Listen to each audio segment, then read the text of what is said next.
Chapter 210. What is this place? Fengju looked at them in confusion. I saw colorful flags in the forest, and after walking for half a day, I still couldn't get out. What the hell is this place? Hearing this, the two finally believed that he was just asking for directions. At this moment, the two heaved a sigh of relief. The slightly fatter youth stared at him and said in a displeased tone, "Brother, you're too unkind. We were just asking for directions, and you chased us for half a day? You even scared us half to death. What is this place? Why did you run away when you saw me?" She asked in confusion. This is a training ground.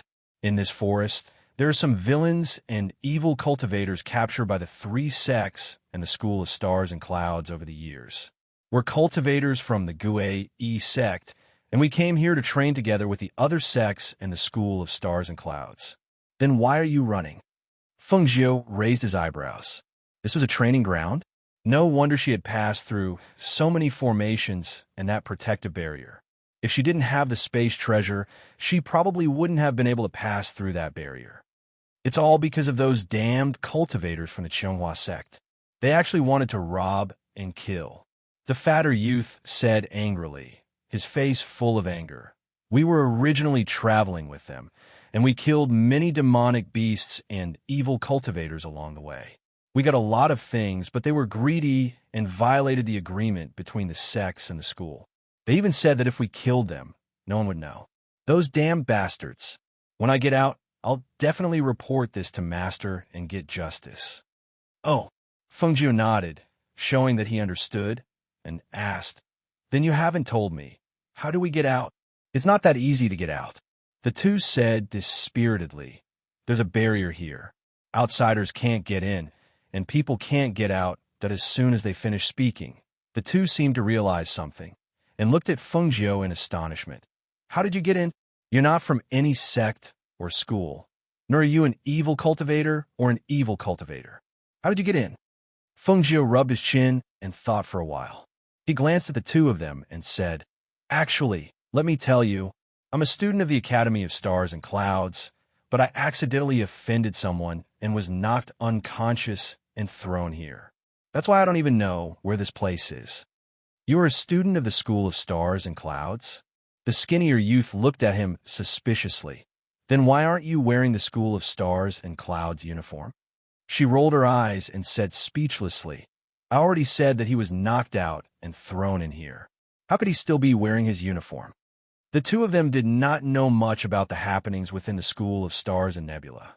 Hearing what he said, they thought that it was impossible for an outsider to barge in.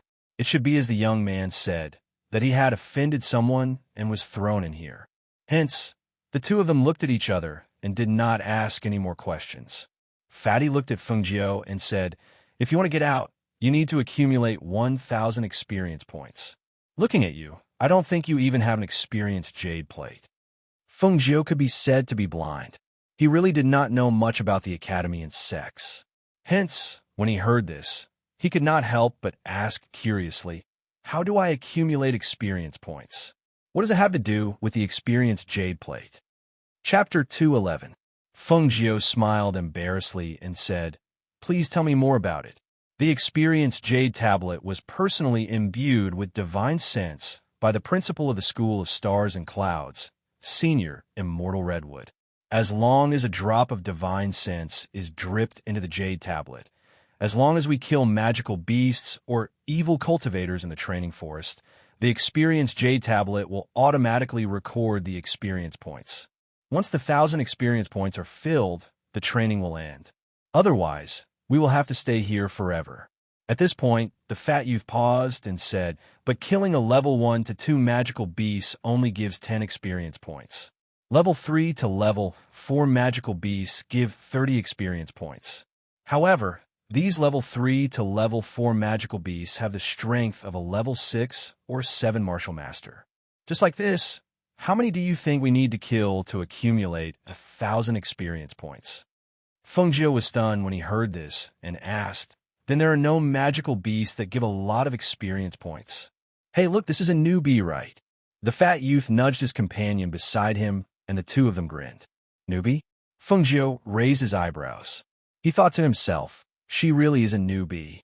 Looks like I have to go back and cram some knowledge about the sects and schools of the Green Soaring Kingdom. Let me tell you, brother, you better pray that you don't meet any magical beasts of level 5 or above or evil cultivators of the Great Soul Master level. Otherwise, you'll only die. How can you talk about experience points?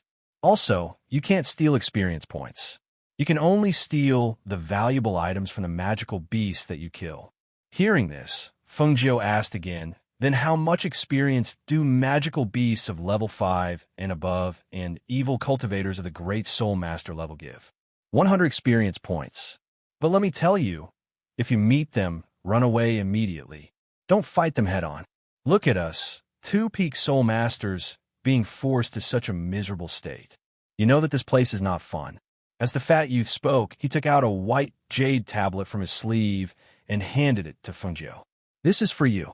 I begged my master for a long time to get this extra one. Keep it on you in case you lose it. Receiving the white jade token, Fengjiu revealed a smile. Many thanks. May I know how to address you 2 big brothers? Haha, I haven't introduced myself yet. I'm Kaiyong, nicknamed Fatty. You can just call me Fatty, Fatty said with a smile. My surname is Chun, and my name is Shuahai. I'm from the same sect as Fatty. The skinny youth said. Me? Hee. She narrowed her eyes and smiled. She looked at the 2 of them and said, My name is Fengjiu. You can call me Xiaojiu. I didn't expect you guys to be so free. They're actually chatting here? A sinister voice rang out, startling Fatty and Chun Shuefa so much that they jumped up. Li, it's you again. Other than anger on their faces, there was also a trace of panic and vigilance. Fengjiu turned around and saw that there were 4 men and 1 woman. They were all wearing the same white robes. The man in the lead looked to be around 20 years old, but his strength was already that of a level 2 Great Soul Master. As for the 3 people behind him, their strength was also that of a peak Soul Master. The difference in strength between them and the fat youth was obvious. It was no wonder that the 2 of them were so panicked when they saw these people. Chapter 2:12. I didn't think that we would meet again so soon. The man crossed his arms and looked at them. His gaze moved back and forth between the fatty and Chun Shuahai. Seeing that their faces were slightly pale and the fear in their eyes could not be concealed, he could not help but reveal a malicious smile. It seems that you also know that you can't escape. That's right. How can 2 cultivators of the peak of Spiritual Master be a match for us? As long as you let us go, we can give you everything we have, and we promise that we won't tell anyone about what happened here. Chun Shuehai forced himself to be calm as he spoke. Ha ha! The few of them raised their heads and laughed out loud. The voluptuous woman among them looked at them with disdain and said, If we kill you, everything you have will also be ours. Moreover, dead people don't speak. Not bad, not bad. The leader reached out and hugged the woman in his arms. Looking at the ugly expressions of the 2 people, a dark light flashed across his vicious eyes as he said, However, I can give you a way out. He paused and looked at the hopeful gazes of the 2 people. He smiled evilly and said, As long as you kill each other, then I can let the one who is still alive go. Furthermore, I won't chase after you anymore. What do you think? When Fengjiu heard this, she raised her eyebrows and glanced at the vicious gaze. Then, she looked at the fatty and Chun Shuahai. She also wanted to know what the 2 of them would choose in this situation. Don't you dare try to drive a wedge between us. We won't let you do as you wish. The fatty roared angrily.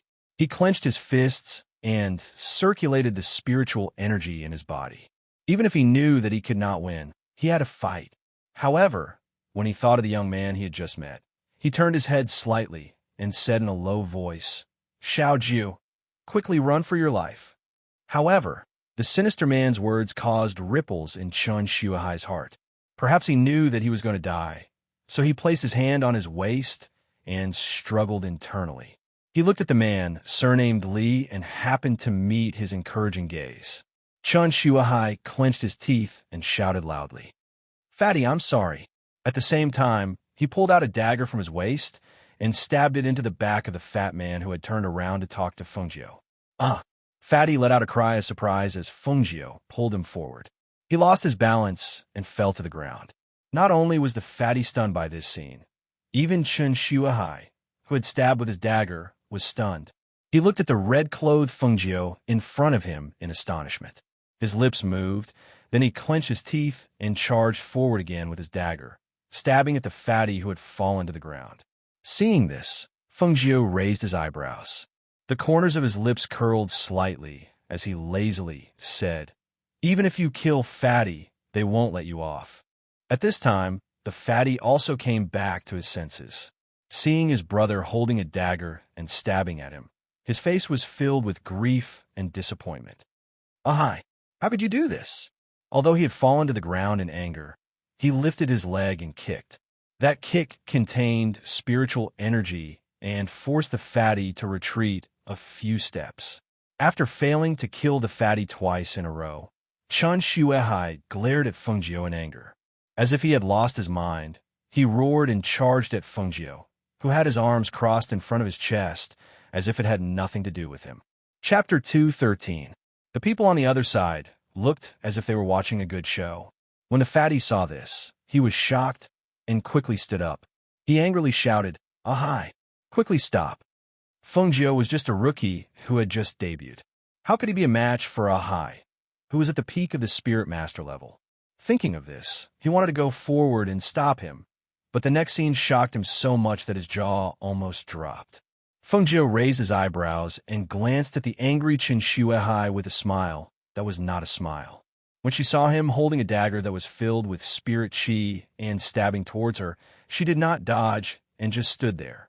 However, when the dagger fiercely stabbed down, she saw Chen Shuehai lightly raise his hand and catch the other party's hand. "Kacha! Hiss! Ah!" The sound of sucking in air and screaming rang out. It cut through the air and entered everyone's ears. The sound of bones breaking, as well as the painful expression on Chen Shuehai's face, caused everyone to look at the red-clothed young man with shock and astonishment. When they came into contact with the other party's indifferent and cold gaze that concealed a fierce killing intent, everyone was shocked. A feeling of coldness that penetrated their hearts rose from the soles of their feet to their hearts, causing them to involuntarily shiver. "Why do you want to kill me?" Fengjiu's indifferent words carried a bit of coldness. Her half-squinted clear eyes fell on the young man, who was frowning in pain. She coldly said, "Although I'm just a rookie who has just debuted, it's not that easy to kill me. Do you know that? Rookie?" The corners of the mouths of the people on the side twitched. As they retreated, they vigilantly stared at the red-clothed youth and thought to themselves, "A rookie can restrain a peak spirit master cultivator with one hand? Don't lie. If he really was a rookie, his neck would have already been slit." "Hiss! Ah!" Chen Shuehai cried out in pain. He wanted to break free, but he found that he could not break free from the youth's grip. Even the moment he moved, his bones would shift, causing him to break out in a cold sweat. At this moment, he finally remembered something that they had neglected. This young man was able to follow behind them for so long. How could he be a rookie? Perhaps his strength was far above theirs. Yes, that must be it. Otherwise, why were they unable to see through his cultivation? At this moment, he regretted it. Perhaps he didn't need to do this. The youth would have helped them at the critical moment, but now Xiao Jio, I know I was wrong. Please forgive me. I was just confused for a moment. Please spare me. He endured the bone-piercing pain in his hand and hurriedly begged. He looked at the equally shocked Fatty and said, Fatty, I really didn't do it on purpose. I was just confused for a moment. Fatty, help me out." Fatty took a deep breath to calm himself down. Just as he was about to speak, he heard Fengjiu's cold voice. "I usually don't show mercy to those who want to kill me." As soon as he finished speaking, everyone's heart stopped. They only saw the red figure use a strange technique to grip Chen Shuehai's throat. With a crack, his life was cut off. Looking at Chen Shuehai, who had collapsed before he could even scream, Fatty swallowed his saliva, and his face was filled with horror. Heavens! Chapter 2:14. Just as the people who saw this were about to slip away, they heard the red-clothed youth's lazy voice that carried a dangerous aura. "You want to leave?" Their footsteps paused, and their expressions stiffened. Perhaps it was because the red-clothed youth's decisiveness and ruthlessness scared them, or perhaps it was because of his unfathomable strength, but they didn't want to make an enemy out of him. Their intuition told them that if they made an enemy out of this red-clothed youth, they would definitely die miserably. The fatty stared blankly and didn't react to the sudden change in the situation. Shouldn't they be the ones thinking of a way to escape? How did it become the other party trying to slip away? One had to know that aside from the peak Spirit Master cultivators, there was still a great Spirit Master cultivator. His heart was startled, but his gaze was still fixed on Fengjiu.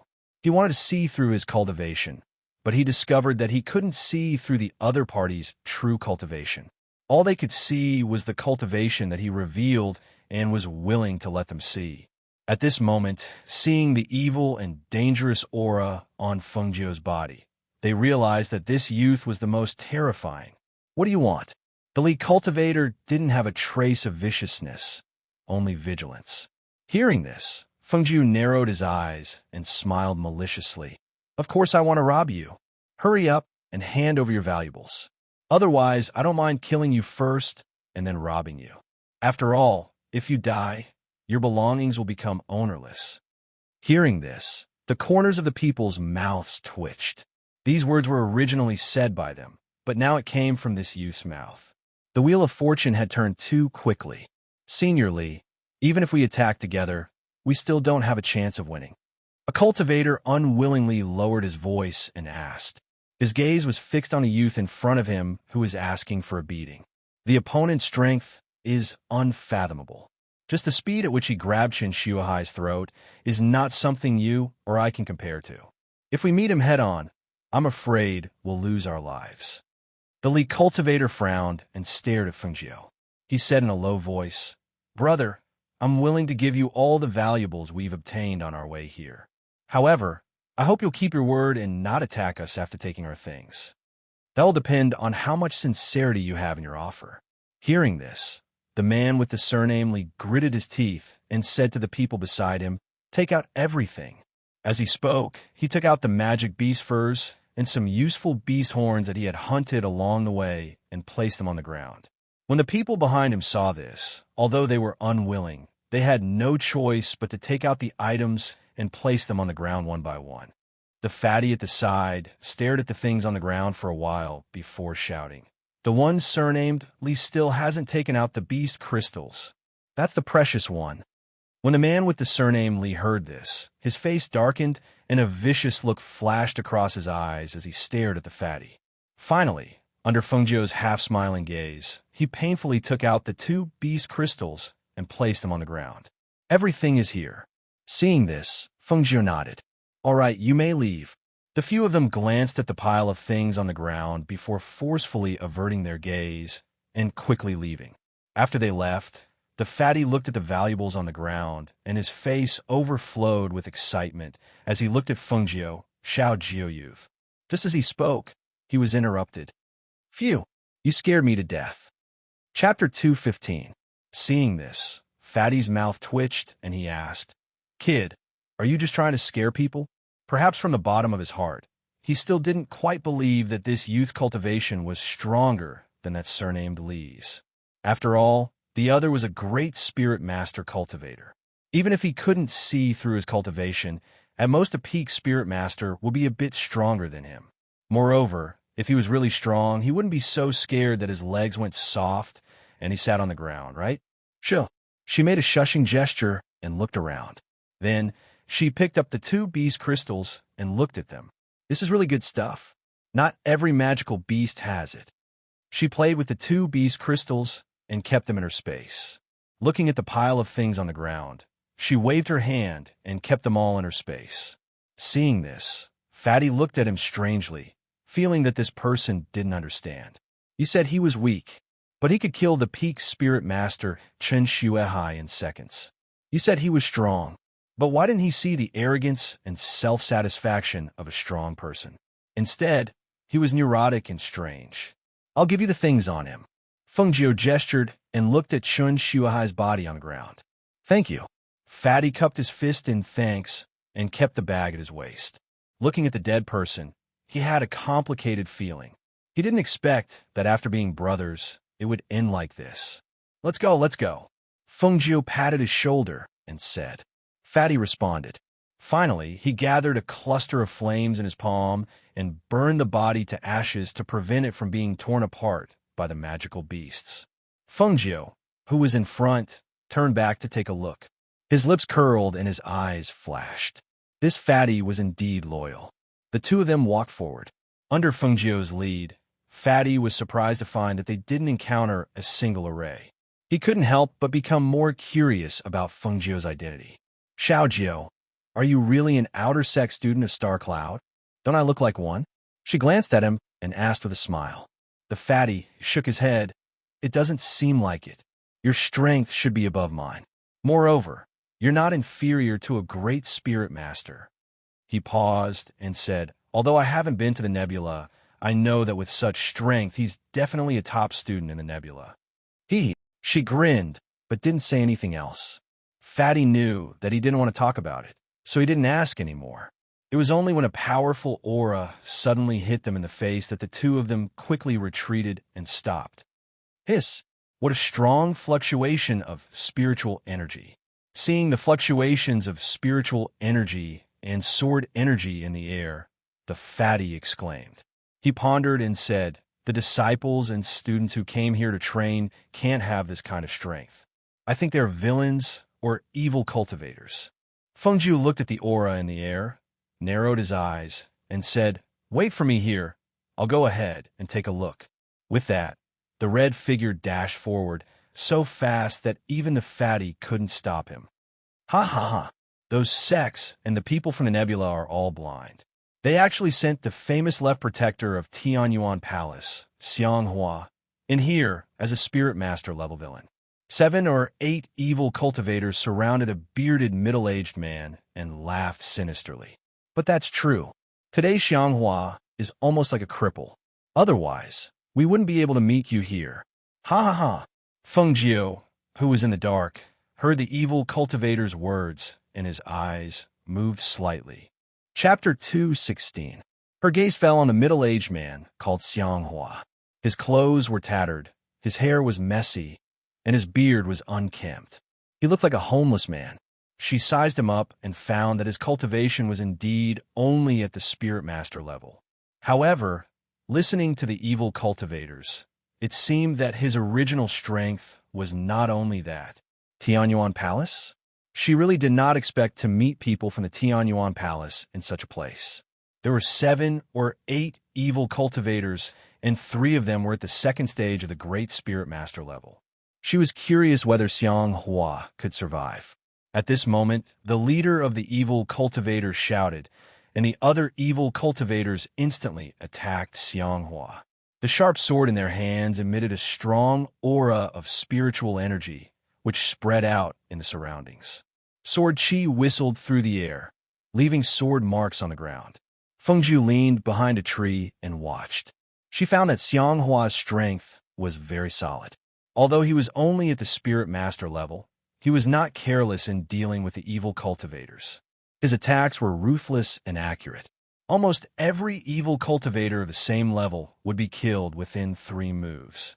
In the end, when he was surrounded by the 3-second stage Great Spirit Master evil cultivators, he gradually fell into a disadvantageous position. Xianghua's arm was cut by the enemy's sharp sword. Blood gushed out and dyed his sleeve. He did not have a long sword in his hand, so he could not resist the attacks of the Great Spirit Master evil cultivators. He could only retreat step by step until he picked up a long sword from the ground to meet them. However, his strength was there, and the enemy was 3 against 1. After a long battle, there was no doubt that he would lose.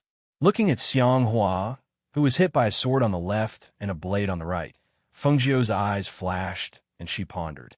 She was not familiar with the people from the Tianyuan Palace. She did not know what kind of people they were. Was he really an unpardonable villain? However, when she recalled her master's words, she sighed helplessly in her heart. When she saw the 3 evil cultivators' hands slashing toward Xianghua, she moved her fingers slightly, and 3 silver needles containing hidden strength shot out from her fingers. The three of them let out a muffled groan as their bodies instantly froze. They raised their swords and were about to slash down, but they were unable to do so. They only felt a numbing sensation spreading through their bodies, making them unable to exert any strength. In the next moment, the swords in their hands also fell to the ground. Seeing this, Xianghua narrowed his eyes and a fierce look flashed in his eyes. The sword in his hand instantly slashed across the throats of the three people, causing blood to spurt out. After killing those heretical cultivators, Xianghua looked at the red figure leaning against the tree. He cupped his hands and said, "Thank you." Then he turned and left. Seeing this, Feng Jiu raised his eyebrows. "Wait." Xianghua frowned and looked sternly at Feng Jiu, asking silently, "You're the left protector of the Heavenly Yuan Palace? Not bad. You're a villain." Hearing this, he sneered, "Villain? How many decent people hadn't killed before? Some of them are even worse than us." Feng Jiu nodded in agreement and asked, "How did you get in?" She was curious. Xianghua clenched his fists. "It's none of your business. Anyway, I saved your life." She crossed her arms and leaned against the tree branch lazily. He was silent for a while before saying, "You were betrayed for a foundation-building pill. TSK, TSK. I didn't know you were so valuable." Chapter 217. Xianghua's face darkened as he glanced at Feng Jiu and walked away. This time, Feng Jiu didn't call out to him, but watched him walk away. Not long later, he disappeared into the forest. Xiao Jiu. Fatty had been waiting there for a long time, and hearing that there wasn't any movement, he came over to take a look. When he saw the few corpses of the evil cultivators on the ground, he was slightly stunned. "You killed them?" "No. The person who killed them has left." Feng Jiu shrugged and said. Seeing an evil cultivator's robe puffed up, she couldn't help but go forward to take a look. What was hidden in his arms was not anything else but an egg slightly bigger than a fist. "What egg is this? There are patterns on it?" She looked at it, but couldn't make out anything. Fatty took a look and said, "This is a magical beast egg." "Actually, why would there be a magical beast egg?" Just at this moment, a rustling sound was heard. Both of them looked around, and when their gazes landed on a huge python, which was about 6 meters long, Feng Jiu's face was filled with astonishment and seriousness. "This is a 7th-tier giant python. Quickly run."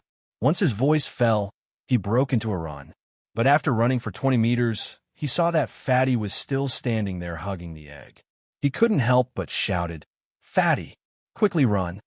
Run, run, I can't run." Hearing his sobbing voice, Feng Jiu then noticed that his body was trembling. That pair of legs were shaking as he stood there watching that giant python scurrying forward. "Damn it," she cursed softly. She thought that this fellow was very daring. Who knew that when he saw a 7th-tier giant python, he was so frightened that he kept trembling and couldn't even run. Seeing that giant python pouncing towards him with its mouth wide open, she gritted her teeth and mobilized the profound energy in her body, dashed forward and dragged him away. Hiss, hiss, hiss. However, that was a 7th-tier giant python. Its speed and ability was equivalent to a golden core cultivator. If Feng Jiu was alone, it would still be fine. But she had to drag Fatty along, so her speed was naturally greatly reduced. "Whoa, it's catching up," Fatty shouted in fear.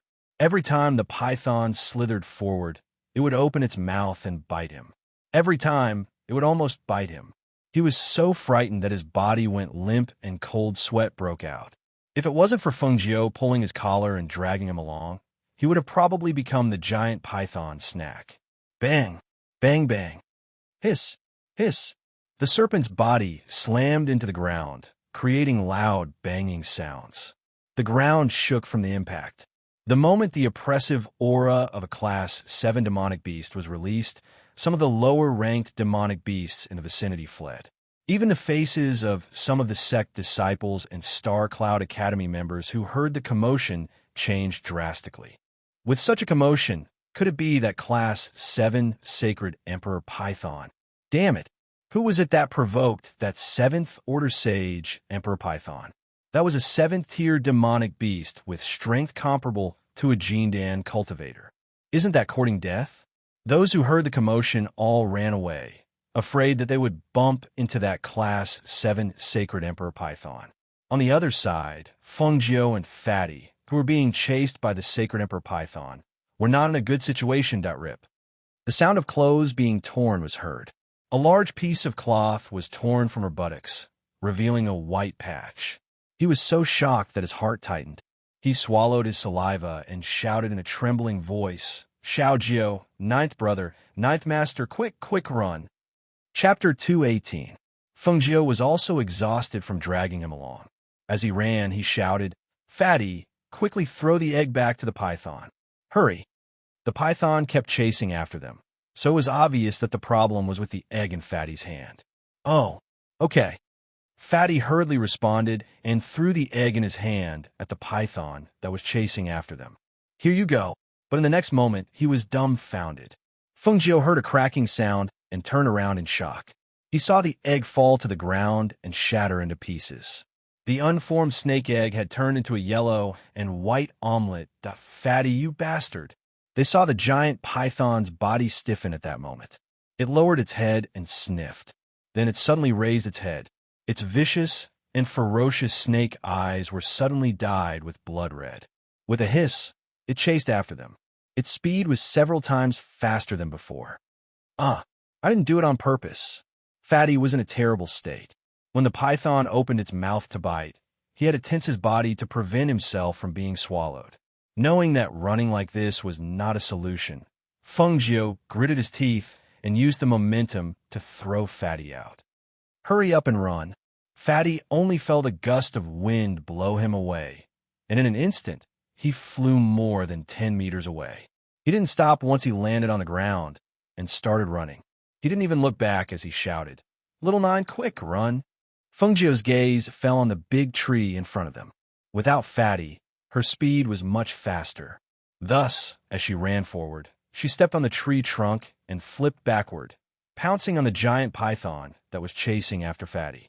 She descended from the sky and rode on the slippery body of the giant python. She pulled out the dagger in her boot and stabbed it fiercely. Hiss, hiss, hiss. The giant python's eyes were bloodshot with a ferocious glint. It swung its body vigorously and twisted its thick body to wrap around Fengjiu in an instant. Fengjiu saw the snake's tail wrap around her. She was about to jump away, but the snake's body swayed and slipped. Her body was tightly wrapped around by the snake's body. The 6-meter-long giant python was terrifyingly strong. When it tightened its body, Fengjiu lost all ability to move. All the bones in her body were compressed, as if they were about to be forcefully crushed. The suffocating feeling and the helpless aura of death made her realize once again that she was still too weak. Xiaojiu, Fatty, who had already escaped, ran back. He gathered flames in his hands and attacked the giant python. When the giant python saw him, it looked as if it had seen its father's murderer. Its blood-red eyes were filled with viciousness as it opened its mouth and pounced at him. Fengjiu was constricted to the point that she was a little confused. She could only feel cold sweat dripping down her forehead. However, when she heard the fatty's voice, she saw that he was trying to attract the attention of the giant python. Seeing this, she calmed herself down. Her hands and feet were tied, and she couldn't move. So she opened her mouth and bit the snake's body directly. She bit it hard and felt a warm and fishy snake blood rush in her mouth. She swallowed it directly and bit it tightly. Hiss! The giant python hissed in pain and tightened its body, trying to strangle her. However, the pain and blood in its body increased. It could only hiss angrily and fling Fengjiu away with its tail. Chapter 219. The snake raised its head and hissed as the dagger pierced through its body. The snake twitched a few times before it lay motionless on the ground, allowing the snake's blood to spread all over the ground. Phew!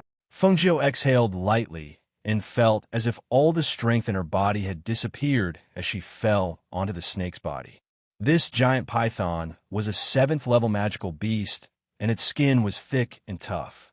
Because she wanted to kill it in one move, she used almost all of her Xian Qi to pierce through the snake's skin and hit its fatal spot.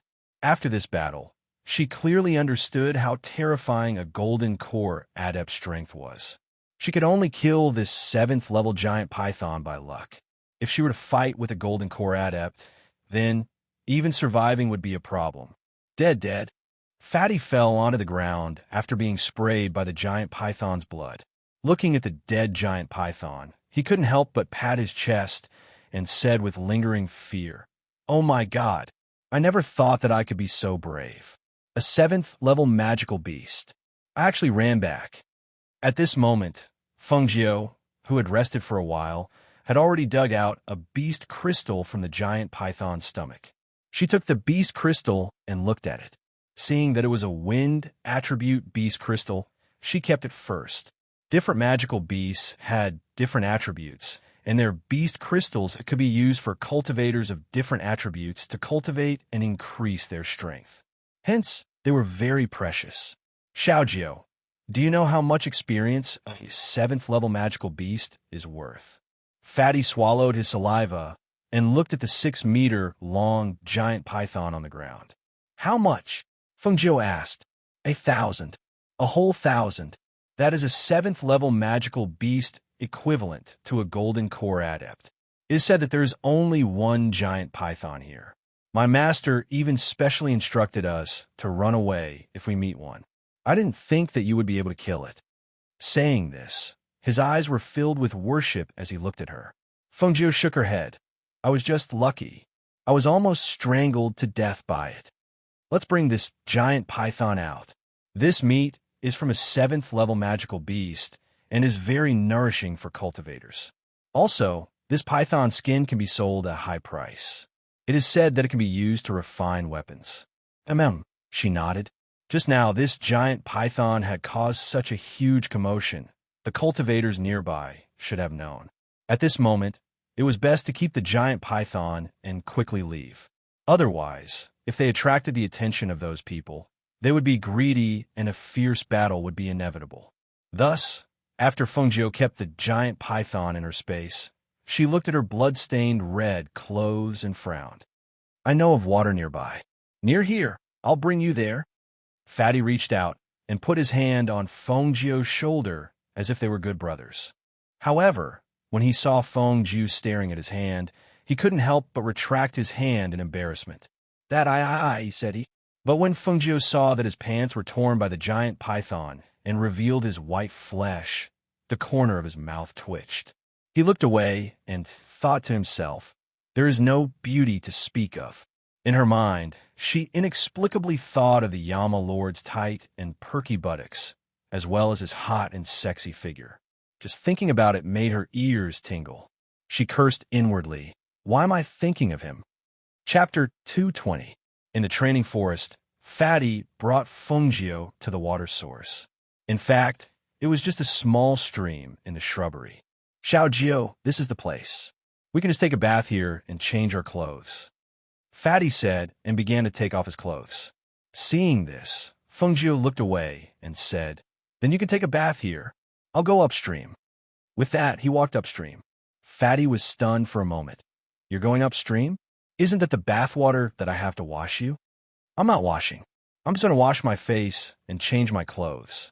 Fengjiu said and turned around to glance at him, saying, You're not allowed to follow me. All right. Although he was confused, he did not follow him. Instead, he returned to the stream and quickly washed up. After all, it was not safe to stay in a place like this. Fengjiu sensed the surrounding aura. After confirming that there was no one around, he took off his blood-stained red clothes and changed into a clean set of clothes. He then went to the stream and scooped up some water to wash his face. He cleaned off the ointment on his face and revealed his original appearance. Using the clear water mirror, he could see the reflection of his beautiful face in the water. His snow-white skin was sparkling and translucent with a moving luster. The scars on his face had all disappeared without a trace. What appeared was a face so perfect that it could take one's breath away. The person in the water mirror smiled faintly. Her smile was 3 parts demonic and 7 parts one. Contrasted with her serene eyes, she gave off a noble aura that stood out from the rest. Although Su Ryun had Feng Qing's face, she was not her. Even if her face was similar, her demeanor and temperament were different. Feng Jiu was different. This face did not look out of place at all, because in her previous life, this was her original appearance. She could not be more familiar with this face. After changing into a clean set of red clothes and washing her face, she felt like a new person. Even her mood was lifted.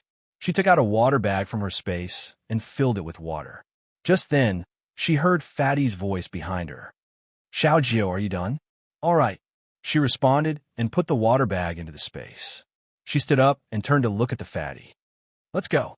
At this time, when the fatty saw her, he couldn't help but widen his eyes. His face was full of astonishment. You're little nine? How did she change her clothes and wash her face, as if she was a different person? Are you stunned by my beauty? Ha ha. Feng Jiu laughed, looked at him, and joked, "I'm just so handsome. You don't have to be jealous. You can't be jealous." Hearing this, the fatty heaved a sigh of relief and patted his chest. "You scare me to death. I thought you were a girl." Feng Jiu smiled embarrassedly and touched his face narcissistically. "Yes, many people who see my face say so." As soon as she finished speaking, she looked at Fatty and pondered for a while before asking, "I have enough experience points, so I can leave by crushing the jade token. What about you? What are you going to do? You want to leave this place?"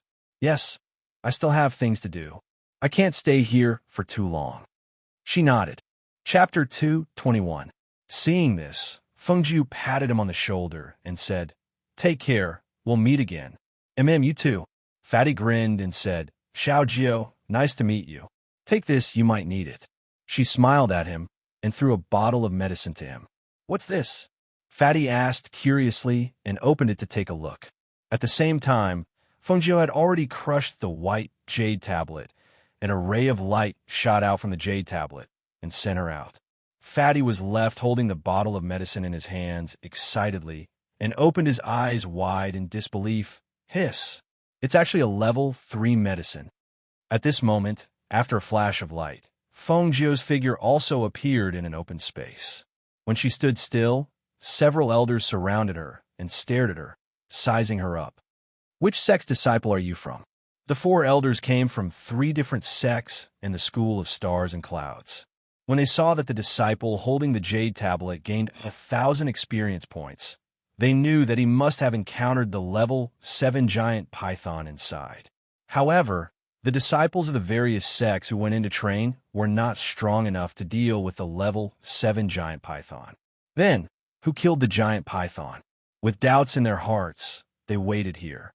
Finally, after that person crushed the jade tablet and was sent out, they saw an unfamiliar red-clothed young man. When they first saw this young man, even the elders couldn't help but secretly praise him. What an outstanding young man. Evil and flamboyant aura, as if he was born with a noble temperament, and that handsome face with a trace of evil. This kind of person, even in their sects and schools, was extremely rare. Seeing the 4 elders staring at her and sizing her up, Feng Jiu smiled and said, "I accidentally entered." The 3 sects and the teachers of the School of Stars and Clouds were all here. Naturally, she couldn't pretend to be one of them. Accidentally entered? The 4 elders frowned and said resolutely, "That's impossible." The training ground was not only surrounded by formations, but also a barrier. Looking at this young man, who was only a spirit master, how could he accidentally enter? "Why is it impossible? Didn't I come out from there?" Feng Jiu said, and was about to walk away. However, after taking 2 steps, his expression changed slightly, and he broke out in cold sweat. The elders wanted to stop him, but they saw that the young man was acting strangely. The 4 of them looked at each other. In the end, it was the elder from Star Cloud who asked, "What's wrong with you?" The powerful aura that surged through her body caused her face to turn even paler. The aura that was rampaging through her meridians made her want to curse out loud. Damn it! It must be the blood of the type 7 giant python. At that moment, he didn't care about anything else and quickly sat down cross-legged to adjust the chaotic aura in his body. The 4 old men saw a strong aura surging from Shurian's body. His face turned pale and red. The old man from Star Cloud stroked his beard and said as if he understood something. The aura from him is mixed with the blood chi of the giant python. The aura in his body is surging. He must have drunk the giant python's blood. What? Drank the blood of a rank 7 giant python? That's impossible, right? Even if a Foundation establishment cultivator drank the blood of a rank 7 giant python, their body would explode and they would die. This young man is only a cultivator who just became a spirit master. If he really drank the blood of a rank 7 magical beast, his body would have exploded and he would have died. Chapter 222. The old man from the academy didn't say anything. He only stroked his beard and looked at the red-clothed youth sitting cross-legged. His wise eyes seemed to be pondering about something. Fengjiu, who was sitting cross-legged, guided the chaotic aura in her body to her dantian. The aura was fierce and strong, causing her veins to swell as if they were about to explode. The veins under her skin swelled, occasionally appearing and protruding. She was sweating all over, and her face was sometimes white and sometimes red. The pain that came from her body almost made her faint. However, she knew that if she couldn't hold on, she would be done for. The 4 old men surrounded her and watched. One of them said in disbelief, "I didn't think that this youth would be able to hold on until now after drinking the blood of a level 7 giant python. However, his blood is surging. I'm afraid he won't be able to hold on." It's hard to say. The fact that this youth can hold on until now is enough to show that he's not ordinary. The old man stroked his beard and said, "Let's protect him for now. If he can hold on, his strength will definitely increase greatly." Hearing him say this, the other 3 nodded and sat down not far away to protect the red-clothed youth. As time quietly passed, one of the old men saw the red-clothed youth's spiritual energy slowly increase and couldn't help but exclaim, "Look, he's really advancing. Hiss, he's still advancing. There's no sign of him stopping at level 3. The few people were shocked. After a while, they saw that the youth's spiritual energy had once again advanced from level 4 to level 5. Why does this advancement look so easy? What is this youth's background? The few people were speechless. One had to know that spiritual energy cultivation was different from profound energy cultivation. Many cultivators were unable to break through the level of a great spiritual master and enter the level of a foundation-building cultivator. Only by becoming a foundation-building cultivator could one be considered an immortal and have a lifespan of 200 years. Among 100 great swordsmen, at most 1 or 2 would successfully advance. To enter the level of a golden core from a foundation-building cultivator was 1 in 10,000. There were some cultivators who were over 50 years old, but they were still only at the level of Great Spirit Master. Yet, this youth, who was merely in his teens, was advancing as if he were jumping on a pedal. He was advancing step by step. How could they not be extremely shocked? Under the incredulous gazes of the 4 old men, the red-clothed youth actually sat there cross-legged for 3 days and 3 nights. His strength was also increasing at a steady pace. Perhaps it was because they had been staring at him for 3 days and 3 nights. But the 4 old men were shocked by his abnormal advancement speed and were unable to regain their senses for a long time. For 3 days and 3 nights, they didn't sleep or rest. They just stared at the red-clothed youth, thinking the same thing. No matter which sect this youngster was from, they had to find a way to poach him into their sect. Look, he advanced again, and an old man swallowed his saliva as he stared at the red-clothed youth excitedly. His expression was like a person who had not eaten for half a month and was staring at a piece of fat meat. He wanted nothing more than to rush forward and snatch him back into the sect. Hiss! He's going to attack the Great Spirit Master Realm. Chapter 223. As Fengjiu's spiritual power continued to surge upward, her spiritual power instantly burst out, forming a strong spiritual power aura around her. In the next moment, the surging spiritual energy was absorbed into her body. As time passed, the spiritual energy in her body gradually calmed down and dissipated, as if the previous scene had never happened. However, Her spiritual energy rank had leaped straight to the cultivation of a third-stage great spiritual master. Fengjiu exhaled lightly and slowly opened her eyes. Her eyes were overflowing with joy. At this moment, she only felt that everything she saw with her naked eyes was different. Moreover, she could hear the soft chirping of insects clearly. It was as if there was a steady flow of spiritual energy circulating in her body. It was very comfortable. She looked at the four elders sitting in four different directions. Seeing them staring at her in a daze, she couldn't help but reveal a smile. Flicking her robe, she stood up from the ground and bowed to the four elders. She said clearly, "Thank you, seniors, for protecting me. If it weren't for the four elders protecting her, she wouldn't have been able to predict what would happen in these 3 days and nights. After all, if she was disturbed during her cultivation, the consequences would be unimaginable." Hearing this, the four elders suddenly came back to their senses. They instantly jumped up and strode towards Fengjiu. "Young man, are you interested in joining our Gui sect? Young man, join our Qianhua sect. Our Qingcheng sect is still the best. Join the College of Stars and Clouds is the best. I can let you become a specially recruited student." The four old men scrambled to be the first to speak, fearing that someone else would beat them to it. Hearing their words, Fengjiu was stunned for a moment, then smiled. "Thank you, seniors, for thinking so highly of me. However, I still have matters to attend to and have no intention of joining a sect at the moment." Seeing the frown of the four elders, her eyes flashed, and she said, "However, I have long wanted to join the College of Stars and Clouds to cultivate. I'm just waiting for the enrollment to begin." Hearing this, the other 3 elders couldn't help but feel disappointed. However, they also knew that the College of Stars and Clouds was a famous school in the Qingting Kingdom. Even if their sects wanted to compete, they couldn't compare. Many cultivators and students from all over the world hoped to enter the College of Stars and Clouds. It was normal for this young man to choose the College of Stars and Clouds. "Ha ha! Good. It's good that you have such thoughts." The old man from the academy laughed heartily, looking at Fengjiu with a satisfied gaze. He took out a token from his sleeve and handed it to Fengjiu, saying, "This is Star Cloud Star Token. Take it and use this token to register at the academy in the future.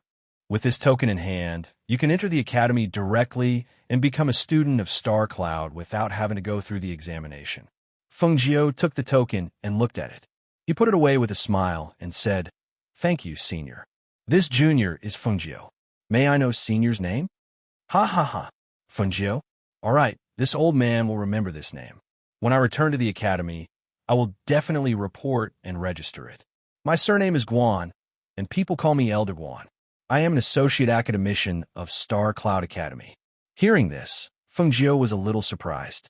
He immediately bowed respectfully and said, "Greetings, Vice Headmaster Guan.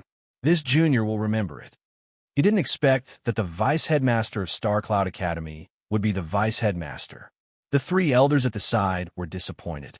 They didn't expect such a good seedling to be snatched away by Star Cloud Academy. "Sai, Fengjiu, right?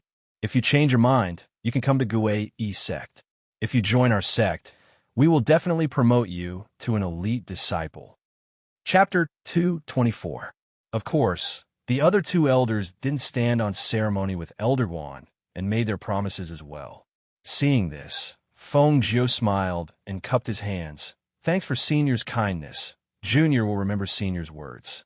However, I have some matters to attend to and cannot stay here for long. Seniors, Vice Headmaster Guan, Junior will take his leave first." Good. Go." Master Guan narrowed his eyes and waved his hand. He was afraid that if he stayed any longer, those 3 people would try to snatch him away. Therefore, he asked him to leave first. Seeing this, Fengjiu didn't hesitate and left. When the red figure disappeared from their line of sight, one of them slapped his thigh and shouted, "Ah, look, we forgot about the important matters. We didn't even ask him how he got into the training forest, and we let him go." Hearing this, the others remembered and sighed. They were too shocked by the red-clothed youth's advancement and forgot about this matter. Now that he was gone, it was pointless to ask again. Only Elder Guan stroked his beard and looked at the direction Fengjiu left. He thought to himself, why do I feel like I was fooled by that youth? Will he really enter the school of stars and clouds? On the other side, Fengjiu had already reached the mountain path and let out a sigh of relief. He smiled widely and said, good thing I escaped quickly. Otherwise, I wouldn't know how to get away. She looked at the mountain path, and it seemed to be endless. Seeing this, she couldn't help but murmur, only those who have entered the foundation establishment stage can fly on swords.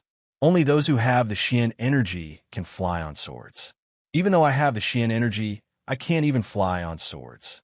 If I can get a flying instrument, I can use it. Therefore, she could only continue to walk forward. Occasionally, she would use the cloud steps to fly, until she saw a strange scene on the mountain path. A white horse that was as fat as a pig was slowly walking backwards. A green-clothed man was sitting on the back of the horse. From time to time, he would use his legs to clamp the horse's belly and rein in the horse's reins to discuss with the fat horse. Old White, let's go. When we reach the town ahead, I'll at most prepare a big meal for you, okay? Chi. The horse turned its head and snorted. Fengjiu, who was coming up from behind, saw that it was not an ordinary horse because it had two bud-like horns on its head. Senior Bai, I'm telling you, if you continue to be disobedient, then I'll hit you. The young man threatened as he took out a soft whip from his waist and was about to swing it down. However, his whip only made a sound in the air. Before it could even touch his horse, the horse stomped its hind hooves and threw the young man off the horse. The young man panicked and tried to clamp the horse's belly, but because of the strength of the swing, he fell to the ground. Hiss! Old Bai, how dare you dump me? You wait. When we reach the town, I'll definitely sell you off. The young man stood up angrily. He felt a burning pain from his palm being scraped by the sand. When Fengjiu saw this scene, he could not help but laugh. He walked forward and patted the horse's butt. What fat horse! It even learned how to walk backward? How strange. When the young man saw Fengjiu, he was slightly startled. Who are you? He pulled the horse's reins and asked cautiously. However, at this moment, the horse turned its head and stared at Fengjiu. Its eyes lit up, and it actually moved closer to Fengjiu. It stuck out its tongue and was about to lick her face. Fengjiu was so frightened that she quickly retreated. Chapter 225. Whenever she dodged to the side, the horse would move to the side. The horse's head and neck leaned forward, its tongue sticking out from time to time as it tried to lick her face. The young man was stunned when he saw this. He quickly pulled on the reins and shouted, Lao Bai, he's a man. Then, he said apologetically to Fengjiu, Lao Bai is a little lecherous. He must have mistaken you for a girl because you're so handsome. Fengjiu's mouth twitched. She looked at the fat horse that was still struggling to get closer and asked, What kind of horse is this? Why does it have horns? Lao Bai is a mutated spiritual beast. Because it looks like a horse and has dragon-like horns, it can also be called a dragon horse. Other spiritual horses run extremely fast, but Lao Bai eats a lot and is lazy, so it's so fat. The young man looked at the dragon horse helplessly and said, I didn't want to bring it out, but my family said that they were going to slaughter it and cook it for dinner. I couldn't bear to bring it out, so I brought it out. I didn't expect it to start causing trouble halfway through. Hiss! Hiss! The dragon horse called Lao Bai neighed and wagged its tail, trying to get closer to Fengjiu. Fengjiu was curious and said, This dragon horse looks very spiritual. As she spoke, she reached out and touched the horse's head. The horse neighed and lay down on the ground, kicking its hooves in the air with an excited look on its face. Fengjiu's mouth twitched when she saw this. She thought to herself, It's really a lecherous horse. My name is Bai Xiao. What about you? Fengjiu glanced at her and said, We've just met by chance. Why do you ask for my name? As she spoke, she cupped her hands and continued walking forward. She was using the cloud tray steps, so her walking speed was very fast. In the blink of an eye, she was 50 meters away. Hiss! Lao Bai, who had fallen on the ground, neighed and leaped up from the ground when he saw Fengjiu leave. He kicked his hooves and chased after her. Old Bai, wait, I haven't gotten on the horse yet. Bai Xiao exclaimed as he was dragged along by the reins. Fengjiu, who heard the commotion behind her, turned around to take a glance. Black lines appeared on her forehead, and she immediately sped up. However, what she did not expect was that Lao Bai, who looked as fat as a pig, was not careless at all when he ran. He actually chased her all the way and was not shaken off by her. Seeing that she was about to reach the town, she gradually slowed down and exhaled softly. She glanced back and simply stopped. Phew, it's so bumpy. Bai Xiao fell from the horse's back and sat on the ground, panting.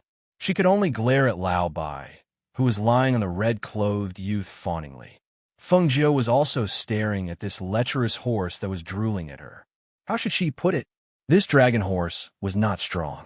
Instead, it was full of fat. There was no beauty in it at all. Even though it could run fast, she really did not want such a fat horse to follow her. Hey, take care of your horse. Don't follow me anymore. She looked at the youth on the ground and said. As soon as she finished speaking, her red figure flashed and quickly entered the town gate. In a flash, she disappeared into the crowd. Lao Bai was stunned for a moment. He neighed and quickly stood up. He kicked his hooves and continued to chase after her. Chapter 2:26. On the other side, Feng Jiu entered the inn and shouted, "Waiter, give me some of your signature dishes and a jug of wine." Okay. The waiter, who was greeting the guests, answered loudly and walked over with a jug of water in his hand. "Dear guest, please have a cup of tea first. The dishes will be served soon." Feng Jiu was originally sitting by the window on the first floor. However, when she casually glanced outside, she saw the fat horse looking left and right to find her. She was so scared that she quickly moved back. Until the fat horse passed by outside, she sighed softly and muttered, "This is so strange. Why is it following me all the way?" She picked up the teacup and gently blew on the steaming tea. As she was drinking, she heard a sound coming from the window. Puffed. She turned her head and immediately cried out, "Wah!" The teacup in her hand slipped and fell on the table, spilling tea all over the table. She saw that Lao Bai had come to the window unknowingly. It stuck its head out and breathed 2 puffs of air at her. It even grinned and wagged its tail from time to time, as if to say, "Look, I found you again. It's really haunting me." She stared blankly. She saw that the fat horse's 2 front hooves leaped forward and actually stopped at the window. It just stared at her like that, causing the surrounding people to laugh. Whose horse is this? It's so fat. This horse even has horns on its head. It doesn't look like an ordinary horse. Look at this horse. It even knows how to crawl on the window. Hearing the laughter of the crowd, the innkeeper ran over angrily. Whose horse is this?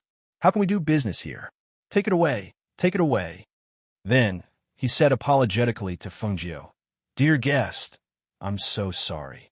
I don't know whose horse ran out and disturbed you. How about this? Please go to the 2nd floor and sit down." "No need, no need. I'll sit here." Feng Jiu waved her hand and said. A young man ran over from the crowd and shouted, "It's my horse! It's my horse!" The young man ran over while panting. He hurriedly pulled the horse back and scolded angrily. "I'm so angry. Old Bai, I will definitely sell you. I'll buy it." Feng Jiu played with the cup on the table as he looked at the man and horse. Well what? The young man was taken aback. She curled her lips and said, "I said I'm buying it. How much are you selling it for? Didn't he want to sell it? Just sell it to me." This that the young man scratched his head and said embarrassedly, "Actually, I was just scolding it. I didn't want to sell it. This horse obviously likes me very much. Look, it has been chasing me all the way. Since you can't tame it, why don't you sell it to me?" She looked at the fat horse lying on the window and raised her eyebrows. Her lips curled into a devilish smile. "Old Bai, don't you agree? You want to follow me too, right?" "Yes." Old Bai raised his head and neighed. He raised his hind leg and kicked at the young man. Seeing this, Bai Xiao quickly retreated. Her face was red, either from embarrassment or anger. She angrily slapped the horse's butt and scolded, "Old Bai, you're a guy who forgets his friends when he's in love. He's a man, not a woman. Why are you so agitated?" Seeing this scene, Feng Jiu couldn't help but laugh and said, "Hey, I didn't like it first, but now I like it more and more. What should I do?" Chapter 2:27. Bai Xiao face-bombed and turned her head away. She could not bear to watch any longer. She muttered, "This is so embarrassing." It was his horse, but wagged its tail to please the young man in red. It was his horse, but it refused to let him ride it. It even kicked him and chased after the young man in red. He had already said that the young man in red was a man, but it still kept moving forward. Since when did Lao Bai's taste change to that of both men and women? Ha ha! This horse is really interesting. It seems like it can understand human language. That's right. Although it's a little fat, it's still quite funny. If the young man in red didn't say anything, I would have thought that the horse was his. Look, that horse is still moving forward. Don't tell me it wants to kiss the young man. Ha ha ha. As soon as the laughter was heard, everyone inside and outside laughed loudly because such a scene was really quite rare. At this moment, Bai Xiao came in from outside. She walked to Feng Jiu's table and sat down. She said, "Lao Bai is not a commodity. I can sell it to you. However, since Lao Bai likes you, I can give it to you." Feng Jiu raised his eyebrows when he heard this. "Get it to me?" "Yes." Bai Xiao nodded and said, "I've had Lao Bai for many years. This fellow usually does nothing but eat and sleep. I had no choice but to bring it out. I can tell that Lao Bai likes you very much, so I can give it to you. In that case, thank you very much." She laughed heartily. She took 2 glasses and poured 2 glasses of wine. "This is to you." Bai Xiao took a sip and put down the glass. "I'm not used to drinking." "Then let's eat," Feng Jiu said with a smile. He shouted, "Waiter, give me 2 more dishes and a bowl of soup." "Okay." The waiter answered and quickly went to prepare the dishes. "Can you tell me your name now?" Bai Xiao looked at Feng Jiu and asked. Feng Jiu smiled and said, "My name is Feng Jiu." "My name is Bai Xiao. I told you before." He smiled and paused for a moment before continuing. "Actually, old Bai is very easy to raise. You just have to prepare 5 kilograms of small fish or prawns for every meal." Cough, cough. Upon hearing this, Feng Jiu choked on the wine. He patted his chest and asked in astonishment, "What did you say? You don't feed it grass but fish and prawns?" Nodding his head, Bai Xiao said with a straight face, "Yes, Old White is not an ordinary horse. He is a dragon horse and a mutated spirit beast. Therefore, he is not a vegetarian. He only eats meat." "Fish and prawns? That's eating better than a human's. No wonder he's so fat." She glanced at Lao Bai, who was leaning against the window and listening to their conversation. She wondered if she had found trouble for herself. After the meal, Feng Jiu paid the bill and went outside. He said to Bai Xiao, "I still have things to do, so I'll take my leave first. If fate wills it, we'll meet again. I'll treat you to a good meal then." "Okay, take care." Bai Xiao cupped his hands and looked at Old White, who did not even look at him. He shook his head and said to Feng Jiu, "I'll have to trouble you to take care of Old White in the future." Don't worry. I'll train him well." She smiled wickedly and glanced at Old White, who was wagging his tail. Chapter 228. When Feng Jiu saw Lao Bai lower his head and use his nostrils to lift the girl's skirt, he covered his eyes and silently turned his head away. This Lao Bai has already become a spirit, da-da. A sharp cry suddenly sounded out. The girl in the pink dress used her hand to press down her skirt that was blown up by the wind as she turned around with a flushed face.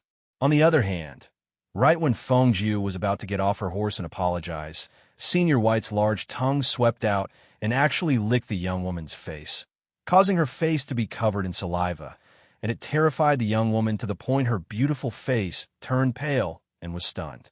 When Feng Jiu saw this scene, the corner of his mouth twitched and several black lines appeared on his forehead. Why is this guy so perverted? "Young miss." A young servant girl hurriedly supported the girl and used a handkerchief to wipe away the saliva on her face. The man at the side seemed to have just recovered from his shock. He looked at the fat horse that was lazily glancing at him and scolded angrily. "Audacious beast." The man angrily cursed. At the same time, he waved his fist towards Lao Bai's face. However, he did not expect that his fist would be blocked by a hand. "Young master, please don't be angry." Feng Jiu, who had dismounted, blocked the man's fist with one hand and apologetically said, "I'm truly sorry. My horse is a bit perverted. It definitely did not intend to take liberties with the young miss." I hope young master and young miss will not take offense. Perverted? Humph. I think you're the one who's perverted. It must be you who instigated your spirit beast to do such a shameless thing. The man sternly shouted. At the same time, he withdrew his blocked fist. His sharp gaze stared straight at the handsome red-clothed Fengjiu. Spirit beast? When the surrounding people heard these two words, they began to size up the fat horse. When they saw the two horns on its head, they could not help but whisper to each other. This horse is different from ordinary ones. Is it really a spirit beast? I heard that spirit beasts are quite valuable. Moreover, spirit beasts that can be used as mounts have all been tamed by beast tamers. However, this spirit beast is a bit too fat. From the looks of it, I don't even know if it can run. I know. Ordinary people like us who eat the meat of spirit beasts will become stronger and stronger. Immortal cultivators can absorb spiritual energy after eating it. It's good stuff. Hearing the crowd's words, Fengjiu smiled. Seeing that the man was staring at him with an unfriendly expression, he smiled and looked at the beautiful girl whose face had turned pale from fright. Coming up to her, his handsome face revealed a devilish and charming smile. His eyes overflowed with moving brilliance as he gently gazed at her. Miss, I'm really sorry. It's all my fault for not taking good care of my mount and causing you to be frightened. Her voice didn't have the gentleness of a woman, nor the toughness of a man. On the contrary, it was like a pool of clear water, clear and warm, with a trace of hoarseness and charm. When one heard it, it was like a fine feather tickling one's ear, and it numbed one's heart. The dainty young girl looked at the red-clothed young man in front of her and saw his clear eyes overflowing with a moving brilliance as he stared at her. That pair of eyes that seemed to be able to speak caused her pretty face to turn red and her heart to beat irregularly. She then nervously lowered her head. It's fine. The young girl's gentle voice carried a trace of nervousness and shyness. However, she couldn't help but want to raise her head to look at the handsome, red-clothed young man in front of her. Chapter 229. Miss is not only adorable, but also kind and magnanimous enough to not bicker with this mount of mine. This one thanks you. She smiled and cupped her hands in greeting.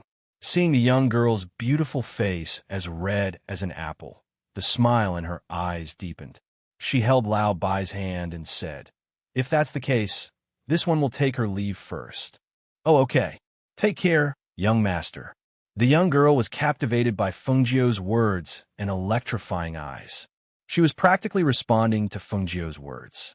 When he saw the red-clothed youth apologize and make amends, the man at the side couldn't say anything else. After all, even his cousin didn't say anything, so there was no need to say anything about him. If he continued to look for trouble with the youth, then it would seem that he was intentionally going against the youth. It was only when Fengjiu mounted the horse and rode Lao Bai out of the town gate that the young girl came back to her senses. Ah, I forgot to ask that young master's name. Seeing her regretful face, the man's face darkened. He flung his sleeve and said, Let's go back. 2 days later, Fengjiu held White's hand and entered the Six Paths City's gate. When she saw the bustling scene inside the city, she couldn't help but sigh in her heart. This is indeed a Tier 6 nation. The buildings and shops in this city are incomparable to the imperial city of glorious Sun Empire. Have you heard? The famous ghost doctor recently came to our Six Paths City. It is said that the city lord personally received her. Impossible. I heard that there was an accident at the medicine fair. The ghost doctor was kidnapped by people from the Yin Palace. I heard that she was released long ago. Otherwise, why would those medicines appear everywhere recently? There are not many medicines appearing in the auction recently, but every bottle is a treasure among treasures. It is said that our city lord was lucky enough to buy a bottle of the ghost doctor's medicine. After taking the medicine, the city lord finally broke through the bottleneck that he had been unable to break through. This matter has spread throughout the upper-class families. I only heard about it from my cousin who works in the city lord's mansion. Are you serious? It's that powerful? Of course, let me tell you, this ghost doctor's medicine is said to be more powerful than the alchemist's immortal pills, and you can't buy it even if you have money. Didn't you see that there are a lot of outsiders coming to our Six Paths City these 2 days?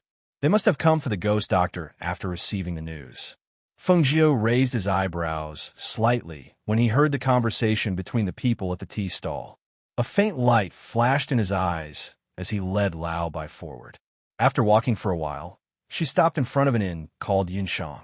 The waiter inside quickly came out to welcome her. "A guest has arrived," the waiter shouted inside as he took the reins from Feng Jiu. He said, "Guest, you have come at the right time. Our inn has a superior room on the second floor. The lighting is excellent." "Yes." She tossed a gold coin to the waiter and instructed, "Prepare 10 caddies of small fish and prawns for my horse. The rest is yours." The waiter immediately smiled and said, "Thank you, guest. Rest assured, this little one will take good care of guest's mount." The waiter who came out from behind led her to the counter. After paying, he brought her to the second floor. After instructing the waiter to prepare hot water, she took a bath and changed her red clothes into a white robe. Her black hair was tied up high, and she restrained her arrogance and evil charm, becoming a graceful, noble young master. Seeing that it was still early, she sat cross-legged on the bed and meditated until evening. When the sky gradually darkened, she got up and walked out of the inn. She planned to stroll around the night scene of Six Paths City and look for food. Chapter 230. In a house, Huilang hurried to the backyard. Seeing his master sitting there drinking tea, he stepped forward and bowed. "Master, according to this subordinate's investigation, the ghost doctor in this Six Paths City is most likely a fake." The Yama Lord looked at him and said, "What do you mean? The time of appearance is wrong. The ghost doctor in Six Paths City appeared 7 days ago, but at that time he was still in our building. So this ghost doctor is a fake. Since he is a fake, we should find a chance to expose him," the Yama Lord said in a low voice. After a pause, he asked, "Is there any news about him from the black market?" Grey Wolf stared blankly for a moment before realizing that his master was referring to the ghost doctor. Only then did he reply, "There's no news at the moment." However, the attendant by the ghost doctor's side heard the news about the ghost doctor and came over with the people from the black market. "No news about him? Where does she go to hide?"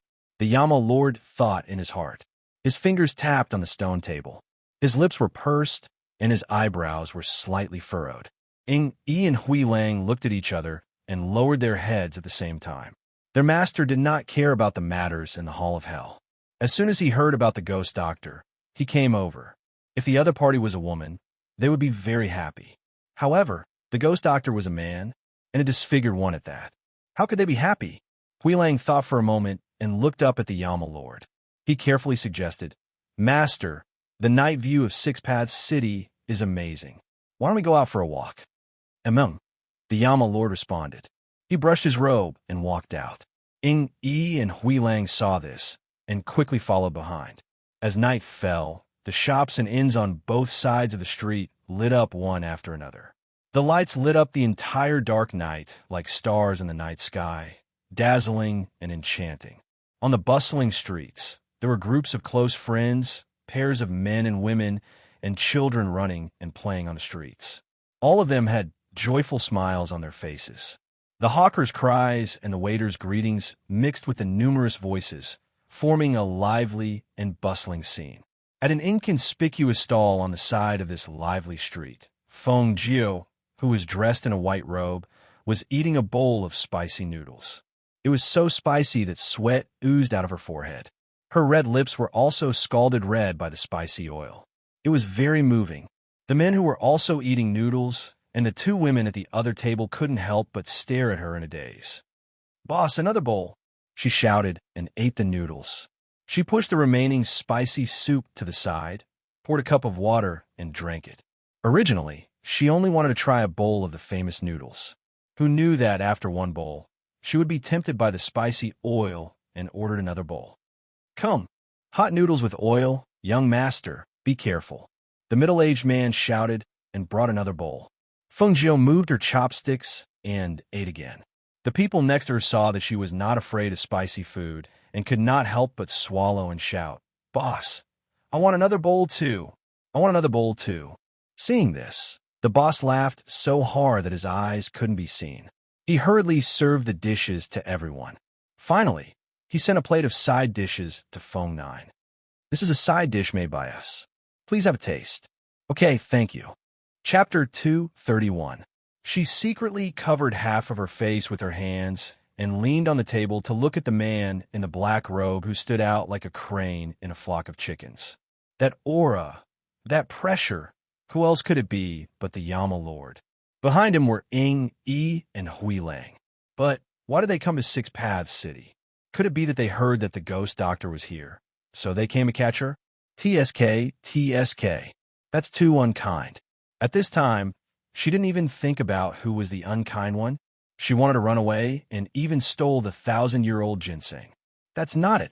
I don't think he's seen my face before. At this time, she remembered that the scars on her face were messy all over, and she had been applying ointment on her face. None of them had seen her face after she recovered. Even if she stood in front of them now, they probably wouldn't be able to recognize her, right? Thinking of this, she grinned and coughed lightly. She sat up straight and continued to eat her noodles. Master, this oil noodles is a specialty of Six Paths City. Master, do you want to try it? Hui Lang pointed at the stall full of people and asked the Yama Lord in front of him. The Yama Lord was about to shake his head when he saw the white-clothed youth who was eating his noodles. For some reason, he walked over and sat down opposite the white-clothed youth. Fengjiu, who was eating her noodles, wanted to quickly finish eating and leave. After all, the Yama Lord's eyes were very sharp. It was fine if she didn't meet him, but if she did, she didn't know if she would be recognized. So, she didn't even raise her head to look at him. Who knew? When she was halfway through eating, she saw a person sitting opposite her. Just based on his aura, she didn't need to raise her head to know that it was the Yama Lord. Could it be that he recognized me? That's impossible, right? Or does he also want to eat the oil noodles? TSK. Enemies are bound to meet on a narrow road. She met him everywhere. Boss, give me a bowl of noodles with oil. Grey Wolf shouted as he stood behind his master with Ying Yi. Yes. When the owner saw the imposing manner of the three people, he couldn't help but feel a little frightened. He hurriedly responded and served a bowl of piping hot noodles with oil. After that, he said, Sir, be careful not to burn your mouth. The Yama Lord frowned and looked at the bowl of oily red noodles in front of him. He then looked at the young man who was slurping down the noodles. He paused and asked, Is it delicious? There was a trace of doubt in his deep voice. He looked at the young man who kept his head down and saw that he hadn't raised his head since he sat down. Could it be that he didn't dare to see him? Could it really be her? When he thought of this, his mood suddenly improved. When his deep gaze looked at the young man's slightly swollen lips, he couldn't help but smile. However, Hui Lang, who couldn't see the situation clearly, thought that the Yama Lord was asking him. So, he took a step forward and said with a grin, Master, the oil noodles have to be spicy to taste good. You'll know once you try it. But be careful not to burn it. This spicy oil is very that before he finished speaking, he saw his master's cold gaze sweep over him. He was a little confused. He paused and asked carefully, Master, what's wrong? Ying Yi, who was standing behind the Yama Lord, glanced at Hui Lang and rolled his eyes speechlessly. His master was clearly asking the young man in white. When was he asking him? Why'd he go up and answer him? He was simply a rash person who didn't know how to read the situation. Boss the bill. Chapter 232.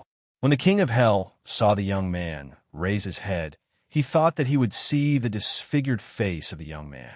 However, he did not expect to see such a beautiful and seductive face. The youth was clearly wearing a white robe, but he had a seductive and enchanting aura about him.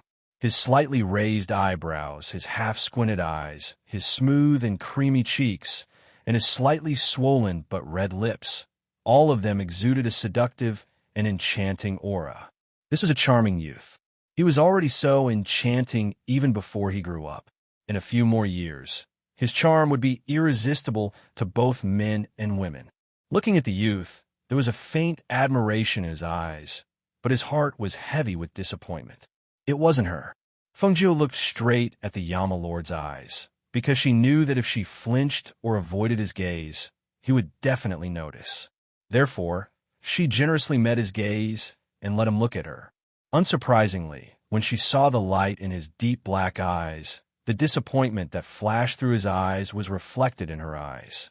She threw a silver coin to the owner, who was quickly walking over, and said with a smile, "Keep the change. I'll give it to this young master as well." After saying that, she glanced at the Yama Lord with a smile and turned to walk away. "Thank you, young master. Thank you, young master." The owner took the silver coin and thanked her, then gave the Yama Lord a side dish. "Young master, if it's not enough, there's more. Eat as much as you want." Only then did he leave. At this time, the Yama Lord's deep eyes were half squinted, and his gaze fell on the white figure. No one knew what he was thinking.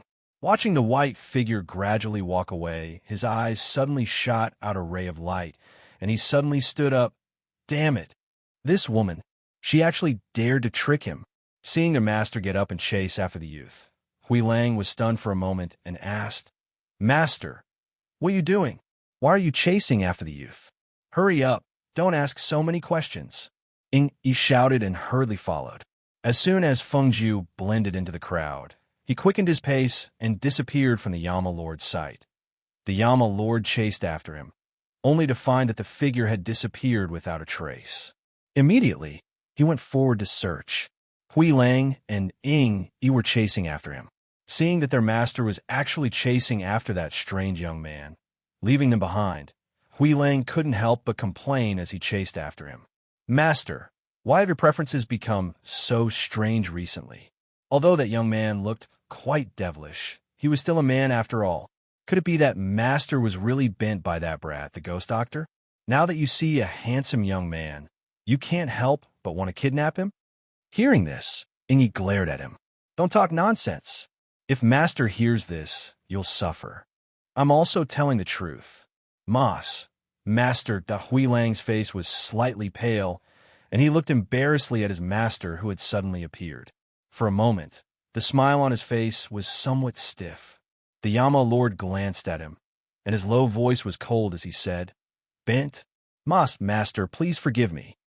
Hui Lang knelt down on one knee, cold sweat dripping down his body, and said in a trembling voice, Actually, this subordinate was bent by Yi. Hearing this, Yi was shocked. He glared and kicked him. "What nonsense are you talking about?" Chapter 233. The Yama Lord glanced at the two of them and said in a low and magnetic voice, "I don't care who turned who gay. Now go and find that person." The two of them hurriedly asked, "Master wants to find that young man?" "That's right," the Yama Lord replied in a low voice. He paused and looked at the two of them before saying, "She is the ghost doctor." "What?" The two of them were shocked and exclaimed at the same time. "Ghost doctor? That white-robed young man? Is this for real? How did Master recognize her?" Master didn't recognize the wrong person, right? That white-robed young man, how? How could he be the ghost doctor? Hui Lang braced himself and asked. It was hard to believe that the disfigured young man was the same person as the handsome, white-robed young man. The Yama Lord glanced at him coldly.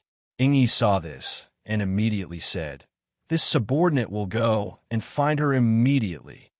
He quickly left after saying that. "Your subordinate will go and look for him as well.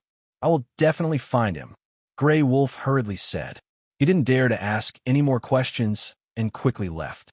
The Yama Lord stood with his hands behind his back and looked at the crowd with his deep eyes.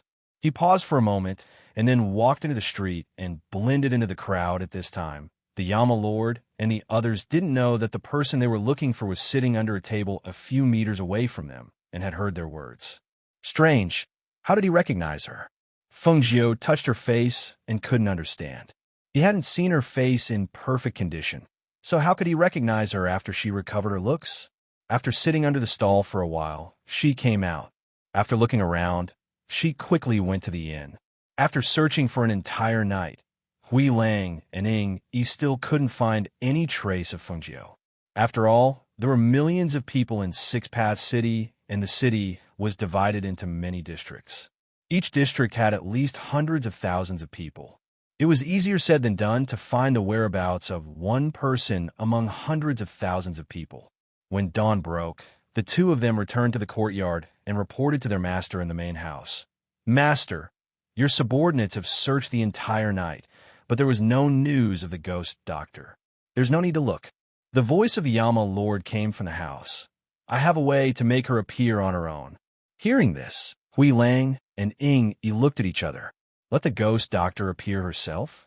That's impossible, right? He was trying his best to avoid them. So why would he appear on his own?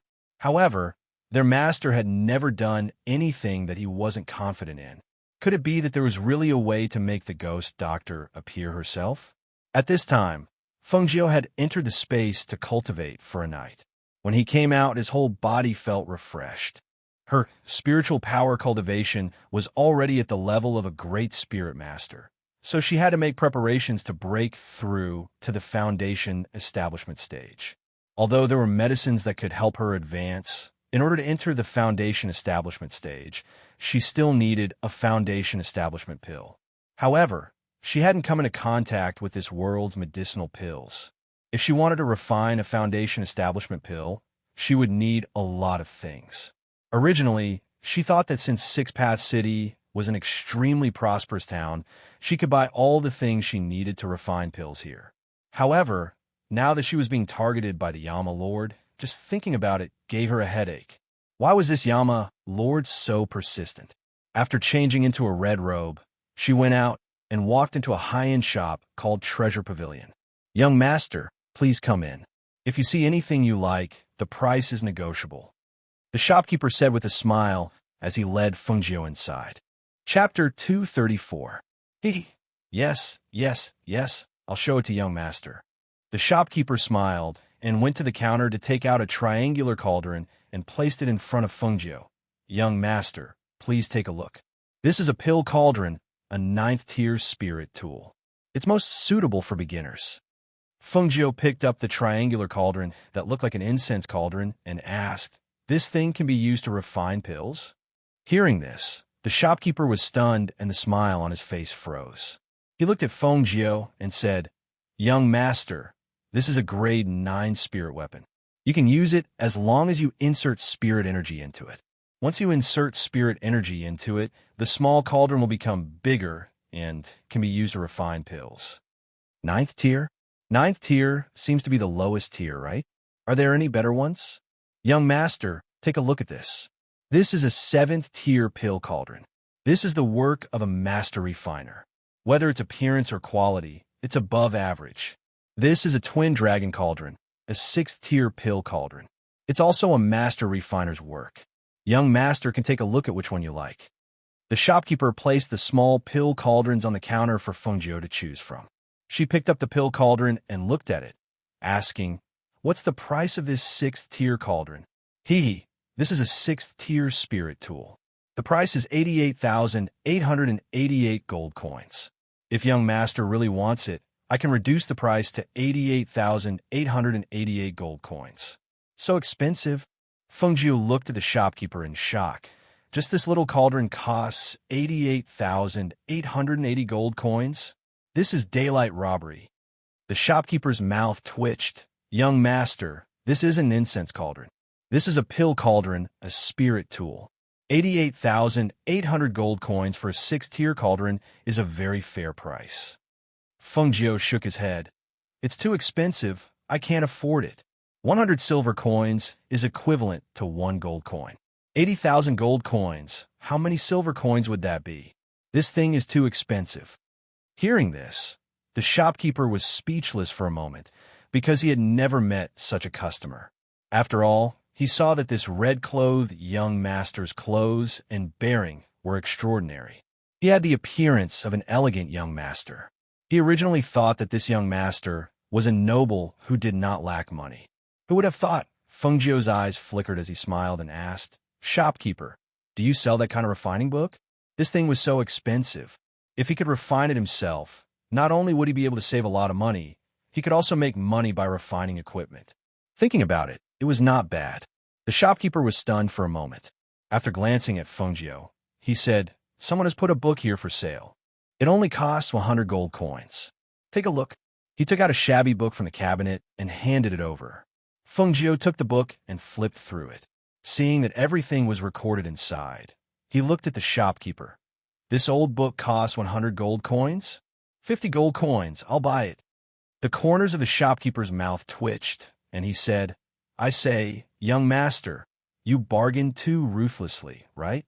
How are we going to do business if you cut it in half the moment you open your mouth? How about this? If you really want it, take it for 80 gold coins. If you don't have 80 gold coins, I won't sell it. Hearing this, Feng Jiu smiled and straightforwardly took out the money to buy it. After putting away the book, he turned around and walked out. However, just as she walked out of the shop, she saw a familiar figure. When she saw that figure, her eyes lit up and revealed a smile. She ran towards that person and shouted at the same time, "Uncle!" Chapter 235. He turned around and saw the red figure running towards him. His mood inexplicably soared, but the expression on his face was full of doubt and indifference. "You are. It's me. Ghost. She blinked at him, her face full of joy. "Uncle, why are you here?" Hearing this, Ling Mohan showed a timely look of astonishment. "You are the ghost doctor?" He lowered his voice and looked around. "Your face. It's cured. How is it? Isn't it handsome beyond compare?" she said with a narcissistic smile. Ling Mohan's deep gaze fell on her snow-white skin, taking in her beautiful face. His eyes flashed with a smile, and he said meaningfully, "Yes, it's very stunning." Feng Jiu looked around and said, "Someone is looking for me. It's not safe on the street. Let's find a place to sit and talk. I'll treat you to a meal. How about it?" "Okay," he nodded in response, the corners of his mouth slightly raised. "Then let's go. There's a restaurant in front," Feng Jiu said, and led him to the restaurant in front. After the two of them left, Hui Lang and Ing Yi, who came out from the shadows, widened their eyes, their faces full of disbelief. Hui Lang murmured, "Master said that there was a way to make the ghost doctor appear on her own. I didn't expect that he would really be able to make the ghost doctor appear on her own." Ing Yi was speechless and said, "Master is too black-bellied. He actually thought of this method. If the ghost doctor was sold, she would still help Master count the money." Thinking of his master's serious and cold, indifferent expression, Ing Yi despised him in his heart. Master must have been overjoyed at that time, yet he still pretended to be stunned and surprised. "Should we follow them and take a look?" Hui Lang elbowed Ing Yi and asked. "Follow them?" Ing Yi glanced at him. "Aren't you afraid of ruining Master's plans?" Hearing this, Hui Lang stopped thinking. "Then let's go back first." "Yes, let's go. That ghost doctor is very clever. If we follow them, we will definitely be discovered. Let's go back and wait for the master's news," he said and left with him. On the other side, Feng Jiu and Ling Mohan came to the restaurant and sat down.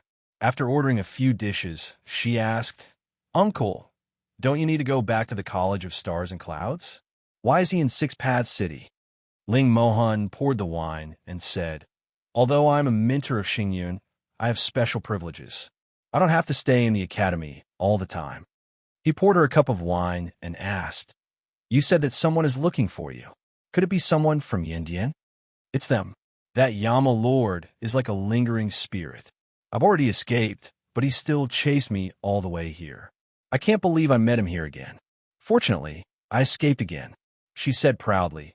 "It's not that easy to find someone in Six Paths City, even if he's the Lord of Yanhal." "Lingering spirit?" Ling Mohan narrowed his eyes and smiled slightly. "It said that this Yama Lord is very mysterious.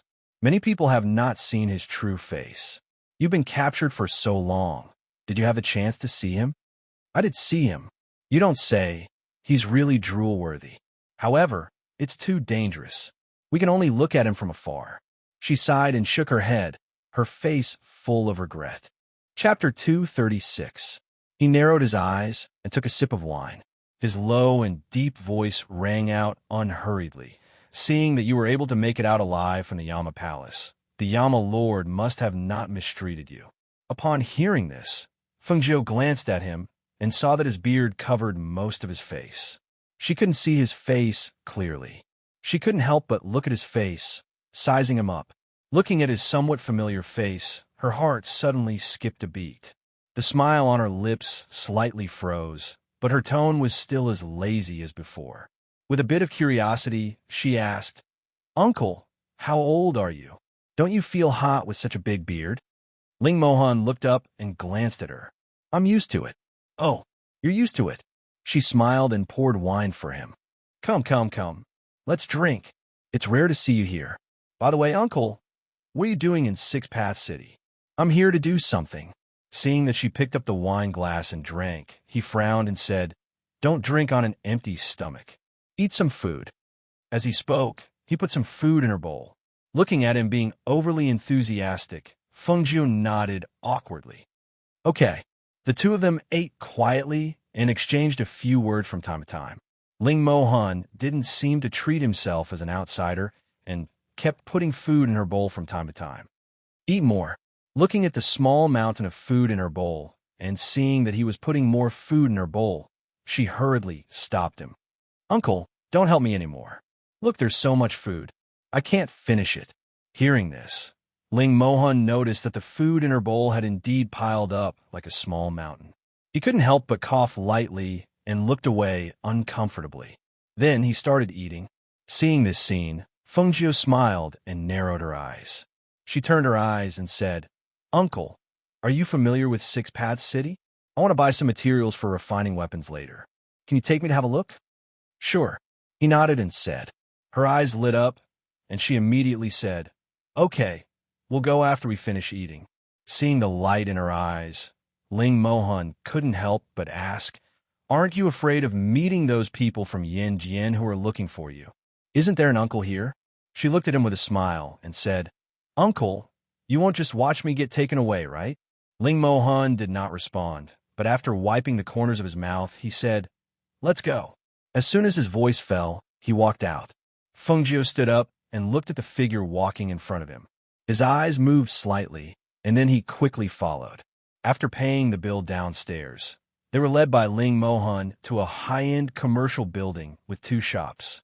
Looking at the three-story building and the high-class facade, her gaze fell on the three words in the middle. 100 Treasures Tower? Uncle, are the things here very expensive? I can't afford anything too expensive. Hearing this, Ling Mohan glanced at her and then walked in. Come in and take a look. When Fengjiu came in, she realized that the things in the treasure house were like ants compared to this 100 Treasures Tower. The difference was too big. Shopkeeper, how much is this tripod? Chapter 237. This is a 4th grade spiritual weapon, worth 428,000 gold coins. The shopkeeper said from the side, glanced at the two of them, and asked, What kind of spiritual weapon is young master looking for? This old man can introduce it to young master. Hearing the price, Fengjiu immediately retracted her gaze, looked at the shopkeeper and said, I want to buy some golden steel. I wonder if you have it here? Yes, young master. Please wait a moment. The shopkeeper called a person and said. Not long after, the person brought a large piece of golden steel. Young master, do you think this is enough? If not, there is more behind. How much is this? She looked at the golden steel. It looked no different from ordinary iron. The shopkeeper said with a smile, Hee, this is not something expensive. This large piece only costs 10 gold coins. Hearing this, Fengjiu came to the side, lowered her voice and asked, Uncle, is this right? Ling Mohan glanced at her and asked, You plan to buy this to learn how to refine weapons? Yes. I originally wanted to buy a pill furnace, but it is too expensive. I can't afford it, so I want to learn and see if I can refine one myself. How about it? My idea is good, right? Looking at her proud appearance, he secretly shook his head, went to the counter, pointed at a pill furnace, and said to the shopkeeper, Take this out and give it to her. Okay. The shopkeeper smiled and was about to take out the pill furnace when he heard the voice of the red-clothed youth. No need. I will buy it and learn how to refine weapons. I don't believe that I can't refine one. The shopkeeper smiled and said, Refining weapons is not as easy as it sounds. If you want to refine a 4th grade pill furnace, you can't refine it without 10 years of experience. Fengjiu choked and glanced at the words below the pill furnace. 1st grade spiritual weapon, price 2,800,000 gold coins. Uncle, this is so expensive, I can't afford it. His deep gaze swept past her body as he said, This 100 Treasures Tower can be bartered with items. I don't have anything valuable to barter with, but uncle, let's talk about it. She leaned closer to him, lowered her voice, and said with a smile, "Since we're so familiar with each other, can you lend me some?" Looking at the charming face in front of him, his heart skipped a beat. His breathing was slightly chaotic as he looked away. He forcefully suppressed the urge to pull her into his arms. At this moment, his low voice was slightly hoarse. "If you lend it to me, you have to pay interest." Fengjiu's eyes flashed as he took in his expression. He smiled and said, "Interest is interest." Thus, Fengjiu took the purple crystal card he gave him and bought a bunch of things. After putting them into the space, the smile on his face couldn't help but rise. "Uncle, let's go," she said with a smile. However, in the next moment, her expression changed slightly. Hiss! Seeing her holding her stomach with an ugly expression, he frowned and asked, "What's wrong?" "My stomach hurts." She frowned with an ugly expression and looked at the shopkeeper. "Shopkeeper, do you have a toilet here?" The shopkeeper was also stunned for a moment, then nodded. "Yes, it's at the back." She looked at Ling Mohan and said with a frown, "Uncle, I think I ate something bad just now. I'll go to the toilet. Can you wait for me here?" "Go ahead," Ling Mohan said as he watched her trot towards the back. Chapter 238. Looking at the empty latrine, Ling Mohan's face darkened. His deep eyes narrowed, revealing a dangerous aura. "Good. Very good. This time you actually managed to slip away right under my nose. You got guts." His voice sounded like he was gnashing his teeth in anger. Come to think of it, he appeared as Ling Mohan. Who would have thought that she would notice that something was wrong in less than half a day? He didn't mind being taken advantage of, but the problem was that the woman actually ran away again. His face darkened as he stroked the beard on his chin. How did she recognize him? And when did she recognize him? Could it be that when he planned to appear as Ling Mohan, she had already planned to beat him at his own game? On the other hand, Fengjiu, who had returned to the inn, laid down on the bed, patted his chest, and exhaled softly. Even after he returned to the inn and locked himself in the room, his heart was still beating fast. Too exciting. Who would have thought that the uncle was actually the Yama Lord? Who would have thought that she would deliver herself to his doorstep? Fortunately, he discovered her early and let her slip away. Otherwise, he would have caught her again. She knew it. How could the two of them have such similar figures? Even their facial features were exactly the same. Furthermore, the Yama King had appeared in the Six-Path City, and now, this uncle was here as well. The Yama Lord's pharmacy was developing an antidote for the Millennium Frost Poison, and this uncle also had the Millennium Frost Poison. This was too much of a coincidence. If she hadn't realized it, she would have been a fool. "No, I can't stay in Six-Path City any longer. Now that I've almost bought everything, I should go to the black market and find Lung Shuang first." She turned over and jumped out of bed, walked to the table, and poured herself a cup of wine. Then, she went downstairs and checked out of the room with the shopkeeper. Then, under the shopkeeper's lead, she went to the stables at the back. "Who knew that this is my mount?" She looked at the white horse that the shopkeeper led out. Her eyebrows raised slightly, and the corners of her lips curved into a smile. However, this smile did not reach her eyes. The shopkeeper was startled and asked, "Isn't this young master's mount? I heard from the waiter that young master's mount is white. There's only one white horse here." "What about the waiter? He quit his job this morning." At this point, the shopkeeper's expression changed. Could it be that he secretly swapped young master's horse? "Horse? Huh." Fengjiu sneered. "My mount is a spirit beast, not a horse." Realizing the seriousness of the problem, the shopkeeper hurriedly said, "I'm really sorry. Young master, such a thing happened when you stayed here. It's our fault in management. Young master, please wait a moment. I'll immediately send someone to the waiter's house to look for him. He just quit his job this morning and should still be at home now." Seeing that the shopkeeper didn't know anything about it, her expression softened, and she said, "Get someone to bring me there." The innkeeper hurriedly responded and ordered someone to look after the inn. He personally brought Fengjiu to the waiter's house. However, on the street, they saw the smiling waiter turning a corner and walking into an alley. "It's him. Where is he?" The shopkeeper pointed. As soon as he finished speaking, he saw a red shadow sweep past him. Seeing this, he quickly followed. On the other side, when Hui Lang and Ing Yi saw their master coming back with an ugly expression, They couldn't help but feel surprised. Chapter 239. As soon as he finished speaking, he saw his master glance at him coldly. That gaze made his hair stand on end. Could it be that another accident had happened? He was puzzled, but didn't dare to ask. Master always paid more attention to the ghost doctor's matters than expected. He thought that Master would only return at night. Who knew that he would return in less than half a day? Most likely, there really was an accident. But what could have happened? Could it be that the ghost doctor didn't give Master a good look? The two of them were perturbed as they looked at their master's dark face. Without saying a word, they entered the room and closed the door. After a long while, the two of them looked at each other and walked out of the courtyard to discuss in low voices. What do you think happened? Hui Lang looked at Yi and asked. Yi pondered and said, it must have something to do with the ghost doctor. Otherwise, Master's expression wouldn't be so bad. Say it. You shouldn't have let us follow you. If we had followed you secretly, we would have known what happened to Master and the ghost doctor. Thinking about it, Yi lowered his voice and said, how about this, you go out and ask around? Where did Master go after we came back? And where did the ghost doctor go? We have people in Six Paths City, so it won't be hard to find out. Investigate what happened to Master today. This isn't too good? Hui Lang looked troubled. If Master knows about this, we'll have to bear the consequences. You're Master's personal attendant, and I'm Master's shadow guard. Look at Master's expression when he came back. Shouldn't we find out what happened? Moreover, this matter is most likely related to the ghost doctor. If you don't dare to investigate Master's whereabouts today, then investigate the ghost doctor. Hearing him say this, it seemed to make some sense. Thus, Hui Lang nodded. Okay, then I'll go and be back.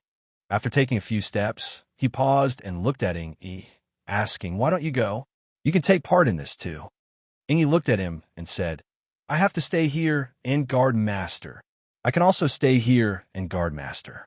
You go and investigate, so that I won't be the one to suffer. Hui Lang walked back and indicated for him to go. You're really not going? I'm not going. Hui Lang shook his head. He felt that this was not a good task. If you don't want to go, I'll go. But don't ask me when you come back. On what basis? As Yi walked out, he said, because I'm only investigating the ghost doctor. Only investigating the ghost doctor. Even if Master knew, it would be fine. Treacherous. Hui Lang cursed in a low voice. Watching him walk away, he returned to the courtyard to stand guard. On the other side, in the alley, Fengjiu stepped on the waiter's back and bent down to play with the dagger in his hand. He looked at the waiter's pale and frightened face on the ground. Where did you put my mount? What mount? I don't know. Before he could finish speaking, a shrill scream rang out. He saw that the second-rate waiter's back had been pierced by the dagger, and blood immediately gushed out. The shopkeeper who had caught up was shocked and looked at Fengjiu with a trembling body. Young master, if you have something to say, please don't kill him. Fengjiu pulled out the dagger and wiped the fresh blood on the waiter's face. His gentle voice revealed a bit of carelessness, but it was also frighteningly cold. Where's my mount? Chapter 240. Dawn Cloud Pavilion? She raised her brows and looked at the manager, who was wiping off his cold sweat. What's that place? After he heard the name of the pavilion, the manager was stunned for a moment, and then he furiously stepped forward and kicked the attendant a few times. You bastard! Who told you not to be clean? You actually dared to sell a customer's mount to Dawn Cloud Pavilion. How hateful. Hiss. Manager, don't hit me. Young master, spare me. I won't dare do it again. The attendant cried as he begged. At this moment, he didn't have the slightest bit of joy from receiving the money from before. When he thought about how the red-clothed young master was still waiting for him to speak, the manager said with slight uneasiness, Dawn Cloud Pavilion is a place where the disciples of noble families and some cultivators in the city relax and play when they have nothing to do. It's different from ordinary places. Ferocious beasts or spirit beasts are purchased there, and customers are also killed there.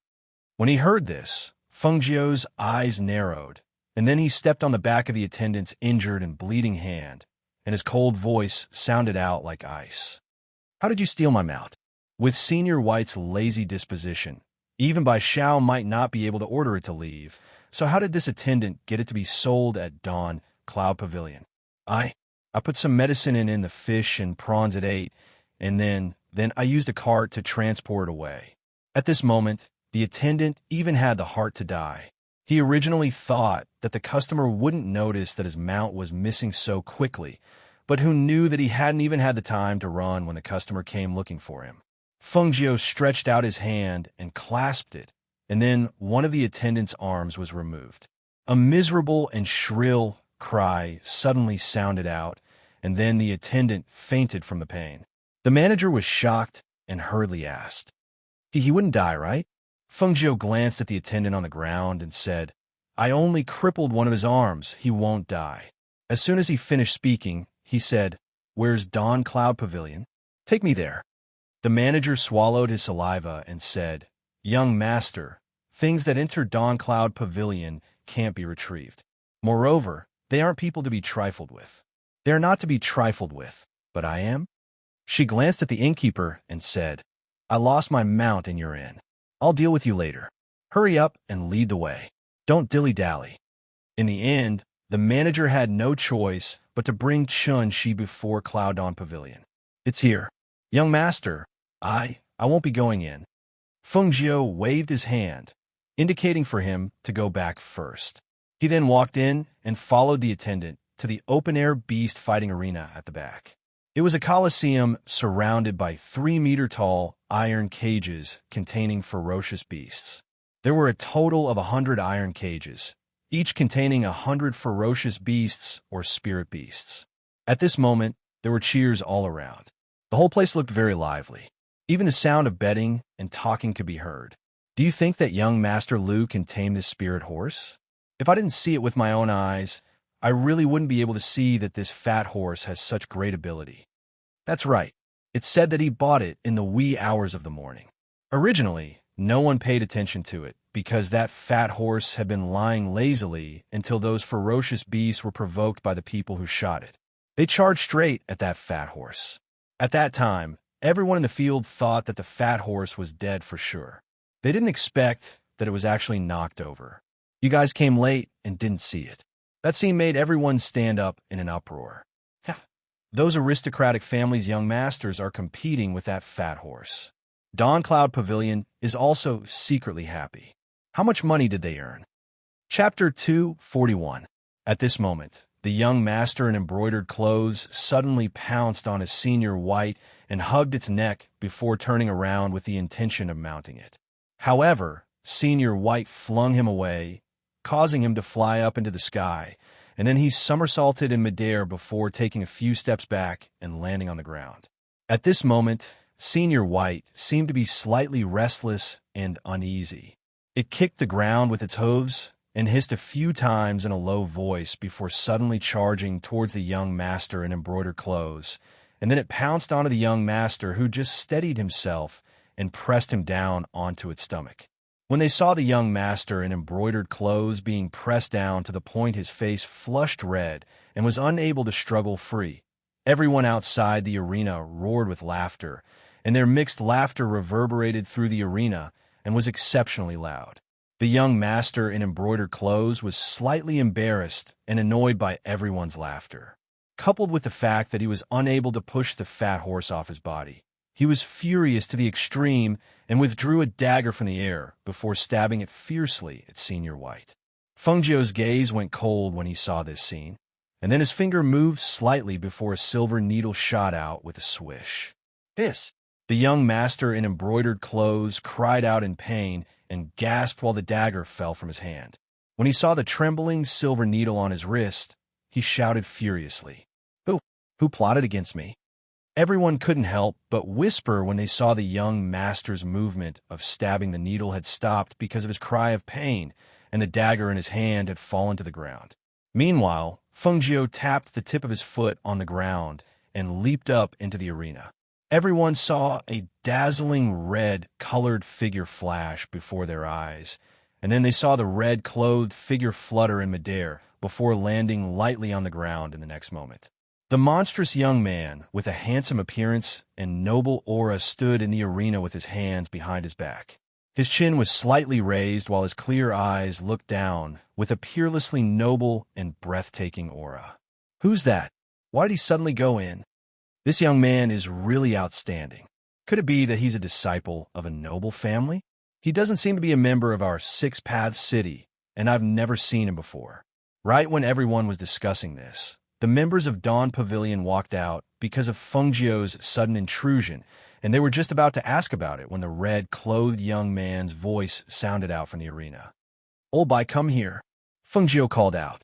Lao Bai, who was lying on the ground and pressing down on the man in embroidered clothes, suddenly turned his head. When he saw Fengjiu, he screamed and ran over happily. Everyone had different expressions when they saw this scene. Their gazes landed on the red-clothed youth as they secretly sized him up. From the looks of it, this fat horse belonged to the red-clothed youth?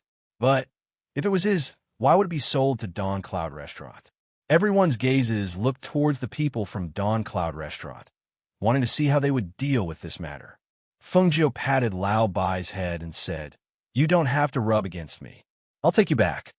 This spirit beast belongs to our Clear Sky restaurant. We can't let young master take it away." A middle-aged man walked over with his hands behind his back. He looked at the red-clothed Fengjiu and said, "That's right. I haven't tamed it yet, so how can I let it go?" The man in embroidered clothes walked over as well, and he stared at Fengjiu with a malicious expression. "It was you who used silver needles to plot against me, right? How audacious of you." Fengjiu glanced at the man and laughed coldly. "Are you sure it wasn't my old Bai who tamed you just now?" When they heard this, the people in the surroundings chuckled. The man in embroidered clothes' face flushed red as well, and he shouted sternly at Fengjiu, "How dare you?" Chapter 242. The man in embroidered clothes groaned as he lay on the ground. Due to the intense pain from the kick to his abdomen, cold sweat instantly appeared on his forehead. He wanted to stand up, but he was unable to muster the strength to do so for a while. Everyone who saw this scene instantly fell silent, seemingly in disbelief. After all, the man in embroidered clothes was a disciple of the Liu family, and his strength and cultivation could be considered outstanding among his peers. But now he was actually kicked to the ground by the red-clothed youth. How could they not be astonished? When the middle-aged man saw the red-clothed youth's kick, his eyes flickered, and a trace of astonishment flashed through his eyes. He slightly glanced to the side and sized up the red-clothed youth again. Perhaps it was because the red-clothed youth had sensed his gaze, but the red-clothed youth's eyes were cold as he looked at him. In that instant, he had the illusion that the person standing in front of him wasn't a youth, but a supreme king. The intimidating pressure and sharp aura that shot out from the youth's eyes caused his heart to involuntarily tremble. If he had originally thought that the youth might be a disciple of a noble family, then at this moment, he could conclude that the youth's background was definitely extraordinary. It was precisely because of this thought that his expression softened, and he said, "Young master, why don't we talk at the back?" At the same time, he made a gesture of invitation. However, at this moment, the man in embroidered clothes on the ground stood up with a gloomy expression. "Leave? Where do you think you're going? Do you really think that my Liu family is easy to bully? You want to leave after kicking me? No way." As soon as he finished speaking, his spiritual aura surged, and a wind blade formed in his palm. His body instantly swept towards Fengjiu, and at the same time, the wind blade in his hand also slashed towards her. Fengjiu, who had originally planned to follow the middle-aged man to the side of the exit, felt the sharp sound of the wind blade behind her. When she turned around, she saw the wind blade slashing towards her. Just as she was about to dodge, she saw Lao Bai swinging his ponytail and eagerly following beside her. If she dodged it, then that blade of air would definitely strike Senior White. When she thought up to here, her eyes narrowed, while she condensed a strand of air with both hands to block the blade of air that assaulted her. Swish! It flashed by, and then her sleeve that she used to block the blade of air was sliced into pieces, revealing her snow-white wrists. His snow-white skin was so delicate that it could be broken by the wind. Almost in an instant, it caused the breathing of many men outside the arena to become much heavier.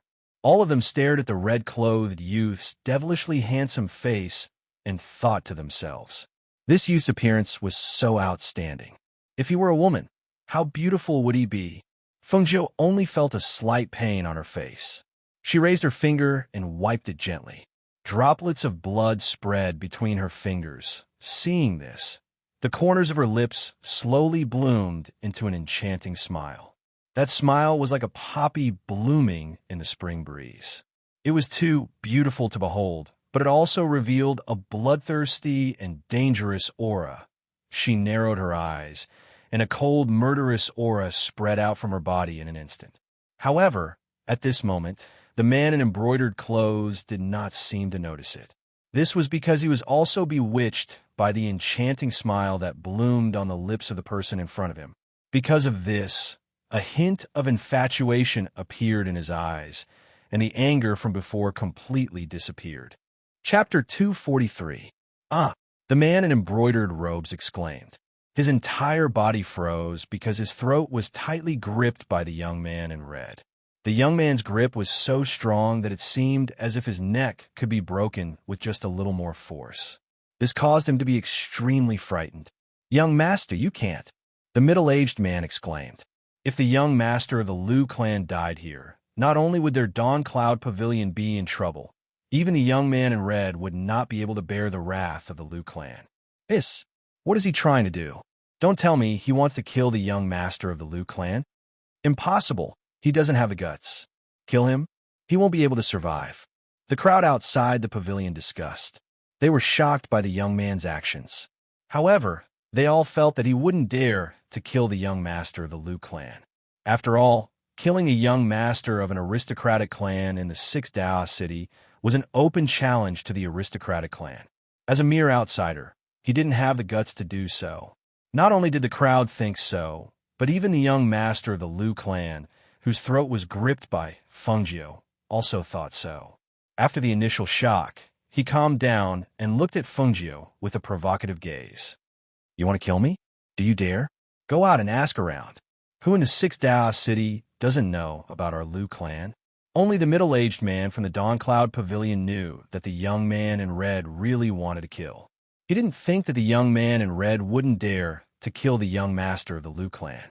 After all, young people were often impulsive. Sometimes, they didn't even consider the consequences of their actions. Fengjiu's eyes narrowed. The corner of his lips slightly curved as he slowly said, "The Liu clan? Is it very powerful?" Her hand around the young master's throat gradually tightened. Because her hand was holding his throat up, the young master of the Liu clan couldn't help but stand on his tiptoes to relieve the suffocating feeling. As his face gradually turned purple, he couldn't even speak. Looking at the young man in red before him, a trace of panic and fear suddenly appeared in his heart. She revealed an almost strange and dangerous smile as she watched the young man in embroidered robes whose face was gradually turning purple and whose hands were tightly gripping her hand in an attempt to break free. "The last person who injured my face is already dead. His corpse was probably eaten by wild beasts until there was nothing left. Tell me, how do you want to die?" Seeing this scene, the middle-aged man didn't know what to say because he knew that if he continued to persuade the young master of the Liu clan, the young master in red would kill the young master of the Liu clan even faster. Seeing the situation was not good, he was thinking if he should ask the higher-ups to deal with this matter. Release the young master of SSSS. Several guards were originally standing guard outside, but when they heard that something had happened to their young master, one of them quickly returned to the residence to report, while the other 3 quickly came in to investigate. Sure enough, when he saw his young master being strangled by the red-clothed youth, he immediately leaped over the surrounding iron cages and rushed down. Doctors. Chapter 244. This young man's looks are quite outstanding. His handsome appearance is rare. The man in red and wearing a devil's snare mask stared at Fengjiu below with a burning gaze. Hearing this, the city lord's eyes flashed, and he smiled. "Ghost Doctor, you may not know this, but there is a place for handsome men in 6 Path City. The men, they're also very outstanding. How can a man in the handsome men's place have this young man's nobility and demonic charm? This young man is the real deal.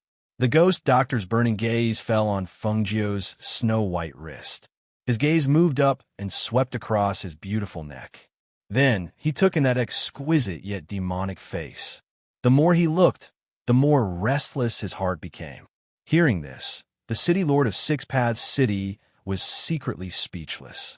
He didn't seem to have heard of the ghost doctor being a homosexual, but from the time he came into contact with the ghost doctor, he found that the ghost doctor was not interested in beauties, but was quite interested in handsome men. But if it was a normal man, then it would be good. After all, what kind of man could the handsome men not have? But when it came to the red-clothed young man below, he was hesitant. Although he wanted to ask for more medicine from the ghost doctor and had to flatter him, as the city lord of Six Paths City, he couldn't do things too out of line. Otherwise, the impact would be too great. But just as he was hesitating, he heard the ghost doctor's voice. "City Lord Chong, if you can help me get this young man, then I won't treat you unfairly." Hearing this, the city lord was startled and looked at the ghost doctor beside him. His words were equivalent to a promise. To him, this was an opportunity. "Okay, I'll think of a way." He nodded in response, and saw the ghost doctor beside him looking down in surprise. Seeing this, he turned to look as well. The three guards who leaped into the arena rushed forward, brandishing their swords to attack the red-clothed youth. They wanted to force him to release his hands, but unexpectedly, he turned around and used the young master of the Liu family as a shield, letting the young master of the Liu family take a blow from his own guards. "Ah, young master." The guard was shocked, and his face turned pale. He was so scared that his whole body trembled. But at this moment, Fengjiu kicked him in the head, and he fainted. The other two wanted to step forward, but they did not dare to use their sabers for fear of hurting their young master. However, they were also sent flying by Fengjiu in a few moves. They lay on the ground, howling in grief and unable to stand up. At this time, young Master Lu's face was pale and bloodless.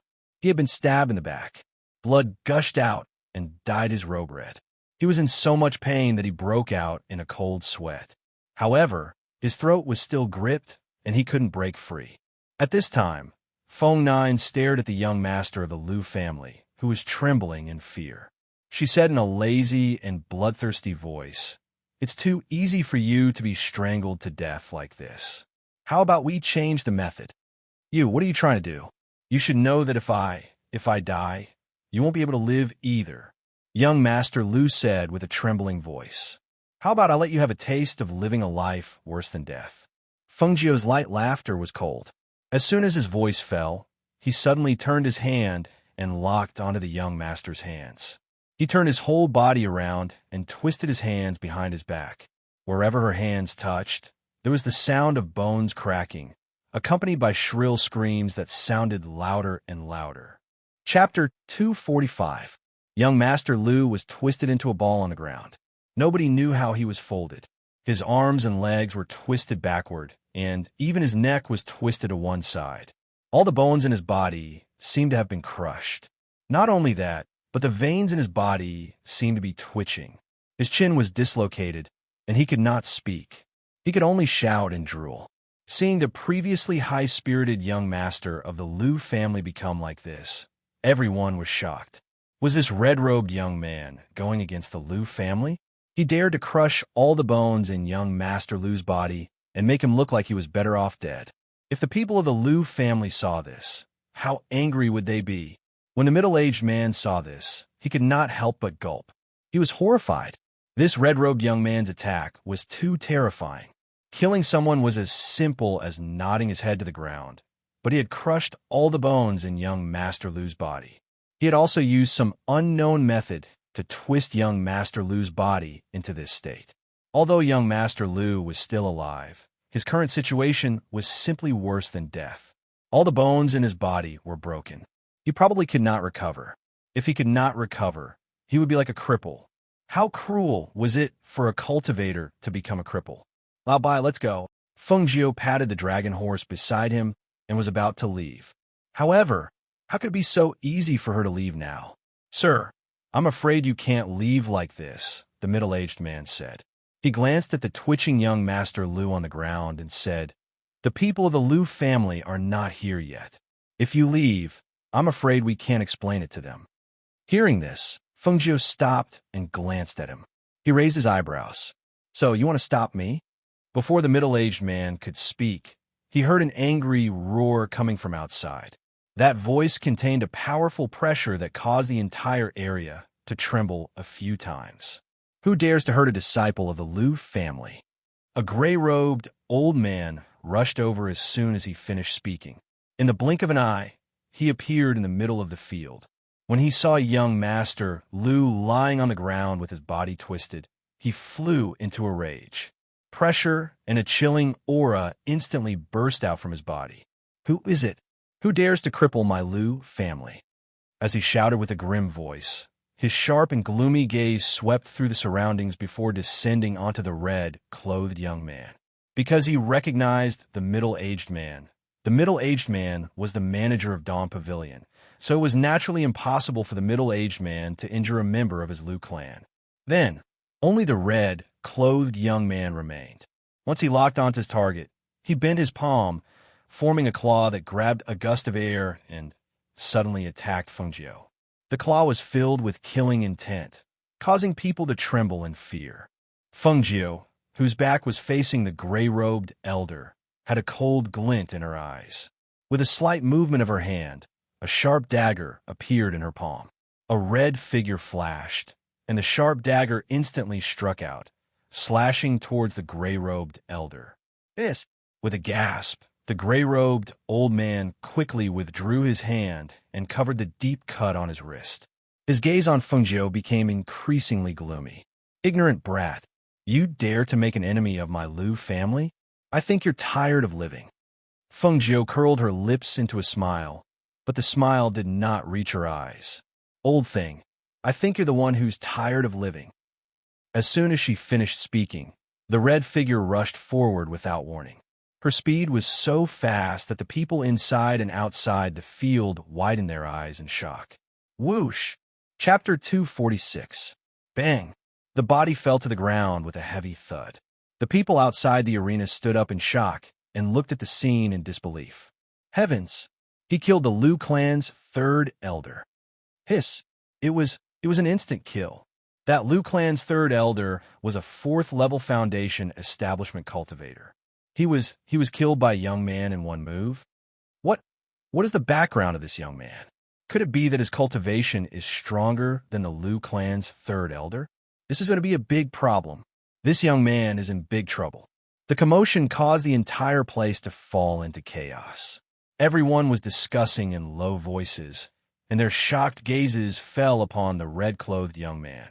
They were frightened by his viciousness and boldness, and even more so by his ability to kill a Foundation establishment cultivator in an instant. Foundation establishment cultivators were not like spirit masters or great spirit masters. They were cultivators who had already stepped onto the path of immortality. They were cultivators who had lived for 200 years. They were cultivators who could make countless spirit masters and great spirit masters kneel on the ground in fear with a stomp of their feet. But now, they were killed by a young man in red. Not only were the people in the arena shocked, even City Lord Chong of Six Paths City was shocked by the young man in red's ruthlessness. There is no need to mention the fake ghost doctor who was staring at Fengjiu with covetous eyes. This young man is definitely not an ordinary person. After the shock, the city lord sighed and shook his head. He looked at the ghost doctor and said, "I'm afraid this young man can't be touched." As the city lord of Six Paths City, he had seen countless people. He could see that the young man in red's ruthlessness and decisiveness was not something an ordinary family could cultivate. The young man knew that the old man was from the Lu clan and was a Foundation establishment cultivator. But he dared to kill him in an instant. This boldness was definitely not something an ordinary noble child could have. The ghost doctor also saw it. Not to mention the city lord, he was also shocked by the young man in red's ruthlessness. But the more it was like this, the harder it was to get his hands on the young man. The obsession in his heart grew deeper. Originally, He was only interested in the young man in red because of his handsome appearance and extraordinary temperament. But now his interest was completely aroused. Feng Jiao in the arena narrowed his eyes and glanced at the old man who was already dead. His gaze swept past young Master Lu, who was twisted on the side. He coldly snorted and swept his eyes around his surroundings. His cold voice was filled with a cold aura. Who else wants to stop this young master from leaving? Why don't you step forward? When that clear and stern voice clearly entered the ears of the surrounding people, each and every one of them looked at him with a complicated expression, but no one dared to stand out and stop him. What a joke! He could even kill a foundation establishment cultivator in one move. How could they stop him? Wasn't that courting death? The middle-aged man from Dawn Cloud Restaurant looked at Feng Jiao and didn't say anything. This was no longer a matter that Dawn Cloud Restaurant could interfere with. He had crippled the Lu clan's young master and killed the Lu clan's third elder. This news would soon spread to the Lu clan. At that time, thinking of this, his eyes flashed. How powerful was this young man? What kind of support did he have? He dared to kill the Lu clan's elder, just like that? Chapter 247. What they didn't know was that in the Lu clan, an old man was running to the main courtyard with a horrified expression. As he ran, he shouted, "Patriarch! Patriarch! Something bad has happened! Something bad has happened!" The old man's voice resounded in the Lu clan and attracted the attention of everyone in the clan. Everyone in the various courtyards came out to check. In the main courtyard, Patriarch Lu was talking with two elders. When they heard the voice outside, they were slightly surprised. "It seems to be fourth brother's voice," one of the elders said. He glanced at Patriarch Lu and said, "I'll go out and have a look." However, he had just stood up and hadn't walked out of the door when he saw the figure outside rush in. "Patriarch, something bad has happened. Third elder's longevity lamp has gone out." As soon as these words were spoken, the expressions of the three people in the room changed drastically. What? How was that possible? The three of them exclaimed in unison. Their voices were filled with disbelief and shock. It really went out. It went out just now. His longevity lamp really went out. Moreover, eldest young master's longevity lamp is flickering. I'm afraid the situation is not good. When Patriarch Lu heard this, he strode out and shouted, "Guards! Guards! Where did third elder and eldest young master go? Does anyone know?" His voice spread in the clan, and a guard hurriedly came to report.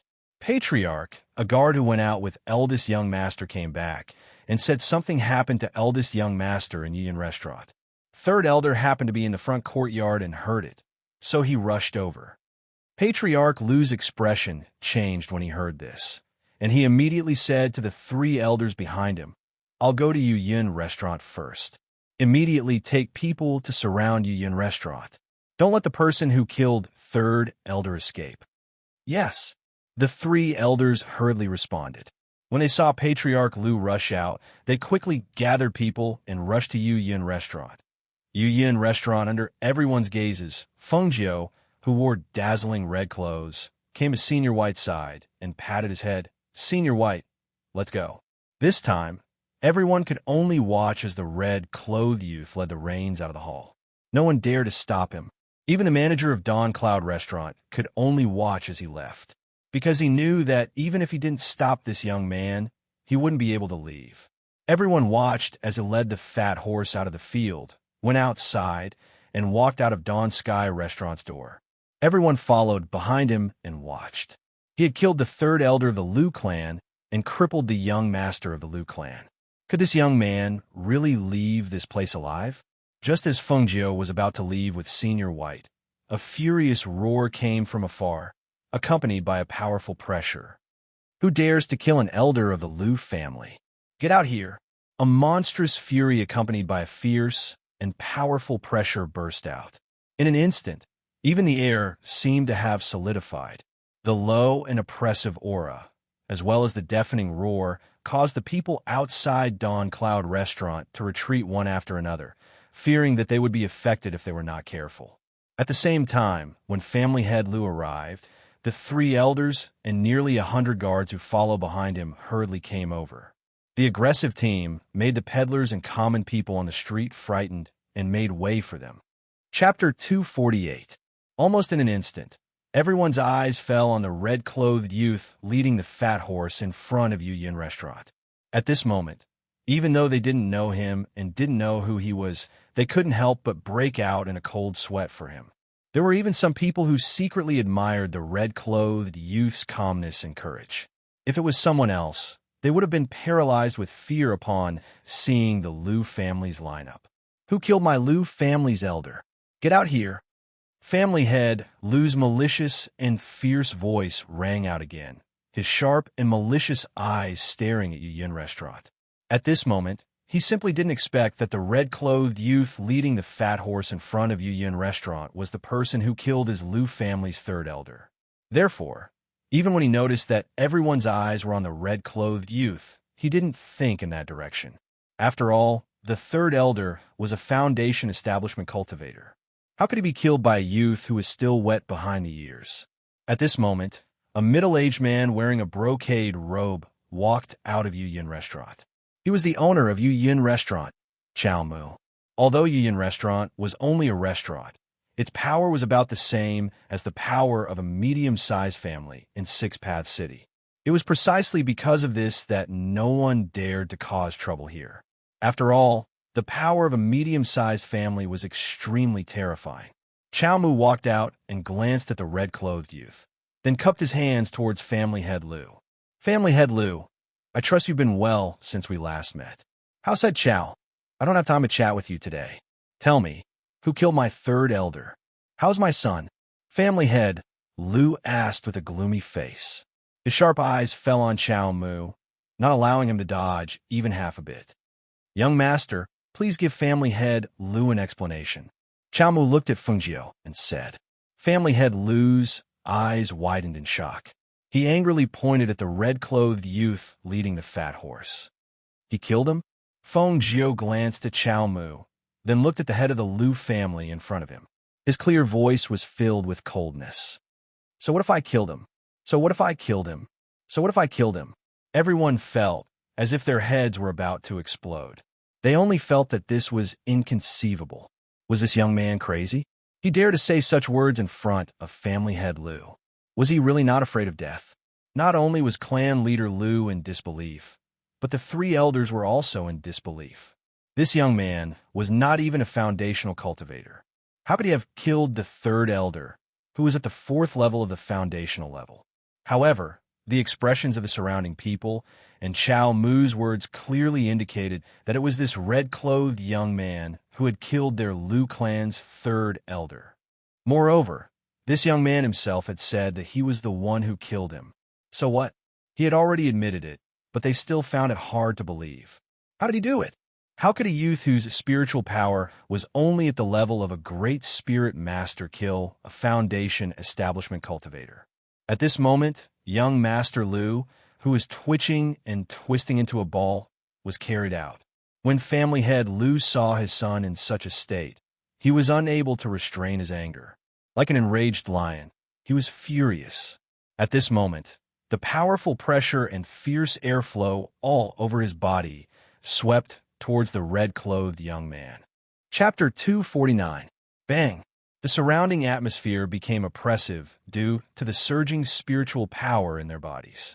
Seeing that the young man in red was able to fight with Family Head Liu without being at a disadvantage, the onlookers were secretly shocked. Family Head Liu was a cultivator in the sixth stage of the foundation establishment realm. Not to mention the fact that the difference in cultivation level was one level. The young man in red was only a great spiritual master. Even at his age, it was rare for him to have such a cultivation level. However, it was simply impossible for the weak to fight against a strong opponent and not lose. Yet it just so happened that bang. The two people's fists collided.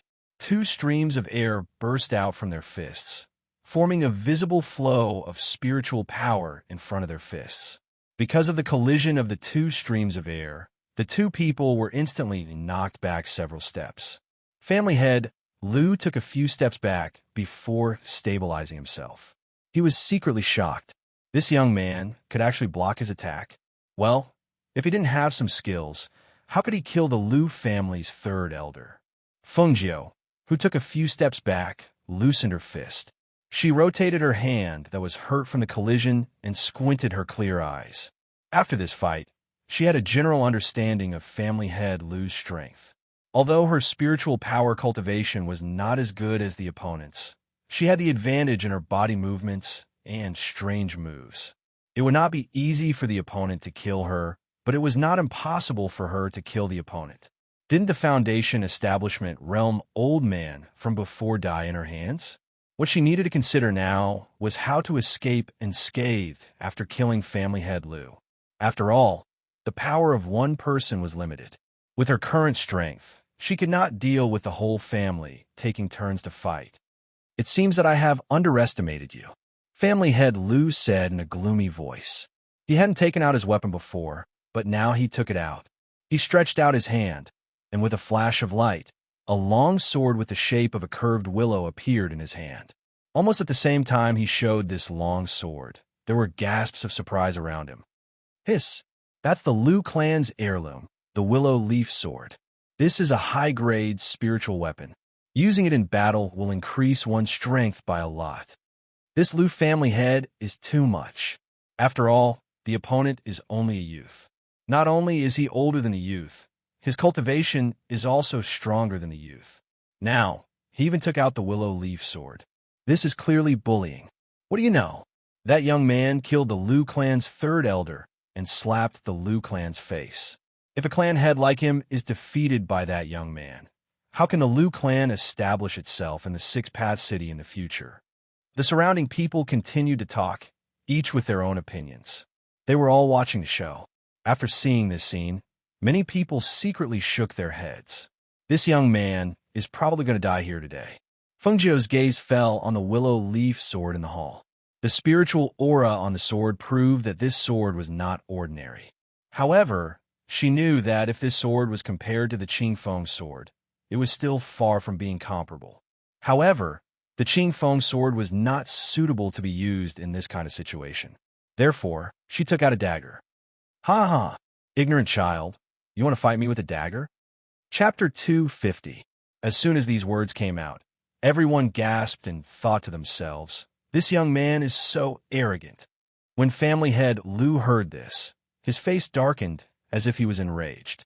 A cold aura burst out from his body, and his hand that was holding the willow leaf sword surged with spirit force. The air on the blade whistled out, and the sharp sword energy was like an ice blade, causing some of the people close to him to take a few steps back. I want to see what kind of arrogance a kid like you has. Before he could finish his sentence, he stopped abruptly. It was as if someone had grabbed him by the throat, and the rest of his words could not come out. His face was so dark and sinister that it was frightening. His eyes were filled with rage as he glared at the damned youth who had attacked him without warning. Because of the young man's sudden attack and fast speed, by the time he reacted, the cold dagger was already close to his throat. At that moment, his heart skipped a beat, and he suddenly had a trace of fear and shock that he shouldn't have. The hand that was holding the sword instinctively raised a block, but he could only block the dagger that was going for his throat. It was too late to block the dagger that was going for his arm. Whoosh! The fierce attack was fast and ruthless. The dagger was so deep that the bone could be seen. Blood splashed out in an instant, accompanied by the sound of him gasping and the exclamations of the surrounding Liu family members. Hiss! Family head. When they saw the blood gushing out of their family head's arm, it quickly dyed his entire sleeve red. His arm was also hanging down due to the injury and was trembling slightly. Blood dripped down from his hand to the ground and bloomed into beautiful red plum blossoms on the ground. I already said that a dagger is enough to deal with you.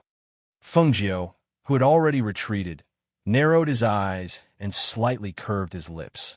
He seemed to be in a good mood as he looked at family head Liu, whose hand was dripping with blood.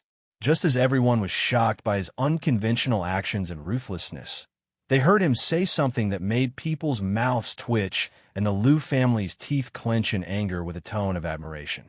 The blooming blood on the ground is really beautiful, enchanting and bloodthirsty. Family head Liu, Don't you agree? She smiled and looked at the gloomy family head Lu. He was glaring at her as if she had done something unforgivable. She couldn't help but curl her lips into a smile. Kill him. Family head Lu gritted his teeth and ordered gloomily. The three elders at the side responded. Just as they were about to make a move, they heard a deep and dignified voice. Wait! Suddenly, someone called out to stop them. Everyone was startled and looked in the direction of the voice in surprise. When they saw it, everyone respectfully called out, City Lord. The surrounding people quickly opened up a path, surprised that the City Lord was actually here. There were even more gazes that landed on the red-robed man beside the City Lord. Many of the people present were the disciples of the city's aristocratic families and some well-informed cultivators. Previously, they had heard that the ghost doctor had come to the Sixth Dao city and was personally received by the City Lord. Now that they saw this red-clothed man wearing a mask, they all guessed, could this person be the ghost doctor? Chapter 251. As for the red-clothed man, his gaze fell on Fengjiu, who was similarly dressed in red. Fengjiu, who was originally looking at Lu family head, felt a burning gaze on her and instinctively looked over. When her gaze landed on the red-clothed man wearing a devil's snare mask, her eyebrows raised slightly. When she saw the man looking at her with a covetous and vulgar gaze, her gaze turned cold. When she first arrived at Six Path City, she heard that there was a ghost doctor here, but she didn't expect to meet him today. From the looks of it, he seemed to be a lecher. Moreover, he was gay. Her gaze turned and fell on the City Lord, sizing him up without batting an eyelid. The City Lord of Six Path City was said to have advanced not long ago. He broke through the threshold that he hadn't broken through for a long time and became a foundation establishment cultivator. He was only one step away from becoming a golden core cultivator. When Lu family head, who was originally furious and gloomy, saw the City Lord and the red-clothed man wearing a mask, his eyes lit up with joy, and he asked, City Lord, could this be the ghost doctor who has recently become famous? That's right, it's the ghost doctor. City Lord Chang nodded and glanced at the person beside him. As soon as his words came out, the surrounding people immediately became excited. Ghost doctor? It's really the ghost doctor? It's said that the ghost doctor's whereabouts are elusive. I didn't expect him to come to our Six Paths city. That's right. I heard that the ghost doctor's medicine is close to a divine medicine. It's effective immediately. If I can ask him for a bottle of medicine to advance, I won't hesitate to spend a sky-high price. That's right. I heard that the City Lord broke through to foundation establishment after taking the ghost doctor's medicine. He's only one step away from golden core cultivation. If possible, I also want to ask the ghost doctor for medicine. I can spend as much money as I want. Just think about it. Even my family couldn't bid for it. Do you think you can get a bottle? That's impossible. Do you know how many connections the City Lord used to get that bottle of medicine? The ghost doctor's medicine can't be bought even if you have money. The moment they saw the ghost doctor appear, the surrounding aristocratic children all started to quarrel. Some of them quickly sent people back to their families to report, telling their family patriarchs that the ghost doctor was in front of Dawn Cloud Restaurant. The red-clothed man couldn't help but reveal a smile when he saw the crowd's respectful and excited gazes landing on him. He raised his chin slightly, and his gaze was filled with a sense of superiority. He enjoyed the admiration of the crowd at this moment. Seeing this, Fengjiu glanced at the red-clothed man and sneered disapprovingly. A fake ghost doctor still had the nerve to be so smug and self-satisfied? It was simply ridiculous. However, her disapproving sneer aroused the dissatisfaction of the surrounding people, especially the Lu family head who was eager to show goodwill to the ghost doctor. He glared at Fengjiu and shouted harshly, In front of the City Lord and the ghost doctor, an arrogant brat like you actually dares to be impudent? Someone come, kill him on the spot. Clan leader Lu, please wait, said the City Lord, stopping them. City Lord, what is the meaning of this? Clan leader Lu's face darkened. He thought that the City Lord wanted to protect the red-clothed youth, so even his tone became gloomy. At this moment, the red-clothed man, wearing the mask, walked forward and stopped in front of Fengjiu. Staring at that handsome face, he couldn't hide the desire and excitement in his eyes. Chapter 252. So what if you follow me? I can guarantee your life and allow you to use medicine as you wish. Hearing this, even family head Lou and the others couldn't help but look at the masked man in red with astonishment. Their faces were full of shock and uncertainty. What did this mean? Let the red-clothed youth follow him? Do what with him? These words, were they thinking too much? However, when everyone saw the masked ghost doctor's eyes staring at the red-clothed youth with unconcealable desire, black lines appeared on their foreheads. It seemed that they weren't thinking too much, but that the ghost doctor had that intention from the beginning. However, to covet the red-clothed youth in public, this ghost doctor's actions were too shocking. Hearing this, Fengjiu chuckled. Her voice was clear and pleasant to the ear, but if one listened carefully, they could hear the coldness and killing intent in her voice. She played with the dagger in her hand and raised her eyebrows. She glanced at the red-clothed man and asked in a tone that was 3 parts ridicule and 7 parts laziness. Who are you? I'm the ghost doctor and also a pharmacist. As long as you follow me, the benefits are beyond your imagination. His drooling eyes were fixed on Feng Jio's body. His gaze moved down little by little, lingering on Feng Jio's body. That gaze was extremely invasive, and it was extremely displeasing to the eye. The corners of Feng Jio's lips curled up as she looked at the ghost doctor, whose eyes were filled with desire. A faint light flashed through her clear eyes as a charming smile appeared on her peerlessly handsome face. Her expression was slightly bashful as she said, "Don't look at me with that kind of gaze. I'll easily become impulsive." When these words came out, the surrounding people were stunned. They looked at the red-clothed youth in astonishment. He actually used that kind of expression, that kind of tone, and that kind of word to respond to the ghost doctor's words. Could it be that the red-clothed youth also had that kind of intention? At the same time, in a house in Six-Pad City, He rushed in and shouted, "Master! Master!" Something happened. Grey Wolf stopped him and hurriedly asked, "What's wrong? Didn't you go out to find out about the ghost doctor's whereabouts? Why are you back so quickly?" "Yes, that's why I said something happened." He pushed him away and asked, "Is Master still in the room?" "Yes, he hasn't come out yet." Grey Wolf could not help but ask, "What's going on?" He did not respond to him, but shouted towards the closed door, "Master, something has happened to the ghost doctor. Someone wants to kill him." Almost as soon as he finished speaking, the door opened and Lord Yin, who was dressed in black robes and exuding an imposing aura, appeared before the two of them. His face was dark and his eyes were cold and terrifying. His eyes fell on Yi, and he asked in a calm voice, "What's going on?" This subordinate was worried about Master, so I went out to investigate. When I was coming back, I heard that the ghost doctor accompanied by the city lord of Six-Pad City appeared at Yuyin Restaurant. It seems that something has happened at Yuyin Restaurant. He looked at the Yama lord and said, "A red-clothed youth killed the 3rd elder of the Liu family in the city. The Liu family led a large group of people to surround Yuyin Restaurant, saying that they want to kill the red-clothed youth. According to the description of the people, this subordinate guesses that the red-clothed youth is the ghost doctor." "What? They want to kill the ghost doctor?" Chapter 253. Seeing this, the two immediately returned to their senses and quickly followed. Kill the ghost doctor? This Liu family's guts were too big. Weren't they afraid that their master would exterminate his family? Because their master's speed was extremely fast, his figure disappeared in the blink of an eye. Therefore, Hui Lang opened his mouth to ask, "Why did that ghost doctor run to Clear Sky Restaurant by himself? Did you find out what happened between him and Master?" "I don't know why he went to Yin Restaurant, but I do know that the ghost doctor, that brat, has a lot of guts. He actually snuck away after making a fortune out of Master. I reckon that Master's identity was discovered by him." "What? Made a fortune out of Master?" Hui Lang exclaimed in astonishment. No wonder Master's face was so ugly when he came back. So he was tricked by the ghost doctor? And he exclaimed, "That's right.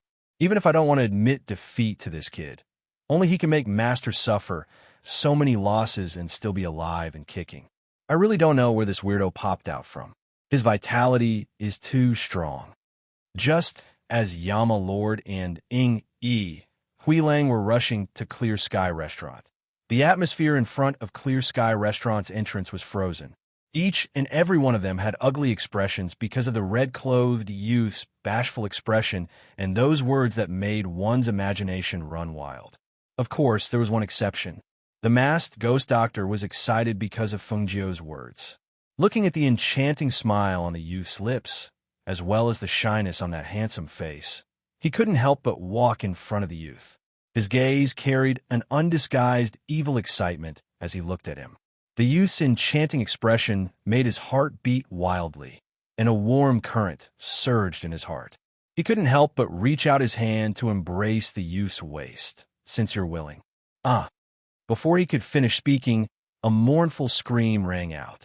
That sound was sharp and ear-piercing, cutting through the silence in the air. Breaking the silence, it clearly entered the ears of the surrounding people, and suddenly woke up everyone from their stupor. "Ah, ah, ah." Cries of shock and astonishment could be heard all around. It was a little chaotic. Some people even covered their mouths and trembled all over. Everyone shuddered when they saw the bloody and ruthless scene. They couldn't help but take a few steps back as they stared in horror at the devilish and enchanting young man. "I told you not to look at me like that. I'll get impulsive easily, but you didn't believe me." The handsome young man standing against the wind had a demonic and cold expression on his face.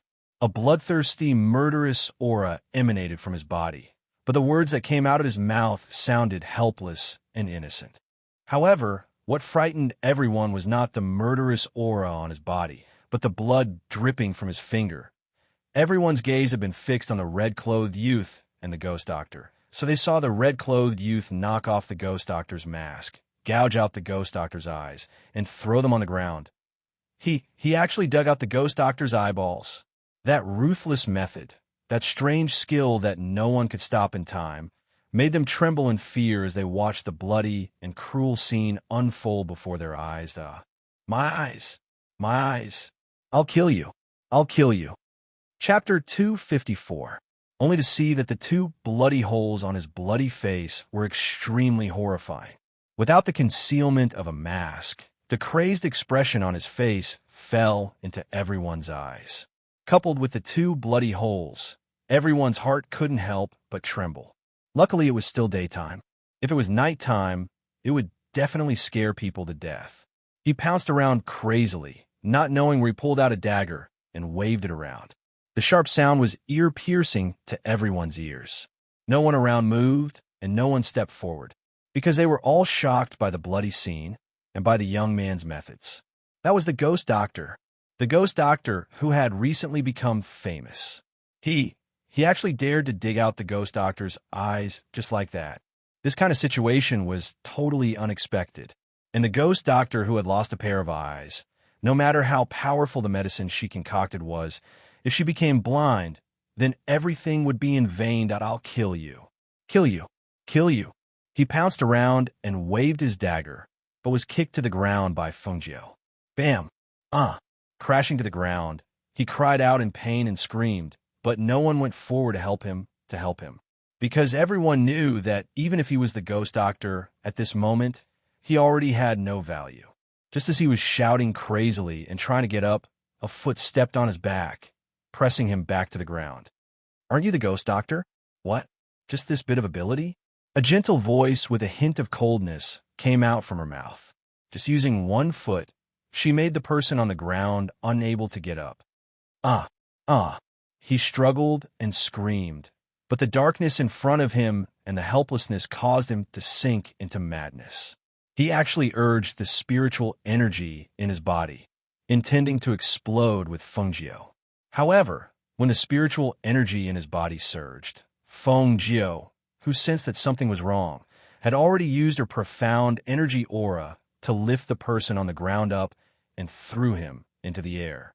Just as he was thrown into the air, a rumbling sound was heard.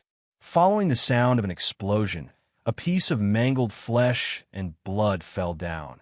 And in the dark, Hui Lang and Ing Yi, who had already been here for a while, couldn't help but swallow their saliva, their faces filled with shock and horror. Oh my God! Who would have thought that the ghost doctor would be so ferocious? She was not the least bit careless when she made her move. When he saw the fake ghost doctor's eyes being dug out and his body exploding, Hui Lang patted his thumping heart and thought to himself, the ghost doctor had already been merciful to him. If he really went all out, this fake ghost doctor would probably end up like him. At this moment, he was incomparably glad that he did not provoke him after that. Otherwise, he was afraid that at that time, it would not be just a matter of a few days, but a matter of minutes could have been cut off. Ing Yi, on the other hand, looked worriedly at his master, who was hiding and watching like them. She thought to herself, this ghost doctor's skills are so good, and his methods are so vicious. If Mistress is together with him, I'm afraid it won't be safe. What's more, the ghost doctor was so ferocious. How could Master possibly suppress her? Looking at this situation, it was possible that Master would be the one below at any time. After thinking for a while, Ingi looked at the Yama Lord and asked in a low voice, Master, are we really not going out? Is it really okay to just hide here and watch? Let's take a look first. Chapter 255. In the past, he only knew that she was crafty, eccentric, and as cunning as a fox. Only now did he know that she had such a cold and ruthless side to her. But why was it that the more he looked at her, the more he liked her? There was a touch of gentleness in his deep black eyes, and his sexy thin lips curled into an imperceptible smile. His gaze was fixed on the red figure, and he watched as she wantonly displayed her skills to crush and shock the enemy. She was unparalleled in her magnificence. She appeared so confident and radiant that it was difficult for him to shift his gaze away. Ingyi's sharp eyes noticed that his master was looking at the ghost doctor with a gaze so gentle that it gave him goosebumps, and he couldn't help but shiver. His master's taste was indeed different from the rest. To be able to reveal such a gaze in front of such a scene, it really made him admire him. In front of Yu Yun restaurant, everyone recovered from the shock of seeing the scattered flesh and blood. They angrily glared at the reckless and arrogant red-clothed youth. Among them, the Liu family's patriarch angrily shouted, "This child's methods are vicious and his heart is ruthless. He cannot be allowed to live. Kill him on the spot." A gloomy voice that contained a powerful pressure and killing intent spread out. Almost at that moment, the three elders of the Liu family surrounded the red-clothed youth. The three of them formed a triangle, and powerful spiritual auras surged from their bodies. In the next moment, they let out a low roar and attacked the red-clothed youth in the middle. The three of them attacked aggressively. Murderous aura emanated from their bodies and filled the air. The whistling airflow was like sharp wind blades that flew in the air and attacked the red-clothed youth. Fengjiu's eyes narrowed, and he mobilized the spiritual aura in his body to meet the attacks of the three people. The dagger in his hand drew a sharp blade aura in the air, and he used a strange movement technique and tricky attacks to pass by the three elders. Seeing the three foundation establishment elders of the Liu clan attacking the young man in red, everyone around them swallowed their saliva, and their hearts were in their throats. Every move of the three foundation establishment elders was ruthless and filled with killing intent. Could it be that this red-clothed youth could still dodge them? Seeing the three elders of the Liu clan deal with the ghost doctor alone, Ingyi worriedly lowered his voice and said, "Master, the people of the Liu clan are too shameless. They're bullying the ghost doctor by relying on their numbers. Moreover, they're three foundation establishment old men. Should we go out and help? If this continues, the ghost doctor will be injured by them. After all, he was the most important person in their master's heart. They couldn't just stand by and watch him get injured." The Yama Lord narrowed his eyes and looked at the scene in front of him. He did not speak, nor did he give any indication. However, Hui Lang lowered his voice and said, "You don't have to worry about that. Those three foundation establishment old men are no match for the ghost doctor. Just watch. It won't be long before the three of them collapse." After a pause, he continued, "Besides, even if there's danger, Master won't let the ghost doctor get hurt here. So let's just watch. Aren't you curious how strong the ghost doctor is?" Letting him slip away again and again under their noses was really a loss of face.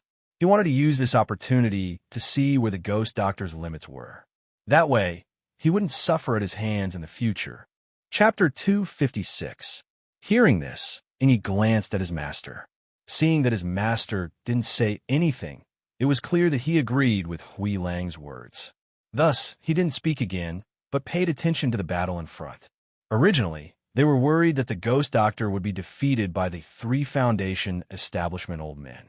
However, as they watched, they realized that the 3 old men had been injured by the ghost doctor's dagger. The more they fought, the more difficult it was for them to fight. On the other hand, there wasn't a single wound on the ghost doctor's body. Not only did they see this, but even the people watching the battle in front of Yin restaurant saw the trick. Could it be that this red-clothed youth's strength isn't just at the level of a great soul master? Impossible. He clearly only has the strength of a great soul master. His spiritual energy aura isn't strong, but his movement technique is too strange. Also, his martial skill is very strange. I've never seen such a strange martial skill. I reckon that it might be a high-grade martial skill. High-grade martial skill? How is that possible? It's said that in our 6 Paths city, only the city lord obtained a high-grade martial skill. How could a youth like him have such a precious thing? I already said that this youth's background wasn't ordinary, but you didn't believe me? Take a look. If the Liu family doesn't stop now, I reckon they'll all die here. Looks like the Liu family kicked an iron plate this time. They couldn't take down this youth, and instead lost a few of their family's pillars. If even these 3 elders die, then the Liu family will probably fall from a mid-tier family to a small family. Suddenly, a blood-curdling scream rang out, causing everyone's hearts to tighten. They looked towards the source of the scream and saw an old man suddenly fall to the ground after being kicked. His entire body was convulsing and trembling nonstop, and he was also letting out unbearable cries of pain. Hiss! It hurts! Seeing this scene, the Liu family head was bewildered. He had people help the elder back. Second elder, where are you hurt? He looked up and down. Other than some flesh wounds on his body, he didn't see any other injuries. However, the second elder's face was deathly pale, and he was in so much pain that he broke out in a cold sweat. He couldn't help but be shocked. Body hurts, my whole body hurts, hiss. The second elder couldn't bear it, and could only roll on the ground. Hiss. At this moment, the 4th elder's back was slashed by a dagger. The wound was so deep that his bones could be seen. Blood gushed out and dyed his gray robe red.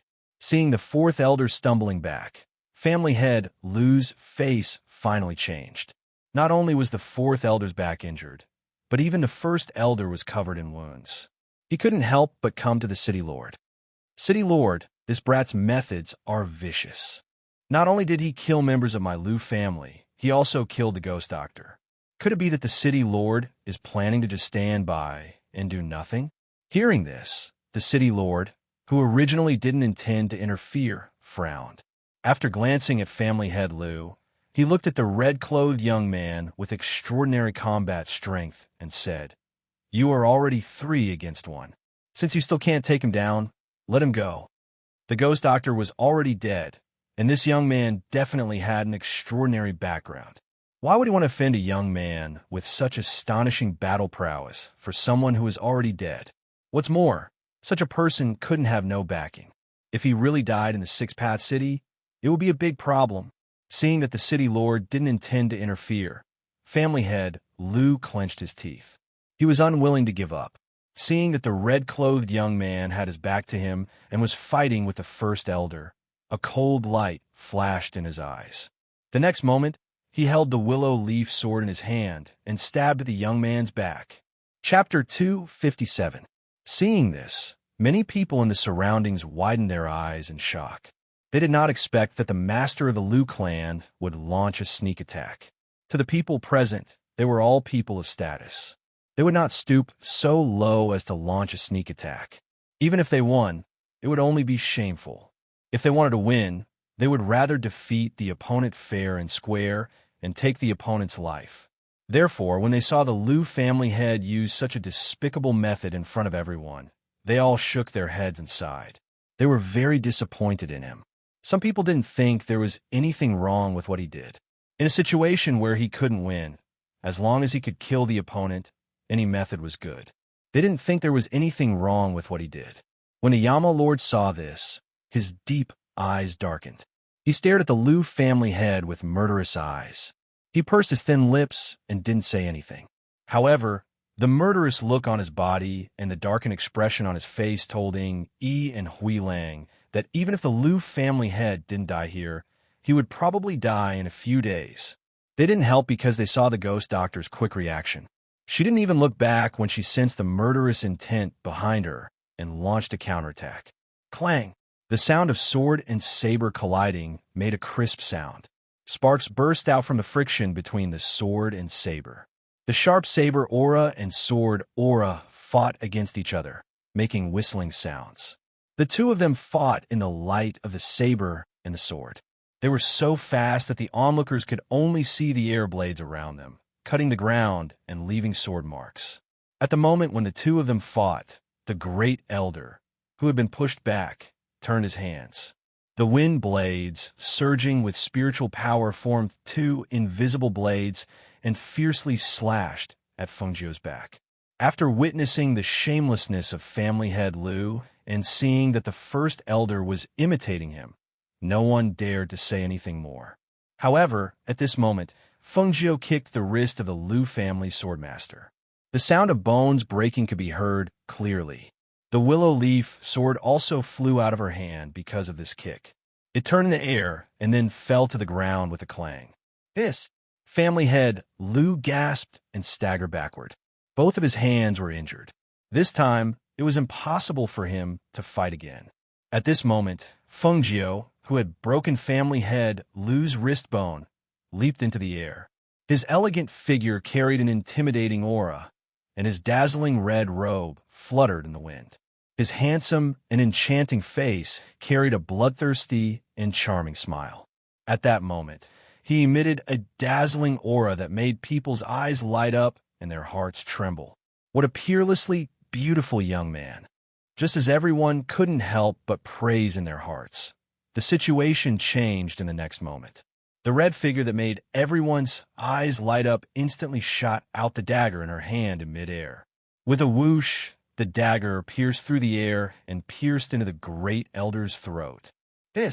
Seeing the Liu family's head elder's body stiffen and his eyes wide open, he couldn't even let out a scream.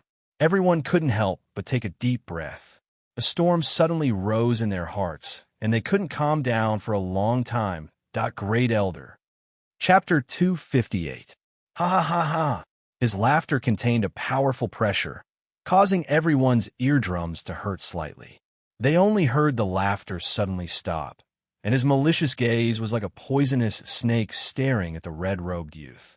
His voice was filled with a strong, murderous aura as it came out of his mouth. To be able to force my Liu family to this point, you are indeed capable. However, today, I will definitely kill you on the spot. Only then can I vent the hatred in my heart. As soon as he finished speaking, he crushed a white jade seal on his waist and shouted, "Cloud-swallowing beast." Almost as soon as he crushed the white jade talisman on his waist, a beam of light shot up into the sky. At the same time, in front of the Liu clan's mansion, a huge stone beast with a strange appearance suddenly let out a cracking sound, shocking the entire Liu clan. Not good. Something happened. The stone beast statue outside of our residence has cracked open. As soon as the voice spread through the Liu family, the sound of the stone beast cracking shook the entire Liu family. When the Liu family patriarch heard this, he was so shocked that his face turned pale. What is going on? What happened in the mansion? Where's the family head? Where's the family head? Tell him to come see me. As he shouted, he hurried to the gate with his walking stick. A guard came forward to report. Patriarch, the family head took 3 elders to Yu Yun restaurant. They are fighting with someone there. This unfilial son, who did he offend? Even the sacred beast of my Liu family was alarmed. He wants to destroy my Liu family's century-old foundation. The Liu family patriarch was so angry that he slammed his walking stick on the ground and shouted, "Quick! Quick! Go ask the uncles to go to Yu Yin restaurant together." As he spoke, he hurried outside. Outside, the Liu family patriarch saw that one of the two giant stone beast statues at the gate moved with a rumble. The stone beast statue that was originally sitting down stood up. Its body shook, and the stones on its body scattered to the ground, revealing the stone beast's original appearance. Roar! A furious roar tore through the sky. The powerful pressure and aura of a sacred beast spread through the sky along with the roar, causing the entire Six Paths city to tremble. It shocked the various clans and commoners in the city. When the Liu family patriarch saw the sacred beast that revealed its original appearance, his legs went soft and he collapsed. "It's over, it's over." "Patriarch!" The accompanying guards' legs were also trembling as they hurriedly supported him. At this moment, they were also extremely shocked. They never knew that the stone beast statue at the gate actually hid a majestic and awe-inspiring, huge, sacred beast. The first time they saw a sacred beast, they were shocked by the pressure released by the sacred beast. Their faces turned pale, and their bodies trembled. The sacred beast shook its fur and stretched its muscles. It snorted heavily and turned around to glance at the Liu family's old master. Then it bent its body and leaped toward the light that shot into the sky. At this moment, everyone in front of Dawn Cloud Restaurant was extremely astounded as well. Cloud-swallowing beast? Isn't that the sacred beast of the Liu family? It is the sacred beast of the Liu clan. It is said that the Liu clan became a mid-tier clan because of this beast. However, it has been many years since the beast has appeared. Chapter 259. Fengjiu looked at the light that soared into the sky and the confidence in family head Liu's words. He was a little surprised. If it was his contract beast, why didn't it appear directly? Instead, it was waiting for it to appear. Could it be that the cloud-swallowing beast he called wasn't his contract beast? If it wasn't his contract beast, why would it listen to his call? In the dark, Hui Lang said to the Yama Lord, "Master, the cloud-swallowing beast of the Liu family is a sacred beast. It is a contract beast left behind by the ancestors of the Liu family. If the ghost doctor goes up against Master, I'm afraid the situation bodes ill." Hearing this, the Yama Lord's deep eyes moved slightly. He glanced at the red figure and whispered, "You two stay here and watch." As soon as his voice fell, he instantly left. His speed was as fast as lightning. When Hui Lang and Ing Yi turned around, he had already disappeared. "What do you think Master is going to do?" Hui Lang asked in a daze. Ing Yi thought for a moment and said, "I think he's going to kill the cloud-swallowing beast halfway." Hearing this, the corner of Grey Wolf's mouth twitched. Speechless, he turned his head around and looked at the red figure in front of Dawn Cloud Restaurant. He sighed softly. Master is really willing to do anything for the ghost doctor. With their master's strength, not to mention killing a sacred beast, even killing a sacred beast would be a matter of moving his hands. However, what they didn't expect was that Master would personally kill a sacred beast. Instead, the two of them had nothing to do. Alas, who told Master to value the ghost doctor so much? Perhaps he was afraid that they would fail, so he personally took action. It can only be said that the cloud-swallowing beast was unlucky to meet Master. Who told it to be the sacred beast of the Liu family? It was fine if it was the sacred beast of the Liu family, but this reckless family head, Liu, actually dared to use a sacred beast to kill the ghost doctor. This was simply a violation of Master's taboo. As time passed, everyone suddenly felt that something was wrong. Even Fengjiu, who originally wanted to see what the cloud-swallowing beast looked like, couldn't help but raise his eyebrows at this time. The next moment, the red figure flashed and grabbed family head Liu's throat as he anxiously looked around. Yes, family head Liu was shocked. His throat tightened. When he realized that his life and death was in the hands of the young man in red, his face turned pale. Roar! Suddenly, a furious roar reverberated in the sky. After the roar reached everyone's ears, it quickly disappeared, as if it was just an illusion and did not appear again. "Where's your cloud-swallowing beast? I've been waiting for a while." She glanced at the direction where the voice came from and asked in a cold voice.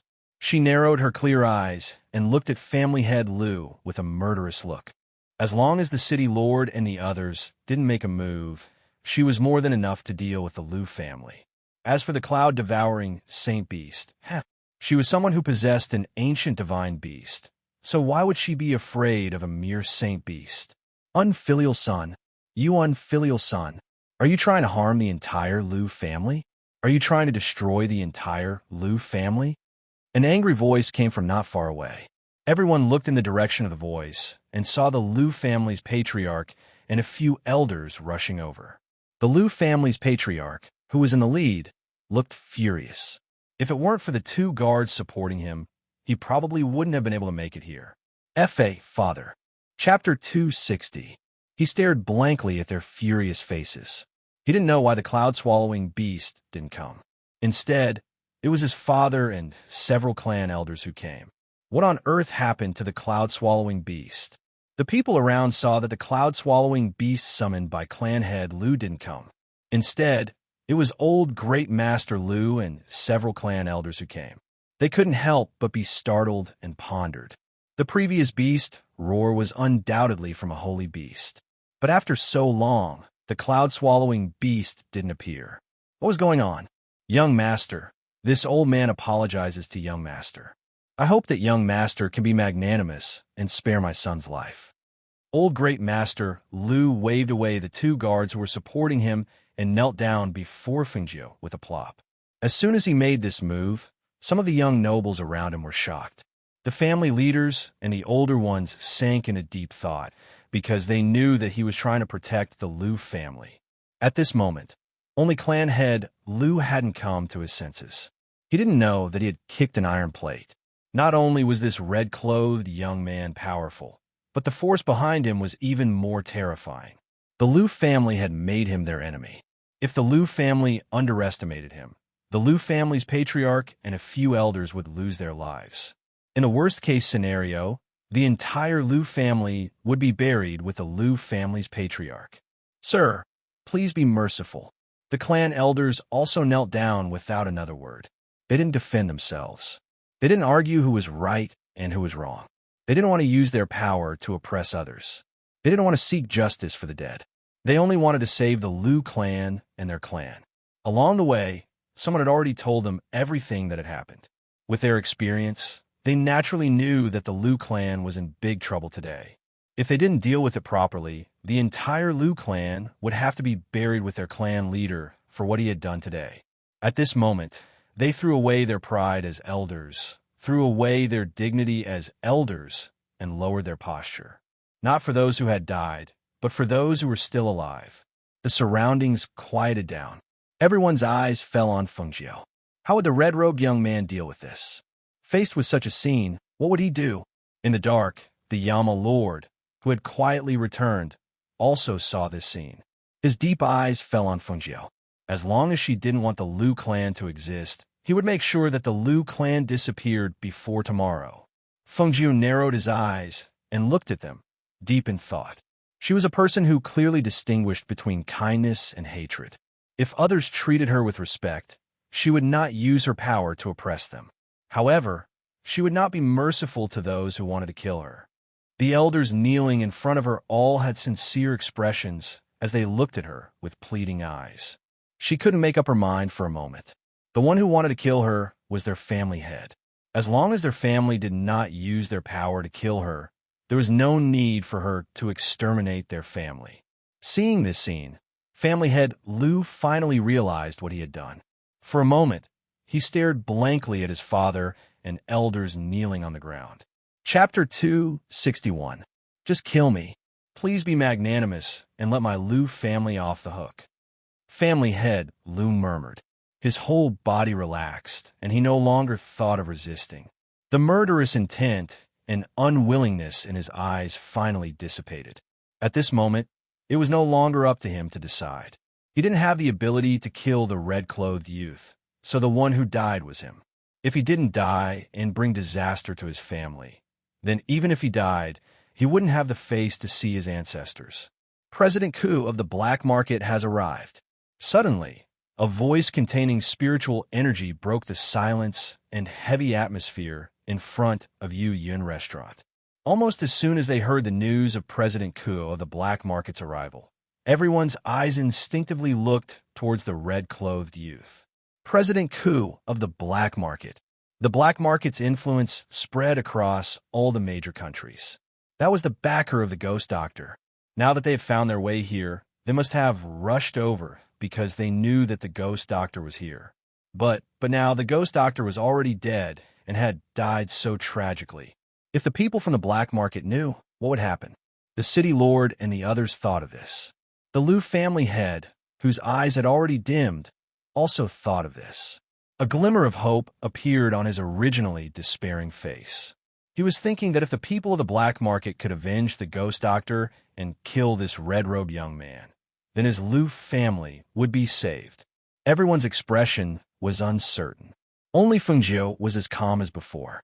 She looked at family head Liu, whose throat was being choked by her, who turned his face towards the direction of the voice.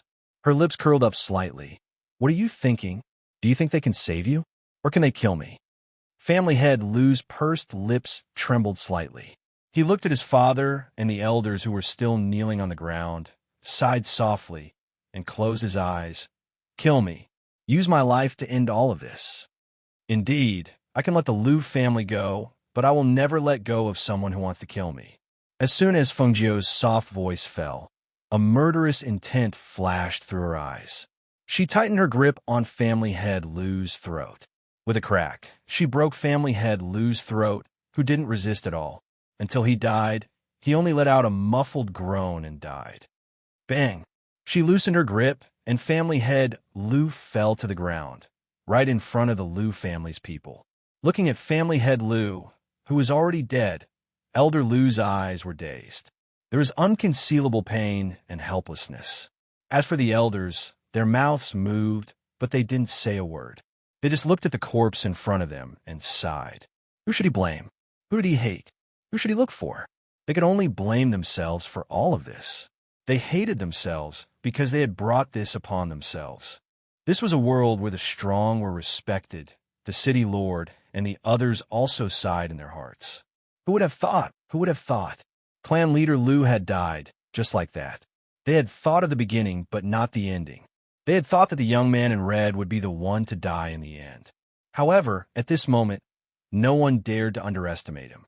No one dared to be presumptuous in front of him. At this moment, orderly and steady footsteps came from afar. The sound of the footsteps made everyone raise their heads to look. They saw a group of about 50 black-clothed guards walking down the street. The 50 black-clothed guards all had a biting cold aura, and their auras were steady. It seemed that they were all carefully selected experts. Chapter 262. City Lord Ku, who was in the lead, walked over with large and steady steps, laughing heartily. When he saw the scene in front of Yi Yin restaurant, he was somewhat astonished. "En? What's going on here? Did something happen?" Chairman Ku's gaze swept over the corpse on the ground, then looked at the few old men kneeling on the ground. However, the surroundings were silent. No one replied to him because they didn't know what to say. Should they directly tell him that the ghost doctor was dead, that her eyes were dug out, and that her body exploded, and that the culprit who dug out the ghost doctor's eyes and caused her death was still standing here? Although this was the truth, and many people had seen it, but at this moment, no one dared to say it. Because of this, the atmosphere was frozen and somewhat strange. This is... Chairman Ku's gaze fell on the dazzling young man in red. Seeing this young man, he couldn't help but think of the ghost doctor, because they were very similar. Only, this young man in red was extremely outstanding, but he had never seen the ghost doctor's face before. He didn't know if this person in front of him was the one he was looking for. This was the young man who killed the ghost doctor. Many people wanted to shout this out, but they didn't have the guts. Until this strange atmosphere was broken by a pleasantly surprised voice. "Master!" Lung Shuang, dressed in black, ran over from the back of the group. Although she was dressed in black, at this moment, her figure wasn't restrained or concealed, revealing the exquisite figure of a woman. Hearing Lung Shuang shout, Chairman Ku was startled and looked around. Where is she? Where's the ghost doctor? As soon as his voice fell, a gust of wind swept past him. Lung Shuang had already flown over to the young man in red. Master, how are you? Are you all right? Lung Shuang held her arm and looked her up and down. When she saw the small holes in her clothes, her cold and elegant face immediately froze. Who was it? Who did this to Master? Ha ha ha. So Ghost Doctor Younger Brother is actually so handsome. This is the first time I've seen your face. It's really breathtaking. When Chairman Ku saw Lung Shuang come forward to recognize him, he laughed and walked forward, asking, Ghost Doctor, how have you been these days? When we heard that you were in Six Paths City, we immediately rushed over. We were afraid that we would miss you. Everyone was stunned by this scene. What the hell was going on? Ghost Doctor? Wasn't the Ghost Doctor destroyed by this red-clothed youth? Why did City Lord Ku recognize the wrong person? And where did that black-clothed woman come from? Why did City Lord Ku greet the red-clothed youth with a smile after she called him her master? And he kept calling out Ghost Doctor? At this moment, the City Lord's expression changed drastically. Cold sweat broke out on his forehead, and even his lips trembled slightly. This couldn't be what he was thinking, right? This red-clothed youth, could it be that he was the real Ghost Doctor? Heavens, what a stupid thing he had done. When the crowd saw this scene, they all widened their eyes in disbelief. Ghost Doctor? This is the real Ghost Doctor? Then what the hell was the one who died before? Chairman Ku, I trust you have been well since we last met. Chapter 263. Hearing Feng Jiu's words, Chairman Ku's smile deepened. However, when she saw the expressions of the people around her and the people who were paralyzed on the ground, she couldn't help but be surprised. She asked, What's wrong with them? Feng Jiu glanced at those people with a mischievous smile on her face. Maybe they were scared.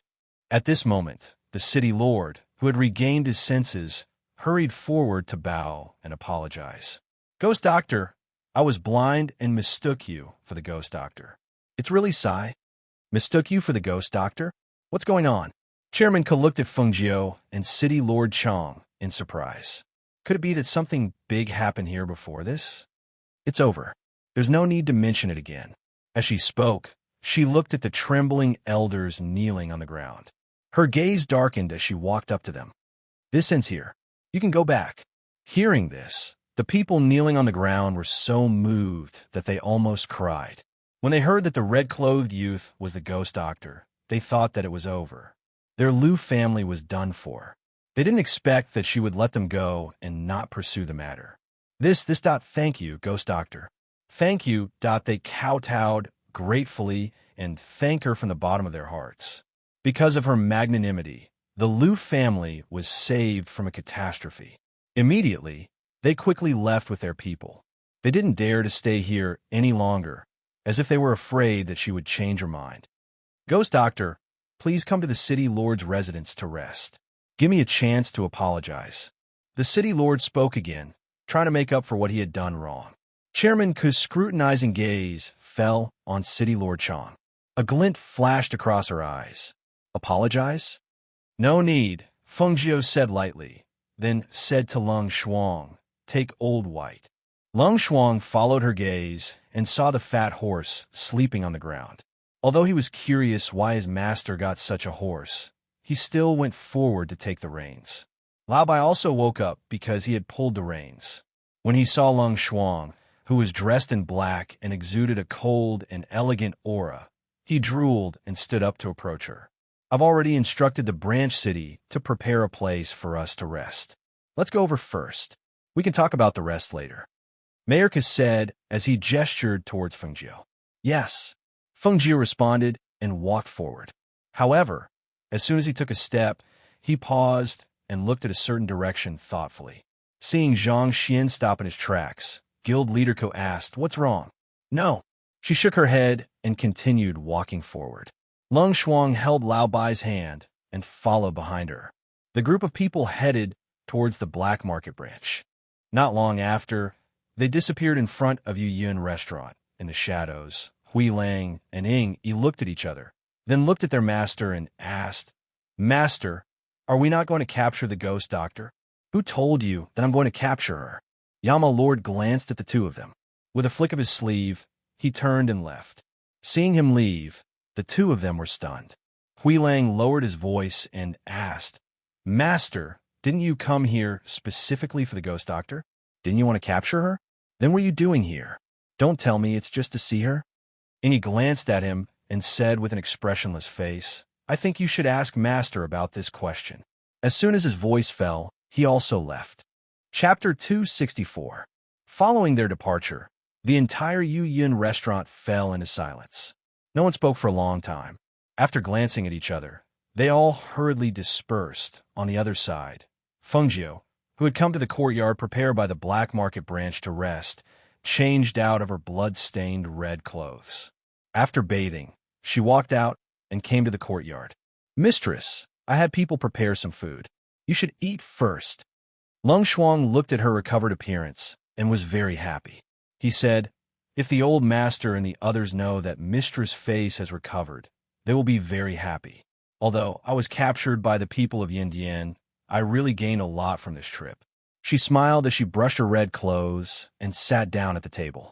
Seeing that the dishes on the table were all her favorites, she couldn't help but smile and look at Lung Shuang.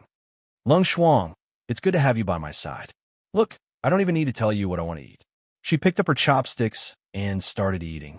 She said, sit down and eat with me. I can't finish it all by myself anyway. No need, mistress. I left a portion in the kitchen. He came to the table and helped her ladle a bowl of soup. Right? What happened to the Medicine Appreciation Assembly? She asked as she ate. She didn't ask around recently, so she didn't know if the guild was awarded first place. The black market took first place. As Lung Shuang spoke, she looked at her, who was eating, and paused for a moment before continuing. But mistress, during these days when you were captured, your medicine was being auctioned at a high price outside.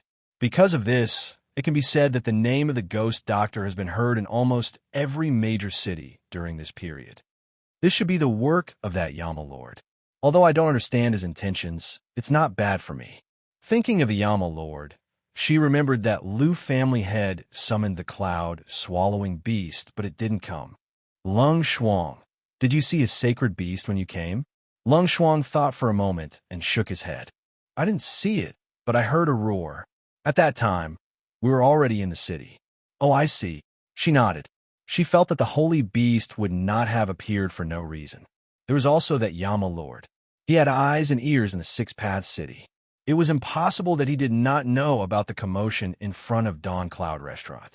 Perhaps her intuition wasn't wrong. He should have been nearby at that time. However, what was he trying to do? If he wanted to capture her, he had many opportunities to do so, but he didn't do so. And that holy beast, she clearly heard the roar, but it didn't appear, so she guessed that this matter was related to the Yama Lord. Because too many things happened today, Fengjiu went to bed early at night. Lung Shuang originally wanted to stay in the yard, but Fengjiu called him back to rest. As for Chairman Ku, he felt that something was wrong today. After sending Fengjiu to the yard to rest, someone told him everything that happened in front of Dawn Cloud Restaurant. Chairman Ku, who knew the whole story, didn't speak for a long time. He only felt that it was inconceivable. He didn't dare to believe that the ghost doctor dared to make an enemy of a mid-level family by herself, and even won a complete victory. Chapter 265. Almost at the same time that the black figure entered the room through the window, the originally pitch-black room lit up a little, and a gentle voice with a hint of laziness came from inside. Yama Lord, it's the middle of the night. Why are you not sleeping at home? What are you doing here? Hearing this, the Yama Lord's deep eyes moved slightly, and the corners of his lips curled up slightly. In a low and magnetic voice, he said, You knew that I was coming? As soon as he finished speaking, he walked into the room. One step at a time, 2 steps at a time, he got closer. Yama Lord, I'm not wearing clothes when I sleep. He stopped in his tracks, and the smile on his lips deepened. His deep voice was like mellow wine, with a hint of intoxicating charm. It's okay, I don't mind. Fengjiu, who was inside the room, twitched the corner of her mouth. She turned over and leaned against the head of the bed. She saw the black figure walk in, and a pair of deep dark eyes with a hint of light fell on her body. He raised his eyebrows slightly as if to ask, "Didn't you say that you weren't wearing clothes?" She squinted her eyes and smiled like a sly little fox. She smiled proudly and arrogantly. "How can I be undressed when I know that you're coming? Yeah, my lord. So, I'm sleeping with my clothes on tonight." Waiting for me? He came to the bedside and stopped, standing in front of the bed, and looked down at the woman sitting on the bed hugging the quilt. Although she was still dressed in men's clothes, tonight, perhaps because she had been resting earlier, her black hair was let down. Looking at the silky black hair scattered behind her back, and a few strands fell on the side of her cheeks, adding to her charm and enchanting, his eyes gradually deepened. Fengjiu, who was hugging the quilt, suddenly felt uncomfortable under his deep gaze. She smiled embarrassedly and asked, "Yama Lord, why are you looking for me?" Hearing how she addressed him, the Yama Lord frowned. "Am I very old?" Fengjiu was speechless. She only wanted to say, "Yama Lord, you're getting the wrong point. Okay? Am I very old?" He asked again, as if he was very sensitive to this question. A pair of deep black eyes stared at her tightly, as if he would not stop until she gave him a satisfactory answer. Hee, you're not old, not old." She smiled embarrassedly, thinking that he was crazy to take this question seriously. The Yama Lord stared deeply at her. His scorching gaze landed on her tender face. His eyes flickered slightly as he spoke with a stern expression on his face. "I am 25 years, unmarried." Huh. When she heard this, she looked at his serious face and couldn't help but laugh out loud. She quickly covered her mouth with her hand to stifle her laughter and coughed lightly before saying, "Well, Yama Master, with your looks." No, I mean, Yama's Yama Lord?" He interrupted her and looked at her with a complicated and twinkling gaze. He had already said it so clearly, but she still didn't get it? Hearing this, Fengjiu was stunned. She blinked and said blankly, "Isn't it just that you're 25 years old and unmarried?" "I got it." Seeing this, the Yama Lord's face darkened. She didn't know if he was angry at her for not understanding or angry at himself for not confessing. Chapter 266. "What are you doing?" His sudden action startled her. She widened her eyes and instinctively pushed her hands against his chest to prevent him from pressing down. However, that sudden masculine scent and that charming, handsome face that suddenly enlarged in front of her still made her heart suddenly thump. The Yama Lord stared at her with his deep eyes. He placed his hands on both sides of her, and his entire body enveloped her, trapping her under his body to prevent her from escaping. Looking at her shocked expression and smelling the fresh medicinal fragrance that belonged to her, his gaze deepened and his throat rolled. His deep voice carried a trace of magnetism and hoarseness as he said, "Do you really not know what Benjun wants to do?" Fengjiu looked at the magnified, handsome face in front of her and couldn't help but swallow her saliva. She lowered her voice and said, "That, Yama Lord, we're both men. It's not very good for you to push me off the bed like this. People will misunderstand if they see it." Although she felt that he was quite a feast for the eyes, this man was filled with a dangerous aura. She was afraid that if she provoked him, she would only cause trouble for herself in the future. Moreover, his strength was not something she could predict. She couldn't beat him, so it was best to not have anything to do with him. "Are you a man?" A trace of a smile flashed across his deep black eyes. It disappeared in a flash, so fast that it was impossible to notice. "Of course," she said in a clear voice, but under his gaze, she felt a little lacking in confidence. The Yama Lord looked at the exquisite and beautiful face beneath him, and his breathing became heavier. At such a close distance, he could even hear the sound of her beating heart. Looking at her moist little mouth opening and closing, he realized that he couldn't hear what she was saying because all his attention was on her delicate and delicious red lips. He really wanted to kiss them and have a taste of them, and the thought in his mind, the impulse in his heart, he did as he was told. His whole body gradually pressed down, and his gaze became deeper and more passionate as it fell on those alluring red lips. Fengjiu was stunned. Looking at his gradually lowering face, she stared at him in shock. Was this man really the bearded uncle who had fainted after she accidentally kissed him in Jiufu Forest? When did he become so shameless? Seeing that sexy thin lips were about to kiss hers, she couldn't push him away with her hands on his chest. It was as if a mountain was pressing down on her. Seeing this, her eyes turned, and she immediately called out, "Uncle!" The word uncle had indeed caused the king of hell to freeze. His gaze, which had been fixed upon her red lips, was lifted, and he saw the little woman looking at him with an aggrieved look on her face, as if he had done something unforgivable. No matter how thick-skinned he was too embarrassed to continue. "Uncle, although you're a man, you shouldn't do with me. I'm only 15 or 16 years old. I'm just a little grass that has just emerged. Don't you feel embarrassed to eat a young grass like me?" Hearing this, the corners of the Yama King's lips twitched uncontrollably. His handsome face instantly turned black as he swept an icy glare towards the little woman who had an innocent look on her face. His heart was filled with anger, but he could not vent it. "Are you saying that this old bull shouldn't eat a young grass like you?" Chapter 267.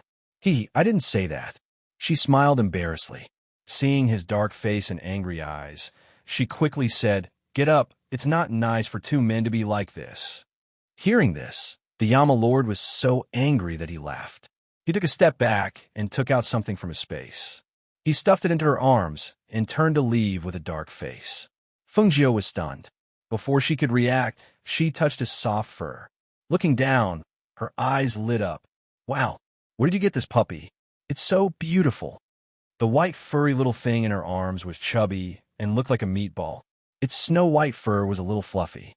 At this moment, it was staring at her with its pair of dark blue eyes. Looking at its little appearance, she couldn't help but grab its fur and rub it. "Puppy," she called out happily. Suddenly, she thought of the Yama Lord who turned to leave. Looking up, he was already gone. "I really couldn't tell that he would give me a puppy as a pet," she muttered to herself. She didn't care about him. Instead, she rubbed the puppy's fur and said with a smile, "I already have Old White.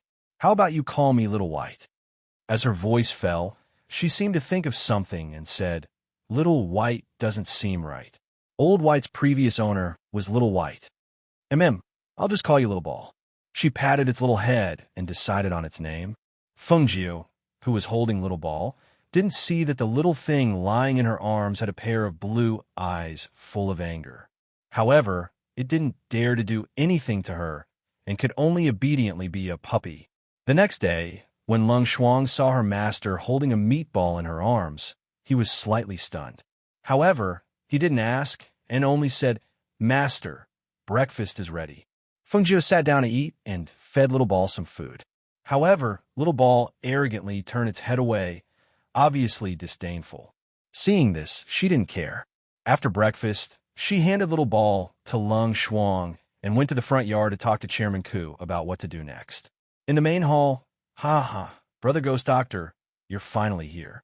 Come, sit. Chairman Ku asked for tea and refreshments to be served.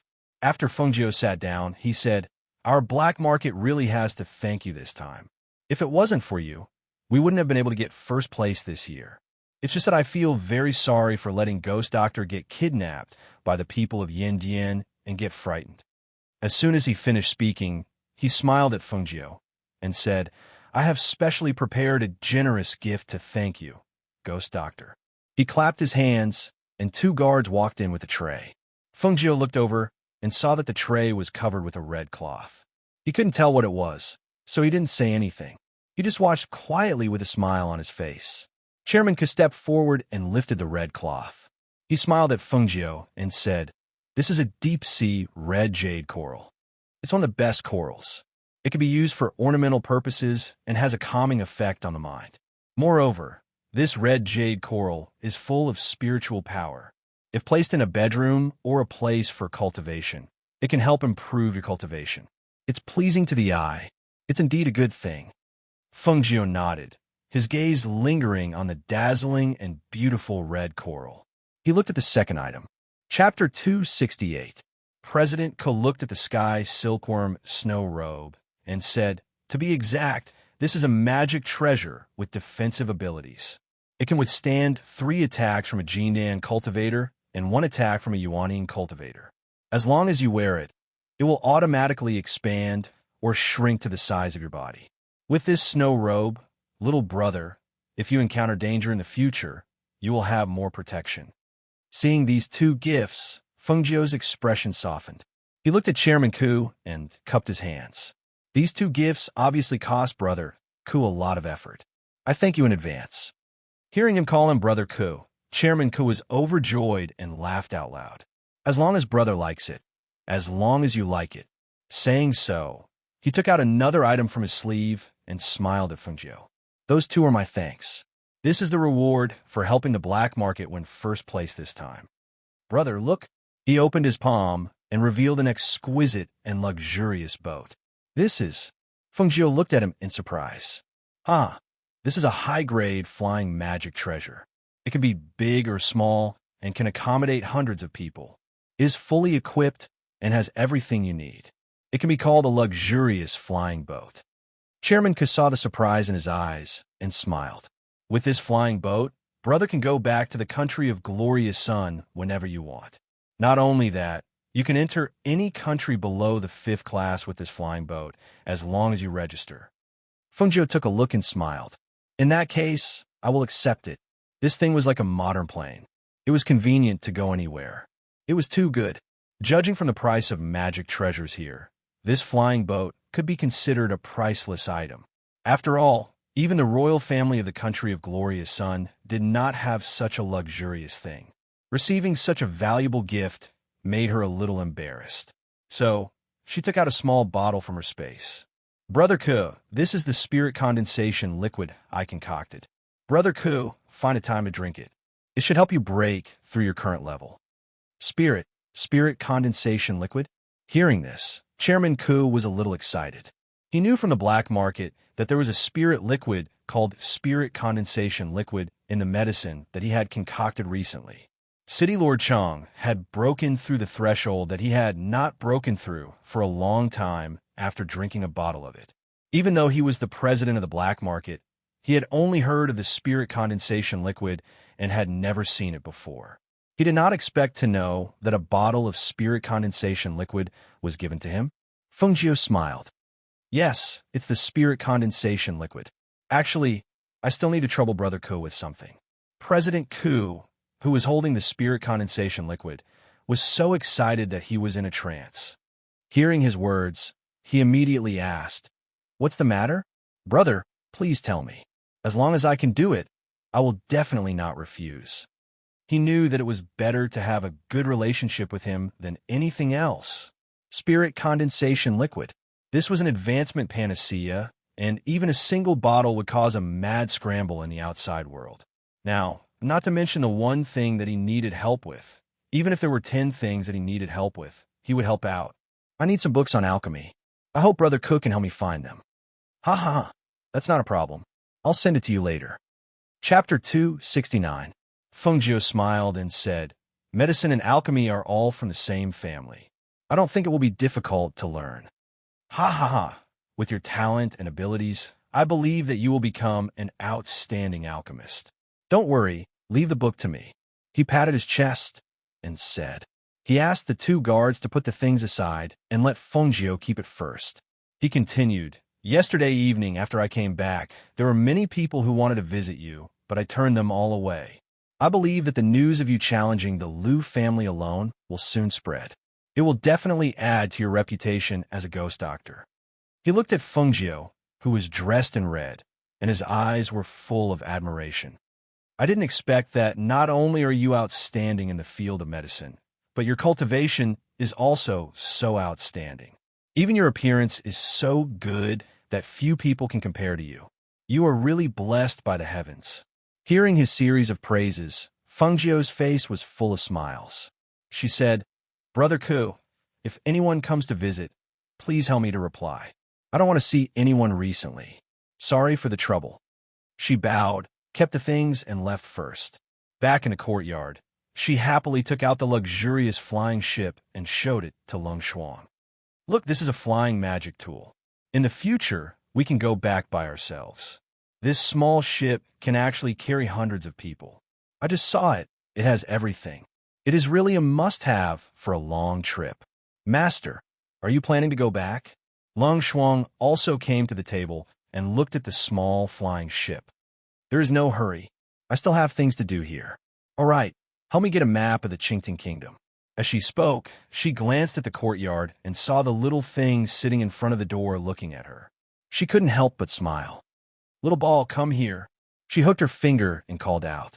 Long Shuang responded and went out to help her find a map of the Enchanting Kingdom. The little thing with fluffy white fur squatted there and stared at her. After a while, it slowly walked to her feet. Good boy. Fengjiu smiled and picked it up. She put it on the table and rubbed its fur. She said, It doesn't look like a puppy. It looks more like a spiritual beast pet. Ow! Little ball moved its mouth and howled. After glancing at her, it lay on the table and ignored her. Little thing, you're still being arrogant? She chuckled and flicked its head. She could not help but think that since the king of hell had given her such a small thing and did not pursue the matter of her taking his 1,000-year-old ginseng, did she have to do something? She couldn't help but sigh when she recalled that Yin Zhu and Uncle were the same person. I knew it. How could there be so many people who were infected with the 1,000-year-old cold poison? She had long guessed that the two of them might be related, but she didn't expect them to be the same person. On the other side, in a courtyard, Hui Lang and Ying Yi, who were watching their master eat breakfast, looked at each other and quietly moved outside. When they came outside, Ying Yi lowered his voice and asked, What do you think is going on with Master? He went to find the ghost doctor last night. Why is his face still so dark? Could it be that the ghost doctor didn't give him a good look? Chapter 270. Then in your opinion, what should I give her? Of course, that as soon as the voice came out, Hui Lang looked at Ying Yi, who had lowered his head and couldn't help but stiffen his body and turn around. Master, that why was he so unlucky? Every time he talked about Master heard it. Say it. In your opinion, what should I give her? The Yama Lord didn't get angry and looked at him as if he was also thinking about this problem. Seeing this, Grey Wolf secretly heaved a sigh of relief. Grinning, he said, Master, in my opinion, the ghost doctor likes valuable things. You see, even if he sneaked away, he also took our medicine tower's 1,000-year-old ginseng, right? So I think that instead of giving a small pet, Master should give something like a magic tool or spiritual treasure, which would be used by the ghost doctor at a critical moment. Hearing this, the Yama Lord's eyes flashed slightly. She likes valuable things? In her opinion, she shouldn't be short of money. After all, a bottle of her medicine can be sold at a sky-high price. However, something like a magic tool or a spiritual treasure is doable. So, after glancing at Hui Lang, he turned and walked back. Seeing that his master had returned to the courtyard, Ying Yi let out a sigh of relief. He patted Grey Wolf's shoulder and said, Do you know what kind of pet the master gave you? Isn't it just a pet? That's a cloud-swallowing beast. Master didn't kill it, but gave it to the ghost doctor because he wanted it to follow the ghost doctor and protect her. Cloud-swallowing beast? The one from the Liu family? Hui Lang stared in shock. Yes, I heard Master say that it's a sacred beast at the peak level. In time, it can evolve into a mythical beast. That's not something an ordinary pet can compare to. Master really cares a lot about the ghost doctor. Unfortunately, why can't the ghost doctor give birth to a woman? Hui Lang shook his head and sighed. He couldn't let go of the fact that his master fell in love with a man. This was outside. If they went back with master's status, it was impossible to be together with the ghost doctor. After all, Master was so high and mighty. Not to mention the fact that the ghost doctor was a man. Even if it was a woman, she might not be worthy of their master. However, he dared to say it out loud, but he didn't dare to say it out loud. At noon, in the courtyard of Fengjiu, she was putting the results of her research in the morning into a medicine bottle. This was a pill that she had specially developed for the uncle, the Yama Lord. It could be used to suppress the 1,000-year cold poison in the body. It could be considered as a return gift to him. Master, don't you only concoct medicine? Long Shuang watched her put the pinky-sized pill into the bottle. He couldn't help but be surprised because he had never seen her make pills before. I know how to make pills too, but it's more troublesome, so I don't usually do it. She closed the bottle and said with a smile, but this is a return gift to someone. The medicine wasn't very good, so I used pills. After spending an entire morning, it's finally done. To be able to make Master put in so much effort, I think that this person's relationship with Master is not ordinary. Relationship? Fengjiu raised an eyebrow and shook her index finger. Wrong, there's no relationship. However, I cheated him of many things, so I have to give something in return. Brushing her robes, she stood up and stretched, saying, I'm going in to rest. Don't let anyone disturb me. Yes, Lung Shuang replied. He saw a figure suddenly appear with a whoosh. His body instinctively went on alert, but he heard the other party's voice. Chapter 271. Fengjiu stopped in his tracks and looked over, looking at the newcomer in astonishment. Huilang, what are you doing here? Last night, his master had come, and today this fellow had come. They, master and servants, could come and go as they pleased in this courtyard, as if there was no one else present. Huilang glanced at the cold and elegant face of the black-clothed girl with a fiery figure. His brows furrowed imperceptibly as he thought to himself, the ghost doctor already has a master, but he still brings such a cold and elegant girl with him.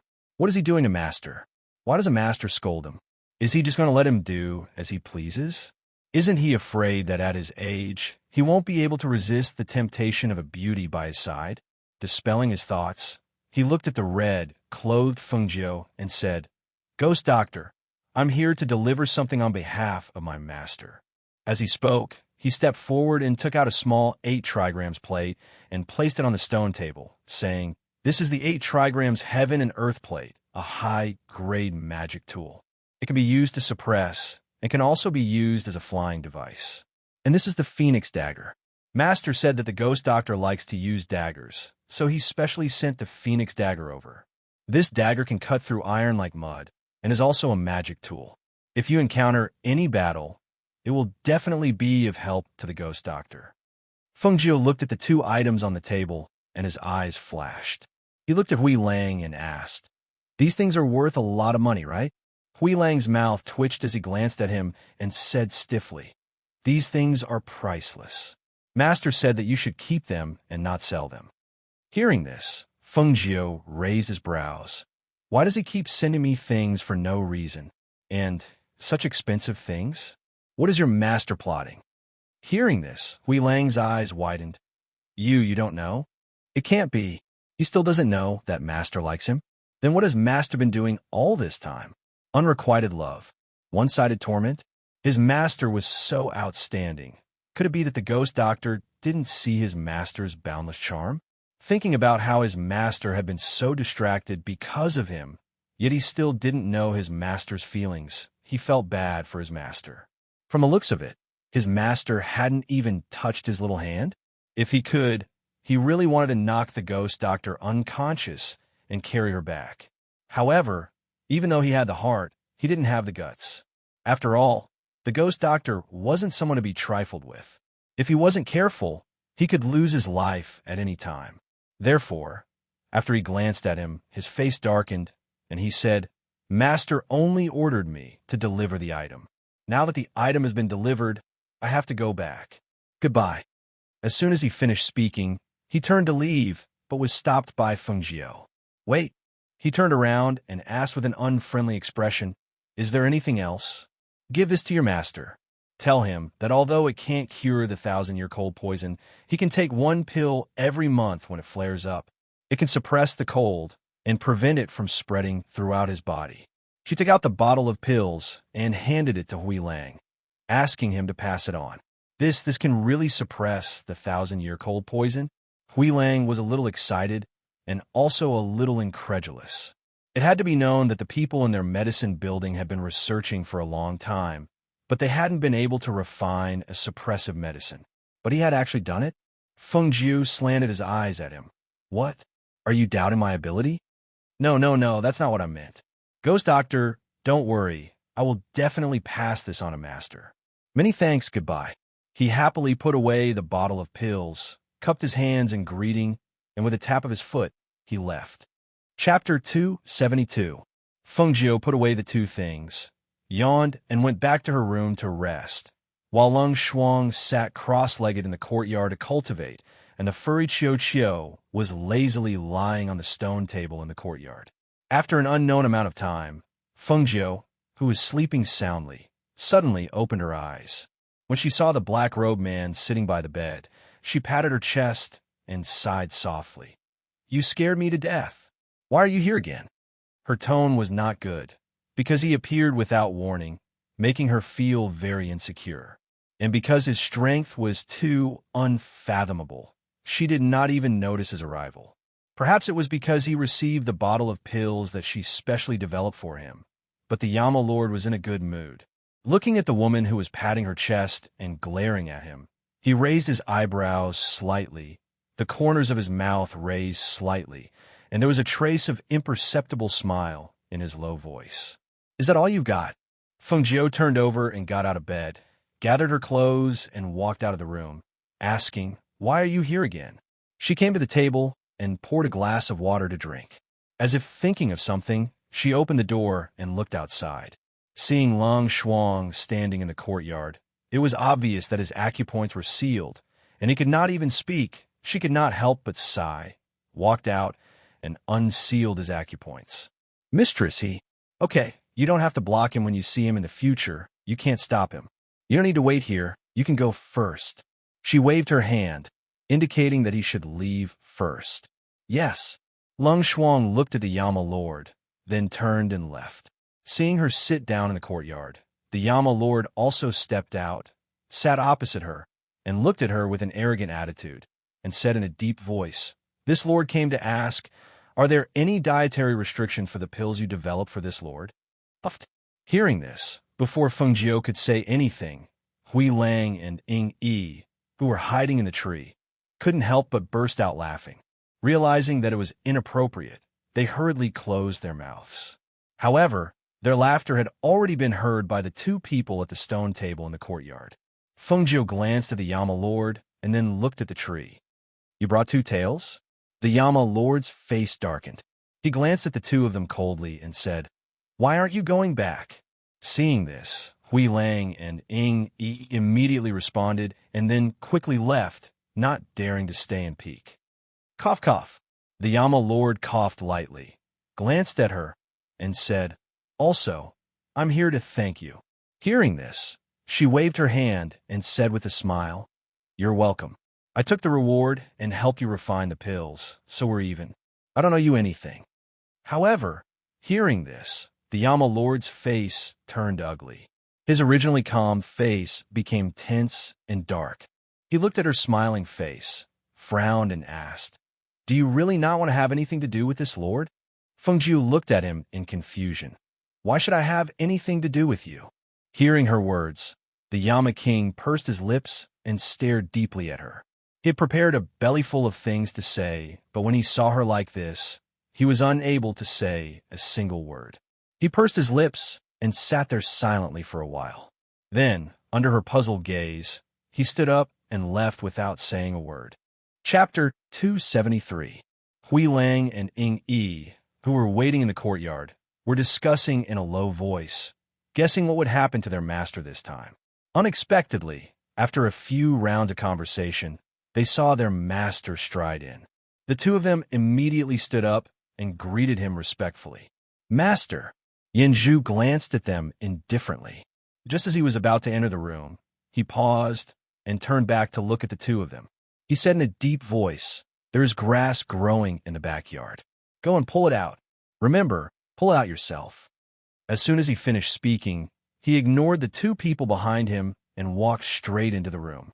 Pull out the grass." They looked at each other in astonishment and twitched the corners of their mouths. With the strength of the two of them, there were not many family heads in the 6th Dao city who could compare with them. But to ask talents like them to go pluck weeds? "Do you think our master was provoked again?" Hui Lang murmured, the astonishment on his face still lingering. "Let's go. It's better than being thrown to the cool breeze gang." Ying Yi patted him on the shoulder and took the lead to walk to the backyard. Needless to say, their master must have been provoked by the ghost doctor again. But pity them. Therefore, the shadow guards in the dark couldn't help laughing, watching their leader and Hui Lang squatting in the backyard to pull out the grass. Yama Lord, who had returned to his room, became angrier and angrier. He couldn't understand why he had come back. He was like a resentful little wife. Did he want to wait for that heartless little woman to coax him? He didn't even need to think about it. That woman was probably eager to stay away from him. The more he thought about it, the angrier he became. Not long after he sat down at the table, he stood up and was about to go out. He planned to go to her place again and make it clear to her. However, when he reached the door, he paused again. His hands, which were about to open the door, froze. His deep eyes were filled with contemplation. He pursed his lips, snorted, and turned back to sit down at the table. If he went to her now, she would definitely say, "Why are you here again?" Thinking of this, he suppressed the impulse in his heart. He had just come back, and now he was going to her again. What had he become? Even if she wanted to throw herself at him, she didn't have to be so enthusiastic, right? Therefore, he endured it. However, he had a stomach full of unspoken words. Moreover, he was biased and angry. This entire day, he felt as if he had eaten deer penis but couldn't find relief. He was restless. The next morning, he washed up and went out. He saw Hui Lang and Ying Yi coming in. He glanced at them and asked, "Are you done with weeding?" "Master, it's done." The two of them hurriedly responded. Only the heavens knew that they had squatted for the entire day yesterday. When they woke up this morning, their backs were sore. Suddenly, Ying Yi's eyes fell on his master's black robe. He opened his mouth, but held back and just lowered his head. "Stay in the courtyard," the Yama Lord said, then leaped away. As soon as he left, Ying Yi raised his head. "Hui Lang, did you notice?" "Pay attention to what?" Hui Lang walked to the stone table and sat down. "The black robe that master is wearing today is actually new." Ying Yi was a little speechless. He only knew that his master had once again refreshed his understanding of him. It turned out that a man who fell in unrequited love was actually so scary. Hui Lang was also stunned. It can't be. He didn't notice this just now. Chapter 274. The courtyard in front of him was completely empty. She was nowhere to be seen. He walked into the inner room and looked at the neatly arranged bedding. His gaze darkened as he turned around and walked out, heading straight for the main hall. Early in the morning, guild leader Ku heard that someone was looking for him. After washing up, he went to the main hall. As soon as he entered, he saw a man in black robes sitting on the main seat. His handsome face was slightly solemn, and his entire body emitted the aura of a powerful cultivator. The aura of a superior being naturally emanated from his body. Just one look was enough to make guild leader Ku's heart tremble. Who was this man? Just his aura alone was enough to make guild leader Ku's heart tremble. Such a person could not be found in the Six Path City.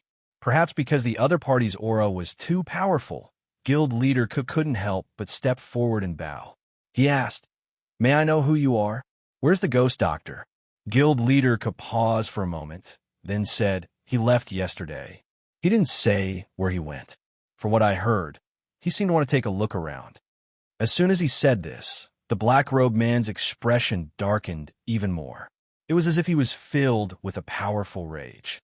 The atmosphere in the main hall also dropped. Standing in the middle of the hall, guild leader Ku felt his entire body turn cold. Even breathing became difficult. He couldn't help but feel shocked. Who exactly was this man? However, before he could ask, a black figure flashed past him. The black-robed man who had been sitting on the main seat had already left. The cold and oppressive atmosphere in the main hall also returned to normal. When the Yama Lord returned to the residence, Hui Lang and Ying Yi came forward to greet him. "Master, there's an urgent letter from the ancient capital." Hui Lang handed over a letter. After the Yama Lord saw the mark on the letter, he waved his hand. A wave of spiritual energy swept past, and the mark disappeared. He then took out the letter. There were only 2 words written on it: "Return quickly." He closed his hand and opened it again. A wave of spiritual energy visible to the naked eye surged in his palm. In the next moment, the letter in his hand was reduced to ashes. He pursed his lips, and a dark light flashed across his deep eyes.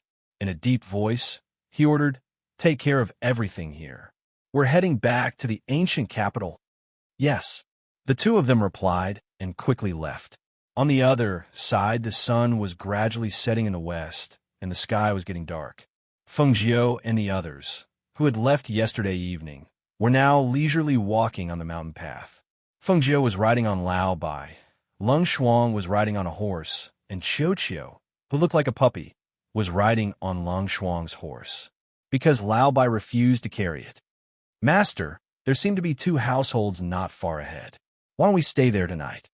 Lung Shuang said to Feng Jiu as he looked at the faint lights not far away. Sure, we're not in a hurry to go back anyway, Feng Jiu replied with a smile. When they left, they took a spaceship and only got down after a while. The main reason was that they were not in a hurry to go back.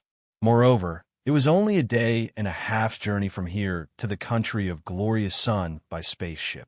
It was not far, so they were not in a hurry. Lao Bai, walk faster. We'll get you something to eat when we reach the front. She smiled and patted Lao Bai's head. Suddenly, she thought of something and looked strangely at Qiu, who was lying on the horse's back. When she left, she wanted to leave Qiu behind and return it to the Yama Lord. However, when they boarded the spaceship, the little thing ran up as if it was afraid of being left behind. It hid in the innermost corner and refused to come out no matter how they called out to it. Chapter 275. In fact, it did not know that the Yama Lord had once told it that if it could not stay by Feng Jiu's side to protect her, then there was no value in its existence. To think that a dignified, peak-level holy beast was actually threatened so openly, but it could not do anything to the human who threatened it. Thinking of the man whose strength was almost terrifying, Qiu, who was originally lying quietly on the horse's back, could not help but shudder. It was also unlucky. It originally thought that it could finally be free after breaking out of the rock, but who knew that it would encounter such a perversely powerful man? Not only did he threaten it, but he also took a strand of its soul. If it did not listen to him, it would lose its life at any time. It glanced at the red-clothed young man with disdain. It couldn't tell what was so special about this human young man. Moreover, he was so weak that he could die. It was a great gain for him to be protected by a peak-level holy beast. When Lao Bai heard that there was food in front, its saliva flowed out, and it kicked its hooves forward, leaving behind a cloud of dust for the Lung Shuang and Qiu behind it. Qiu, who was originally lying on the ground, was choked by the dust. It was so angry that it sat up straight and angrily glared at the figure in front of it. This fat horse. It only knows how to eat. Why don't it just die from being fat? Not long after, when they arrived at the hillside not far from the 2 families, Feng Jiu, who was in front, was a little surprised. She was riding on Lao Bai's back, and she was holding the reins. Looking at the place in front of her, her eyes flashed slightly. Lung Shuang, who had caught up from behind, came to her side. Seeing that she had stopped moving forward, he looked at the 2 lit houses and said cautiously, "Mistress, wait here for a moment. I'll go check it out first." He then jumped off the horse and was about to walk in that direction. "I'll go with you." Feng Jiu landed on the ground and led Lao Bai down the hillside. However, Lao Bai seemed to be unwilling to go in. It ate a few times, and its hooves kicked uneasily on the ground. Feng Jiu smiled and gently stroked its head. She said gently, "It's okay, come with me." Senior White replied in a low voice when he heard this, and then he followed obediently by her side. Qiu, who was lying on the horse's back, narrowed his eyes and looked at Feng Jiu. He then looked at the 2 houses before following them without a word. There were only 2 households here, and both houses were lit up. Perhaps it was because outsiders rarely came here. A boy of about 4 or 5 years old was sitting by the door and playing with pebbles. He looked curiously at the red-clothed Feng Jiu and black-clothed Lung Shuang as they walked over with their horses. He suddenly got up and ran into the room while shouting, "Father, Mother, someone's here, 2 of them. TSK, Chi." Lao Bai's nostrils flared as he stomped his hooves in annoyance. His head twitched slightly as he tried to pull Feng Jiu away. Seeing Lao Bai's strange behavior, Feng Jiu's eyes moved slightly. She looked at the house, and then at the other house not far away. She slowly closed her eyes, and no one knew what she was thinking, until the boy who had run in earlier came out again. He stood by the door and looked curiously at Feng Jiu, Lao Bai, and Chiu, who was lying on the horse's back. At this time, a young woman stuck half of her body out of the half-closed door. She looked at the people outside and asked softly, "Where did the guests come from?" Chapter 276. But she suppressed the shock in her heart and did not show any surprise on her face. Instead, she revealed a smile and said, "We were just passing by, and it just so happened that it was getting late. Seeing that there was someone here, we want to stay the night. Is that okay?" The woman was silent as she looked at Fengjiu and Lung Shuang outside the door. Then she looked at their mounts and hesitated. Mother, let this beautiful big brother and big sister stay here. Yang likes beautiful big brother." The 4 or 5-year-old little guy pulled on his mother's sleeve and gently shook it. His young and tender voice was soft, and his beautiful and clear eyes were filled with hope, pleading, and desire. It made people unable to refuse. When a woman saw this, she revealed a loving expression and patted the child's head. Then she said to Fengjiu and Lung Shuang, "Please come in. My humble home is simple and crude. If there is anything I can't call, please don't take offense." She opened the door and gestured for them to enter.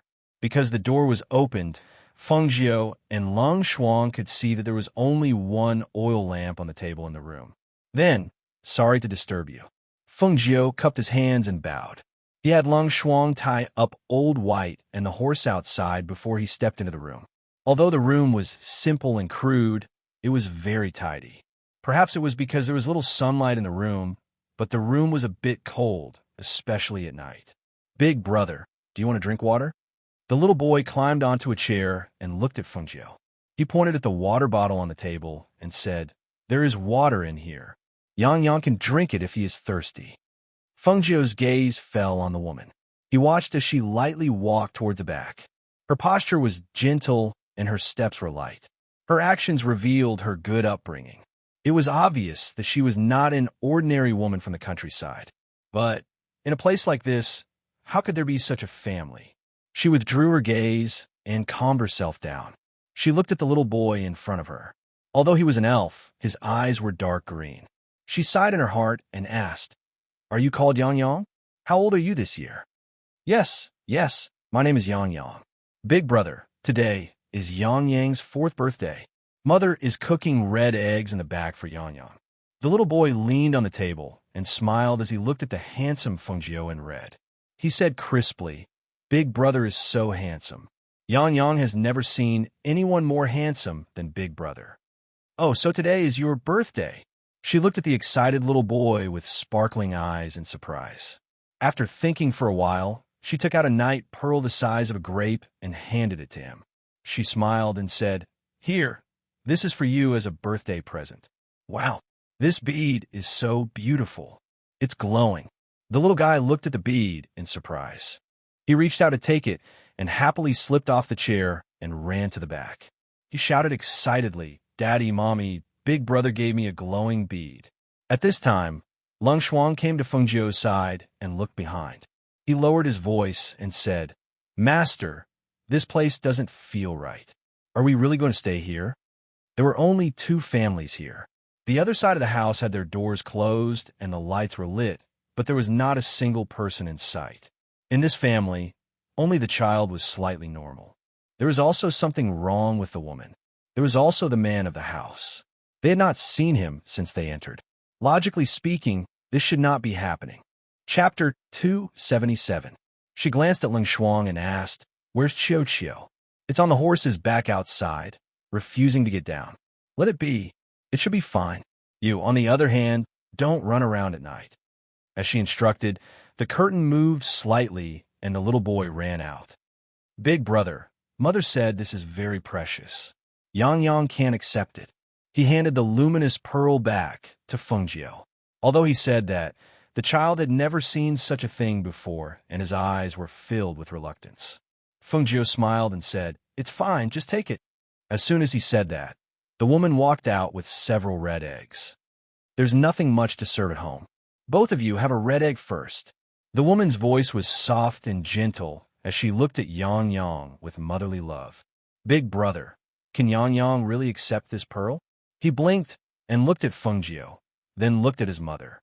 This luminous pearl is very precious. The child doesn't know any better, so please accept it." The woman said softly and motioned for Yang Yang to return the pearl to Fengjiu. "It's fine, it's just a little toy for the child. Keep it," Fengjiu said with a smile and told Yang Yang to keep it. Seeing this, the woman bowed to Fengjiu and said, "In that case, this woman will thank you on behalf of my son for this gift." Fengjiu's eyes moved slightly when he saw the woman's curtsy. He smiled faintly and didn't say anything. Not long after, the woman left Yang Yang to accompany Fengjiu in front and went to the back. "Yang Yang, who lives in the house next door?" Fengjiu asked the child who was eating an egg. "It's grandfather and grandmother, but grandfather and grandmother's health isn't good, so they often stay in the house." "Oh, then what about your father? Is he home too?" "Last time, a bad guy came and injured father. Father is now recuperating in bed." He handed a red egg to Tongjiu and said softly, "Brother, you eat too?" Mother said that you can only grow up safely if you eat red eggs. Hearing this, she smiled slightly, took the egg, peeled the shell, and ate it. After a while, the woman brought a dish, a piece of meat, and 2 bowls of rice. She said to Fengjiu, "There's nothing else in the house. The dish is wild vegetables, and the meat is wild rabbit meat caught in the forest. Young master, please make do with it." Then, he took Yang Yang away, leaving Fengjiu and Leng Shuang in front. After she left, Fengjiu looked at the dish and meat on the table, as well as the 2 bowls of rice. Then he said to Leng Shuang, "Sit down and eat." Although this family is a little strange, they don't have any ill intentions towards us. Hearing his master's words, Leng Shuang nodded and sat down at the table, picking up the rice to eat. As the night deepened, the surroundings seemed to become colder. Even the sound of insects outside seemed to be very clear due to the silence of the night. It was so clear that there was a hint of strangeness. Fengjiu and Leng Shuang were arranged to rest in the side room. In this strange place, it was impossible for the two to have a good rest. Thus, Leng Shuang kept watch while Fengjiu sat cross-legged and closed his eyes to cultivate. The first half of the night was peaceful until the second half. The whistling of the wind hit the door and windows, making banging sounds. The whistling of the wind outside was a little scary. Chapter 278. The two of them immediately opened their eyes and stood up.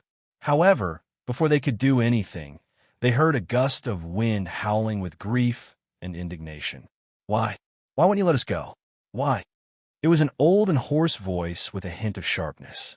It was extremely clear in the night. It wasn't a woman's voice, but rather an old man's. However, Fengjiu's eyes moved slightly. She looked outside and said to Leng Shuang, "Don't go out if it doesn't concern you." As she spoke, she sat down at the table. Hearing this, Leng Shuang was slightly startled. He nodded and stood guard behind her. Outside, a middle-aged man wearing a Taoist robe stood in the air with a whisk in his hand. His body surged with powerful spiritual energy, as well as a holy light that was slightly different from spiritual energy. On the ground, an old woman and an old man supported each other. Their faces were filled with tears and unwillingness. What filled their bodies was not rich spiritual energy, but waves of Yin wind. "Let you go? Ha ha, what a joke." The middle-aged man, standing in the air, laughed. "Humans and ghosts walk different paths. If I hadn't met you, I would have let it go. But now that I've met you, I'll definitely take care of you." As soon as he finished speaking, he waved the whisk in his hand. A wave of spiritual energy accompanied by a sharp airflow and holy light shot downward. In the air, a sharp sound could be heard. The old woman and the old man who were originally standing on the ground were also enraged. "We didn't harm anyone in our lives, but we died with resentment. Even after we died and turned into ghosts, we didn't harm anyone who passed by. But you, a person who talks about righteousness, won't even let us go. You keep saying that you'll take care of us. Since that's the case, we'll kill you even if our souls scatter." The old man shouted with grief and indignation. He seemed to have been a cultivator when he was alive, but after he died, he became a ghost. The resentment on his body did not dissipate, and the Yin energy was extremely heavy.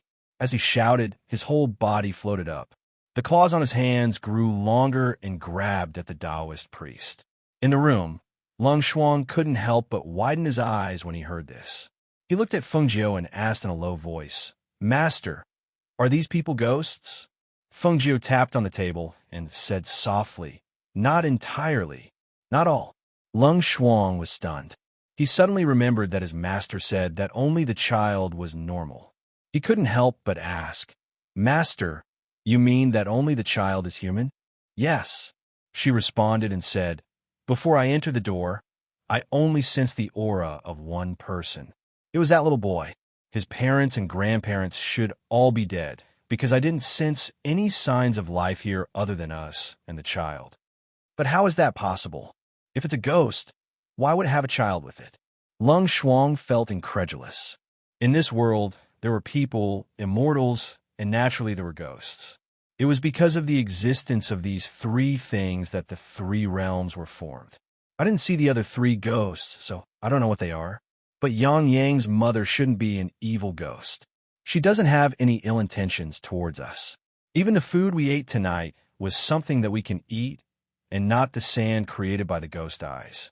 Hearing this, Lung Shuang remembered that when the woman served the vegetables and meat, she specifically said that they were wild vegetables and rabbit meat. Obviously, she knew that his master knew that she wasn't human. Master, then they're here for. Probably for the child. Chapter 279. From the sound of it, there seemed to be another man's voice outside. The two guessed that it was Yang Yang's father. Thinking of this, Feng Jiu closed his eyes. No one knew what he was thinking. Then there was a knock on the door, followed by a soft call. "Young master." Hearing this voice, Lung Shuang cautiously moved forward and stood in front of Feng Jiu. "What's the matter?"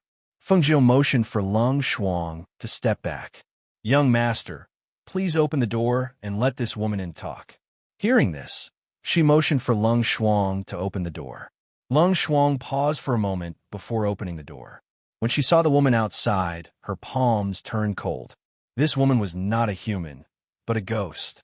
Thinking of this, she swallowed her saliva and took a step back. She was not afraid of a human, but a ghost. Feng Jiu looked over and saw the pale-faced woman carrying the sleeping Yang Yang in her arms. She knelt down in front of her with a plop. "Young master, what are you doing?" Feng Jiu frowned and looked at her tear-stained face. That old Taoist came again.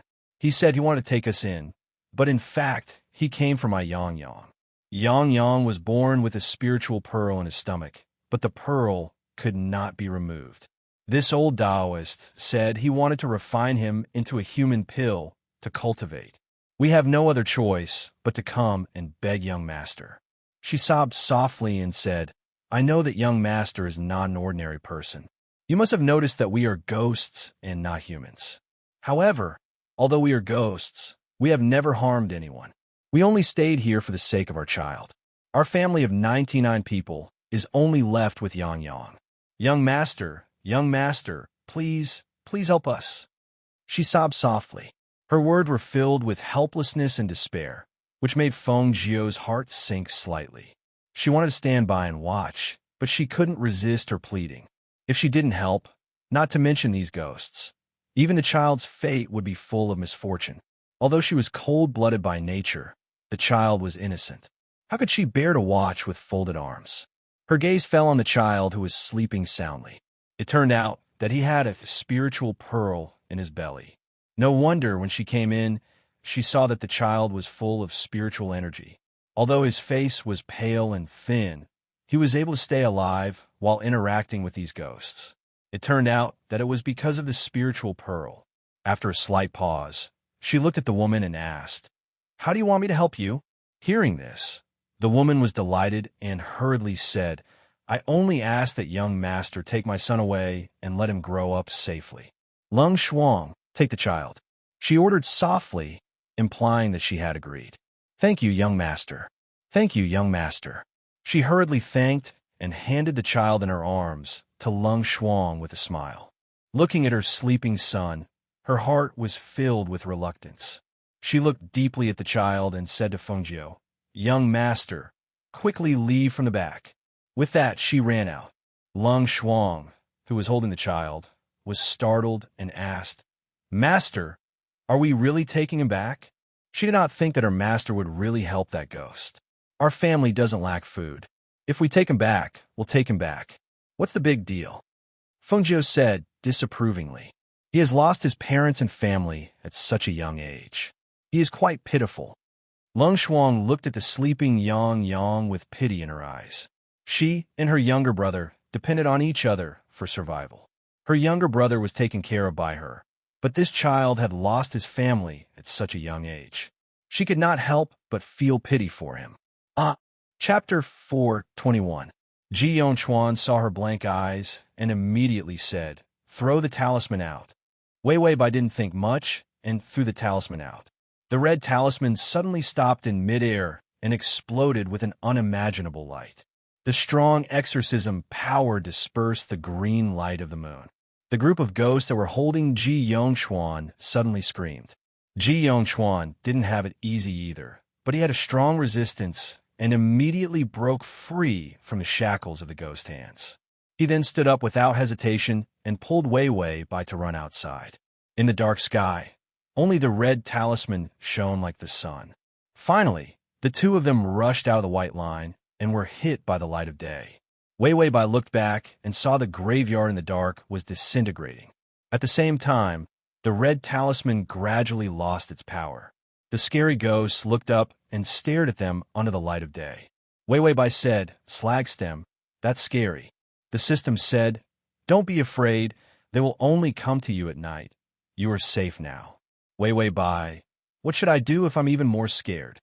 Ji Yongchuan felt very uncomfortable under the light of day because he had lost a lot of power.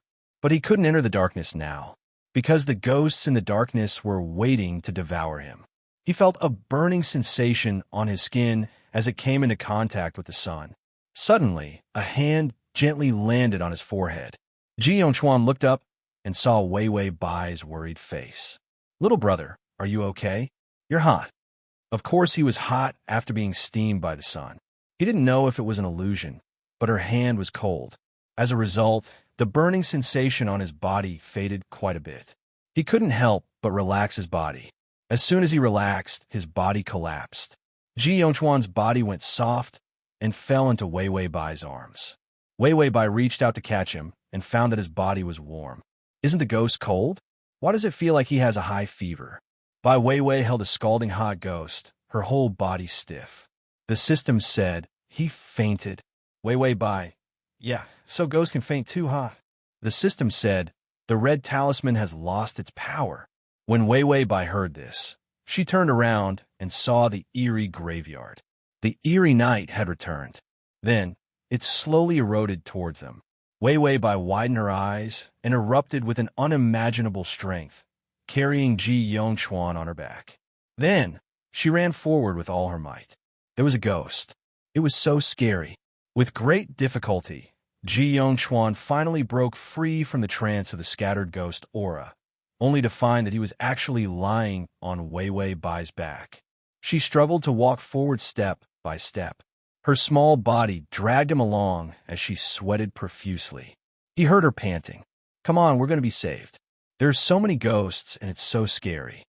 The Bai family was actually afraid of ghosts. How rare. Ji Yongchuan couldn't help but smile. Suddenly, his smile froze. He was actually in a good mood. He pursed his lips, furrowed his brows, and didn't say a word. He just lay on top of her, making it difficult for her to move forward step by step. With great difficulty, he finally saw a street not far away. They had completely arrived in the human world. Bai Weiwei, on the other hand, was completely exhausted. A ghost was actually so heavy. Seeing that she really couldn't walk, Ji Yongchuan pretended to open his eyes. "Where are we?" Weiwei Bai turned around in surprise. "You're awake?" Ji Yongchuan's handsome face was stunned for a moment, then finally revealed a joyful smile. "We're saved." Weiwei Bai put him down and shook her extremely sore hands without batting an eyelid. She also revealed a cute and innocent smile. "Yes, we're saved, little brother." The two of them laughed so innocently, without any shrewdness at all. The system, to the // next time when you open the bookshelf, you will see it. If you like, Chapter 422. So if you want a strategy, you can't hide it in the Taoist temple. Half a month had passed. Wei Wei Bai could only stake everything on this. Compared to ghosts, favorability is more important. Haha. When she returned to her original home, Wei Wei Bai looked at the candles in the house and the talisman papers scattered all over the floor. It was a mess.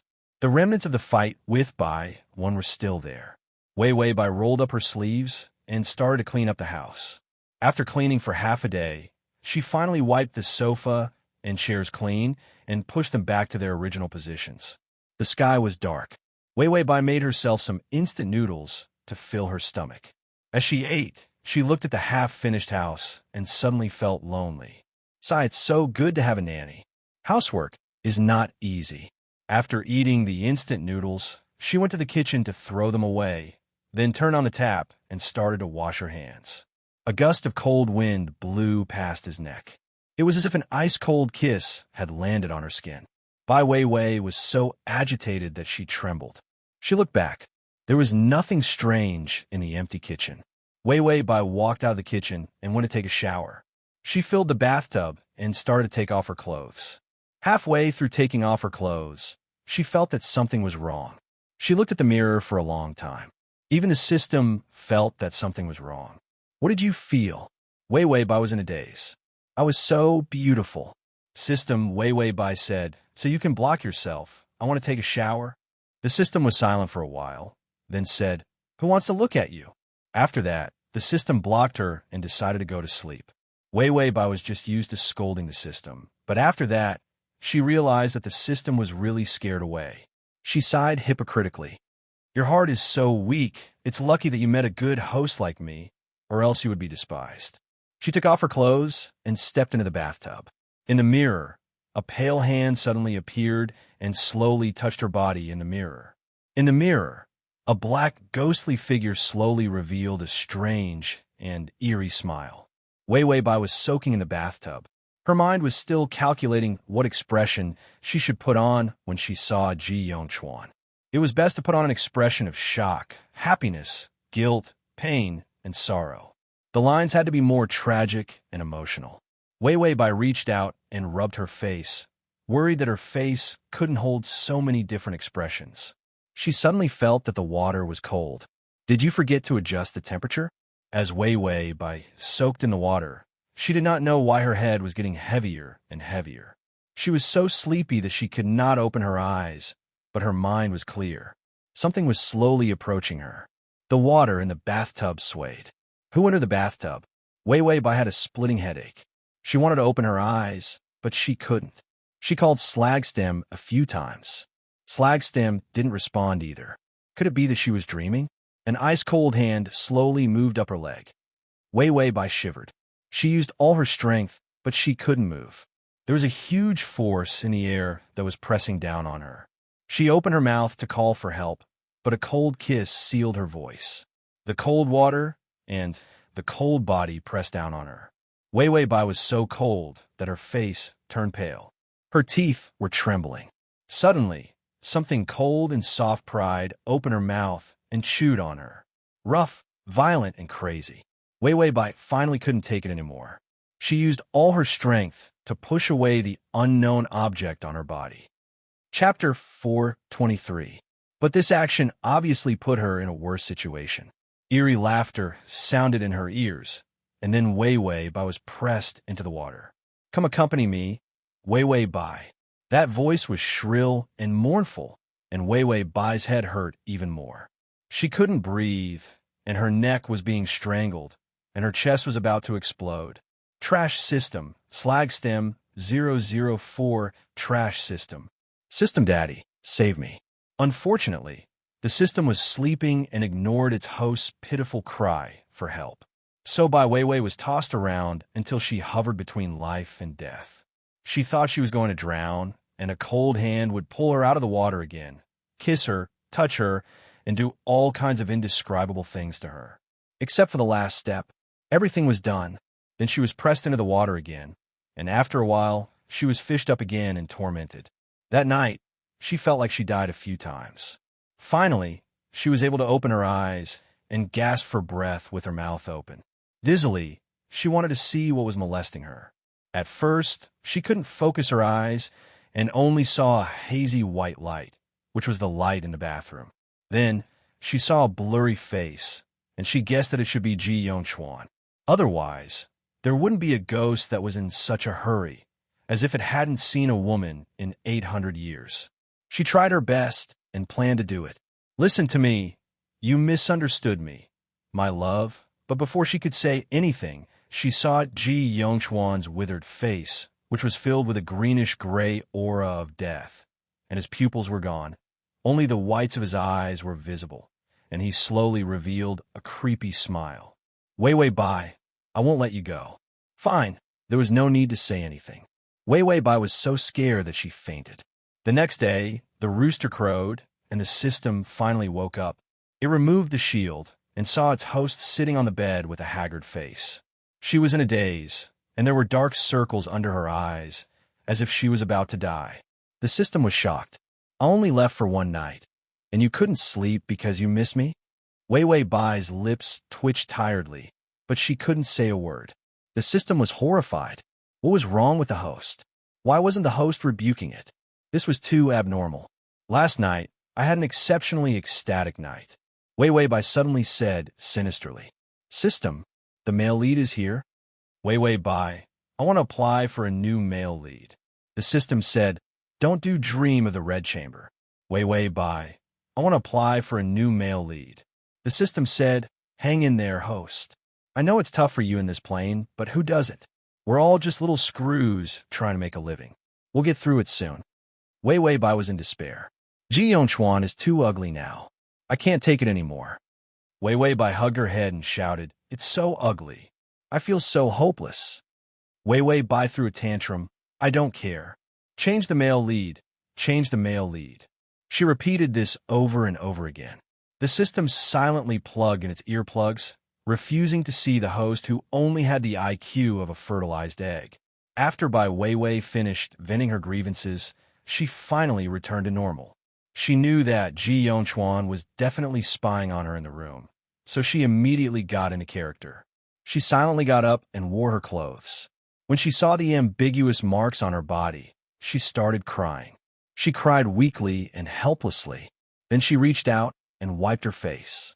She turned around and rummaged through the cabinets to look for something. She found a lot of gathering treasures and placed them on the table. She set up the incense burner, lit the incense, and stared at it blankly. In the mirror behind her, a tall figure strangely appeared. He had black hair and a black robe. His face was abnormally pale, and his eyes were terrifyingly dark. He saw her staring blankly at the offering table. Suddenly, he heard her sadly talking to herself. "Is that you, little brother?" The Chapter 424. She couldn't explain herself. Wei Wei Bai's face turned green from his cold fingers, and she felt like her chest was about to explode. She looked at Ji Yongchuan blankly. His long hair was messy, and his ugly face was filled with resentment. He looked like a malicious ghost coming to claim her life. Wei Wei Bai didn't say anything, so she could only use her eyes. Her eyes were filled with sadness and guilt, without a trace of unwillingness or resentment. She used all her strength to slowly reach out, and her fingers gently touched his ugly face. Without a trace of disdain, her fingertips gently caressed him. It was as if she was treating her most precious thing. Then she forced a smile and silently said, "I'm sorry, little brother." Ji Yongchuan's fingers loosened, but he didn't let go. Wei Wei Bai had already closed her eyes, and her breathing calmed down, just like a dead person. After an unknown amount of time, Ji Yongchuan's ghost face twisted in pain, and he slowly let go of his hand. Wei Wei Bai's body softly fell and silently leaned on his arm. The surrounding darkness became thicker, and only the two of them were snuggled up to each other. Ji Yongchuan's face began to change. His face turned white, and his eyes returned to normal, but they were too dark. In a short while, he had already returned to his handsome human appearance. A Ghost King's original appearance was like this. That ugly appearance just now was because he knew that she was afraid of ugly ghosts, so he deliberately scared her. Her breathing was still intermittent, as if she was in pain. Ji Yongchuan's eyes were dyed with a trace of cold malice, and his fingernails grew longer. Just kill her. This thought kept reverberating in his mind. His return this time was because of this thought that supported him. The obsession was ingrained in his bones and couldn't be changed. His fingernails touched her chest, and under his fingernails, her trembling heartbeat was filled with warm vitality. If she died and became a resentful ghost, she would definitely hate him. Ji Yongchuan's face showed signs of struggle, and his sharp fingernails slowly disappeared. In the end, his hands hugged her. He buried his head deep in her chest, and he sneered in pain. Don't lie to me. I won't believe you. Wei Wei Bai felt like she was boiling. His high fever did not subside, and even his breathing was hot. She complained to the system, "Sigh, this job is so hard. I'm being exploited like a cow or a horse. It's so torturous that I can't earn any money. Look at me now. I'm so hot that I'm about to puff up." The system said, "Hot. At least it proves that you're still alive." Wei Wei Bai, who had fainted from the heat, thought about it and said happily, "That's right. I'm still alive." System, "Poor child, you've been burned silly." Wei Wei Bai's fever did not subside. In her coma, she kept talking nonsense. An ice-cold hand gently covered her forehead. A satisfied smile appeared on her rosy face. It was like a cat that was content with its life. That hand hesitated for a moment before cruelly moving away. He seemed to want her to burn her brain. However, Wei Wei Bai frowned. She immediately frowned bitterly and waved her hands randomly. He seemed to be looking for something. In the air, there was a helpless and cold sigh. Then, that ghostly hand gently approached her again. She caught hold of his hand and placed it on her face. Then, she let out a comfortable murmur and rubbed against his palm very cutely. The soft warmth rubbed against his ice-cold skin, giving him a shivering feeling. Ji Yongchuan's dark eyes trembled slightly. He looked at her silently. A thick, ghostly aura filled the room. Gradually, the ghostly aura settled and disappeared from the ground. The sunlight from outside the window could finally penetrate. Traces of light fell on the face of a girl in his arms. She was quiet and beautiful. The collect button below to record this reading record. Chapter 425.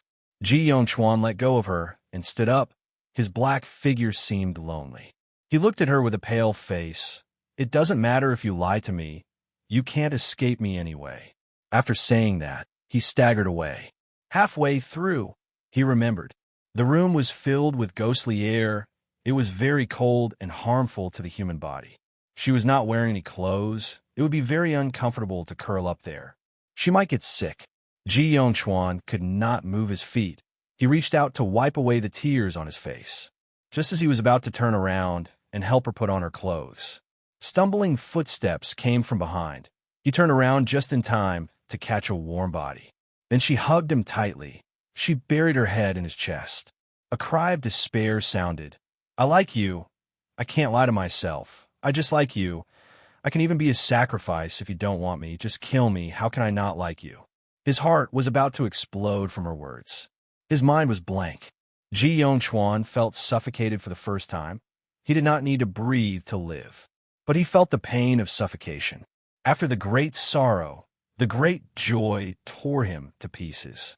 He felt as if his cold walls had been shattered, and cracks had appeared on the cold expression that he had been forcing himself to maintain. Finally, he hugged her and whispered in her ear, "Me too. I like you." Ding. The male lead's favorability is at 70. The system's melancholy deepened. It took out a handful of popcorn. After eating a few, it could not help but sigh, "What a pair of crazy people." It gave up on its pretentious host and the brainless male lead. Wei Wei Bai suddenly said, "Wait, there are only 3 days left?" The system said, "You slept for a few days. When you woke up, there were only 3 days left." Wei Wei Bai said, "That's too rushed." The system was expressionless. "Your acting is unparalleled. You are the only one in the world. There is nothing you can't do." Wei Wei Bai said, "Hee hee, that's true." The system, "You don't have to believe polite words. These are polite words." Ji Yongchuan picked up the clothes on the ground one by one and helped her put them back on. Wei Wei Bai sat quietly. After putting on his clothes, he buttoned up the best button and suddenly stopped in his tracks. After pausing for a while, Ji Yongchuan suddenly hugged her and buried his head in her shoulder. This action was fragile and dependent. Wei Wei, hurry up and run. Wei Wei Bai was genuinely confused this time. Run? Ghost Qi filled Ji Yongchuan's black eyes. His expression turned ferocious for a moment, but it was soon replaced by gentleness, making him look exceptionally terrifying. I'll open the door later, and then open the passage to the outside world. Don't look back. Run straight to the human world. When he said this, the veins on his neck bulged. That familiar darkness was about to take over his body again. His obsession was too deep, so deep that he became a monster. Even he couldn't control himself. Suddenly, he felt something gentle fall on his hair. It was Wei Wei Bai's kiss. She lowered her head and kissed his hair with incomparable gentleness. Ji Yongchuan, I won't go. Even if I die, I won't leave you. Ji Yongchuan was angry and anxious. You should leave. I'm no longer your little big brother. I came out of the primal chaos land a second time, and my obsession has turned into a demon. I will become an uncontrollable monster and kill you. When a ghost was stubborn to the bone, they would become resentful ghosts. He was now a resentful ghost. He was only relying on his love for her to hold on to a trace of clarity. Wei Wei Bai was silent for a moment before saying affectionately, "What's so good about humans and ghosts walking different paths? If you kill me, we can make a ghost mandarin duck."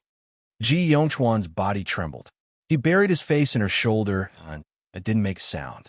But the affection increased. Ding! The affection has increased to 75. Wei Wei Bai revealed a smile, and was about to continue saying more affectionate words. He suddenly said in a sinister voice, "Really? Wei Wei Bai, you're willing to be a ghost mandarin duck with me?" Wei Wei Bai opened her mouth and was about to shamelessly say, "Yes." He had already raised his head. His eyes were only white and filled with red veins. His face was green and ugly as he revealed a strange and crazy smile. "Me too. Every second, I crazily want to kill you and bind your soul to my side." Wei Wei Bai, what should she do if the target of the attack acts up? Chapter 426. Ji Yongchuan's bloodshot eyes had a strange madness in them. He chuckled, and the ghostly aura around him started to swirl. "You can only leave the Bai family after I kill you. Baiwen won't be able to make you leave me." Wei Wei Bai was always proud of her ability to lie to people and flirt with ghosts, but she was stuck for a moment. She forced a constipated expression and said, "Little brother, I won't leave you." Suddenly, she felt a chill in front of her chest. Ji Yongchuan's fingernails had dug into her chest. Wei Wei Bai was silent for a moment, and finally hugged the system and cried, "Tongzi, it's so scary. I can't hold on any longer." The system said earnestly, "Look at yourself. You'll know what retribution is after doing so many bad things. I told you not to be so heartless that even ghosts won't let you go. If you don't listen, what can I do as your father? Tell me." Wei Wei Bai said, "Give me a few talismans to drive the ghost away. This face is too ugly." The system said, "I'll teach you a way, and you won't be afraid of ghosts anymore." Wei Wei Bai couldn't wait. "Please tell me." The system said, "If you do a little apple dance, the ghost might like it and not want to kill you." Ha ha ha ha ha. Wei Wei Bai was speechless. She wanted to cut the system into 8 pieces. No matter how scared she was, Wei Wei Bai still insisted on maintaining her precarious persona. She looked at him sadly and wanted to reach out and hold his face. But when she saw the color on his face and his eyes that were as scary as those in horror movies, she decided to go all out. Wei Wei Bai reached out and slapped his face. Then she hugged his face and said in a trembling voice, "Little brother, I love you. If you want to kill me, just kill me." His fingernails paused for a moment, and his stiff face seemed to be struggling and twisting. Wei Wei Bai was so scared that she wanted to cry. It was too fucking ugly. Tears welled up in her eyes, and her teeth trembled as she continued to hold on. We will be together forever. You will become a resentful ghost, and I will be the resentful ghost's wife forever and ever." Damn it. Was there a mosaic on Ji Yongchuan's face? She would definitely be able to show off her affection. Ding, the male lead's favorability is at 80. How could this increase favorability points? Wei Wei Bai was both scared and pleasantly surprised. For the sake of the favorable impression points, she didn't mind his funny face. The system suddenly said, "Life subsistence allowance activated?" Wei Wei Bai, my HP? No, what for? As soon as she finished speaking, Ji Yongchuan kissed her lips. After his mutation, his lips were cold and tasteless. They were not soft, but hard. She stared blankly at his deathly pale ghost eyes. She was scared witless. And when his fingernails pierced through her chest and pierced in her heart, because his fingers trembled violently, they brushed past the side of her heart. Just a little bit more, and it would have pierced through her heart. Ji Yongchuan was still kissing her. His face was struggling, but it was controlled by an even more terrifying possessiveness. If he killed her, he would be able to bind her here forever. She would forever be his. She said that she wanted to be his wife. However, in his mind, an intense thought sprang forth. You hurt her, you hurt her. This thought was like a sharp blade piercing through his heart. A trace of clarity appeared in Ji Yongchuan's eyes. He suddenly couldn't control his body from trembling violently. Wei Wei Bai couldn't move. She just sat there in a daze. Ji Yongchuan also pulled back his fingernails. Blood immediately gushed out from her chest. Slash. Chapter 427. Ji Yongchuan's fingers were holding the net. They were all burnt, but he didn't seem to feel any pain. He could only look at her with eyes wide open. He shouted helplessly, "Come back, we have other ways. Wei Wei, come back." The water had already reached her chest. She could barely stand. Her whole body was covered in ice. She looked very pitiful, but Wei Wei Bai was still smiling with difficulty. She didn't answer and just stood in the Wangchuan River, and the flower on her forehead was only left with faint petals. Those ghost hands were slowly approaching her. Wei Wei Bai was as calm as the wind. This mosaic function is not bad. To obtain this last bit of favorability, she used 5 days of her life points to purchase the one-button mosaic function from Patong, although it could only last for 12 hours. But it was enough. Otherwise, if she saw so many ghosts, she would be so scared that her character setting would collapse at any moment. The mosaic function was complete. With one press, the dog head served. Looking up, those ghost hands, ghosts, and so on turned into huskies sticking out their tongues. There were also cabbage heads, beautiful girls, cute little rabbits, and other mosaic styles to choose from. She pressed a button, and the ghosts turned into beautiful girls. With another press, they were all cabbage heads. Ha, fun. The system really wanted to strangle her. Be serious. You still have 10 points of affection left. Wei Wei Bai just remembered. That's right. The mission was not completed. She immediately adjusted her state and looked affectionately at Ji Yongchuan on the shore. She looked like she was in a daze from the cold and softly called, "Little brother." Ji Yongchuan looked at her crazily. "I'm here. Come back, okay? Every word was full of desperate pleading. At this time, he didn't have any dignity. He could only lie on the ground and stretch his scarred hand out of the net, closer to her. Closer. Ding, the male lead's affection is at 95. Wei Wei Bai seemed like she wanted to open her mouth and say yes, but she could only sigh and then stand helplessly in the Wangchuan River. Those ghosts rushed over. They surrounded her. She would be eaten and disappear completely. Ji Yongchuan's mind went blank for a moment. After overdrawing all of his strength, he finally used his tattered body to tear through the net and roll out. He didn't care about the state of his body, which was in the process of dissipating ghost chi, and staggered into the forgetful river. But there were too many ghosts in the river. He couldn't see where she was. Ji Yongchuan stretched out his hand to push the ghosts away, but when he pushed them away one by one, they surged forward again. It was endless. In a trance, he heard Wei Wei Bai's voice. "Little brother." Ji Yongchuan was shocked. "I'm here." He wanted to shout loudly, but he found that his neck had been broken by the net. Black ghost energy was coming out of his neck, and he couldn't speak at all. "Little brother." The sound became softer and softer. "I'm here." However, Ji Yongchuan was unable to answer her. He could only desperately search for her. In the river of forgetfulness, A tattered, lonely soul squeezed its way into the group of ghosts in the middle of the river. He looked miserable and pitiful. Suddenly, he saw a pale hand among the ghosts. The wrist was slender, and there was a touch of pink on the fingertips. It was her hand. Ji Yongchuan grabbed the hand tightly and shouted silently, "Wei Wei, I'm here." Wei Wei Bai was drowned by ghosts. She looked at a pile of dog heads, but the ghosts couldn't tear her body. She spent 2 days of her life points to buy a substitute and let the substitute sacrifice for her. Anyway, the effect was about the same.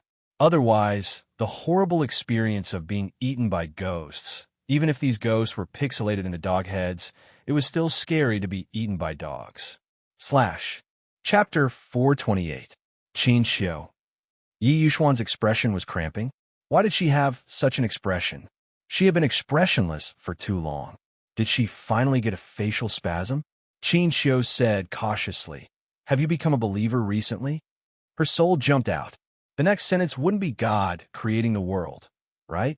Yi Yuxuan quietly lowered her head, but her dark eyes stared at the hospital. "I know what her name is."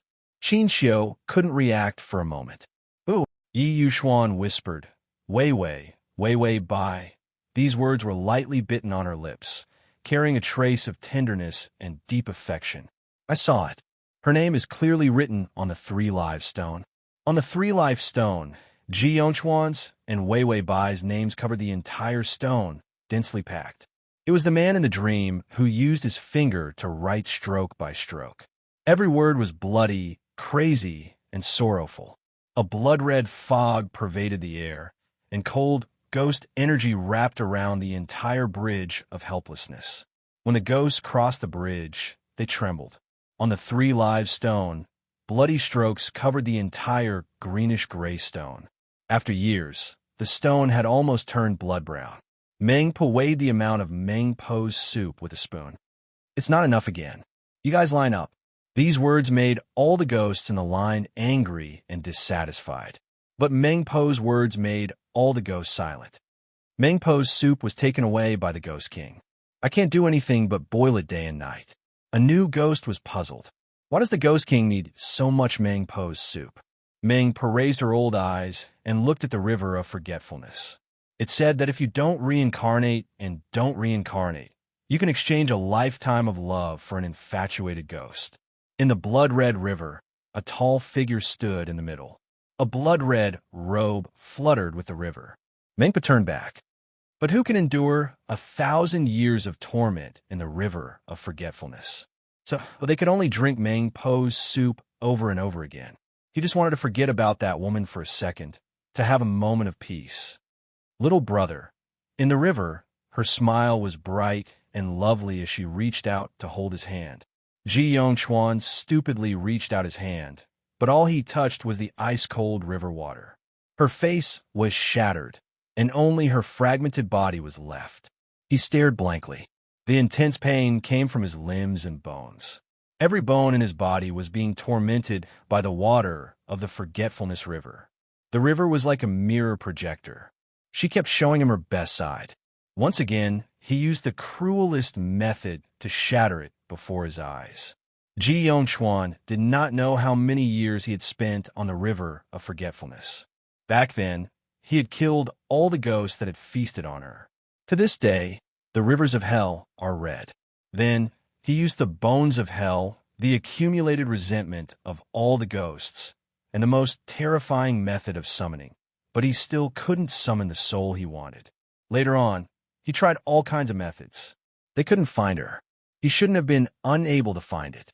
Back then, he did not devour her soul. The reason why he could become a ghost king was because he had absorbed enough ghost energy. That was why her soul hadn't dissipated. Her soul should still be around. He didn't see her reincarnate. He didn't see her cross the bridge of helplessness. He didn't see her drink Meng Po's soup. He kept looking for those who had reincarnated in the mirror of the human world. He kept looking for his familiar back among those new ghosts. He had been disappointed too many times, to the point of despair. Ji Yongchuan chose the most hopeless path. Like those useless ghosts, he kept soaking in the water of the river of forgetfulness. It was said that soaking for 1,000 years could be exchanged for a lifetime of love. Even if it was a lifetime of 100 years, as long as they could be together, he would be willing to soak in this river for 10,000 years. /full text download. Chapter 429. But he knew about this legend. It was just a lie left behind by the ghost of the river of forgetfulness. No matter how many years he soaked in it, he still couldn't meet her in this life. Ji Yongchuan was willing to soak in the river every day just to see her. The river would repeatedly show the best and cruelest side of the person he loved the most, repeatedly tormenting the ghost of the river of forgetfulness. Many ghosts broke down like this. Every time Ji Yongchuan was about to break down, he would climb ashore and drink Meng Po's soup. Meng Po sometimes complained that he drank too much and refused to give him. He would beat her until she gave him. After a long time, the ghost crossing the bridge would see the bright red scenery. The Ghost King was wearing a red robe and silver armor. His black hair was tied up high, and he held a bottle full of Meng Po's soup in his hand. He sat beside the three-life stone and used his finger to write a name on the stone. Ji Yongchuan, Wei Wei Bai. The two names were densely packed together. His 10 fingers were covered in blood, and one could see the white bones between the mangled flesh. Or he saw the Ghost King soaking in the river and staring blankly at the water, as if he was thinking of someone. When Baiwen passed by the Bridge of Helplessness, he saw Ji Yongchuan staring blankly at the three-life stone. He was writing names while drinking Meng Po's soup. Baiwen was indifferent and asked for soup from Meng Po. Meng Po helplessly used the spoon to scoop up half a bowl for Baiwen. Baiwen saw that she was hesitating and frowned. Only half a bowl. Do you want me to be half a ghost slayer from the moment I was born? What could he forget with half a bowl? Meng Po looked at him indifferently. It's okay. You have no worries in your life, and your mind is clear. Half a bowl is enough to make you forget everything.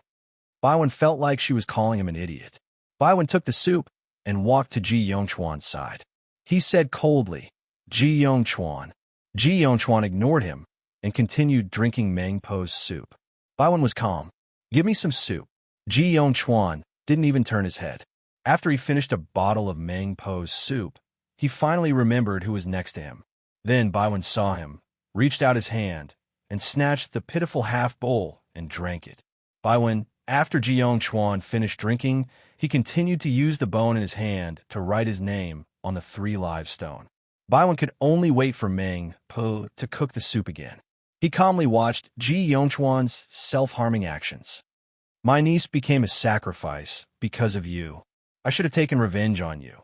But seeing you like this, I feel that your life is more painful than having your soul destroyed, so I'll leave you be. Ji Yongchuan remained silent. Baiwen waited for a few days until the soup was ready. Just as he was about to drink it, he thought of something. I was born with the heaven's eye, but I've never used it in my life. The heavens I can see through this world and search for souls. Ji Yongchuan stood up and grabbed Baiwen's collar, slamming him into a rock. His eyes were bloodshot and vicious. Quick, quick, find out where she is. Baiwen held the soup with one hand, afraid that it would spill. He was too lazy to argue with a fool like Ji Yongchuan. He undid the seal on his left eye with one hand. The color of his eye was a strange white. Suddenly, the white turned into a strange blue. The blue slowly turned thicker and finally returned to white. Baiwen frowned, looking puzzled. Her soul has disappeared. She's not here. There's no trace of her in the world of ghosts, immortals, Buddhas, or anything else. You can't wait for her. Give up. Ji Yongchuan's hope turned into despair. His gloomy eyes were trembling violently. I don't believe it. I didn't devour her soul. It's impossible that she's not here. Chapter 430. Baiwen smiled faintly, drank the soup in his hand indifferently, and then went to reincarnate. Leaving Ji Yongchuan in the ghost world, he continued to search for that non-existent soul. He didn't know how long he had been searching, but when he suddenly fell into the Wangchuan River one day, a familiar feeling attacked his heart. He seemed to have been searching like this all along. Not only in this life, but in many, many lives. He had been waiting for her, looking for her all along. He found despair and madness dying a horrible death in every life, lonely and paranoid. New and old ghosts came and went on the bridge of helplessness, and Mengpa quietly served soup to these ghosts. Her soup could make any ghost forget this life and previous life. Only it didn't work on him. She looked over and saw a red robe still hanging on the 3 live stone, and the master had disappeared.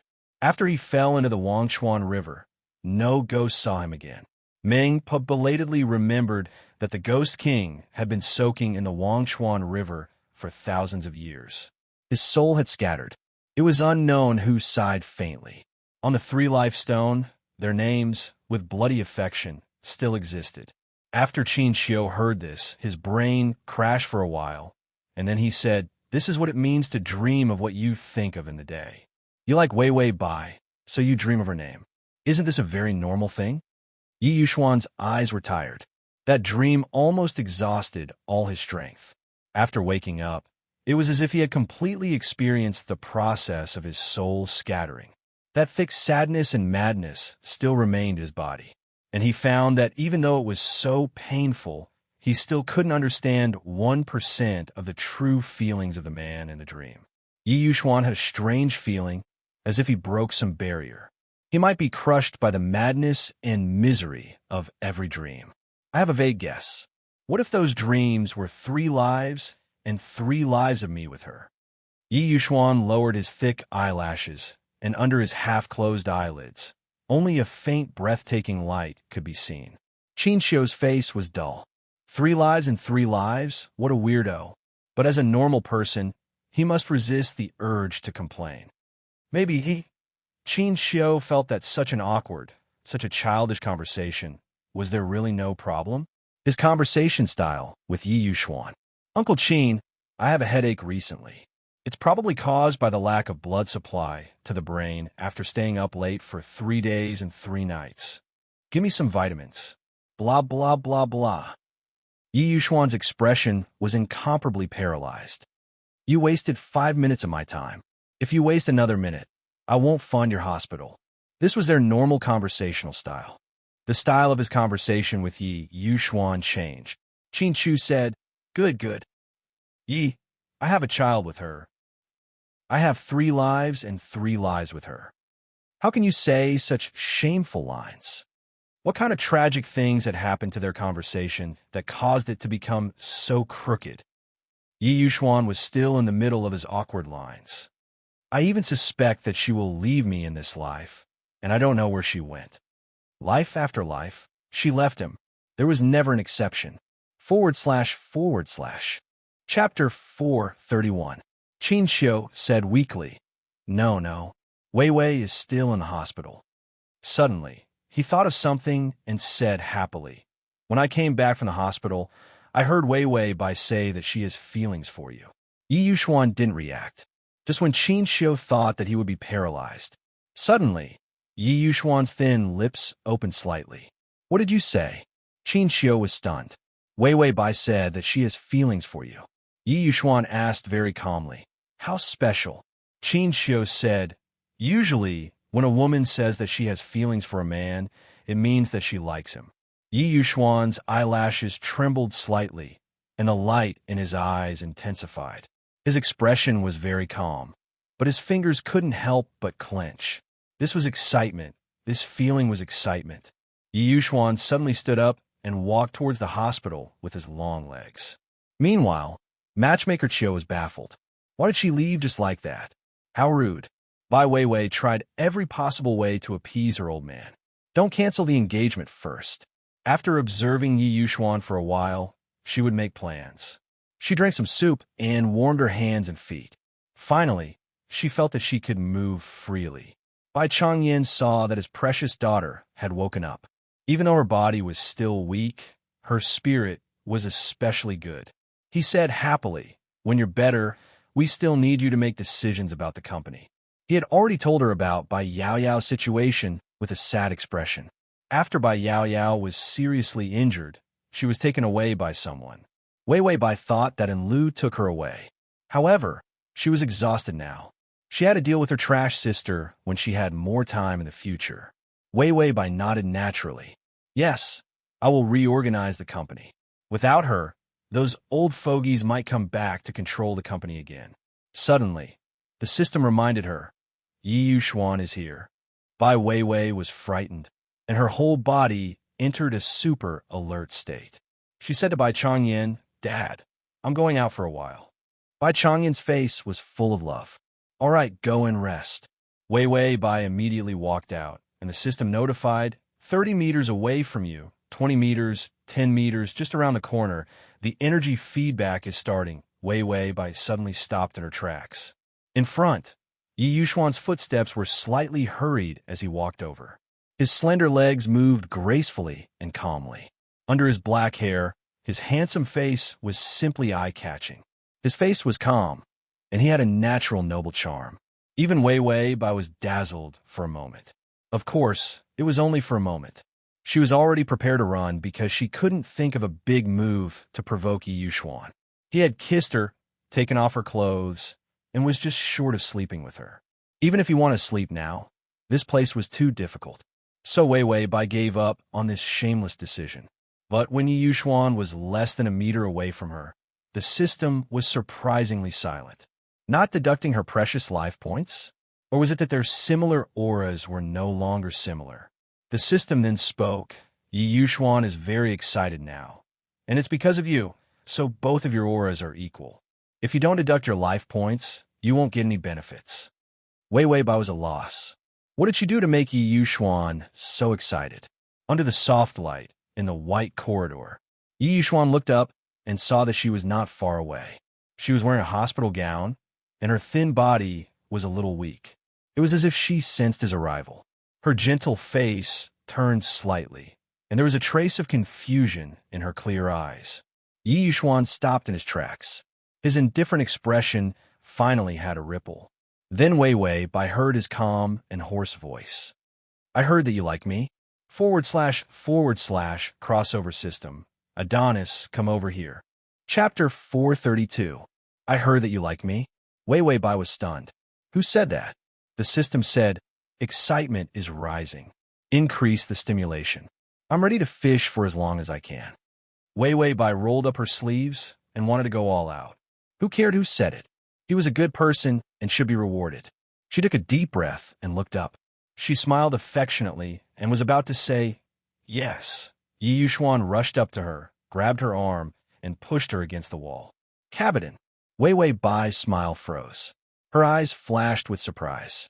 He had already lowered his head. A few strands of black hair fell to his eyes, giving off a sense of evil. Tell me the truth. Her expression changed too slowly. She was holding her breath, blushing and smiling. They were all forced. He did not like it. Weiwei Bai's lips trembled. She looked up calmly. She said honestly, let go of me. Bai Weiwei felt as if Yi Yuxuan's entire body was shrouded over her. He grabbed her shoulder and held the wall beside her ear with his other hand. This posture was especially oppressive. She did not like it. Yi Yuxuan's expression was as calm as usual. When he heard her words, his breathing became erratic. His grip tightened. His eyelashes fluttered. His tone became oppressive. You like me? Was this a question or a statement? Weiwei Bai seriously thought about her performance. Was it not skillful enough? Or was her expression too outdated? She blinked and smiled shyly. Then she looked away and did not say anything. He wanted to refuse, but gave up. He wanted to speak, but stopped. She was natural and not pretentious. Yi Yuxuan was expressionless. Is it hard to answer? I'll answer for you. Weiwei Bai smiled shyly. Could someone answer for her whether she liked it or not? Yi Yuxuan's incomparably indifferent expression did not change in the slightest. Only a pair of deep eyes stared fixedly at her. Then he whispered, You forced a kiss on me. Weiwei Bai. I have nothing to say. His eyes flickered and his expression changed slightly. You even took off your clothes for me to see. Weiwei Bai. That makes sense. Yi Yuxuan paused for a few seconds and said in a low voice, But you don't like me. Bai Weiwei looked up. Her eyes were watery, with a few traces of hazy mist and a hint of affection. No, I actually like you very much. A slender index finger pressed against her soft lips. Wei Wei Bai's eyelashes fluttered. She could clearly see Yi Yuxuan's deep eyes. There was a hint of heat in them. His voice was slightly hoarse, and his words were restrained with indifference. No, you don't like it. She was silent for a moment and seemed a little annoyed. She frowned slightly and could not help but bite her lips lightly. Her lips darkened a little. Her eyes, however, were still extremely bright, as if she was thinking of something that no one knew about. Yi Yuxuan's gaze softened. He was restrained and cold. Suddenly, Wei Wei Bai tiptoed. Yi Yuxuan was stunned. He saw the indifference in her eyes clearly, but he did not avoid it. It was a light kiss, like a dream, with her delicate scent on his lips. Yi Yuxuan only heard a thump in his heart, as if something had smashed it heavily. His lips trembled, but he did not have time to taste anything deeper. She moved away from his lips again. Her eyes were slightly red, and there was a seductive smile at the corner of her mouth. Yi Yuxuan looked at her with a tense expression, and his breathing became heavy. Wei Wei Bai said softly beside his lips, "If this doesn't count as liking, then what do you think is liking?" Chapter 433. Her breathing as she spoke intertwined with his breathing, forming a blurred sense of seduction. But he still had the same expression. He looked at her coldly and condescendingly. Only his hand that was supporting the wall firmly clasped the wall. His eyes darkened a little. Wei Wei Bai was a little scared by his gaze and knocked on the system. Is the excitement level high? The system held the net expressionlessly. No, I have never seen a person who can maintain the same level of excitement and then not fluctuate. This is not like a human, it's like a machine. Wei Wei Bai, I think he's like a robot too. She had felt it before, but now it was barely fluctuating. It was also very abnormal. Wei Wei Bai was a little depressed. What was a robot strategy? Waiting online, urgent. She thought for a while and tried to reach out her hand, softly hugging his waist. The man's waist was surprisingly strong. Because he was wearing a suit, it was a little hard to tell if there was any excess fat. Wei Wei Bai instinctively pinched it. It was hard. Yi Yuxuan was stiff in the same position, but his breathing was heavier, as if he was enduring something. His excitement should be rising, Bai Wei Wei thought blankly. Or should it go further? She gathered her courage and hugged his waist with her fingers. She shamelessly rubbed her whole body into his arms, her face on his chest, and squeezed out a smile. I really like you. Otherwise, why would I kiss and hug you? After so many worlds, she had already become a super experienced driver. She hugged and kissed when she wanted to. She was not soft at all. Yi Yuxuan was silent. Suddenly, she felt the body of the man she was hugging relax, as if he had accepted his fate. Then a series of life points notifications came. Remaining life points, 42 days, 43 days, 44 days. Wei Wei Bai wished she could turn into a giant octopus glue and stick to him fiercely. Life points were an ATM machine. Hugging for a minute was more than the reward of doing work in 10 worlds. 47 days, 55 days. Why wasn't there a transition in 55 days? Wei Wei Bai was shocked by the increase. Then, before she could figure it out, Tang Mo said she was pushed away by Yi Yuxuan. Her hands were held high above her head by him. Wei Wei Bai raised her head and saw that his dark eyes were terrifyingly deep. There was a cold sharpness in them that seemed to be choosing people to devour. Are you dreaming? Wei Wei Bai was at a loss. Dream? His voice lowered. I don't like dreams, but you do. What did she like? Wei Wei Bai was about to ask when he tightened his grip on her wrists, causing her to struggle uncontrollably. His other hand firmly clasped her chin, leaned over, thin lips coldly said, "In the future, you are not allowed to like anyone. Just look at me." These words were cold and domineering. All the men in her dreams could have her love. He only felt a strange and unbearable feeling rising in his chest, as if he was being torn apart. Maybe it was jealousy, maybe it was. In any case, it was an emotion that he had never experienced before, causing him to become ugly and impulsive. For the first time, Wei Wei Bai wanted to avoid a man's gaze. It was cold and restrained, as if there was a terrifying darkness curling up, causing people to instinctively feel afraid. She couldn't retreat, so she could only turn her face. The curve of her neck was weak and pale, with a trace of imperceptible resistance. Yi Yuxuan only felt that the string in his heart had snapped. He suddenly released the hand that was clasping her chin. Wei Wei Bai didn't hear the increase in excitement. He also clasped her hand, not reacting at all. She looked at him tentatively and hesitantly. Chapter 434. But she saw him loosening the tie on his collar with one hand, revealing his sexy Adam's apple. When his fingers slid over his Adam's apple, there was a trace of lust. His next action was suddenly fierce. He held the back of her head and grabbed her arm with one hand. Then, he pulled her soft body into his embrace. Then he lowered his head, captured her lips, and kissed her fiercely. He roughly pried open her lips and tongue, and domineeringly and forcefully sucked her breath. This kiss was like a storm, with a desperate desire to destroy, forcing her to be indifferent. Wei Wei Bai was shocked by his terrible attack. She reflexively wanted to struggle, but found that his embrace was even more confining. Not to mention struggling, she couldn't even lift her hand. Her breath was taken away, and her breath was messily intertwined with another man's strong breath. Wei Wei Bai's vision blurred, and her head spun. Only his kiss occupied all her thoughts. Wet, greedy, deep, she even felt that the skin that was touching his body was so hot that it was about to burn. Her heart suddenly hurt, and the favorability notifications continued. 65 days, 70 days, she was in pain and excited, and her heart was beating fast. She felt like she was going to die. Wei Wei Bai's hand grabbed his clothes fiercely, and her eyes lost focus. In a blur, she only saw Yi Yuxuan's deep eyes, with a burning fire, as if to burn her. She softened. The system's voice sounded. Detected that there is a problem with the host's life. The newbie gift package is activated, and you have received 3 days of vegetative life. Wei Wei Bai's heart disease relapsed. Yi Yuxuan let go of her, and found that her face was covered in sweat. Her face was pale, and her eyes were closed. She leaned softly in his arms. He half-hugged her, pursed his lips, looked at her for half a second, and suddenly put his hand on her chest. "You should like me now." Her heartbeat sped up for him. Suddenly, someone rushed out from the corner, and Qin Xiu shouted crazily, "My big brother, she has a heart attack. Quick, quick, send her to the emergency room." Yi Yuxuan's eyes flashed with a trace of confusion. The door next door opened, and Bai Changyin frowned as he poked his head out.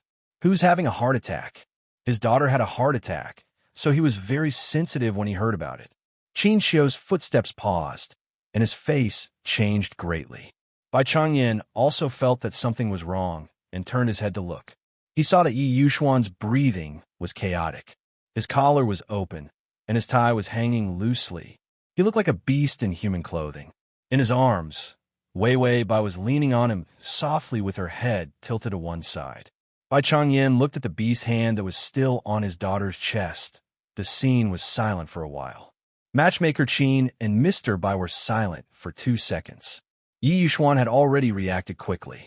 He carried Bai Wei Wei and quickly ran in the direction of the emergency room.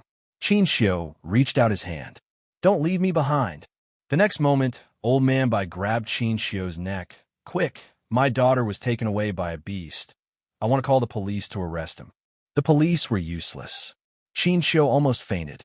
Fortunately, Bai Changyin also regained his senses and immediately let go of his hand. Then the two people staggered and chased after them. They ran to the emergency room. They were told that Yi Yuxuan and Wei Wei Bai were in the emergency room. Bai Changyin also wanted to go in. Several nurses and doctors stopped him. "You can't go in if you're not a patient. You'll disturb the emergency treatment." Bai Changyin was indignant. "How can that dirty and shameless bastard Yi Yuxuan go in? My daughter is still in his hands." Chapter 435. A nurse said, "He needs first aid too." Bai Changyin asked, "Which part of him needs first aid?" The nurse was silent for a while before saying, "He said that his heart needs first aid." Both Bai Changyin and Qin Xiu were confused. The nurse continued, "Mr. Yi said that because he was too excited, his adrenaline secretion increased, dopamine surged, and other hormones increased. He needs to stay by Miss Bai's side to stabilize his condition." Old Father Bai was even more confused. "What kind of illness is this?" Qin Xiu, Love disease. Wei Wei Bai clutched her chest. It was heavy and painful. She did not expect that she would have a heart attack after being kissed. Tongzi, I feel like I'm going to die. The system said, you can still live. Let me count. 82 days. Wei Wei Bai. 82 days? The system said, that's the life points I got from Yi Xuan. Wei Wei Bai was excited. I can't believe I got so much. I have so much life points now. The system said, if you weren't so excited and had a heart attack, I would have gotten you 100 days. Wei Wei Bai said, I'm so excited because I was kissed? Clearly, I should be feeling calm. The system said, you can't turn on the emotion blocker in reality. It would be weird if you weren't excited. Wei Wei Bai communicated with the system for a while before falling asleep again. After some time, she finally woke up. The bright light was above her head. She rubbed her temples. It hurt. Her brain felt like it was hit by a hammer. She forced herself to open her sore eyes. Her eyes were out of focus for a while before she could see clearly. There was another man sleeping quietly on a white pillow. His breathing was steady. His black hair covered half of his face, and his beautiful and delicate jawline was faintly visible. Most of the blanket was outside the bed. Only a corner of the blanket was left, covering his butt. Wei Wei Bai forced herself to sit up and saw the man's white and strong back and thin and strong waist. She was silent for a moment before lowering her head. Sure enough, she saw that she was lying naked beside him. Wei Wei Bai carefully reached out, grabbed the blanket on his butt, and slowly moved it to her body. Just as she covered her body with the blanket, someone grabbed her wrist. Wei Wei Bai's fingers trembled. She saw that the man who had been sleeping on his stomach had turned to his side. However, his hand was still gripping her wrist tightly, refusing to let go. He didn't seem to have woken up yet. His thick eyelashes trembled as he opened his sleepy eyes. Wei Wei Bai was stunned. Morning. He seemed to be startled. The drowsiness in his eyes was swept away, and he sharply woke up. Who are you? Wei Wei Bai. She also wants to know who she is. However, the system seemed to have disconnected and didn't say anything. He had just thought of that. The system's voice rang out. This mission is to obtain Lu Zixi love. Target: Lu Zixi. Progress: 0 time, 6 months. Lu Zixi raised his head and looked around, then at the extremely messy bed. He raised the corners of his eyes, and a faint layer of anger covered them. He sneered. So, it's another shameless bed climber. With that, Lu Zixi got up and walked into the bathroom with his naked body. Ding! The male lead's favorability is at -10. It was only -10. He wasn't excited at all. Wei Wei Bai was still confused. Where's the memory? Did you forget to pay for the broadband? Why do you keep disconnecting? System, I'm hungry. I've been malnourished recently, so I often feel like my energy is lacking. Wei Wei Bai hesitated. Why don't you go to the cafeteria and get a meal to eat? The system was silent for a while before it was moved. You're so generous? Wei Wei Bai. Am I such a stingy host? Both host and system fell into awkward silence. Fortunately, there was an automatic reminder to break this unspeakable awkwardness. Please accept the memory, host. The familiar headache came. After accepting the memory, Wei Wei Bai hesitated. So, in this world, I'm going to have a forbidden love. / Chapter 436. Lu Zixi finished showering and came out wrapped in a towel. His broad shoulders, narrow hips, and strong legs were like a moving aphrodisiac, making people unable to control themselves. He faintly glanced at the woman on the bed. Last night, he got drunk and went to bed with a woman he didn't know. Just thinking about it made him sick. You're a new artist in the company, right? Which movie do you want a female lead for? Just say the word and we'll call it even. With that, he turned his back to Wei Wei Bai and smoothly put on his clothes. Suddenly, a small hand softly tugged at the corner of his clothes. Lu Zixi coldly narrowed his eyes, his expression indifferent. Let go. Don't push your luck. He'd seen too many greedy women. It was simply unappetizing. This was also why he never touched women in the entertainment industry. Last night was Tian Na Corporation's 25th anniversary. All the artists and people from the entertainment industry were present. He drank a few more glasses and woke up in a daze to see a strange woman lying next to him. At this moment, he felt like he'd eaten a fly. A female lead was generous enough to send her away. If she wanted more, he could raise his hand and freeze her. The owner of the small hand seemed frightened. Her fingers trembled violently. Finally, she choked out, "Uncle, I won't report you. Can you not tell anyone?" "Uncle," Lu Zixi's eyes turned cold. He turned his head, but saw the strange woman on his bed, a girl. She had her head down. Her body was wrapped in the sheets, revealing nothing. A few strands of her long black hair were sticking up. Her fingers gently tugged at his clothes. She appeared exceptionally well behaved. She sobbed, "Don't tell anyone. If my mother knew that I was sleeping with an old man." She seemed to find this sentence very shameful. A thin layer of pink stained the back of her ears. "She'll kill me." "Old man," Lu Zixi's face darkened. Suddenly, she glanced up at him. Her large almond eyes were filled with panicked tears. Her soft white skin didn't have a trace of blemish. She looked abnormally young and pure, full of the aura of a young girl. She held on, but she couldn't hide the fear in her eyes. "I beg you, uncle, don't tell anyone." Lu Zixi was a little confused. "How old are you? Did he sleep with an underage girl?" Wei Wei Bai hesitated for a moment. "It was my birthday yesterday. I just turned 18. Only then did Lu Zixi relax. Fortunately, she wasn't underage. However, 18 wasn't that old. If it was sold at such a young age, it definitely wouldn't be anything good. Lu Zixi fiercely shook off her hand. "All right, stop pretending to be pitiful. Remember to find your agent and have him report to me." Wei Wei Bai staggered a few steps, stepped on the sheets, and directly sat on the ground. Lu Zixi had already walked to the door. He opened it and casually turned his head to take a look. Then he saw her bewildered look. Her white and soft skin was so delicate that it could be broken with a single blow. Her innocent expression was so cute that it seemed like she didn't know anything. Lu Zixi didn't know why, but this was the first time such a small girl had climbed into his bed. He frowned and turned to leave. As soon as the door closed, Wei Wei Bai jumped up from the ground. "Tongzi, I think that if Lu Zixi knew that I was his sister, he would probably beat me to death." "System, which male lead didn't want to beat you to death in the beginning?" Wei Wei Bai thought about it. She didn't know if it was because of the system's shielding, but her memory of all the planes she had conquered was a little fuzzy.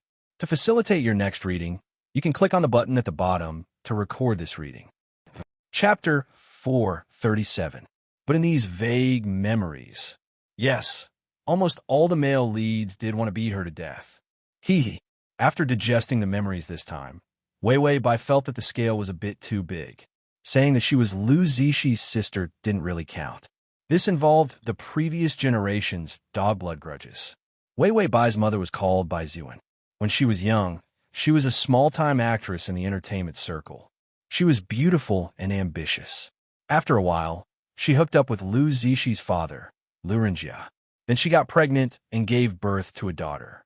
Lu Renjia had a wife, the only daughter of the director of the entertainment circle's leading company. Because Lu Renjia cheated, she couldn't take it anymore and took the 7-year-old Lu Zixi to jump off a building. Lu Zixi survived, but his mother died miserably. After so many years, Lu Renjia died long ago. Lu Zixi took over his grandfather's and his father's career and became the new leader of the entertainment circle. He could call the wind and summon the rain in the entertainment circle. And Bai Ziwen was more miserable. After Lu Zixi's mother died, she was afraid of revenge. She left with her daughter, who was only 2 years old. Because of neglect, her daughter died of a high fever. Bai Ziwen still had hope in her heart to return to the Lu family. Her daughter was her only bargaining chip. She refused to give up and went to the orphanage to adopt the original owner, who was similar to her daughter. She thought that if there was an opportunity, she would take the fake Wei Wei Bai to acknowledge her ancestors. But before she could go back, Lu Renjia died. Without a backer, Bai Ziwen could only temporarily put her plan on hold, thinking that she would go back when she had the chance. But for various reasons, she didn't succeed even when the original owner grew up. Bai Ziwen finally gave up on this unrealistic plan. She also decided not to raise the original owner, who was a money loser. Last night, on the original owner's birthday, Bai Ziwen took the money. Then she got her drunk and threw her into the room of a fat, short, and ugly director. The original owner was smart enough to stumble and run away. She directly broke into Lu Zixi hotel room. Then she directly lay down and slept next to Lu Zixi, who was also drunk and sleeping like a dead pig. Both of them had the habit of sleeping naked. Well, that was how the misunderstanding started.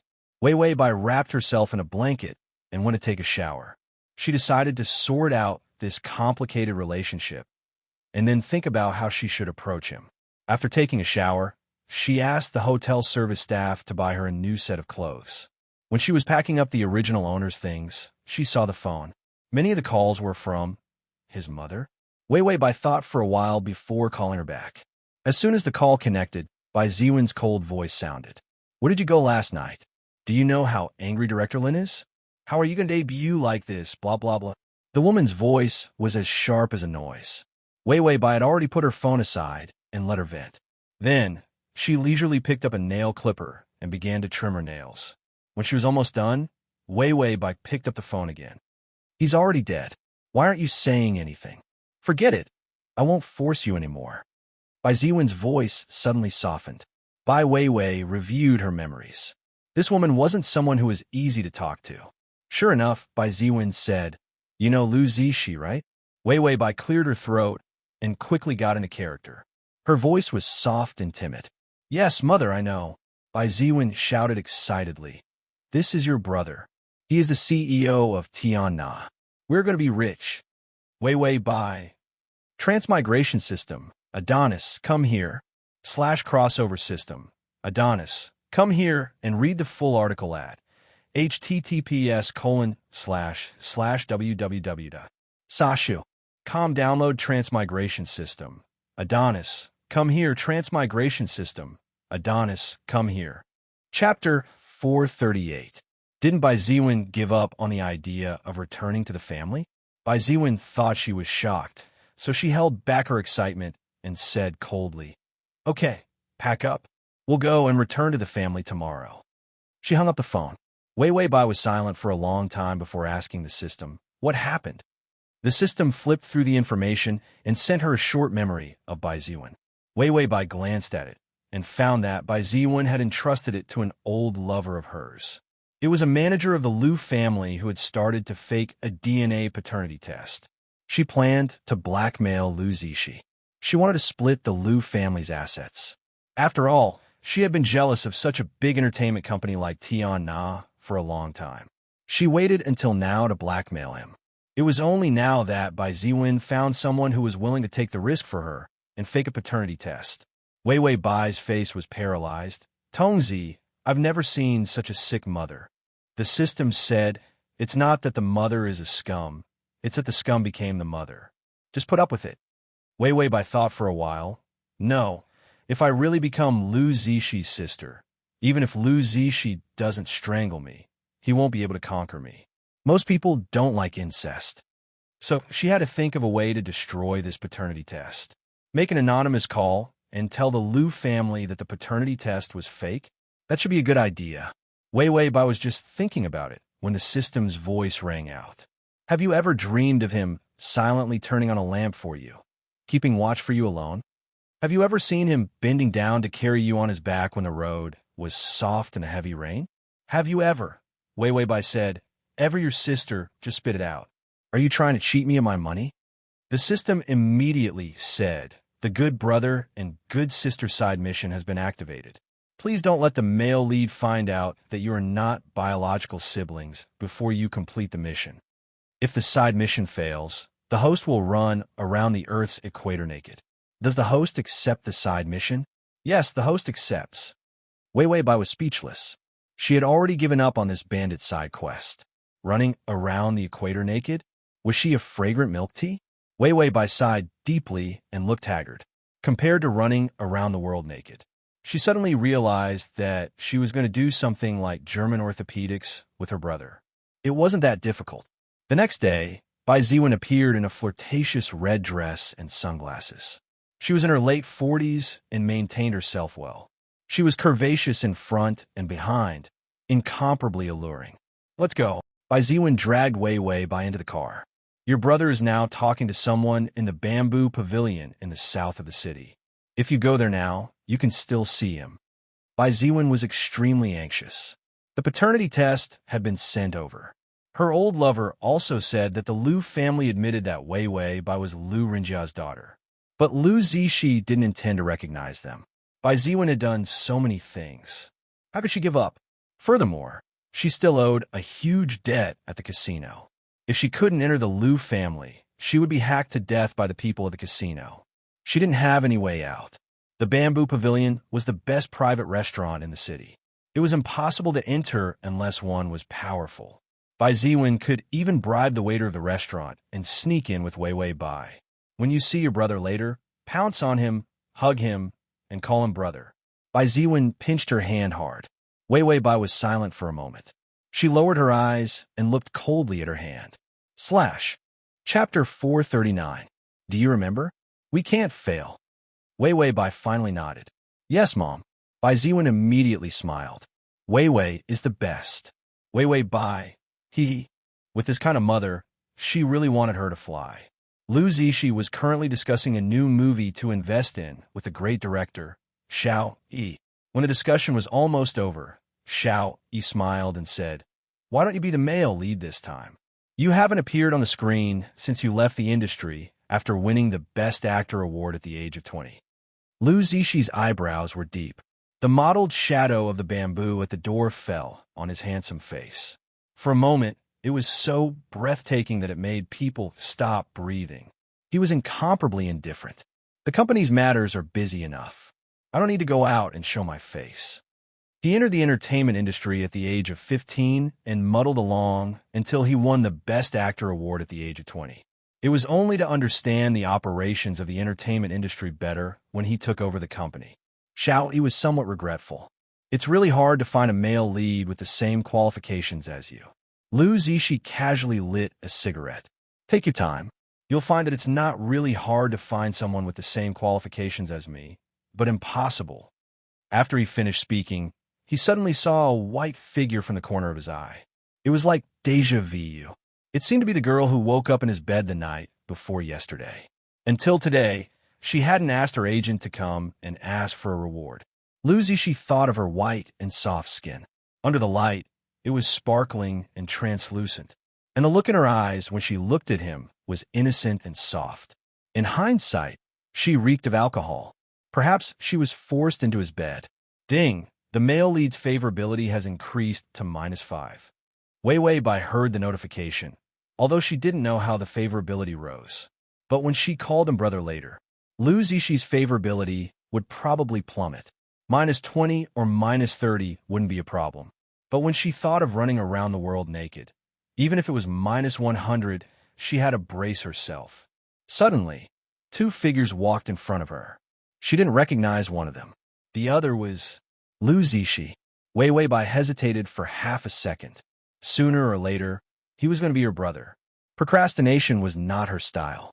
Wei Wei Bai rushed forward a few steps, abruptly reached out, and fiercely hugged Liu Zixi. Liu Zixi's entire body stiffened.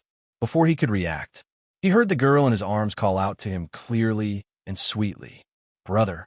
Liu Zixi was at a loss for a few seconds. Wei Wei Bai buried her head in his chest and hugged him tightly. Her soft body squeezed into his embrace. Liu Zixi could even feel the soft warmth of her chest pressing against him. Her voice trembled slightly. "Brother." The way she called him Big Brother was very sweet and gentle. Liu Zixi's hearing was tickled by her. He couldn't help but lower his head and was about to say something. However, he saw her raise her head, revealing her delicate and cute oval face. Her face was bright red, and her eyes were filled with admiration. She opened her mouth as if she wanted to call him brother again. However, his expression suddenly changed. She saw his face clearly, and her tone changed. "Uncle." Wei Wei Bai released him in shock and immediately retreated a few steps. Her face was deathly pale. "I'm sorry, Uncle. I mistook you for someone else." "Oh, silly child. How could you mistake someone else for someone else? Didn't Mom tell you that this is your brother?" Lu Zishi? Bai Ziwen rushed over and pushed Wei Wei Bai into Lu Zishi's arms. Xiao Bai, do you remember me? Annie Bai, this is your sister, Wei Wei Bai. You haven't seen her yet, right? When Bai Ziwen appeared, Lu Zishi's face had already sunk, and his eyes were as cold as ice. Oh, my sister? Bai Ziwen smiled beautifully. Of course. Do you remember Xiao Wei? You met when you were little. Lu Zishi only felt that the girl in his arms was trembling in fear. She seemed unable to accept the fact that they were siblings. After all, they had just slept together. Lu Zishi recalled his mother's tragic death by jumping off a building. The corners of his lips slowly curved into a mocking sneer. His fingers passed through Wei Wei Bai's long hair, touched her delicate neck, and lifted it up with force. Her tightly lowered face was forced to appear in front of his eyes. Her soft eyes and childish and pure face were filled with disbelief. Lu Zishi said softly, "Hello, sister." His tone was full of malice and cold disgust. Ding! The male lead's good feelings are -20. Chapter 440. Wei Wei Bai watched as the favorability plummeted, climbing from -20 to -25. She took a deep look at Lu Zishi in the driver's seat. She couldn't help but say to the system, "Say he won't drive me out into the wild to kill and dismember me, right?" The system comforted her. "It's okay. I've already memorized his license plate number. If you're in trouble, I'll call the police." Wei Wei Bai, Lu Zishi said, "Hello, little sister." He carried her away. Bai Ziwen, however, said excitedly, "Are you willing to recognize your little sister? Annie is so happy." Lu Zishi raised his cold eyes and curled the corners of his mouth. A perfect mocking expression appeared. "I recognize my little sister, but not my stepmother. Who do you think you are?" After speaking, Lu Zishi instructed the waiter. He drove Bai Ziwen, who had snuck out of the restaurant. From beginning to end, Wei Wei Bai was like a transparent person. Lu Zishi drove back to the Lu family. When the car entered the garage, he looked in the rearview mirror, distraught. In the mirror, she wore a small white dress that exposed her shoulders. Her round shoulders were so white that they seemed to glow. A few strands of hair fell behind her ears and fell to the side of her delicate cheeks. She sat with her head down, her body tense, as if she was enduring something. As if sensing his cold gaze, she timidly raised her head. He didn't know if it was because of fear, but the corners of her eyes were red. Surprisingly good-looking. Lu Zishi hurriedly withdrew his gaze. The loathing in his heart didn't diminish in the slightest. Back then, his mother had been forced to jump off a building by Bai Ziwen. When he closed his eyes, the scene of his mother's mangled flesh was in his mind. Lu Zishi fiercely pounded the steering wheel.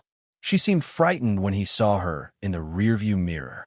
She clenched her hands in fear and looked at him in horror. Lu Zishi sneered. Only now did she know to be afraid.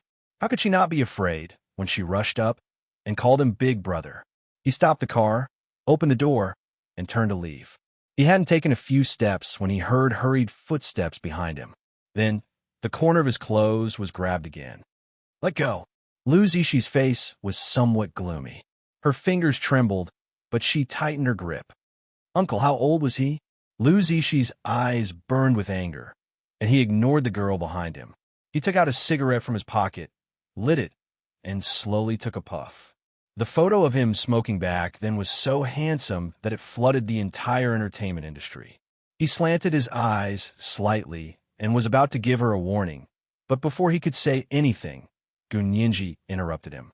Wei Wei Bai said with a trembling voice, "I won't be pregnant, right?" Lu Zishi choked on his sarcastic remarks. He coughed and didn't have time to spit out the smoke. Wei Wei Bai looked at her with teary eyes. Her eyes were filled with genuine fear. I didn't take the morning after pill. Did you wear that?" Lu Zishi's mind was a bit muddled. "Were what? Condoms?" He immediately remembered when he woke up yesterday morning. They were lying on the bed, and because he was too anxious, he didn't pay much attention to it. But as for condoms, he didn't have any. Wei Wei Bai became anxious. Her fingers tightly grasped the corner of his clothes and said pitifully, "What if I get pregnant?" Lu Zishi's chest felt stuffy. He suddenly sneered. "You have the guts to climb into my bed. Why didn't you even take this little precaution?" Wei Wei Bai's face was deathly pale. No, I was drunk. I don't know, Lu Zishi frowned. Enough. Your mother is a slut, and you're a little slut. The man you slept with is your brother, and you're scared now. Are you worried that you'll give birth to a little retard? Chapter 441. Lu Zishi suddenly threw away the shower. Forget it. Killing you will only dirty my hands. Scram. This was his room. He didn't want her to dirty it. Wei Wei Bai heard his words, and her face turned even paler. It was as if she had been sentenced to death. She stammered. Lu Zishi was expressionless. Scram. Don't make me say it a second time. Frightened, Wei Wei Bai stood up, trembling, as she slowly walked out. Halfway through, she was too weak and staggered a few steps. Unsteady on her feet, she bumped into Lu Zishi's arms. Lu Zishi was about to push her away. She hesitated, then suddenly grabbed his clothes. She looked up, her eyes red, and softly called out. Big brother. Lu Zishi stared blankly. Wei Wei Bai unconsciously bit her lip. Most of her body was rubbing against him. Her voice trembled, fragile and sticky. Big brother. Simply seductive. And unconsciously seductive at that. Lu Zishi's breathing almost stopped. His muscles were as stiff as stone. Let go. Wei Wei Bai was even more scared. Her face was full of panic. Don't drive me away, big brother. I can do anything. These words, along with her moist and soft body, could drive any man crazy. But her eyes were terrifyingly pure. It was as if she didn't know how popular she was with beasts. Lu Zishi felt his breath heat up, but his eyes turned cold. Sure enough, she was the same as her mother. At such a young age, she already knew how to seduce people. He endured the fire in his chest and abdomen and was about to kick her away. All of a sudden, she let out a sob that she had been suppressing. She cried so pitifully that she practically curled into a ball in his arms. Big brother, are you my big brother? Lu Zishi paused in his push. She cried, don't drive me away. My mother will kill me. These words were full of fear. If you don't recognize me, she will be very, very angry. Her fingers gripped his clothes so tightly, as if he was her savior.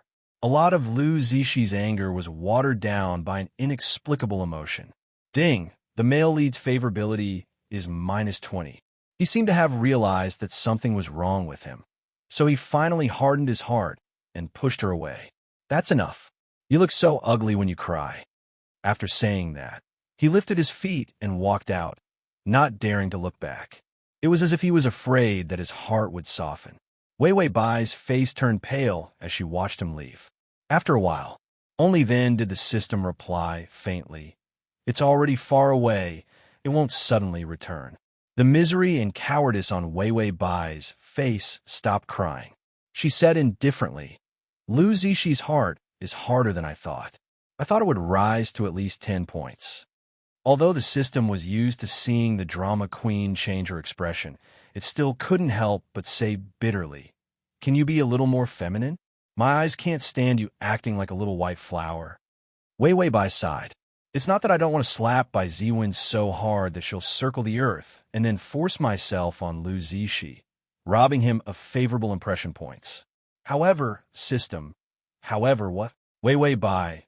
However, Lu Zishi's mother died a tragic death. If I force myself, he'll probably treat me as an enemy and take revenge on me. At that time, the favorability would be -100 every minute. Wei Wei Bai. Do you know what kind of identity can make Lu Zishi's favorability increase the most? The system was silent for a moment, then tried to say, wearing a bunny ears suit and calling him brother's little sister in bed. Wei Wei Bai. Tongzi, what kind of movies did you watch? Chapter 442. She resisted the urge to beat the system. No, I'm a victim like him. System. Your mother was also forced to jump off a building by a mistress? Wei Wei Bai was expressionless. Give me back the cafeteria food you bought with my life points. System. I just ate it. I'll spit it out and give it back to you. It's still fresh and warm. Wei Wei Bai. After Lu Zishi walked out and saw the housekeeper, he stopped in his tracks. Young master. The housekeeper immediately greeted him. He was silent for a moment, then said reluctantly, have someone send over some ready-made women's clothes. Housekeeper.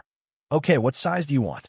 Lu Zishi, 1, 65 meters tall, 42 kilograms weight, 3 measurements, long legs, broad shoulders. The first thing he said was super standard body measurements. The housekeeper nodded. Young master, you really know. This sentence made Lu Zishi choke. The housekeeper said again, You're a bit thin. Lu Zishi, don't look thin, it's just a small bone structure. It's very soft to the touch. Housekeeper, what did he just hear? Lu Zishi, what did he just say? The housekeeper suddenly smiled in understanding. I understand. Lu Zishi, what the fuck do you understand? The system waited for a long time. Why are you still pouring cold water on me? Wei Wei Bai's face was cold, using self-injury to gain sympathy. I'm getting a fever to win sympathy. System, you've been pouring cold water on me for more than half an hour, but your physical condition is still very good. If you stay any longer, the male lead will come back. Wei Wei Bai sighed. This body has Sister Lin's shell, but it's as strong as an ox. System, are you still worried about your body being too healthy? Do you feel that you can't keep up with the times without coughing up blood every 3 steps? Do you, Wei Wei Bai, do you need a beating? If you promote the advertisement again, I'll beat you until you cough up 3 pounds of blood every step. The system spoke quickly. Beautiful disease capsule. 1 capsule gives you a day's worth of HP. It allows you to fall sick without any worries. You can have a high fever or faint as you wish. You can have any illness you want. Wei Wei Bai, let's buy it. She was beautiful even when she was sick. That sounded all right. After Lu Zishi finished giving his orders, he stayed by the railing and smoked in a particularly bad mood. He lowered his head and saw the grass downstairs. In a trance, he saw his mother dragging him and jumping off the roof of a building. He was lucky enough to be blocked by the canopy and save his life. As for his mother, her limbs were twisted and her flesh was mangled. Lu Zishi's face paled a bit. He took a few more puffs of his cigarette and then stopped his recollection. I will make Bai Ziwen and her daughter wish they were dead. Back then, it was because he knew about the existence of Wei Wei Bai. His mother had committed suicide because of her depression. Therefore, in his heart, Wei Wei Bai was no different from a murderer. Could she still be in his room? Lu Zishi calmly walked back, determined to drive her out of the room. He pushed the door open and entered, only to see a wet dress on the chair. Under the chair was a pair of light-colored, low-waisted panties. There was also a bra the same color. They were all wet. Lu Zishi immediately looked away, only to see that on his big black bed, under the thin sheets, a beautiful curve of a body appeared. She even dared to sleep his bed? Lu Zishi angrily walked over, lifted the sheets, and said through clenched teeth, Wei Wei Bai, you're courting death. She didn't have any reaction. She wore his shirt and didn't button up much of the collar. A large area of delicate white appeared. Lu Zishi didn't feel the slightest bit of pity. He reached out and grabbed her arm, only to find that her whole body was boiling hot. He frowned, loosened his hand, and touched her face. Hot to the touch, a severe fever. She seemed to have just realized that someone was here. She opened her eyes in a daze. Her pupils were moist and hazy. Suddenly, she revealed a dazed smile. Brother, you came to save me? Lu Zishi, save you. Wei Wei Bai, Mom kept hitting me. She said that if you liked me, you wouldn't hit me. Lu Zishi stared blankly. She softly reached out and grabbed his cuff. So, when will you like me? Lu Zishi didn't answer. There was an indescribable feeling in his heart. He didn't know why, but he felt somewhat uncomfortable. To facilitate your next reading, you can click on the button at the bottom to record this reading. Chapter 443. He didn't know what he was thinking. Did she hit you all the time? Wei Wei Bai's face was bright red. She blinked her almond eyes and looked at him with misty eyes. Her voice was weak and delicate. She didn't hit me all the time. She hit me once in a while. Lu Zishi's face was expressionless, but his eyes were dark. Once in a while? How? Wei Wei Bai struggled to think. Maybe it was because of the fever, but she was unbelievably well-behaved. Just hit me with a chair or hit me with a clothes rack. Sometimes she won't let me eat because I'm not sensible. Lu Zishi frowned. You're not sensible? When Wei Wei Bai heard this, she seemed very scared. She immediately picked up the quilt and covered herself, revealing 2 watery eyes. I ate too much, so I'm not sensible. Lu Zishi ate too much and not sensible? When he was young, he didn't eat a single meal.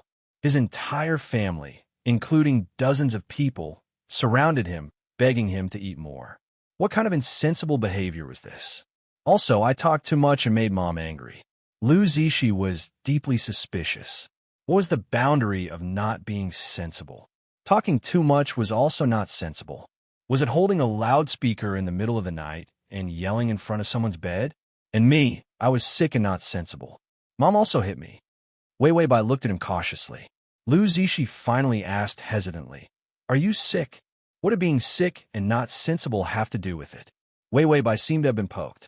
She immediately jumped and said, "I'm not sick. Really, I'm not sick." Lu Zishi cast a cold glance and suddenly grabbed her quilt. His fingers were about to touch her forehead. Wei Wei Bai closed her eyes in fright. She didn't dare to look at him and trembled. His fingers fell on her pure, white forehead. It was scalding hot. It felt like burning someone to death. His frown deepened. Suddenly, her weak little hand gently placed on his wrist, trembling violently. "Mom," she closed her eyes and pitifully said, "I'm just too hot. I'm not sick." She even seemed to be trying to please him.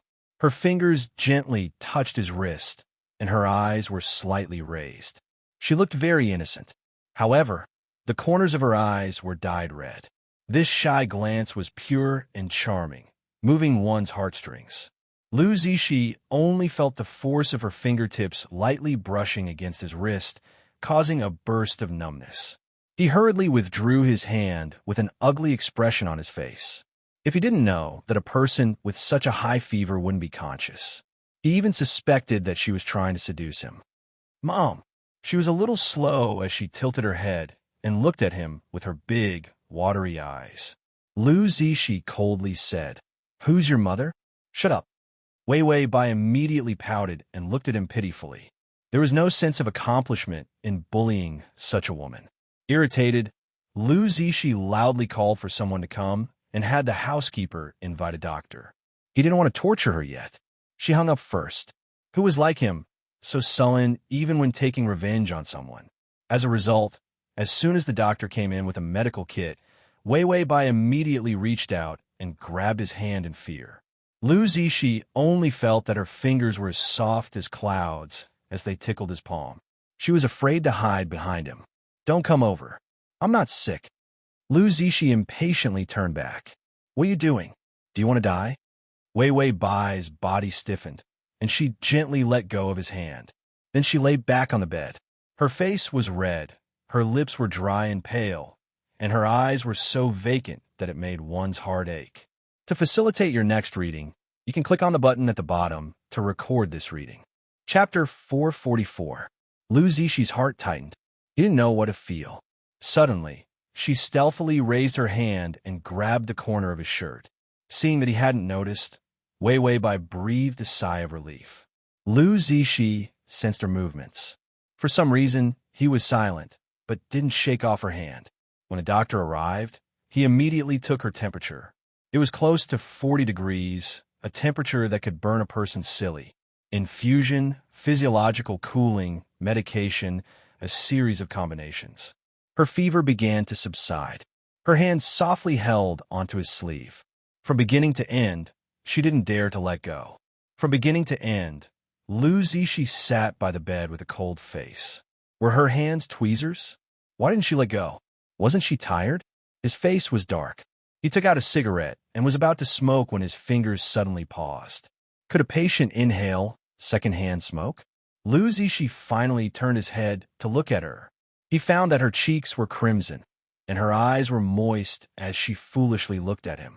Because of the heat, she kicked off the quilt. Her white shirt was in a complete mess, and the buttons were only casually done. She raised her head, her face covered in sweat from the fever. Under her fair, swan neck, sparkling and translucent sweat fell to her chest under that soft curve. Lu Zishi's fingers stiffened as he held the cigarette.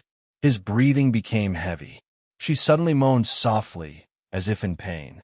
Her beautiful, long legs stretched out from under the quilt. Pink toes, well-proportioned calves, round thighs, she couldn't help but gulp. Ding, the male lead's favorability is at -15. He immediately reached out and fiercely covered her with the quilt. Then he turned around and glared fiercely at the doctor who was looking at the four. The doctor was creeped out by his glare and tactfully left. Lu Zishi then realized that his reaction wasn't right. He pursed his thin lips and lit the cigarette. Why did he care if Wei Wei Bai was a patient? He was going to smoke and kill her. The room was filled with the smell of smoke. The more he smoked, the more upset he became. Finally, Lu Zishi realized that he wasn't being too good to her. How could he treat the daughter of his enemy and give her medicine? The 10 great Qing tortures flashed through his mind. There are also all sorts of terrifying methods of torture. He shouldn't have let her live so comfortably. He pulled her up, threw her into ice water, and then put a ton of chili in it. Or he could throw her into the sauna room, where the temperature would rise and steam her to death. Lu Zishi's lips curled into a cold smile. Then, he would cruelly turn around and let her die a horrible death. Unexpectedly, the sleeping person opened his eyes in a daze. Their gazes intertwined. Her lips suddenly curled up slightly as she smiled sweetly. Brother. The way she called him Big Brother was really delicate and soft. The ears of those who were listening were about to be captured. Lu Zishi, the top 10 tortures in his mind, disappeared for a moment. She then closed her eyes tiredly. She still had a smile on her face. That's great. I dreamed of Big Brother again. He dreamt again. The last time they met, and the only time they met, wasn't it when she was 2 years old? Why would she dream of him again? Lu Zishi was just about to ask when he heard her whisper, I haven't had such a good dream in a long time. These words sounded inexplicably sad. Big Brother. She called him again in a low voice. Her voice was like a siren's, enchanting and pleasant. Big Brother, Big Brother. Lu Zishi was annoyed beyond words. What are you doing?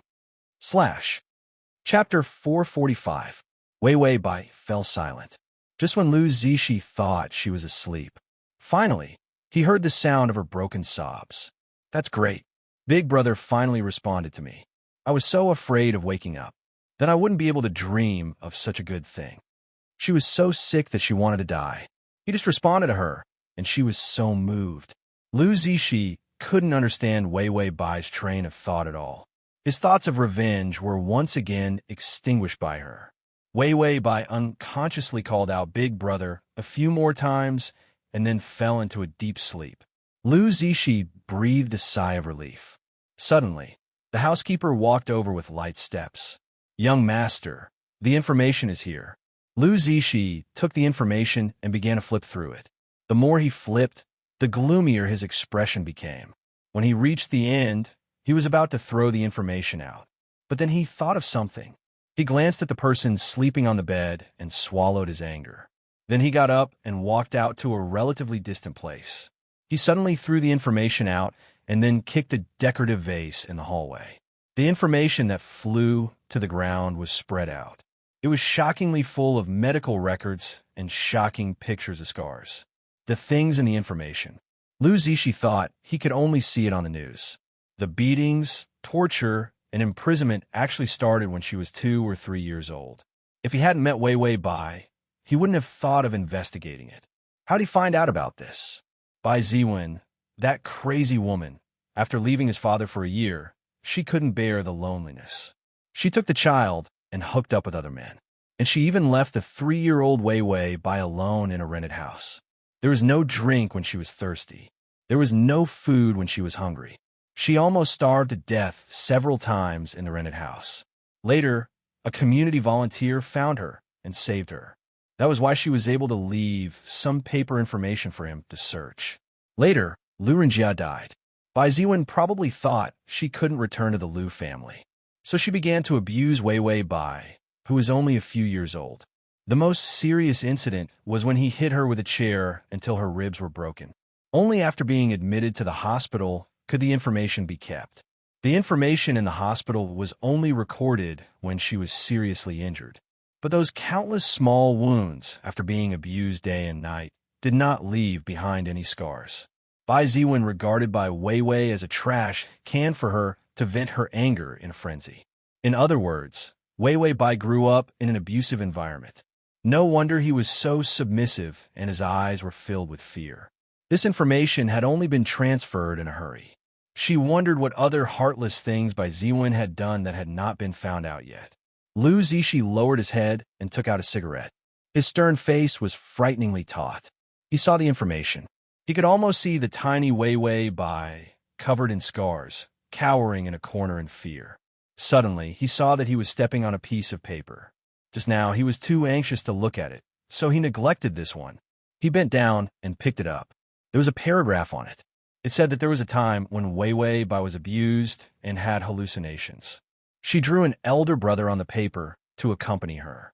This was also recorded by the medical team. Her brother was drawn. Not him. Lu Zishi couldn't help but sneer. Nonsense. How could Weiwei Bai recognize him at that time? No wonder she kept calling him brother when she was confused. The person she was calling was her imaginary brother. How desperate did a person have to be?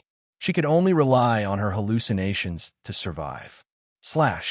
Chapter 446. Lu Zishi lit a cigarette, his fingers trembling. The smile on his lips slowly turned bitter. Living so miserably, how the hell am I supposed to take revenge?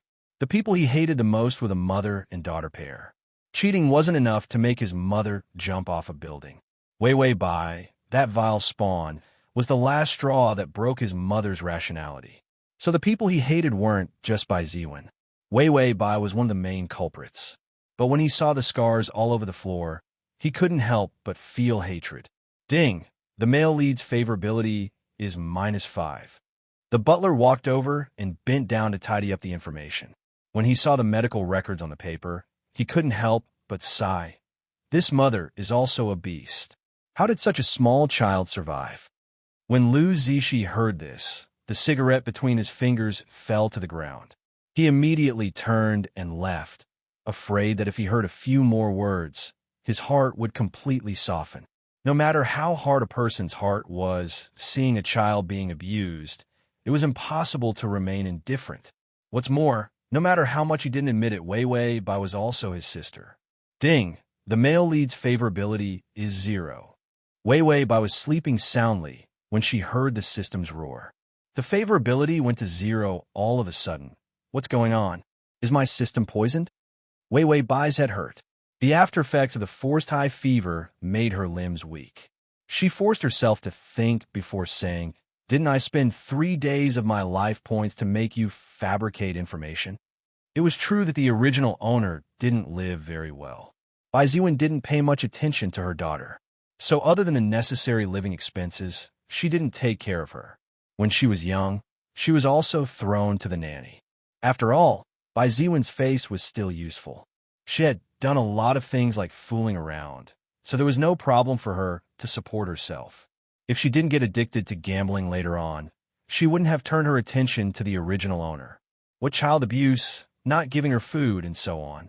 It was all fabricated by Weiwei Bai when she watched legal programs. Now that she had life points, she could spend them appropriately to make the strategy easier. The system said, just those materials can make the male lead's favorability go straight to 0. Weiwei Bai, of course, as long as you're not a beast, you won't even be able to sympathize with me, let alone hate me. If it weren't for Lu Zishi hating her for so many years, he reckoned that the favorability would increase by another wave. Now that the favorability had reached 0, it was worth it to live for the past 3 days. The system said, "Why don't I feel anything when I look at the data?" Weiwei Bai, because you're a beast. Xiao Yi hurriedly rushed over from the shooting location. Why do you have time to ask me out? Are you going to change your mind and make a comeback? The man sitting sideways on the chair had an astonishingly perfect side profile under the light. Under his high nose, his thin lips were slightly pursed. His eyes were beautiful peach blossom eyes, but they were slightly narrower than peach blossom eyes. He glanced at them indifferently. The light in his eyes was so dazzling that it could capture one's soul. Just by simply sitting there, his entire body was filled with drama. This was Lu Zishi. He said coldly, I asked you out for a drink. Xiao Yi raised his hand for the bartender to bring the wine. Is there something bothering you? If there wasn't anything bothering him, he wouldn't have come here to drink. Lu Zixi eyes were cold. No, Xiao Yi said. Of course there is. Could it be a woman's matter? Lu Zixi's mind was a bit scattered. He hadn't gone back for a week because he didn't know how to face Wei Wei Bai. Hating her made him think of her miserable past. If he didn't hate her, he would feel sorry for her. Suddenly, Lu Zixi looked up at the TV in front of the bar. It was advertising time. Bright colors, an emerald green forest, and a slender white figure ran out of the green like an elf. She wore a knee-length white skirt, and her soft long hair was tied into a playful high ponytail. Under the sunlight, she suddenly looked back and smiled. The bright light fell into her eyes, stunning everyone. Xiao Li stood up at once. Good seedling. Her ability to perform on camera is amazing. Lu Zixi stared blankly at the TV. Wei Wei Bai. In the camera, she was unbelievably smart and witty. Those cowardly and fearful expressions had all disappeared. Lu Zixi didn't know why, but his heart seemed to be stirred. Ding! The male lead's favorability has increased to 5. / for convenience next time. You can click on the Chapter 447. Xiao Yi clutched his heart. I can't do it. Who is this girl? She's my angel. I'll definitely find her. Suddenly, he felt a little chilly. Xiao Yi turned his head and saw Lu Zixi looking at him with cold eyes. Those eyes seemed to hold a grudge against him. Xiao Yi trembled. What did he say just now? Did he offend Lu Zixi? Lu Zixi's face was cold. He glanced at the TV again. The commercial had ended. He fiercely downed the wine in his hand, then got up to pay the bill. I'm leaving. Xiao Yi. Wait, didn't you invite me to drink? But Lu Zixi had already taken a step forward and left. Xiao Yi stayed in place with a sluggish expression. He belatedly remembered that this guy, Lu Zixi, seemed to only pay his own bill. Did he have to be so stingy? He was clearly the one who invited him. Bai Weiwei's commercial completely exploded in popularity. In fact, when Bai Weiwei ran to shoot an advertisement, she didn't expect the advertisement to be broadcast so quickly. She had shot the commercial purely because of the reward from the previous world side mission. Ding, reward. Pinnacle little fresh temperament. Whether you're walking with your nose up in the air, holding a brick while eating mutton skewers with a ferocious expression, or spitting on the street, you can reach 360 degrees without any blind spots. Pure and moving, cute and beautiful, like the nation's first love. What a good reward. It was just that this commercial was too disgusting.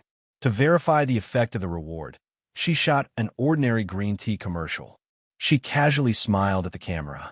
Then she blushed. Now, the streets were filled with posters of her looking back and smiling, her eyes full of sunshine. Green tea sister posts were everywhere on the internet. Wei Wei Bai. If I had known, I wouldn't have shot the green tea commercial. Green tea sister. That was too unpleasant to hear. Even if it was just milk tea, it would have been fine. Wei Wei Bai returned home, to Bai Ziwen's home. After shooting the commercial, she didn't take anything with her and left the Liu family. The system was still advising her. The pavilion closest to the water enjoys moonlight first. Why are you still leaving? Wei Wei Bai was unperturbed. The smell is far, but the smell is near. Moreover, I'm with Bai Ziwen. It would be strange if Lu Zixi didn't have any reaction. The abused sister returned to the side of the sadist. Any brother with a bit of conscience would be soft-hearted. Bai Ziwen was at home. She was drunk when she saw Wei Wei Bai coming back. He began to curse. Why are you only back now?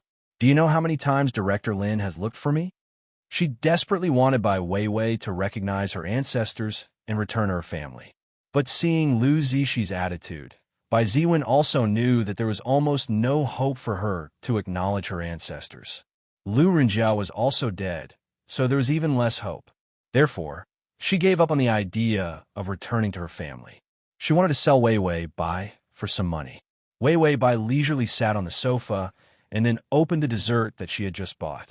While eating, she watched Bai Ziwen act like a drunkard. Bai Ziwen continued to curse. If it wasn't for me, would you still be alive?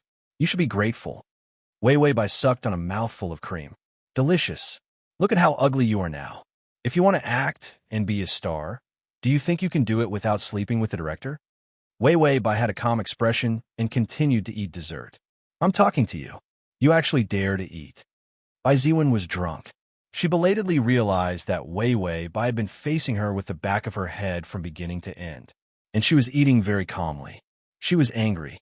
She staggered over and was about to grab Wei Wei Bai's hair. I'm talking to you. Do you hear me? Wei Wei Bai turned her head and reached out to grab her wrist. With a twist, she pulled hard and pushed her entire body to the ground. Address of the full article: https://www.sashu.com. Address of the Chapter 445. Wei Wei Bai fell silent. Just when Lu Zishi thought she was asleep. Finally, he heard the sound of her broken sobs. That's great. Big Brother finally responded to me. I was so afraid of waking up that I wouldn't be able to dream of such a good thing. She was so sick that she wanted to die. He just responded to her, and she was so moved. Lu Zishi couldn't understand Wei Wei Bai's train of thought at all. His thoughts of revenge were once again extinguished by her. Wei Wei Bai unconsciously called out Big Brother a few more times and then fell into a deep sleep. Lu Zishi breathed a sigh of relief. Suddenly, the housekeeper walked over with light steps. Young master, the information is here. Lu Zishi took the information and began to flip through it. The more he flipped, the gloomier his expression became. When he reached the end, he was about to throw the information out. But then he thought of something. He glanced at the person sleeping on the bed and swallowed his anger. Then he got up and walked out to a relatively distant place. He suddenly threw the information out and then kicked a decorative vase in the hallway. The information that flew to the ground was spread out. It was shockingly full of medical records and shocking pictures of scars. The things in the information. Lu Zishi thought he could only see it on the news. The beatings, torture, and imprisonment actually started when she was 2 or 3 years old. If he hadn't met Wei Wei Bai, he wouldn't have thought of investigating it. How'd he find out about this? Bai Ziwen, that crazy woman, after leaving his father for a year, she couldn't bear the loneliness. She took the child and hooked up with other men. And she even left the 3-year-old Wei Wei Bai alone in a rented house. There was no drink when she was thirsty. There was no food when she was hungry. She almost starved to death several times in the rented house. Later, a community volunteer found her and saved her. That was why she was able to leave some paper information for him to search. Later, Lu Renjie died. Bai Ziwen probably thought she couldn't return to the Lu family. So she began to abuse Wei Wei Bai, who was only a few years old. The most serious incident was when he hit her with a chair until her ribs were broken. Only after being admitted to the hospital could the information be kept. The information in the hospital was only recorded when she was seriously injured. But those countless small wounds, after being abused day and night, did not leave behind any scars. Bai Ziwen regarded Bai Wei Wei as a trash can for her to vent her anger in a frenzy. In other words, Wei Wei Bai grew up in an abusive environment. No wonder he was so submissive and his eyes were filled with fear. This information had only been transferred in a hurry. She wondered what other heartless things Bai Ziwen had done that had not been found out yet. Lu Zishi lowered his head and took out a cigarette. His stern face was frighteningly taut. He saw the information. He could almost see the tiny Wei Wei Bai, covered in scars, cowering in a corner in fear. Suddenly, he saw that he was stepping on a piece of paper. Just now, he was too anxious to look at it, so he neglected this one. He bent down and picked it up. There was a paragraph on it. It said that there was a time when Wei Wei Bai was abused and had hallucinations. She drew an elder brother on the paper to accompany her. This was also recorded by the medical team. Her brother was drawn. Not him. Lu Zishi couldn't help but sneer. Nonsense. How could Wei Wei Bai recognize him at that time? No wonder she kept calling him brother when she was confused. The person she was calling was her imaginary brother. How desperate did a person have to be? She could only rely on her hallucinations to survive. Chapter 449. This kind of scum. Bai Ziwen actually sent Wei Wei Bai to this kind of scum and pervert's bed, and it wasn't the first time. She ran away last time. Lu Zishi heard the familiar name of the hotel inside the door. Wasn't it the hotel where he woke up last time? Could it be that the last time she ran into his room was an accident? Lu Zishi frowned and thought about it. He felt that Wei Wei Bai's personality wasn't like a woman who was used to climbing into bed. If she had the IQ, she wouldn't have returned to Bai Ziwen's side and been beaten, scolded, and sold. He brought her back to the Lu family. If she was thick-skinned, the right thing to do would be to cling on to him and not let him go.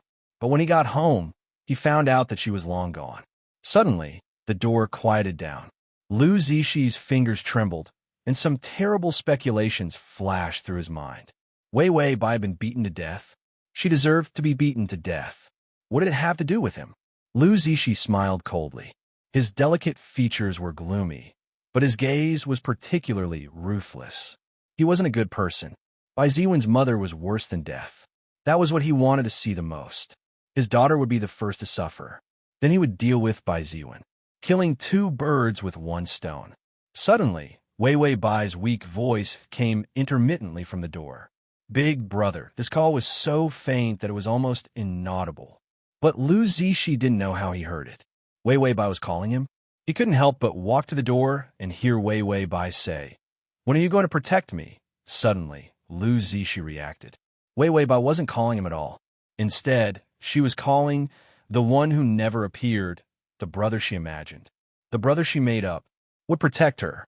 Lu Zishi's heart tightened, and his breathing became difficult. It was as if there was a blockage in his lungs. It was very uncomfortable. He suddenly turned around and left, his footsteps frighteningly fast. It was as if he was afraid that if he stayed for a few more seconds, he would do something he would regret. Walking out the corridor, he saw several posters on the bulletin board in front of him. The girl on the posters had a pure and beautiful smile. Her eyes were clear and bright. It was as if he had never seen the darkness of the world. It was Wei Wei Bai's green tea commercial. This commercial was not a high-end commercial. It was very normal for a director to film. But because of the existence of Wei Wei Bai, it became popular. Those who were still looking for Green Tea's sister did not know that she was being abused by her own mother. Lu Zishi lowered his head, his eyes somewhat red. He didn't know if he was angry or sad. He suddenly said to himself coldly, "She deserved it. She deserved to die." Yes, his mother would jump off a building. It was all because of her birth, so don't expect him to admit that she was his sister. Ding! The male lead's favorability has increased to 10. When Wei Wei Bai heard the reminder, she knew that Lu Zishi's heart had finally softened a little, hearing that she had such a miserable life. Even if he hated her to death, he would definitely sympathize with her. Everyone had a bad side to them. Seeing the person he hated lead a miserable life would definitely make him feel happy. If it was worse, he might even fake sympathy in his heart. Lu Zishi was in this state. Even if it was fake sympathy, it was still a favorability. Wei Wei Bai, he left. System. He saw you in such a miserable state and felt relieved, so he walked very far away. Wei Wei Bai, this system didn't know how to speak human language. Bai Ziwen also sobered up a little and noticed that something was wrong. She threw things, but it didn't seem to hit Wei Wei Bai. Why was her cheap daughter crying so miserably? At https://www.sashu.com/full-text https://www.sashu.com download text at https://www.sashu.com at https://m/sashu.com. Chapter 450. Wei Wei Bai wore a light blue short-sleeve dress and tidied up her long hair. She took out a small mirror and looked at herself. Very good, youthful, cute, and moving. Her makeup was nude, emphasizing her soft and sweet beauty. Most importantly, it was waterproof. The system deeply suspected that its host had forgotten where it was. Wei Wei Bai, Tong Bao, do you think I'm only 12 years old? Tong Bao, if you say so. The system was depressed. What should it do when the host is always like this? What else could it do? Wei Wei Bai, I think my eyes should be rounder, don't you think so? The system was weathered. If you say so. Wei Wei Bai, The color of the lipstick is a bit dark. I'll adjust it a bit and make it lighter. System, can you adjust the color of lipstick? The hairstyle should be more fluffy. I'll scratch it. The hairstyle looked fluffy, so it was done by hand? I'm missing an eyebrow. I'll draw it. System, how did you know that it was missing a strand? How could you tell? And how could you draw the eyebrows like this? Wei Bai, the devastated system, finally hugged its head and cried out miserably. Don't nag me about this. I'm not listening. Are you here to conquer or to become a beauty blogger? Wake up. You still need to cut off people's little nipples. And if the host kept calling bow, bow, bow, it would become the first nervous system in history to strangle its own host. Wei Bai stuffed everything into the makeup bag and then put it into her backpack. Then she very calmly picked up the cup and slowly drank the water. The hotel room's bathroom door opened. A short, fat, and ugly old man walked out with a smile. He saw Wei Bai sitting on the sofa, drinking water with her head down. That water, he had added some hallucinogens. Director Lin's wretched smile deepened. He had been coveting Wei Bai for a long time. She was cute and pure, and for some reason, she looked even more fresh and beautiful today. Uncle has already prepared the female lead position for you, as long as you accompany Uncle for one night. Hee. Wei Bai finished drinking the water and confirmed that Lu Zishi had entered the hotel. She looked up and smiled. This smile immediately made Director Lin's heart itch unbearably. He repeatedly said, "My little baby, come on, Uncle." Bai Weiwei looked at his oily face with 3 layers of chin and said to the system in disgust, "Tongzi, it turns out it's so disgusting to be called a baby." The system was gratified. "You finally understand how I feel." Weiwei Bai, Lu Zishi. System, there are still 10 seconds. Bai Weiwei nodded and suddenly threw herself on the bed. Got up, ran, and flew so 2 seconds. Fatty Lin saw that Wei Bai couldn't wait, so he immediately shook his fat body and climbed onto the bed. "Uncle won't treat you badly. The female lead is you." Wei Bai waited for him to climb onto the bed, but 5 seconds had passed. There were still 3 seconds. She immediately lay flat. Then her eyes went blank and her limbs went soft. She had an appearance of delirium. Fatty Lin was stunned. The drug took effect so quickly? Didn't it take at least 10 minutes to take effect? But he didn't think too much about it. Instead, he happily pounced on her. "Uncle will dote on you right now." 10 seconds were up. He had just pressed on top of her when he heard the door being violently kicked open. There was a loud bang. It gave people a fright. To TXT, Chapter 451. Putting aside the fact that he hated her, she was really cute. She had no offensive power, and her eyes were round and clean. Lu Zishi looked and looked. Then, for some reason, he picked up his phone and took a picture of her peaceful, sleeping face. Then he posted it on his WeChat moments. He wouldn't let Bai Ziwen go back. If she went back, she would either be beaten or sold. No matter how ruthless he was, he couldn't sit by and watch her be humiliated to the point where she couldn't live. So, if he wanted to recognize her as a sister, he had to let his friends in the circle get to know her first. He chose the picture he had just taken of her and wrote, "My sister," but then he thought of some of the dirty deals in the circle and was afraid that others would misunderstand. So, his face immediately darkened and he emphasized, "Biological sister." I just recognized her. He thought no one would see it. At this time, at 2 or 3 in the morning, they were either having fun or sleeping. But he didn't expect. The picture immediately had people like it and leave comments. He clicked on it and took a look. "Hey, fuck, she's so cute. Why didn't my dad get me a biological sister outside? With this kind of sister, what's the point of having my dad cheat? Tomorrow, I'll encourage my dad to cheat." B replied to A. "Your mom will break all 4 of your dad's legs." C. Welfare, late night welfare. TSK, this face, this chest, these legs, I've never seen such a pure and lovely woman. A reply to C. "I only saw the face. Where did the legs and breasts come from?" C replied wretchedly, "Hee, with this kind of face, she must have those kind of legs and breasts." When Lu Zishi saw this kind of message, anger rose in his heart, and he took a picture of a pure sleeping face. This group of wretches even imagined the breasts and legs. He swiped his finger and blacklisted C. Then, all kinds of messages came out. Give me a dozen sisters like this. No, I'm going to ask my dad if he has an illegitimate daughter outside. There were also some shameless ones who directly called out to Lu Zishi. Brother-in-law, I'll come to propose marriage tomorrow. Do you like the land east of the city, or my family's 12 private jets? I'll immediately bring them to your door as betrothal gifts. Lu Zishi immediately blacklisted them. This one was also blacklisted. That one was also blacklisted. A bunch of idiots whose brains were filled with yellow filth. They were all blacklisted. Finally, when his WeChat moments quieted down, he sneered, "Do you really think that your father can give birth to such a cute little sister? Ugly people are more mischievous." Then, he looked at the photos he had taken. Wei Weibai turned her face to the side and laid in his arms. Her white and delicate cheeks were tinged with light pink, and a few strands of black hair were scattered messily in front of his chest. Fair, delicate, beautiful, pure. Lu Zishi suddenly and silently deleted the photo. It was too beautiful to be posted on his WeChat moments.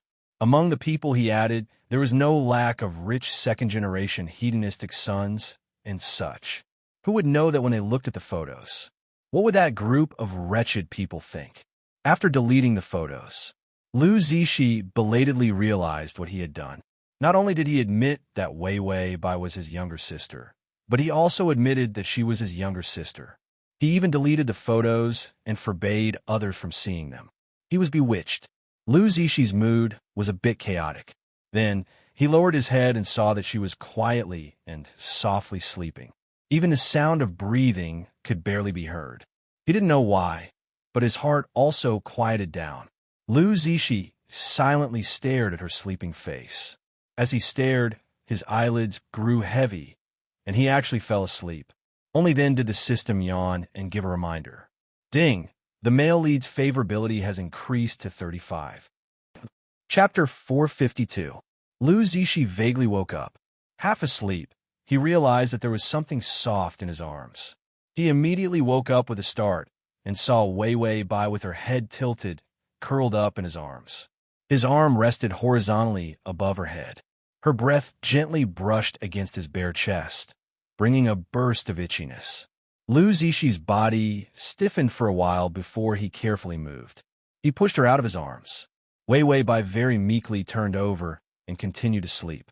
The quilt fell to her abdomen, and under her disheveled shirt, her fair skin was seductively exposed. Lu Zishi's breathing deepened, and he immediately got out of bed. He hurried to the bathroom. When he came out again, he saw Wei Weibai hugging the sheets, sitting alone on the bed, looking at him warily. Lu Zishi's footsteps paused. He tugged at the corners of his mouth, wanting to greet her naturally. But when he thought of his behavior last night, in addition to his previous disgust towards her, it was indeed a bit perverted. He could only expressionlessly say, "You'll live here from now on. I'll have someone clean up a room for you." With that, he turned around and left. Suddenly, she softly called out from behind him, "Big brother?" She probed with some uncertainty. Lu Zishi had already walked to the door. He stopped and was silent for a moment before faintly replying, "In." This end seemed to unlock the shackles of the old enmity between them. Lu Zishi felt a burst of relief. Suddenly, the sound of light footsteps came from behind him. A soft body hugged him from behind. She hugged his back and softly called out again, "Big brother." This big brother was filled with boundless joy. Her voice was cheerful. "Even if you only recognize me for a day, I'll be very happy." Lu Zishi's nose soured, and he let her hug him. After a long time, he said, "More than a day." Ding! The male lead's favorability has increased to 40. System. This terrifying increase in favorability is abnormally fast. After brushing up a good wave of favorability, Wei Weibai finally gave up tormenting Lu Zishi for the time being. She began to manage her own acting career. Green Tea Sisters commercial is still very popular. After all, Wei Weibai was too good-looking. Every man had a cute little sister in their heart. Every girl had a little fresh dream in her heart. And Wei Weibai undoubtedly met all of these criteria. The Green Tea Company had also called her, saying that many people had contacted her and wanted her to shoot commercials or act in shows. Even Wei Wei Bai had rejected her because she had her eyes on a recent blockbuster. It was Xiao Yi's new movie, Dream Like Flowers. The system said, take advantage of your sister's popularity and work hard to increase her favorability. Why did you go and act? Wei Wei Bai said righteously, because this is the only way to openly seduce others. What? Wei Wei Bai, you don't understand. Just the identity of a younger sister isn't enough to increase favorability. That's why we need to use external forces to stimulate Lu Zishi and increase his favorability. System, with such a wretched mentality and plan, can you not say it so openly? Lu Zishi looked at Xiao Yi somewhat impatiently. It's time to get off work. If you have something to say it quickly. Xiao Yi's face was filled with pride. I found the role of the younger sister in Dream Like Flowers. Lu Zishi absent-mindedly looked at the time. Congratulations. He had been getting off work early these past few days. Every time he came home, he would see a pink figure quietly peeking at him. When she saw that he was back, she would run away like a frightened rabbit. This younger sister of his was a bit timid, but the housekeeper had told him that every time he got off work, she would silently wait for him at the door. Sometimes when he came back late, she would keep waiting and not eat. After that, he went back much earlier. Xiao Yi smiled and said, she's called Wei Wei Bai. She's the green tea sister who is very popular on the internet. Lu Zishi casually responded, then looked up and said coldly, who are you talking about? Xiao Yi led Lu Zishi downstairs.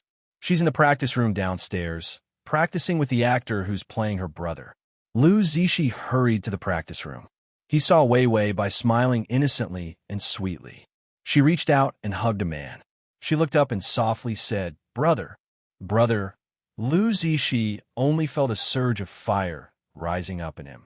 To facilitate your next reading, you can click on the button at the bottom to record this reading. Chapter 453. Wei Wei Bai wore a small white dress with an off-the-shoulder neckline, revealing her beautiful collarbone. She was like a pixie, her clear eyes filled with only that strange man.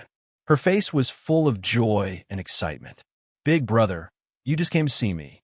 The man was a little fresh meat.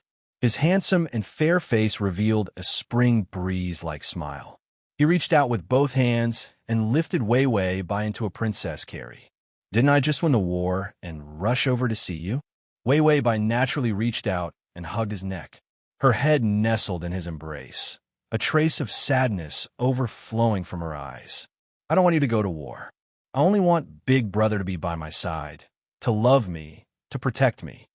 The man immediately felt distressed. I also want to stay by your side for the rest of my life, but the country needs me. Wei Wei Bai's almond-shaped eyes held a smile. She suddenly leaned close to him. Her soft and delicate face carried pure admiration, causing him to momentarily forget his script and stare blankly. Big brother, I also need you. The man felt a little breathless. So soft, so cute. He really wanted to take her home. One was pure and sweet, the other young and handsome.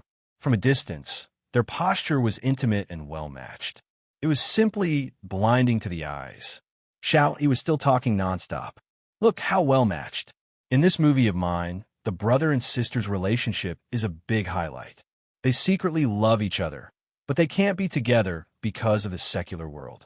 That kind of strong taboo feeling should be acted out by two pure people. The person playing the brother was the newly promoted super popular little fresh meat in Qian, only 19 years old. He had a young and handsome face and was indeed very pure. She was only 18 years old, the best and cutest age. She was a perfect match for Qian. Standing outside the practice room, Lu Zishi's eyes were gloomy and indifferent. The corners of his mouth pulled into a fake smile. So, how do you plan to let this pair of pure brother and sister act out the taboo love? The words brother and sister were especially fiercely enunciated. It felt like he couldn't wait to chew them up and swallow them. Xiao, he was like a blind and deaf person. He didn't hear the twisted mockery in his tone at all. Let's have an accidental kissing scene, an uncontrollable passionate kiss, and finally, a bed scene. Think about it. The girl's back is exposed, and she's lying in her brother's arms. It's so exciting. Lu Zishi only felt that the fire had reached the top of his head and was about to burn the entire practice room to ashes.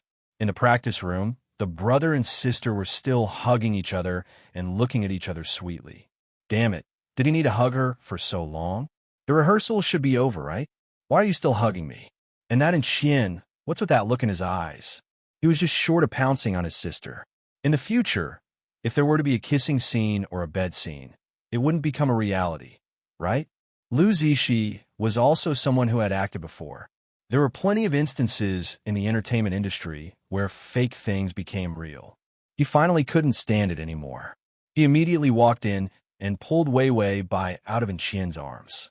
Wei Wei Bai jumped in fright. When she looked up and saw that it was Lu Zishi, her eyes were full of smiles. Brother. Her voice was sweet and seductive. It made Lu Zishi's heart tremble. And Qian also immediately called out, Brother. Lu Zishi's face darkened. Who are you calling brother? And Qian immediately said cutely, Whoever is Wei Wei's brother is my brother. Wei Wei Bai returned a smile. Ah, Qian, do you lack a brother that much? And Qian raised a super handsome smile. I don't lack a brother, but I lack a sister. Lu light bulb, non-existent, Xian. Fast transmigration system. Adonis, come here. /download the full article. https://www.sashu.com download the full article. https://www.sashu.com download the full article. https://m/sashu.com// Chapter 454. They were already flirting with each other. Were they going to roll around together next? He suddenly smiled, but his voice was as cold as the Siberian wind, chilling people to the core. You don't have to come tomorrow. I think the role of the older brother in Dreamlike Blossoms doesn't suit you. And Qian stared blankly for a moment before realizing that the person in front of her was Lu Zishi. Although Lu Zishi had retired for a few years, who didn't know him? Not to mention, this movie was invested in by Tian Na Corporation, so he was indeed qualified to change roles. Xiao had already rushed over. Don't, big brother. I'm about to start shooting. Your last-minute change will kill me. Lu Zishi gloomily looked at him. If I say change, then change. Otherwise, I'll withdraw my investment. Xiao, he simply threw a tantrum. Big brother's role isn't settled. The movie can't be filmed. If you withdraw your investment, I'll hang myself in front of your office. Lu Zishi, then don't film. He had invested several $100 million, and now he didn't film. If he had so much money, why didn't he burn it first? He could still use it after hanging himself. Suddenly, a small hand gently tugged at the corner of his clothes. Lu Zishi lowered his head, but all he saw was the top of Wei Wei Bai's head. She seemed a little nervous, her pink fingers clutching at the corner of his clothes. Big brother, this movie is very good. Can't we film it? Her voice was a little sad because her head was lowered, so he couldn't see her expression. She was so cautious. Even her sadness was restrained and restrained. Lu Zishi's cold expression couldn't help but soften. You like this movie? Wei Wei Bai immediately raised her head, her eyes shining. Her small face, without makeup, was full of expectation. She nodded, and her ponytail swayed. She looked exceptionally soft and cute. Lu Zishi's mouth and brain seemed to be out of sync. The rational side of his brain clearly told himself very calmly that it was just a lousy movie. If he withdrew his investment, then so be it. But his mouth said first, then let's continue filming. The light in Wei Wei Bai's eyes turned into a smile. The corners of her mouth slightly curved. Her delicate eyebrows moved with joy. Thank you, big brother. You're the best. Her voice was soft and sweet, causing his eardrums to tremble. Moreover, her smile was especially bright and infectious, causing him to reveal a trace of a smile. Xiao Yi very tactlessly ran over and said, then if we don't withdraw our investment, can we continue filming? The smile at the corner of Lu Zishi's mouth froze again. He raised his eyelids, and the coldness in his eyes was like a knife stabbing at the little fresh meat next to him. and Qian was dumbfounded, as if he didn't know why he was being targeted. Lu Zishi thought about how if she was going to film, she would have to kiss, hug, and have sex scenes with this pretty boy in front of her, and also have a crush on him. A sour feeling welled up in his heart. He sneered. He's just a good-for-nothing with no strength. Can he act well? Xiao, of course, why not? He's the best newcomer this year. Have you seen the XX movie? Have you seen the XX series? He's definitely capable. A trace of worship appeared on Weiwei Bai's face, and she secretly glanced at Qian. The coldness in Lu Zishi's eyes deepened. Oh, it's just a little Best Newcomer award, and he dares to call himself capable. And Qian, who didn't say anything, obediently stood to the side. One was a director, the other was a film emperor and a boss. He didn't dare to speak. Xiao, he nodded repeatedly. Of course. Didn't you win the Best Newcomer award in your first year? Chapter 455. Weiwei Bai's sparkling eyes looked at him again. Lu Zishi felt both physically and mentally happy. He humped faintly. It's just a newcomer award. I won the Best Actor award 3 times. Yes, he won the newcomer award in the first year and the Best Actor award in the second year. Then he retired. He was simply a legend in the entertainment industry. Weiwei Bai tilted her head, her face a little red. Suddenly, she said in a sweet voice, "Brother, you're so amazing." This sentence was so sweet that it could shatter his reason a little. He suddenly said, "It's just so-so. Just like when you were rehearsing just now. That gigolo didn't act well enough. Whether it was his manners or his lines, they weren't good enough." Weiwei Bai stared blankly at him with a soft and cute face. Worship and concentration. Lu Zishi felt that under this kind of gaze, he would even pluck the stars from the sky, not to mention acting as a commentator. He suddenly said, "You say the lines. We'll rehearse." Weiwei Bai hesitated for a moment, then said in a soft voice, "Brother, you just came to see me." Lu Zishi's expression suddenly changed. The tranquility in his deep eyes suddenly shattered, and joy overflowed from his heart. The tips of his brows and the corners of his eyes were filled with the pure smile of seeing his beloved little sister. He suddenly bent down and neatly picked her up. Weiwei Bai cried out in surprise. His lips moved to her ear, and he whispered, "Hug my neck, just like you did in the rehearsal." Her ears were sensitive. His gentle breath brushed past, and her ears turned red. Lu Zishi's eyes darkened. She had already extended her lotus-like arms and gently placed them on his shoulders. He revealed a heroic smile and wantonly said, "Didn't I just finish winning the battle? So I rushed over to see you." A young general, full of heroic spirit. At this moment, Lu Zishi's suit seemed to transform into the armor of an ancient general. His ability to immerse himself in the character and his charisma was astonishing. Weiwei Bai also seemed to be in character. Her eyes held unsuppressible longing, sadness, and joy. All kinds of complicated emotions were entangled together. In the end, she buried her head in his chest and said in a muffled voice, "I don't want you to go to war. I only want Big Brother to be by my side, to love me, to protect me." This sentence did not seem to be an act, but it seemed like she was revealing her true feelings. She even repeated in a low voice, "I only want Big Brother by my side." He suddenly remembered that when she was being abused, there was a time when she had drawn a picture of an older brother to accompany her, as if that would be the only way to protect her. She was spared the horrible torture. Although he had lost his mother during his childhood, his entire family revolved around him. He lived a life of luxury and insufferably arrogance. She, on the other hand, had been abused. She didn't eat or drink and had to be hospitalized several times because of serious injuries. Lu Zishi suddenly felt that she had so easily recognized him as her brother. Was it because she was already in despair that any random person would save her? She would resign herself to her fate and follow him, calling him brother. Thinking of this, Lu Zishi couldn't help but hug her even more tightly. His eyes glared fiercely at the 2 men present. The innocent-looking Qian and Xiao, he felt a chill run down their backs. They felt like Lu Zishi was going to eat them. Then he walked out with Weiwei Bai in his arms.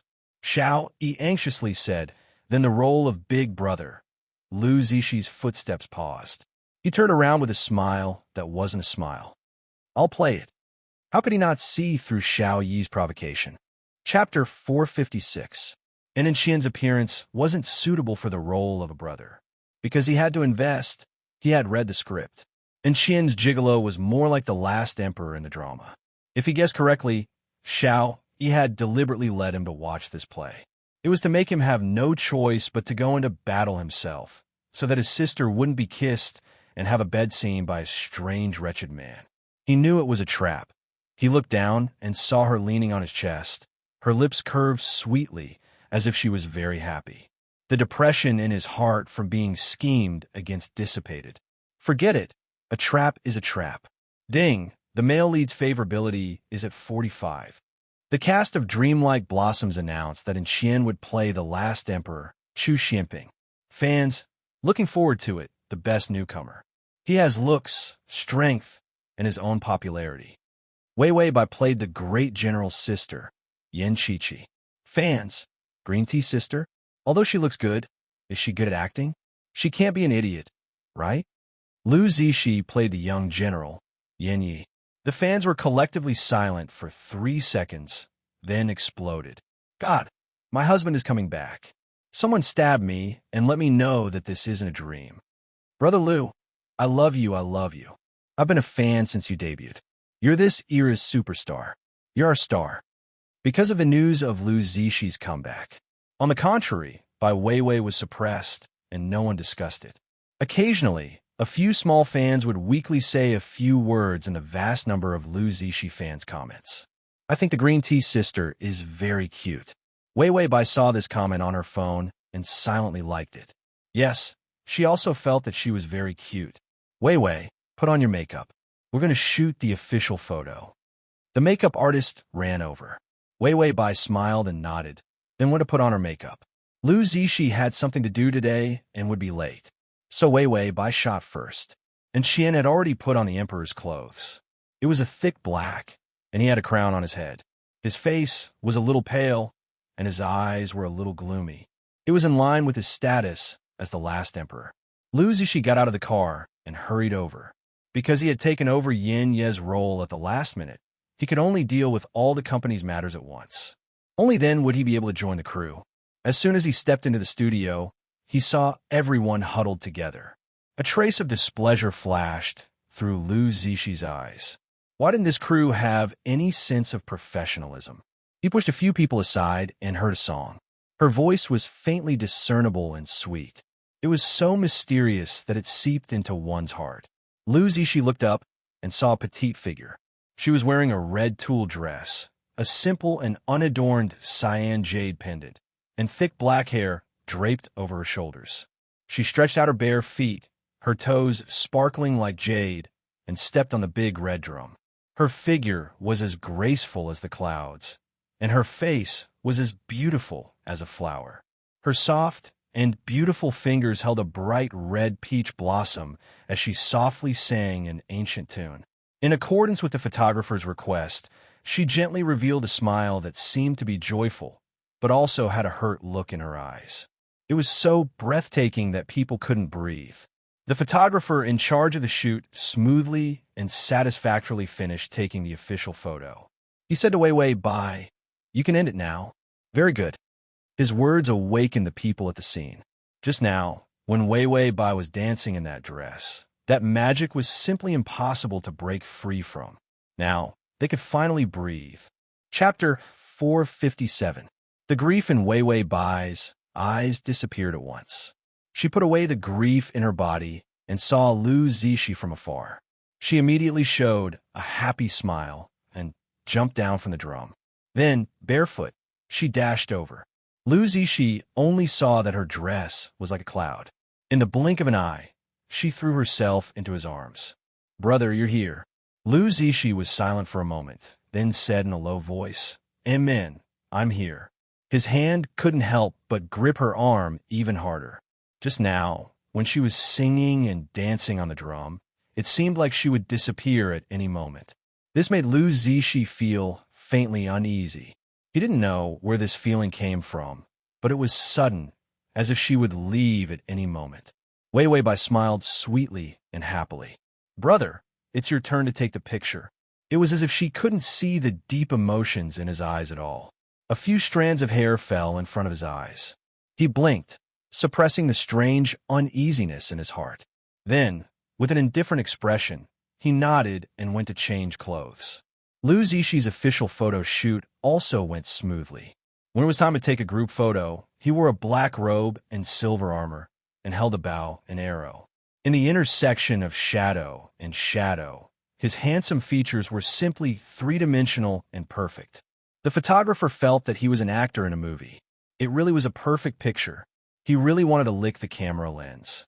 Wei Wei Bai was still wearing her red dress, standing under the peach blossom forest, while Lu Zixi galloped over on horseback.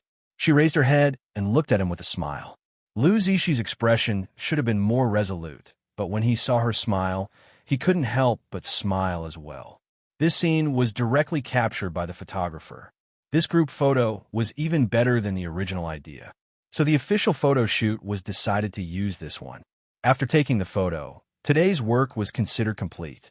When Lu Zixi finished changing and came out, he saw Wei Wei Bai wearing a white shirt and jeans. She was holding a thermal box and looking around on her tiptoes. His heart, which was cold and empty all year round, was suddenly stuffed with something soft and warm. When Wei Wei Bai saw Lu Zixi, she immediately ran over. "Big brother, you should eat something." "I just ate." There was rice, 2 dishes, and a soup in the insulated box. They were all warm.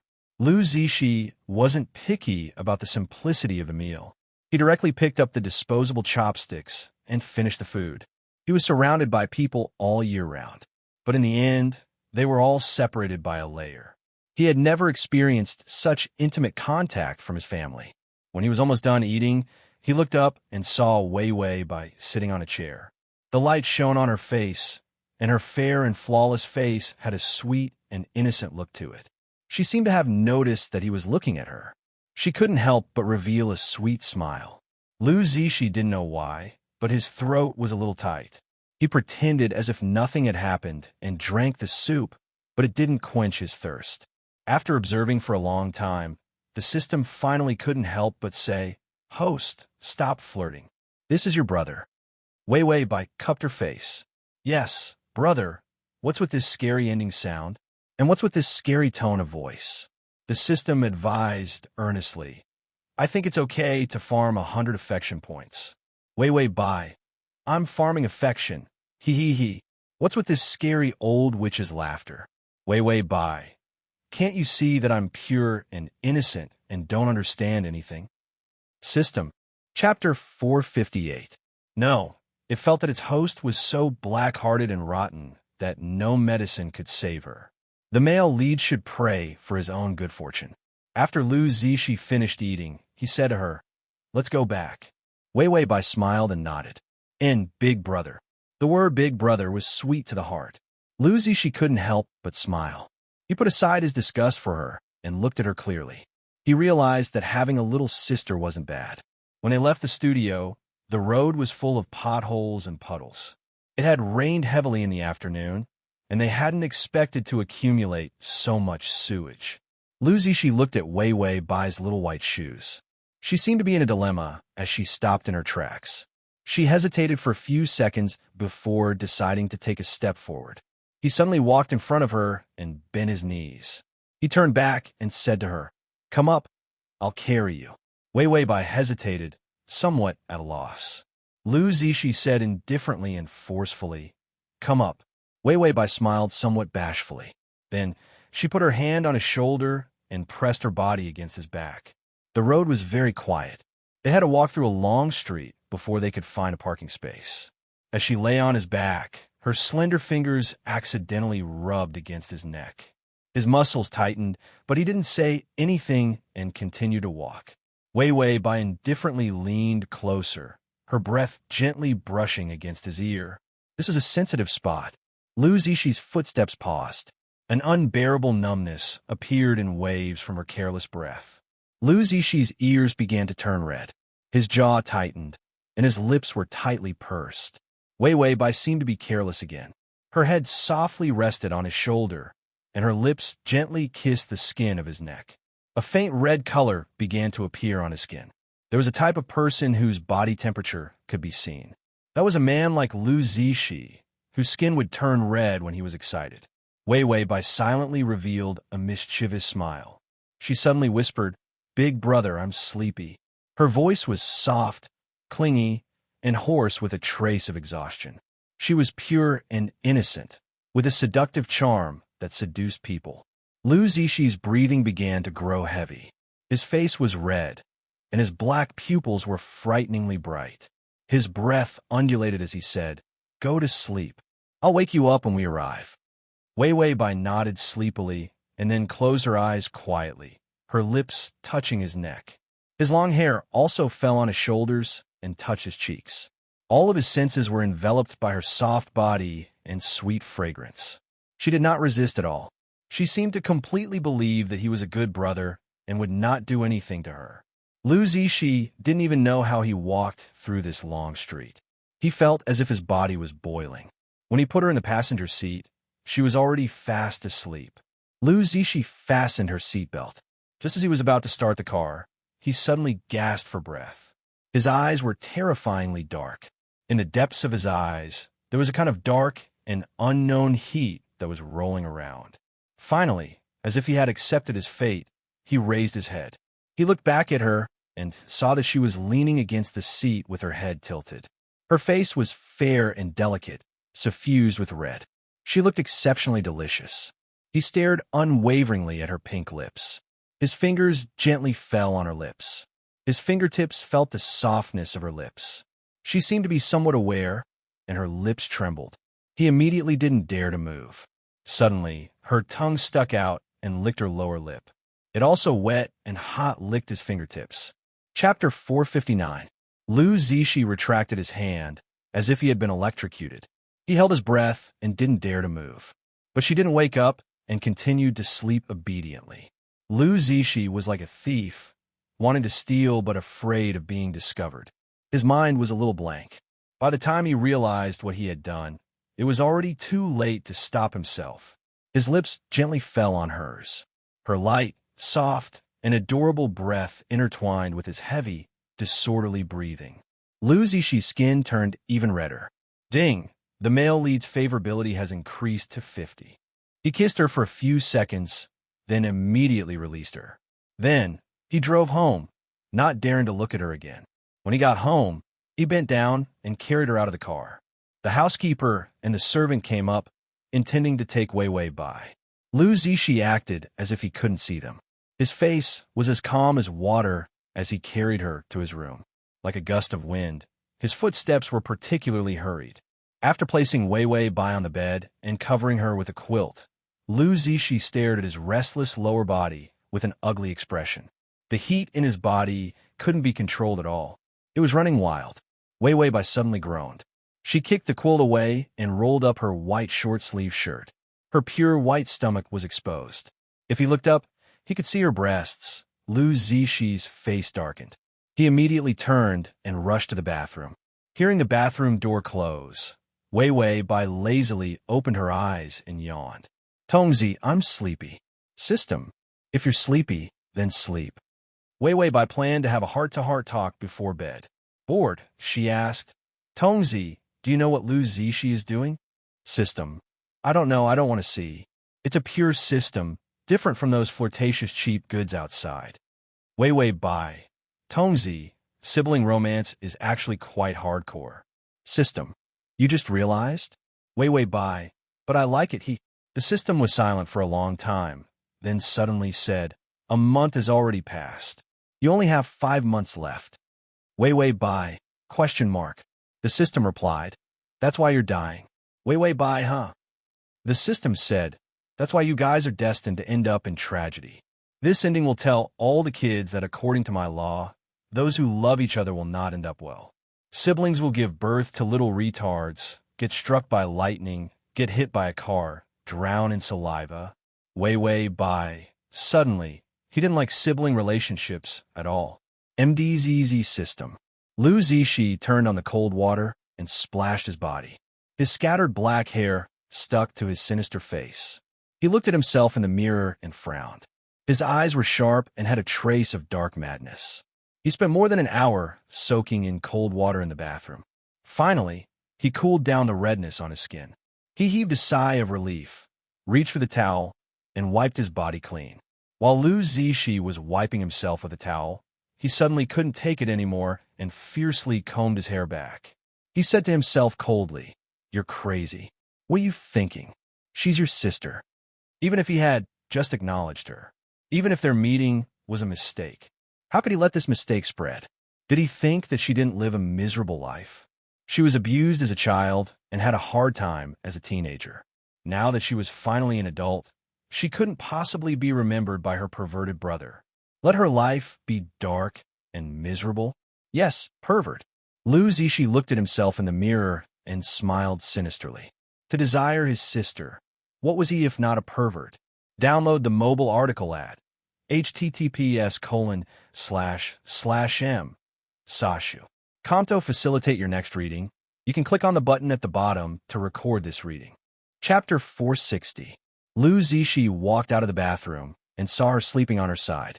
Her beautiful silhouette was faintly discernible under the light. He took a deep breath and then walked out. The housekeeper walked over. "Young master, do you have any orders?" Lu Zishi shook his head. "I'll sleep in the guest room." The housekeeper hesitated and was about to say something. Lu Zishi took a step forward and went to sleep in the guest room. But 2 hours later, in the middle of the night, Lu Zishi returned to his room with 2 dark circles under his eyes and a cold expression on his face. He recognized the bed. The guest room's bed smelled wrong, the quilt was wrong, and the mattress was wrong. Most importantly, he was used to Wei Wei Bai's unique soft fragrance surrounding him. It was like being poisoned. Lu Zishi lay on the bed. She slept on her side and didn't lean over. He crossed his arms behind his head and looked sideways at her slender back. She was still too thin. Although she looked good on camera, she was light in his arms and didn't have the slightest weight.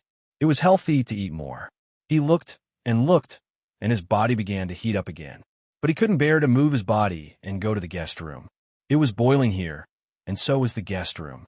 But here, Lu Zishi took a deep breath. The bedding was filled with her faint, soft, sweet scent, and the guest room was empty and cold. It was the same insomnia, but he still chose to sleep here. Afraid that he would become a beast, Lu Zishi had to take out his phone to distract himself. He glanced at his friend circle. There were still people leaving him messages asking to see his sister.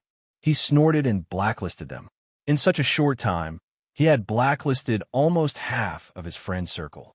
Those who dared to covet his sister were all trash. He didn't make friends with trash. After blacklisting a few people, he logged out and went to Weibo. Even though it was late at night, Weibo was still in a frenzy. The first trending topic was the official release of Dreamlike Blossoms. It was unknown how many times more popular it was than the second post. The super director Xiao Yi, the genius film emperor who had made a comeback, and the super popular new star in Qian. They were all trending topic bombs. Under the official account of Dreamlike Blossoms, it was as lively as the new year. Lu Zishi was used to such things. He glanced at the comments on the official Weibo in boredom. At first, it was very normal. Most of them were happy that he was willing to come back and make a movie. But gradually, the comments started to feel weird. Don't you think Qian and Green Tea Sister are a perfect match? They are indeed a good match. I thought that Green Tea Sister didn't have any acting skills, but after looking at the official poster, I feel that she's really good. Lu Zishi scrolled up the page with a dark expression and saw that the latest official photo was of Qian and Wei Wei Bai together. On the huge red drum, Wei Wei Bai was wearing a red dress and white clothes.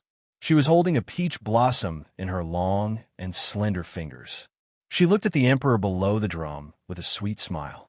And Qian was dressed in a black robe, and her hair was combed into a bun. The pale and frail emperor lay beside the drum with deep emotions in her eyes. A huge impact of black, red, and white. It felt like an oil painting. Indeed, they were a match made in heaven. The temperature in Lu Zishi's eyes dropped, and he emitted traces of cold air. He put away his phone and felt the liver fire in his body become more and more exuberant. She suddenly turned over, and her long hair fell softly on his arm. Lu Zixi's body stiffened. He felt that she was already within reach. Her soft breaths brushed against his ear. He should push her away. But when his fingers were halfway, her slender and fair calf rested on his lap. The touch of her smooth skin simply made one's mind ripple. Lu Zixi didn't dare to move at all. To facilitate your next reading, you can click on the button at the bottom to record this reading. Chapter 461. No matter how lively the internet was, the filming started as scheduled. Lu Zixi and Wei Wei Bai had a lot of scenes. The plot of Dreamlight Blossoms actually revolved around 3 people. General Yin Yi had thoughts of rebellion and pretended to be the naive and sweet Emperor Chu Xianping, letting Yin Qiqi enter the palace as a concubine. In reality, he just wanted to use Yin Qiqi as a chess piece to control Yin Yi. Yin Qiqi had a crush on her brother Yin Yi, and he also loved his sister in his heart. The 2 siblings having a crush on each other was a very tense main storyline in the movie. Emperor Chu Xianping was even more tragic. He had already successfully used Yin Qiqi to get rid of Yin Yi. In the end, he fell in love with Yin Qiqi and failed. From Wei Wei Bai's point of view, this movie was simply a melodramatic Mary Sue drama. However, Xiao Yi had the ability to make this kind of melodramatic scene so moving and touching. Wei Wei Bai was bored and chatted with the system. I think the increase in favorability is a bit abnormal. System, it's very normal. Are you doubting my professional statistical skills? Wei Wei Bai, it's not a calculation problem. It's just that I didn't do much and the favorability just increased by itself. This kind of increase was very strange. Ever since she woke up with 55 favorability. Whenever she called her brother, her voice would be sweet. Ding, the favorability would increase by 1 point. Or she would pretend to hold his hand casually. Very good, another ding. She had obtained 1 point of favorability. In just a few days, from Wei Wei Bai's point of view, the favorability had increased by 10 points for nothing. Now, the favorability was at 65. Wei Wei Bai, who was born to work, felt that she had not done anything and the favorability had increased by itself. She was not used to it. The system said calmly, it's probably a syscon. Wei Wei Bai then reacted, syscon? Then she slowly revealed a mischievous smile. System, what's with this weird smile? Today's scene was about meeting Chu Xianping. Lu Zixi scenes were all tomorrow. Xiao Yi thought that Lu Zixi wouldn't come back, but in the end, he saw Uncle Lu wearing sunglasses and sitting in his director's seat. His entire person was indifferent and distant, but he was as handsome as a light bulb. No, he meant, Uncle Lu was so handsome that he looked like he was glowing. No matter how handsome he was, he couldn't sit in his seat, right? Xiao Yi rushed over. Lu Zixi, this is my... Lu Zixi coldly raised his eyes. His sunglasses slid down the bridge of his nose, and a pair of fierce and gloomy eyes gloomily stared at him. He said in an unfriendly tone. Xiao Yi, hello, Mr. Film Emperor, do you want a drink? Come, let me fan you. It's quite hot here. Lu Zixi snorted in satisfaction and lazily leaned back in the director's chair. The miserable Xiao Yi and Qian walked out in a black emperor's robe. She looked at the director's seat. Why was it Lu Zixi? Although he was neither too big nor too small, he was considered a popular celebrity. Furthermore, he was transforming into an idol powerhouse. But Lu Zixi's identity and status were there for all to see. He was a superstar in the entertainment industry. He didn't dare to provoke him. Wei Wei Bai also walked out. She wore a light cyan dress, and her hair was combed into twin buns and tied with a peach-pink ribbon. Her round almond eyes held a youthful innocence, like a flower bud that had just bloomed on a branch. Pure and delicate. When Lu Zixi saw her, his gaze softened. He took off his sunglasses and gently said to Wei Wei Bai, Wei Wei, don't be nervous later. Just act casually, and then we'll go eat Japanese food. Chapter 462. Yes, he'd come today just to take her to eat, and to go shopping. He consulted his scoundrel friends, and they'd said that all girls like this. Wei Wei Bai immediately smiled sweetly. Okay, big brother. Xiao Yi's face was full of shit. What the hell? What did she mean by casually acting? Hundreds of millions of investment was his, great director Zhao's, signature. Which actor would dare to casually act? He'd whip her to death. Lu Zishi seemed to sense something and looked at Xiao Yi. His gaze turned from soft to icy murderous in less than a second. Do you have any objections? Xiao Yi smiled flatteringly. No, no. How could I dare to have any objections? Then he turned his head and cried. Was there any justice? He was a director, okay? After the set was ready, they began to shoot the first encounter scene, and Qian quickly got into character. His posture was graceful, and because of the makeup, his face was weak and pale. And Qian's acting skills were still there. His every move was very elegant and noble as he stepped into the peach blossom forest. The scene was Wei Wei Bai falling from a tree into his arms. The tree wasn't tall. Wei Wei Bai sat on a branch and softly sang an ancient tune. She wore light peach-embroidered shoes, which gently swayed as she stepped on the flowers. Lu Zishi looked at the camera lens and saw her sweet smile. It was like her nature was acting. She was usually so pure and innocent. Lu Zishi was a little worried about the tragic changes she would have to act out later. Suddenly, she fell from the tree. Without anyone's help, she fell. Lu Zishi suddenly stood up, his heart in his throat. And Qian looked up in surprise and immediately reached out to catch her. It was soft and fragrant, as if he was hugging a ball of glutinous rice cake. Wei Wei Bai took the opportunity to reach out and pull down his head. Then she raised her face, and the two of them formed an illusion of kissing. She'd studied this position. On the other side of the camera, the two of them were carelessly kissing. But in reality, the two of them hadn't touched each other. Lu Zishi's eyes abruptly sank, and he stared at them with a frighteningly dark gaze. His fingers gripped the armrest of the chair fiercely as his anger boiled up. They did not stop acting because of this accident, and Qian didn't realize that the two of them seemed to be kissing. Instead, he went along with the plot and teased. Where did this little girl come from? She can't wait to fly into my arms. Wei Wei Bai also took the opportunity to move away, revealing her extremely bashful face. Her watery eyes glistened with curiosity. She looked at him with fear and shyness. Put me down. And Qian laughed out loud. No, you fell into my arms on your own accord, so you're mine. Wei Wei Bai was anxious. With a red face, she reached out her fist and lightly punched him. Who's you? You have such a big face. Put me down. Wait a minute. Was there such a bashful scene in the script? And Qian was also addicted to acting. He displayed the temperament of a profligate son to the extreme. He immediately reached out and lifted her chin. This world is Zhen's, and so are you. At these words, Wei Wei Bai's face appropriately paled. She pushed him away, turned around, and ran. But because her skirt was too long, she stepped on it and fell into Qian's arms. The two of them rolled into a ball, and Qian groaned. He knew that this accident would probably cut it. So, he didn't continue acting. Instead, he sincerely joked, You're so heavy. Do you want to crush me to death so that you can inherit my position as a superstar? Wei Wei Bai lay on his chest, lifted her slightly red face, and laughed happily. Yeah, how did you know? Chapter 463. The system couldn't help but remind the host. Look at the male lead's face, it's dark. Wei Wei Bai. For a brother with a sister complex, his sister falling in love is the biggest blow. It's also the best way to force him to increase his favorability. System, falling in love? Wei Wei Bai smiled, but didn't say anything. Then she smiled at Qian even more adorably. This pair was young, laughing and fooling around. They were simply invincible.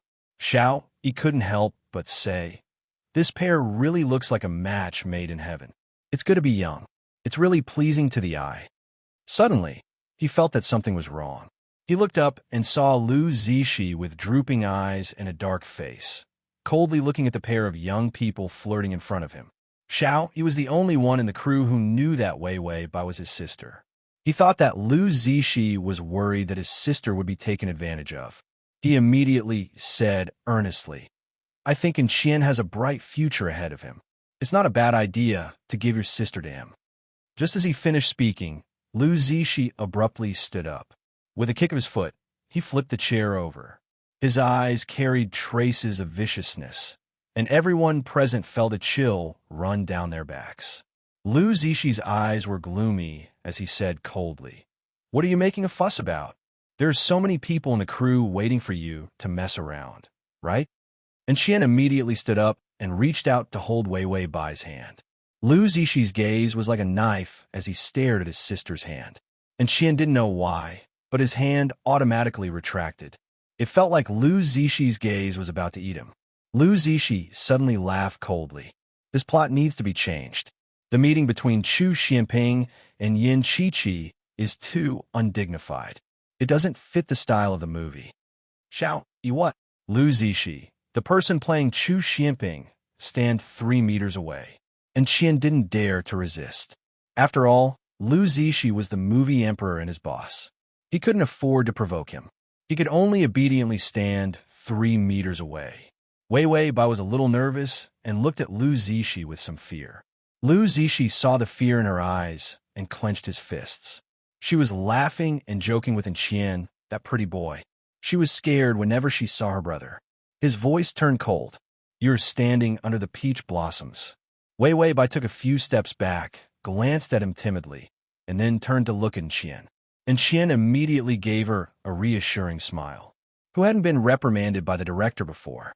She was still a newbie and needed encouragement. Wei Wei Bai immediately showed a friendly smile. Flirting with each other. This was practically digging Lu Zixi's heart. He held his breath and said, "Just act like this." How was he supposed to act like this?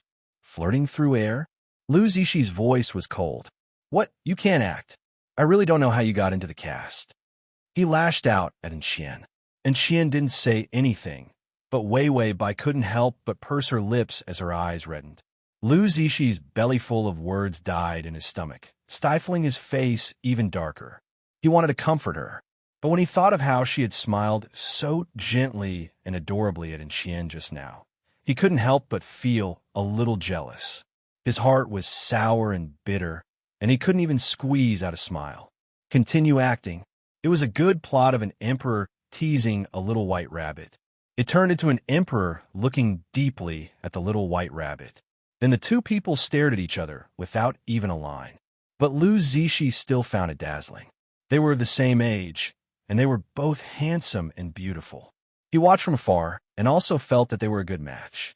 The first day of the play ended in a muddle. To facilitate your next reading, you can click on the button at the bottom to record this reading. Chapter 464. Wei Wei Bai removed her makeup and changed her clothes. Just as she came out, she saw the exhausted Qian also come out. The two of them empathized with each other and couldn't help but smile at each other. The young man and woman were fresh and beautiful. Lu Zixi looked up and saw their smiles. He lowered his eyelids, his eyes full of gloomy coldness. He was expressionless until Wei Wei Bai walked in front of him. "Brother." Lu Zixi looked at her deeply, then suddenly reached out and grabbed her arm. He pulled her forward and quickly dragged her to the garage.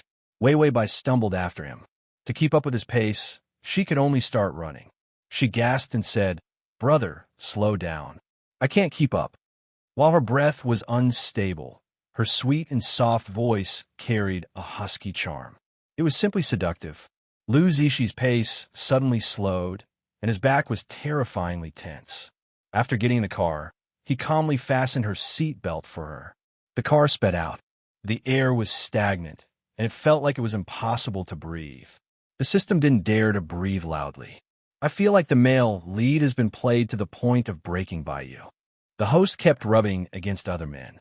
She even deliberately faked kisses and deliberately smiled at other men. Was she trying to stir up trouble or something big?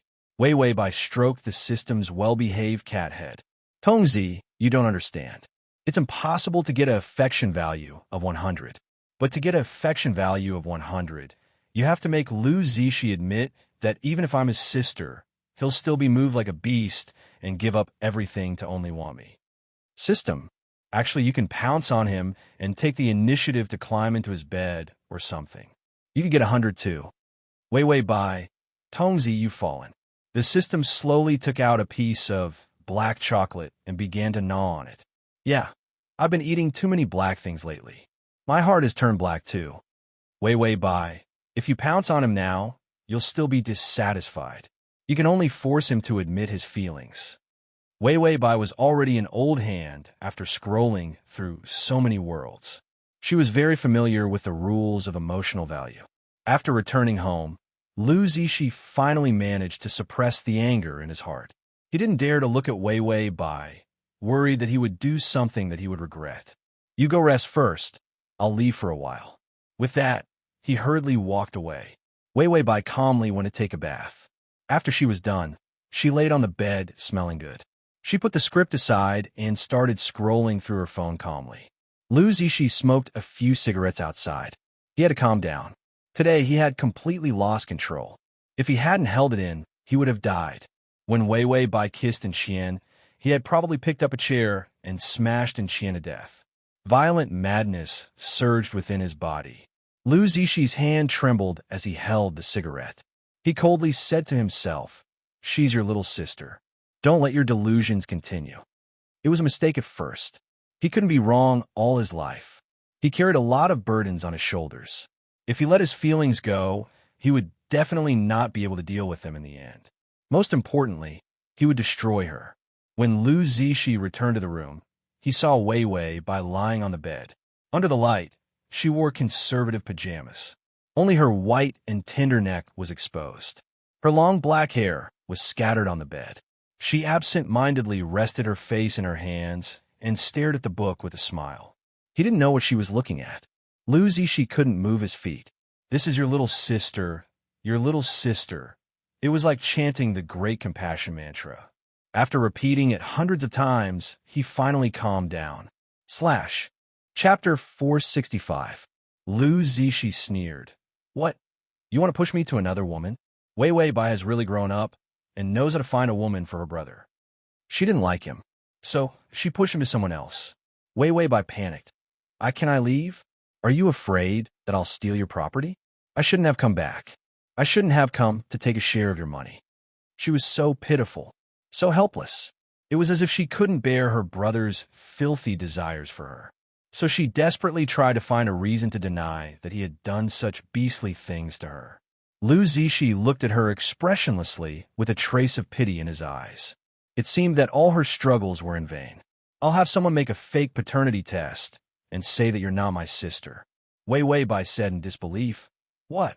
Lu Zishi repeated softly. "I've already announced it on my WeChat Moments and posted the fake paternity test results. You're not my sister." Wei Wei Bai was shocked. She was truly shocked. Were fake paternity tests as common as cabbages? Everyone had one. Her eyes reddened. "I know, I'm not your sister. I'll move out immediately and stay far away from you." Lu Zishi looked at her indifferently. Wei Wei Bai was a bit embarrassed. "If you didn't recognize me, you would have driven me away long ago. Not using this method." Lu Zishi suddenly sneered. He carelessly reached out and probed under the quilt. His fingertips pressed on her skin little by little. It was ambiguous and carried a strong sense of possessiveness. Wei Wei Bai's face paled little by little. She didn't dare to move at all, as if recalling last night's events. Lu Zishi's other hand gently stroked her face. "Be good, don't make me angry. When I have a family meeting, I'll take out the paternity test and let everyone know that you're not my sister." Then he smiled ambiguously. "You'll know when the time comes. Wei Wei Bai, you'll be struck by lightning halfway through your sentence." Lu Zishi didn't make things difficult for her, as if he was afraid that she wouldn't be able to bear it and would collapse. After a few days of rest, Wei Wei Bai was finally able to return to the set. Although Lu Zishi hadn't done anything civilized or harmonious to her. However, there was no lack of touching and hugging. Occasionally, there would be wild kisses. What was strange was that even though he had kissed her enough, her favorability did not increase. Wei Wei Bai felt that the initial increase was too smooth. Once Lu Zishi felt that he had succeeded, the favorability wouldn't increase. What was the difference between eating a scumbag and not increasing his favorability? After filming the solo scenes, Xiao even specially looked for Wei Wei Bai for a chat. "I watched the scene between you and Qian. You're a little reserved. You need to be more intimate." When Wei Wei Bai heard this, She glanced at the silent Lu Zishi in the director's chair with some fear. Lu Zishi wore sunglasses and looked at her from the side. His thin lips curved slightly, revealing a cold smile. Wei Weibai trembled and lowered her head, not daring to make a sound. Xiaoyi thought that he had scared her. Don't be afraid. It's normal for newcomers to be reserved. Lu Zishi's girl was soft and weak. Xiaoyi was afraid that he would scare her to death. After the chat, Wei Weibai suddenly received a text message. It was from Bai Ziwen. Wei Weibai rubbed her chin. Tongzi, I think that Lu Zishi can't be spoiled. He needs to feel a sense of crisis to increase his favorability. Lu Zishi, to put it bluntly, was a bit of a pervert. A relationship that was too smooth had instead caused him to be unperturbed. She had to stir up trouble to increase his favorability. The system advised, just struggle a bit, then casually say that you love him. That's all. Don't mess around. Wei Weibai, so casual. Okay, I'll struggle a bit. Because Lu Zishi had a scene, you want to put on makeup. Wei Weibai counted the time. Then, just as he came out, she turned around and stealthily left. When she left, he happened to see her. Lu Zishi's footsteps paused, and he suddenly said, "Stop filming for now." Then he followed her. Meanwhile, Bai Ziwen anxiously paced back and forth in the public restroom. She didn't know why, but those loan sharks were always able to find her. Wei Weibai was her last bargaining chip. Suddenly, the restroom door opened. Wei Weibai stood in the doorway. Bai Ziwen was just about to say something when Wei Weibai's tears streamed down her face. "Mom, are you here to take me away?" Bai Ziwen, who wanted to borrow money. Lu Zishi, who had followed her, paused in his footsteps, his expression gloomy. To facilitate your next reading, you can click on the button at the bottom to record this reading. Chapter 466. Wei Weibai walked up to her and looked at her pitifully. Tears streamed down her face. "Mom, I was wrong. I don't want to acknowledge my brother anymore. Please take me away from here." The moment Bai Ziwen heard that, her face changed. "No, if you don't acknowledge your brother, how are you going to live your life in the future? Look at you. You can immediately get director Xiao to act after acknowledging him. Could you do that in the past? And most importantly, as long as she entered the Lu family, she would have money. She could only repay her debts with money. If she did not repay her debts, the loan sharks and casinos would drag her to sell her body. Other than asking for money, Bai Ziwen was also here to denounce her. She had yet to get her revenge for the beating that Wei Weibai had given her previously. But after being interrupted by Wei Weibai, she could not even remember that incident. Debt was the most important thing. Wei Weibai bit down on her lips with a pitiful look. "But he said that he doesn't acknowledge me anymore." Bai Ziwen was furious. "Why are you so useless? Do you know who your brother is? He's Lu Zishi, the CEO of Tian Na Corporation. As long as he gives you some benefits, you'll be rich for the rest of your life. Why can't you tell good from bad?" If not for the fact that she had to rely on Wei Weibai to return to the family to repay her debts, Bai Ziwen even had the heart to beat her to death. Wei Weibai's face was pale as she looked at her in despair. That sorrowful look made Bai Ziwen feel a little uncomfortable. "Why? I want you to acknowledge your brother, not sell your body." Wei Weibai let out a sorrowful expression. She wanted to say something, but nothing came out. She could only say helplessly, "He doesn't acknowledge me. He doesn't acknowledge me as his sister. So, let's hurry and leave, Mummy." When Bai Ziwen heard that, her expression turned sinister. "How can he not acknowledge you? You're a child of the Lu family. If he doesn't acknowledge you, it must be your fault." Wei Weibai opened her mouth a few times, but she did not dare to say anything. In the end, he could only say helplessly, "Mom, can we not be rich? I'll work hard to earn money, and I'll support you." Bai Ziwen was impatient. She lit a cigarette and said fiercely, "Raise me? How are you going to support me? I've asked you to sleep with the director a few times, but you only know how to run away. Now that you've become so bold, you don't want to acknowledge your brother and even want to disobey your mother. I think you've eaten a bear's heart and leopard's guts. Are you asking for a beating?" Wei Weibai's pitiful appearance made her feel that she could control this good-for-nothing daughter. His confidence was greatly boosted. Wei Weibai was suddenly pushed to the limit and shouted angrily, "You don't even know what disgusting things I've experienced. How can you force me like this? The cigarette in by Ziwen's hand trembled. She was also burning with anxiety. What kind of disgusting things could you have experienced? It can't be that Lu Zishi also forced you to sell yourself, right? I'll tell you the truth. I now owe 10 million in debt. If you don't recognize your brother, how will you repay the debt? Wei Wei Bai couldn't believe it. 10 million. Bai Ziwen sneered. If you don't have a way to get 10 million from Lu Zishi, I'll sell you. After a few more sales, I'm sure you'll have enough money. Wei Wei Bai was so delicate and beautiful. She was still a virgin. There was no need to worry about not being able to sell her for a good price. Wei Wei Bai knocked on the system expressionlessly. This is the first time I've seen such a shameless mother. I really want to beat her to death. System, I want to beat her to death too. This kind of mother shouldn't try to scam a stepmother. There are also good stepmothers, and there are also great mothers. Wei Wei Bai has silently agreed. The download address is at https://www.sashu. Com button at the bottom to record this reading record. Chapter 467. Lu Zishi stood outside the bathroom door. He leaned against the wall, a cigarette between his fingers.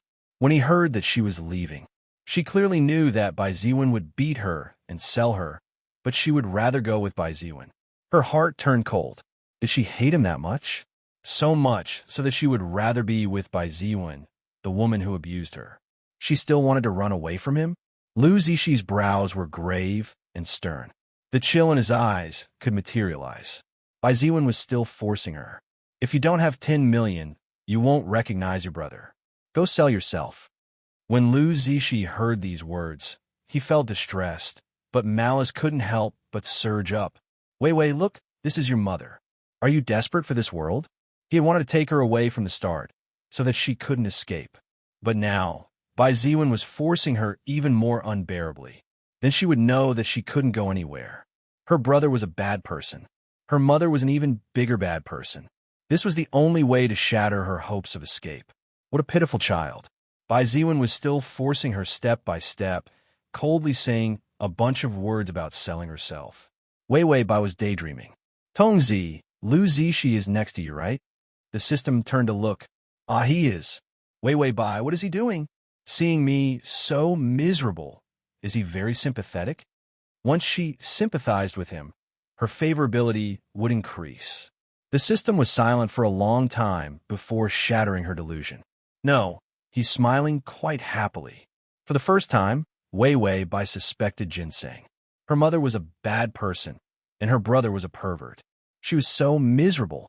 Wei Wei Bai couldn't help but cry. Tongzi, I feel like I'm the loneliest and most beautiful flower in this world.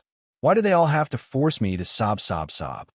System, blurg, Wei Wei Bai cried even more happily. It was better to be disgusted than to be disgusted by a crowd. Tiny, pitiful sniffles could be heard. Lu Zishi lowered his head. Under the shadows, his cold, hard face became even more sinister. The cigarette in his hand trembled, and the ashes fell to the ground. When Bai Ziwen saw Wei Wei Bai crying, she sneered. Who do you think you are?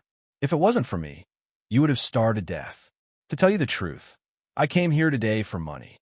Wei Wei Bai's face was full of tears. She looked at her blankly. What if I don't go back and acknowledge my brother? Bai Ziwen snorted coldly. I'll sell you. Any old man will do, as long as he pays 10 million. Wei Wei Bai's face was filled with grief, and her eyes became hollow. She sobbed and said to the system, How can my mother do this to me? System, you're too immersed in your role. You look so pitiful. It was just about to comfort him. Wei Wei Bai said, I'm worth at least 100 billion. I'm so unique and beautiful. 10 million is too little. Scram. Bai Ziwen's phone suddenly rang. Her expression changed, but she had no choice but to answer it. There were debt collectors. I said, I'll pay you back soon. Her tone became humble. Yes, yes, yes. Really, my daughter is a small celebrity. She's very pretty. She's just a green tea sister, you know. Oh, your boss likes green tea sisters. 5 million? That's too little. At least 8 million. Okay, 5 million it is. I'll take her there later, Bai Ziwen said with a smile. She hung up the phone. She had already changed her mind. For someone like Lu Zishi, if he said he wouldn't acknowledge his sister, he really would. If she wanted to get 10 million from Lu Zishi, it would be better to sell Wei Wei Bai. It was more practical. After hanging up the phone, Bai Ziwen immediately reached out and grabbed Wei Wei Bai. Come with Mommy. Mommy will take you to a good place. Transmigration system. Prince Charming, come here, /transmigration system. Prince Charming, come here / transmigration system. Prince Charming, come here. Download transmigration system. Prince Charming, come here transmigration system. Prince Charming, come here. Chapter 468. Wei Wei Bai looked at her blankly, then suddenly reacted. Are you going to sell me? Bai Ziwen was too lazy to pretend to be kind.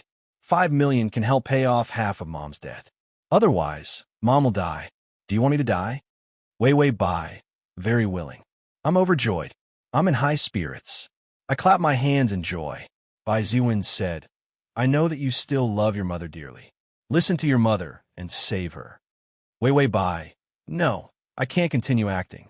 I really want to hack her to death. I can't let this kind of person sully the title of Great Mother. She asked the system, how about we hack her to death? The system nodded in agreement. I'll provide you with a kitchen knife for free. Wei Wei Bai was still thinking about how to hack Bai Ziwen to death without anyone noticing.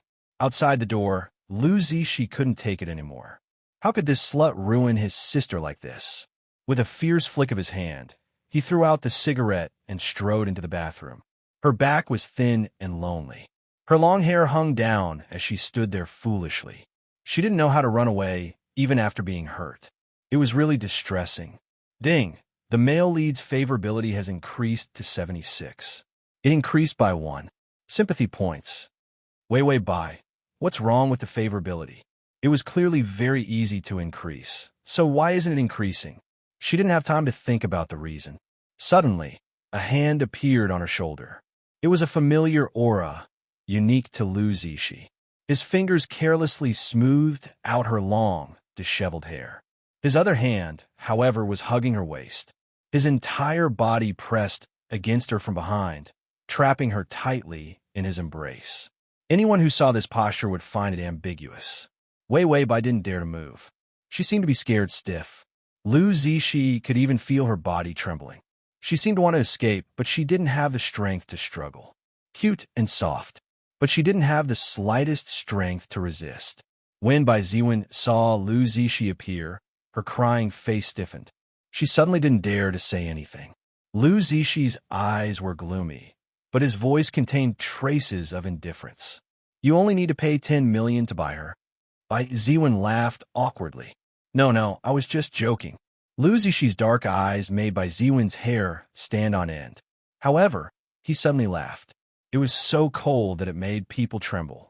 Why don't you sell it to me? How about 15 million at once? The 10 million renminbi gambling debt was repaid, and 5 million for living expenses. That was enough to last for a while. Bai Ziwen's eyes lit up, but she hesitated. Are you going to acknowledge Wei Wei? Lu Zishi didn't say anything. His attention was on Wei Wei Bai. Her warm and soft body trembled in his arms. He seemed to have been driven to the brink of collapse by them. Lu Zishi's eyes darkened, and he coldly lifted his eyelids. Are you selling? Bai Ziwen felt a chill run down her back. Dealing with people like Lu Zishi, she didn't even know when she would die. The fact that Wei Wei Bai was not her biological daughter. Sooner or later, she would find out. Before that, she would grab the money and immediately run away. When that time came, the person who would be found dead would be Wei Wei Bai. Bai Ziwen immediately said, Okay, I'll sell it to you. As soon as these words came out, Wei Wei Bai couldn't stand still. Her whole body softened, and she collapsed. Lu Zishi's fingers tightened, locking her completely in his arms. He calmly said, Go out and find my assistant. He will give you the money. Bai Ziwen had a guilty conscience and immediately ran away. It was fine as long as she could get the money. She didn't care about Wei Wei Bai's life or death. Lu Zishi sneered. She took his money and still had delusions about living a good life? Chapter 469. Lu Zishi guided her bit by bit. You have no place to go, Wei Wei. I'm your brother. In this world, Only I can protect you. A trace of struggle appeared in Wei Wei Bai's eyes. You shouldn't do such a thing to me. Lu Zishi asked faintly, why can't I do it? Wei Wei Bai said in a panic, we're brother and sister. Lu Zishi suddenly laughed. Brother and sister? Who admitted it? Who knows you're my sister? Once he posted the fake report, it was all over. Who in his circle of friends would doubt it? Whether it was real or fake, he could settle it with a single sentence, couldn't he? Wei Wei Bai came back to her senses. The despair in her eyes was clear. Lu Zishi crushed her hope of escape bit by bit. I don't need a sister, Wei Wei. These words completely shattered the light in her eyes. He gently reached out and delicately stroked her tender face with his fingertips. Look, your mother doesn't need a daughter, and your brother doesn't need a sister. What else do you have? Wei Wei Bai looked at him blankly. His handsome face revealed a devilish smile. So, just be with me. We won't be brother and sister. Let's be lovers, okay? Wei Wei Bai's eyes were half closed. They were filled with confusion and confusion. Her moist, bright red lips suddenly opened and closed. Okay. Lu Zishi was still racking his brains on how to hypnotize her and make her agree to him. Lovers are much more reliable than brother and sister. We'll fall in love, get married, and be together for the rest of our lives. Okay. Lu Zishi finally reacted. He was stunned. What did you say? Wei Wei Bai looked up and pursed her slightly swollen lips. Her eyes flickered, and her tone was somewhat perfunctory as she repeated, okay, let's be lovers. Immense ecstasy surrounded Lu Zishi without warning. He couldn't even react for a moment. He could only stare blankly at her. He could see that she was still unwilling. He could also see that she was retreating and running away. She might even be lying to him and thinking about how to escape. But at this moment, when she said yes, he truly felt a great sense of joy. Ding, the male lead's favorability is at 80. Wei Wei Bai, finally. Lu Zishi's fingers tightened as he held her chin. He couldn't help but want to kiss her. Wei Wei Bai pursed her lips and tried to avoid it. Lu Zishi paused and said helplessly, I won't force you. Let's take it slow. Becoming a freak wasn't something that could be cultivated in a day. Lu Zishi also understood this principle. Wei Wei Bai suddenly said hesitantly, Brother, we don't want. Lu Zishi listened carefully. Only then did he hear her mutter softly, Can we not do what we did last night? Lu Zishi's face turned cold. Was she only agreeing because she wanted to avoid him? He smiled indifferently. Okay, I won't do it for now. Ding. The male lead's favorability has increased to 75. 5 points down. Wei Wei Bai's mind exploded. What did I do wrong? I didn't do anything. I don't want to see civilized, dedicated, and fair bullet screen. Am I wrong? After this torment, Wei Wei Bai rested for 2 days before barely getting up. It was mainly because of Xiao Yi's phone bombardment that she had no choice but to get up. Because of Lu Zishi, the crew had repeatedly stopped filming, which had already made director Xiao explode. He roared, If you don't come on set, I'll hang myself in front of Tian Na. I won't let you go even if I die. Lu Zishi, you're hanging. Wei Wei Bai, I'll go right away. These 2 days, Lu Zishi used his strength to explain what it meant to be a psychopath. The favorability went up and down. Transmigration system. Prince Charming, come here, /transmigration system. Prince Charming, come here / transmigration system. Prince Charming, come here. Download transmigration system. Prince Charming, come here to read on mobile. Transmigration system. Prince Charming, come here. Chapter 470. She didn't do anything, but this guy's face was black one moment and smiling the next. His favorability would drop one moment and rise the next. Wei Wei Bai expressed that her heart was tired. She just wanted to be a little white flower that casually cried to gain favorability. Why was it so hard? So, she should be cold for a while and then increase his favorability. She couldn't afford to provoke her crazy brother. Wei Wei Bai was going to film, so of course Lu Zishi had to follow. The individual scenes for Dreamlike Blossoms were more or less done. Next was the scene of Shuraba. Oh no, the group scenes. This scene was when Chu Xianping, played by Xian, discovered that Yin Qiqi and Yin Yu were having an affair. The so-called affair was Yin Chi-Chi soaking in a bath. Then she called her brother over, intending to devote herself to him. Could it be more melodramatic? If it weren't for the high-end atmosphere of this drama, she would have thought that she was filming an 18th-rate melodramatic drama. She was going to film a bath scene. Lu Zixi face darkened, and he immediately ordered people to clear the scene. Xiao Yi sat in the assistant director's seat, feeling hopeless. Was he a director? No, he was a transparent background. After clearing the scene, Wei Bai entered the bath in her swimsuit. As long as her shoulders were exposed, she would be completely naked. Xiao Yi said to Wei Bai, Wei, you have to show obvious love later, understand? He also knew that Wei Bai wasn't Lu Zixi's biological sister. So, he wasn't as cautious as he was at the beginning. Wei Bai nodded. It was too simple. Wasn't it just showing an affectionate expression? She had at least a dozen different affectionate expressions that she could use together, making her expressions richer and more interesting. Lu Zixi stood by the bath. He was also a film emperor. He got into character as soon as he said so. A trace of surprise appeared on his face, but more than that, he didn't approve. Wei Bai soaked in the bath, her back facing Lu Zixi. Her long black hair was wet and draped over her shoulders. Her collarbone was slender and beautiful. She had only put on a light waterproof makeup, and her lips were slightly red. She turned her head with a slight frown on her face. Her lips were slightly red. She softly smiled. Her eyes were like falling stars, so beautiful that it shook one to the core. Big brother. Her voice was sweet and tender, filled with deep sorrow. Lu Zixi's mind went blank. His heart was in chaos. His thoughts were also in a mess because of her. Ding! The male lead's favorability is at 80. Wei Bai expressed that she wasn't surprised at all.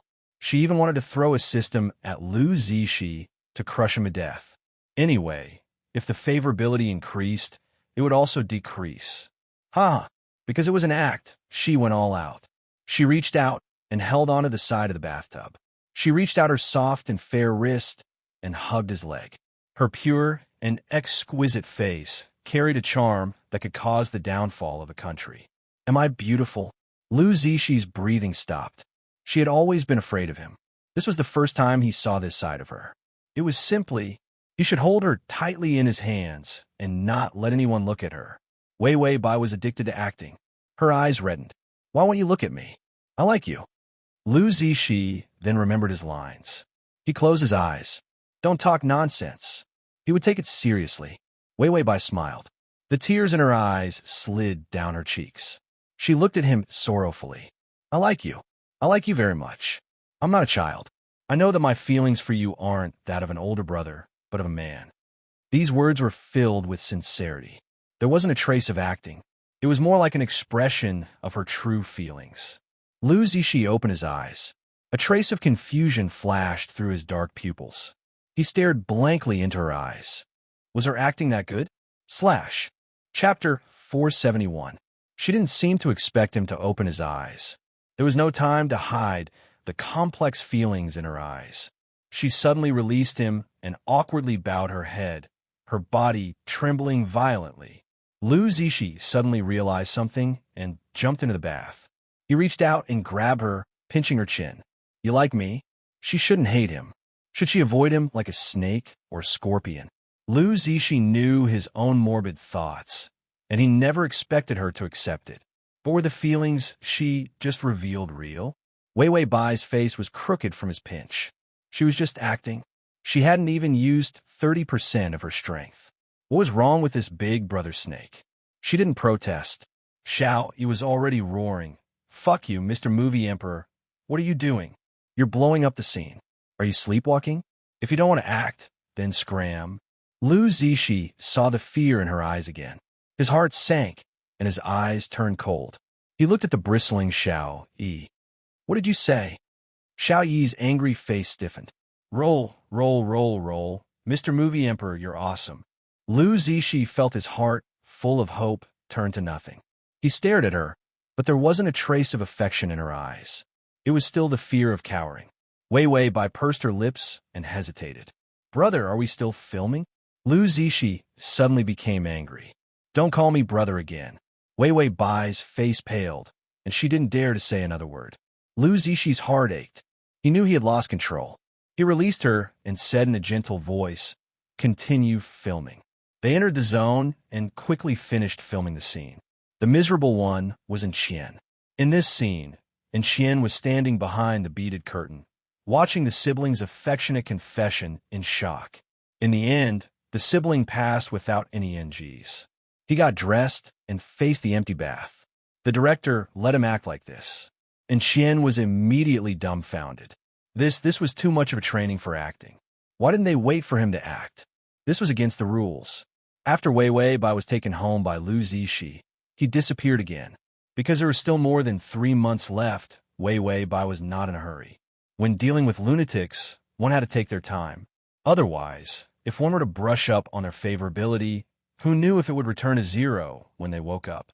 After taking a shower, she put on her teddy bear pajamas and was about to go to bed. Lu Zixi reeked of alcohol once again. Wei Wei Bai didn't have any makeup on, and her fair skin was so tender that people wanted to lick it. She was wearing cartoon pajamas and a hairband. She looked very young and childish. She seemed to be surprised by his sudden appearance. Her almond-shaped eyes widened slightly, and she was somewhat at a loss. Lu Zixi chuckled, indescribably self-deprecating. With a mocking smile on his face, he staggered forward and reached out to pull her into his arms. Soft and light. For Lu Zixi, it was very simple to hold her and not let her escape. "Wei Wei, come with me to a place." After Lu Zixi finished speaking, he stuffed the stupefied Wei Wei Bai back into the car. Then, the car sped away. The speed was 200. And drunk driving. This made Wei Wei Bai not dare to make a sound. She was afraid that if she said one more word, she would get into an accident. Lu Zixi raced to the cemetery. When Wei Wei Bai saw the cemetery, her legs went soft. She was afraid that the ghosts in the graves would crawl out in the next second.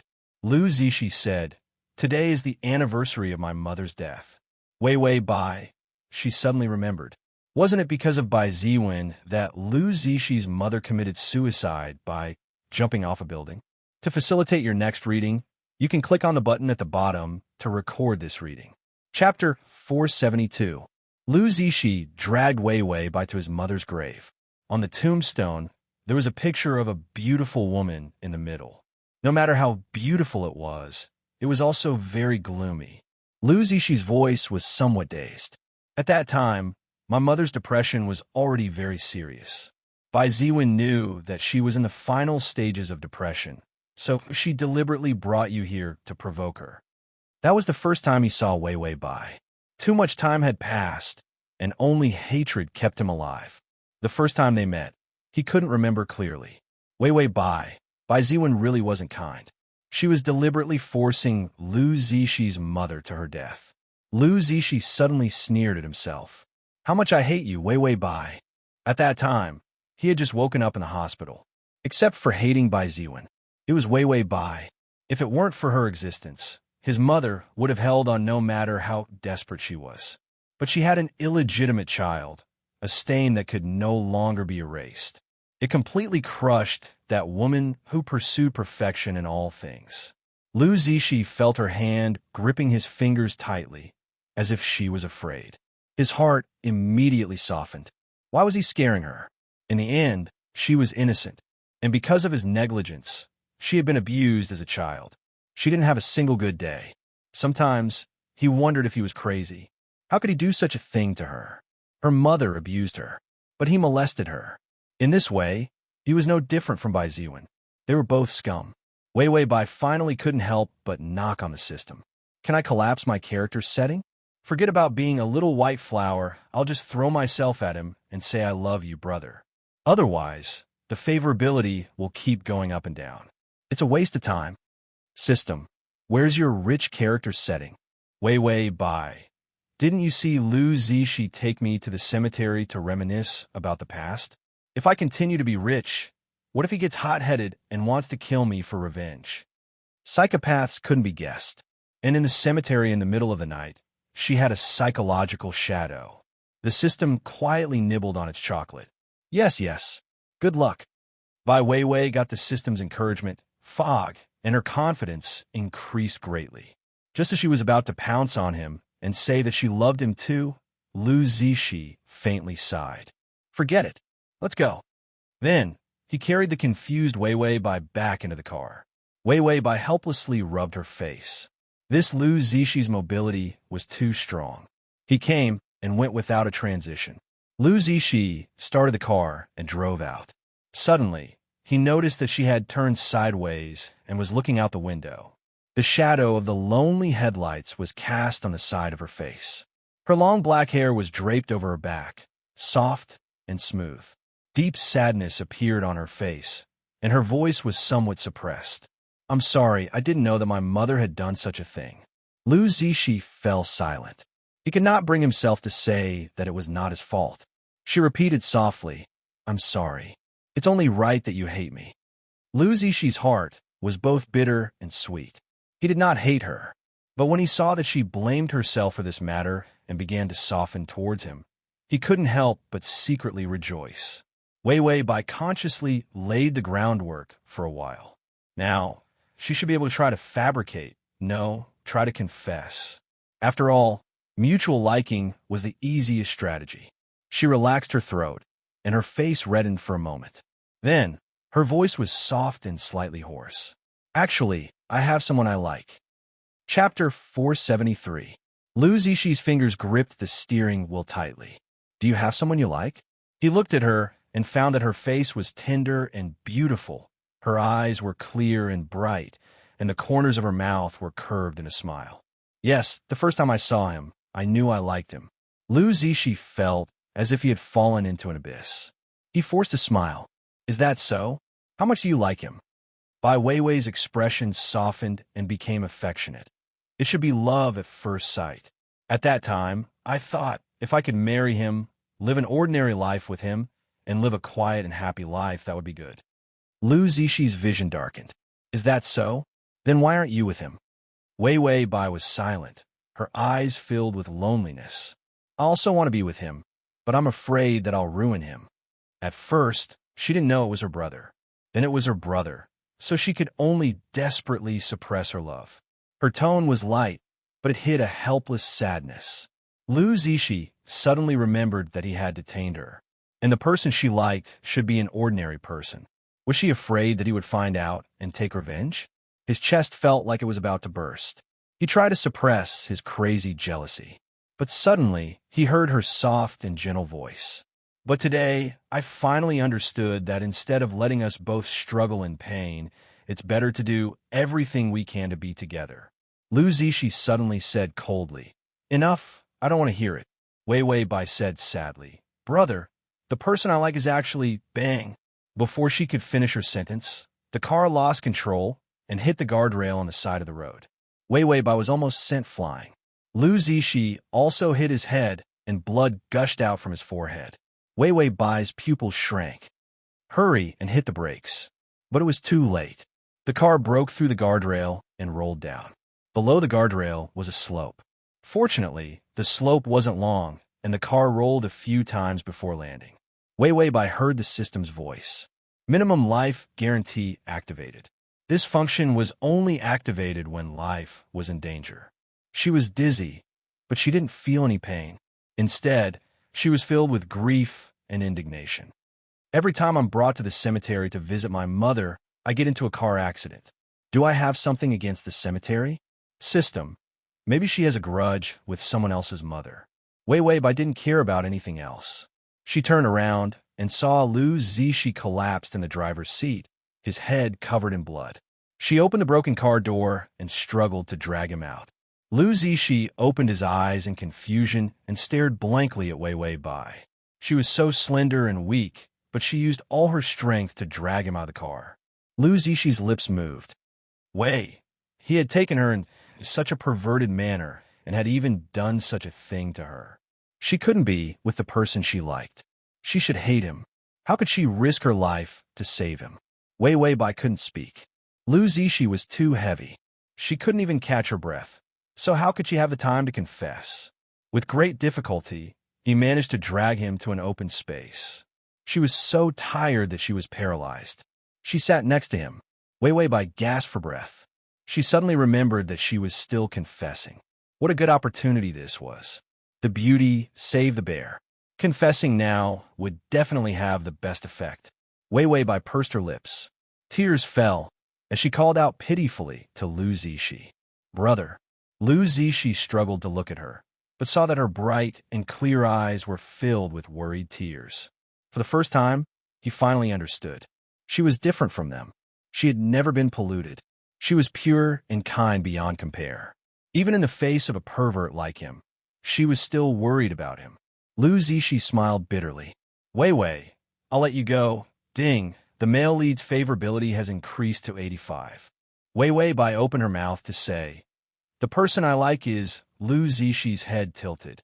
He was completely dizzy. Wei Wei Bai, your sister, wake up. I haven't confessed yet. Chapter 474. Wei Wei Bai and Lu Zishi both enter the hospital. Lu Zishi's head was broken. The blood looked frightening, but because his head was hard, he didn't even have a concussion. So he woke up very quickly. After Xiao Yi got the news, he hurried to the hospital. How did a car accident happen? Xiao Yi was carrying bags full of Lu Zishi's clothes, as well as Wei Wei Bai's. Because she was hospitalized. Lu Zishi's housekeeper hadn't arrived yet, so he sped to the hospital first. The crew had also completely shut down. It was just a scene that Lu Zishi had invested in, so he could bear the losses no matter how long it was stopped. Lu Zishi's head was wrapped in bandages, and he turned his head with difficulty to look at the bed next to him. He had requested the double ward. Wei Wei Bai's injuries were actually more serious than his, but she was still able to drag him along and walk so far. She lay quietly, her face so pale that it was almost transparent. Just looking at her made one's heart ache. He said, be quiet, don't disturb Wei Wei. Xiao Yi glanced at Wei Wei Bai lying in the bed next to his and finally couldn't help but ask, what's going on? I've been holding it in for a long time. What's your relationship with Wei Wei Bai? The car was heading to the cemetery. He had known Lu Zishi for a long time, so of course he knew that today was the anniversary of Lu Zishi's mother's death. Lu Zishi and Wei Wei Bai had gotten into an accident in the same car at the same time. He had no choice but to ask. Lu Zishi was silent, and a trace of grief and struggle appeared in his eyes. Xiao Yi saw that something was wrong and asked with embarrassment, what's wrong? It was a simple question, but why did it feel like Lu Zishi was in so much pain that he wanted to die? Lu Zishi stared blankly for a moment before finally giving up and saying dejectedly, she's my sister. Xiao Yi, did you do it or did you do it by blood? Lu Zishi whispered by blood. Her mother is by Ziwen. Xiao Yi thought of the Lu family's fucked up love and hate, and suddenly had the urge to curse. He couldn't help but ask, then what are your feelings for Wei Wei Bai? Do you plan to acknowledge her or take revenge? Lu Zishi had been too erratic recently. He said that his biological sister was back, but in the end, he said that it was a mistake. This made everyone dumbfounded.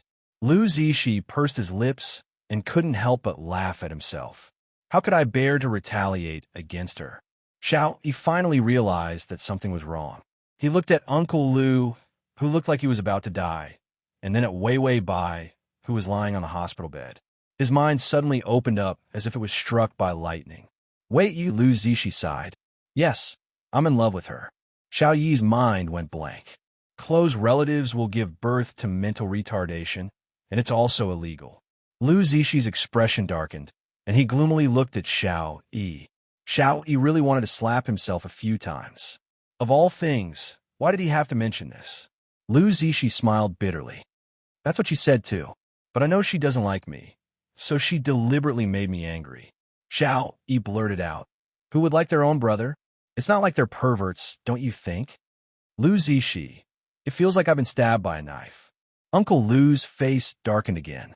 Xiao Yi immediately said, No, I think you're so handsome. Those who don't like you aren't women. Hee hee. Lu Zishi tried to suppress his anger, but then became sad again. I thought that by locking her up, she would be moved by me sooner or later. Xiao Yi was shocked. Fuck, you're illegally imprisoning her? You didn't do anything stupid like force yourself on her, did you? That's a crime that starts at 3 years in prison. Lu Zishi was silent. It felt like he'd been stabbed several times. / to facilitate your next reading, you can click on the button at the bottom to record this reading. Chapter 475.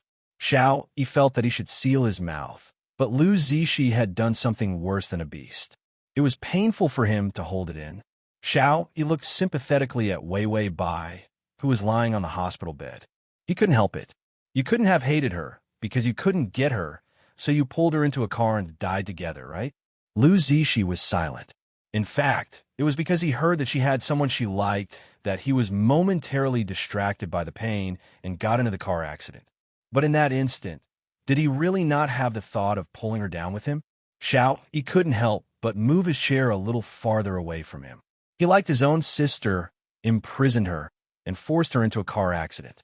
In the end, he couldn't get what he wanted, so he took her down with him. He was a complete pervert. Lu Zishi's mood was complicated, but in the end, it turned into a helpless sigh. When she wakes up this time, I will let her go. She had clearly suffered so much, but she was still so kind. He was a monster who had long sunk into the mud of darkness. What qualifications did he have to drag her down with him to hell? Xiao Yi coughed softly. It's good that you've thought it through. Why don't you look at what you've done? This is your own sister. No matter how horny you are, you can't lay your hands on such a young child. Moreover, you imprisoned her, forced her to do that, and even wanted to drag her down with you. She must have had 8 lifetimes of bad luck to meet you. The more Xiao Yi spoke, the more his sense of justice exploded. Wei Wei Bai was too pitiful. How could she have met such a perverted brother who was worse than a beast? This kind of brother should be hung up and shot. Lu Zishi, I feel like I'm riddled with holes. So many knives are stabbing me into a sieve. Xiao Yi felt good for a moment, but when he was done, he discovered that Lu Zishi was eerily looking at him. The two were silent for a while. The air was so quiet. Wei Wei Bai suddenly groaned in pain, breaking the unspeakable silence. The two men suddenly looked up at her, but she didn't wake up and remained quietly unconscious. Lu Zishi's tired eyes revealed traces of sadness. He closed his eyes. You go. Xiao Yi's mouth. You're not thinking of doing something to your unconscious sister, are you? Lu Zishi almost vomited blood. He couldn't bear it. He picked up a pillow and threw it at Xiao Yi's face. Scram, or I'll withdraw your investment. Xiao Yi could only scram. After Xiao Yi left, only the two of them were left in the ward. Lu Zishi struggled to get up and moved to her bedside. Wei Wei Bai was wearing a hospital gown. There was not a trace of blood on her face. She was terrifyingly fragile. Her slender body looked even more frail and helpless now. He reached out and gathered her messy long hair into a bundle and placed it beside the pillow. Her black hair was a stark contrast to her pale face. She was obviously very haggard, but he actually thought that she was extremely cute. Fortunately, he's fine. Lu Zishi was truly afraid. He held her soft, seemingly boneless hand. With traces of fear in his eyes, he couldn't help but lower his head and kiss her fingers. She felt the familiar heat on her fingers. He couldn't help but tremble. Fortunately, you're fine. The doctor said that she was out of danger and would probably wake up tomorrow. The moment he heard that she was fine, he collapsed. This was the first time he truly experienced the feeling of liking someone to the point that his emotions fluctuated with her. Only when Lu Zishi was facing death did he realize that loving someone wasn't the same as imprisoning them. Instead, he hoped that she could be happy. Wei Wei Bai slept for a long time. After she woke up, she groggily said to the system, "Is Lu Zishi awake yet? I'm in a hurry to confess." To facilitate your next reading, you can click on the button at the bottom to record this reading. Chapter 476. System. You've been sleeping for 3 days. Wei Wei Bai, so? System. Lu Zishi left. Wei Wei Bai, what? System. He suddenly realized that he was ashamed to face the pure and kind you. He was covered in filth and darkness, but you were as beautiful as an angel. He was afraid of tarnishing your purity, so he automatically left your side and let you spread your beautiful wings and fly into the sky. Wei Wei Bai had an expression that said, "What the hell are you talking about?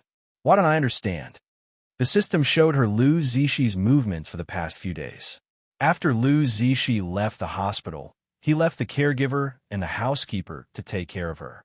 Then he went to the company to deal with some matters and signed a share transfer agreement. He gave her 40% of his shares. He gave her a lifetime of glory and wealth. Then he went abroad. Wei Bai.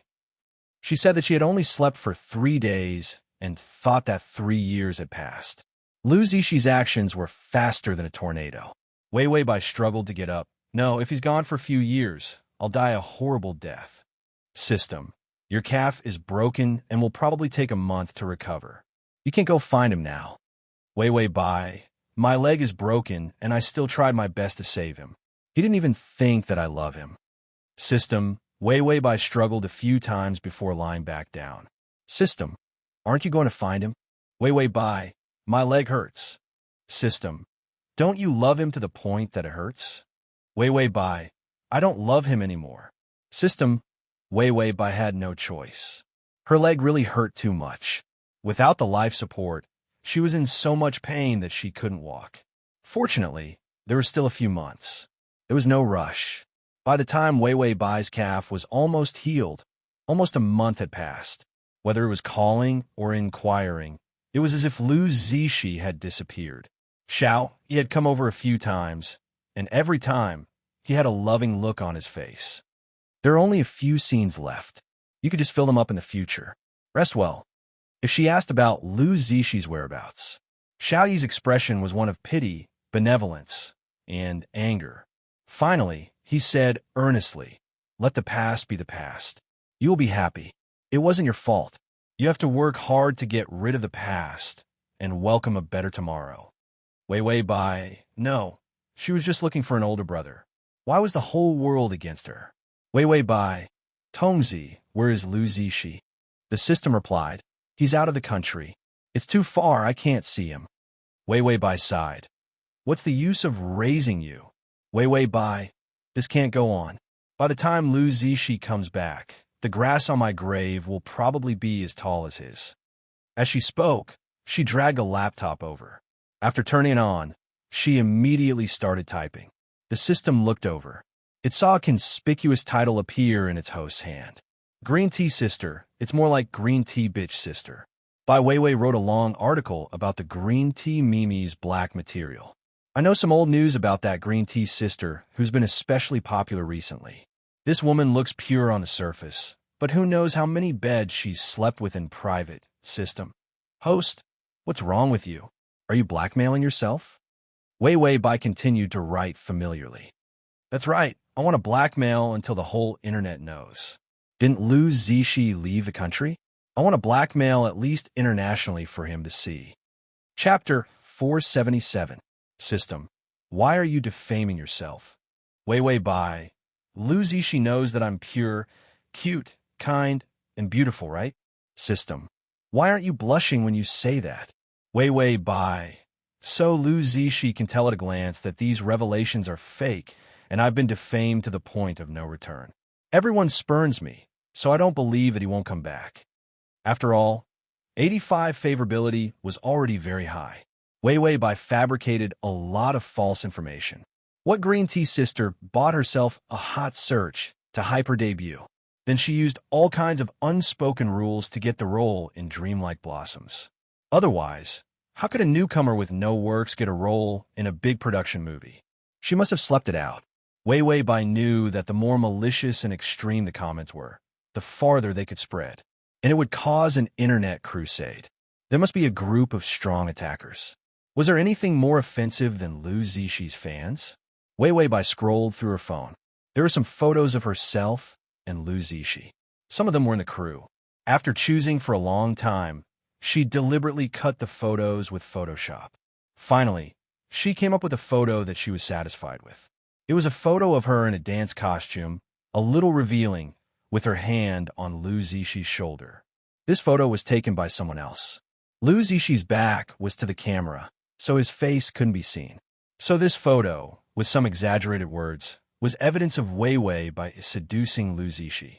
Sure enough, when the photo came out, she wrote, Green Tea Bitch Sister is still in the crew seducing the movie king.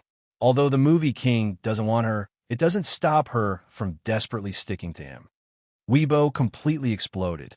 Fans attacked Wei Wei by one after another. Like I said, what green tea bitch? She's just a green tea bitch. She's so ugly, yet she's still hyping up some fairy sister. Look at that chin, those eyes are so big. She must have opened the corners of her eyes. Disgusting, she actually dares to seduce our brother movie king. Get lost, get lost. She must have slept it out. Otherwise, how could a newcomer with no works appear in Dreamlike Blossom's crew? Wei Wei Bai erased all traces on the internet. No one would be able to find out who leaked the news. Then, he took a look at Weibo. Very good. It was the second most searched topic. The first was news from the production team of Flower Blossom. She took another look at the comments on Weibo. As she read, she fell silent. The system asked, what is it? Was it because the comments were too ugly, so he was upset? Wei Wei Bai rubbed her chin, feeling a little conflicted. So my chin is so perfect that it looks like it's been fixed. Wei Wei Bai, it even said that my eyes are so big that the corners of my eyes are wide open. Although I'm happy that my eyes are wide open, they're not as beautiful as me. Wei Wei Bai, my lips are fixed? I'm not that perfect, The system silently plugged in its earplugs. The host's narcissistic ways were really changing with each passing day. There were so many different ways, and they were super irritating to the eyes. Lu Zishi rubbed the bridge of his nose and tiredly got off the plane. Because of the transfer of assets to Wei Wei Bai, he urgently went abroad to deal with his grandfather. His grandfather was especially dissatisfied with his behavior. After all, he had a grudge against Bai Ziwen and her mother. His grandfather hated them to the bone. It wasn't easy to appease him, and now he was anxious to return home. Even if he had to leave her, he couldn't bear to be so far away from her. As soon as he got off the plane, he received a call from Xiao Yi. Where did you go? Your sister is in trouble. Chapter 478. Lu Zishi's heart jumped, and his voice trembled. What's wrong? Didn't they say that the car accident had no effect? Why did it suddenly turn bad? Xiao Yi, the whole internet is black. Your fans are too scary. I tried to clarify things for Wei Wei Bai, but I was still killed. Xiao Yi didn't dare to directly expose that Wei Wei Bai was Lu Zishi's sister. After all, the Lu family was a powerful family. If Lu Zishi didn't express his position, how could he dare to expose it? So he could only clarify that Wei Wei Bai wasn't involved in the unspoken rules. As a result, he was slandered by fans for sleeping with Wei Wei Bai. Xiao Yi was so scared that he peed his pants. If Lu Zishi came back and saw this black material, he would skin him alive. Lu Zishi frowned and went online. Seeing the extreme fan comments, his face immediately darkened. He gripped his phone. Where's Wei Wei? Internet words could kill. With so many nasty words, would she be frightened? She seemed to have seen the black material online and ran out of the hospital. I don't know where she went. Lu Zishi's eyes turned malicious. You actually let her go missing. Xiao Yi trembled with fear. It was a moment of negligence, Lu Zishi said angrily. Enough, hurry up and find her. He couldn't believe that Wei Wei Bai would be hurt so much after seeing the crazy comments online. Lu Zishi searched with all his might and soon found Wei Wei Bai. She was in a small rented apartment. She hadn't gone out for a few days. Lu Zishi hurried over. Wei Wei Bai was cutting cucumbers and putting them on her face. System, the male lead is here. The door will open in 1 minute. Wei Wei Bai's hand trembled, and she hurriedly took the cucumber off her face and threw it in the trash can. Then she held the knife and spun it around. I haven't put on makeup yet. My appearance is too sloppy. It's not good for favorability. What should I do? Suddenly, the door opened. Wei Wei Bai, who was still spinning around a second ago, immediately changed her expression. She rubbed her eyes, and her beautiful almond-shaped eyes turned red.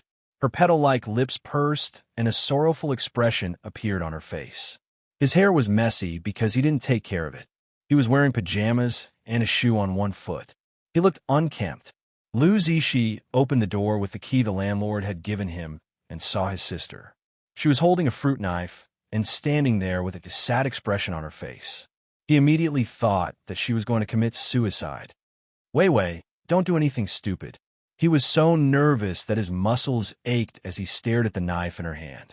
Wei Wei Bai was at a loss for a moment. What kind of stupid thing was this? She looked at the knife in her hand. Cutting cucumbers. Lu Zishi held his breath. Don't hurt yourself. I can handle the things on the internet. Don't listen to them. Wei Wei Bai was so weak and helpless. She had been attacked by so many words. How desperate would a person have to be to hide here and want to commit suicide? But he left her behind and went abroad. Ding! The male lead's favorability is at 87. Wei Wei Bai finally reacted. She looked at Lu Zishi in a daze, tears falling from her eyes. Didn't you not want me anymore? Why did you come back? Lu Zishi was so distressed that he didn't know what to say. It's all Big Brother's fault. How could I not want you? Wei Wei Bai got into character in a second. She looked at him, aggrieved and sorrowful. They're all talking about me. They're saying that I sleep with other men. Lu Zishi slowly approached her, a bitter taste in his throat. You don't. They're all bad people. Don't listen to them. Wei Wei Bai was dazed for a moment. They're not wrong. I'm nothing. How can I act? If everyone abandons me, what's the point of living? Lu Zishi suddenly stepped forward, snatched the knife from her hand, and threw it away. Then he pulled her into his arms and hugged her tightly. His eyes were wet. I want you, Wei Wei. Big Brother wants you. Ding! The male lead's favorability is at 90. Wei Wei Bai's body stiffened. She foolishly looked up, her eyes full of clear tears. Big Brother. She whispered. Lu Zishi felt like his heart was about to be crushed. I like you. Lu Zishi stared blankly, his mind blank.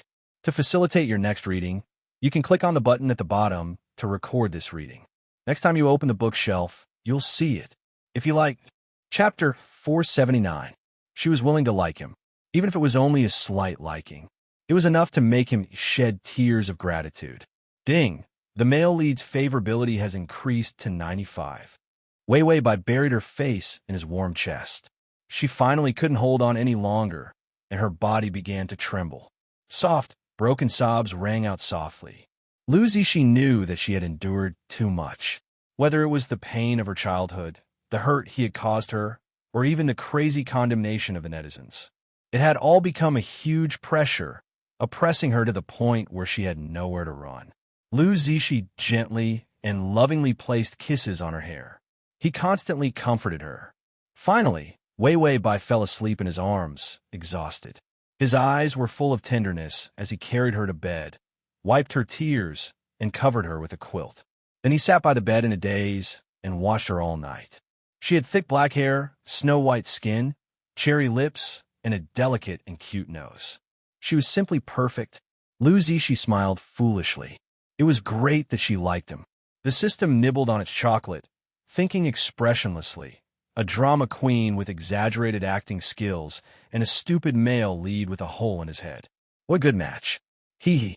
Bai Ziwen was in dire straits. She had clearly paid off her 10 million gambling debt and was planning to quit gambling. But for some reason, she was fooled by the people at the casino. She foolishly gambled again. Now, not only was the remaining 5 million gone, but she also owed several million in gambling debts. She had a miserable life. Then she thought of her cheap daughter. She searched and found that Wei Wei Bai had been miserably slandered on the internet. It was said that she had sold her body in exchange for a movie role, and that she had been humiliated by the film emperor. When Bai Ziwen saw this, an idea suddenly flashed through her mind. Right now, there was no specific news that Lu Zishi had recognized Wei Wei Bai as his sister. If she revealed on the internet that Wei Wei Bai was Lu Zishi's sister, then wouldn't Lu Zishi have no choice but to recognize her cheap daughter? Bai Ziwen was also forced into a corner. The gambling debt was too big. First, she would let Wei Wei Bai enter the Lu family, and then she would swindle Wei Wei Bai to pay off the debt. She immediately began to expose all the evidence. She had some intimate photos with Lu Renjia, photos of her pregnancy, and Wei Wei Bai's birth certificate. There were also paternity tests, and so on. As long as these were exposed, Wei Wei Bai's name. At that time, Lu Zishi. She would definitely be grateful to her mother. Bai Wei Wei cried too much. When she woke up, she felt that her eyes were swollen. She rubbed her eyes, Lu after getting off the bed. He went to the living room and saw a slender figure standing by the window. It was Lu Zishi. His back was to her, and he was giving orders on his phone. Suddenly, he turned around and saw Bai Weiwei standing by the sofa with a confused look. He put away his phone and eagerly walked up to her. He picked her up by the waist and placed her on the sofa. The floor is cold. Don't step on it barefoot. Weiwei Bai had just woken up. Her eyes were hazy. She lazily said, "And Big Brother." Lu Zishi saw that her eyes were misty, her lips were redder than usual, and her skin was as white as a delicate porcelain doll's. His heart was hit by a dull thud. This was called breathtaking. He followed his instincts and kissed the corner of her lips. Weiwei Bai blankly allowed him to kiss her. He took advantage of the situation and kissed her ear. He gently sucked. When he saw that her ear was red from sensitivity, he couldn't help but chuckle. Address of the full text: https://www.sashu.com. Download address of the full text: https://www.sashu.com. To facilitate your next reading, you can click on the button below to record your reading record. Chapter 480. He suppressed his desire and said in a hoarse voice, "Weiwei Bai, don't call me brother anymore." Weiwei Bai blushed and looked at him in confusion. He couldn't help but say, with a gentle expression, "I've already asked someone to clarify the rumors on the internet. Also, I plan to marry you." Weiwei Bai said, "But we're brother and sister." Lu Zishi smiled. "I'll have someone edit all your past information. No one will know you're my sister, so you don't have to call me brother." Although it was cute for her to call him brother, even more, he wanted her to call him hubby. Weiwei Bai blinked. "Can I? Isn't that falsifying information?" Lu Zishi looked at her obedient appearance and suddenly felt a little sorry for her. Siblings in love. It was like walking on the tip of a knife, falling into hell at any moment. He actually started to feel sorry for her. She would encounter so many difficulties when she was with him. When he loved someone, he started to feel sorry for her future. But should he let her go? Lu Zishi's heart was crushed into pieces just thinking about it. "It's okay, leave it to me." Lu Zishi suppressed all his worries into his heart and revealed a gentle smile. Weiwei Bai looked at him worriedly and finally sighed. "It's okay, I won't leave you." These words were a reassuring pill, and the darkness in Lu Zishi's heart was dispelled. Ding! The male lead's favorability has increased to 96. Weiwei Bai said, "It's good to have a sister-con brother. Flirt with him and the favorability will increase." System said, "Brothers who have ideas about their own sisters are worse than beasts." Weiwei Bai, System said, "Sisters who have ideas about their own brothers are brainless." Weiwei Bai, System said, "That's why beasts are worse than beasts. If they're not retarded, who's retarded?" Weiwei Bai was expressionless. System said, "Build a new style, talk about morality, resist obscenity." Weiwei Bai, "I really want to block the system." Lu Zishi asked someone to tidy up the apartment. Then, he led Weiwei Bai back. Halfway through the journey, there was a traffic jam and it started to drizzle. Lu Zishi frowned. "Can we take a detour?" This was the busiest road in the city, and the traffic jam would last at least half an hour. The driver said awkwardly, "Young master, the car is stuck in the middle and can't get out." Lu Zishi could only wait patiently. He turned to look at Weiwei Bai and realized that she was leaning against the window. He followed her gaze. In the drizzle, there was a dessert shop not far away. This dessert shop was famous for its delicious desserts. Thinking that there would be a long traffic jam, Lu Zishi suddenly opened the car door and walked out in the rain. Weiwei Bai was shocked. She turned around and saw that he was already far away. She quickly asked the driver for an umbrella and hurried over. Lu Zishi bought a few pieces of cherry cake and a milk drink. When he paid the bill, the clerk looked at him with a red face. Only then did he remember that his face was particularly troublesome. Before anyone reacted, he immediately walked out of the shop. In the distance, he saw a petite figure holding an umbrella, anxiously looking for someone in the rain. When she saw him, her eyes lit up, revealing a smile that curved her eyebrows. Weiwei Bai trotted to his side, raised her hand high, and covered his head with the umbrella. Lu Zishi quickly lowered his head and took out a small cake from the bag. "I was afraid you were hungry, so I went to buy something to eat." Wei Wei Bai smiled, lowered her head, and took a bite of the cake. Then she raised her head, her eyebrows carrying traces of stunning charm. With cream on her lips, she sweetly said, "It's delicious." Chapter 481. Xiao Yi was shocked. This was too shameless. Lu Zishi smiled coldly. "Since you like me, don't even think about regretting it." Xiao Yi cursed. This was simply the logic of a bandit. Lu Zishi pressed the button and hung up. He coldly glanced at the phone, then turned around and saw Wei Wei Bai at the bedroom door, looking at him with a sheet draped over her. In the light, her snow-white skin and red lips carried traces of immaturity, but he could already see the stunning shadow of her future. Lu Zishi's breath caught as he thought of what he had just said. He didn't know how much she had heard. Wei Wei Bai laughed. "If I regret it, are you really going to die?" Lu Zishi stared at her with dark eyes. He stretched out his long legs and walked to her side. Then he extended his fingers and gently lifted her chin, carelessly rubbing her skin. As he wished, he saw her face turn red. He said in a low voice, "I'm going to drag you down with me." Wei Wei Bai, Lu Zishi chuckled. "You really believed it. How could I bear to let you die, fool?" Then, without waiting for her to reply, he lowered his head and kissed her. He didn't want to think about the future. What if she regretted it? Just thinking about it made his heart feel like it was being cut by a knife. This was the first time he hated the fact that they were siblings. Dreamlike Blossom's final scene. It was completed in the palace of the film city. Wei Wei Bai closed the script. It was super melodramatic. She didn't have the face to act. It was even more melodramatic than her. Xiao Yi picked up the loudspeaker and sat in the director's chair. "Everyone in position. Are the actors ready? Start shooting." Lu Zishi was going to act. He could finally sit in the director's chair. And Qian walked out in his costume. When he saw Wei Wei Bai in person, he breathed a sigh of relief. He finally didn't have to act in front of a green screen. Was there such a miserable supporting male lead?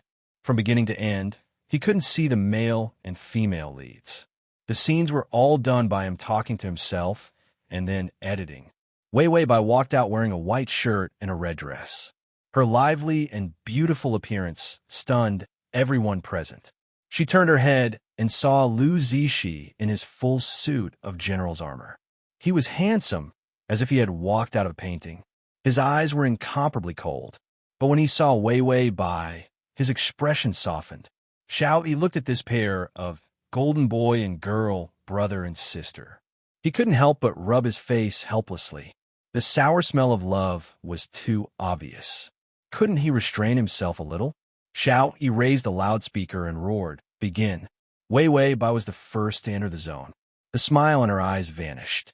Her figure was like a willow leaf, sharp as a knife, as she threw herself into Lu Zishi's arms. "Brother." Her voice was resolute and desperate. "Please take me away." This plot was Yin Yi forcing her to abdicate. But Yin Chi-Chi had had enough of the life in the palace and all sorts of schemes and ambitions. All she wanted was to get out of the palace. She wanted to live in seclusion with her brother. But Yin Yi couldn't bear to part with his power. He hugged her, a look of struggle flashing through his eyes. In the end, he said, "When I ascend the throne, you will be my..." His tone was affectionate and gentle. But he didn't finish his words. Wei Wei Bai looked at him in despair. In the end, she just smiled, and Qian suddenly sneered. "Yin Yi, do you think you can succeed? The throne is Zhen's, and so is she. What right do you have to fight?" Lu Zishi's eyes turned cold as he glared fiercely at Qian.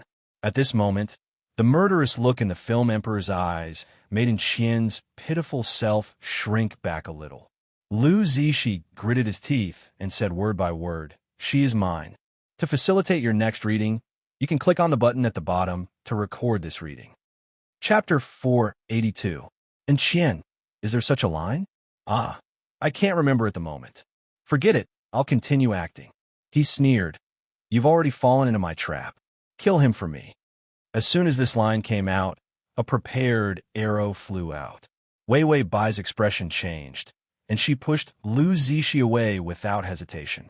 The arrow pierced her chest, breaking the blood bag and causing blood to gush out of her white blouse. Her face was deathly pale, and the sharp pain caused her to tremble as she collapsed. Blood stained her body.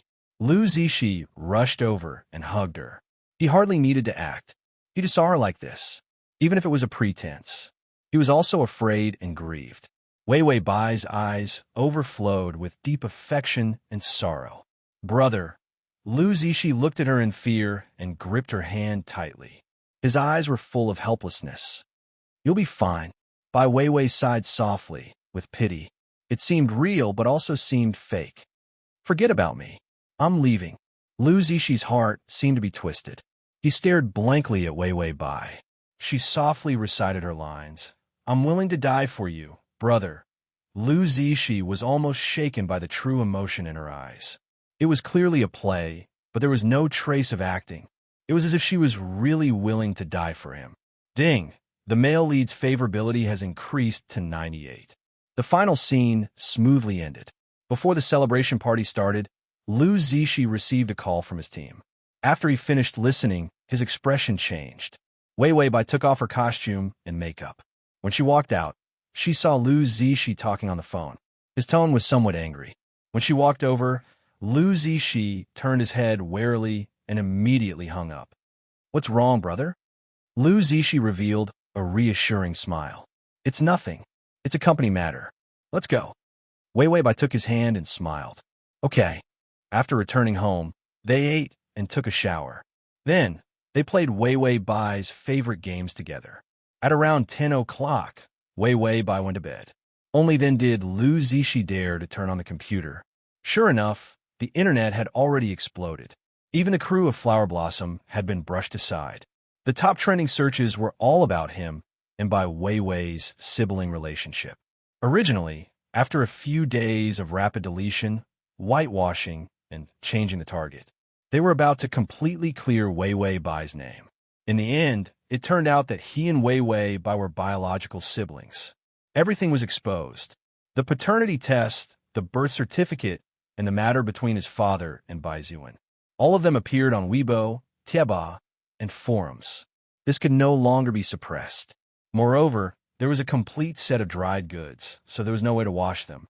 Lu Zishi almost wanted to smash his computer. This was not the most serious matter.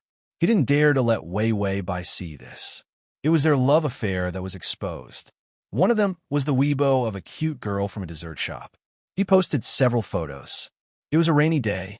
He went to buy desserts, and they were filmed kissing in the rain. He was also careless. He had always thought that he could hide their relationship, so he didn't hide it. The angles of several photos were clear.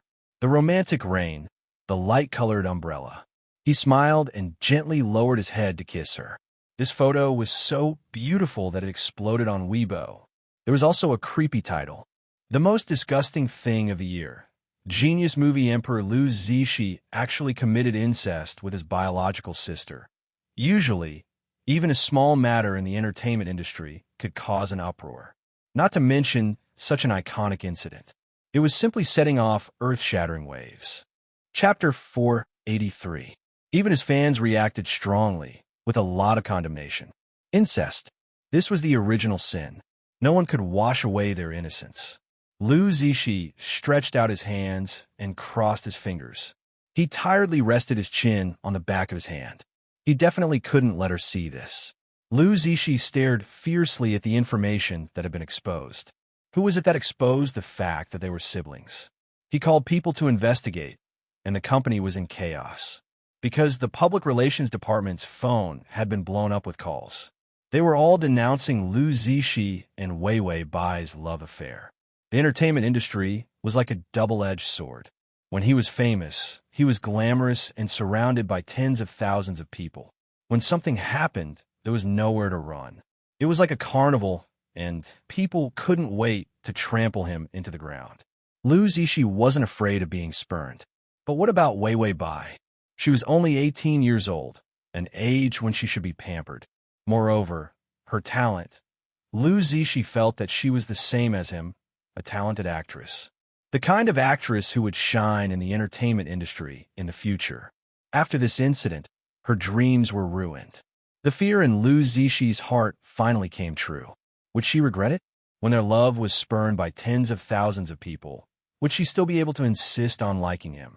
Lu Zishi turned off the computer, got into bed, and reached out to hold her in his arms. Wei Wei Bai called out in a daze. Brother.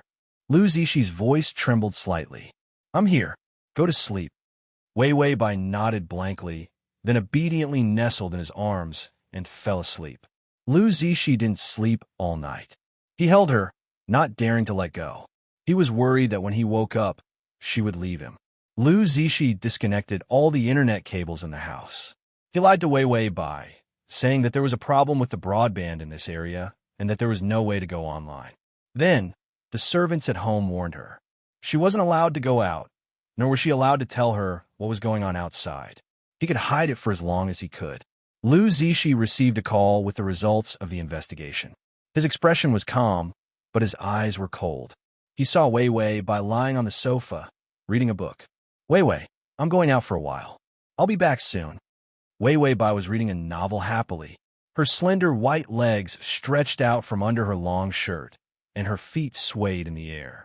Yes, bring me desserts. Lu Zishi smiled dotingly. Okay. Xiao Yi hurried over. He was about to go crazy.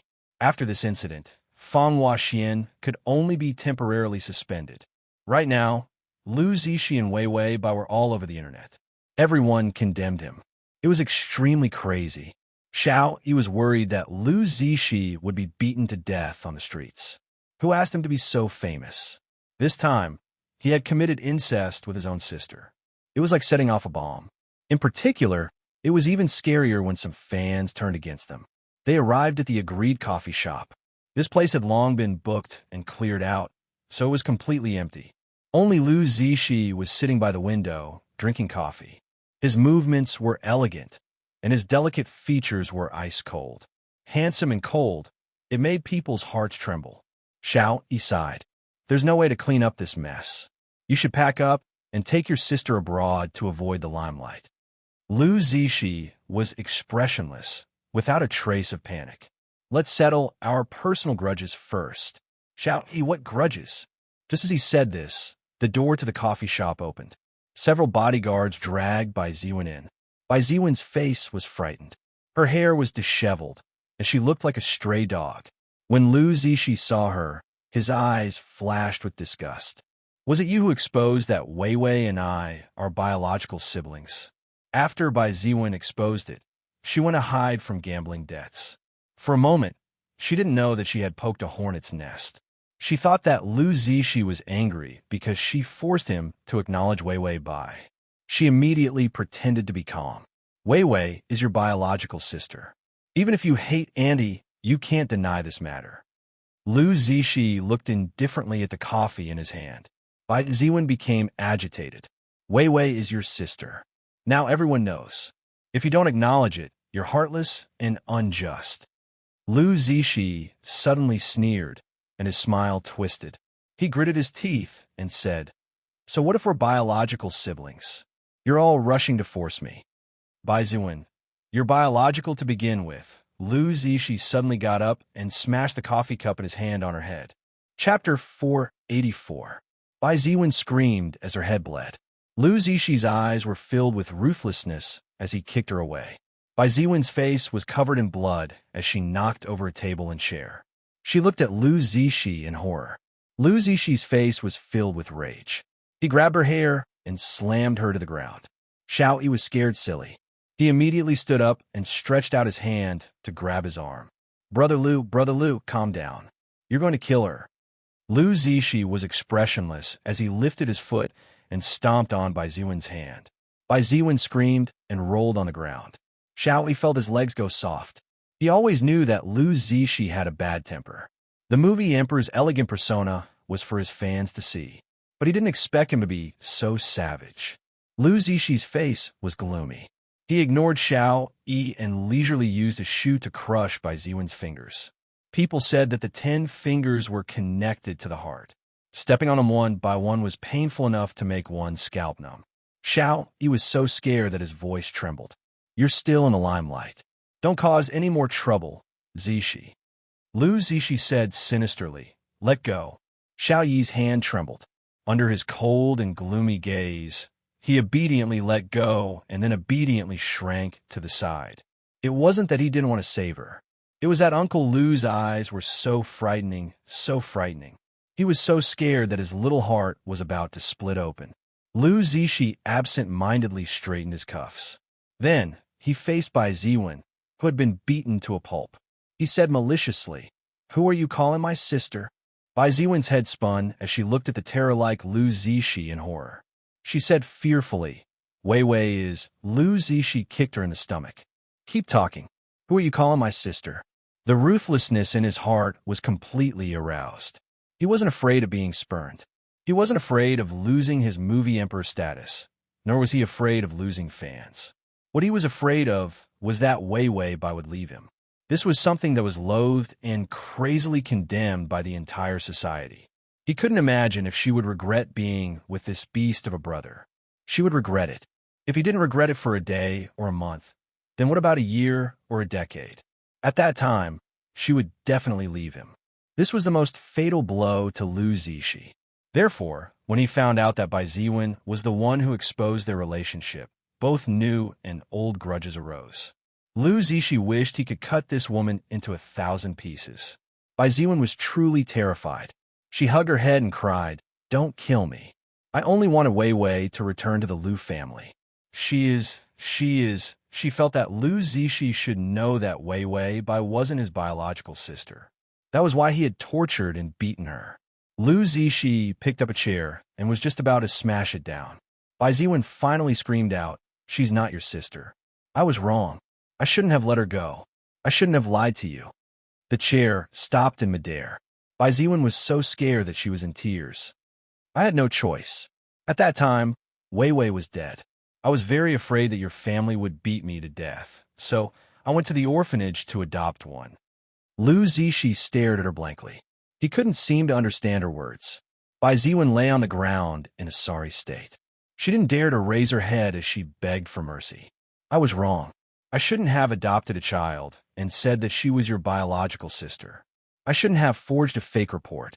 I just wanted to get a share of the property." She was frightened. Lou Zishi was like a demon. She was afraid that if she didn't admit it, she would be beaten to death. The chair in Lou Zishi's hand fell to the ground.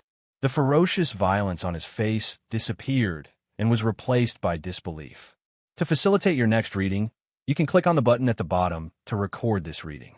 Chapter 485. She wasn't his sister? He closed his eyes and endured the billowing waves in his heart, then expressionlessly combed his messy hair back. Then he crouched down and asked coldly, "You said Wei Wei isn't my sister?" Bai Ziwen cried, "Didn't you already know? Otherwise, why did you hit me like this?" He hit her because he thought Wei Wei Bai was his sister. Lou Zishi's fingers trembled, and he clenched them tightly. "Tell me clearly, you adopted Wei Wei from that orphanage." Just as Lou Zishi was interrogating Bai Ziwen, Wei Wei Bai suddenly heard the system's warning. Countdown to failure of the side quest. Please complete the mission of 100 favorability within 30 minutes. If you exceed 30 minutes, the host will run naked around the Earth's equator. This time, the warning was sharp and terrifying. This was Wei Wei Bai's first time facing failure of a side quest. She rolled off the sofa and onto the floor. How can the side quest fail? Bai Ziwen kept the secret very well. Even this fake daughter of hers didn't know that she wasn't her biological daughter. And because of Bai Ziwen's huge gambling debt, it was even more impossible for her to reveal this secret. This made Wei Wei Bai feel very relieved about the side quest. So she put all her energy into the main quest. The system said, "The male lead beat your mother up," and she confessed. Wei Wei Bai said, "Your mother is the one. Where's Lou Zishi? We need to do a big one. If the favorability doesn't reach 100 and half an hour." The system was excited. "Do you want to run naked around the equator?" Wei Wei Bai was Slagstem's tone gloating. It was. The system pulled up Lou Zishi's location. She immediately called a reporter and posted online. His location was exposed. The system looked at her familiar appearance. Sure enough, after doing so many bad things, she was nimble in doing things. Then Wei Wei Bai rushed desperately to the coffee shop. "Why did you call so many people over?" Wei Wei Bai, "The more people there are, the merrier. If he scolds us again, I will throw myself at him and say that I won't leave him even if I die. All right, I got 100 favorable impression points. Liu Zixi's favorability was still at 98. Wasn't it just a bit of insecurity that was causing trouble? The system said, "You're getting more and more familiar with the routine." Wei Wei Bai said, "If you had transmigrated 10 times, you would have turned from a newbie to a veteran. After that, I adopted her from that orphanage. What I said was the truth. I just wanted a share of the inheritance." Bai Ziwen's face was bruised and swollen. She cried miserably. How could she have imagined that Liu Zixi would be so terrifying? Not only did he not recognize her as his sister, he even beat her to death. Liu Zixi looked at her, his eyes cold. "Property? Do you know how much I hate you? I didn't kill you because I didn't want to dirty my hands, yet you still dare to appear in front of me."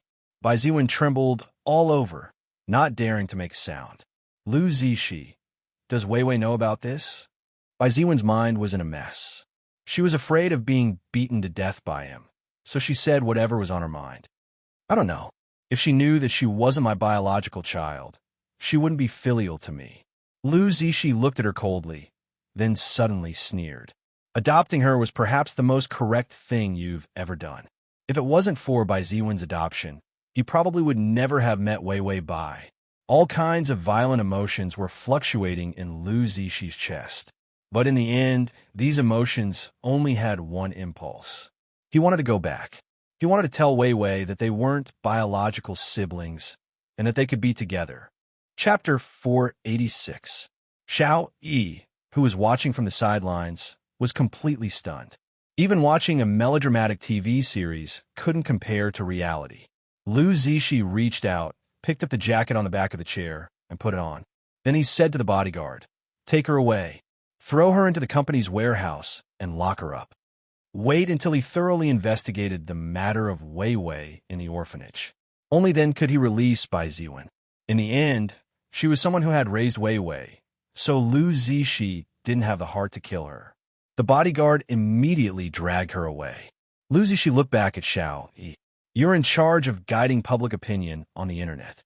Say that Bai Ziwen, this woman, is lying for money.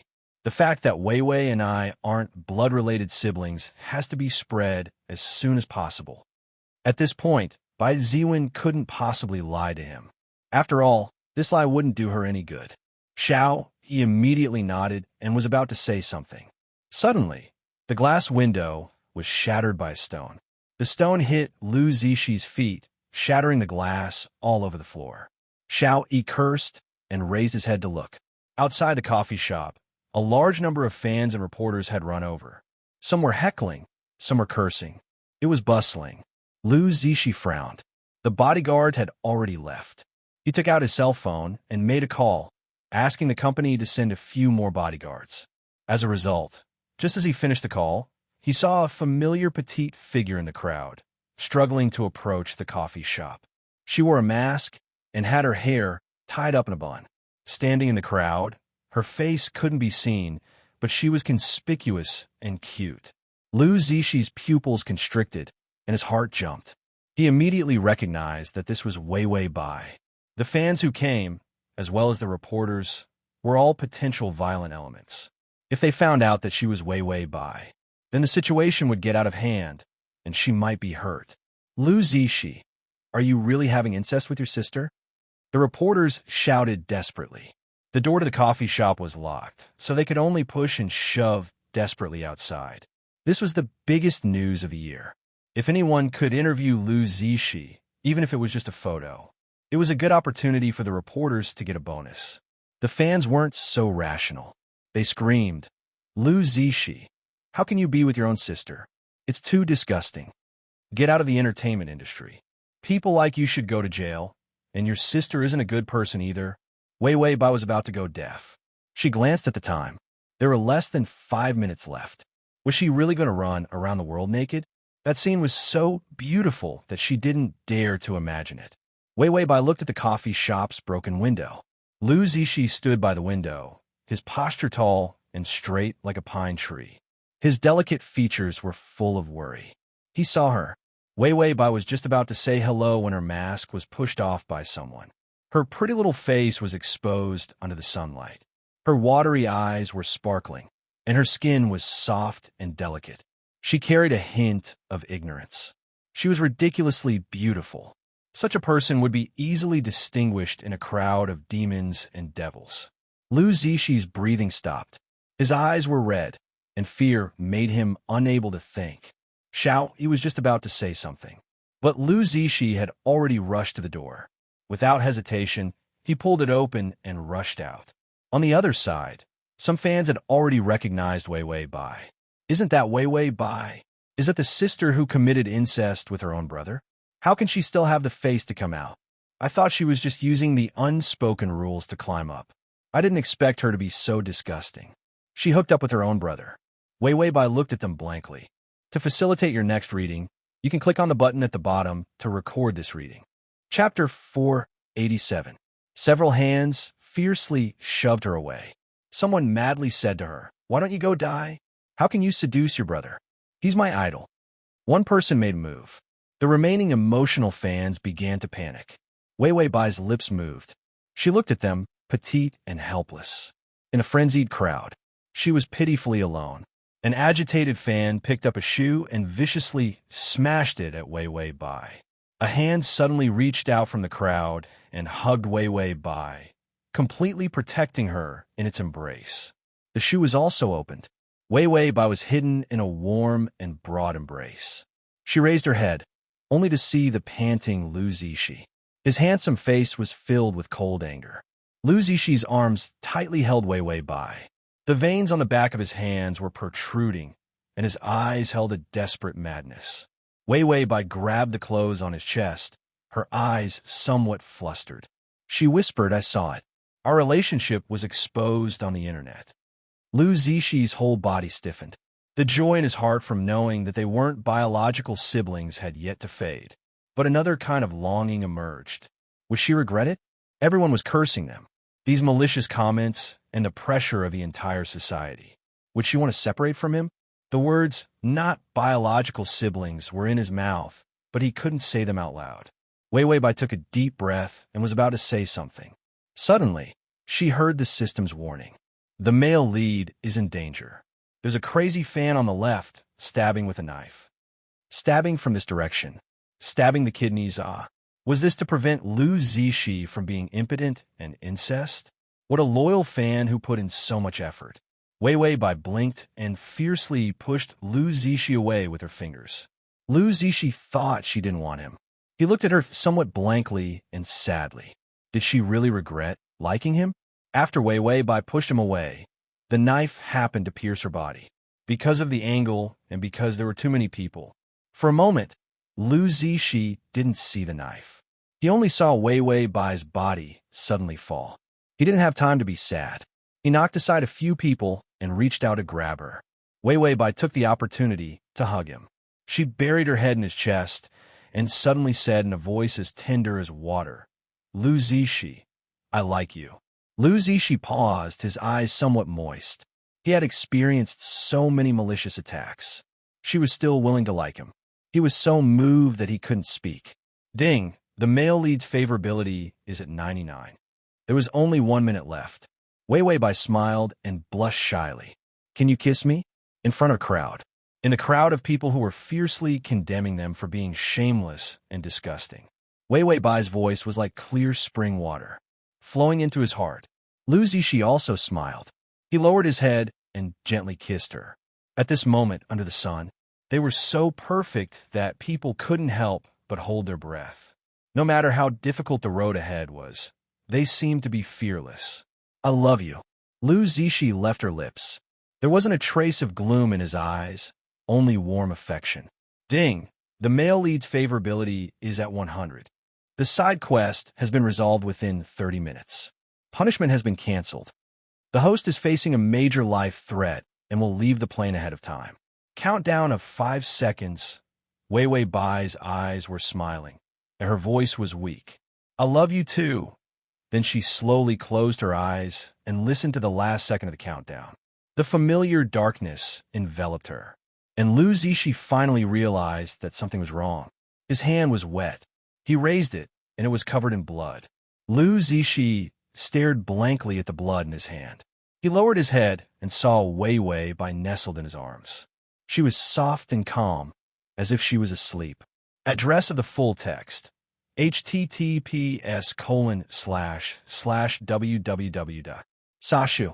Com download of the full text: https://www. Sashu. Com read of the full text: https://m. Sashu. com//. Chapter 488. Wei Wei Bai was short of breath. She struggled to say, "Tongzi, am I back?" The system said, "You are back, but you didn't succeed in running naked." Wei Wei Bai. What's with the pity in your tone? Do you want me to run naked? A familiar notification sounded. Host's mission is complete. 30 days of life gained. A total of 112 days. Wei Wei Bai was excited. She could live for a long time. Ding, deducting 5 days of life subsistence allowance, 15 days of a commoner's meal in the system cafeteria, 1 day of beauty capsule, 3 days of data fabrication device, 10 days of discounted system chocolate, 3 days of painkillers before death, 10 days of bullet screen maintenance fee. Wei Wei Bai, the system said, "Let me calculate with the calculator." Congratulations, host. After deducting 47 days, you have 65 days of life left. Wei Wei Bai felt like she was going to have a heart attack again. She worked so hard in this plane, but the result was not enough. Just the system alone was a wastrel. Eating a snack cost 25 days of her life. The system seemed to know what she was thinking. "You said I could eat." Wei Wei Bai's face was ferocious. "Where's the chocolate?" The system said flatteringly, "I saw the discount. Usually, a bucket of 100 life points, it's only 10 days of expiration." Bai Weiwei spat out a mouthful of old blood. The system was happy. "I ate as much as I could and finally finished it in this plane before the expiration date. I'm awesome, aren't I?" Wei Wei Bai did not want to talk. She wanted to throw a bomb at the system. How much money did she have to earn to feed this trash system that only knew how to eat? Wei Wei Bai's voice trembled. "Where's Yi Yuxuan? Where's my Yi Yuxuan?" The system said, "You're Yi Yuxuan?" Wei Wei Bai's eyes were filled with tears. "He's my life. My life depends on him. He's my tycoon, my golden thigh, my lifelong pursuit." I suddenly realized that I've fallen in love with him. Winning over anyone was better than winning over Yi Yuxuan. Every day, the host would refresh the threshold for being shameless. In the corridor of the hospital, by Chang Yan's side, "Mr. Yi, I think it's better to cancel this marriage. Our Bai family is trying to climb too high with you." Yi Yuxuan stood quietly by the wall with one hand in his pocket. He was wearing a clean white shirt and simple suit pants. He looked fresh and handsome. His expression was indifferent, and his eyes were calm. When he looked at Bai Changyan, there was not a trace of emotion in his eyes. Bai Changyan revealed a tired expression. "My daughter's body isn't good either. I suddenly feel that she's not suitable to enter a wealthy family." Yi Yuxuan looked at Bai Changyan coldly. His entire body was icy cold.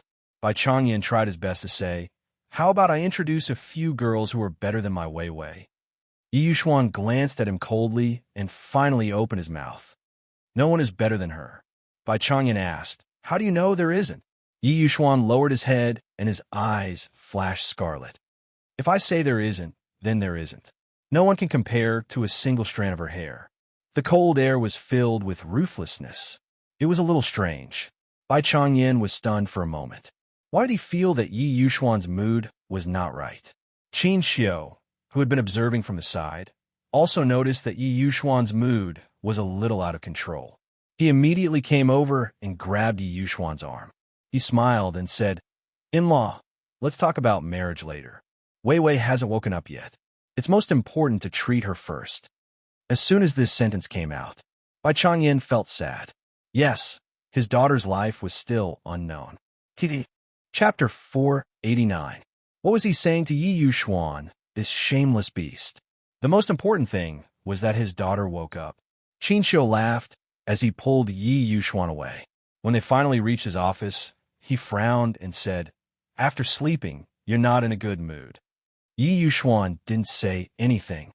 He went to the table and opened the drawer. He took out a cigarette box and a lighter. Then he elegantly and neatly put the cigarette between his lips and lit it. Qin Xiu was surprised. When did you start smoking? Yi Yuxuan didn't smoke at all. She hadn't smoked since she was a child. Yi Yuxuan held the cigarette between her fingers and glanced at him lightly. In my dream. Qin Xiu, in your dream? Yi Yuxuan looked down at the cigarette and suddenly looked disappointed. In my dream, she left me again. The movie and television tycoon's national sister, follow-up, Lu Zixi incest scandal continued to ferment. From a film emperor's incest with his sister, to Wei Wei Bai's death and the fact that they weren't siblings, it only took 3 days. Wei Wei Bai was an orphan and was adopted by Bai Ziwen. But she wasn't Lu Rinjia's daughter. She had no blood relationship with Lu Zixi. In the article refuting the rumor, Wei Wei Bai's information in the orphanage was included. Bai Ziwen's fake paternity test was also published. There is also Wei Wei Bai and Lu Zixi's paternity test report, which also proved that they weren't biological siblings. The mighty public condemnation. Suddenly, silence fell. Bai Ziwen also held a press conference. At the press conference, she cried miserably. My brain was covered in lard. Because of gambling debts, I wanted to blackmail the Lu family. All the reporters were in an uproar. Bai Ziwen, I didn't expect that Lu Zixi wouldn't give me money at all, so I was angry and forged those things. In fact, they weren't siblings at all. There were fans at the press conference. These fans were immediately angry. They threw water bottles, umbrellas, and even chairs at Bai Ziwen. Bai Ziwen was sent to the hospital again. When Xiao Yi called Lu Zixi. Lu Zixi was silent for a long time before he said gloomily, she's no longer of any value. Xiao Yi's entire body trembled. Don't tell me, don't do anything stupid. Lu Zixi didn't say anything and directly hung up. Within a few days, Bai Ziwen died in the hospital due to an infected wound. She had died in a hurry, and no one had come to identify her body, so she had been taken to the funeral parlor to be cremated. After Xiao Yi found out, he felt that it was definitely Lu Zixi's doing. On the internet, the incest rumors were cleared up. News of Wei Wei Bai's death also spread. Because a fan couldn't stand the scandals of her idol's incest and felt deceived, she planned to assassinate Lu Zixi. However, Wei Wei Bai managed to block the attack. Wei Wei Bai died on the same day. A fan at the scene even posted a video of that day. In the crowd of crazy condemnation. When a knife came, Wei Wei Bai didn't hesitate to push Lu Zixi away. This scene shocked many people. How deep of a love did one have to be to not hesitate to use one's own life to save one's loved one? Many fans, as well as those who cursed Wei Wei Bai online, cried. All sorts of apologies were posted on Weibo. It was lively for quite a while. The name by Wei Wei, when she was alive, was only a small hit because of an advertisement and the unspoken rules of black material. But after her death, it became completely popular. We owe Wei Wei Bai a life. To facilitate your next reading, you can click on the button at the bottom to record this reading. Chapter 490. This sentence was spread all over the internet. Rumors killed people, killing the most innocent girl. And it was a girl who deeply loved their film emperor. There were even some extreme fans who said, love to this extent, even if they were biological siblings, I can't afford to slander such a sister. To block a knife and die for the sake of loving someone. This kind of love was simply too pure to not be shaken. This Weibo post had a terrifying number of reposts. Gradually, someone began to call Wei Wei Bai little sister. It was like an apologetic memorial. Because they mistook her for Lu Zixi's sister, they madly spat and cursed her. Later, the misunderstanding was cleared up. But she was long gone. The word little sister was like a memorial to an innocent girl. They were also apologizing for that innocent death. And what pushed this matter to a climax was Dreamlike Blossoms was released. This was Wei Wei Bai's debut work and also her last posthumous work. The Dreamlike Blossoms crew didn't excessively celebrate Wei Wei Bai's death. They simply wrote the 3 names Lu Zixi, Wei Wei Bai, and Enchanting on the poster. Wei Wei Bai was in the middle. Many people went to see the movie out of guilt. There were even people on Weibo who said, although I don't look forward to little sister Wei Wei's acting skills, I know that we all owe her this movie ticket. This Weibo post quickly became a hot search. Everyone liked it 1, after another. The movie started with a big scene. Lu Zishi was dressed in martial attire, looking valiant and formidable, looking back with cold eyes. And Qian was also remarkable. She played a scheming emperor with a thin, weak, and pale appearance. And when Wei Wei Bai appeared, it was a pair of hands, slender and pale fingers, pink and tender like peach blossoms. The hands gently pushed open the window, full of sunlight. Then came a light shirt with wide sleeves, cute double hair buns, and a beautiful, thin back. Someone called out Chi-Chi. She turned her head lightly, her almond-shaped eyes crystal clear. Her fair and delicate skin was flawless under the sun. Suddenly, her lips curved slightly. His eyes were filled with sunshine, and his smile was as pure and beautiful as a child's. This smile was so cute that it melted everyone. Those who thought she didn't know how to act were shocked. The movie lasted for nearly 2 hours, and Wei Wei Bai's appearance lasted for about 30 minutes. However, everyone felt that she was the main character. She danced in her white and red dress. It was so stunning that everyone who was watching the movie gasped. In the movie, this girl had displayed acting skills that were beyond her age, and her stunning beauty could be passed down in film history. In the story, she had a crush on her brother.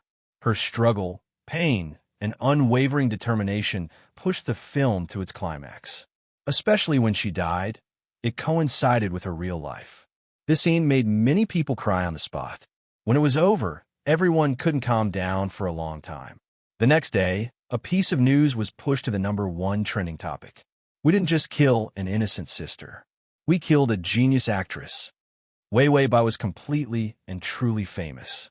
It was not the red of a shooting star. It was the kind of red that would be passed down forever, and no one could forget her. The title of the nation's little sister. It also began to become popular. All this clamor on the internet made many people ignore it. Lu Zishi had disappeared for a long time. Xiao Yi also spent a lot of time before he finally found him. When he found his whereabouts, Xiao Yi was so scared that he drove through the night and desperately rushed to his location. To facilitate your next reading, you can click on the button at the bottom to record this reading. Chapter 491.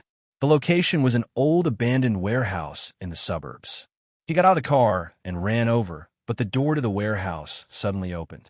Lu Zishi was dressed in a black trench coat. His hair was messy, his beard was unkempt, and his eyes were bloodshot. He stopped in his tracks, suddenly not daring to go forward. Lu Zishi lazily raised his eyes, casually took out his cigarette, lit it, and took a drag. It was still that elegant, that beautiful posture. The red of the cigarette flickered in the night, but made the bloodstains on his fingers even clearer. He shuddered as he took 2 steps forward. Only then did he clearly see that Lu Zishi's body was covered in blood. Xiao Yi's throat felt like it was blocked by a stone. It was very uncomfortable. You killed someone? Lu Zishi smiled, ruthless and cold. Not only did I kill her, but I also cut her to pieces. Xiao Yi's legs went soft, and he sat on the ground. He reached out and rubbed his face in frustration. You're crazy, Lu Zishi. Wei Wei Bai didn't let you live so you could become a murderer. The person Lu Zishi killed. It was the female fan who killed Wei Wei Bai. That female fan was a loyal fan of Lu Zishi, the type that liked Lu Zishi. Before she assassinated Lu Zishi, she said on Weibo that her beloved idol had shattered her dreams. Later, after she killed Wei Wei Bai, the fan ran away. Even the police were still looking for her, but they weren't as fast as Lu Zishi. After he found her, he killed her. When Lu Zishi heard the 3 words, Wei Wei Bai, the hand holding the cigarette trembled violently. He stared blankly at the cigarette. The calm in his bloodshot eyes crumbled. Xiao Yi looked up and saw Lu Zishi's face full of tears. She's dead, Lu Zishi said softly. As he spoke, he trembled as he smoked. But this action only made his tears fall more and more. Do you know what I was thinking when she died? Lu Zishi's eyes were full of tears as he chuckled. He said, 1 word at a time, I couldn't wait for everyone to die. The fans who used to like him. The people who had made him the best actor. They all deserved to die. If it weren't for these people, public opinion wouldn't have been pushed up, and no one would have come to kill him.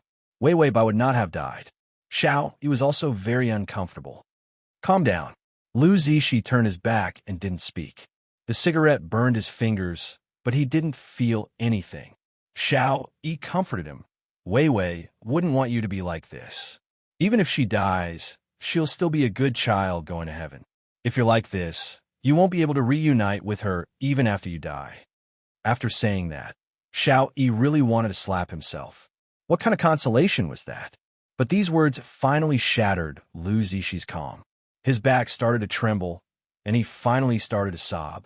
Xiao Yi sat in a daze, watching as Lu Zishi collapsed and crouched down. Then, she cried miserably for the entire night. Afterwards, Xiao Yi watched as Lu Zishi calmed down. He disposed of the body after the murder. Then, he expressionlessly said to Xiao Yi, "Don't let anyone know that you were here." Xiao Yi didn't know how to persuade him, so he could only sigh helplessly. The next time they met was when DreamWorks Like Dreams won an international award. Lu Zishi won Best Actor, Wei Wei by one Best Actress. This wasn't a sympathy vote, but because their performances in DreamWorks Like Dreams were too wonderful. Lu Zishi, dressed in a black suit, gloomily walked towards the podium. He took the trophy. Then, he took the microphone and spoke to everyone. "First of all, I would like to thank No." Lu Zishi paused slightly, then coldly said, "I have no one to thank. Today I came here to tell all the trash that if I could, I would kill you all." Download the https://www.sashu.com/download the full article. https://www.sashu.com download the full article. https://www.sashu.com download the mobile article. https://m/sashu.com//. Chapter 492. To me, each and every one of you, fans, audience, and people who love me, are all murderers. Lu Zishi's eyes were as cold as the abyss. He reached out and smashed the trophy in his hand onto the stage. The host wanted to come up. "Mr. Lu, this..." Lu Zishi turned back, his eyes filled with hostility as he coldly looked at him. The host suddenly didn't dare to persuade him. Lu Zishi casually reached out and pulled at his collar. Because his fingers used too much force, he even tore off a few buttons. His face was pale, and his bangs fell over his forehead. His entire person stood on the stage, but he gave off a chilling and ruthless feeling. Lu Zishi continued to turn back and look at the dumbfounded audience. "From the day the person I loved most died, I also died. I once wanted to kill all of you, regardless of the consequences." He had even planned it out. A grand memorial service was held. Spend a huge amount of money to get thousands of his fans to attend. Then detonate the bomb and perish together with them. Why should his sister lie in a cold urn while these indirect murderers could still live well? But in the end, he dispelled the idea. He was afraid that after he died, his whole body would be covered in filthy blood. If Wei Wei saw it, she might dislike him for being dirty and not want him.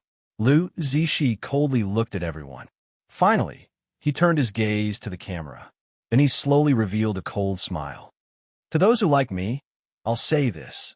You really disgust me." With that, Lu Zishi's face was cold as he stepped off the stage. Then he swaggered off. He drove straight to the police station. He called the chief. "I want to turn myself in." The chief ran over with a group of policemen and saw Lu Zishi in a black suit. He was sitting in a chair with a cigarette between his fingers, his eyes empty and deep. "Chief, Mr. Lu this..." Lu Zishi lazily turned his head and carelessly blew out a smoke ring. Through the hazy smoke, he said indifferently, "I killed Bai Ziwen and that slut who killed Wei Wei.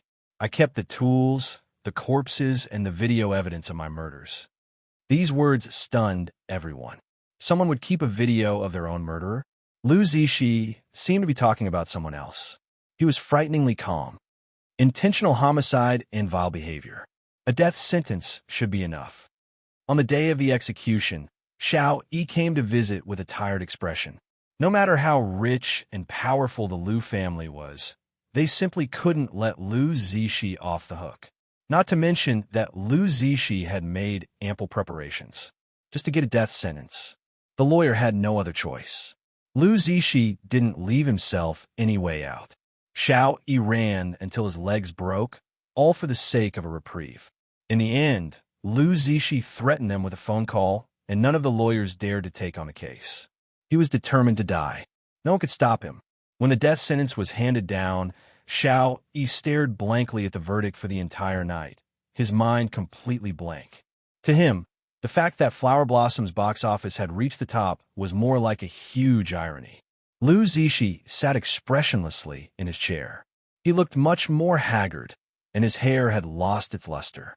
His face became thinner, and his eyes became deeper and darker. His face was still handsome, but there was a cold, murderous aura. Seeing him like this, Xiao Yi couldn't help but rub his eyes. A grown man couldn't stop his tears. Lu Zishi, you're too hard on yourself. Step by step, he had personally pushed himself to the point of death. Even a madman couldn't be so cruel to himself. Lu Zishi's eyes barely changed. The moment the hospital announced Wei Wei Bai's death, he was completely dead. Sitting here today was nothing more than a walking corpse. Download the https://www.sashu.com/download the full article. https://www.sashu.com download the full article. https://www.sashu.com download the full article. https://m.sashu.com/. The next time you open the bookshelf, you'll see it. If you like. Chapter 493. Xiao Yi cried as he said, "You're going to be shot today. Do you have any last wishes?" Lu Zishi was silent for a moment, then said in a slightly hoarse voice, "I don't have any wishes. All my wishes are related to Wei Wei. If she died, you would have no wishes. It's just a pity." His gaze softened. "The first time I met her was in bed. At that time, we were drunk and confused." Xiao Yi cried as he said, "We're already sleeping together. What's there to regret?" Lu Zishi sighed. "I thought about it a few times later, but I couldn't remember what I felt like that night. Later, I didn't dare to really do her, because we were siblings." Lu Zishi couldn't help but laugh. "Later, when she found out that we weren't siblings, she left me." "So what's your regret?" Lu Zishi said indifferently. "It's a pity that I didn't really make love with her when I was sober." Xiao Yi, this beast, he's about to die, but he still regrets this? Lu Zishi glanced at the time. "Okay, it's time." He stood up, and the prison guard came over to handcuff him and take him to the execution site. Xiao Yi sat there in a daze. After waiting for a long time, he heard the faint sound of a gunshot in the distance. His body trembled violently. He didn't know how long he was stiff, but Xiao Yi finally stood up. He still had to collect Lu Zishi's body. Lu Zishi said that his ashes would be mixed with Wei Wei Bai's, and that they would be inseparable even in death. It was a love that was crazy to death. Xiao Yi really wanted to curse out loud. Unfortunately, the man he scolded was no longer there. Qin Xiu listened to the entire dream. He pondered for a moment, then said, "Didn't you just take a nap for half an hour? You had such a long dream. You really have a rich imagination." Yi Yuxuan silently looked at the cigarette in his hand. His fingers were slender, and the way he held the cigarette was exceptionally beautiful. After waking up, "Do you know what I want to do?" Qin Xiu was confused. Yi Yuxuan said calmly, "I want to help the man in the dream realize his wish." "Qin Xiu, what wish?" Yi Yuxuan glanced at him faintly, then put the cigarette in the ashtray after only 2 puffs. "Sleep with her once." Qin Xiu was stunned. Yi Yuxuan had already turned around and walked out. Qin Xiu reacted, "Wait, that dream was made up by you. You just want to do that, Wei Wei Bai." With that said, Yi Yuxuan was nowhere to be seen. Qin Xiu was speechless for a moment and finally felt relieved. "You've grown up and can think about women." Wei Wei Bai wanted to get up, but she didn't have the strength. Prodigal Tong. Even if Yi Yuxuan was lying down, I wouldn't be able to climb into his bed. The system flipped around. I still have a piece of chocolate left. It just expired. You can have it. Wei Wei, bye. So you're saying that you're going to poison me to death, and then you don't need a strategy? The system, no. System, the chocolate is refreshing. It forcibly increases the body's activity. A piece of chocolate can keep you excited for at least 3 hours. Not to mention walking, even spinning and jumping would not be a problem. Wei Wei Bai was silent for a while before saying, you eat so many chocolates that forcibly refresh and improve the body's condition because the system was nervous. Did she find out that it, Wei Wei Bai, is it because your kidneys are weak? The system, Wei Wei Bai said earnestly, take it easy, don't damage your body. The system gritted its teeth. I'm still a virgin. Wei Wei Bai, that's true. You're such a poor and short system. I don't think anyone would like you. /save button below to record this reading. Chapter 494. His fingers gently lifted her towel and touched the smooth skin of her waist. Wei Wei Bai couldn't control herself and was tickled. She pushed Yi Yuxuan away and bit her lip. The corners of her mouth couldn't help but curl up, and a muffled laugh sounded. Her black eyes were full of water vapor with a rippling smile. Her lips were pursed, bright red and moist, which could hook a person's soul out. Yi Yuxuan paused. 97 days of life. Wei Wei Bai heard that her life points were increasing crazily and looked at Yi Yuxuan with special interest. His white shirt was soaked in water, and he looked slender and thin, but the lines of his muscles were faintly discernible in his clothes. His skin was very white, but it wasn't the kind of unhealthy white. It was clean, like he was pampered. He lowered his head and stared at her with his beautiful black eyes. His thin lips were wet, and he looked particularly lustful. Wei Wei Bai didn't know why, but her heart beat a few beats faster. She was actually a little nervous. This wasn't a game, and it wasn't a calm and emotionless game. In reality, she didn't have any advantage. In fact, she couldn't even control her emotions. For the first time, Wei Wei Bai realized that if she wanted to conquer Yi Yuxuan, it wouldn't be as easy as it was in a plane, because her emotions would fluctuate. She would even be attracted to him, even if it was just because the other party's appearance was too perfect and her mood fluctuated naturally. It also made Wei Wei Bai feel strange and uncomfortable. Yi Yuxuan seemed to sense a retreat. He was like a vigilant beast and suddenly took a step forward. Wei Wei Bai instinctively took a step back. He took a step forward, silent and forbearing, but there was an aggressive light in his eyes. Soon, the two of them squeezed into a corner of the bathroom, body to body. Wei Wei Bai finally had time to speak. Yi Yuxuan, what's wrong with you? Yi Yuxuan looked at her deeply. His breathing was still chaotic. He lowered his voice and said hoarsely, I want to fuck you. Wei Wei Bai was shocked. Wait, what did she just hear? The system was shocked as well. Wait a minute, that should be the host line. Yi Yuxuan reached out and pulled up her wet hair, revealing her white and delicate neck. He lowered his head and kissed her neck. Noticing the trembling of her skin, he asked, Can I? Perhaps he was being manipulated by his own dreams. He had never been so impulsive before, and he had never experienced so many emotional fluctuations. But Yi Yuxuan felt that he was actually willing to be controlled. Maybe it wasn't his dream that was controlling him. It was the faint fragrance on her body and her soft body that was controlling him. HP favorability, 100 days. Wei Wei Bai, who was still hesitating, decided to go all out. 100 days of life was more than what she could get from conquering 3 planes. Just as she was about to nod, the warrior fired a shot. The system said, stop harvesting HP. Wei Wei Bai asked, why did it stop? The system said, your current body can't accommodate more than 100 days of external HP. Wait until the next plane is successfully conquered, then you can continue to expand your body. The HP given by the system was all gone. Wei Wei Bai's 100 days of life were all from Yi Yuxuan. Wei Wei Bai, why is it so hard to live? What did she do wrong? Yi Yuxuan's kiss was already slowly moving down. He was a little inexperienced, but he was seriously exploring this delicate field. Suddenly, a hand pressed against his lips. Yi Yuxuan looked up at her blankly. His eyes were a little wet, tempting her without her knowing. Wei Wei Bai's heart was hooked by his eyes. Her words of rejection were stuck in her mouth for a moment. Chapter 495. Qin Xiu said, "You have to believe me, my Xiao Xian really likes Wei Wei." Bai Changyan said, "I like you, can I sleep with you?" Qin Xiu spat out a mouthful of blood.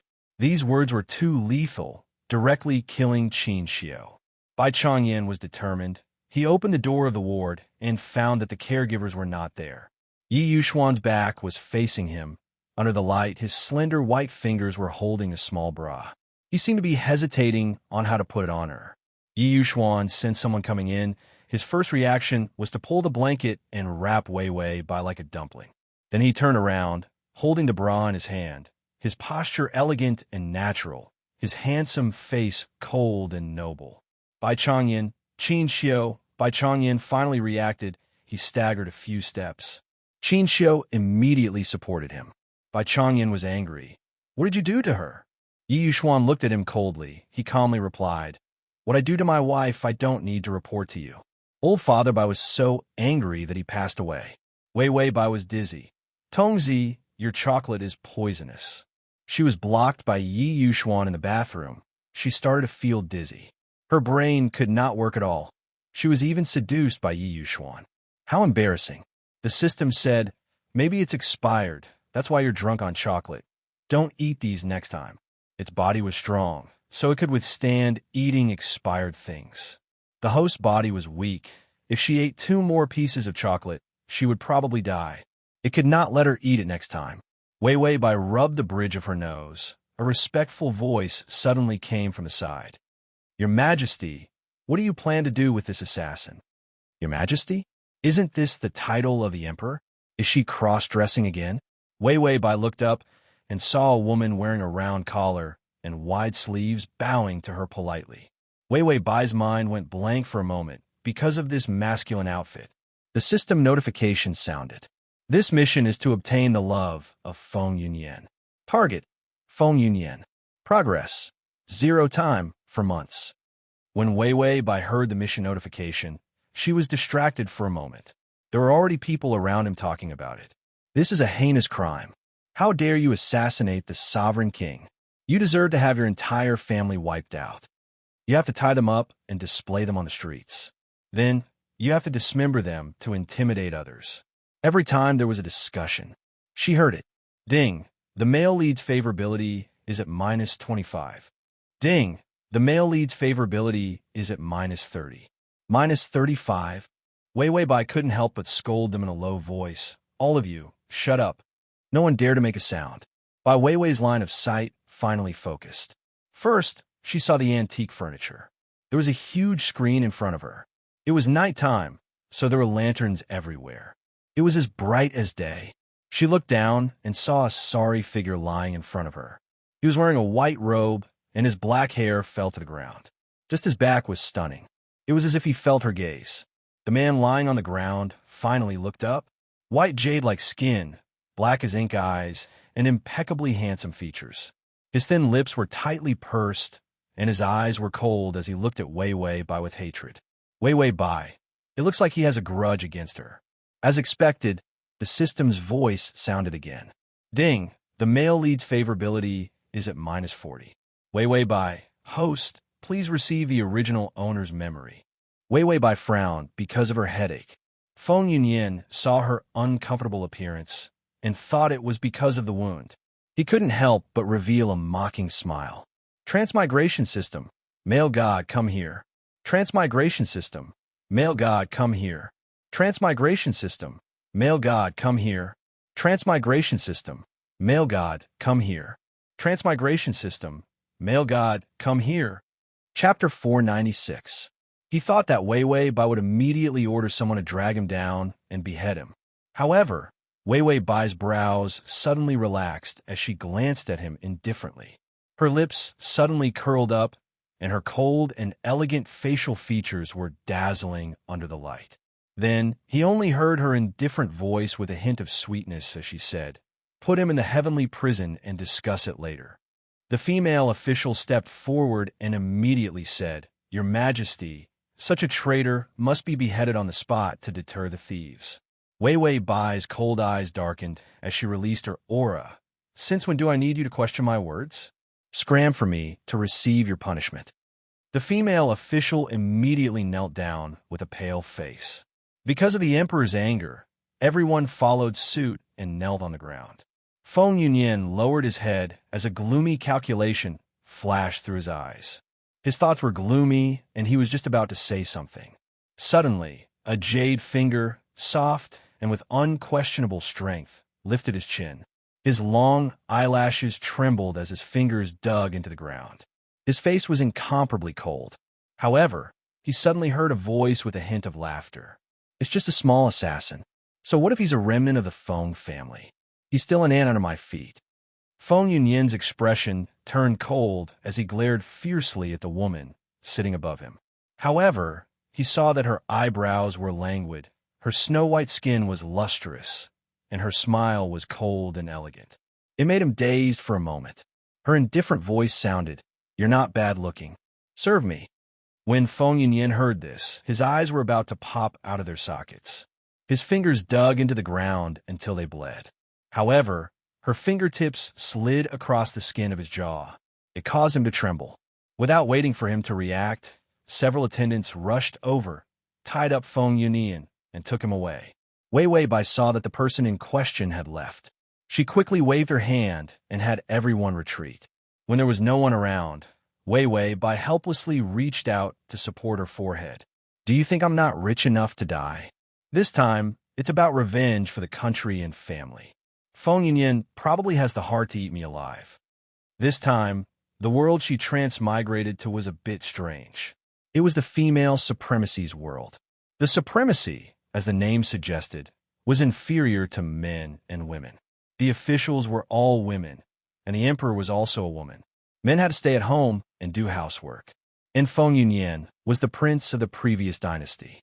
In this plane, she was called by Wei Wei, and her identity was a general of the previous dynasty. Speaking of the original owner, he was simply a super winner in life who was so cool and domineering that he had cheated all the way. At 15 years old, Wei Wei Bai. At the age of 17, he had become a guardian general of the Feng dynasty. Then, at the age of 20, he started a rebellion, killed everyone in the royal family, and successfully ascended the throne, changing the surname of the world to Bai. Feng Yunyan escaped the massacre, but he never forgot to take revenge. After planning for a long time, he finally managed to sneak in among the songstress tonight and succeed in the assassination. She transmigrated, so it could only be considered a half success. The system comforted her. "This world is good. You can do whatever you want. Men are weak and helpless. You're as strong as an ox. Are you happy?" Wei Wei Bai, strong as an ox. The system continued to comfort her. "It's just revenge for the country. You can even resolve the revenge of having your penis cut off. How can a small revenge trouble you?" Wei Wei Bai revealed a happy smile. Then she said, "Do you think I'll let you buy snacks if you flatter me?" The system Wei Wei Bai, "If you dare to steal my life points in this world, you'll have a grudge with me for having your penis cut off." The system silently covered its crotch. Wei Wei Bai, "Right, where's my side reward?" The punishment of almost running naked in the previous world left a deep impression on her. The system rummaged in the inventory. "The reward is the world's best martial arts. Please accept." Wei Wei Bai had never seen such a substantial reward. The world's best martial arts. Did it mean she could fly? Chapter 497. Feng Yunyan's eyes suddenly became affectionate. "Your Majesty, if I become your man, what position will you give me?" His face was like jade, and his long eyelashes covered half of the emotions in his eyes. When he pursed his thin lips, his seductive smile reached the tip of one's heart. Wei Wei Bai, who was forcing herself to play the role of a domineering CEO, why did she feel that this behavior of his was somewhat familiar? Feng Yunyan suddenly bit his lower lip lightly and frowned, causing one to feel pity for him. "Your Majesty, you're hurting me." Wei Wei Bai was disgusted by his sweet voice, and her fingers trembled. Feng Yunyan's eyes flashed coldly, like a poisonous snake harboring evil intentions. A black needle suddenly appeared on his finger, and he ruthlessly stabbed it into Wei Wei Bai's hand. Wei Wei Bai had the best martial arts in the world, if this was in the world of martial arts. She would definitely be an expert with a blower and a master of background music. She reacted very quickly, withdrawing her hand and rolling her body. She directly fell off the bed. With one leg still on the bed, Wei Wei Bai, who was upside down, suddenly remembered that Feng Yunyan looked familiar just now. Wasn't this her way of pretending to be pitiful? She somewhat understood the system's feelings. It really burned her eyes. Feng Yunyan rolled up his hand and covered himself with the blanket. He quickly rushed to the side of the bed and attacked again with a needle in his hand. Wei Wei Bai awkwardly rolled on the ground again. She dodged his fierce attack. Then she reached out and snatched the needle away. Ignoring the hatred in his eyes, she grabbed his blanket and threw him back on the bed. Like a hungry wolf, she pounced on him. The two of them immediately rolled into a ball. Feng Yunyan only felt that her body was flexible and strong, fiercely suppressing him. Both of their breaths were in a mess. Her face was flushed red, and her rapid breathing tickled his chin. Feng Yunyan's mind was full of calculations and cold, murderous intent. However, he was also momentarily distracted by her aura. Before he could calm down, his lips were sucked on by someone else. Feng Yunyan's entire body stiffened, and his scalp felt like it was going to explode. He had never been so close to another woman. However, Wei Wei Bai had ruthlessly broken his cold boundary. She had violated him again and again. His lips trembled, and his eyes were dark as he stared at her. However, he saw that her eyes were full of smiles. Surprisingly, there wasn't a trace of lust in it. Instead, it was clear and gentle. Her kiss was incomparably gentle, with a feeling of cherishing. Feng Yunyan was in a bit of a daze. His ice-cold heart was filled with calculations, but for a moment, he couldn't operate them.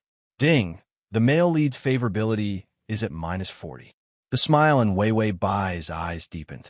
She let go of his lips without a trace of blame. All right, go to bed early. When you've thought it through and become my person, I'll tell you what position I'll give you. These words were spoken calmly and forcefully. This made Feng Yunyan feel ashamed and angry. He had actually been absent-minded just now. Wei Wei Bai let go of her hand. Suddenly, she frowned and her body softened. What's wrong with the system hitting me? You were too high and got a failure in acting cool.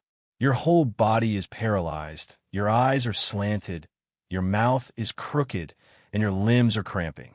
My condolences. Wei Wei Bai frowned. She laid on Feng Yunyan's body. Just as she was about to struggle, her body was pushed away. Feng Yunyan's expression was extremely calm. He pushed her away and slowly got up. His movements were neither fast nor slow. He pulled a robe from the side and put it on. Then, he raised his smooth and delicate chin, revealing a cold sneer.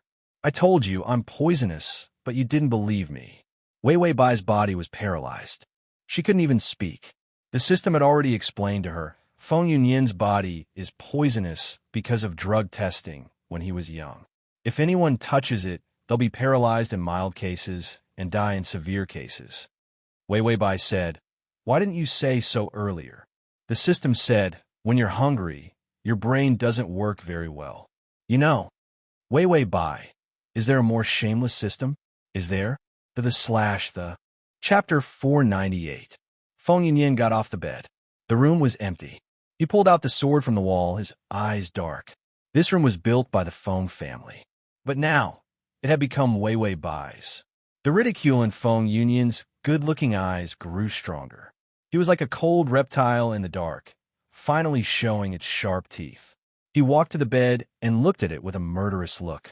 The woman on the bed had hair as black as the finest satin, shining with a luster. Her appearance was beautiful. Even in this situation, her eyes were still so clear and peaceful. Feng Yunyan wanted to see his enemy crying and begging for mercy. She was not as indifferent as she was now. Do you know what I was thinking when you killed the people from the imperial family? Wei Wei Bai was still arguing with the system. Think of a way. If I don't get the antidote, I'll be stabbed in the heart. I'm hungry. Are you a rice bucket? Why are you always hungry? I'm so hungry that I'm weak and helpless, so pitiful. Go to the cafeteria and get a meal. Just treat it as me dismissing a beggar. The system immediately came to life. Okay, you have to use 5 days of life to buy an antidote vaccine. After you buy it, you can fight against the poison in his body. Wei Wei Bai, bye. Suddenly, she felt that something was wrong. A hand grabbed her collar and lifted her up. Wei Wei Bai looked up and saw Feng Yunyan's cold, murderous look. Am I like an ant in your eyes? He held the sword and asked her a question. She looked at him with disdain and didn't say a word. What he wanted to see was his enemy weeping bitterly, not her indifferent and fearless appearance. Wei Wei Bai, warrior, you misunderstood. Feng Yunyan did not give her a chance to speak. He threw her onto the bed and placed his sword on her neck. His voice became gentle and demonic. Perhaps I should thank you. Back then, you killed all my family members to pave the way for me. Wei Wei Bai was at a loss. Paving the way? Feng Yunyan laughed softly. I hate those people from the Feng family even more than you do. Why are only women valued while men are abandoned like shoes? The laughter grew louder and louder, and in the end, it became somewhat deranged. On his handsome face, there was a smug and arrogant smile. It was so dazzling that people couldn't take their eyes off him. Who said that men can't be above others and can't be the ruler of this dynasty? After killing you, I will be the last legitimate successor of the Feng family. Wei Wei Bai, so ambitious. Feng Yunyan raised his eyebrows proudly. When the time comes, I will be the first man to succeed the throne. Wei Wei Bai started to consider, would she be able to get 100 favorable impression points if she gave him the throne? Her neck hurt a little. The blade cut her skin. Feng Yunyan calmed down. So you can go and die. Wei Wei Bai had just eaten the vaccine and could move. She was about to break free. The door suddenly opened. Feng Yunyan turned around warily, but he saw a familiar figure. It was a trusted female official by Wei Wei Bai's side. Feng Yunyan relaxed. Have you finished the deployment? After killing Wei Wei Bai, immediately massacre Wei Wei Bai's loyal subordinates. The female official sneered and waved her hand. The people she brought immediately pulled out their swords. Yes, after you kill the emperor, you have no value. Feng Yunyan's face turned pale. He looked at them coldly. Are you betraying me? The female official was a spy hidden by Wei Wei Bai's side. She was also the most loyal official who supported Feng Yunyan's ascension. The female official laughed. You are really funny, Feng Yunyan. As a man, you actually want to ascend the throne? Dream on. Feng Yunyan staggered a few steps. He almost couldn't hold the sword in his hand. // Chapter 499. His eyes became violent and sorrowful. So what if I'm a man? I'm the only one left in the Feng family. If I don't take the throne, who will? Otherwise, how could he believe the words of this female official? To carry out this thrilling assassination, he had to do it. The female official snorted. Your sister, Her Highness Princess Feng Ling, faked her death to avoid a disaster. She is the most legitimate successor. Were you? Feng Yunyan's voice finally trembled. Feng Ling, the female official said, you killed the traitor Wei Wei Bai. We will kill you and then welcome Princess Feng Ling back to ascend to the throne. Feng Yunyan's face was extremely pale. He looked at them coldly, and a feeling of despair surged from his heart. As a man, did he deserve to be abandoned? Did he deserve to be used? The female official said fiercely, men kill them. The female soldier wielding a knife immediately rushed over. Feng Yunyan saw a knife ruthlessly slashing toward his head. He no longer had the strength to struggle. He could only stand there and wait for death. Suddenly, a hand was placed on his waist. A huge force pulled him into a soft embrace. Shock flashed through Feng Yunyan's eyes. The sword in his hand was taken away. A white light flashed. The long sword blocked the knife that was about to kill Feng Yunyan. The sound of the sword clashing rang out. Feng Yunyan came back to his senses. He looked up and saw Wei Wei Bai with a faint smile. She didn't look like she was poisoned. Her voice was soft and slightly hoarse. What a good mantis stalking the cicada, unaware of the oriole behind. When the female official saw that she was fine, her expression turned ugly. Your Majesty, you weren't poisoned? Wei Wei Bai was as calm as the wind. That depends on what kind of poison you look at. If it's the love poison, then I'm really beyond cure. These were teasing words. It made Feng Yunyan's ears turn red. At this time, she was still so indecent. Wei Wei Bai smiled at him. This smile dispersed the coldness, only full of charm. It was simply captivating. Feng Yunyan held his breath, and his heart skipped a beat. Ding! The male lead's favorability is at -35. Wei Wei Bai's smile deepened. She lifted his chin with a doting finger. Why didn't you say so earlier that you wanted my country? Feng Yunyan pursed his lips. His eyes were filled with vigilance. What was this woman trying to do? Why did she treat him like this? The next moment his mind went blank. She lowered her head and kissed him deeply. The tip of her tongue licked the corner of his lips and bit him gently. His body began to tremble. His face turned even redder, and his eyes were filled with anger and helplessness. The female officer suddenly didn't care anymore. Everyone is under our control. Even if they aren't poisoned, we can still kill them. After saying that, she took the knife and quickly slashed at Wei Wei Bai. Wei Wei Bai lowered her head and kissed him without any change in her posture. Just as the knife was about to fall, the sword in her hand flashed with a white light and stabbed into the female official's body. The female official was dead.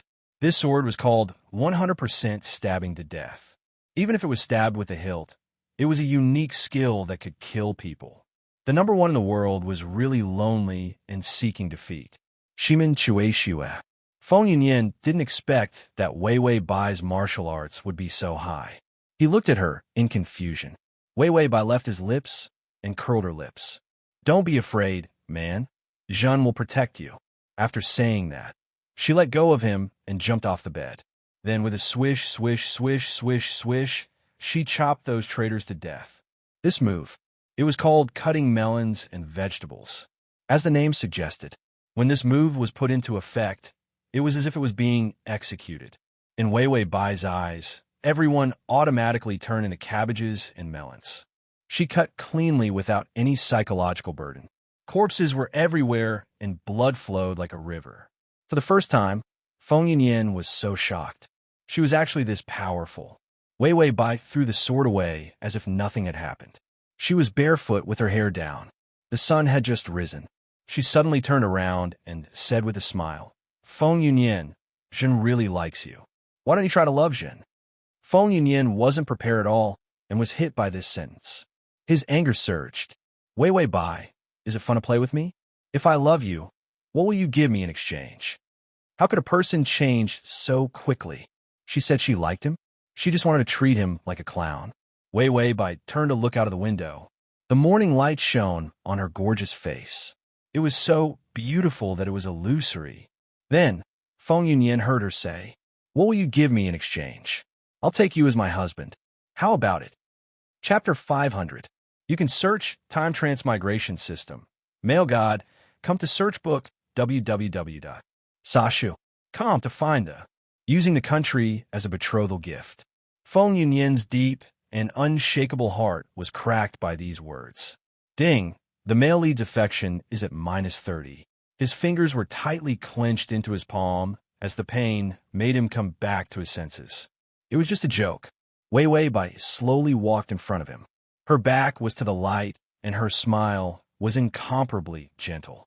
What? Are you so moved that you can't speak? Feng Yunyan suppressed his anger. He had always suppressed his emotions, and to put it nicely, he was calm. To put it bluntly, he was gloomy. He lowered his eyes and dug his fingers into his palms. All the emotions on his handsome face disappeared. Suddenly, he revealed a faint smile, and the gentleness in his eyes became even more obvious. Your Majesty is joking. How can the country be used as a betrothal gift? This Yunyan cannot accept this gift. Wei Wei Bai stared at him with burning eyes. She revealed a smile.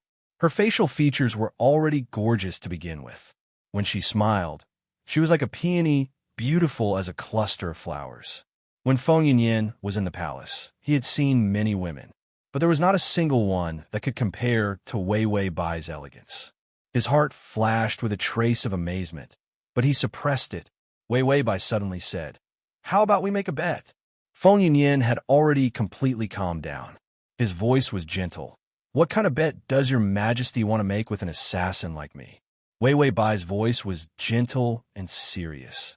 Let's bet on when I will fall in love with you. Feng Yunyan's thick eyelashes trembled and his cold eyes once again rippled. Didn't you not believe that I fell in love with you? Then I'll give you a chance. You can use any method to tempt me to fall in love with you. Her tone was filled with a trace of sweet temptation. It was clearly such a ridiculous suggestion, but she did not seem to be joking at all. Feng Yunyan finally looked up at her, but he saw a trace of burning innocence in her eyes as she looked at him expectantly. He didn't know why, but he couldn't help but look away. She didn't even need to address herself as this one. He used me instead. This was an equal term. Before Feng Yunyan could say anything, the other party suddenly groaned. He immediately looked up and saw Wei Wei Bai frowning and clutching her shoulder.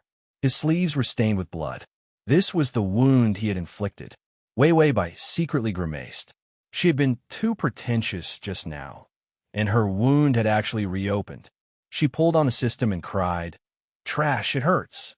Tong Zhuang, who was engrossed in eating, said perfunctorily, "Well, it won't hurt as long as you bear with it. Why don't you ask your man to blow on it for you? I'm sure you'll be as happy as a fairy. How will it hurt?" Wei Wei Bai, good idea. She was just about to use her cool and domineering aura to make Feng Yunyan bow down to her charm and blow on her wound. However, a slender and fair hand had already tugged on her sleeve. Feng Yunyan lowered his head. His face was a little pale, and his cold and elegant face carried a trace of hesitation under the halo. "I'm indebted to your Majesty's kindness. I've committed such a great crime, and I dare not covet the country anymore. If your Majesty still believes in me, I will definitely be loyal to you." Wei Wei Bai, oh, she looks like a fool. Loyalty with a favorability of -30. She wants to die. She revealed a big smile and took the opportunity to grab his hand and touch it. "Welcome, welcome, you're here, tease. Oh no, to be loyal to me."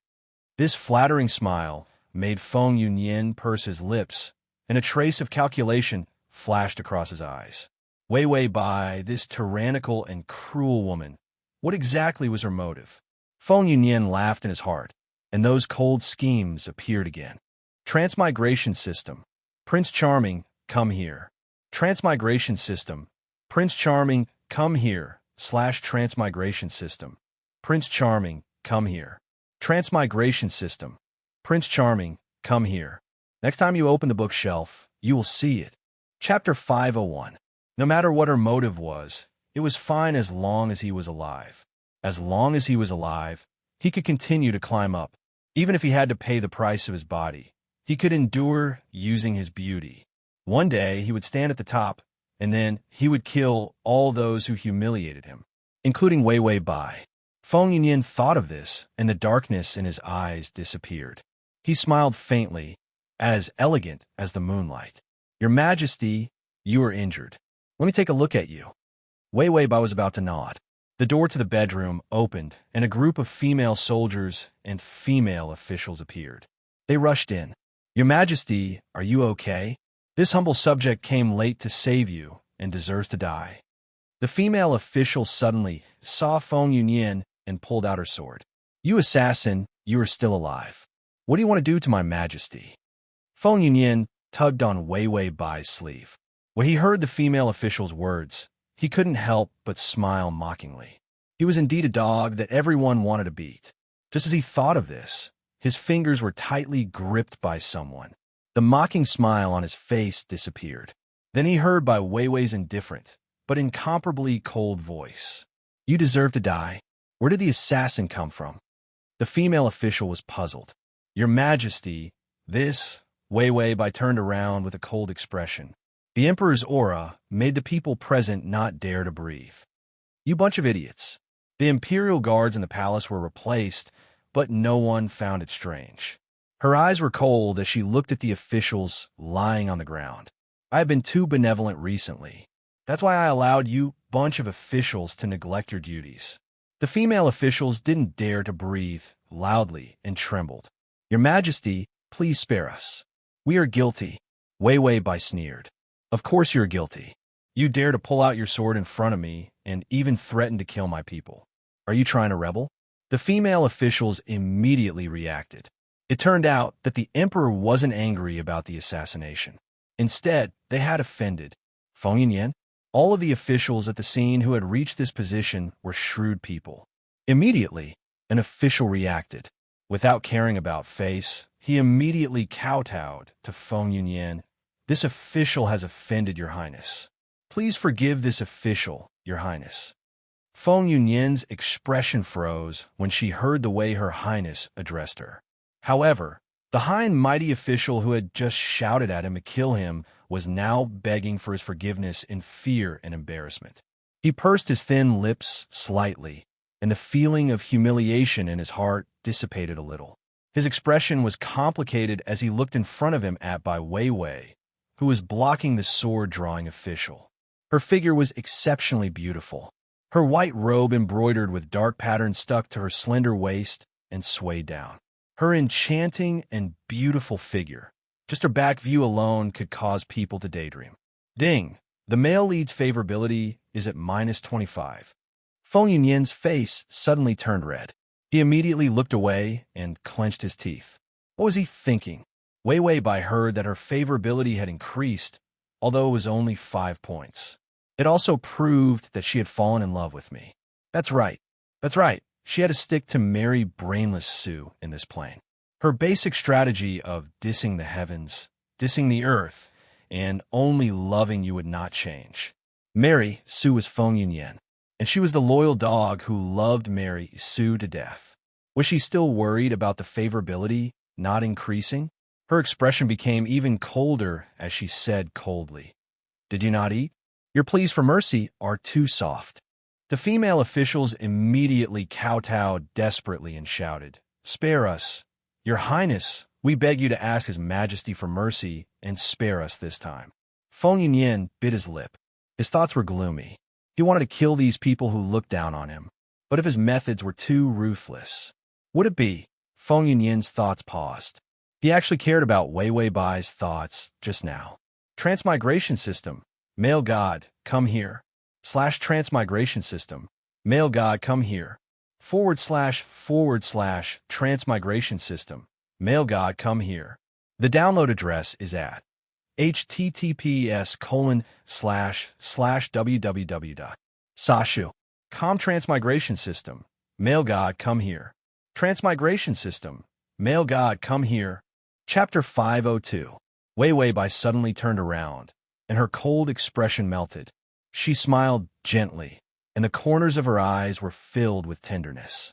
It could warm one's heart. Yunyan, how do you want to deal with this group of people? We'll listen to you. Feng Yunyan's breathing paused, and his fingers stiffened. However, she still held his hand and refused to let go. There was no trace of the coldness and cruelty she had shown to others just now. Don't be afraid. I'll make the decision for you. From now on, whoever dares to be disrespectful to you, I'll kill them. Feng Yunyan looked at her in a daze. However, he couldn't see any hesitation or deception on her face. She was actually serious? Feng Yunyan lowered his eyes and smiled faintly. Your Majesty, you must be joking. How can I punish your officials? Weiwei Bai fell silent. Her eyes darkened, and no one knew what she was thinking. Feng Yunyan smiled, but his eyes were calm and indifferent. She finally remembered the importance of supporting her officials, even if it was an act to make him trust her. When it came to the point where she really wanted to punish the officials, she wouldn't continue acting. Weiwei Bai finally relaxed her brows and smiled. This smile actually had a hint of innocence and sweetness that was accidentally exposed. To see such a sweet smile on a woman's face, it should be strange, but it was surprisingly beautiful. Even Feng Yunyan found it cute. She said, I finally thought of how to punish them. Someone dragged this group of idiots out and spanked them. Then, under Feng Yunyan's surprised gaze, all the female officials and soldiers who had drawn their swords. They were all dragged out, stripped of their pants, and spanked. There were screams one after another, and the sound of rods hitting flesh could be heard. Weiwei Bai nodded in satisfaction. This time, you've taught them a lesson. In the future, who dares to disrespect you? Feng Yunyan's expression finally became complicated. These female officials were stripped of their trousers and beaten in public. Flesh wounds were easy to heal, but after being humiliated like this, in the future, they wouldn't even dare to raise their heads when they saw him. She was really using this method to make others not dare to offend him. When Feng Yunyin thought of this, she bit her lip hard and crushed her fluctuating emotions bit by bit. She definitely had a motive. Otherwise, why would she treat him like this? His heart was calm, and he pretended to be gentle on the surface. Your Majesty, is it worth offending so many officials for Yunyan? When Wei Wei Bai heard his words, her expression suddenly softened and tears welled up in her eyes. She was extremely moved. That's right. For you, I even gave up my most loyal servant. For you, I was almost hacked to death. For you, I've done everything. This sudden change in expression stunned Feng Yunyan. Wei Wei Bai took the opportunity to lean against him and rub against him. The only thing missing was a tail wagging behind him. But you're not going to compensate me? Feng Yunyin felt that he didn't know how to react to the current Wei Wei Bai. Just now, he was clearly so tough and cold. But now, he asked softly, "What compensation do you want?" Bai Weiwei immediately had no sense of shame and eagerly said, "Give me a kiss and a hug. Of course, you can also love me, ah." Feng Yunyin wondered who this fool was. Of course, he couldn't say that. He could only reluctantly choose and finally said, "Let me hug you."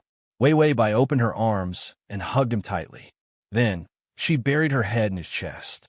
Her breath, soft body, and docile posture. It made Feng Yunyin's body stiffen for a moment. His mind was a little flustered. Her posture was taboo. If he wanted to kill her, she wouldn't be able to avoid it. The download address is at https://www.sashu.com. Chapter 503. Kill her. He suddenly paused when this thought appeared in his mind. Wasn't this the best opportunity? Feng Yunyin's eyes turned cold, and his fingers moved slightly. A black poison needle appeared. She didn't react to the poison in his body, but that didn't mean that the poison in his needle couldn't kill her. After all, no one in this world was truly immune to all poisons. The needle slowly approached her body. As long as it pierced her skin a little, she would die. There was no doubt about it. He had painstakingly learned this poison technique when he was young. Feng Yunyin took a deep breath and was about to insert the needle. Wei Wei Bai said gently, "Yunyin, I'll dismiss the harem." His fingers paused. What did you say? What did she mean by dismissing the harem? Didn't she understand? Wei Wei Bai's head was still buried in his chest, and her body was relaxed and comfortable. I'm a more traditional person. If I like someone, I like a pair for life. In the future, you'll be one of my pairs. His fingers trembled. What nonsense was this woman talking about? A pair for life? Was that something that could be said so casually? Didn't his mother, who was the empress, say the same thing to his father? But later, emperors were all fickle. Who would really keep this promise? Wei Wei Bai said, "If I betray you in the future, you can kill me. I definitely won't resist." Feng Yunyin finally couldn't take it anymore. "We've only met a few times, and I even tried to assassinate you. Why did she suddenly seem so deeply in love with him? This was simply too ridiculous." Wei Wei Bai felt comfortable hugging him, so she didn't let go and continued to act awkwardly. "I can't help it. I just realized my feelings later." Feng Yunyin, feelings? Wei Wei Bai calmly made up a story. "I fell in love with you at first sight, but I didn't want to admit it. You know that beautiful and popular people like me are very arrogant." Feng Yunyin, Wei Wei Bai shamelessly spouted nonsense. "When you killed me, my brain was suddenly enlightened. I like you." Feng Yunyin, do you expect him to believe such nonsense? Wei Wei Bai looked up, her eyes sparkling. "So, can you be with me?" Feng Yunyin took a deep breath, and the needle in his hand disappeared. He clearly had countless reasons to doubt her. But when he met her clear and gentle eyes, all the words were stuck in his throat, and he could only indulge in her gaze. She suddenly smiled. Her eyes shone brightly, revealing her elegance. "Just trust me this once, Yunyin. I'm not the kind of incapable ruler who would give up his country for a beauty." This was the first time Feng Yunyin had heard someone describe him like this. His cold heart couldn't help but be immersed in her absurd but gentle words.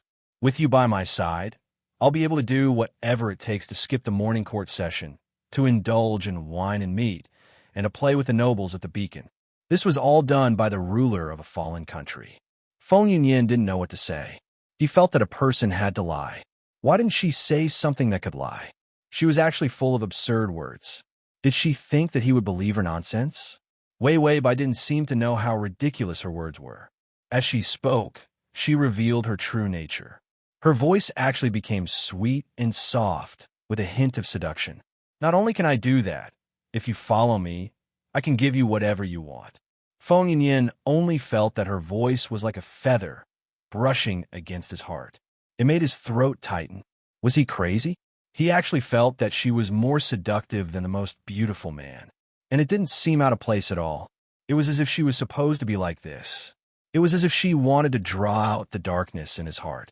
Ding! The male lead's favorability is -20. Full text // download / to facilitate your next reading. You can click on the Chapter 504. Feng Yunyin lowered his eyes to hide the cold light in them. He didn't know why he was silent. Wei Bai was still looking at him eagerly. She had already set herself up as a person who would devote the world to one person. So that explicit gaze was like that of a little puppy looking at a meat bone. Feng Yunyin didn't know what to think. He smiled faintly and said in a gentle voice, "Thank you, Your Majesty, for not abandoning me. I only ask for a peaceful place for the rest of my life. I don't dare to ask for anything else." Wei Bai was like an auntie selling vegetables, trying her best to promote, "Don't you want the throne?" Feng Yunyin's face turned cold, and he almost couldn't suppress his murderous aura. "Oh, if I say I want the throne, will Your Majesty give it to me?" He questioned in an extremely sharp and cold voice. His forbearing temperament was disrupted by Wei Wei's incoherent and inexplicable words. Wei Bai looked at the -20 favorability. This level of favorability was probably... The system seemed to know what she was thinking and immediately said, -20 favorability means that the male lead can't wait for you to die immediately. And every time he sees you, he will curse you to die quickly. Every time he thinks of you, he will wonder why you don't die. Wei Bai, if giving him the throne could immediately increase his favorability to 100, she would force it even if he didn't accept it. But if she gave him the throne, would he increase his favorability? It probably wouldn't increase much. So if she gave him the throne now, she would die. Feng Yunyin saw Wei Bai's expression become complicated, and his heart turned cold. Fake affection. His thin lips pursed into a good-looking smile, and his eyes suddenly became gentle. "The world is so important to Your Majesty. How can you say such absurd words as giving it away so easily?" Wei Bai coughed lightly and said seriously, "I said, when I fall in love with you, I will definitely give you this country." Feng Yunyin sneered in his heart, but he still pretended to be hypocritical. "Then how do I count as His Majesty falling in love with me?" Wei Bai reached out and touched his handsome face. She leaned closer to him and could almost see the endless coldness in his eyes. She smiled warmly. "When you fall in love with me, I will fall in love with you." Feng Yunyin's eyes trembled. He reached out to push her away, but he saw the wound on her shoulder. The blood was about to soak her sleeves, but she didn't seem to feel any pain. Like a rascal, she hugged him and refused to let go. He tried his best to throw Wei Bai's nonsense to the back of his mind.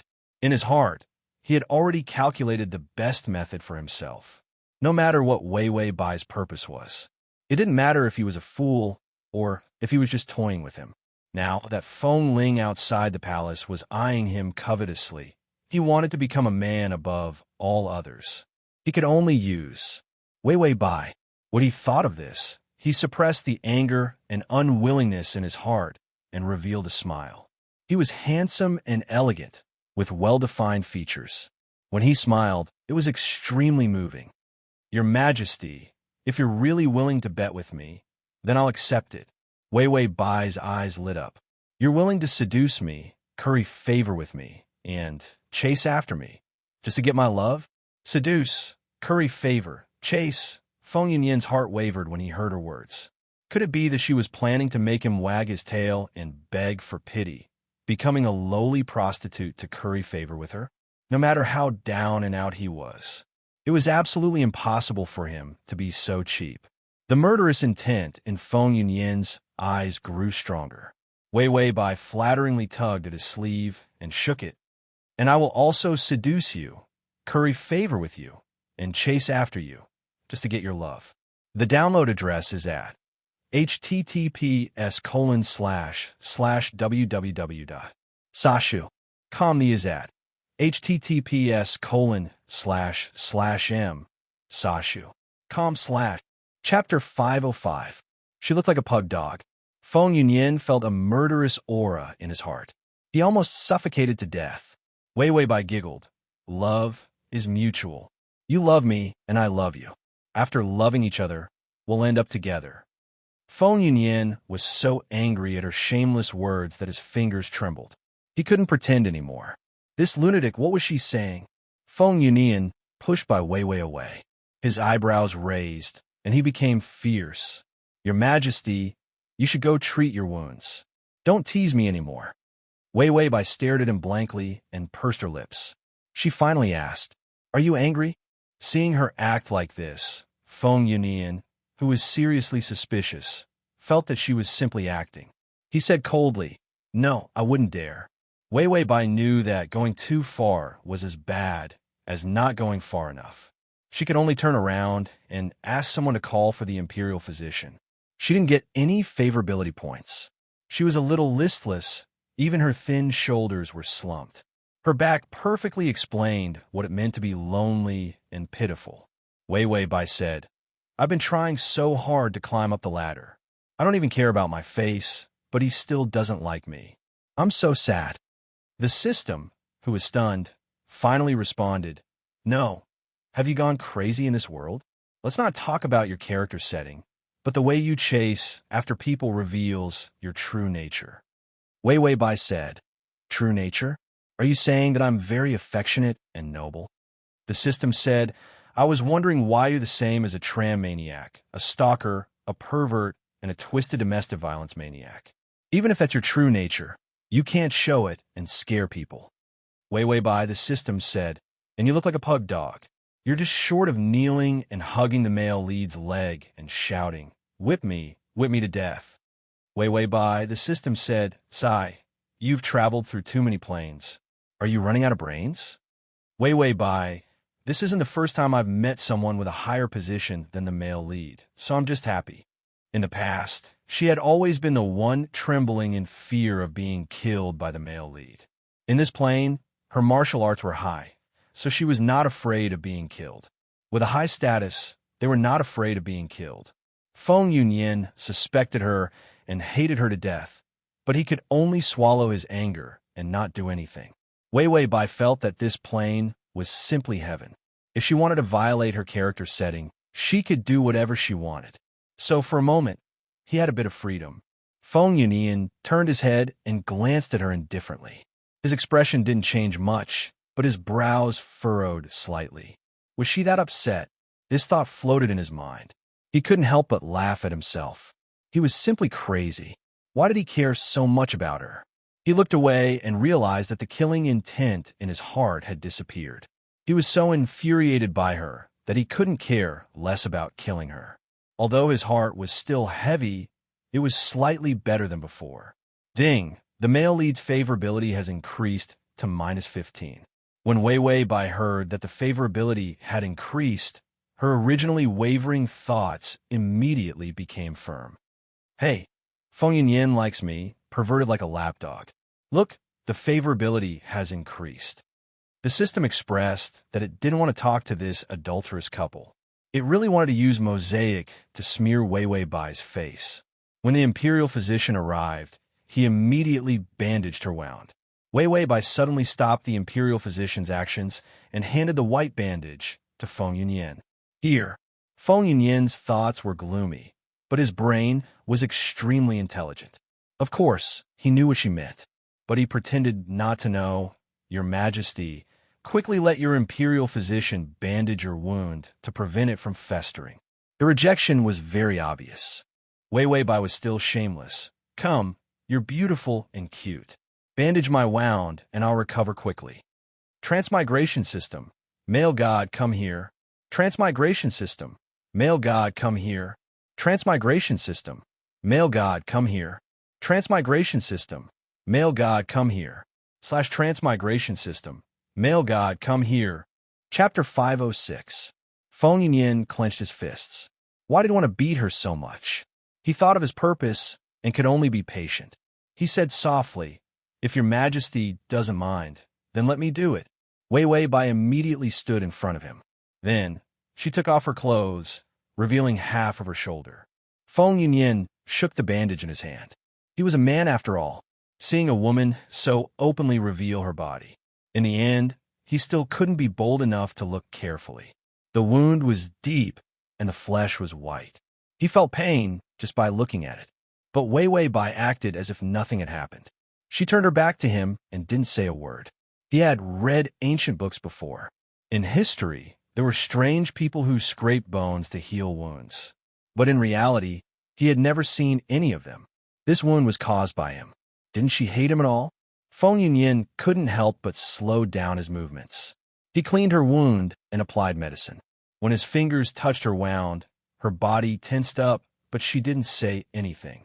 Feng Yunyan's action of wrapping her bandages paused. But she urged, "What's wrong? I'm not afraid of pain. You don't have to be so careful." The system always automatically gave her painkillers. She really didn't feel any pain. Feng Yunyan pursed his lips and looked at her with deep eyes. How could it not hurt? With this kind of perseverance, it was no wonder that she could succeed in her rebellion and become the emperor. Disregarding her nonsense, Su Qianxi was still thinking about it. She was indeed a very powerful woman. A faint feeling of admiration floated in his heart. Ding, the male lead's favorability is at -10. Wei Wei Bai. The temptation of being naked is working. Look, just showing my shoulder is enough to get favorability. The system mocked. Why don't you just strip naked? He'll definitely love you to death. Wei Wei Bai. That's right. This is a good method. The system picked up the chips. It really shouldn't have expected the host's moral integrity. Feng Yunyan finished dressing her wound and tying a knot in the bandage. When she was about to retract her fingers, her fingertips accidentally brushed against the skin of her shoulder. It was white, smooth, and translucent like lychee meat. His fingertips paused, and his eyes darkened. After a while, he retracted his hand as if nothing had happened and said softly, "All right, Your Majesty." Wei Wei Bai turned around and looked at him with a smile in her eyes. Favorability level 10.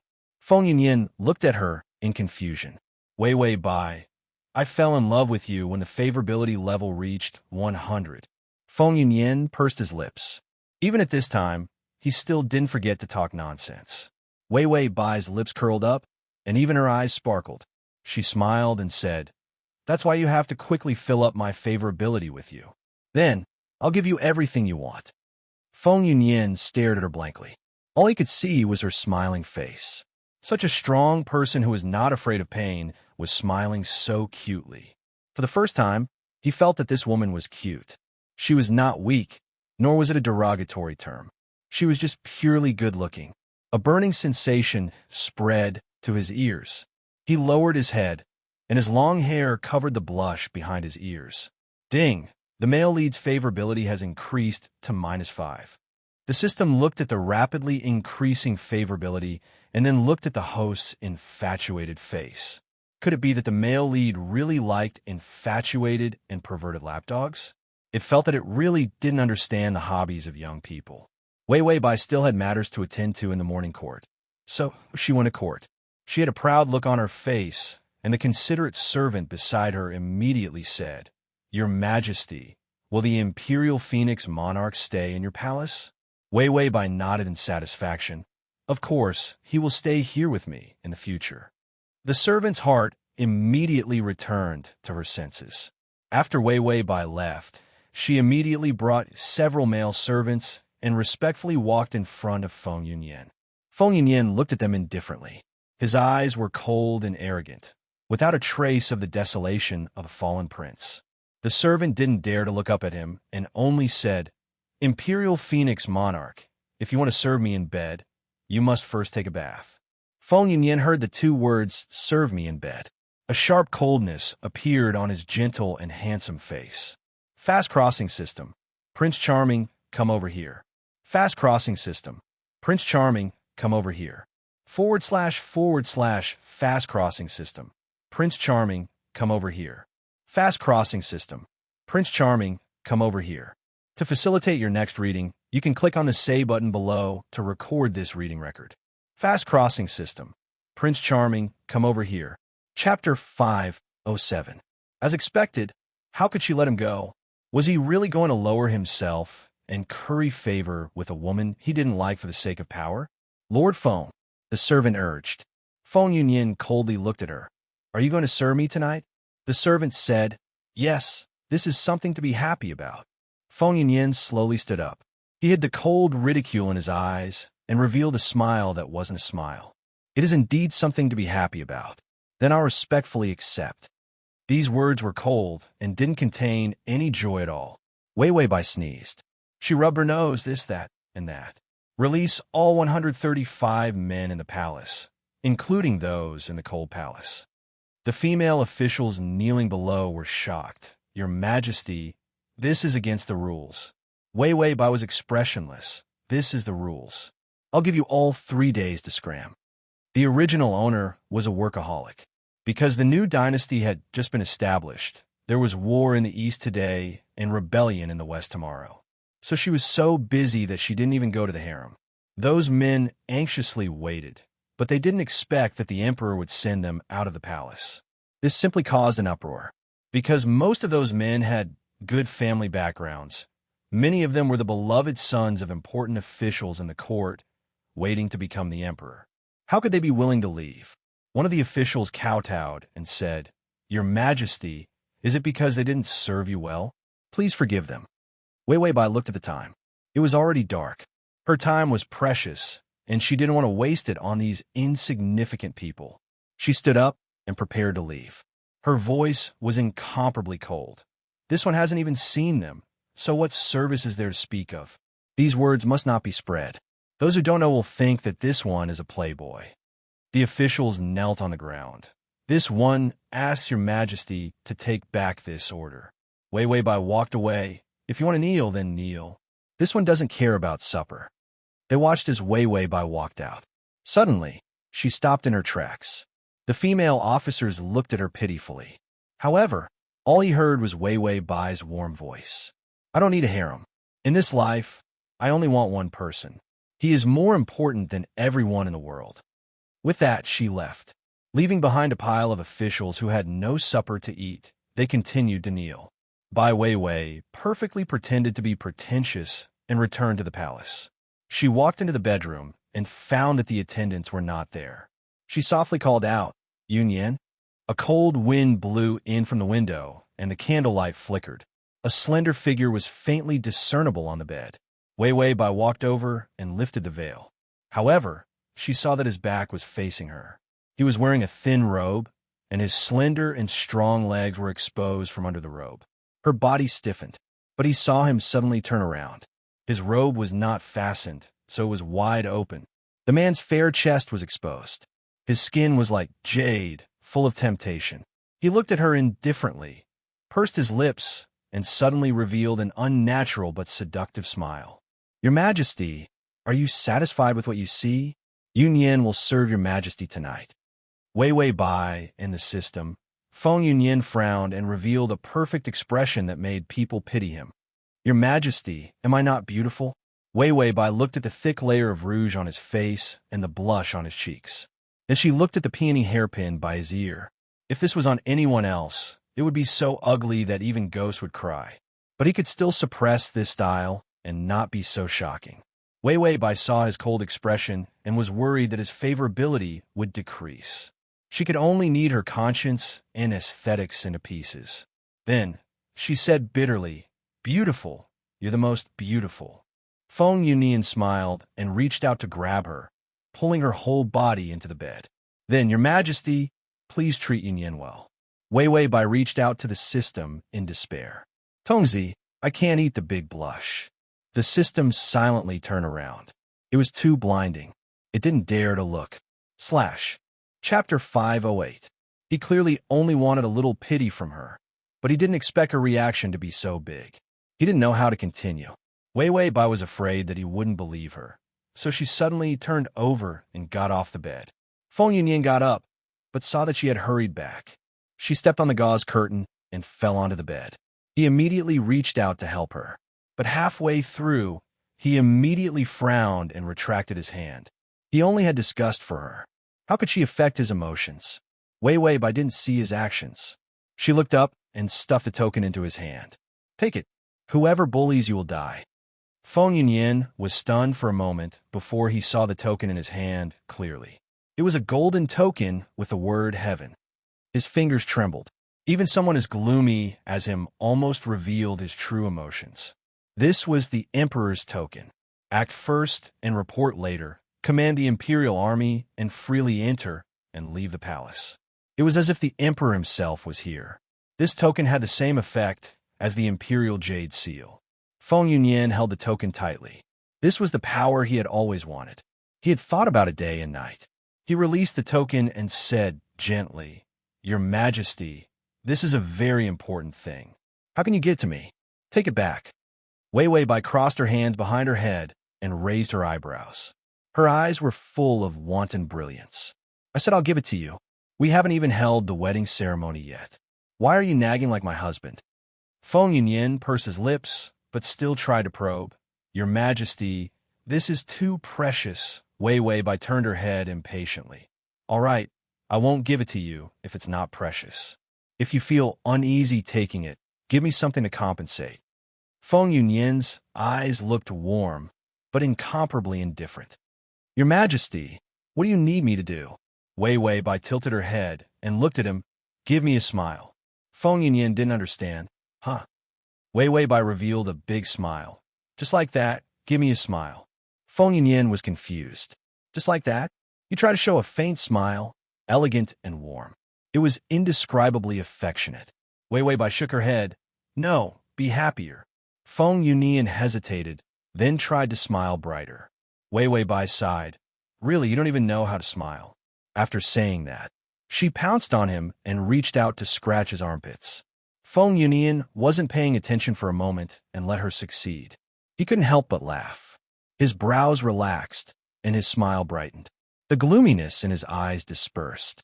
Only then did Wei Wei let him go.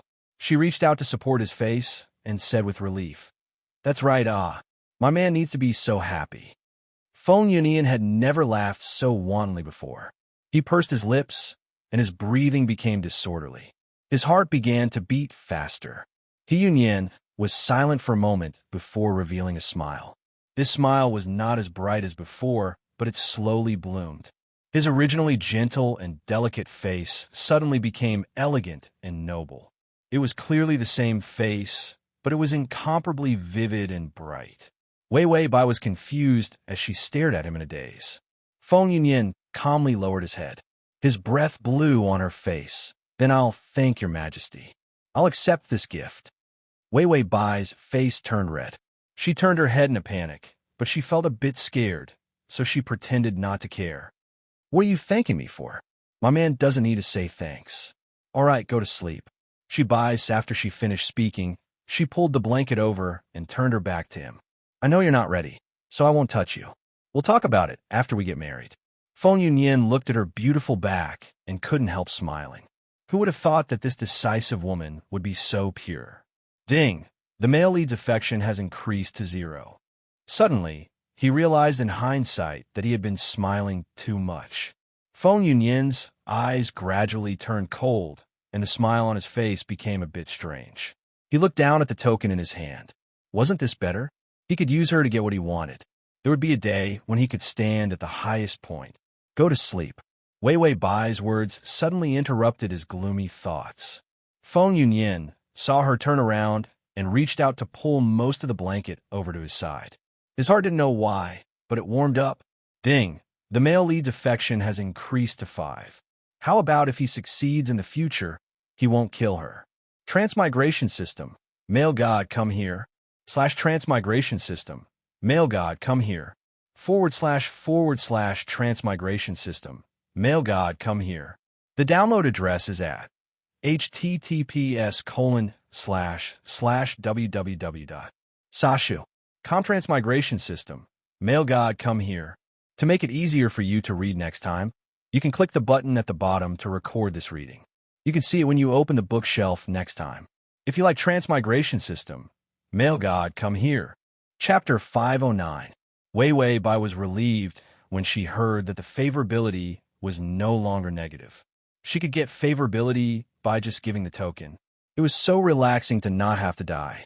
Wei Wei Bai suddenly thought of something and knocked on the system. Are there no side quests in this world? The system said not yet. Wei Wei Bai thought about how she almost ran naked on Earth in the last world. She still had a lingering fear. Can I not accept the side quests? The punishment of the side quests was getting more and more insane. The system was silent. Wei Wei Bai said, "Are side quests forced to be bound and can't be rejected?" The system was considering whether to tell the truth. After all, the truth would damage its heroic and shining image. In the end, it hesitated. "I told you not to laugh." Wei Wei Bai said, "I'm such a good person. Why would I laugh at others?" The system was relieved. The side quests can be rejected at the beginning. But when I landed, there was a small problem. Wei Wei Bai heard the system's story for the first time. She was very supportive, and then the system said, "Then I accidentally stepped on air and landed face first. Some basic functions were broken, including the side quests reject button." Wei Wei Bai said, "Face first. Ha ha, you're so stupid. Ha ha. Did you become a pancake face?" The pancake face system was speechless. What happened to not laughing at others? "Su Tong, our friendship is over. Goodbye." When Feng Yunyan woke up, there was no one beside him. He heard voices. It was Wei Wei Bai talking to the servant. "Ask the imperial physician to come here once a day. The palace is in chaos recently. Ask more people to come and serve me." The servant bowed his head respectfully and said, "Yes, your majesty." Wei Wei Bai said again, "If the royal concubine wants to go out, send more people to protect him. My imperial guards are at his disposal." The servant was shocked. Feng Yunyan looked sideways and saw the servant changing her clothes.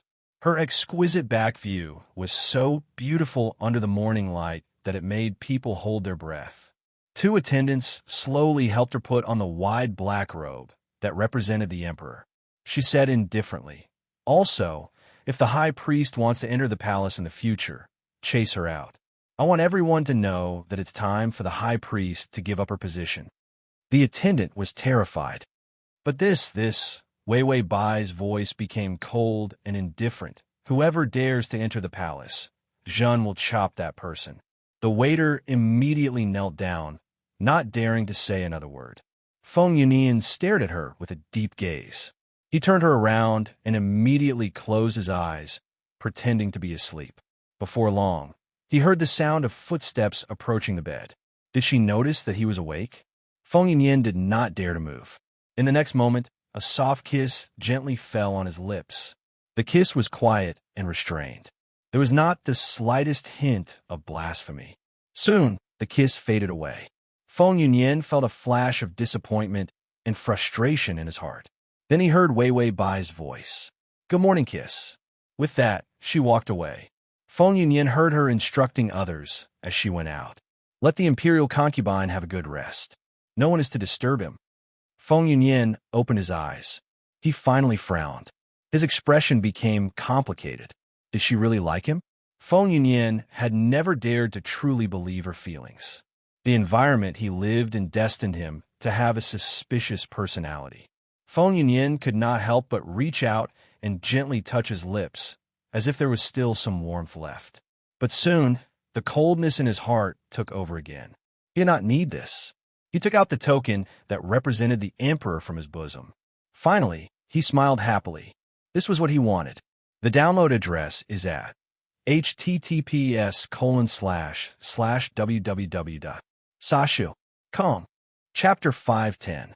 Suddenly, the palace became noisy. A cold light flashed through Feng Yunyan's eyes. The attendants couldn't stop a group of people from entering. I want to see which thousand-year-old vixen has bewitched His Majesty's eyes.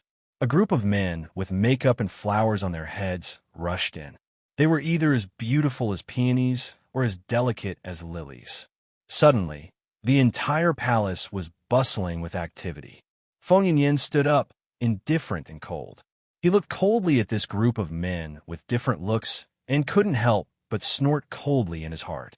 Wei Wei Bai really a good luck with women. The men saw Feng Yunyan sitting on the bed, his black hair draped over his shoulders. He didn't wear any makeup, but he looked calm and elegant. He looked at them without any expression. It was as if he was looking at a group of dead people. One of the men said fiercely, "Were you the one who instigated His Majesty to send us out of the palace?" Feng Yunyan didn't answer. He just stood up casually, took the robe beside him, and elegantly put it on. When he had his back to the group of men, he revealed a cold smile. Didn't Wei Wei Bai say that she could send a harem for him, as long as it was a pair? He really didn't believe that she could really do that. If these men were all killed, then could she still be so calm? Feng Yunyan rationally knew that he should endure and pretend to be kind. He should even generously persuade Wei Wei Bai. Tell her not to send a harem. But he didn't know why, when he thought that this woman would be so good to others. Even if it was fake, the jealousy in his heart couldn't help but appear. Feng Yunyan even knew that this wasn't because he liked Wei Wei Bai, but because he was extremely selfish. As long as he received a little friendly treatment, he couldn't help but want to monopolize it.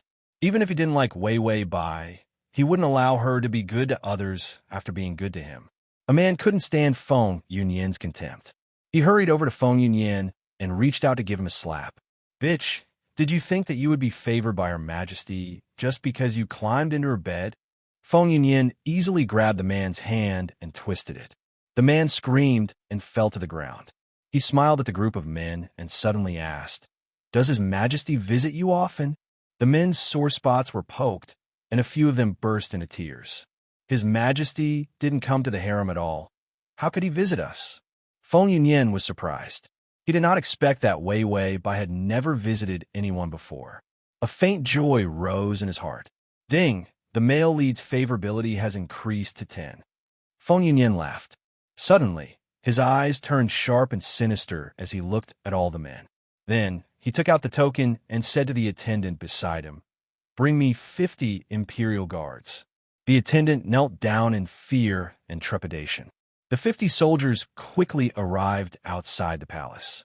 They were all wearing excellent armor and emitting killing intent.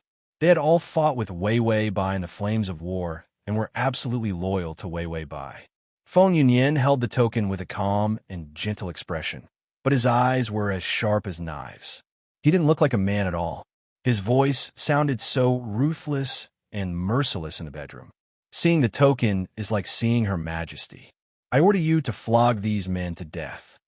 He wanted to test her bottom line step by step. He wanted to wash her harem with blood. Was she still willing to like him? When Wei Wei Bai heard the sound of her favorability increasing, she was bored watching the people below arguing. "Your Majesty, you sent all the men in the harem out. How can they get married?" Wei Wei Bai yawned. "You all have high positions and power. How can your sons not get married?" Slash. You can see it next time you open the bookshelf. If you like. Chapter 511. The ministers were all shocked. "Your Majesty, a good man doesn't marry 2 women. They are your men for a day and will be for life." Wei Wei Bai, "I have never touched them. Don't try to take advantage of my life, okay?" The minister was very sad. "How can my son marry in the future? Who dares to marry your Majesty's woman?" Wei Wei Bai, "When the time comes, I will put up a notice saying that whoever marries these men will get an official position. I guarantee that your house will be as lively as a market." After disbanding the harem, her favorability increased. Now, she wanted to throw the men she had never seen before out of the palace. The minister was agitated again. An official position is not a game. Chirp, chirp, chirp. Gurgle, gurgle, gurgle. Gurgle, gurgle, gurgle. Wei Wei Bai covered her ears helplessly. The female officials in the imperial court quarreled like animals at a gathering. Suddenly, A few servants ran in panic and knelt down. "Your Majesty, the imperial concubine, he has beaten all the men in the harem to death." Wei Weibai stood up immediately. "What?" The female officials in the imperial court also fell silent. After a short silence, they suddenly exploded. "What happened to my son?" "Say that again." "They were all beaten to death." "Who gave him such power?" "Kill him to avenge my son." Most of the men in the harem were the sons of court officials. So when they heard that their sons were dead, a few of them fainted on the spot. Wei Weibai hurriedly ran to the harem and saw the bedroom from afar. Under the red tiles and white walls, Feng Yunyan was wearing a white robe and had an elegant and gentle demeanor. When he looked up and saw Wei Weibai walking over, a smile appeared on his handsome face. Only his eyes were as dark as ink and terrifyingly cold. Beneath his feet was a pool of dirty blood. The imperial guards had beaten everyone to death and were cleaning up the corpses. Feng Yunyan stood in front of the corpses and looked at them indifferently. Wei Weibai felt her legs turning to jelly. She said to the system, "Why do I feel like the target this time is a little cruel? What happened to the male lead being weak and helpless in a world of female supremacy?" The system said, "The system crash face first, goodbye." Wei Weibai, ? The system said, "The system is sleeping with its face down, goodbye." Wei Weibai, "This hypocritical system, I just laughed at it a little, and it actually went on strike." Feng Yunyan looked at Wei Weibai calmly, as if waiting for her to react. The ministers who followed them saw their son die so miserably. Immediately, someone snatched a knife from the imperial guard and furiously slashed at Feng Yunyan. "Give me back my son's life." Feng Yunyan stood still and stared at Wei Weibai with his dark eyes. Was she really angry? Suddenly, the knife flew out. It was Wei Weibai who swung her sleeve. She wrapped her arms around his waist and pulled him into her embrace. Then, she said to the ministers, "All right, you can all leave." The ministers said heartbreakingly, "Your Majesty, my son died so miserably, and you still protect this bitch." Wei Weibai looked at the furious ministers and pursed her lips. She was speechless for a moment. Feng Yunyan looked at her in silence. In his bottomless eyes, there was a dark calculation and a perturbed fragility. Suddenly, she let go of his waist. He looked at her with disappointment. Was she giving up on him? But in the next moment, Wei Weibai pulled out a knife from a soldier and blocked in front of Feng Yunyan. A hint of bloodthirsty coldness appeared on her beautiful face. "Enough! Get out of the palace. These men are all offending my beloved concubine. That's why they were beaten to death. Death is not enough. Death is not enough." It was full of cold, murderous intent. The ministers looked at Wei Weibai with cold hearts. But she did not change her mind. Instead, she stabbed the knife into the brick. The knife flashed white. It illuminated the pale faces of the ministers. Chapter 512. Wei Weibai put her hands behind her back expressionlessly. Her aura was awe-inspiring and her expression was cold. She was full of the dignity and aura of a superior. She was as beautiful as a peony and as cold as a blade. Today, these men in the harem who don't know what's good for them wanted to assassinate my beloved concubine. I ordered them to be beaten to death. It was a simple sentence. She protected Feng Yunyan and successfully shifted the anger of all the ministers onto herself. She didn't care at all. "Come, send the ministers out of the palace." The imperial guards immediately ran over. Ignoring the ministers' cries and curses, they dragged them one by one and chased everyone away. The ministers were chased away. The corpses were cleaned up. Only the bloodstains were left. Wei Weibai saw that everyone had left and finally heaved a sigh of relief. She turned around and saw Feng Yunyan looking at her in a daze. He was a little absent-minded, and his eyes were much softer and gentler. Wei Weibai walked slowly in front of him with a cold expression. "Do you know your mistake?" Feng Yunyan was stunned for a moment before revealing a mocking smile. "Of course I'm wrong. I killed everyone in your harem." Although she protected him, she also blamed him. Feng Yunyan didn't know why, but he felt a surge of anger in his heart. Wei Weibai frowned and reached out to hold his hand. "No, if you want to kill someone, you have to tell me. I'll help you kill them. It's not good to do it yourself. They'll find you to vent their anger in the future." Feng Yunyan's reaction was a little slow. He obediently let her lead him. He couldn't seem to understand her words. He pursed his lips and asked in confusion, "Aren't you going to ask me why I killed them?" Wei Wei Bai said indifferently, "Do I need a reason? If you're unhappy, then kill them. I'll take care of it for you." Feng Yunyan stopped in his tracks. His fingers were trembling so much that many words were stuck in his throat. Bitterness and excitement intertwined, causing his heart to shriek sharply. He had risked his life by testing the waters this time. If he killed all the men in her harem, she would be furious and angry. In the worst-case scenario, she would kill him to appease the ministers. The best-case scenario was that she would protect him, but he would still have to spend a lot of effort to explain and hide his intentions. But he didn't expect that she would bear all the blame. Then, he didn't need to explain. This even made Feng Yunyan a little scared. He felt like he was dreaming. How could someone protect him like this? And he didn't even need to compete and scheme. He finally couldn't help but ask, "Aren't you afraid that I'll mess up your empire?" Wei Wei Bai finally turned around. Her eyes were sharp and beautiful, and her body carried the intimidating aura of an emperor. "Are you happy to mess up my empire?" Was this a question? Feng Yunyan was actually a little nervous. Wei Wei Bai suddenly smiled. The coldness between her eyebrows hardened into tenderness, and her clear eyes were filled with sincerity. "If it's messed up, then it's messed up, as long as you like it." Feng Yunyan felt like his heart was being crushed by these words. Wei Wei Bai's face was dyed with a few traces of red as she said, "Messing up the empire and winning against you is also quite good." After saying this, she seemed a little embarrassed and turned around. Suddenly, her sleeve was pulled by someone. Then his voice sounded with a trace of hesitation. It didn't feel like he was scheming anymore. Instead, there was a trace of cautious relaxation. "Your Majesty, I'm hungry." Wei Wei Bai immediately said, "If you're hungry, let's go eat." After saying this, she excitedly pulled Feng Yunyan away. Feng Yunyan couldn't help but reveal a faint smile. It was gentle and beautiful, bringing with it the warmth of letting go of his heart's defenses. Ding! The male lead's favorability has increased to 20. Transmigration system. Male god, come here.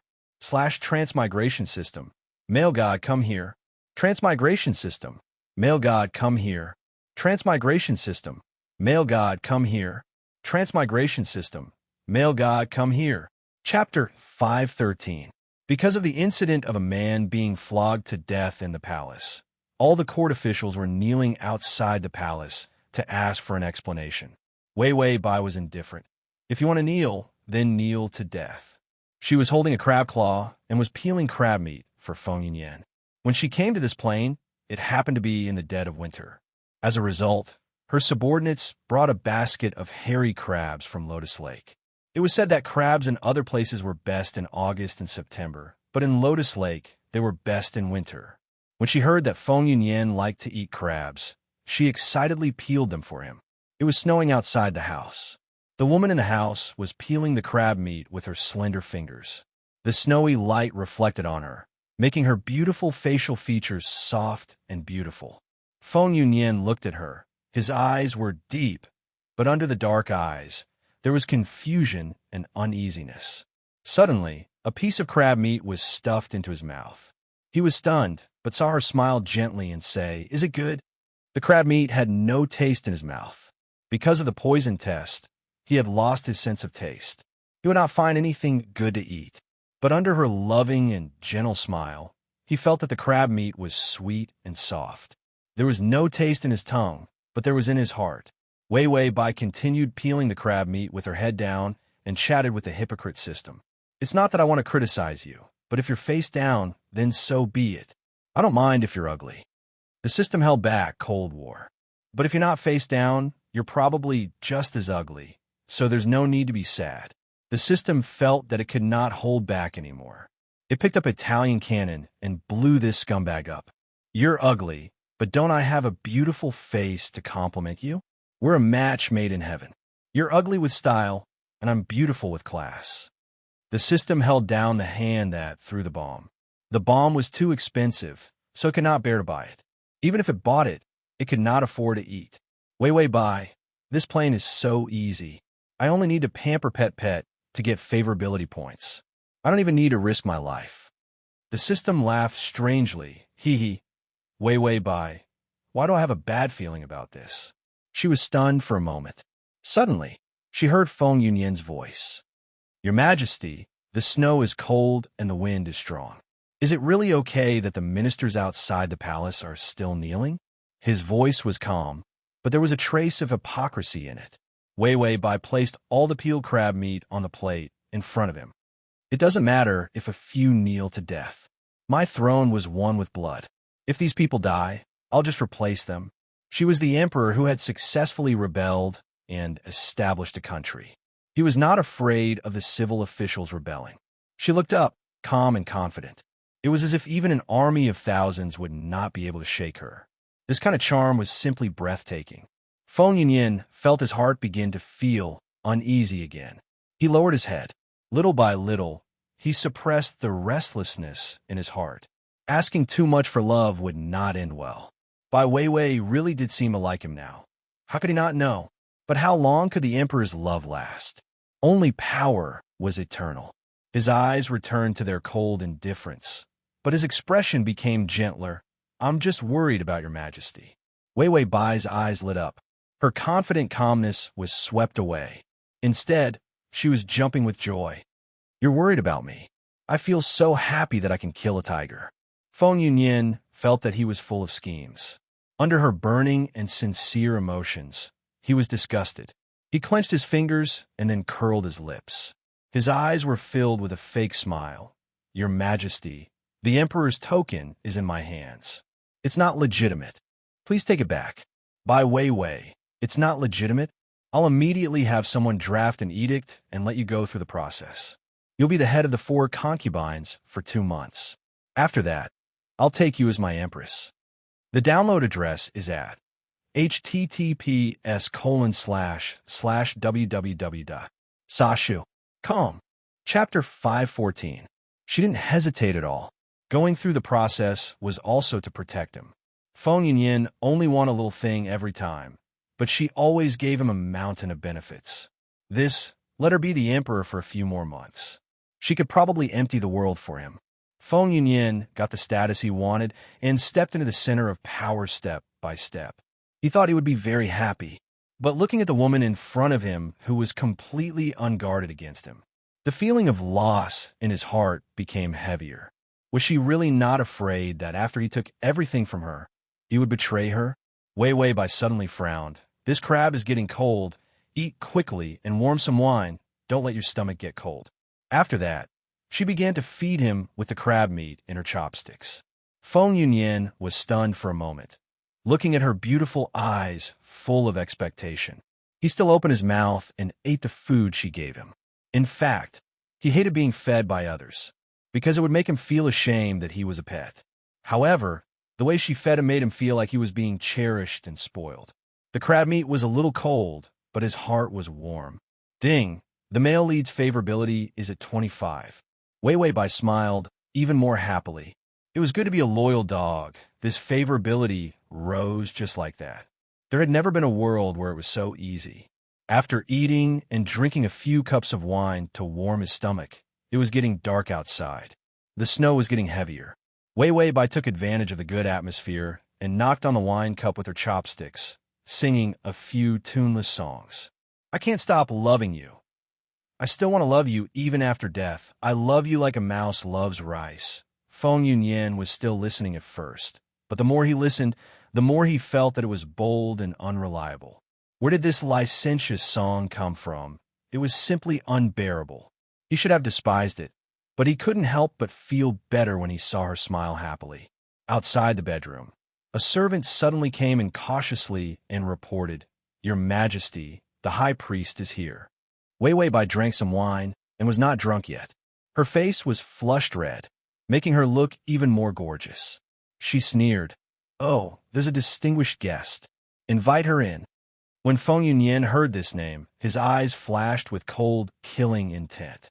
Lung Lianxing, dressed in red priest robes, walked in with a cold expression. She was extremely arrogant and bowed to Wei Bai. "Your Majesty, I'm here to seek justice for the ministers outside the palace. She was not afraid of Wei Wei by getting angry. The Lung family had a strong control over the imperial court. As long as Wei Wei Bai wanted to rule the country well, the Lung family would not be able to do anything. He could only lower his head to these civil officials first. However, after bending over and waiting for a long time, she did not hear Wei Wei by asking her to get up. The emperor didn't say anything, but she couldn't be impolite because of her status as a priestess. He could only maintain his bowing posture. He was bending so much that his spine was about to break. Finally, she heard Wei Wei Bai's calm voice. "You may rise." Lung Lianqing heaved a sigh of relief. She got up and saw a familiar figure sitting beside Wei Wei Bai. He put his hand on the table. His clean and gentle face was cold as snow, and his eyes were dark to the point of being demonic. Isn't this the remnant of the previous dynasty? Lung Lianqing saw that it was an acquaintance and smiled confidently. "Your Majesty, there are rumors outside the palace that a demon concubine has appeared by your side and used a bewitching spell on you to make you slaughter innocent subjects." Demon concubine. This name made Feng Yunyan's face turn even colder. He had killed so many people and stirred up the entire center of power. Saying that she was a demon concubine was still light. Lung Lianqing looked at Feng Yunyan with disdain. "I was wondering who the demon concubine was, but I didn't expect it to be such a lowly thing." Chapter 515. Feng Yunyan gritted his teeth. The crazy anger in his heart was finally unable to be suppressed. Just as he was about to get up, a soft hand pressed down on the back of his hand. Feng Yunyan turned his head to look at her. However, he found that Wei Wei Bai's expression was even colder than his. She suddenly sneered. "It seems that the high priest understands my beloved concubine quite well." Lung Lianqing said disdainfully. "Feng Yunyan is a prince of the previous dynasty. He has always been scheming and has a vicious heart. I understand him the best." Wei Wei Bai was neither salty nor indifferent. "Understand more," Lung Lianqing said. At a young age, he pushed his wet nurse into the lake and drowned her. At the age of 5, he wanted to kill his younger sister, Princess Feng Ling. Lung Lianqing coldly said one crime after another. Feng Yunyan felt as if his entire body was soaked in ice water. He was being slashed again and again with a knife. These crimes were all true. He was not afraid of others saying it, but would she hate him for being so vicious? When this thought came, he only felt like his heart was being twisted by a knife. Lung Lianqing continued. "Later on, I educated him for several years before correcting his vicious methods. I didn't expect that he would actually do it again. As expected, there is no need to educate such a lowly person with a rotten heart. Killing him is the right thing to do." Feng Yunyan's face became even paler. He pursed his thin lips. The resentment in his eyes was so cold that it made people's hair stand on end. "Are you done?" Wei Wei Bai's clear voice sounded. Lung Lianqing said confidently, "Your Majesty, I think." Wei Wei Bai was annoyed. "Why are you so long-winded? We originally thought that you were going to die and let you say your last words. Are you done yet?" When these words came out, Lung Lianqing was stunned. Feng Yunyan suddenly raised his eyes and looked at her in disbelief. Wei Wei Bai coldly curled her lips. Under the candlelight, the sharp anger on her face made her look as dazzling as fire. It's one thing for a despicable dog to bark nonstop, but actually dares to point fingers at my people and wantonly insult them. Only then did Lung Lianqing notice the murderous intent in her eyes. Her heart tightened. "Your Majesty, the people kneeling outside the palace are all your old subjects. I'm also someone who supports you." Wei Wei Bai suddenly kicked him. The #1 martial arts skill in the world directly kicked the high priest a few times, and he fell to the wall and bounced to the ground. Lung Lianqing's internal organs were all injured, and she spat out mouthfuls of blood. Wei Wei Bai stood up and slowly walked in front of Lung Lianqing. "If you didn't jump around, I would have let you live for another day or two." Lung Lianqing couldn't believe it. "Your Majesty, do you want the world to fall into chaos?" Wei Wei Bai sneered. "So what if it's messed up? This emperor has the ability to seize the world once. So this emperor has the ability to seize it a second time. Who do you think you are?" After saying this, she kicked again. Lung Lianqing's meridians were broken. She stretched out her fingers, and her fingertips were covered in black powder. A vicious look flashed through her eyes. Your Majesty, you actually dare to treat me like this, just for a remnant of the previous dynasty? Wei Wei Bai lifted her foot and stepped on her face, crushing it. That's right, this emperor did it for him. Are you jealous? Lung Lianqing screamed, and her fingers fiercely grabbed at Ji Yunshu's ankle. But before her fingers could touch Wei Wei Bai, a poisonous needle had already pierced into her arm. She immediately lost all her strength. Wei Wei Bai was pulled back by a pair of hands, and she fell into a warm embrace. Your Majesty. Feng Yunyan's voice was trembling. She had almost been poisoned. Thinking of a scene just now, Feng Yunyan still had lingering fears. Wei Wei Bai smiled at him. I'll kill this bitch-tongued and venomous retard first. Then we can continue drinking. Feng Yunyan looked at her with a complicated expression. Don't you mind what happened in my past? Murdering the wet nurse, poisoning Feng Ling, and many servants and officials were all killed by him. His hands were covered in blood. Wei Wei Bai raised her eyebrows and couldn't help but tease him. I was happy when you tried to assassinate me. At that time, I was thinking about why you were so good-looking, so I was willing to cut you a few more times. Chapter 516. Feng Yunyan thought of their beginning, bloody and hateful, but she said that she was very happy. Wei Wei Bai pressed down on his fingers. I like you like this. You're bad or not? Feng Yunyan's eyelashes trembled even more. The defenses in his heart were broken again and again. This woman, did she know what she was saying? He would believe this kind of words. Your Majesty, can you go out? Wei Wei Bai was silent for a moment before nodding and saying, I'll go out. You can torture him to vent your anger. It'll be fine even if you cut his body into 10,000 pieces. Feng Yunyan lowered his eyes and his voice softened. When she walked out, she kicked Lung Lianqing a few more times, shattering the bones in her arms and legs, to prevent her from hurting Feng Yunyan. How could Feng Yunyan not know what she was thinking? He watched her trust as she walked out.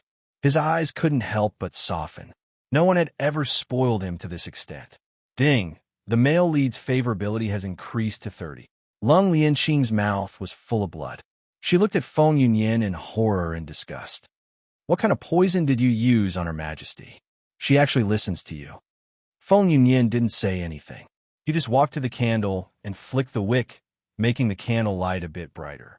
The flickering candlelight made the eerie expression on his face even more obvious. His face was clearly gentle and pretty, but it was twisted and ferocious like a devil.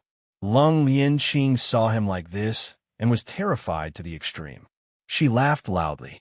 Doesn't Wei Wei Bai dislike you when she sees you like this? You really are an ugly monster. Feng Yunyan walked in front of her and reached out. A golden needle pierced in her flesh. Wasn't this monster taught by you? Lung Lianqing trembled. You're just my dog. How dare you treat me like this?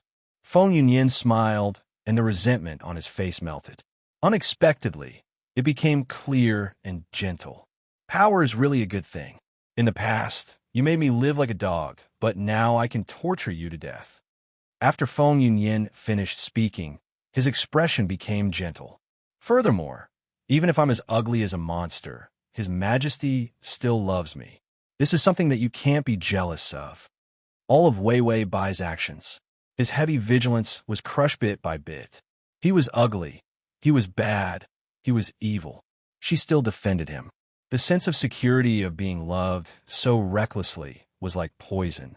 Let him sink and fall. The feeling of being loved was so wonderful.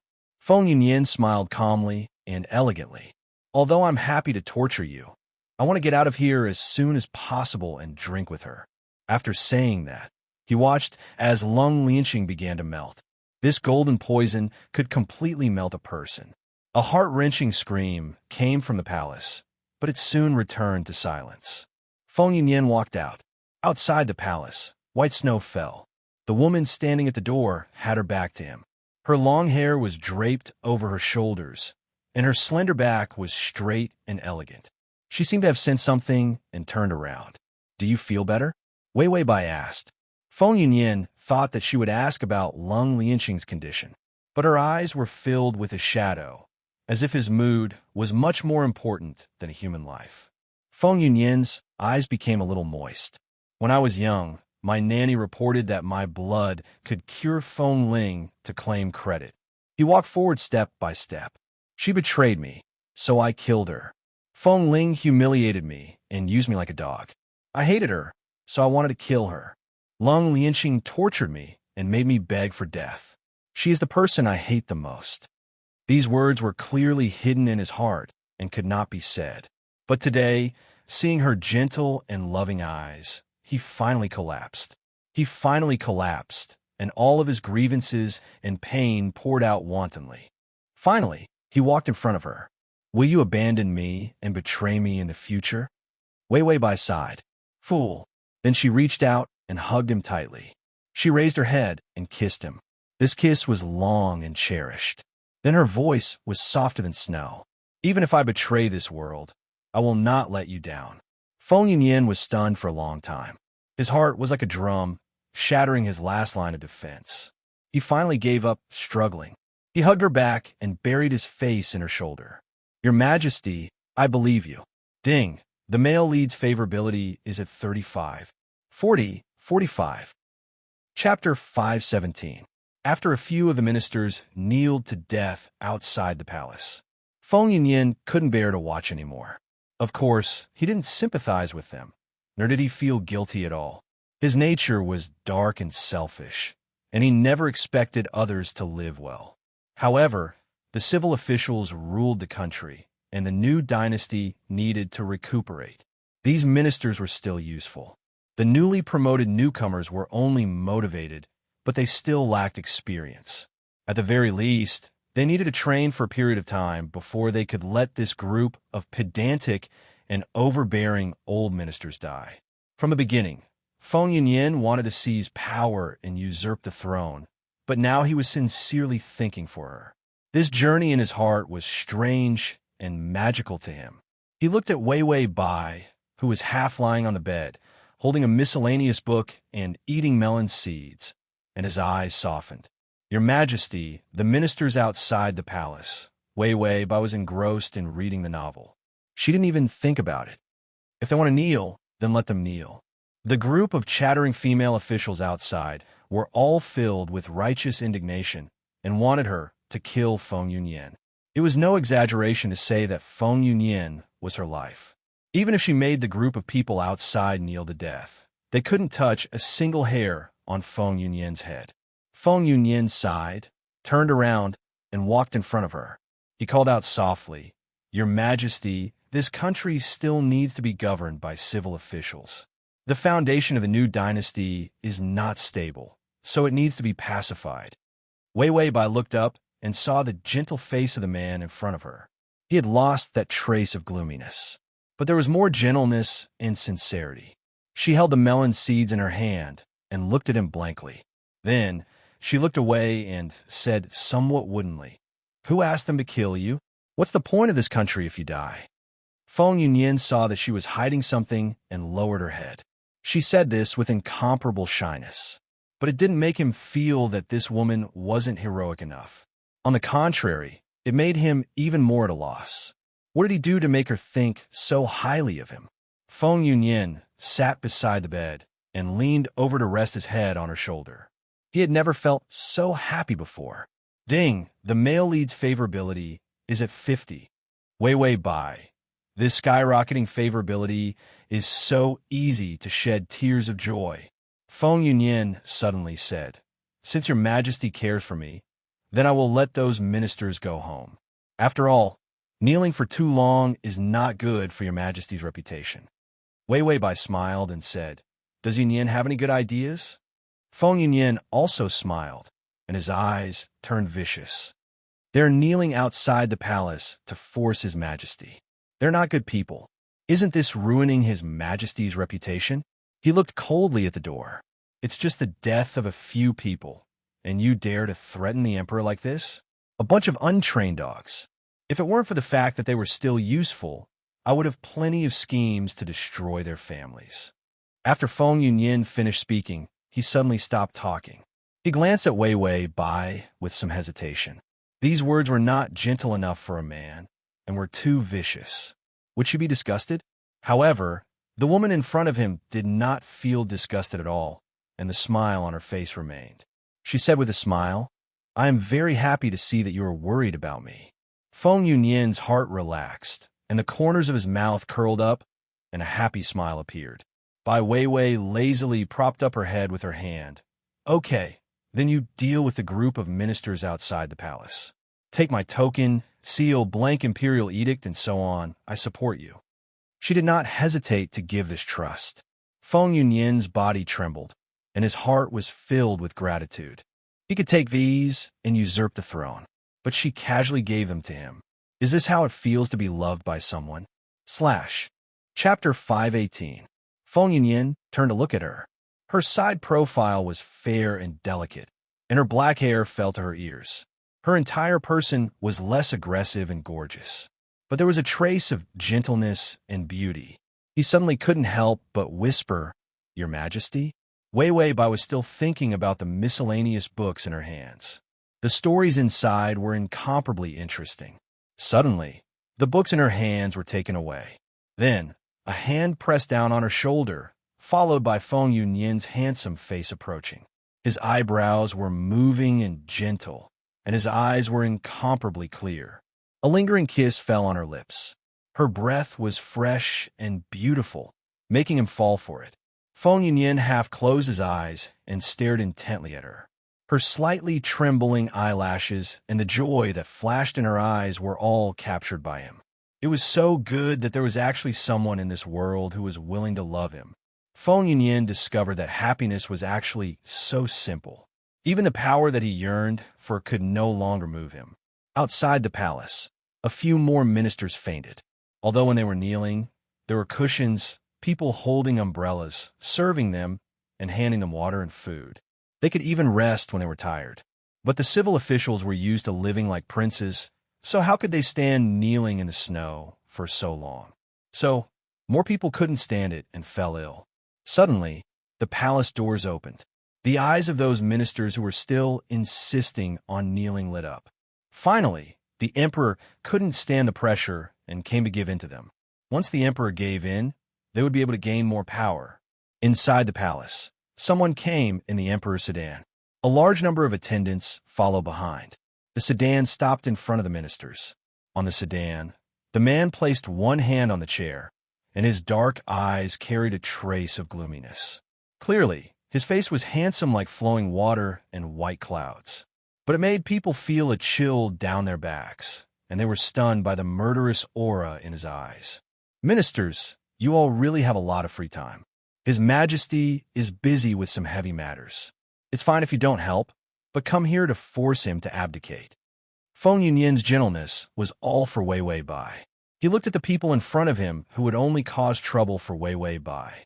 The murderous intent in his heart could not be stopped.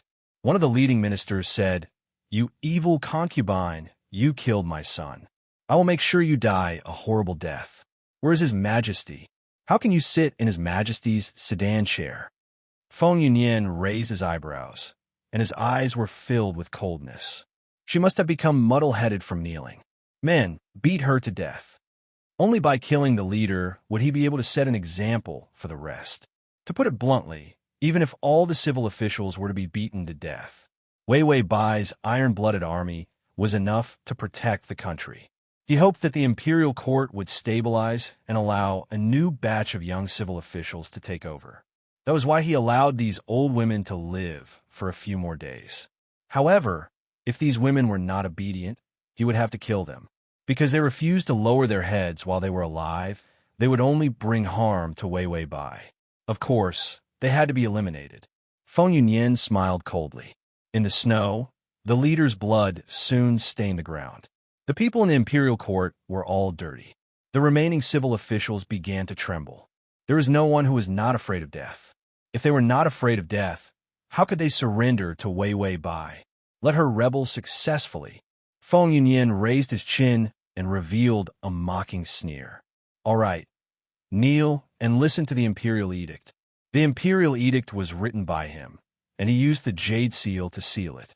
Wei Wei Bai only said lightly, "You do it. I believe you." How could she provoke his heart like this? When Feng Yunyan thought of her, the dirty palace in the past felt as beautiful as a paradise. Ding! The male lead's favorability has increased to 55. The imperial edict listed the crimes of the men in the harem one by one. All the men killed each other in the harem. Those who were not favored, because of power, they framed each other. Not many of them had clean hands. /T. Chapter 519. Feng Yunyan knew these secrets too well. This was something that happened before Wei Wei Bai got close to the harem. If Wei Wei Bai got close to the harem, those people would fight even more for power. After the imperial edict was read, Feng Yunyan said, "These are your good sons. They harmed the innocent people of the harem and casually killed the servants. It is a matter of course for me to kill them with a rod." Of course, the ministers were not convinced by this judgment. But Feng Yunyan did not need them to be convinced, because this imperial edict was for the people outside the palace to see, for the people to see, as long as Wei Wei Bai's image as the emperor was not damaged, and she did not become an incapable ruler because she spoiled him.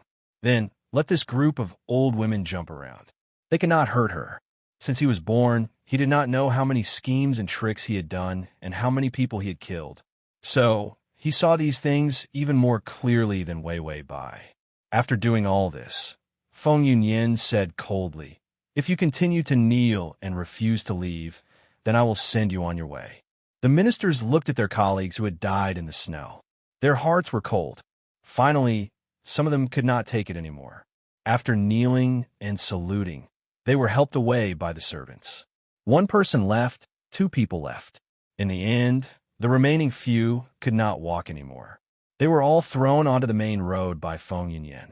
His methods were ruthless and swift. As a man, he never admitted defeat. When Feng Yunyan returned to the bedroom, he saw Wei Wei Bai frowning as she flipped through the memorials. When she saw him, her eyes lit up. She rushed in front of him and stuffed a stack of memorials into his hands. Feng Yunyan held the memorials in his hand. They were not heavy, but they made him feel heavy. "Your Majesty, this?" Wei Wei Bai pulled out all the government affairs that needed to be dealt with. At the same time, he placed his jade seal and other things in a conspicuous position. "You can deal with it in the future. I'm having a headache over this." "All right, I've thrown away all the memorials scolding you. Don't look at them." Feng Yunyan said somewhat helplessly, "But this is the emperor's right, not mine." Wei Wei Bai picked up the miscellaneous books again and read them with great interest. She had no interest in governing the country at all. It wasn't easy for him to get to a plane where he could relax a little. She couldn't wait to take a vacation every day. Husband and wife are one. What's mine is yours. Good luck. Feng Yunyan thought that she was only temporarily letting go of the power to let him deal with the people outside the palace. He didn't expect that she would actually let him manage the entire imperial court. "Your Majesty, the ministers have all returned home. I also had people spread the evil deeds of those men who were beaten to death. I won't let your wisdom be tarnished." Wei Wei Bai looked up and smiled brightly. "I knew you were the smartest. You can even do such a difficult thing." Feng Yunyan was praised by her until the tips of his ears turned red. He looked away embarrassedly. "Your Majesty, if you're tired, then I'll help you deal with the government affairs." She trusted him so much. How could he betray her trust? Even if he had to turn into a knife, he had to get rid of all the obstacles in the imperial court for her. He had to let her become a real emperor whose name would go down in history. Ding! The male lead's favorability has increased to 60. Wei Wei Bai didn't know about Feng Yunyan's ambition at all. She happily agreed. Then the following days would be to eat and wait for death and gain favorability. What a happy day. Let the happiness come more fiercely. The system said, "Be careful of being whipped to death by the violent happiness." Wei Wei Bai said, "If it's happiness, then whip me. Whip me." The system was speechless. Other people's hosts were all wise and powerful, killing in all directions. Why was its host so shameless? Furthermore, it was so poor. The system sighed. It would have been better if it didn't fall face first. It was really a slip that led to everlasting regret. The slash the is at. https://m sashu com/the. Chapter 520. In the following days, Wei Wei Bai flirted with Yun Yin, eating and waiting for death, flirting with Yun Yin. Half a month passed. Her favorability towards him had also increased to 70. At this rate, she would definitely have a good impression of him in less than 4 months. After Feng Yunyin finished dealing with government affairs, he saw Wei Wei Bai lying on the chair beside him, asleep. He told her to rest, but she insisted on waiting for him. Feng Yunyin picked her up. Her soft body made him feel warm and fragrant. During this period of time, he held great power in his hands and could summon wind and rain in the imperial court. He promoted capable new officials and reformed some corrupt policies. Recently, he had also started to develop agriculture and water conservancy, as well as plans to reduce tax burdens. At first, he wanted to use his power to do whatever he wanted, but now he only wanted to protect this new dynasty. He had to protect her country. He put her on the bed, but Wei Wei Bai suddenly woke up. She rubbed her eyes. It's dark. Feng Yunyin reached out and gently massaged her scalp. Yes, it's late. Go to sleep. Wei Wei Bai narrowed her eyes comfortably. I need to go out tonight. Feng Yunyin paused. Where are you going? Wei Wei Bai got up and yawned. To seek justice for you. Feng Yunyin was stunned. To seek justice.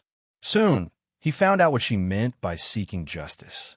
Wei Wei Bai wore black knight clothes and rode a horse valiantly, followed by the murderous imperial guards. Feng Yunyin sat behind her, hugged her waist, and followed her to the Lung family. Lung Lianqing was dead, and the Lung family had made a big fuss. They were all chased out by Wei Wei Bai. Wei Wei Bai waved her whip and said, Lung Lianqing bullied you. None of these Lung family members are good people. I set a net for half a month and finally caught all of them. Feng Yunyin had a complicated expression as he looked at the Lung family. He thought of the humiliation of the past. He felt a chill in his heart, and a bloodthirsty impulse surged up. The Lung family had deep roots and power, so he did not dare to touch them for the time being. Who would have thought? Wei Wei Bai waved her hand. Go in. Kill as many as you see them. The imperial guards obeyed. They rushed in and started slaughtering the Lung family. Bai Wei Wei sensed the stiff body of the man behind her. She put her hand on her hip and grasped his fingers. Don't be afraid. I know you're in pain. I've heard of those humiliating acts before. Just thinking about it makes me want to tear those bitches apart. Feng Yunyin's voice was a little choked.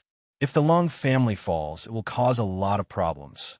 Wei Wei Bai, no matter how many problems there are, as long as you're here, it won't be a problem. Feng Yunyin hugged her tightly and buried his face in her back. He suddenly said softly, I hate them. I hate those princesses. I hate those princes, and I hate the Lung family who oppressed and humiliated me. Lung Lianqing's methods were the most vicious. He had even abused him in every possible way. But what was even more vicious were his brothers and sisters, his mother who sat on the throne. She ignored him just like that, leaving him with no way to ask for help.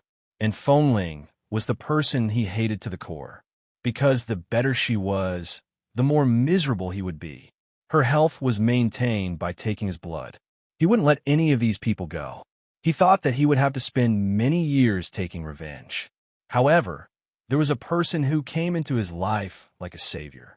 Wei Wei Bai's tender voice sounded in his ear. It's okay. I'll help you take revenge in the future.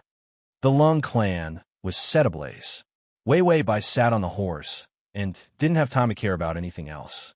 Instead, she was trying her best to comfort Feng Yunyin, who was hugging her weakly. Feng Yunyin hugged her even tighter. Your Majesty, let's go to the forest. There was a forest not far away. Wei Wei Bai didn't think much of it and rode in. But just as they entered the forest, Feng Yunyin hugged her and got off the horse. Wei Wei Bai wasn't prepared and was pressed in front of a tree. Her confused question was swallowed up by his intense kiss. This kiss was urgent and lingering. His aura wrapped around her, as domineering as chain. Wei Wei Bai was dizzy from his kiss. The two kissed so intensely that their hot bodies were pressed against each other. Tiny beads of sweat appeared on their foreheads. This was the first time Feng Yunyin had the thought of completely taking a person for himself. She made him fall into the abyss and then into heaven. He was even afraid. What if she didn't want him in the future?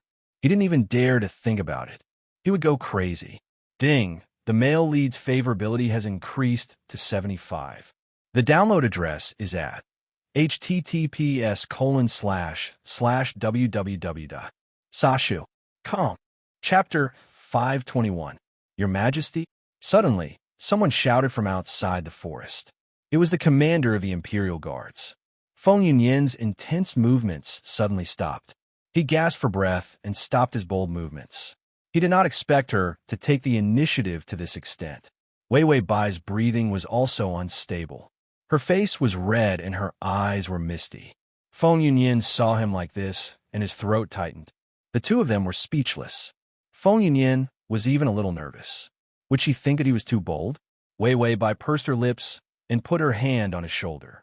She raised her head and kissed his lips that were still warm. A trace of astonishment flashed in his eyes. Wei Wei Bai left him with a smile in her eyes. I'm very fair. You do it once, I do it once. Feng Yunyin's heart felt like it was being brushed by a cool breeze and warmed by the sun.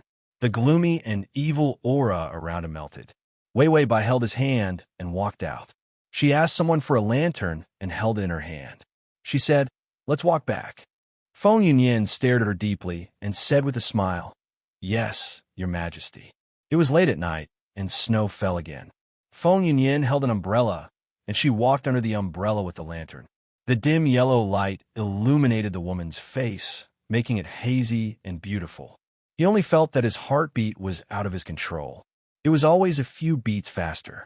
"Your Majesty, what's your favorability towards me?" Bai Weiwei looked up and saw that the man's face was elegant, his eyes were deep, and his voice was soft. For some reason, there was a trace of tenderness. Her expression became even gentler. Not too much, not too little. 99. Feng Yunyin's eyes darkened. 99 was a lot. He should feel satisfied. After all, he needed an emperor to place him in her heart and reach the position of 99. Almost no one could do it. Moreover, she still had the country in her heart. Just as he thought this, he saw Wei Wei Bai lower her head, revealing a snow-white neck. This was more dazzling than the snow. Then he heard her mutter with some annoyance, "How can you say 100? You'll win the country with 100. At that time, I won't be worth anything. You won't want me." Feng Yunyin looked at her in a daze and suddenly remembered the bet. If he made her fall in love with him, then she would give him the country. There was an indescribable feeling in his heart. It was unfamiliar, warm, and joyful. Bai Weiwei lowered her head and didn't hear his response. She looked up anxiously. "That when we get married, I'll be 100 years old. At that time, even if you want to dump me, it won't work." Men had no right to propose a divorce. Feng Yunyin wondered how there could be such a cute person, making the rims of his eyes begin to sting. The pain of the first half of his life could be exchanged for meeting her. He used "Your Majesty, I don't want this country anymore." He suddenly realized that he didn't feel the slightest bit unwilling when he said those words. There wasn't even a sense of sacrifice. There was only a sense of relief. "As long as you keep treating me like this, it's fine." Feng Yunyin pursed his lips. His face was as white as snow, but the smile in his eyes was as intoxicating as the warm sun and gentle breeze. Wei Wei Bai held his hand and couldn't help but use force. She held the lantern and walked forward. The light illuminated the road ahead. Her eyes were gorgeous, and her voice was clear. "Don't worry. No matter how heavy the snow is, I'll block it for you." This sentence was more serious than "you'll be good for a lifetime." It was full of a woman's sense of responsibility. Feng Yunyin smiled slightly, as gentle as jade. He tilted the umbrella over her head, blocking the falling snow. "Your Majesty, let's travel together." He also wanted to block it for her and protect the country for her. Chapter 522. Wei Wei Bai smiled sweetly. "Okay." Ding, the male lead's favorability has increased to 80. After returning, Wei Wei Bai doted on Feng Yunyin even more. When he was tired from reading the memorials, she served him tea. When he dealt with government affairs until late at night, she served him supper. When he needed to quell the rebellion, she handed over all the military authority to him. The system felt that it had been blinded by this adulterous couple. In the past, they had been tortured to death. But now, everything was going so smoothly, and they were torturing the single dog. It felt that it had indigestion. The male lead was too easy to conquer.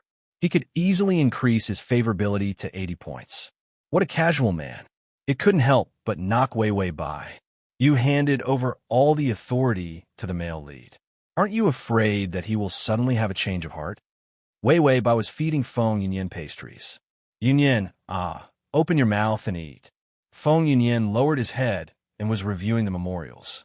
Without thinking, he opened his mouth and sucked on the pastry on her finger. The temperature of her fingertips was so smooth that he couldn't help but suck on it. Wei Wei Bai's finger trembled, and she pulled it back. Although Feng Yunyan had his head lowered, his ears couldn't help but turn red. The two of them looked at each other at the same time and smiled sweetly in tacit understanding. The neglected system, Wolf said, the last 20 points are the hardest to increase. You even gave the army away. If anything happens, Wei Wei Bai smiled tenderly and picked up a cup of flower tea. Yunyan, drink some tea. This flour is good for the stomach. Drink more to nourish your stomach. Feng Yunyan looked up again and took a sip of tea. It's sweet. His eyes were gentle as he said with a smile. Wei Wei Bai looked at him affectionately. Not as sweet as you. Feng Yunyan's ears turned red and spread to his face. A faint layer of pink forced him to lower his head to hide it. Ding! The male lead's favorability has increased to 82. System, I've never seen a male lead that was so easy to capture. He was bought over with just a cup of tea. Wei Wei Bai came back to her senses. Did you say anything just now? Wei Wei Bai, didn't you want to have a Cold War with me? System, it's in a Cold War, but she doesn't care about it. So why should it be Cold War? Wei Wei Bai said, it's fine. You can continue the Cold War. Mine Yin, and I don't mind at all. After another round of sweet abuse, the system suddenly became haggard. He felt like he had a fake host. Actually, it didn't even have a host.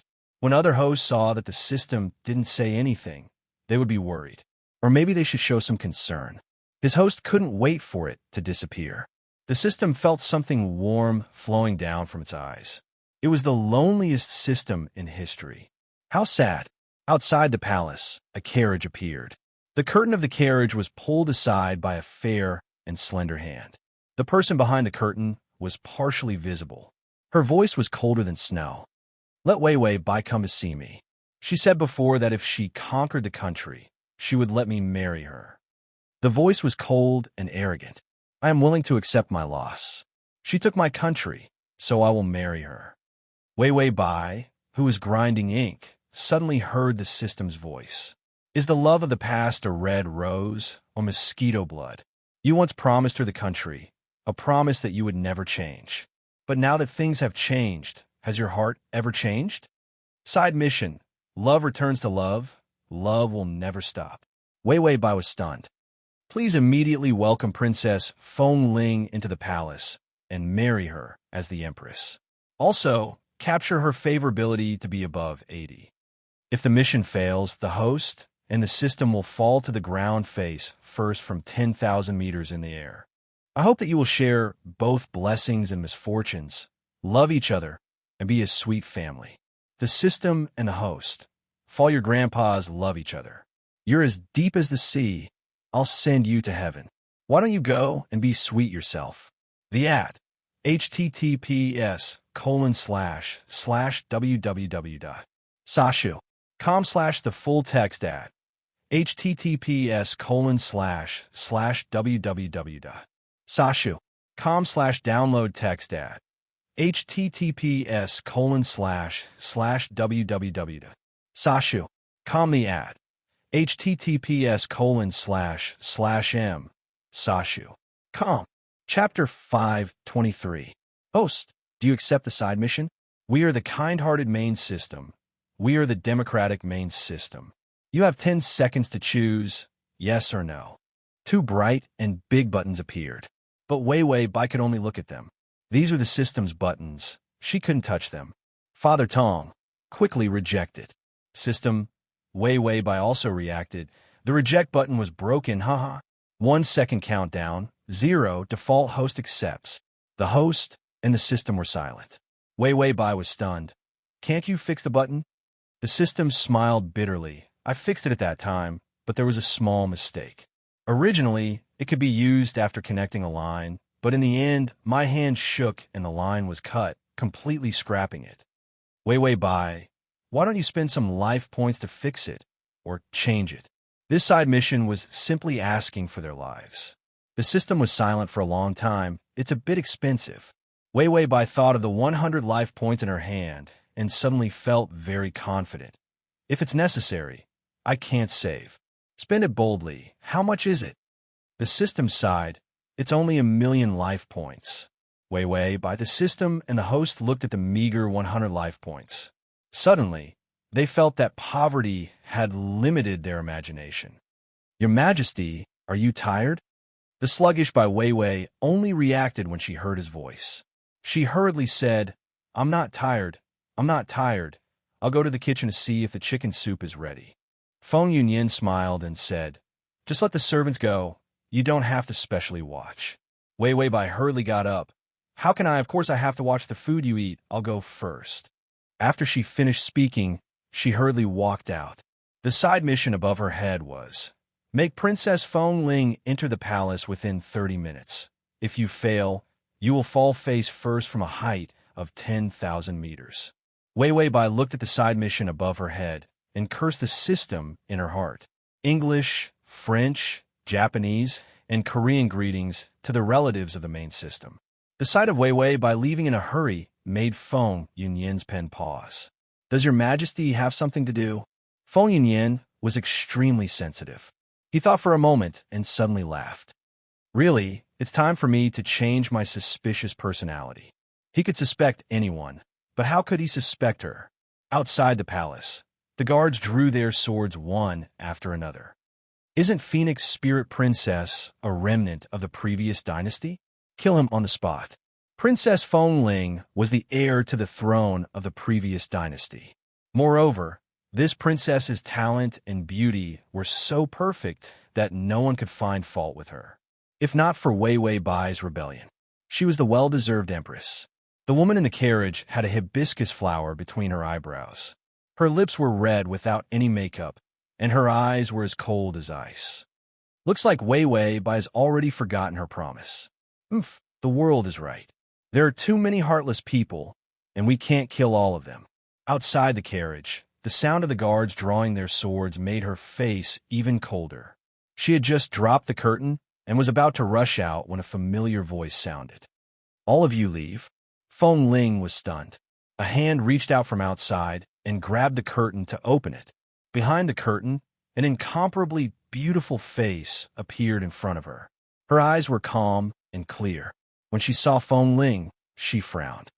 Follow me into the palace. Feng Ling came back to her senses and sneered. You want to enter the palace? I didn't answer. Wei Wei Bai didn't have the time to listen to her. The mission countdown above her head was like a death warrant. She turned around and kicked the driver. She snatched the horsewhip and immediately urged the horse to run into the palace gates. And read the full article at https://www.sashu.com// and read the at https://m/sashu.com. Chapter 524. The guards all dodged. Her beautiful face was so dazzling under the sun that people couldn't take their eyes off her. Feng Ling, who was sitting behind her, looked at her in a daze. She felt that she was different from before and was no longer fearful of her. There was no feeling of cherishing her. However, this unyielding confidence was even more attractive. Ding! Princess Feng Ling's favorability is at 65. The side mission of entering the palace is complete. Wei Wei Bai's face darkened. She was not happy at all, because there was still the damned mission of increasing favorability and marrying Princess Feng Ling. What made her want to cry the most was that Feng Ling was a woman. Was this forcing her to be a lesbian? It seemed that men and women could no longer satisfy the main system. Her moral integrity had been fed to the dogs. The system said Princess Feng Ling's favorability is at 65 because she had a crush on the original owner before, and the original owner also had a crush on her. Then, the two of them refused to bow down and turned into a rebellion. The system explained a lot of love and hate in the previous dynasty. Wei Wei Bai said, "Get lost. I don't want to hear it. My ears are rotten." Don't explain to her about the feelings between women. She didn't want to hear it. Thinking about how Feng Ling liked women, she got goosebumps. She didn't discriminate against women and men, as long as she wasn't involved. After stuffing Feng Ling into the cold palace, she didn't even say a word to her and immediately ordered people to guard her. Don't let her go out. If she dares to go out, tie her up. Wei Wei Bai called a group of guards and surrounded the cold palace. If Feng Yunyan saw this, his favorability would probably drop to 0. Feng Ling was the person he hated the most. Feng Ling was furious. Wei Wei Bai, I've already lowered myself to come to your side. What's with your attitude? Wei Wei Bai was even fiercer than her. Didn't you see my attitude? If you dare to go out, I'll break your legs. Stay here and don't cause trouble. Goodbye. With that, she ran away with a cold face. She hadn't taken her chicken soup yet. If she was any later, with Feng Yunyan's monstrous sensitivity, it would be strange if he didn't notice. Feng Ling watched her leave heartlessly. She suddenly felt a little uncomfortable. In the past, she was always the one who carefully tried to please her. But now he was treating her so coldly. Feng Ling's heart ached. Feng Yunyan put the memorial aside and looked at the door absent-mindedly. Is the chicken soup not ready yet? Could it be that she really had something else to do? What was there that he couldn't know? Feng Yunyan looked at the memorial and suddenly couldn't continue reading. Suddenly, there was movement from the other side of the door. It was the sound of hurried footsteps. Feng Yunyan immediately returned to his sitting position. Then, he picked up the memorial and pretended to read it. His uneasy heart finally calmed down. Wei Wei Bai came in with chicken soup and smiled. I've been away for so long. Did you miss me? The chicken soup tastes better when it's stewed for a while. She placed the chicken soup on the table and scooped it into a bowl. Feng Yunyan stood up and quickly took the bowl from her hands. Let me do it, Your Majesty. When he took the bowl from her hands, he suddenly paused for a few seconds, and his expression was obscure. Then, he lowered his head and silently scooped the soup, as if he wanted to hide something. He drank a few mouthfuls. Wei Wei Bai asked with a smile, Is it good? Feng Yunyan looked up and stared at her with his beautiful black eyes. Where else did Your Majesty go just now? Wei Wei Bai was extremely calm. I went to the imperial kitchen. I didn't go anywhere. Feng Yunyan stared at her deeply. She looked back calmly. After a while, Feng Yunyan smiled faintly. Drink the soup, Your Majesty. After he finished speaking, he drank a few more mouthfuls before saying softly, This soup is really delicious. Wei Wei Bai's relaxed voice sounded. Then I'll drink it too and see how delicious it is. Feng Yunyan couldn't help but smile, but there was a hint of bitterness in his smile. He smelled the fragrance of hibiscus flowers on her body. He had only smelled this fragrance on one person so far. Perhaps it was just a misunderstanding. Perhaps she was just passing by the garden and smelled the flowers. But he knew very well that in the dead of winter, the flowers were all withered. // Chapter 525. Wei Wei Bai. I'm not interested in women. System. Fall face first from a height of 10,000 meters. Wei Wei Bai tried hard to refuse. It's not good to cheat. How can a person with such high morals like me cheat? System. Have you forgotten the plane of the pillow child? Wei Wei Bai was speechless and said, If Feng Yunyan finds out, the favorability points that I've worked so hard to accumulate will be gone. System silently flipped through its memories before confirming. You're so relaxed in this plane that your favorability points are dropping. What's the point of working so hard? Wei Wei Bai, can't I work hard to show off my affection? System was speechless. As a single dog that was being shown off, it felt sad. Ding! Feng Ling's favorability has increased to 60. Wei Wei Bai was expressionless. I have my own morals to uphold. Even if my favorability points drop, I won't. Ding! Feng Ling's favorability has increased to 55. Wei Wei Bai, I won't go for a girl. Ding, Feng Ling's favorability has increased to 50. Wei Wei Bai suddenly stood up. Feng Yunyan, who had finished dealing with government affairs and was playing chess with himself, looked up and asked softly, "Your Majesty, what's wrong?"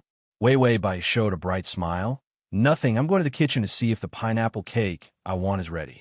Feng Yunyan's fingers paused, but his expression did not reveal any clues. "It should be ready. The servant will bring it over." "Wei Wei Bai, I'll go, I'll be back soon." After saying that, she immediately turned and left. Feng Yunyan watched her leave in a hurry for a while, before throwing the chess piece in his hand on the chessboard. The chess pieces fell to the ground with a clatter. He stood up expressionlessly, put his hands behind his back, and walked out step by step. Wei Wei Bai came to the cold palace and saw Feng Ling sitting on a chair with a cup of tea and looking at her with a cold smile. "What's wrong? Have you forgotten about your old love now that you have a new one? I heard that you dote on Feng Yunyan so much that you're dizzy." After Feng Ling finished speaking, she realized that the other party was very silent. In the past, when they were together, she had always flattered her. When she was outside the palace and heard that Feng Yunyan was favored, she thought that Feng Yunyan looked very similar to herself and thought that she was just looking for a substitute. Therefore, he wasn't worried at all. But later, she heard that Wei Wei Bai wanted to make Feng Yunyan empress. Only then did she start to feel a little surprised. How could a substitute surpass her? Her empire was taken away by Wei Wei Bai, and she took it away because she didn't give Wei Wei Bai a chance. Tell her directly that it was impossible. Unless she was the emperor, she had no other choice. Later, Wei Wei Bai actually succeeded in her rebellion. At that time, she was furious and started to plan an assassination. She got someone to instigate Feng Yunyan to send herself to death. She didn't expect. Wei Wei Bai suddenly said coldly, "I came to see if you're not used to it. I'll leave after that." Feng Ling looked up at her fiercely, only to see that she was wearing an exquisite light green robe, and her long hair was simply tied with a hairband. Standing in the sunlight, she was so gorgeous and exquisite that it was suffocating. Wei Wei Bai's appearance had always been unique. She originally thought that she was beautiful enough, but in front of Wei Wei Bai, she was still a little lacking. But now, she realized that the difference was even greater. She was so beautiful that she was stunned. Ding, Feng Ling's favorability has increased to 55. Wei Wei Bai, who didn't do anything, her favorability dropped and rose as if she had a stroke. Only then did Feng Ling come back to her senses. She threw the teacup on the table, and a cold light flashed in her eyes. "I'm not used to it here." To her, being willing to tell the truth was already lowering her head. She thought that Wei Wei Bai's heart would ache. "If you're not used to it, then hold it in." These words were terrifyingly cold. Chapter 5:26. Feng Ling looked up in shock, only to see Wei Wei Bai's face as cold as ice, without a single trace of emotion. Wei Wei Bai frowned impatiently. "I'm leaving first." She turned around and left without hesitation. The system reminded her favorability. Wei Wei Bai felt hopeless. "No, I'm still not prepared. When I think of this woman coveting me, I want to make her kowtow to the ground." The system? Coveting? Wei Wei Bai said in loneliness, "I'm still too perfect. Let me struggle a little more. Let me be with my moral integrity for a while." The system? Moral integrity?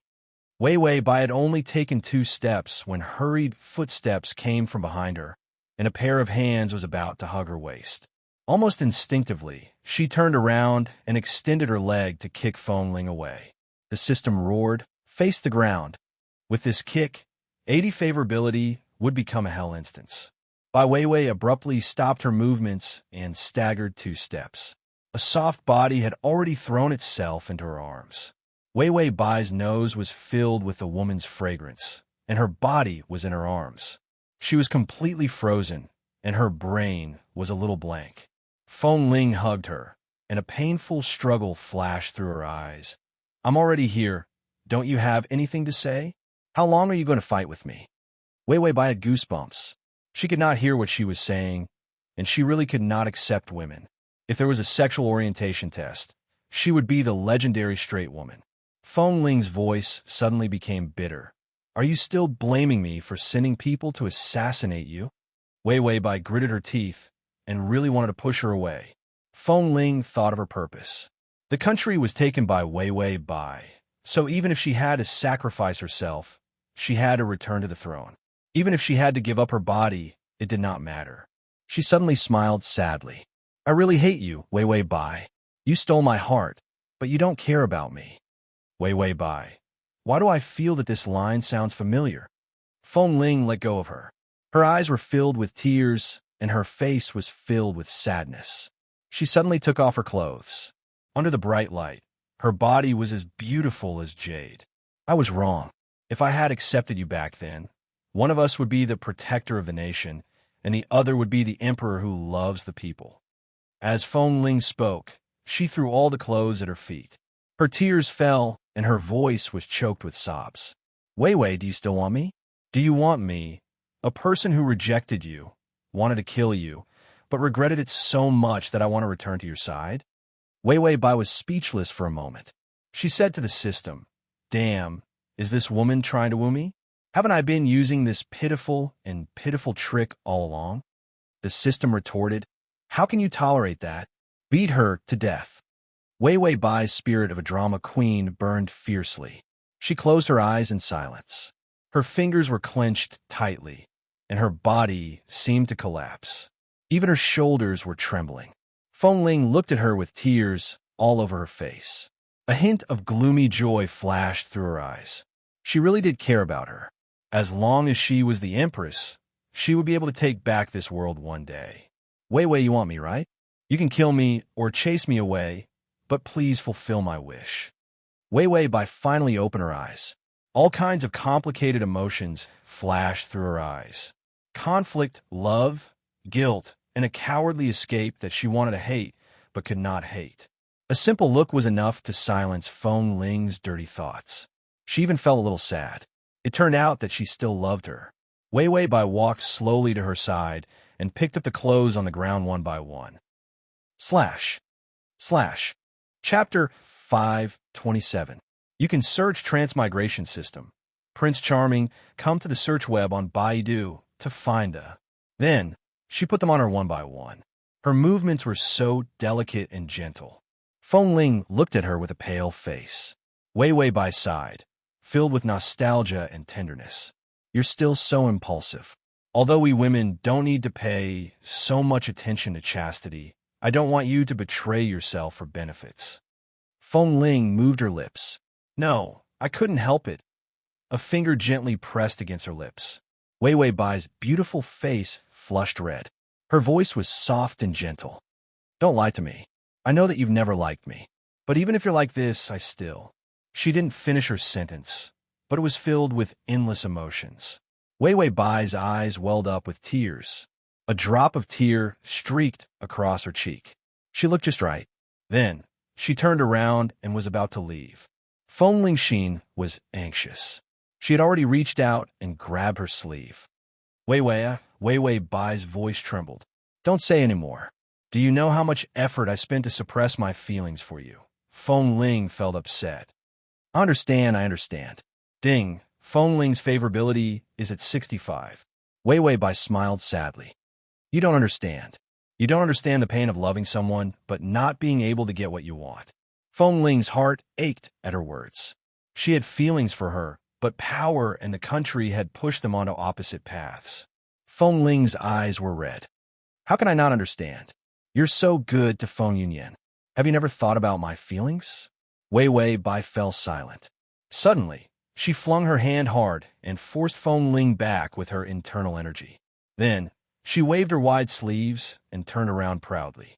I used to care so much about your feelings, but you hurt me deeply while Yunyan warmed me.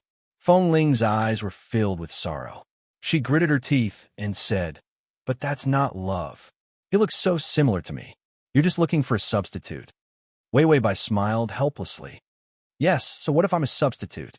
You don't love me, so I can only let go. This heavy love. The two of them were tormented until they were covered in bruises. Feng Ling felt that she was about to lose her beautiful past. They shattered bit by bit before his eyes. Ding, Feng Ling's favorability is at 70. She looked at Wei Wei Bai's back and suddenly shouted, "I love you, Wei Wei Bai." Ding! Feng Ling's favorability is at 75. Wei Wei Bai shuddered and stopped in her tracks. "I love you. I always have." Feng Ling's eyes were filled with tears. "So can you turn back?" She had hurt her deeply. It was her fault. Ding! Feng Ling's favorability is at 80. She is locked in her favorability. Side mission completed. Wei Wei Bai's expression was one of deep love and struggle. The tears in her eyes retracted in a second. She said indifferently, "That's your business. I'm leaving." The rest of the Emperor's conferral ceremony was easy. She could just send Feng Yunyan away for a while and hold a simple Emperor's conferral ceremony. Then, after the mission was completed, she would kick Feng Ling away. Wei Wei Bai smiled calmly. This side mission was nothing much. Then, she turned around and glanced at Feng Ling. She looked at her with disdain. With such little acting skills, she still dared to show it. She would have to cultivate for 1,000 years before she could eat the soil behind her feet. Feng Ling saw her gaze and thought that she was hesitating. But in the next second, Wei Wei Bai ran away. She had been out for so long that Feng Yunyan was about to become suspicious. Feng Ling watched her leave sadly. She reached out her hand, but in the end, she retracted it helplessly. It was all her fault. It was her scheme that hurt Wei Wei Bai's heart. To read the full article at https://www.sashu.com to read on your phone. https://m/sashu.com. Chapter 528. Just as Wei Wei Bai left, a tall figure walked out from the wall. He looked at Wei Wei Bai's departing figure and lowered his head to look at his splayed fingers. His palms were covered in blood from his fingernails. Did it hurt? Feng Yunyan felt numb to the pain. He walked into the cold palace and saw Feng Ling sitting on a chair in a daze, her face haggard. Suddenly, Feng Ling looked up and saw Feng Yunyan standing in front of her. He was expressionless, and there was a gloomy and vicious aura on his gentle and handsome face. Feng Ling immediately entered battle mode and snorted. "See? Bastard." The word bastard always hurt Feng Yunyan. But now, he didn't feel anything at all. The most painful moment was when he heard Wei Wei Bai say, "So what if I'm a substitute?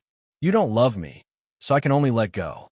At that moment, his heart was immersed in ice water and thrown into a raging fire. He was crushed into ice and burned to ashes. All that sweet doting was fake. It turned out that he was just a substitute, and the substitute was the person he hated the most. Feng Ling looked at his hateful face.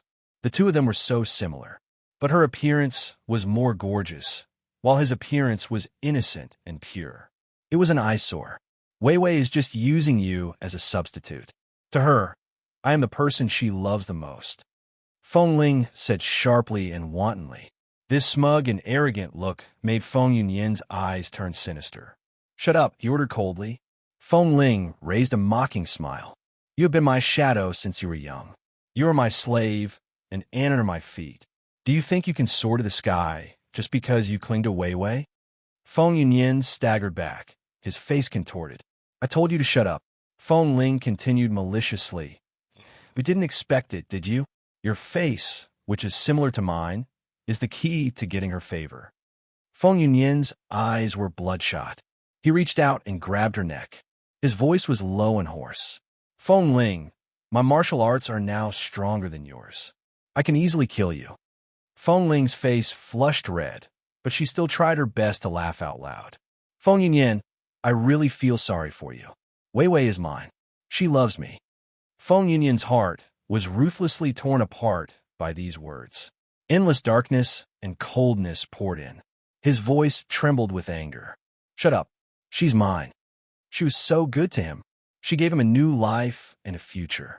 Feng Ling was not afraid at all. She stuttered, "How pitiful. You dare to kill me. Ha ha. Aren't you afraid that she will hate you?" When Feng Yunyan heard this, Wei Wei Bai's hateful eyes flashed before his eyes. His fingers trembled violently, and he let go of Feng Ling's neck. Feng Ling became even more arrogant. She laughed mockingly and said, "With your ugly appearance, you're not worthy of being by her side. You overestimate yourself. For the first time, Feng Yunyan didn't dare to fight back. He took a few steps back in a sorry state, and suddenly turned to leave. Feng Ling watched him leave smugly.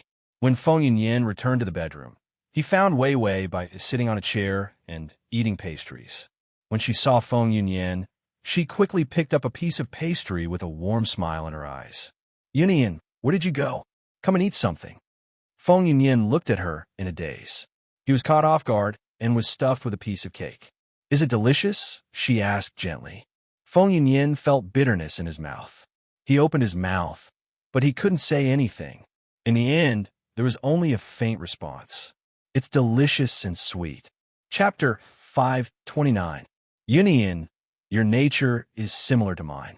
We are both the kind of people who will not rest until we are dead once we fall in love.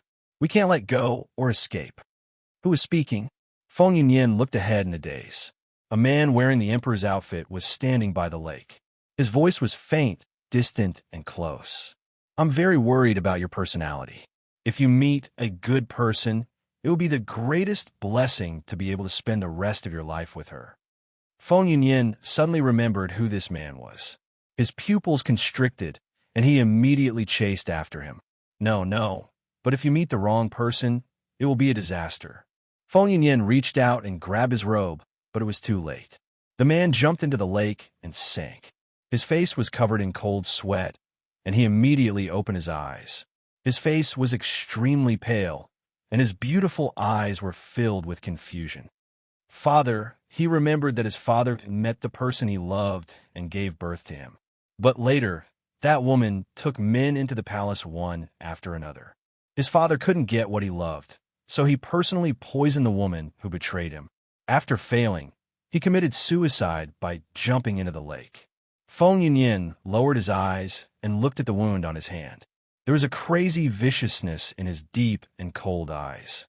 Once he fell in love with someone, no matter how ruthless the other party was, he would jump into the fire without hesitation like a moth. And even if the other party betrayed him, he couldn't give up. He still loved her like he did in the beginning. He loved her by hook or by crook. This was the most similar thing between him and his father. Feng Yunyan sat on the couch for a long time before suppressing his intense thoughts. He put on his outer robe and walked out. Outside was a small hall where government affairs were handled. He stood by the door and saw Wei Wei by holding a brush. Her clean and beautiful ink hair hung behind her back with a hairband. He couldn't look away from her slender and beautiful back. She frowned sometimes and smiled sometimes. She didn't have much expression, but Feng Yunyan stared greedily. His heart ached, but he still couldn't bear to not love her. A crazy thought even appeared in his mind. So what if he was a substitute? Before Feng Ling appeared, didn't she like him very much? As long as the real deal was not around, she had no choice but to choose this substitute. This idea was too dark and crazy. Feng Yunyan suppressed his anger. Wei Wei turned and saw that it was him. She immediately put down her pen and said, Yunyan, come and take a look at this. Feng Yunyan was a little slow. He was silent for a moment before he slowly walked over. She reached out and held his hand. She looked up and said with a smile, What do you think of the garden design? Feng Yunyan lowered his head and looked at the design on the table. The blueprint was very detailed. The pavilions, terraces, and small bridges all looked very comfortable and beautiful. Wei Wei said softly, This is a southern design. I was thinking that when we go out for summer vacation in the future, there will be a place you like. Feng Yunyan's father was from the south. Therefore, the things he liked were all designs that leaned towards the gentle southern style. Feng Yunyan blinked and opened his mouth as if he wanted to say something. He looked at the blueprint, but couldn't say anything. Could a person really treat a substitute so well to this extent? How could she be so good to him? Ding! Feng Yunyan's favorability has increased to 85. Wei Wei said, Doting is indeed the way of the king. The favorability has increased smoothly. The system was silent for a moment. It wanted to remind her, but when it saw the system rules above its head, it shut up. Chapter 530. The side mission of this plane was intertwined with the main mission. Before completing the side mission, it couldn't remind her that Feng Yunyan already knew about Feng Ling's existence. It couldn't even tell her that the male lead of this plane was mentally ill. After falling in love with someone, no matter what the other party did to hurt him, his love and favorability would not change. It would continue to increase. But the blackening value would skyrocket. The system had broken many rules, and it would continue to break the rules to let her successfully advance. One day, it would not be able to hide it from the headquarters. When that time came, the system stopped its miserable imagination of the future. It could only remind her implicitly, "You haven't completed the mission yet, don't be smug." Wei Wei smiled smugly and said, "Leave it to me. I can do it." System. This reminder was completely ignored. After reading the blueprint, Wei Wei opened the address of the garden. "This place is very good. No, it seems better to have a river here to draw water, but this side had a lotus field. It's really hard to choose." Feng Yunyan looked at her sideways, his eyes as gentle as water. The pain of being hurt by Feng Ling was slowly soothed by her gentle words. At least she still had him in her heart. He thought humbly and timidly that it was good to have him, good to have him. Wei Wei suddenly smiled and looked at him with bright eyes. "Yunyan, can I give you a mission?" Feng Yunyan sank into her beautiful eyes and asked in a low voice, "What mission?" Wei Wei circled the addresses with a brush. "There are 3 locations for the garden. I don't know which to choose because it's based on your preferences, so you can go and check it out yourself. Okay?" Feng Yunyan's eyelashes fluttered, and he couldn't help but pinch his fingers. "Your Majesty, aren't you coming with me?" Wei Wei's lips curled into a smile. She had a helpless expression, but also a doting one. "I wish I could have you by my side every day, but the court is busy, so I can only let you leave me for a while. It would take at least 6 to 7 days to investigate the location of the garden." The hope in Feng Yunyan's eyes was drenched with coldness. His voice was still gentle. "But I can't bear to leave your Majesty." Just as he finished speaking, his lips were kissed by her, and her breath surrounded him. Their moist lips intertwined, creating an intoxicating sweetness between each other's lips. This kiss made Feng Yunyan's mind go blank. When she left him, his eyes were still filled with confusion. The corners of Wei Bai's eyes were dyed a light red. Her beautiful face was even more alluring at this moment. "I know you can't bear to part with me, and so can I, but I know Yunyan will go." This sentence made him unable to say any words of rejection. He was silent for a moment as he looked at her smile. After a long time, he lowered his eyes and revealed a faint smile. "All right, as you wish." Then he turned around and walked out. His steps were slow, and his back was long and lonely. Before he left, he turned around and said softly, "Your Majesty." Wei was puzzled. Feng Yunyan's brows were slightly gloomy as he stared at her with his beautiful eyes. Wei thought he wanted to say something, but he quickly turned around and walked out slowly. Wei was extremely sensitive and felt that something was wrong. "Tongzi, does Feng Yunyan know that I cheated?" The system held back. "You finally found out about my host, but it could only go against its conscience." "This I'm not sure," Wei said. "It's impossible for him to know about the increase in favorability. Who would have an increase in favorability when they see their partner cheating? He's not a masochist." The system said, "He's not a masochist. I think he's quite a sadist." The full article is at https://www.sashu.com/ the say button below to record this reading record. Chapter 531. The blackening value was even higher than the favorability. "You're about to become a pervert. Wake up, host." Wei Bai, "I don't think so. I'd better prepare for the Emperor's conferral ceremony and complete the side mission first." If she fell face first from a height of 10,000 meters, would she still be able to look at her face? So what if she died? She refused to die in such an ugly manner. The next day, Feng Yunyan brought a team of guards to look at the address of the garden. Wei Bai waved her hand and watched him leave. Then she immediately ran back. She couldn't be careless about the Empress conferral ceremony. This was because the requirement of the side mission was that the Empress conferral ceremony couldn't be skipped. It was still a little rushed to prepare in these 6 or 7 days. Feng Yunyan suddenly turned around and saw Wei Wei Bai's back view, leaving mercilessly.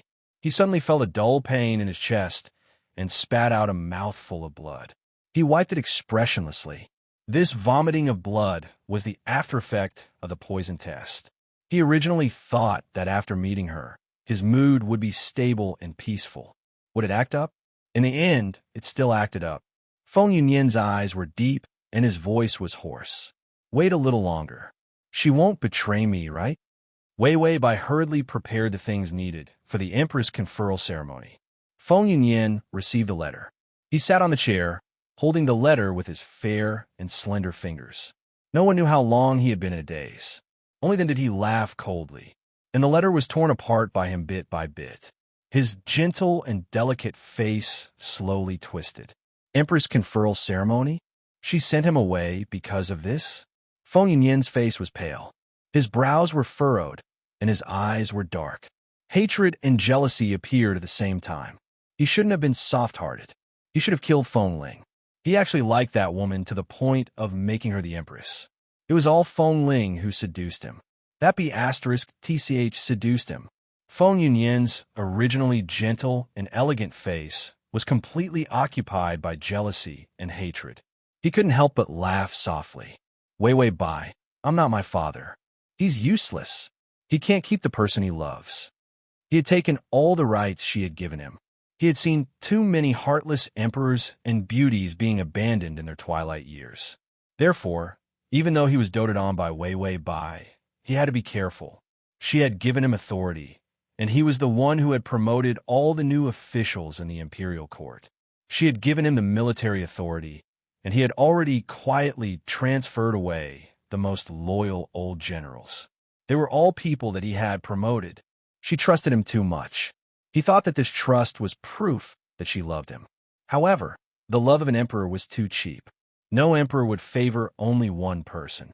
He had done so many disgraceful things just to prevent her from accepting other people into the palace in the future. He didn't dare to believe that they could be together forever. But he never thought that this day would come so early. Feng Yunyan's handsome face was gloomy and cold. He suddenly smiled helplessly. So what's the use of liking someone else now? It's too late. I won't let you have the chance to like someone else. He couldn't keep his heart, but it was fine as long as there was someone. Ding! The male lead's favorability has increased to 88. Wei Wei Bai sneezed.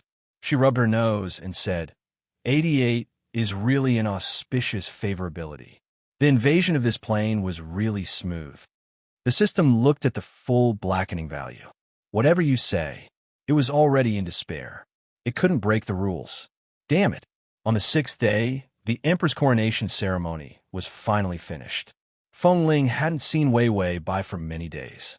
She still felt guilty and didn't dare to make a request. In the end, she was dragged out of bed early in the morning to get dressed. Weren't these the Emperor's clothes? Chapter 532. Feng Ling was delighted. She still loved her after all. After dressing up, she was quickly sent to the Emperor's ceremony. Wei Wei Bai wore a red robe. Her hair was combed into a bun with a simple jade hairpin.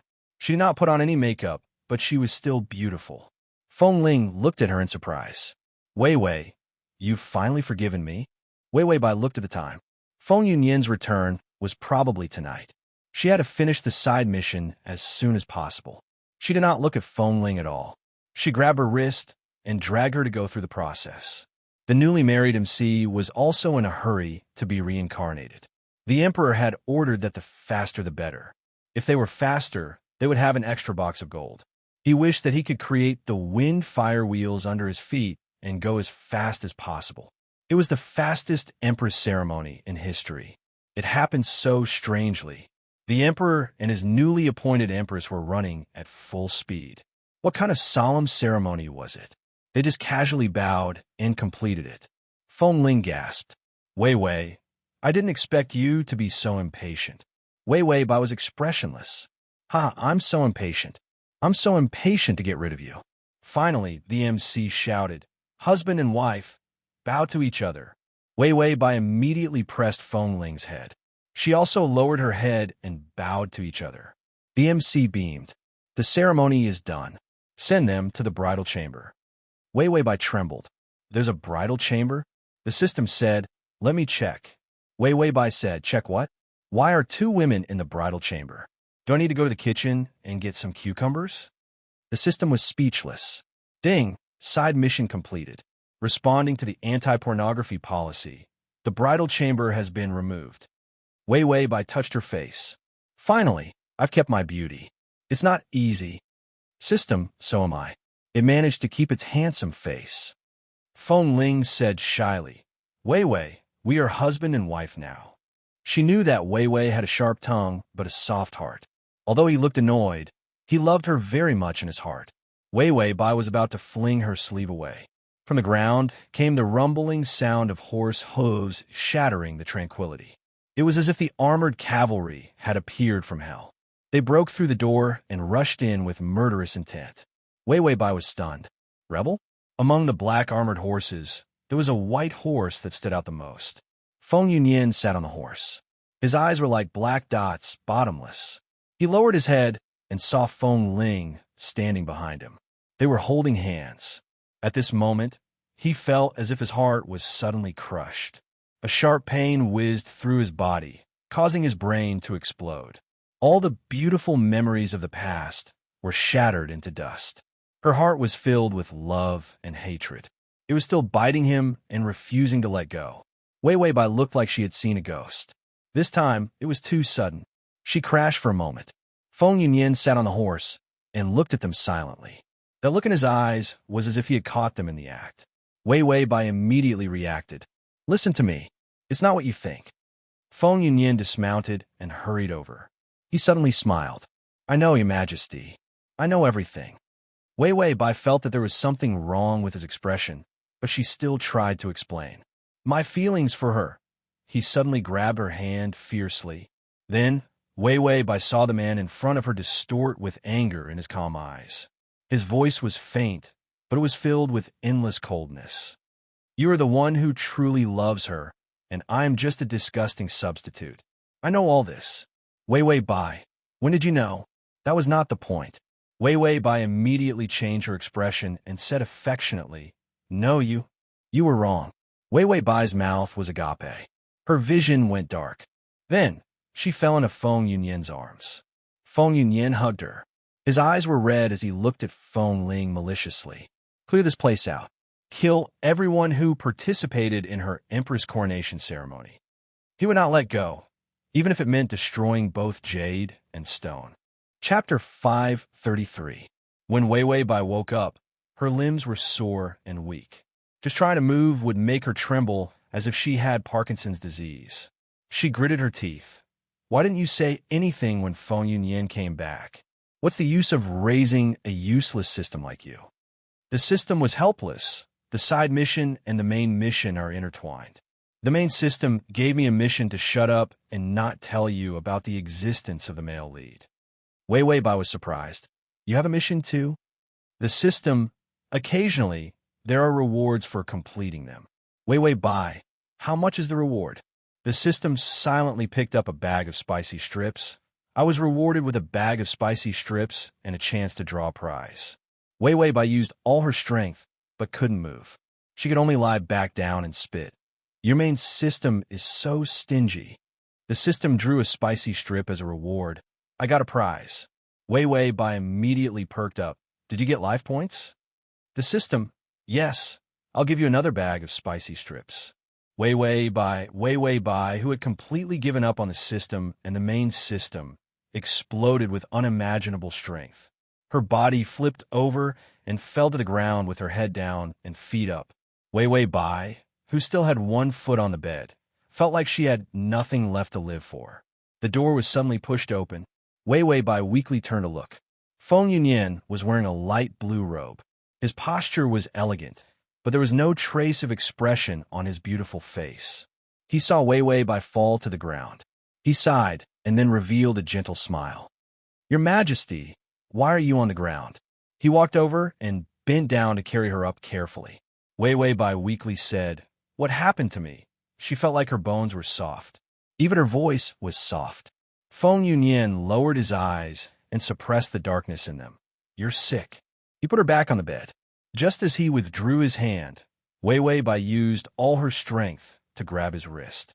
She frowned and said, Yunyan, I married Feng Ling because a needle appeared on Feng Yunyan's finger. Like lightning, it pierced in her neck and was pulled out. Then, Wei Wei Bai realized that she was mute. Feng Yunyan's expression turned cold. He revealed a mocking smile. Of course I know what your majesty is thinking. You found that the real one is better than the substitute, so you sent me out and married her. When I came back, would you casually give me the title of concubine out of guilt? Wei Wei Bai had a look of, what the fuck? Why are you even better at making things up than me? Feng Yunyan saw that she was looking at her blankly and doubtfully. Her usual flamboyant and gorgeous appearance now had a hint of fragility.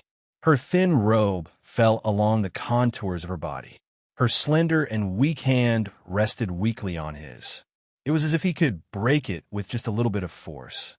It gave him a sense of security that he could finally control her. Feng Yunyan smiled, but the stubborn madness in his eyes did not change at all. Your Majesty, I don't want to hear you hate me, and I don't want you to leave me. Those days when she was good to him were too beautiful. He couldn't bear to ruin it. Even if she couldn't speak, even if she could only lie on the bed, then for the rest of his life, he would protect her like this and live with those sweet memories. Feng Yunyan gently reached out his hands and hugged her defenseless body. Now that she had lost her mobility, even if she had such powerful martial arts, she couldn't escape. She could only nestle in his arms and be imprisoned by him. Feng Yunyan buried his face in the hollow of her shoulder, smelling the light scent on her body. He closed his eyes and let his heart ache. Your Majesty, let's live like this for the rest of our lives.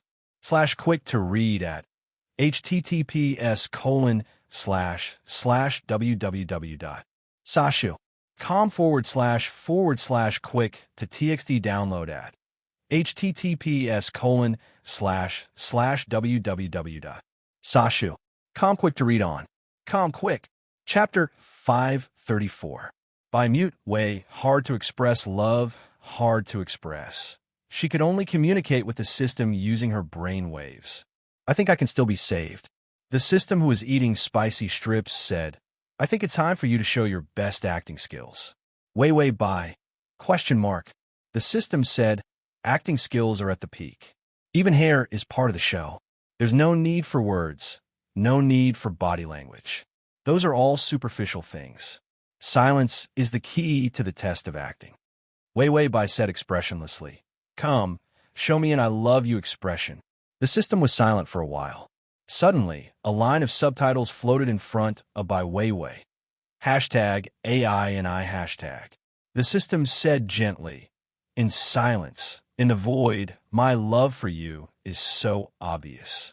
Wei Wei Bai flipped the system. If she could send a caption, would she still be like this? Even if she could, she wouldn't dare to. Who knew if Feng Yunyan, this guy with a brain problem, would burn her as an evildoer? In the following days, Feng Yunyan was very satisfied and well-behaved. He fed her, combed her hair, cut her nails, and dressed her. He was super obedient. He could bathe her gently, but he didn't disrespect her at all when he wiped her body. This made Wei Wei Bai confused. Was this guy impotent? Or was the 88 favorability points all friendship points and not love points? What was even more strange was that the favorability points increased. 90. Wei Wei Bai wondered if the favorability points would be full if she lay flat on the bed until the end of the mission. Your Majesty, the garden you gave me is already under construction. Feng Yunyan carried her to the pavilion in the Imperial Garden. There were soft chairs, carpets on the floor, and warm charcoal stoves all around. He put on a warm white fox fur coat for her and wrapped her up like a white fur ball. He started to make tea. Outside the pavilion, it was snowing. Wei Wei Bai sat on the chair weakly and looked at him expressionlessly.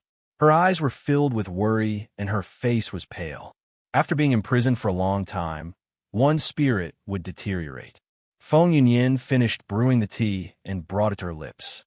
Your Majesty, drink some tea made from the first snow collected this year. There was a slight fluctuation in Wei Wei Bai's eyes. She wanted to say something, but stopped. However, he completely ignored her. Instead, he slowly but persistently fed her tea. Wei Wei Bai felt that if this continued, when the time was up, she would definitely not be able to fill up the favorability points. She had to find a breakthrough. When Feng Yunyan was not looking, she raised her weak hand and slapped the teacup from his hand. This action made her unable to help but gasp for breath in a low voice. Her face was a bit red, and her beautiful face carried a trace of sharpness. Feng Yunyan stared blankly at the broken teacup at his feet. Suddenly, he raised his head and said in a low voice, "Are you blaming me? Your Majesty." Wei Wei Bai's eyes softened, but there was helplessness in them. "How could I blame you? The person I love the most." This was the silent gaze that was filled with love. However, in the next second, her eyes were covered by his dry and warm hand. White mute blind Wei Bai. Ha! She was not acting anymore. Who could be mute and blindfolded and paralyzed? Try acting as I love you. Call you Papa Live. Feng Yunyan's voice was hoarse and trembling uncontrollably. Do you blame me? You blame me for making you like this, but I had no choice. Wei Wei Bai. Feng Yunyan's voice became deranged. I killed Feng Ling. Of course, I knew that you would definitely hate me. I made you a mere figurehead, destroyed your body, and made you unable to go anywhere. Wei Wei Bai. The fast. Chapter 535. Cannon Fodder Feng died so quickly that he didn't even have a line before he died. Feng Yunyan's voice choked up. I won't let you go. I want you to only rely on me for the rest of your life. No one can take you away. The only light and warmth he had left. It was all given to him by her. She only needed to say a word of hatred to take away the pitiful and sweet illusion he had left. Wei Wei Bai felt some warm liquid fall on the back of her hand. She opened her mouth to comfort him, but found that she couldn't speak. She could only sigh helplessly. Feng Yunyan didn't say anything. The fingers covering her eyes trembled violently, and tears kept falling from his eyes. He couldn't bear the look in her eyes that hated him. He couldn't turn back, but he still hoped that his gentle care would make her not hate him so much. Wei Wei Bai slowly reached out and touched his face with all her strength. His face was full of tears. He was crying like a silly girl who had been hurt. Don't cry, fool. She gently touched his face with her fingers, silently saying, Don't cry.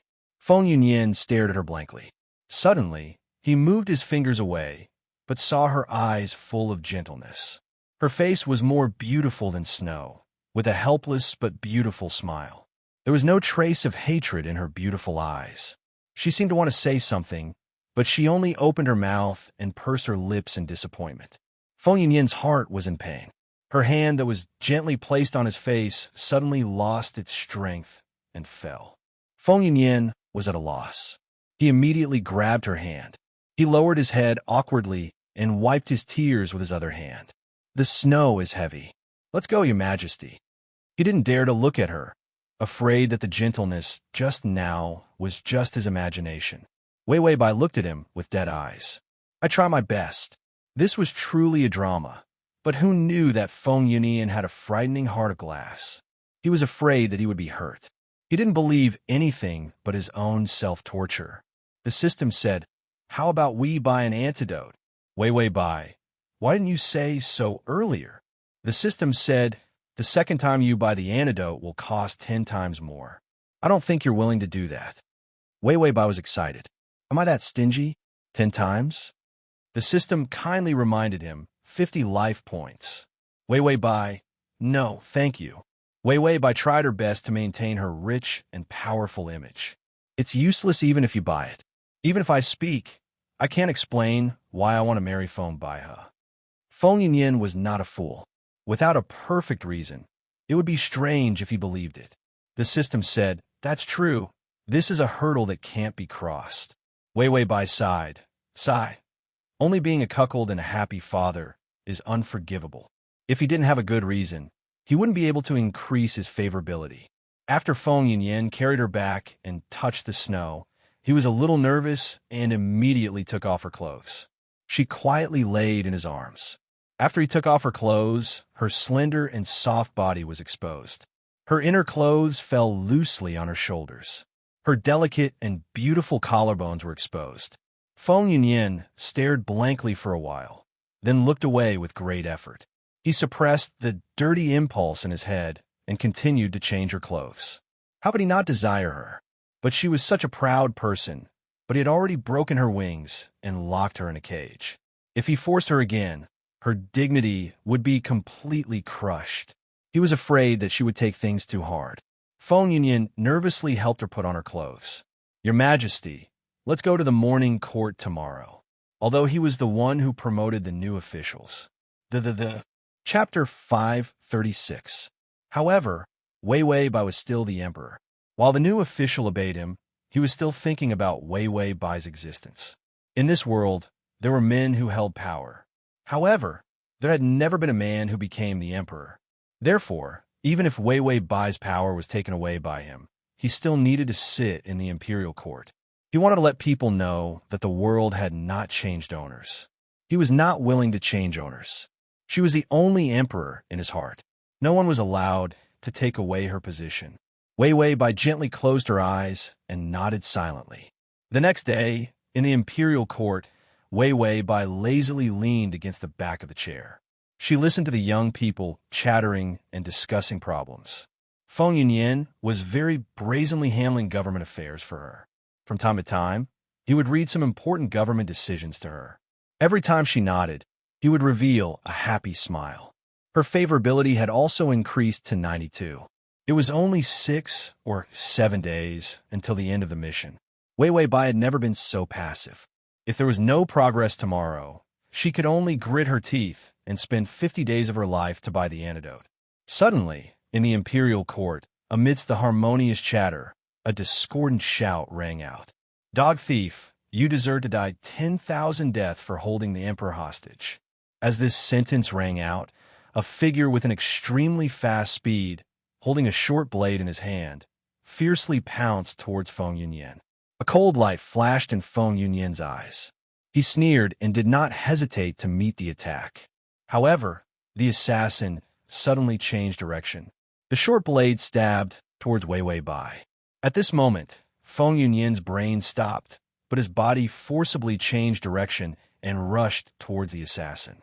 At the last moment, his hand moved extremely quickly and broke the assassin's wrist.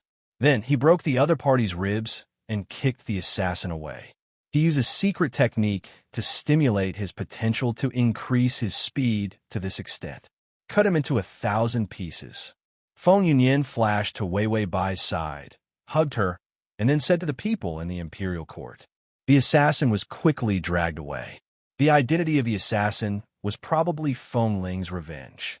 After all, Feng Ling was the only hope for the restoration of the previous dynasty. However, he did not hesitate to stab Feng Ling in the heart. He could still see the look of disbelief in her eyes, and her final words echoed in his ears.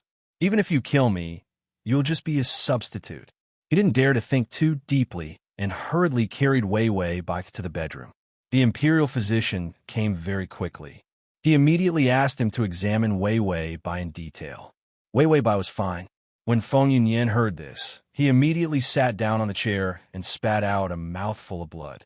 Just now, he had stimulated his potential without any regard for his life, and the venom that he had spent a lot of effort to suppress was stimulated once again. Wei Wei Bai looked at him anxiously. He seemed to want to get up, but fell back. Feng Yunyan quickly said, "I'm fine." Blood continued to flow from his mouth. After he said that he was fine, he fell to the ground and fainted. Wei Wei Bai asked, "What's wrong? What's wrong?"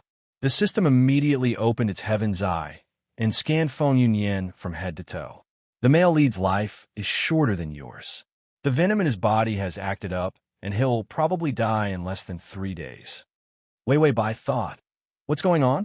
So, she doesn't actually have 6 or 7 days left, but less than 3 days? Is there a way to save him? Wei Wei Bai immediately calmed down and looked for a way. The system kept looking for information, and suddenly, there was a discount in the system supermarket. The exchange pill is on sale. Do you want to buy it? Wei Wei Bai asked, "What's the use?" The system said, "It's an exchange. Everything can be exchanged, identity, gender," and Wei Wei Bai turned to look at the dying Feng Yunyan and the venom. The ad, https://www.sashu the full text at https://www.sashu.com the download text at https://www.sashu.com the ad https://m/sashu.com / to make it easier for you to read next time. You can click save. Chapter 537. Wei Wei Bai looked at the royal doctor, who had no choice but to save Feng Yunyan. She sighed. There's no other way. To break this stalemate, we can only exchange pills. How much is the exchange pill worth? The system said there's a big promotion for jumping off a building. Usually, an exchange pill worth 10,000 life points only costs 10 days. You could take it home in 10 days. 10,000 in 10 days. Was this jumping off a building? This was jumping off a spaceship. You supermarkets are crazy to offer discounts. Wei Wei Bai said bye. If she didn't buy this kind of promotion, she would feel sorry for herself. After buying, Wei Wei Bai used Feng Yunyan's body to exchange poison. Her healthy blood was completely exchanged with the other party's poisonous blood. After Wei Wei Bai finished the exchange, she found that she couldn't move anymore. Her blood was poisonous, and her life points had shrunk by half, from 6 or 7 days to 3 days. She didn't expect that when she was poisoned, even her life points would shrink. What happened to the promised cheat of the plane host? Wei Wei Bai found that all the sweet and smooth planes were fake. She was happy in the beginning, but she was cursed in the end. Sooner or later, she would overwork herself and die in the transmigration. Feng Yunyan knew that the poison in his body was acting up. The poison accumulated when he was young would definitely die if he couldn't suppress it. He felt the familiar sharp pain flowing through his body again. This wasn't the first time he struggled to live, but there was never a time when he struggled so hard. He couldn't die. I'll take you as my husband, okay? She stood in the morning light and said softly. Feng Yunyan reached out his hand. Okay, what his fingers touched were all light spots. If I like someone, I like a pair for life. You will be one of my pair in the future. He knew that the love of an emperor was cold and fickle. Why did he still fall into this? When the favorability is 100, I will fall in love with you. She would never have a favorability of 100 for him, ever. Don't worry. No matter how heavy the snow is, I will protect you. The woman's words were still ringing in his ears. Only then did Feng Yunyan realize how unwilling he was. He was unwilling to die. He couldn't bear to leave her like this and let her forget about him. He struggled with all his strength. His pale face was covered with sweat, and his lips unconsciously murmured, Wei Wei, Wei Wei. His strong will to live made him unwilling to die, even if he was to suffer the pain of thousands of cuts. Suddenly, an incomparably cool power appeared in his body. Someone placed a hand on his forehead and said softly, Here, I'm here. He immediately relaxed, and his tired and beautiful brows smoothed out.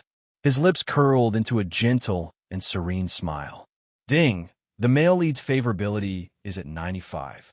That cooling power finally allowed him to escape the pain and fall into a peaceful sleep. Wei Wei Bai was also leaning to the side, exhausted. After the complete swap, her body was terrifyingly weak. Although the system gave her a painkiller, it couldn't stop her from vomiting blood. Wei Wei Bai was silent for a while before saying to the system, I need a big stimulus, otherwise I'm worried that I won't be able to get to 100 in 3 days. Without a big stimulus, it was impossible to get to 100 in a short period of time.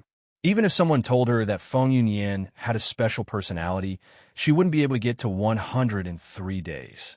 She didn't dare to gamble. She could only minimize the danger and then leave everything to fate. She wasn't a robot, but she was also anxious and uneasy. Her life points that couldn't increase made her understand that one wrong step could lead to eternal damnation. To survive, she had put in too much effort. The system seemed to have sensed her anxiety and said, The /crossover system. Adonis, come here and read the full article at https://www.sashu.com download, read the full text. Read the full text. Read the full text. Read the full text. Read the full text. Read the full text. Read the full text. Read the full text. Read the full text. To make it easier for you to read it next time, you can click the button at the bottom to record this reading. You can see it next time you open the bookshelf. If you like, Chapter 538. After the word I, the system suddenly went silent. Wei Wei Bai waited for a moment. Only then did she hear the system say shyly, I actually have a huge appetite. Wei Wei Bai, ? The system continued, I only ate a portion of your meals in this world. I didn't steal any snacks. I also earned the spicy strips. Wei Wei Bai was stunned for a moment before she reacted and smiled. I know, silly system, because she wanted to complete the mission in one go. Thus, Wei Wei Bai decided not to make up excuses to coax Feng Yunyan for the time being. When there was an exciting event, she would make it up again and sell it. From now on, it was enough to torture people. Feng Yunyan slept for half a day before he opened his eyes. He blinked in confusion and found himself in the familiar bedroom. He immediately sat up and panicked. Your Majesty? While he was unconscious, Bai Weiwei wouldn't have left him, right? Yes. A faint reply came from the window. Feng Yunyan hurriedly looked over and saw her sitting in a wheelchair. Her long hair was casually draped over her shoulders, and the side of her face was pale and haggard. Under the light, there was a trace of gentleness. But when he looked at her again, he only saw her beautiful and calm face. Even her eyes were indifferent. Feng Yunyan couldn't help but smile bitterly. What else did he expect? How could he expect her to have feelings for him? He got off the bed and was surprised at how light his body was. It was as if the poisoning was just an illusion. Feng Yunyan was full of doubts. Your Majesty, I was poisoned. Why? Bai Weiwei said indifferently. Zhen saw that you were pitiful because of the poison. Thinking that you really did please Zhen in the past, Zhen had someone give Zhen's life-saving pill to you. It's just a small poison. It will definitely be cured. The effect of his poison needles had a time limit. After not using needles for a while, Weiwei Bai could speak again. Feng Yunyan stared at her blankly. He thought that he would break down because of her cold words. However, he only lowered his head in silence for a moment before standing up again. He walked to her side and picked her up from the chair. Your Majesty, it's too cold with the windows open. His expression was calm, and his movements were gentle, as if he had not been hurt by her.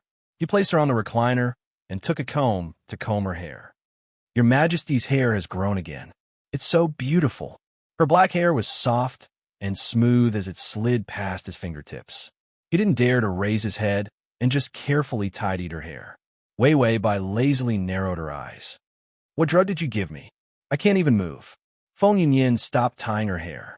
He looked up at her side profile and then lowered his head again. It's a kind of medicine that I created. It doesn't do any harm to the body, but it can deprive the body of stamina for a long time. He couldn't bear to use something too vicious on her. However, he was afraid that her martial arts were strong, and she was not afraid of the poison in his body. He gave her a large dose of the drug. This was the only way he could make her stay. Weiwei Bai sneered. You're quite capable. You can even develop such a tricky drug.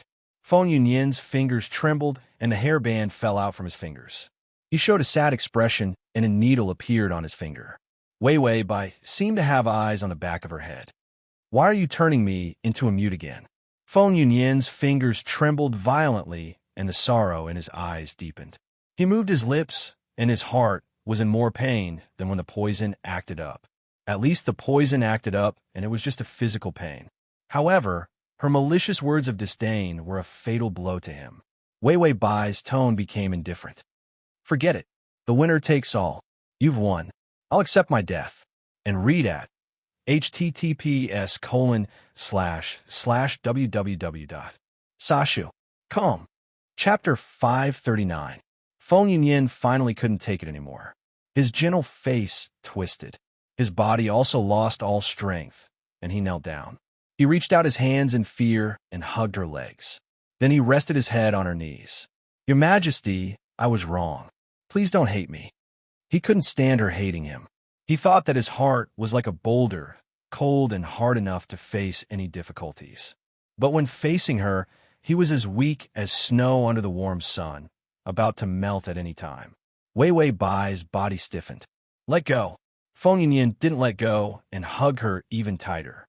He trembled violently and looked very pitiful. As long as you don't leave, I won't fight back. You can torture me to vent your anger, he said humbly and anxiously. Wei Wei Bai's fingers clenched. She took a deep breath as if she couldn't bear the burden. That's enough, Feng Yunyan. We said to let go. Did you not think of the consequences of doing these things? Feng Yunyan pursed his lips and hugged her legs tightly, not daring to answer. He was in the wrong. He was jealous. He wanted to be with her for the rest of his life. So he started a massacre. But he would rather die than let go of her. Wei Wei Bai seemed to be tired from struggling. She finally lay down with a tired face. Forget it. Do whatever you want. It doesn't matter if you want to usurp the throne or kill us. Feng Yinyan looked up with red eyes. Why don't you believe me? You're my only empress. I won't let anyone surpass you. Wei Wei Bai's face was very pale. Even her lips were light pink. She looked at him faintly. A complicated emotion flashed through her eyes. Finally, she sighed softly. We are tired. Feng Yunyan immediately stood up and was about to help her rest. Wei Wei Bai waved her hand with difficulty. You can leave. Feng Yunyan's hand froze in midair. He stood there stupidly for a while before saying in a sad voice, Yes, Your Majesty. After saying that, he retreated backwards, one step at a time. He stared at her greedily, as if he was worried that he hadn't seen enough. When he retreated to the door, he tripped over the threshold and almost fell out. He had no choice but to turn around and walk out with all his might. Just as he walked out, Wei Wei Bai vomited a mouthful of blood. If Feng Yunyan stayed any longer, she would not be able to hide the fact that she had been poisoned. Tongzi, how is it going? The system said, all right. Your old subordinates already know that you've been kidnapped, so they're leading the cavalry to clean up the emperor's mess. Wei Wei Bai nodded and spat out another mouthful of blood. She calmly wiped it with her handkerchief. The system said, Sai, that glass heart of yours is squatting outside the door again, crying silently. Bai Wei Wei said earnestly, I didn't deliberately abuse him. I'm not poisoned. I'm trying my best for him. I intend to make him hate me. And then after I die, he won't want to die, but want to live. The system was speechless. Damn it. She was obviously torturing him to death, then seizing the opportunity to let him know her sacrifice. That's great. The favorability towards her skyrocketed. The system indicated that it had seen through the host's plan. Feng Yunyan only dared to guard outside the door, but when he heard that Wei Wei Bai was not eating, he went straight to sleep. He couldn't help but step in again. However, he saw Wei Wei Bai half lying on the bed. Her expression was even worse, and her lips were close to colorless. She looked up faintly, and when she saw him, her gaze sharpened. Wei Wei Bai's voice was weak and hoarse. Get out. Feng Yunyan's chest shook at her rejection. He felt an indescribable pain, but he could only endure it. He knew that she didn't like him anymore. She wasn't even willing to give him any love. // save button below to record this reading record. Chapter 540. He had even changed his title from I to Zhen. Sometimes, he even had a feeling that he couldn't hold on anymore.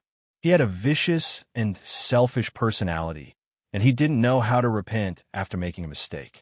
Feng Yunyan knew that he didn't regret killing those people at all. He was only in pain because she blamed him. Your Majesty, let me see you.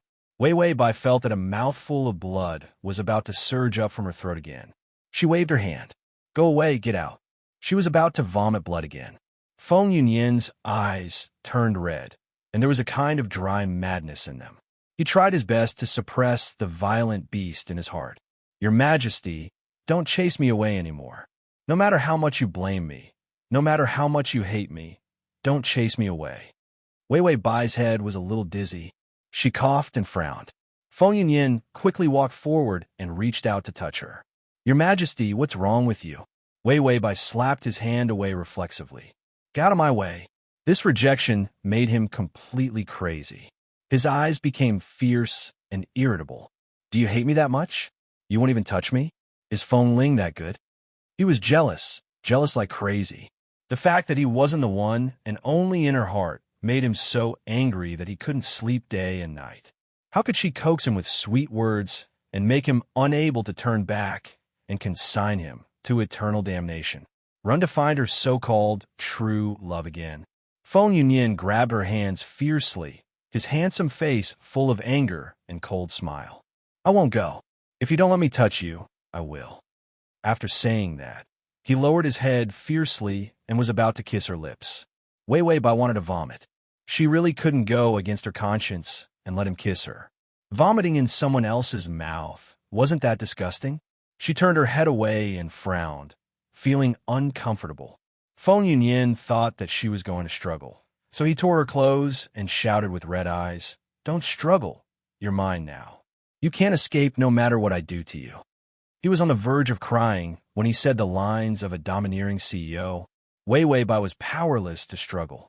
Half of her clothes were pulled out by him. She helplessly reached out to pat his face. He barely managed to capture his face.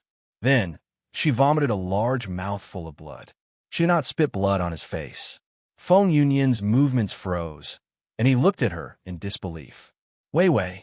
His fingers trembled as he touched her face. When his fingertips were stained with the blood that she had spat out, he trembled violently. Wei Wei Bai looked at him with tired eyes. Finally, she couldn't help but spit out another mouthful of blood. This poison really liked to make people vomit blood. No wonder he was done for in 3 days. If he vomited for 3 days, he would probably vomit out half of the water in his body. It would be strange if he didn't die. Feng Yunyin's heart was about to break. His voice trembled as he asked, What's going on? He grabbed her wrist and checked her pulse. No, the drug I gave you is harmless. Why are you vomiting blood? His mind was in a mess, and he felt that her pulse was unusually chaotic. This pulse actually carried the aura of death. Feng Yunyin was so frightened that he didn't dare to continue checking her pulse.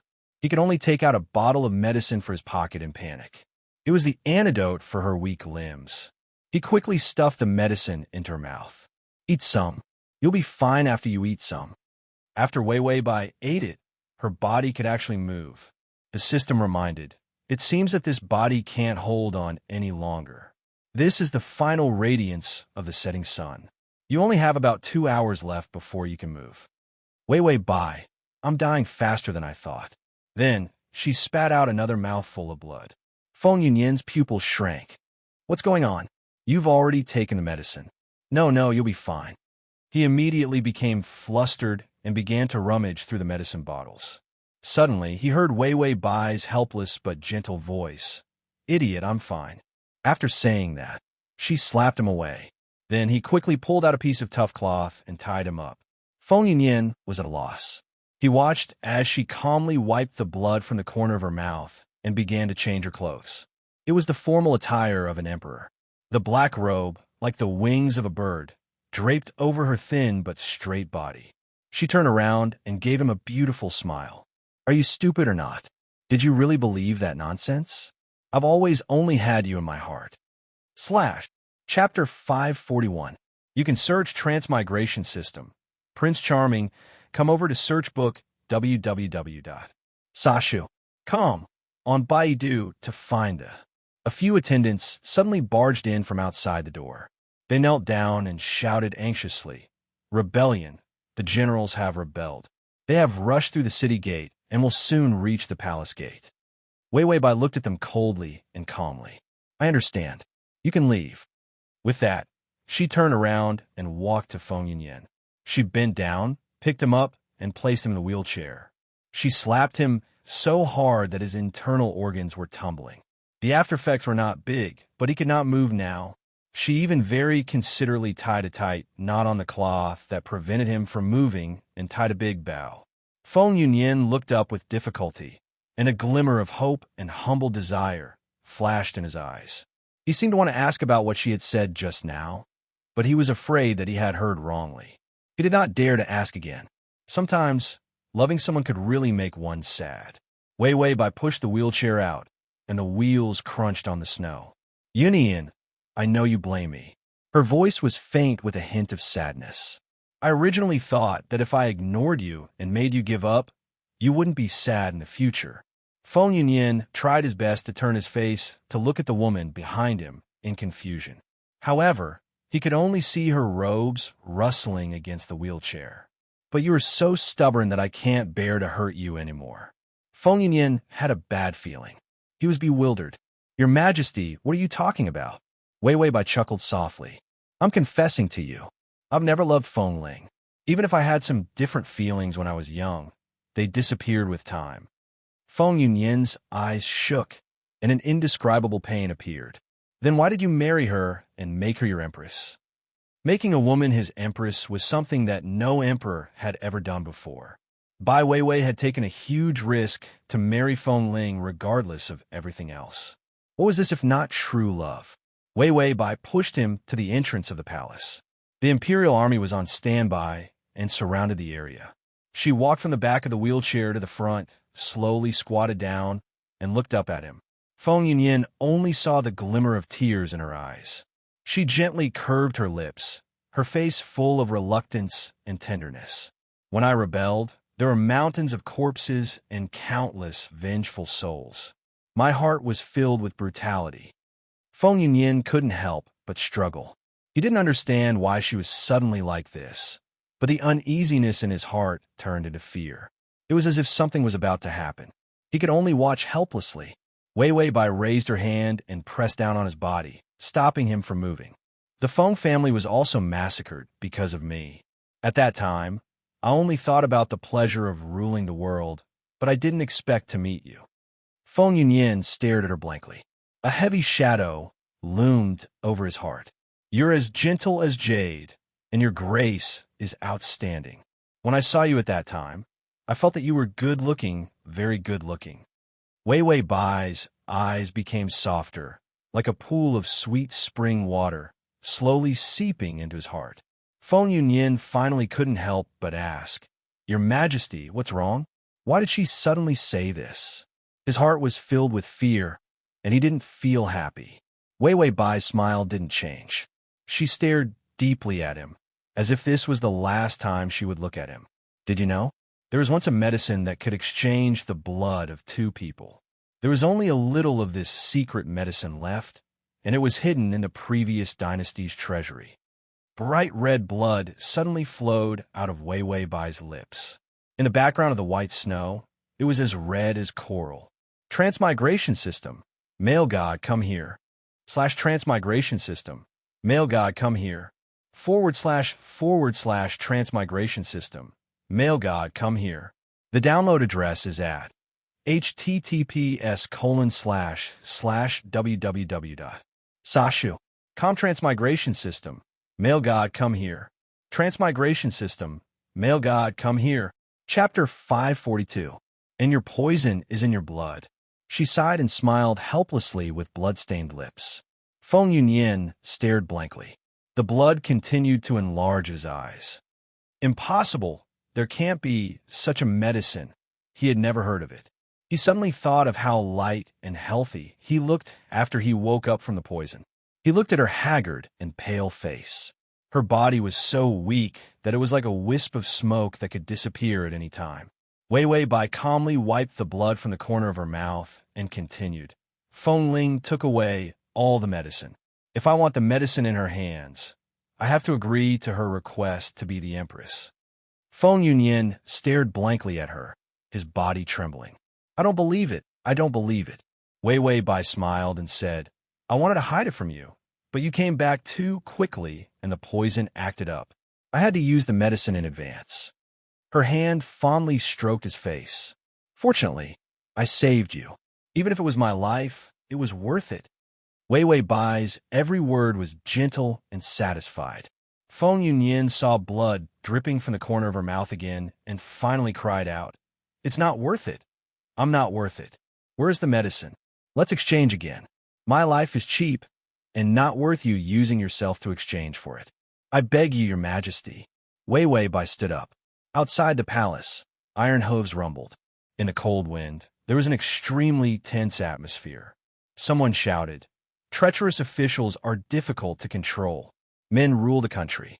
We swear to clean up the emperor's side. Wei Weibai's face gradually turned cold. She casually wiped the blood from her mouth with her finger. You came just in time. If you want to take the throne, the people I left behind can't be used. They are too stubborn and strong.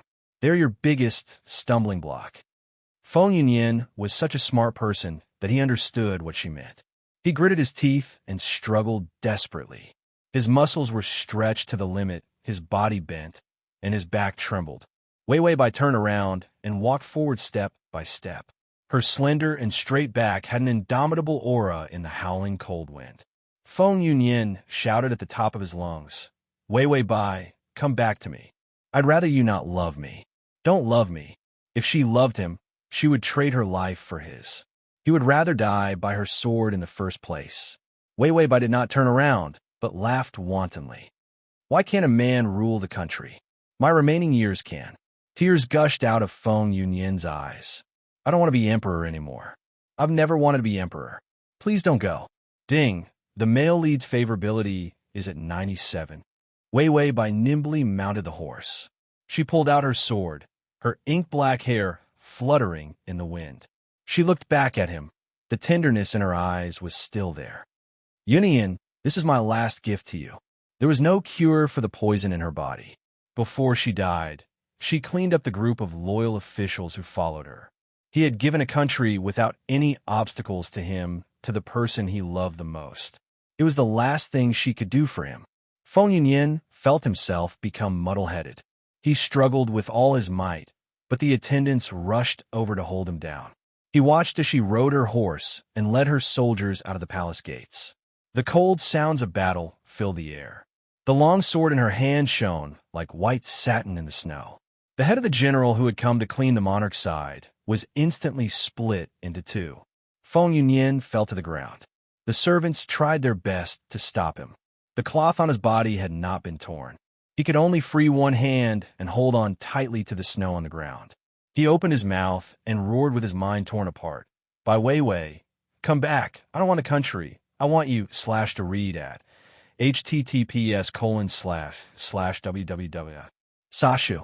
Comto TXT download at https://www. Sashu. Com to read on your Chapter 543. Ding. The male lead's favorability is at 98. Blood flowed warmly on the ground. It was a ghastly sight. The female soldiers who were protecting Feng Yunyan saw that the attendants were powerless and ran over to surround him. They were the confidants that Wei Wei Bai had left for Feng Yunyan. But even so, they could barely suppress his body that was moving forward with all his might. The vibration of iron hooves, the clash of blades, and the flying of flesh and blood. All of these scenes formed a huge, twisting vortex that made Feng Yunyan reach out in despair, but he couldn't touch it at all. News of victory kept coming. One by one, the generals who had once been brilliant died. They were all Wei Wei Bai's most loyal subordinates, but they all died at the hands of the emperor they were loyal to. The people who came to clean up the emperor came after reading Wei Wei Bai's letter asking for help. Those cowardly fence-sitters didn't dare to come. Only the most loyal people would come. But they were Feng Yunyan's biggest obstacle. She had once led them to a successful rebellion and to the top of the country. But because of a man, she personally killed this group of confidants that she had promoted. This love was heavy and crazy. It was unbelievable. Even Feng Yunyan felt that he was having a nightmare that he couldn't wake up from. When all the people who came to clean up the emperor died, those attendants and female soldiers also let go of Feng Yunyan. Everyone knelt down and kowtowed, shouting to him, "Congratulations to the new emperor on ascending the throne. This subject greets your majesty." Feng Yunyan's eyes were red as he shouted angrily, "Get lost! All of you get lost! Who is the new emperor?" His emperor was only Wei Wei Bai. She wasn't dead yet.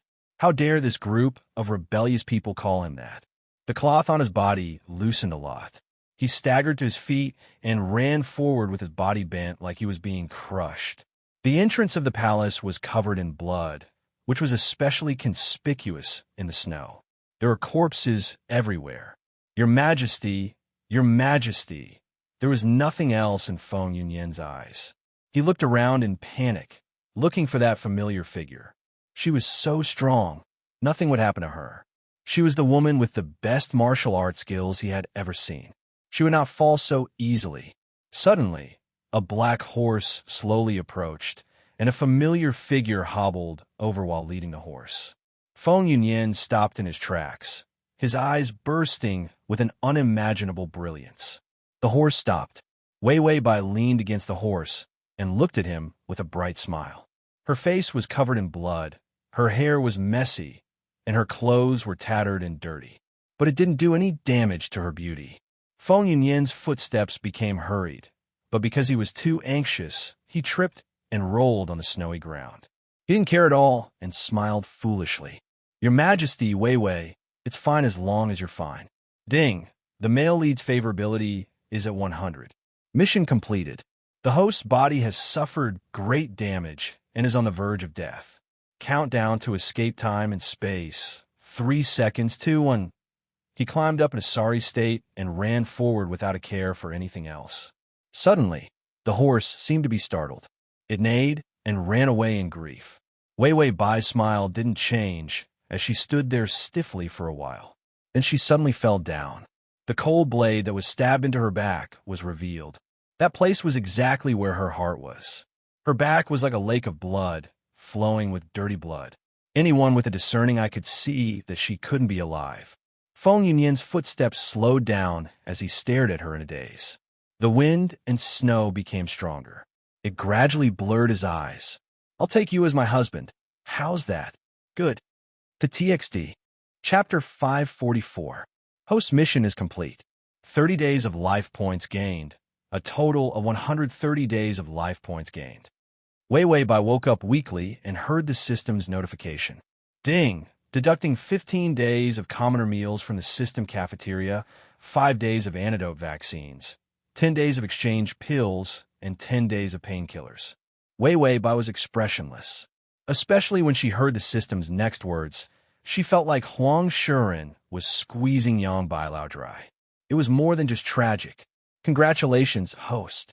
40 days of life points deducted. 90 days of life points remaining. Yes, it was a tough plane. She had to hack people, be hacked by people, be poisoned, and have a lesbian relationship. In the end, she even had to pay. Tongzi, do you have the host's poverty subsistence allowance? The system flipped around. Yes. Bai Weiwei's spirit shook. Is there really such a thing? She was just asking casually. The system said, yes, if the host is so poor that they can't recognize you, you can apply for it. Wei Wei Bai asked, what kind of good things can I give the host? Such a good thing. Why didn't they apply for it earlier? The system said, a humane euthanasia, so that you can die happily without any pain before you die. Wei Wei Bai, the system said, the main system thinks that death is the best ending for the host who is too poor to live. It's especially considerate and provides a cemetery service after death. Wei Wei Bai stared at the system. Was this a fucking subsistence allowance? It was guaranteed that you would die without a doubt. Wei Wei Bai really wanted to cry. Reality was too cruel. Why was her transmigration so different from other people's? She didn't get any of those legendary cheats. She even lost her life points. I can only use it on Yi Yuxuan. If possible, can I stay in reality and attack Yi Yuxuan? She was tired to death in the plane, so she might as well get some from Yi Yuxuan. The system said, transmigration allows your body to accommodate other people's life points. You can now accommodate 150 days of external life points. Therefore, in reality, they would at most live for less than half a year. Wei Wei Bai sat up and found that she was wearing a hospital gown. Every time she woke up in the hospital, it was nothing new. She trembled and wanted to get off the bed to look for Yi Yuxuan. Her only hope for survival was her fiancé. Suddenly, the door was pushed open and Bai Changyan rushed in. He saw Wei Wei Bai sitting there. He immediately said in surprise, Wei Wei, you're awake.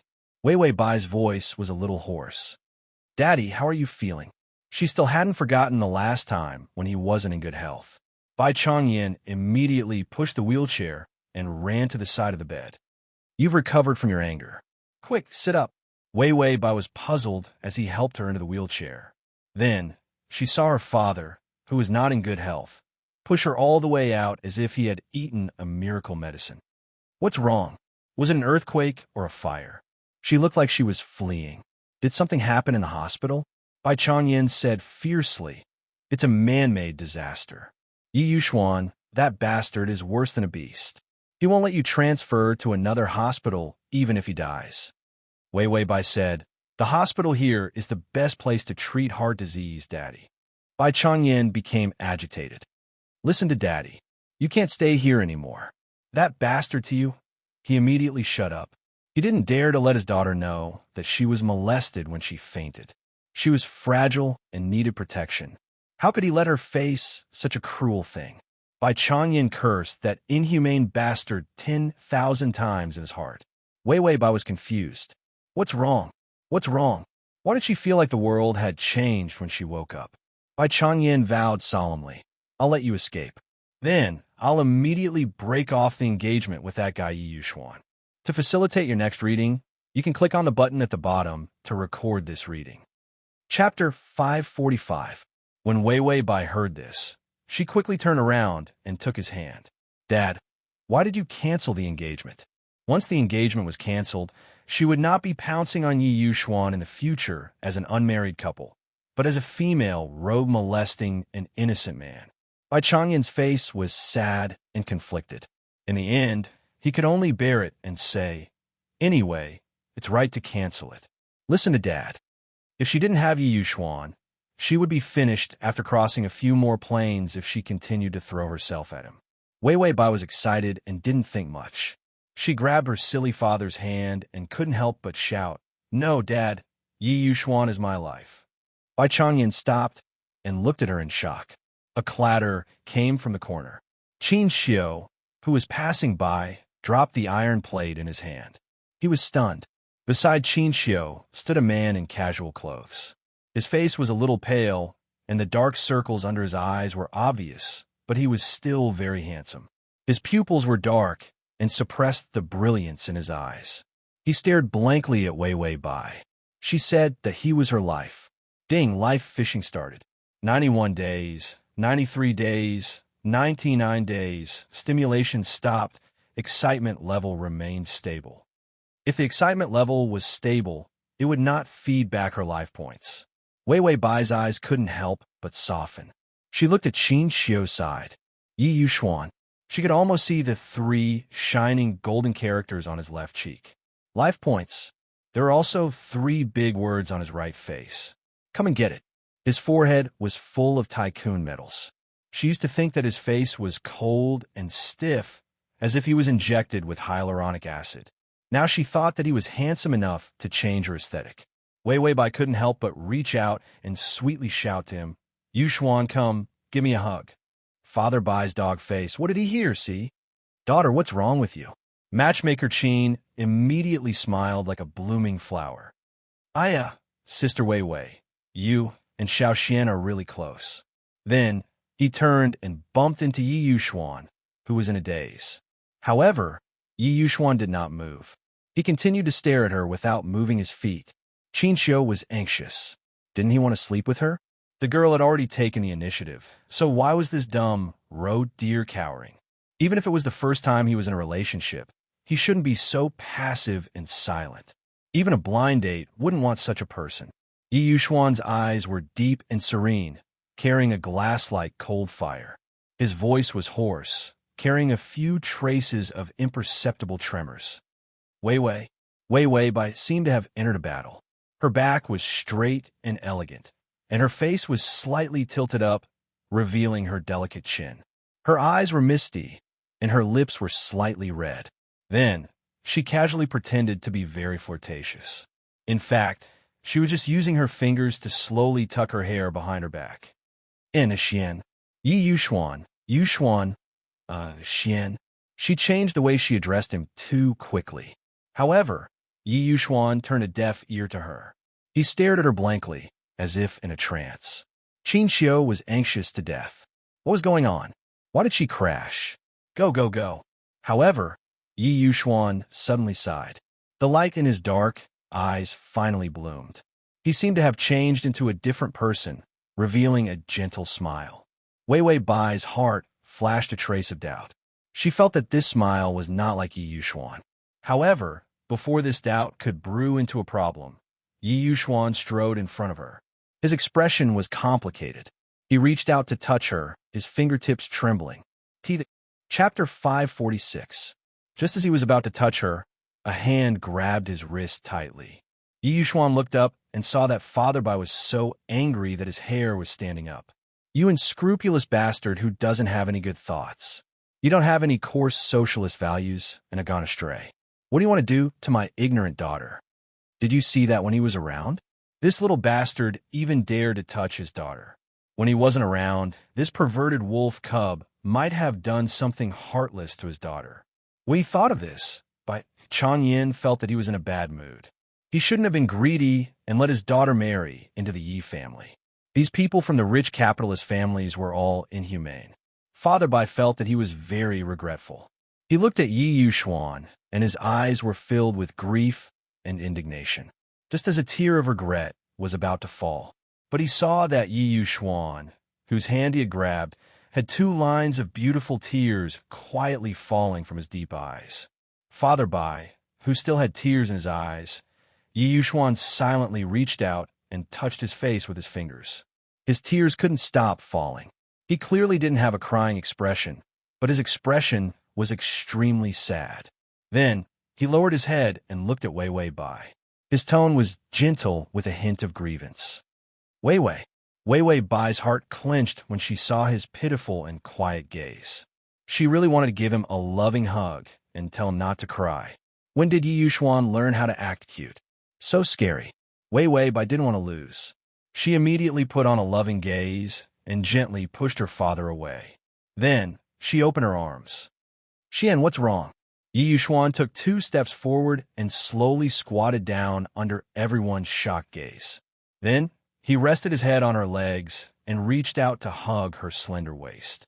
This was a snuggling and comforting gesture. Wei Bai didn't know what was wrong with him.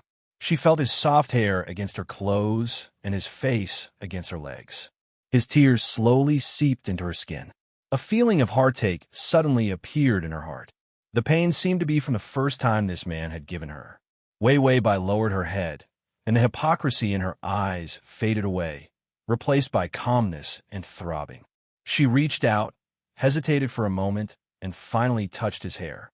It was as if he was comforting an injured lone wolf. "You, what's wrong?" Yi Yuxuan was silent for a long time. Her voice was so faint that it made people feel sad. "They're all bullying me." Wei Bai was dumbfounded. Who would dare to bully Yi Yuxuan? However, her first reaction was to look up at Bai Chang Yin and purse her lips in grievance. "Dad, don't bully him." Old man Bai looked aggrieved. Then she turned to look at Qin Xiu. "Are you bullying him too?" Qin Xiu. Yi Yuxuan hugged her and felt that she had finally returned to her place of peace. No longer in the dream, that desperate and lonely world. The peerless concubine of the female Supreme Emperor was another year of snowy days. Feng Yunyin took off the emperor's formal attire and put on a simple robe. Fine wrinkles had appeared on his face. When he saw his own face this morning, he was a little scared. He tried to put on makeup to make himself look better. However, he stopped. He remembered that Wei didn't like men who put on fat. However, he was old and ugly. Would she not like him? Chapter 547. Feng Yunyin realized that he had a few strands of white hair.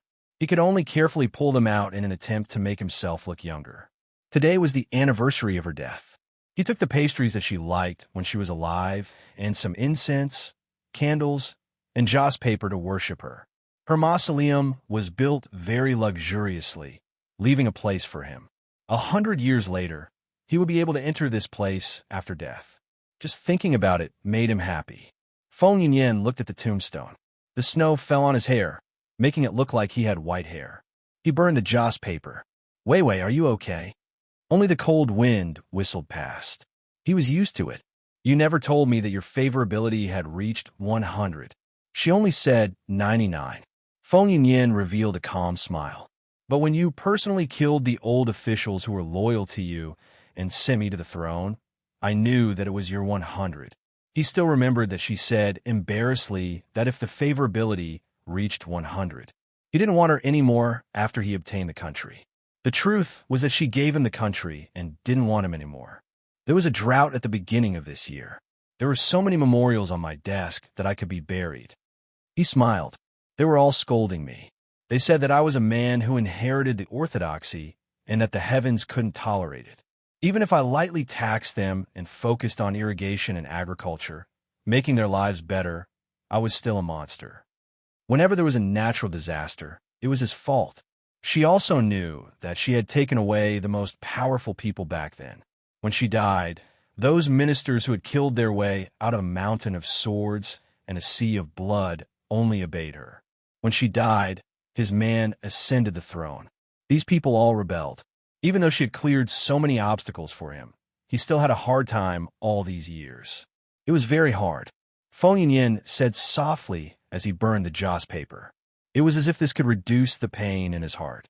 It could also make the incomparably heavy thoughts lighter. Wei Wei, guarding the country is really boring and boring. How could I have ever thought of being the emperor? When he said this, he could no longer hold back his tears, and they fell from his eyes. He hurriedly wiped it away. It's all my fault. Why are you always complaining? I should say something happy. Then, Feng Yunyin choked with sobs and forced a smile as he talked about how many good deeds he had done for the country and the people. He reluctantly stayed up until late at night before he was willing to return to the palace. The moment he returned to the palace, he saw his trusted servant hurrying over to report to him. More than a dozen ministers instigated tens of thousands of people to kneel at the entrance of the southern palace. They said that after your majesty ascended the throne as a man, natural disasters befell every year. They hoped that your majesty would abdicate. In the past few years, there had indeed been more natural disasters than before. When a man ascended the throne, his name was not legitimate, and all the women were suppressed. Feng Yunyin even began to promote male officials. This was simply touching the pie of the interest group. He had been fighting with this group for a long time. Feng Yunyin was silent for a while before coldly saying, Jin understands. Let them kneel. I will deal with them tomorrow morning. The waiter retreated. Then he sat alone in a chair and was in a daze for a long time. Someone was rebelling against him again. Wei Wei, he called softly. Yes. He suddenly looked up and saw Wei Wei by lazily leaning against the table. She was still smiling. Feng Yunyin was pleasantly surprised. With trembling hands, he rushed over to hug her. But in the next moment, he only hugged the void. Feng Yunyin was stunned. He looked at the empty room. There was no sign of her. Lovesickness had seeped into his bones. He chuckled, sad and wronged. Then, he slowly walked out of the door and into the imperial court. The download address is at https://www.sashu.com. Chapter 548. He was the only one walking alone in the empty court. He looked up and saw the dragon throne. Suddenly, his eyes lit up with an unimaginable light, cold and crazy. He ran up quickly and sat on the dragon throne. He put his hands on the armrest and gripped it tightly. She had used her life to exchange for this position. It was her gift to him. So what if everyone in the world rebelled? They all said that men could not ascend the throne. His Wei Wei said that he could. Yes, he could. Feng Yunyin said in a hoarse voice, This is what you gave me. No one could take it away. He only had the country she gave him left. He had nothing else. He had to protect the country she left behind.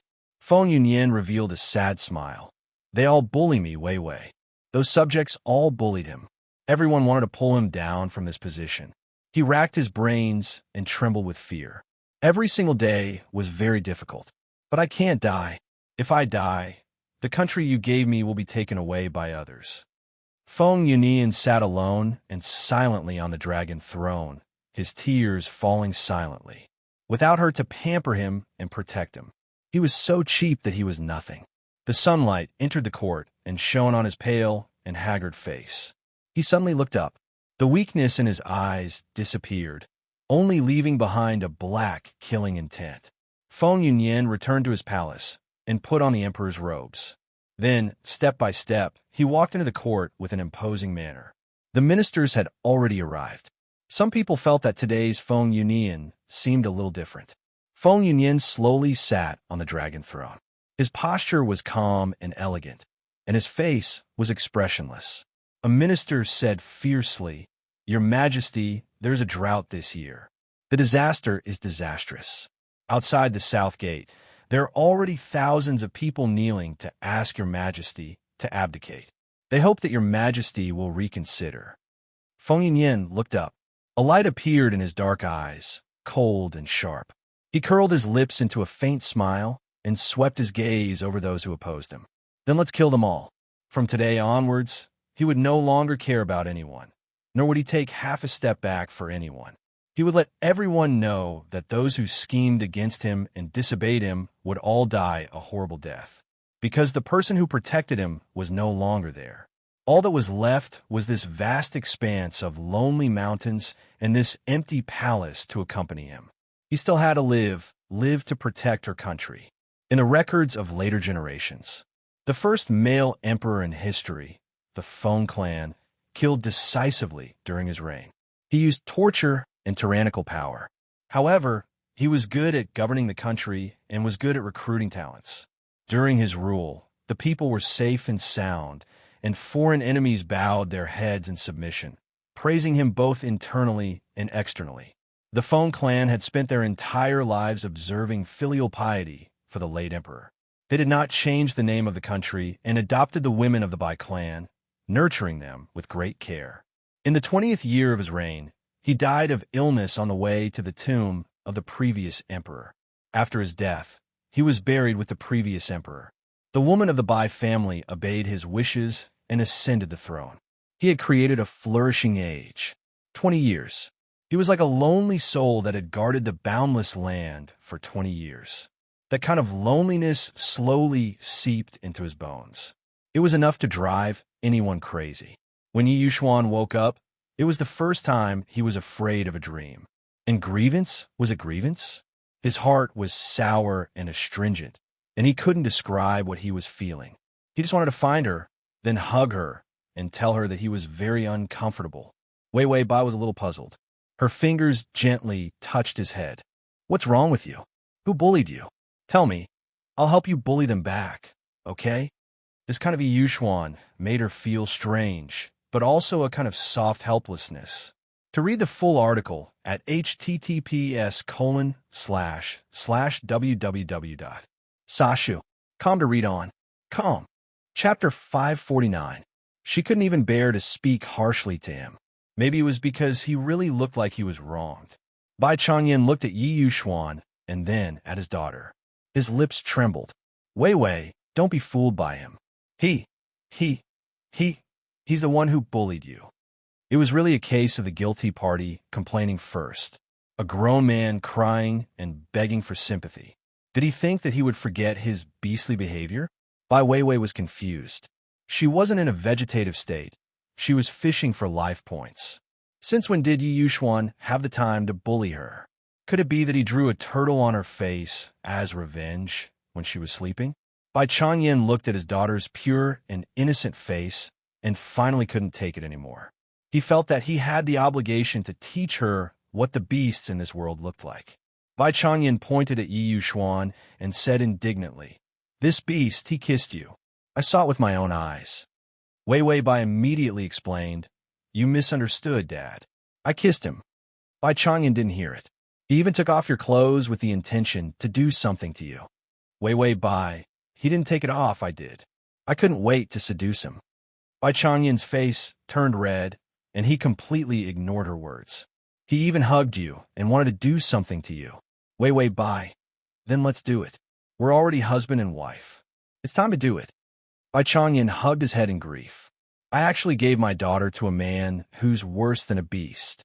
Wei Wei Bai finally couldn't take it anymore and shouted, "I wanted to do it with him. He just had no choice." Bai Changyan finally reacted. "Wait, what did his daughter just say?" Yi Yuxuan also finally looked up. His expression was indifferent and his eyes were dark and misty. There was a hint of confusion. "I'm not worse than a beast." He heard old Father Bai's condemnation, but he didn't care. But there was a trace of uneasiness in his heart. Would she care? Wei Wei Bai looked at his exquisite face.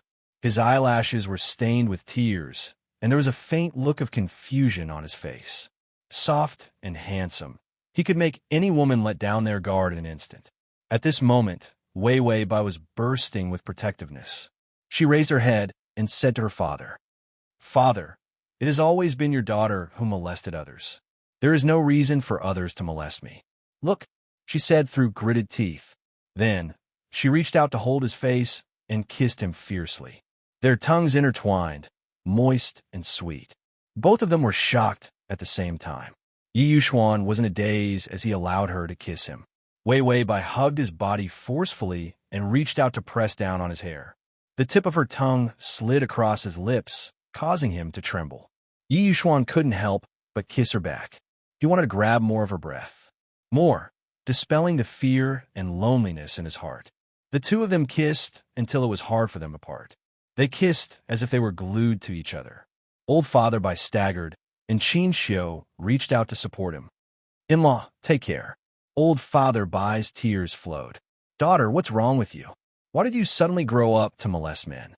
Qin Xiu sighed and took Old Father Bai to the side. Then, he pulled out a cigarette and handed it to him. The two men with complicated thoughts squatted on the ground and puffed out smoke. Qin Xiu was also uncomfortable. He rubbed his hands together and acted as a matchmaker. "Wo Yi Yuxuan, this slag. Isn't this very good?"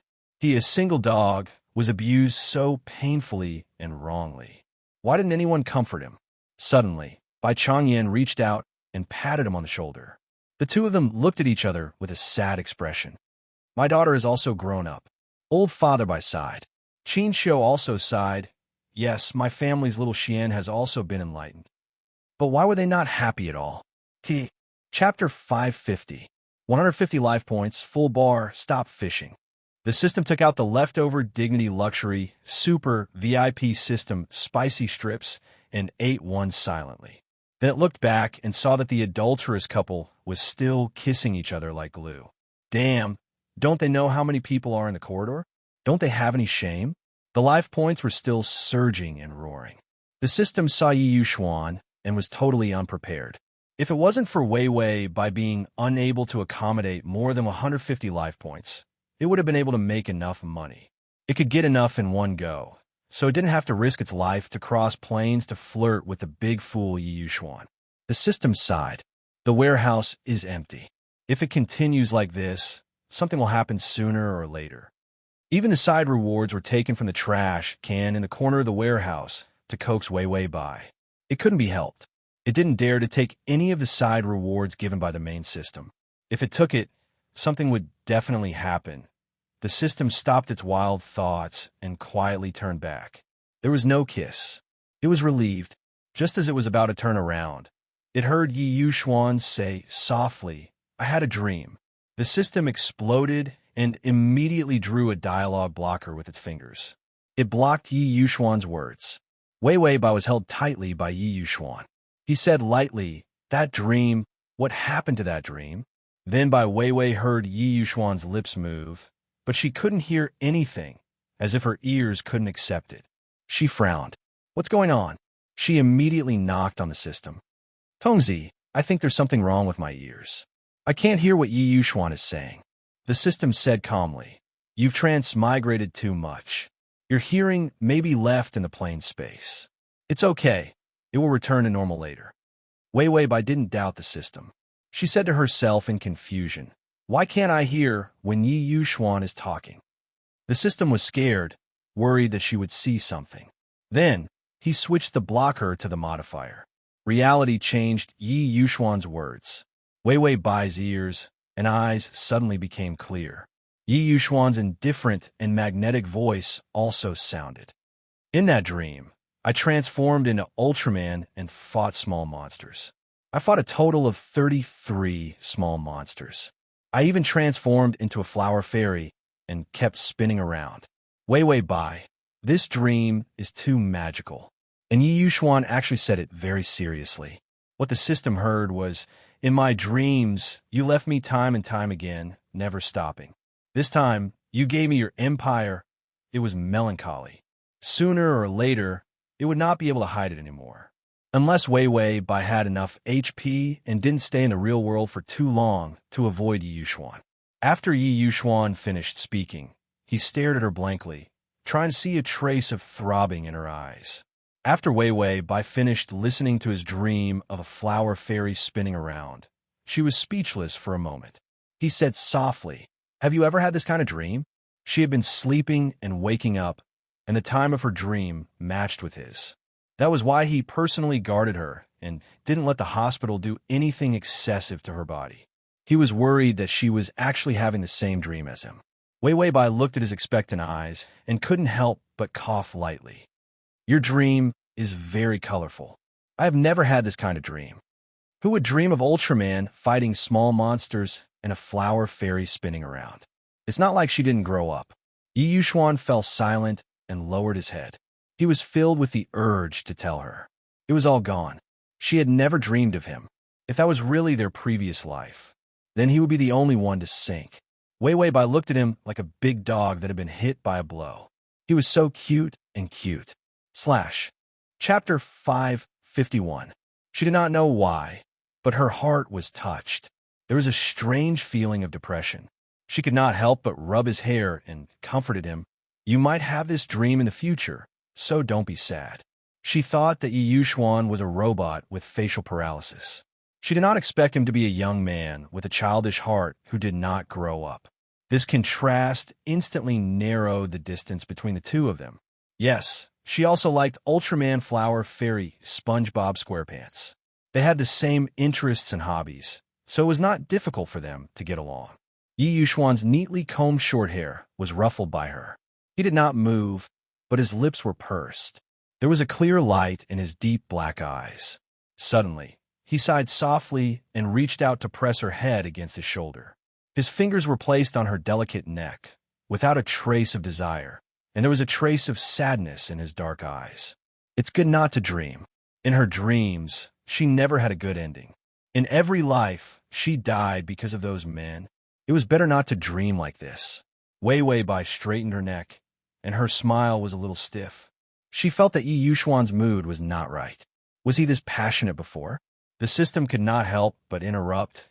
"Your excitement level is decreasing. If you continue to hug him, you will need to reverse feed your life points." Wei Wei Bai's breath caught, and she just remembered this. She only thought that Yi Yuxuan was her life. She forgot that he was also very good at taking lives. Wei Wei Bai's smile was a little stiff, and she slowly reached out her hand, as if she was afraid of disturbing him, and pushed him away inch by inch. Yi Yuxuan did not change his position, and she could not push him away no matter how hard she tried. The system said, "Your excitement level has stabilized. Just a little more, and you will start to reverse feed." Wei Wei Bai was a little anxious, and her voice could not help but soften. "Yi Yuxuan?" Without entering the strategy mode, her unfamiliar attitude towards him was revealed. She called his full name and surname. Yi Yuxuan paused for a moment before releasing her slightly. Wei Wei Bai tensed up. After all, life points were hard to come by. She had traveled through so many planes, and to be honest, she was tired. Every single one of the planes was laborious and exhausting. Every single time, they risked their lives to do the work. Only now did he manage to get a few months' worth of HP from Yi Yuxuan. She couldn't wait to carefully protect her life for the next few months. She couldn't bear to lose even a single day. But just a moment ago, she was still hugging and nibbling on him affectionately. Now, she turned hostile and kicked him away. Wasn't this telling others that she had ulterior motives? She could only persevere and soften her voice. "You're hurting me." She unconsciously raised her last syllable with a hint of coquettishness. Yi Yuxuan's heart, which had started to waver again after being coaxed by her. He couldn't bear to let go of his fingers, but slowly, he finally let go of her. The ripples in his heart continued to expand. A feeling similar to dissatisfaction made him feel a little lost and silent towards unfamiliar feelings. No matter how solid his theoretical knowledge was, when he really faced those legendary joys, sorrows, doubts, and dissatisfaction, he was still at a loss. Everything was so fresh that he couldn't handle it. In the past, He was clearly the best at rationalizing anything into what he wanted, and then perfectly completing it. Only in front of Wei Wei Bai, he was like a newborn baby. It was as if a smile from her could make him hold her carefully and not bear to break even a little bit of her. Those painful experiences in his dreams that were separated by glass. It made him want to hold on to her even more tightly. Everything was like a prediction. Those men kept losing her. And would he lose her in the next second too? Chapter 552. Yi Yuxuan suddenly reached out and clasped her fingers tightly, ignoring her surprised expression. He was silent for a moment, but he didn't know how to organize his words to express his thoughts correctly. Wei Wei Bai's brain finally became active. Tongzi, don't you think Yi Yuxuan is really abnormal? The frightened system immediately denied it 3 times. No, he's very normal. Wei Wei Bai, why is it so suspicious? She looks like a big fool who's easy to fool. Oh, this was an extremely suspicious answer. The system immediately raised its guard. It racked its brains. Why don't you think about it? You grabbed someone when you woke up and gnawed on him. After that, you even took off your clothes and planned to force yourself on him. Yi Yuxuan might be very traditional. If you treat him like this, he can only marry you. After all, his innocence has been tarnished by you. Wei Wei Bai, the system was right, but why did it sound like she was like a scumbag, a beast, and a rapist? Wei Wei Bai seriously thought about it. In the plane she passed through those days, it seemed that she was indeed a scumbag. Then she looked deeply at Yi Yuxuan. If this man was too traditional, what would she do in the future? A good man and a scumbag woman would not have a good ending. If she accidentally became a scumbag in the future, what would she do if Yi Yuxuan hanged himself? Wei Wei Bai said to the system, why don't we go through a few more planes and get more life points? Then I'll let Yi Yuxuan go. An honest person couldn't afford to play. After all, he was the man who gave her life points, so she wouldn't hold him back. System, you never let him go. The system felt that it would have cataracts sooner or later. It reminded, the feedback has begun 150. Wei Wei Bai made a prompt decision. Activate the vegetative state gift pack. Immediately. Go through the plains immediately. Now that she shook off Yi Yuxuan's hand, she couldn't run even if she tried. This broken body couldn't withstand intense exercise. She could only transmigrate first. The system nodded. Wei Wei Bai took the opportunity to reveal a soft and sweet smile to Yi Yuxuan. I want you to pass on a message. Yi Yuxuan calmly and attentively stared at her, this kind of indifferent but serious expression. Wei Wei Bai actually saw a sense of anticipation. She looked into his eyes. Tell my father that I love him and that he doesn't have to worry about me. Activating newbie gift pack. Congratulations to the host for obtaining 3 days of vegetative state life. After Wei Wei Bai finished speaking, she closed her eyes and the sound of steady breathing could be heard.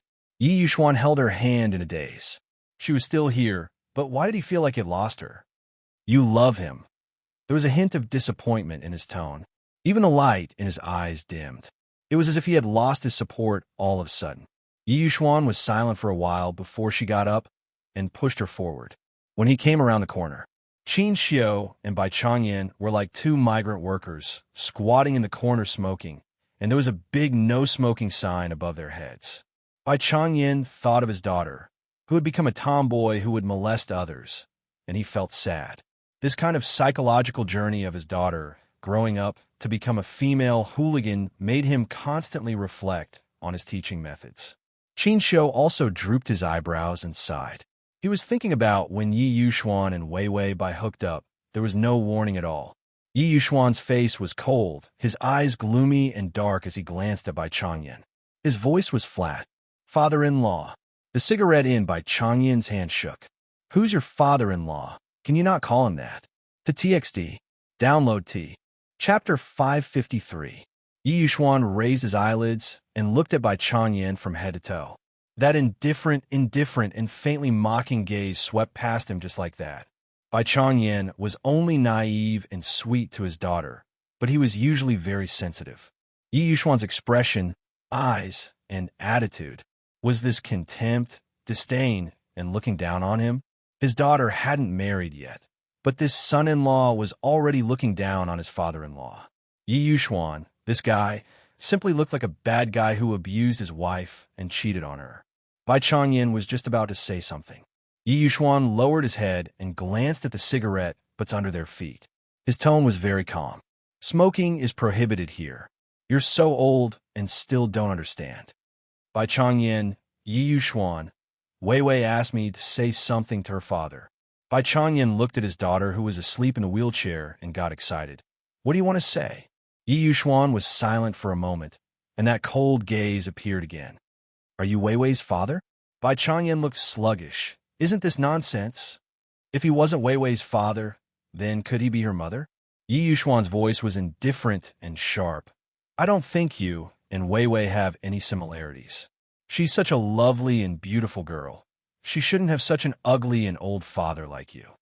Bai Changyin, Yi Yuxuan turned his head and looked at Qin Xiu coldly. Uncle Qin, help him do a paternity test. Qin Xiu almost choked himself to death with a puff of smoke. Fuck, what's wrong with this? You want to rob someone else's daughter and deny that he's their father. Yi Yuxuan pushed Wei Wei Bai away slowly, his eyes terrifyingly cold. Tell her father that she loves him. Her father isn't necessarily Bai Changyin. Yi Yuxuan was completely unaware that her dark and petty behavior was simply engraved with the word jealousy. He just didn't like the way she said that she loved others. Bai Changyin and Qin Xiu, who were still squatting in the corner, looked at each other for a while. Bai Changyin finally exploded. He grabbed Qin Xiu's neck and roared. What is this little brat doing? What do you mean I'm old and ugly? Am I very old and ugly? I'm clearly a carbon copy of my daughter. Qin Xiu was pinched until his eyes turned white. Who did he provoke? Why did she have to pinch him? More importantly, you have to be made from the same mold as your daughter. Are you trying to scare me to death? When Wei Wei Bai woke up this time, her head hurt more than ever before, and she felt nauseous. Her chest felt tight, and she could smell cheap perfume every time she breathed. This perfume was so strong that it could make one faint. It was a mosquito-repellent incense that could drive away mosquitoes. She heard someone shouting and singing noisily, and someone beside her was pushing her. Hey, beauty, why don't you play? Wei Wei Bai reluctantly opened her eyes, and an ugly round face appeared. Her eyes, which were accustomed to beauty, widened in fright. Almost without thinking, she lifted her 10-centimeter high heels and kicked out. That pancake face cried out and fell down. She covered her head and saw that she was in a KTV box. There were 5 men and 4 women in her box. At first glance, the men didn't look like decent goods, and the women, wearing cheap low-cut sequin dresses and heavy makeup, they all looked the same. At first glance, they were all KTV girls. When the men saw that their brother was kicked, they immediately threw down the microphone. Bitch, why are you pretending to be virtuous and virtuous? Bai Wei Wei had developed a reflexive avoidance instinct in the face of danger. She almost didn't think much, turned around and ran out. / crossover system. Adonis, come over here. Chapter 554. The men behind her rushed over. Don't run, stinky woman. Wei Wei Bai had not received the memory yet, and the system seemed to have delayed its descent, silent. She could only rely on her own 2 legs to quickly run out of the room. Outside the private room, there was a bar and a dance hall. A group of people were dancing wildly. The deafening sound of the DJ hitting the disc could be heard. Wei Wei Bai was already drunk, and this scene made her head hurt even more. Wei Wei Bai. Amidst the rumbling music, a voice as clear as a spring rang in her ears. Wei Wei Bai trembled, frowning as she turned around. But she saw a slender figure almost touching her from behind. It was a young man, wearing a black coat with a loose hood on his head. He was wearing a black mask, and the mask was close to his face, but his perfect facial features could be seen. He looked at Wei Wei Bai coldly. His cold and sharp eyes were so clear that it was like someone had crushed a handful of stars and scattered them into them. Wei Wei Bai looked at him suspiciously and vigilantly. The man's eyes flashed with anger, and he looked at her with disgust. Come with me for a moment. After saying that, he turned around and left. He looked like he was eager to cut ties with her. This mission is to obtain Hinanchi's love. Target, Hinanchi. Completion, 0. Time, 6 months. Ding, The male lead's favorability is -20. It was only -20. Wei Wei Bai said calmly. So you were so hungry that you disconnected? The system was silent for a moment. No, I ate too much. The spicy strips given by the main system were too full. I couldn't walk. Wei Wei Bai said, then you don't need to eat in this world. The system said, I just digested it, so I'm hungry again. The system's shamelessness was getting closer and closer to her. When the memory was transferred, she was already dizzy. This time, the pain intensified. She twisted her high heels and staggered forward a few steps, directly bumping into the man in front of her. She knocked her head against his hard back and felt a buzzing sound in her head. She couldn't help but grit her teeth and complain to the system. This figure isn't bad. He's muscular and looks thin in clothes. The system couldn't respond in time. The man in front of her stopped in his tracks. He suddenly turned around, grabbed her clothes with one hand, and pushed her away calmly. Wei Wei Bai was pushed back a few steps by his strength and almost fell. However, the man glanced at her indifferently. A few strands of hair fell under his eyes. His deep and dense eyes were filled with coldness that couldn't be melted. Don't touch me, it's dirty. Wei Wei Bai raised her head awkwardly. She had already received the memories, so she roughly knew how to face him. She pursed her lips, and her eyes revealed a trace of cowardice. She said with some embarrassment, Nanshi. The man's exquisite and perfect eyebrows furrowed tightly, bringing with them traces of ruthlessness and irritation. Are you leaving or not? My brother is still waiting for you. After speaking, Nanshi didn't care about Wei Wei Bai and strode forward. Wei Wei Bai looked at his tall and straight back and couldn't help but sigh. This plane is worse than a beast. The system said earnestly, the siblings have already survived. Sister-in-law and brother-in-law are actually not that hardcore. Hinanshi was the brother-in-law of her current body. The original owner was married to Hinanshi's older brother, Dongling. In this marriage, it was inappropriate for the two of them to be of equal status. The original owner, Wei Wei Bai, was born in the countryside. She had a younger brother at home. Her parents were eccentric people who were good at calculating and preferred boys over girls. They squeezed Wei Wei Bai from a young age. When she was in junior high school, she dropped out to work to support her younger brother. /T. Chapter 555. She was pretty. After she turned 18, she started working in a bar and sent home all the money she earned. That was when Dongling chased after her. He was young, rich, gentle, and humorous. He coaxed her until she was in a daze. Dongling later proposed, and Wei Wei Bai agreed. After all, she had lacked love since she was young. She would rush over to anyone who gave her some warmth.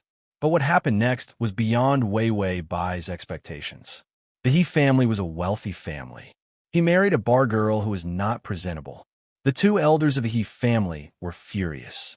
They used all kinds of methods to suppress Wei Wei Bai and try to break up her marriage with Dongling.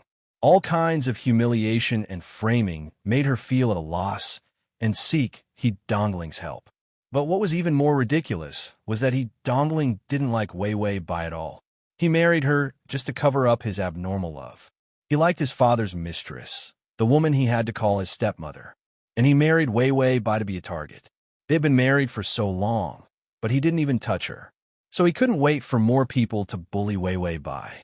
That way, he could cover up his dirty affair with his stepmother. Later, Wei Wei Bai was framed for stealing jewelry and was chased out of the He family. Under the He family suppression, she was poor and could only return to the bar to be a hostess. At this time, Dongling still pretended to be in deep love and pain. He lied to everyone. He even got into a car accident on the way to have an affair with his stepmother and became a vegetable in bed. Everyone thought that Dongling had sneaked out to find Wei Wei Bai. The He family hated Wei Wei Bai even more. After reading these memories, Wei Wei Bai only had one sentence. The original owner of the body, Wei Wei Bai, had fucked up the dog and abused the cat. Were the He family's lunatics the only ones who caught her and bit her? She didn't know if it was because the He family was evil or something. After suppressing Wei Wei Bai, the He family fell into a political crisis and went bankrupt. Now, the He family's two elders were fleeing abroad. Only Dongling, who was in a vegetative state, was still waiting to die in the hospital. There was also He Dongling's younger brother, Hinachi. When Wei Wei Bai saw this, she simply clapped her hands in joy. There was true love in the world, and there was true love in the world. These lunatics should be beggars on the streets. Hinachi walked in front of a low-key, cheap car. After opening the door, he stood by the door and looked at Wei Wei Bai coldly. He hated noisy places very much. The noisy environment of the bar and the unrestrained behavior of the bar girls made his impression of his sister-in-law, Wei Wei Bai, plummet. Wei Wei Bai seemed to be drunk as she staggered. Her thin high heels tapped on the ground, and her two white and thin calves were even more eye-catching than the street lamps. Her hair was a mess, her makeup was heavy, and her perfume was pungent, but there was a clear light in her hazy eyes. Her large eyes were exceptionally beautiful. Hinachi lowered his eyes, cold and emotionless. When he saw her walk in front of him, he said impatiently, "Get in the car." Wei Wei Bai got into the passenger's seat. He walked to the other side and got into the driver's seat. The car smoothly drove out. Wei Wei Bai suddenly reacted. "Does Dongling want to see me?" He Dongling was a scumbag in black, so he hid it very well. The original Wei Wei Bai was also stupid and didn't know that her husband married her with ulterior motives. Wei Wei Bai was very good at maintaining this image. She immediately broke into a surprised smile. Her face with heavy makeup revealed an innocent and charming expression like a little girl. Then she hurriedly took out her small bag and took out her makeup remover. Dong Ling doesn't like too much makeup. I can't see him like this. Hinachi didn't take off his mask as he looked at the traffic in front of him with gloomy eyes. // Chapter 556. He didn't care about Wei Wei Bai's excitement. He wasn't at home all year round, so he was very unfamiliar with Wei Wei Bai.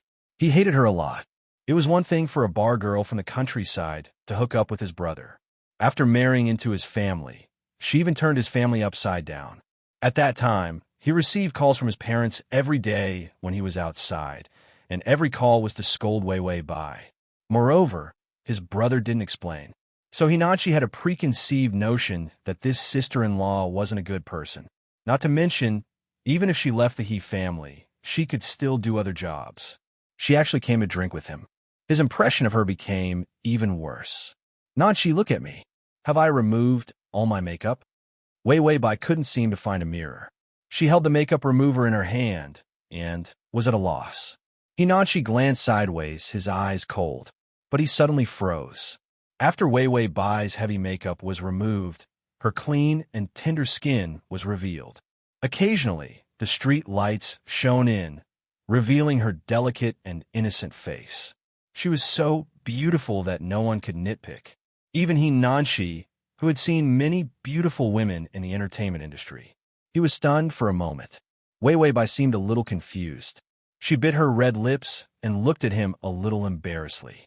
"Haven't you removed all your makeup?" Her gaze was very clear, and her words were neither fast nor slow. They were gentle and had a hint of sweetness. Hinachi thought that she was the kind of woman who looked old. The result was so unexpected that he couldn't accept it for a moment. He looked away and continued to focus on driving. He didn't answer Wei Wei Bai, but that cold and disdainful gaze was a little less. When they arrived at the hospital, Wei Wei Bai was a little confused. Why is Dongling in the hospital? The original owner didn't know that Dongling had a car accident, nor did she know that the He family was bankrupt. Hinachi stopped in his tracks. He had his back to her and lowered his head, his entire person exuding a gloomy and violent aura. "He got into a car accident while looking for you."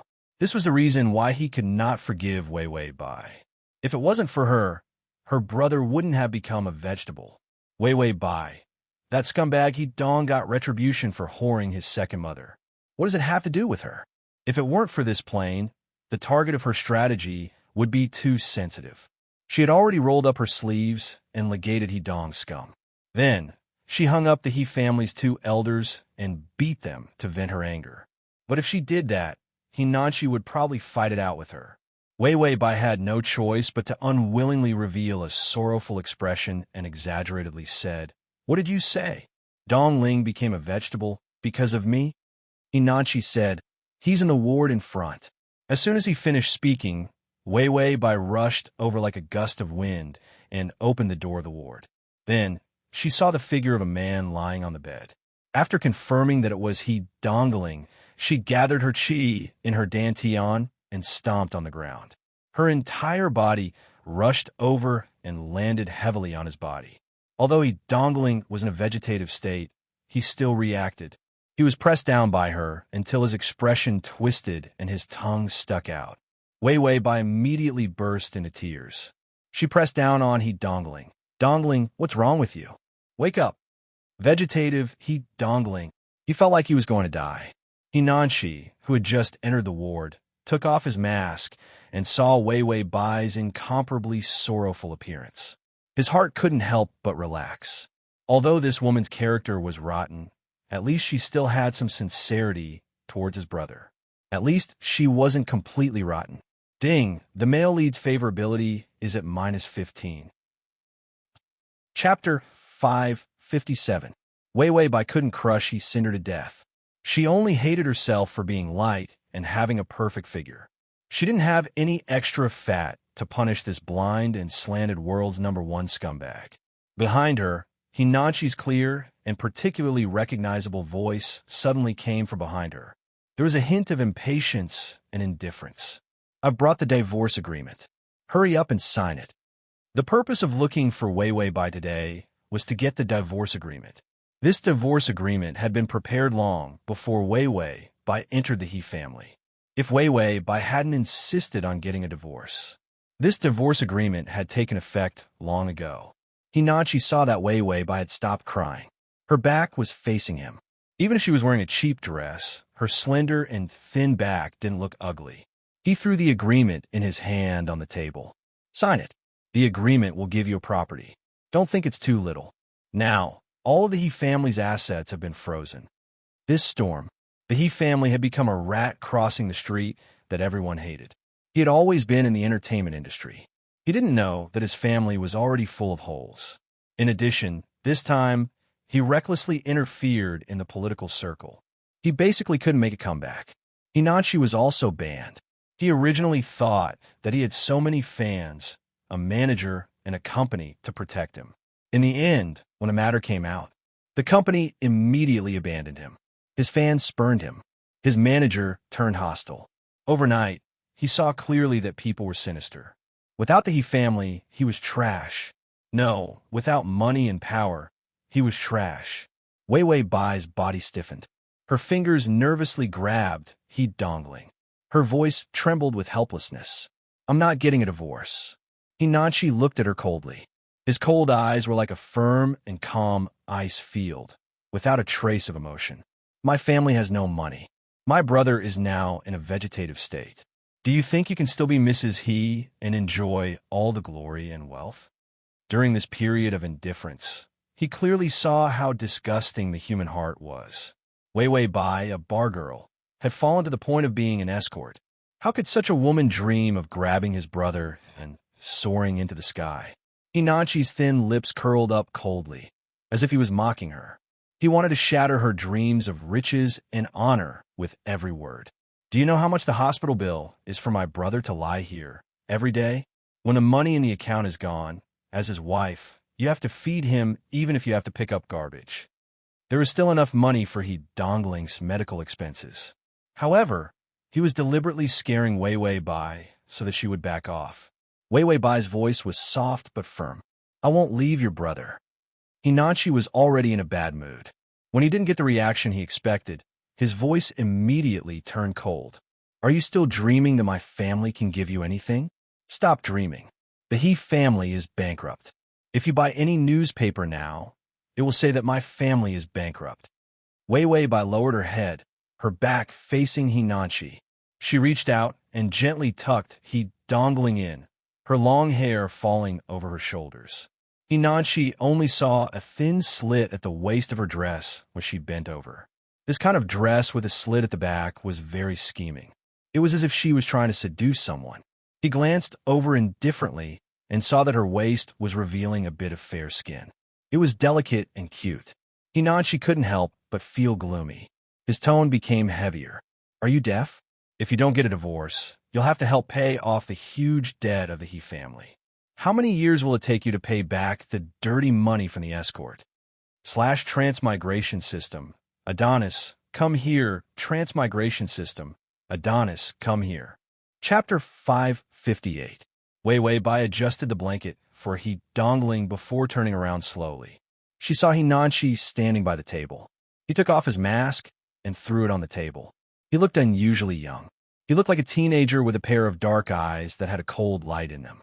He had one hand in his trouser pocket. He looked delicate and thin, but his aura was gloomy and sharp. He gave people a feeling that he was not easy to get along with. When he saw Wei Wei Bai turn around, his gaze turned colder. He was as vigilant as a wolf cub. Wei Wei Bai did not say anything. Instead, she stared at him motionlessly. Her gaze was even more oppressive than his. Hinanchi frowned and stared back at her. As he stared, his gaze involuntarily landed on the tip of her nose, her moist eyes, and her trembling lips. Why was this woman so aggrieved? She had turned his family upside down, and now she was acting pitiful. He had told her that his family was bankrupt. Did she not believe him? Wei Wei Bai was silent for a while before she finally walked in front of him. Hinanchi looked at her indifferently. However, she suddenly became tough. Call me sister-in-law. Hinanchi. Wei Wei Bai pursed her lips and stared at him fiercely. I'm your sister-in-law. Don't you know how to be polite? Hinanchi was annoyed. You don't want to give me face slap. She suddenly raised her hand and slapped his face with her soft palm without hesitation. Hinanchi tilted his head. His mind was a little confused. This woman dared to hit him. He was never one to be taken advantage of, not to mention that he was in an unusually bad mood now. He raised his hand to return the slap without thinking.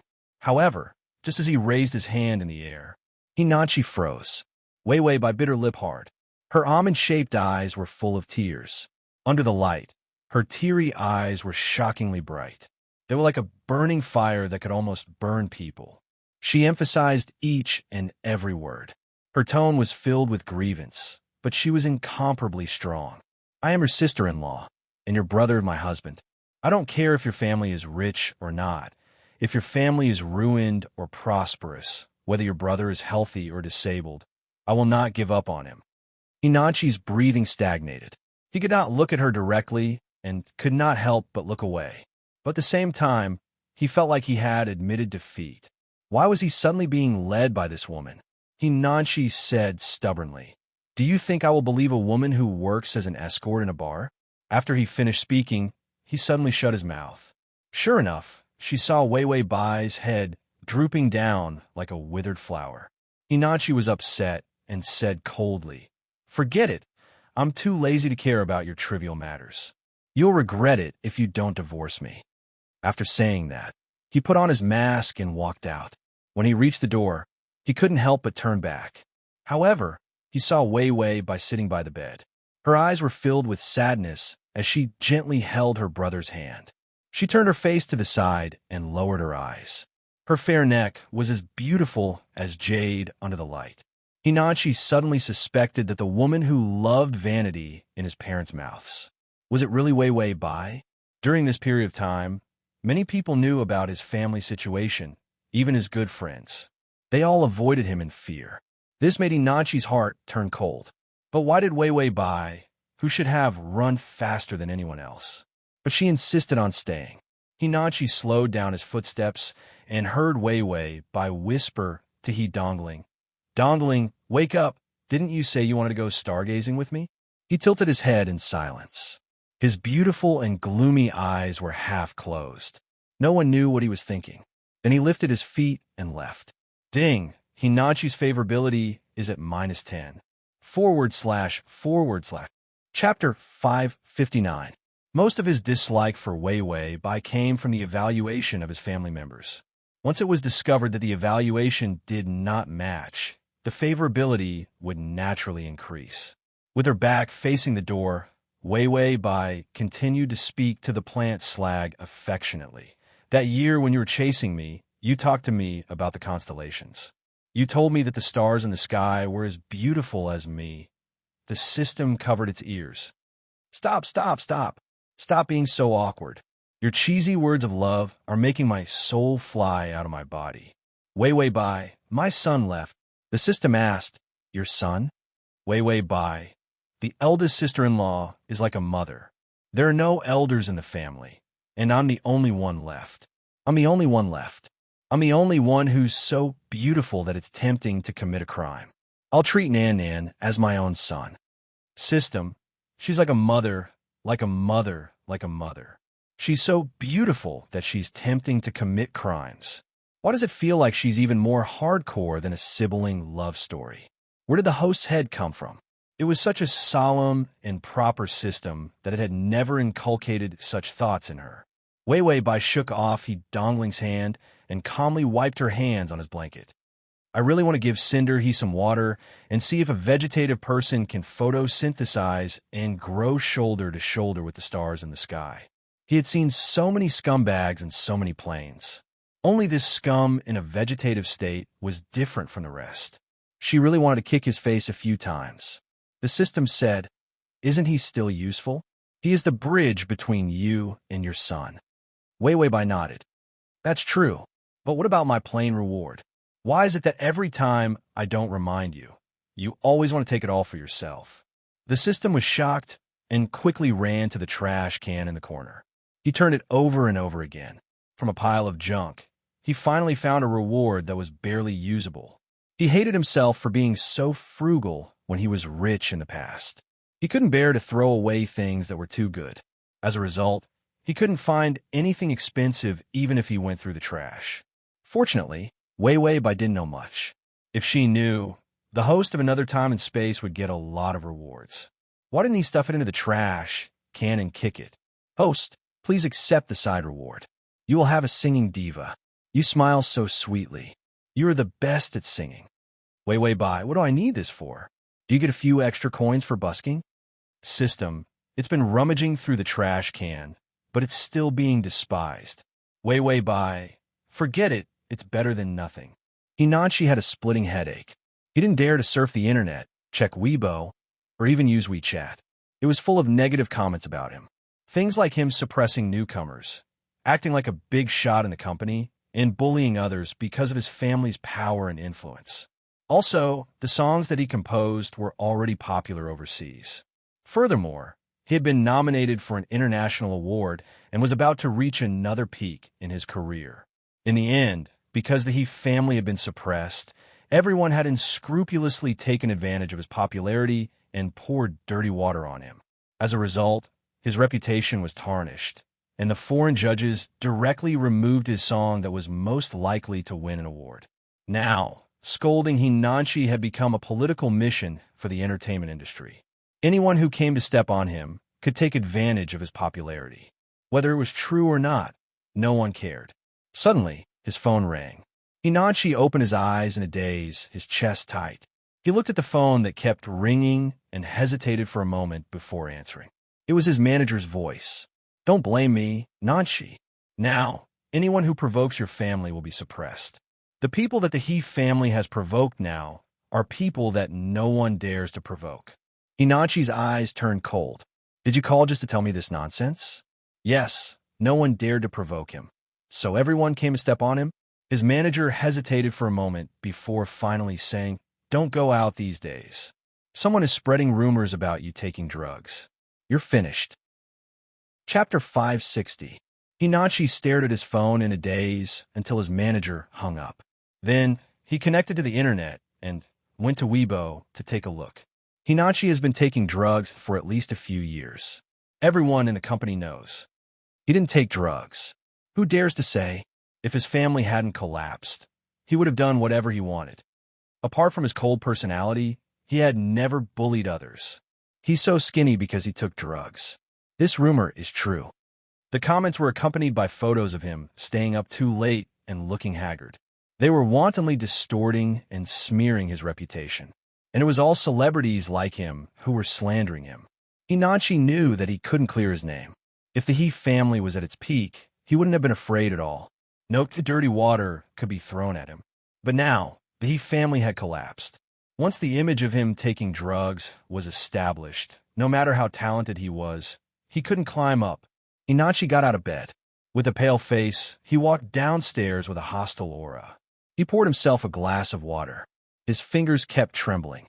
He tried twice but couldn't drink it. Suddenly, he raised his hand and smashed the glass on the ground. Then, as if he had exploded, he smashed the entire living room with a cold face. When Wei Wei Bai opened the door with the key under the doormat, she saw Hinanchi standing in a pile of junk, full of violent aura.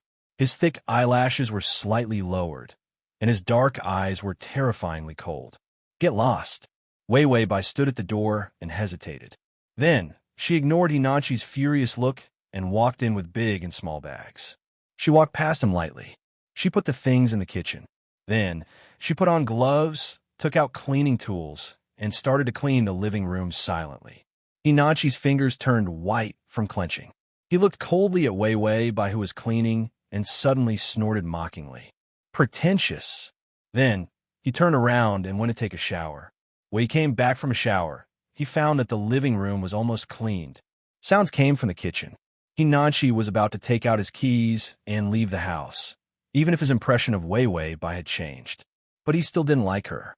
When he reached the door, he stopped in his tracks, thinking about how he would be found out. When he went out, he was a scumbag drug addict that everyone wanted to beat. He would probably be drowned by the spittle of others. Hinanchi suppressed his anger and sat back down on the sofa to sulk alone. Suddenly, a pair of snow-white slender hands carefully placed a bowl of noodle soup in front of him. "You didn't eat breakfast, right? I cook you a bowl of noodles." Hinanchi had just finished showering, and his hair was still wet. His black hair fell on his cheeks and set off his deep black eyes. There was a kind of coldness that kept people 1,000 miles away. Wei Wei Bai said softly, "You eat some." Hinanchi impatiently lay on the sofa and looked up lazily. He said sarcastically, "It tastes so bad. Only a pig would eat it." Wei Wei Bai was silent for a moment. She put down the noodles and turned to leave. "Forget it if you don't want to eat." Then she continued to clean up the living room. There was still some unfinished work. She said calmly as she tidied up, "I believe you." Hinanchi's eyelashes trembled, and he didn't say anything. Wei Wei Bai threw the broken things into the cardboard box. "Those people on the internet are slandering you. Don't be angry. It's not worth it." Hinanchi's sarcastic smile froze. He slowly turned cold. "How do you know it's not true? Maybe I really do take drugs." Wei Wei Bai turned back. Her eyes were clear and her voice was soft, but it was filled with incomparable confidence. "You won't. You value your fans more than anyone else. You won't ruin your voice. Taking drugs, drinking, and smoking could all ruin a singer's talent." Hinanchi's eyes were gloomy and filled with ruthlessness. "Do you think I'll recognize you as my sister-in-law just because you say that?" Wei Wei Bai was indifferent. Instead, she revealed a loving smile. "Whether you recognize me or not, I'm still your sister-in-law." Hinanchi's eyebrows jumped, and he snorted. Then he picked up the bowl as if nothing had happened and started to eat the noodles. The dense steam made his eyes a little wet. He had been attacked and slandered for so long. He had gone from a proud son of heaven to a rat that everyone wanted to beat. This bowl of noodles was the first time he had experienced kindness. Wei Wei Bai suddenly asked, "Is it good?" Hinanchi's face darkened. "It tastes terrible." Ding! The male lead's affection has increased to 0. Slash to make it easier for you to read it next time, you can click the button at the bottom to record this reading. Chapter 237. If you don't do stupid things, they won't come back and bite you in the ass. In the central plaza of Blackwing City, many players wandered, sightseeing. Blackwing City was a must-see destination as it had been built atop the peak of a mountain. Meanwhile, the stargazing tower loomed in the central plaza of the city. Through the usage of a floating platform, players could arrive at the top of the tower and witness the full beauty of Blackwing City beneath the stargazing tower. Sherphone located Joking Scholar at this moment, panic-painted Joking Scholar's face. His eyes were like searchlights as they scanned the plaza. When he finally spotted Sherphone, he hurried over. "Guild Leader Tyrant, the higher-ups have given me my instructions. To maintain long-term cooperations with Guild Leader Tyrant, we agree to sell the hard stones to you at 2 silver coins a stack. As long as you take these forging materials back to Starmoon Kingdom, you can earn back at least 3 to 4 times the cost, Joking Scholar said as he walked up to Shifeng, a smile filling his face. Twilight Echo had spent a lot of time to obtain these forging materials. They had even spent an impressive sum of coins and credits in the process. Meanwhile, their main goal was to turn these forging materials into coins. If luck would have it, they could even make a small profit from the trade by the looks of it. However, that would not happen. After all, not only were the forging materials of other kingdoms and empires similarly cheap, but there was also a mysterious NPC in Blackwing City selling these materials far below bottom-line prices now. The only thing Joking Scholar could do now was turn all these forging materials into coins, even at the cost of taking a small loss. He could then head to the Blackwing City auction and purchase some items that would benefit the guild's development. However, although ideals were wonderful, reality was very cruel. It was clearly impossible for Shifeng to spend hundreds of gold to purchase these materials. Even if he had over 3,000 gold coins, he still wouldn't spend it in such a way. Not to mention, Shifeng had spent so much effort in swindling Joking Scholar. He naturally wouldn't stop at just 2 silver coins a stack. Now that's what I call sincere. However, just before I came here, someone mentioned to me that they are willing to sell a large amount of hard stones for 1 silver coin a stack. Moreover, if I am willing to purchase over 1,000 stacks, they will lower that price even further. Shifeng shook his head, feigning disinterest. What? 1 silver coin a stack? Who said that? Joking Scholar was already on the brink of insanity. He had only found a large transaction after much difficulty. Now, however, someone was trying to undersell him. Moreover, that person clearly knew about the mysterious NPC selling forging materials. If he had to sell each stack of hard stones for only 1 silver coin, he might as well take them back to his own empire and sell them there. Yet, the various guilds in Storm Empire, the empire Twilight Echo belonged to, was far from lacking forging materials. As for the independent players there, most were self-sufficient. As a result, the players purchasing hard stones were very few. On the contrary, there were plenty of players selling them. However, due to Twilight Echo's recent mass purchase, the prices of hard stones in the Storm Empire had increased. Originally, 2 silver coins would be more than enough to purchase 1 stack of hard stones if these hard stones were forged into whetstones, though, the demand would slightly increase. You will have to investigate this person yourself. If there aren't any more matters here, I'll be going. I still have to discuss the exact pricing with that person. If I buy several thousand stacks, I wonder if he will sell at an even lower price. Shifeng laughed. Guild leader Tyrant, please wait a moment. Joking Scholar hurriedly said, if you are willing to purchase a large amount, Twilight Echo is willing to offer the same price as that person. If you are willing to buy more than 20,000 stacks, I can offer you a price of 60 copper coins a stack. Take it as a sign of friendship. Currently, Joking Scholar no longer cared about price.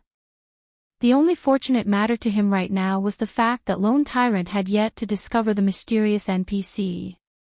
Although Twilight Echo would incur an astronomical loss by selling the 2,000 stacks of hard stones they currently had at a price of 60 copper, they could simply purchase more hard stones at a price of 40 coppers from the mysterious NPC. If they resold those hard stones at 60 coppers, they would make a clean profit of 20 coppers per stack. If they resold 18,000 stacks, they could easily recoup their losses. Hence, Joking Scholar needed to take action quickly.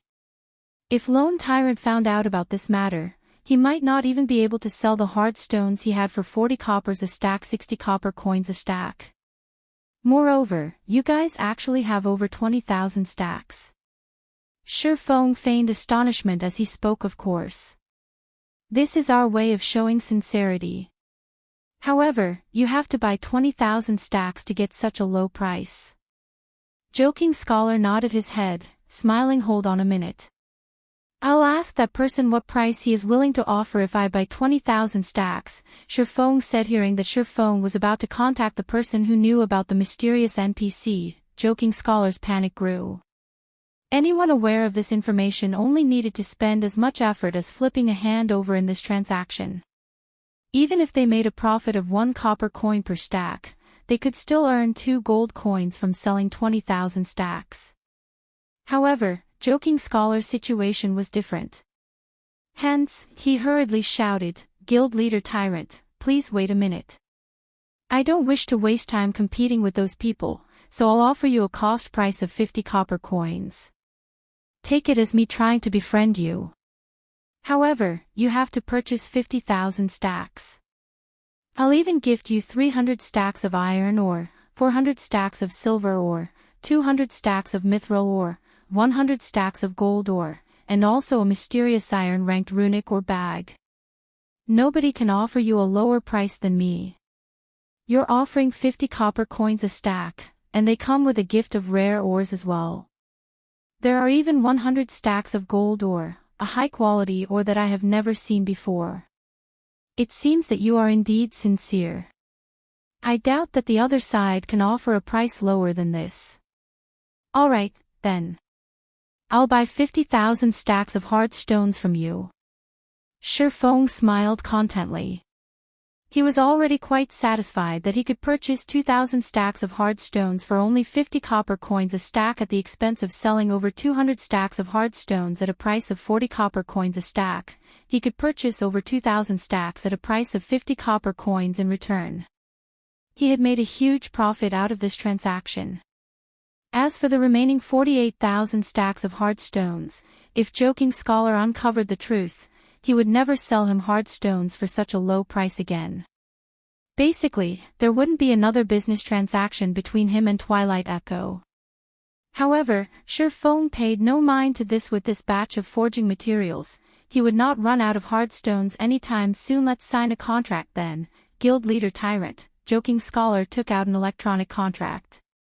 With the main god system bearing testimony to this contract, neither party involved was allowed to violate the conditions set. What is the meaning of this? Shi Feng wrinkled his brows slightly. Guild Leader Tyrant, this is a large transaction that involves 50,000 stacks of hard stones. If Guild Leader Tyrant suddenly decides not to buy the hard stones, wouldn't I suffer the loss?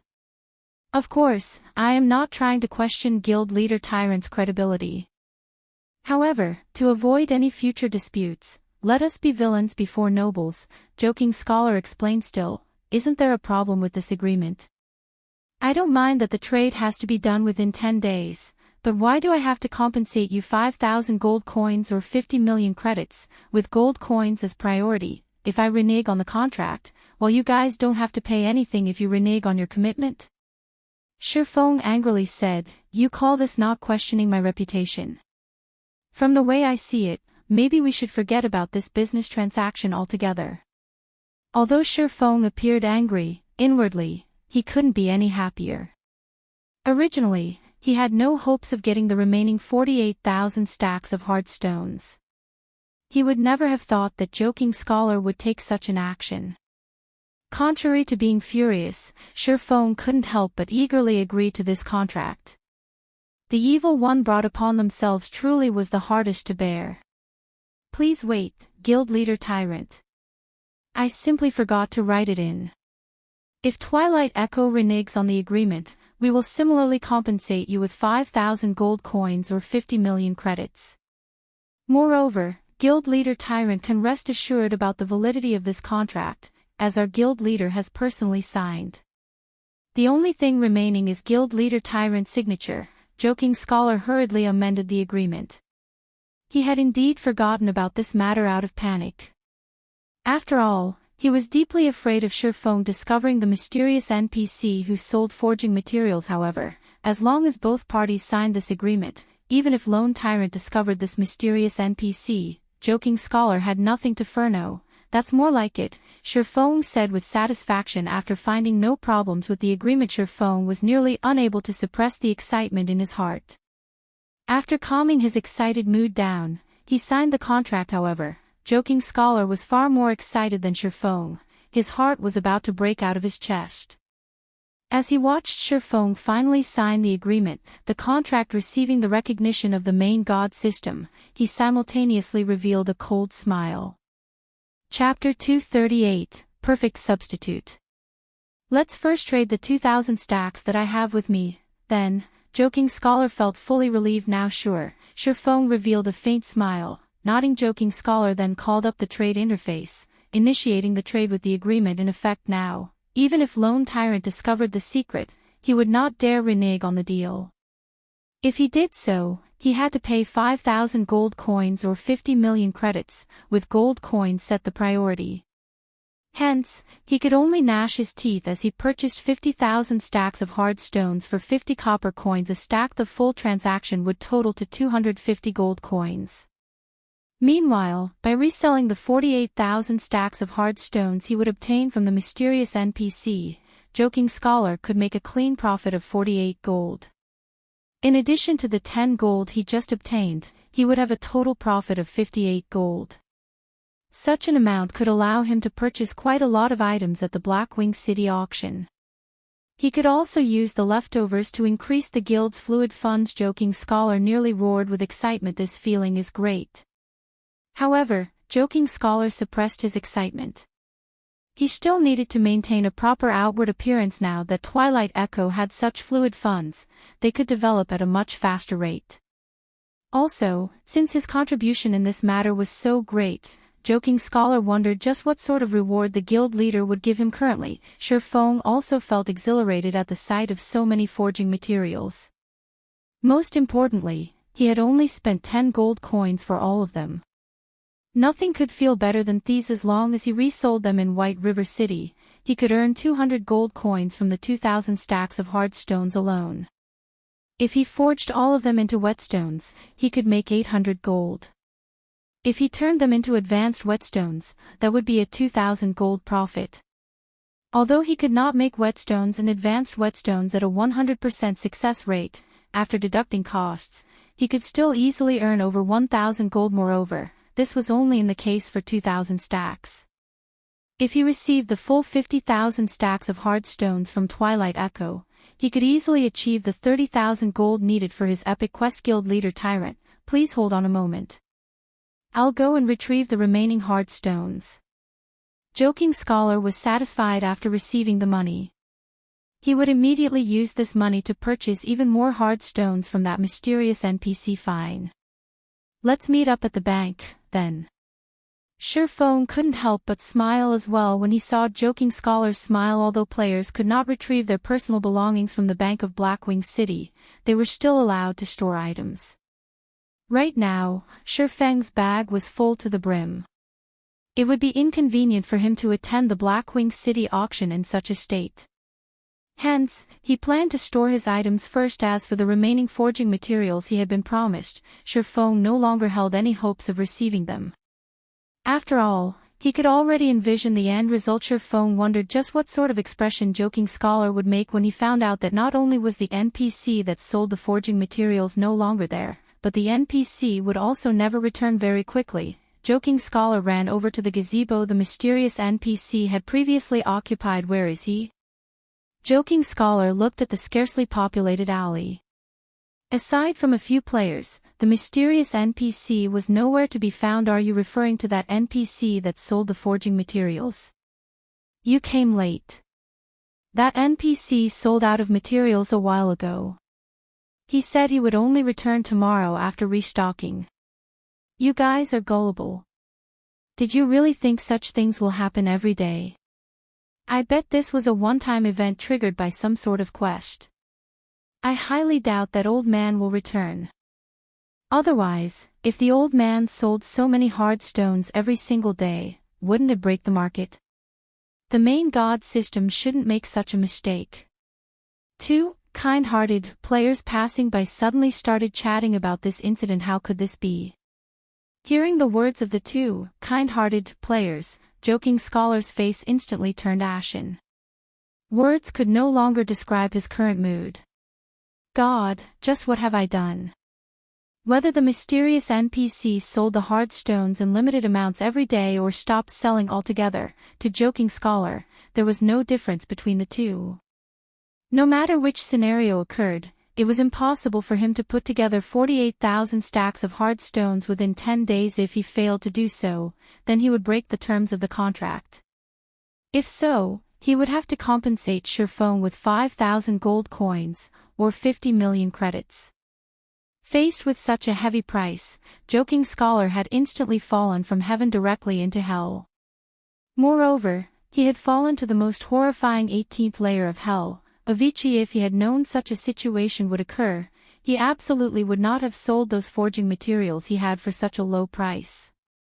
In the end, he had only gained 10 gold coins for all those precious materials. Moreover, he had even dug his own grave and bought his own coffin by signing that 50,000 stack contract with Lone Tyrant. What was he supposed to do now? This won't do. I need to contact Lone Tyrant immediately. I have to think of a way to scrap that contract. At the end of the day, Joking Scholar was still a veteran businessman. Now that he knew what he should do, he hurriedly ran towards the bank of Blackwing City. If he had only lost this batch of forging materials, Twilight Echo could still bear such a loss. It would not greatly hamper the guild's overall development. Furthermore, he had at least received 10 gold coins for those materials. However, the remaining 48,000 stacks of hard stones would take Twilight Echo's life. If he took Twilight Echo's life, the guild leader would take his. Just after Shifeng stored all the materials in the bank, he noticed Joking Scholar running over to him in a flurry. Although Joking Scholar tried to feign calmness, with the immense pressure and fear bearing down on him, he failed. Brother Scholar is fast. It must be exhausting for you to transport the stones back and forth. I wonder how many stacks you have brought this time. Shifeng poked fun at Joking Scholar. Your Excellency Tyrant, I need to discuss a certain matter with you. Joking Scholar no longer had the confidence from before. He even started using honorifics in his speech. However, he had no choice as his life was now in Shifeng's hands. We are already business partners. If you have anything to say, just say it. Shifeng nodded. Your Excellency Tyrant is right. We at Twilight Echo have always been villains before gentlemen. Since we are business partners, we have to consider each other. If we trade 50,000 stacks of hard stones in a single go, I'm assuming that Your Excellency Tyrant won't have enough gold coins. Even if given 10 days, that should not be possible. Hence, after careful consideration, we have decided to alter the contract, loosening the conditions stated on it. How do you feel about this, Your Excellency Tyrant? Joking Scholar slowly explained, his words sounding very logical. If Shifeng hadn't known that Joking Scholar was trying to renege on the contract, he might have been moved to tears by Joking Scholar's words. As expected of a veteran businessman, he can still wear a straight face when tricking someone. For a moment there, I even believed he was thinking of my own good. Shifeng inwardly sneered. Unfortunately, such words could not move his heart or trick him, especially since he had long since known Joking Scholar's true colors. Many thanks for Brother Scholar's worries. However, Brother Scholar can rest assured that, as long as I return to my kingdom with these materials and resell them, I can earn the money back very quickly. I guarantee that I can clear the debt within 10 days, so there is no need for the extra trouble of altering the contract. Shifeng faintly smiled, saying, let's hurry and finish the trade, then. The auction is about to start. Following which, Joking Scholar gave a dozen more reasons to cancel the agreement, such as lowering the price even further, or increasing the trade amount, and so on. Unfortunately, Shifeng had rejected each and every one of them. This situation had pushed Joking Scholar to the brink of insanity. However, Joking Scholar didn't wish to reveal his intentions accidentally, so even though he was close to the point of vomiting blood out of anger, he chose to hold it in. Brother Scholar, you don't have to waste any more words in trying to change the agreement. I will not change it no matter what. After all, I can purchase 50,000 stacks of hard stones at a price of 50 coppers a stack.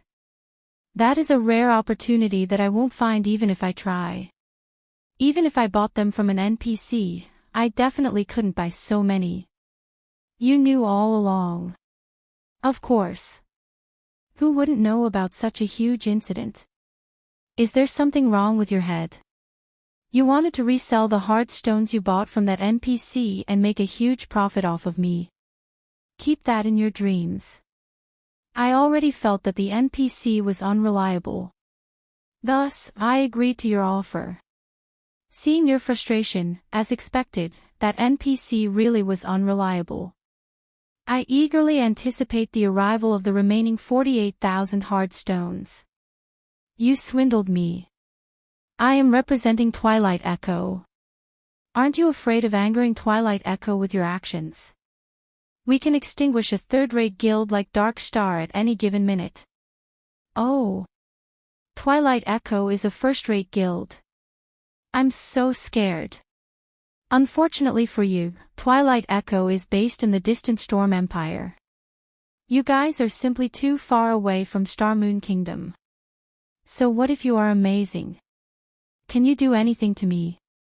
What can you do to Dark Star? If you have the ability, then come to Star Moon Kingdom. I'll gladly exterminate Twilight Echo and remove its name from God's domain permanently. However, for now, you guys best think of a plan to deal with the compensation. Ha ha ha. Saying so, Shifeng departed from Blackwing City's bank, laughing loudly and leaving behind an utterly dazed Joking Scholar. Joking Scholar was completely unable to accept the reality that he had been swindled. However, compared to being swindled, he felt more humiliated over the fact that Shifeng had been toying with him from the beginning. Moreover, he had gladly jumped for joy like a monkey. When Joking Scholar thought about this, he felt utterly humiliated. After a good while had passed, Joking Scholar bellowed, "Lone Tyrant, just you wait.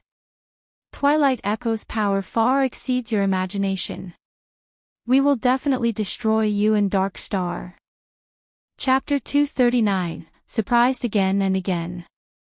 After Joking Scholar recovered from his shock, he immediately called up the system communication interface and reported to Twilight Echo's guild leader, Glorious Echo Guild Leader, that Lone Tyrant clearly looks down on Twilight Echo. He has already resolved to swindle 5,000 gold coins from us. Joking Scholar reported everything that happened to Glorious Echo, trembling as he spoke. Although he was one of the core members of Twilight Echo, he had caused a huge loss to the guild this time. Who knew what the guild leader would do to him? I understand. However, a mere third-rate guild is not yet worthy of me taking action personally. I'll send Brilliant War God to deal with the corporation standing behind Dark Star in reality. If Lone Tyrant is sensible, he should know what to do. If he thinks he can easily take 5,000 gold coins from me, he should think again. However, Scholar, your performance this time has disappointed me. After you're done with the auction, return and hand over your duties to Green Wave. Yes, Guild Leader. I will meet with Green Wave once I return. Although Glorious Echo had not scolded Joking Scholar, he had made his intentions clear. Instantly, Joking Scholar's outward appearance seemed to age by over a decade. Even if he inwardly felt reluctant, he could only accept this conclusion at this moment. Hatred of Lone Tyrant filled Joking Scholar's very soul. If it weren't for Lone Tyrant, he would not have fallen to such a fate unless he could perform astonishingly, bringing a huge benefit to the guild. The guild would no longer regard him with any importance. No. I can't just give up. As long as I can buy an item at the Blackwing auction that will surprise the guild leader, he might even decide to rescind my punishment. A final trace of hope ignited in Joking Scholar with the 8 gold he had brought from the guild. In addition to the 10 gold he previously obtained, he currently had 18 gold on him. With so much money, not even a first-rate guild could contest him in the auction.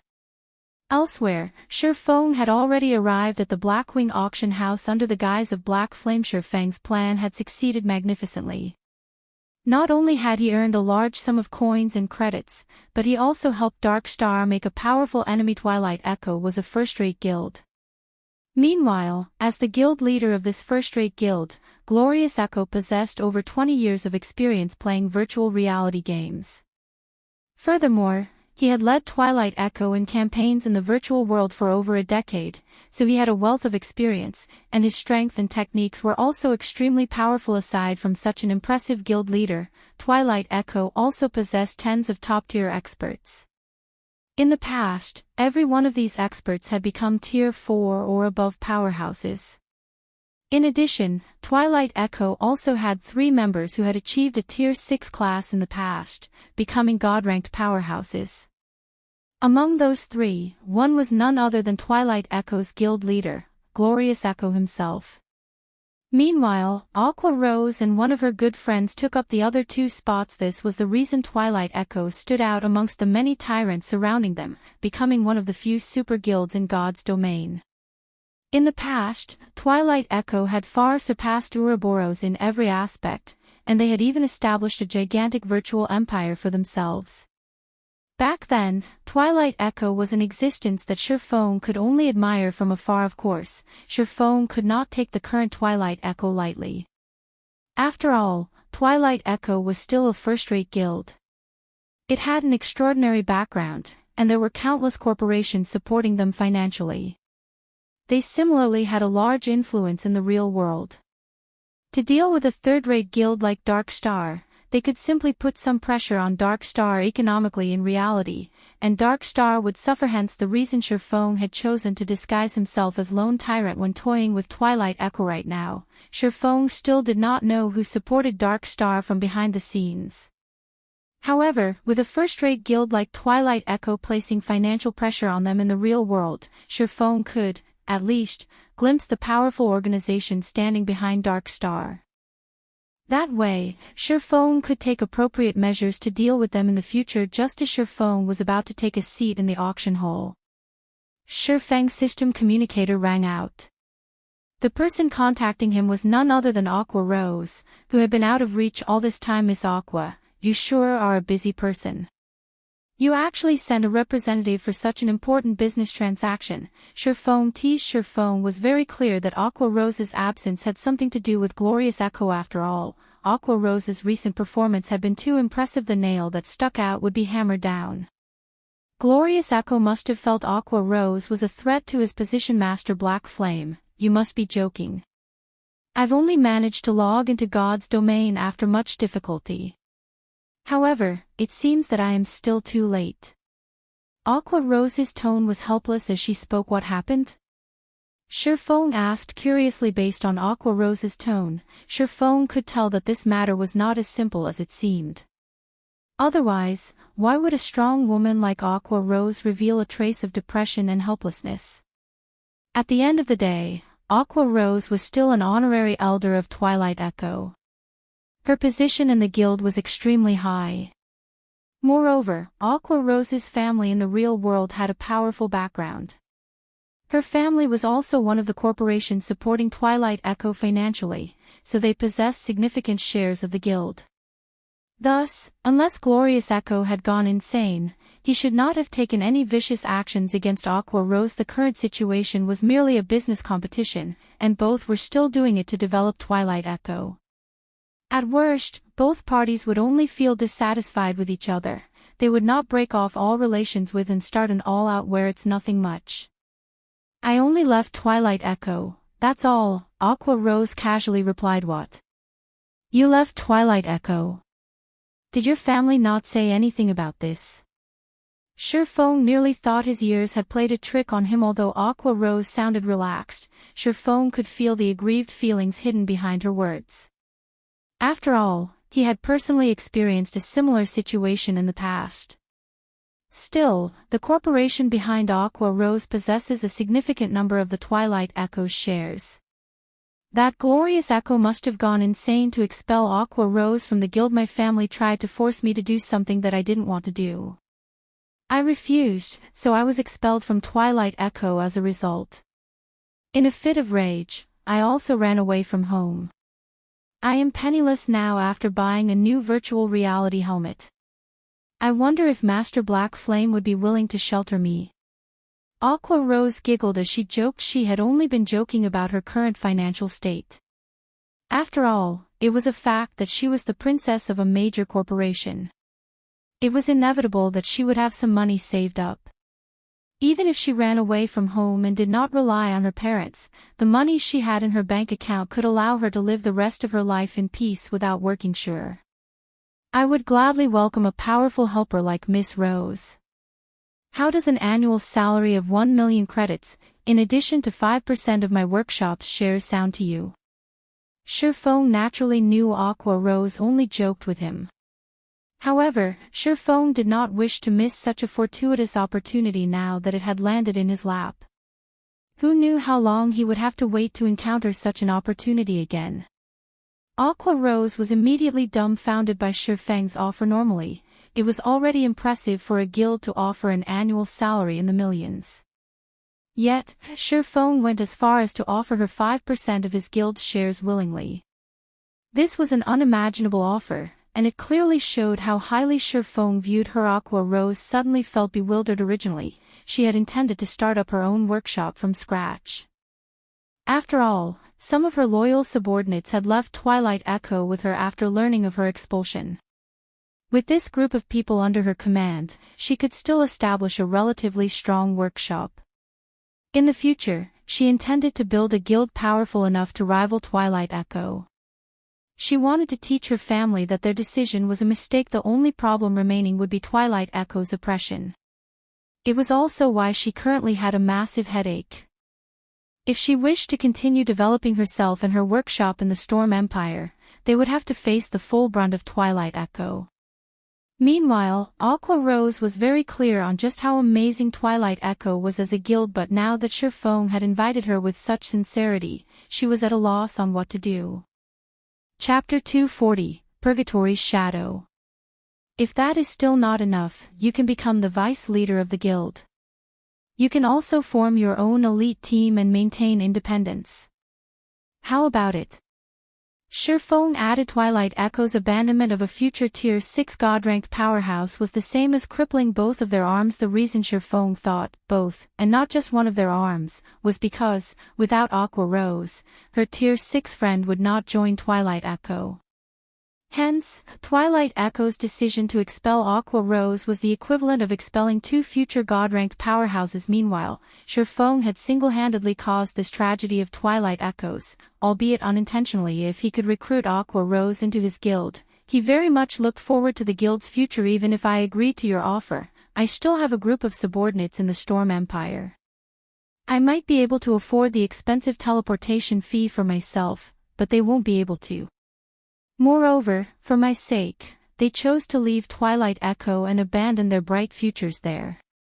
I can't just abandon them for my own selfish reasons. I am truly sorry about this. Although Shifeng's offer was very attractive, Aqua Rose was not willing to abandon her subordinates. Are there a lot of them?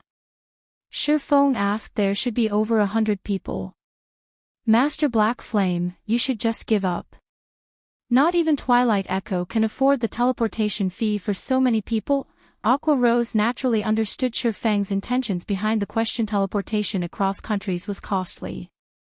Moreover, the Storm Empire was very far away from Starmoon Kingdom, so the teleportation fee involved would be far more expensive.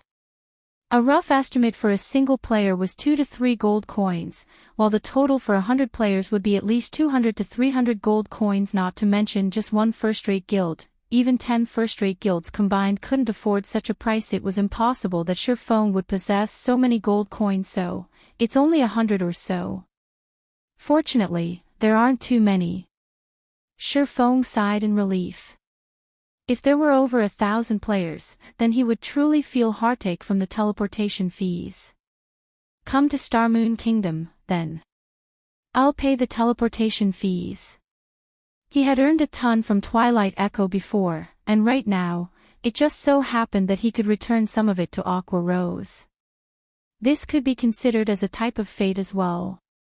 However, if Glorious Echo found out about this, he would most likely vomit blood out of anger. Master Black Flame, that's 300 gold coins, not 3 gold coins, Aqua Rose reminded Shifeng. Yes, I know that. I'll send 300 gold to you in a moment. After you arrive in White River City, head to the Starstreak trading firm to look for me. As the Blackwing auction had already started, Shifeng disconnected the call after saying so. Shifeng's words left Aqua Rose utterly shocked. Just what kind of power is behind Master Black Flame? How could he have such astonishing wealth? To casually hand over 300 gold coins. Could it be one of those super guilds? Shifeng's tone when he spoke had been very casual, as if the 300 gold coins he mentioned were merely 3 gold coins. Aqua Rose shook her head. No, even those super guilds can't spend 300 gold coins with such ease. This is interesting. Anyway, I'll get my answers as long as I arrive at White River City. Aqua Rose revealed a faint smile, anticipation filling her heart. Meanwhile, the venue of today's Blackwing auction was already packed with players. Among all these players, a majority consisted of the upper echelons of large guilds. These guilds had scraped up every single coin they could for today's auction. From their inquiries, they learned that the auction house sold many astonishing items. Even if it was only in the normal auction, items such as fine gold equipment and materials required to forge dark gold equipment would be available. There was also a small possibility for items such as dark gold weapons and epic ranked items to appear in the auction.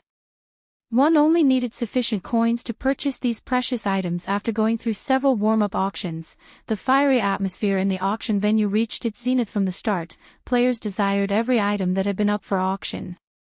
However, none of these items piqued Shifeng's interest, as all of them were only mysterious iron rank. Although such items were useful to a guild's elite members, they were not of much use to him. Meanwhile, the following item that appeared on stage instantly caused the eyes of every player present to shine. They all expressed great interest in this item. This item was a fine gold rank dagger. Ice Thorn dagger, fine gold rank. Level 15. Attack plus 134. Strength plus 18, agility plus 24, endurance plus 15. Additional passive skill dash. Power of Frost, deals 50% frost damage to the target, reducing target's movement speed and attack speed by 50% for 4 seconds. If an assassin equipped this dagger, they would be like a tiger that had grown wings. Even if the assassin failed to kill the enemy with a single hit, with the speed reduction in effect, they could continue linking skills to destroy their enemy. Aside from the Ice Thorn, there was also a dagger called Raging Flames dagger. Raging Flames dagger, fine gold rank. Level 15. Attack plus 134. Strength plus 18, agility plus 24, endurance plus 15. Additional skill dash. Power of Flames, deals 50% flame damage to the target, reducing the target's defense by 10% for 20 seconds. Effect stacks up to a maximum of 5 times. All assassins in the auction venue grew excited at the appearance of these two daggers. They practically drooled, wishing they could equip these blades. Regarding the speed reduction, the armor break effect, or the additional 50% magic damage, they were all precious to assassins. One could say that these two daggers were the best weapons for assassins at this stage of the game, and they were second to none. However, the minimum bid also caused the players to feel helpless and frustrated. The bidding started at 5 gold coins. Moreover, the minimum increment for each bid was 10 silver coins. If they were to compete for this item, the price would still increase by a lot. If one of the large guilds present bid on these daggers, that guild would lose the ability to compete for the following items to show up in the auction unless they had a particular need for these daggers. None of the guilds present would insist on buying them. Not bad. They are indeed top-tier weapons for a level 15 assassin. It just so happens that I can gift them to Fire Dance, Shifeng said in satisfaction after examining the attributes of the daggers. Great. Heaven has yet to forsake me. If I can present these daggers to the guild leader, he would definitely be very happy. He might even decide to my repeal punishment. Sitting at the forefront of the auction hall, Joking Scholar's eyes turned crimson as he looked at the Ice Thorn and Raging Flames dagger displayed on the stage. If level 200 guards were not present, he might have rushed onto the stage to snatch the weapons. After the auctioneer announced the start of the bidding, the entire auction hall exploded. 5 gold. 5 gold, 50 silvers. 6 gold. Before a minute had passed, the price of the daggers had reached 7 gold 20 silvers. When the majority of the guilds saw such a price, they quickly gave up on the daggers. Ha ha ha. You all can compete with each other all you want, but don't even think that you can win against me. Joking Scholar was completely confident at the moment. He was not afraid that someone could bid higher than he could. Moreover, this was only the start of the auction. Many more items would appear later on, and no one knew how powerful the following items would be. Everyone would hold back their bids.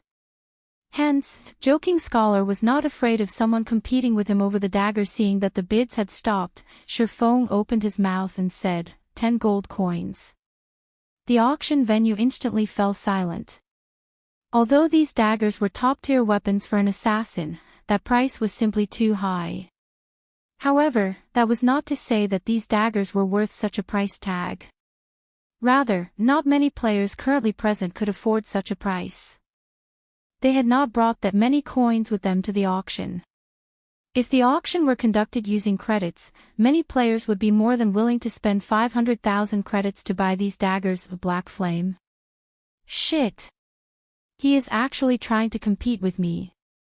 How could he have so much money? Joking Scholar was on the brink of insanity. If he offered an even higher price for the daggers, then he could not afford to bid on later items. Yet, if he did not buy these daggers, his future would be bleak in the end. Joking Scholar made a decision, loudly shouting, 10 gold 20 silvers. In response, Shifeng merely smiled as he casually said, 12 gold. 12 gold 10 silvers. Joking Scholar gripped his chest in pain as he shouted, his hatred for Shifeng growing intensely. Annoying little pest. 20 gold. Shifeng did not wish to waste his time with Joking Scholar, so he abruptly raised the bid by a huge margin. He did not mind spending such a small amount of money. After all, he had made a huge profit off Twilight Echo today. Black Flame. Joking Scholar glared at Shifeng, a hint of despair hidden within his eyes. He only had 18 gold on him right now, so he had no way to compete for the daggers at all. He never imagined that, in the very end, the Black Flame he had looked down on would give him the final blow, sending him into the abyss of despair. On the other hand, Shifeng felt it troublesome to pay attention to Joking Scholar. He did not even glance at the Mithraea as he focused on the next auctioned item, Purgatory's Shadow. This was one of the 3 treasures one could only find in the Blackwing auction house. Chapter 241, Envious Wealth.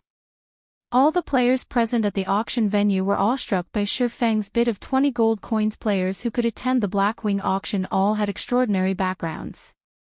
Even so, none of them could afford such a price. Although plenty of the players present were provided funding by their own guilds, that only amounted to 10 gold or so. Even the wealthiest guild present had brought only a little more than 20 gold. Hence, nobody present would be willing to go all out just for a pair of level 15 daggers, even if they were weapons of supreme quality.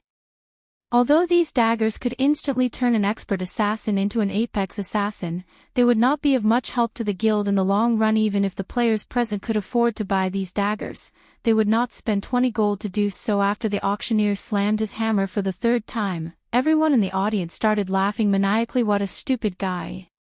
He actually spent 20 gold for those 2 daggers. I wonder who he is trying to impress, for him to willingly part with so much money. Ha ha ha. At least I have one less competitor now. 20 gold. What a rich tycoon. While ignoring everyone's mockery, Shifeng paid 20 gold to the auction house and received the 2 daggers. He then shifted his focus to the next item up for bid, Purgatory's Shadow, one-handed sword, dark gold rank. Level 20, can be upgraded twice. Attack plus 273. Strength plus 30, agility plus 25, endurance plus 22. Attack speed plus 2. 20% chance to cause 300% damage, 10% chance to reduce damage dealt by target by 20%. Effect not stackable, additional skill dash. Purgatory power, when activated, increases attack speed by 100% and damage dealt by 30% for 15 seconds cooldown. 2 minutes. In God's domain, weapons and equipment could be categorized into two types, those that could be upgraded, and those that could not be upgraded. A majority of the weapons and equipment available belonged to the latter category, and only a scant few items could be upgraded. Normally, only items of epic rank or above could grow along with a player's level, and very rarely would any item below epic rank possess such a capability. It can be upgraded twice, as expected of one of the treasures of the Blackwing auction house. If this item could be upgraded to level 30, it can still be of use even when players reach level 45. Feng was very satisfied with this weapon. He could equip the Purgatory's Shadow once he reached level 20, and he would not need to waste time looking for a new weapon. Not only was the Purgatory's Shadow suited to swordsmen, it was also suitable for shield warriors and guardian knights. If an MT equipped this sword, not only would their maximum HP greatly increase, their damage output would similarly increase by a huge margin. They could aggro monsters much more firmly. However, the most important feature of this sword was its ability to reduce a target's damage dealing by 20%. This weapon was practically made to counter boss monsters. If used inside a team dungeon, its effect would be decisive compared to the two fine gold ranked daggers from before. The dark gold ranked Purgatory's Shadow would be of much greater help to a guild. However, the minimum price for the Purgatory's Shadow was likewise greater. Many guilds were overwhelmed by the sword's starting bid of 15 gold. With the funds they possessed, they could only sit on the sidelines in this auction. This sword belongs to me. Everyone else, don't even think of trying to compete against me for it. Who the fuck are you? We, world dominators, have taken a liking to this sword. Whoever dares to bid will be looking for trouble with us.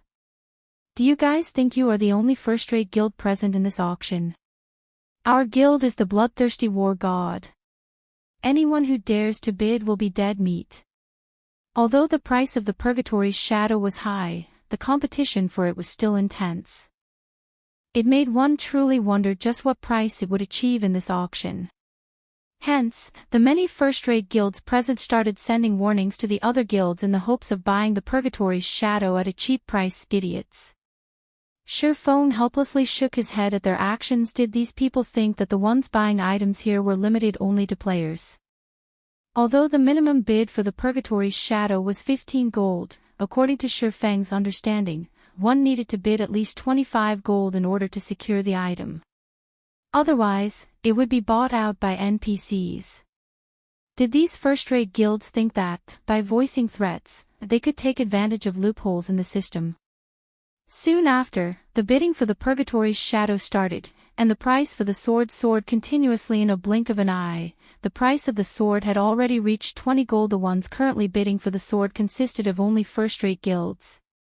Second-rate and third-rate guilds did not have the funds to take part in this auction at all. They could only look on in silence, unwillingness filling their hearts. Meanwhile, Joking Scholar similarly felt helpless as he sat in the front row of the auction. If he had not been swindled by Lone Tyrant, he could have bought those two daggers already and also this Purgatory's Shadow, while the other guilds could only watch as he did so. After the bidding continued for several minutes, the price for the Purgatory's Shadow finally stopped increasing at 24 gold 30 silvers. This price was very low where level 20 dark gold weapons were concerned. Not to mention, this was also a dark gold weapon that could be upgraded. Ha ha ha. This Purgatory's Shadow belongs to me now. Seeing that nobody else was outbidding him, the berserker from World Dominators cheered. The members of other guilds could only look at this berserker with unwillingness in their eyes. In an auction, players competed with one another in terms of wealth, not influence. However, immediately after the auctioneer slammed his hammer for the second time, someone broke the silence and made a bid. Moreover, it wasn't just limited to a single person. 25 gold. 26 gold. This sword looks finely made. I can add it to my collection. I'll bid 30 gold coins. At this moment, a nobleman of Blackwing City placed an astonishing bid, stupefying all the guilds present. Why are the NPCs joining the bid as well? This question baffled many of those present in this auction. If NPCs were going to bid against them too, how were they supposed to compete? That man was an NPC. A noble of Blackwing City at that. How were players supposed to outbid him? Damn! This auction house is clearly trying to toy around with us. They're only letting us players compete for the non-precious items. If I had known this would happen, I would have bought those 2 fine gold-ranked daggers from before. That person was truly lucky. He managed to so easily obtain those 2 daggers. Many of the players present started regretting their previous inaction. They never thought that the auction house would play such a card. 31 gold. At this moment, a familiar, indifferent voice resounded in the auction hall. Every player in the venue immediately turned their gazes toward the origin of this indifferent voice. However, their eyes were immediately filled with both shock and disbelief when they discovered the owner of the voice. The person who called out this bid was none other than Shifeng, the person who previously bought the 2 fine gold-ranked daggers for 20 gold. Now, he had once again placed a bid of 31 gold. How much money does this fellow have? Everyone started making speculations that Shifeng might have robbed an NPC noble. Otherwise, how could he have so much money? After Shifeng shouted his bid of 31 gold, the great noble immediately countered with a bid of 32 gold. However, Shifeng did not fall behind as he followed up with 33 gold. As both parties took turns placing bids, the price of the Purgatory's shadow gradually increased. Every player witnessing this scene had their mouths gaping wide in shock. Finally, Shifeng secured the Purgatory's shadow at a price of 39 gold, following which, several rounds of auction passed without much commotion. Compared to Shifeng's 39 gold purchase, the other auctioned items were sold at much lower prices. Although another treasure appeared during the auction, it was a dark gold-ranked leather armor that failed to pique Shifeng's interest. In the end, the equipment was bought by an NPC for 32 gold. When the auction reached its peak, the bid for the 3rd treasure finally started. This 3rd treasure could also be considered the grand finale of this auction. Just the starting bid of this item was already set at 30 gold, causing every guild present to give up on bidding for it. After all, they already knew that, in order to secure this item, they would have to bid at least 50 gold or above. Unless several first-rate guilds pooled their funds together, it would be an impossible feat. However, the notion of forming such an alliance was simply unimaginable for the many first-rate guilds present. Lending money to other guilds at this point in time would be no different from lending money to an enemy. Even if they did join together and purchase the item, there would only be one copy of the item. How were they supposed to split it? Hence, it was impossible for any of the guilds present to form an alliance. Chapter 242, Arclight Shield. Originally, the guilds attending the Blackwing auction had already given up on bidding for the final item. They merely stayed to take a look at how high the price of the final item would reach. The minimum price for the item was 30 gold. None of the guilds present were that flush with fluid funds. However, the moment their sights landed on the final item, they instantly had a change of heart. The reason being, the item displayed on stage was simply too important to a guild. The final item was neither weapon nor equipment. Instead, it was a forging design. If the forging design was for a normal weapon or equipment, nobody would have paid any attention to it. However, the forging design being auctioned was for the Arclight Shield, a level 15 fine gold-ranked shield. If they could produce this item, it would definitely provide a huge improvement for the MTs and their guilds. This shield was especially useful during this crucial period of the game with more and more first clears of 10-man and 20-man dungeons taken. The various large guilds had already started challenging 50-man team dungeons. However, there was one problem that vexed them without end. Their MTs could not even tank the first boss of the dungeon. If their MTs couldn't even survive the attacks of the boss, how were they supposed to raid it? However, if a handful of MTs equipped this Arclight Shield, raiding the dungeon would become a much easier endeavor. This won't do. Our guild needs to get this item. I have to contact the guild leader immediately. This shield is simply too good. I must have it. The representatives of the first-rate guilds present had, at the first moment, contacted their respective guild leaders and reported this matter to them. The answer these representatives received was also one of confirmation. They were told to obtain the forging design at all costs. These representatives were also told to contact the other second-rate and third-rate guilds present at the auction venue, to seek their cooperation. In return, the first-rate guilds would produce the appropriate amount of arc-light shields for them based on the amount of money they contributed originally. The second-rate and third-rate guilds present had long since given up on bidding for the arc-light shield forging design. After all, they could not even afford the minimum price of the item. Now that they were given new hope, they would naturally be more than willing to lend their help. 1, 2, 3. More and more second-rate and third-rate guilds started allying themselves with first-rate guilds. They pooled together all the funds they had, and very quickly, plenty of first-rate guilds had managed to collect a total sum of around 50 gold. They then proceeded to place bids one after another. The price of the arc-light shield forging design consistently rose, starting from the minimum bid of 30 gold. Its price quickly increased to 51 gold. The guilds strived very hard to outbid each other. As soon as they received the funds of another guild, they would immediately call out the highest bid they could afford. They were deeply afraid that, if they gave the other guilds too much time, the other guilds would be able to obtain even more funds, just as these guilds were competing against one another with a fiery passion. 60 gold. Shifeng immediately raised the bid by 9 gold. Shifeng did not wish to waste too much time on this auction. In any case, it was a must for him to obtain this arc-light shield forging design. Why do you have so much money? Just who is this brat? Previously, they had already been shocked by Shifeng's wealth. Now, however, they started feeling frightened. After spending 59 gold to purchase 3 weapons, Shifeng was still able to place a bid of 60 gold. If they had not been aware of the fact that players were not allowed to place a bid without having the corresponding amount of money, they would definitely have thought that Shifeng was just joking around. Faced with the pressure of 60 gold, 2 first-rate guilds immediately joined hands to place a new bid. Meanwhile, the guild to take the lead in this alliance was World Dominators. The representative for this guild yelled out his bid of 61 gold right away. 70 gold. Shifeng no longer wished to play around in these muddied waters. Otherwise, he would have to pointlessly waste a lot of money. 71 gold. 80 gold. 81 gold. 90 gold. Before even a minute had passed, the price of the arc-light shield forging design had already reached a staggering 106 gold. If such an amount was converted into credits, that would be more than 1 million credits. If one took into account the inflation that would occur due to the volume purchase of coins, then the value of 106 gold coins might even reach 2 million credits. 2 million credits just for a forging design.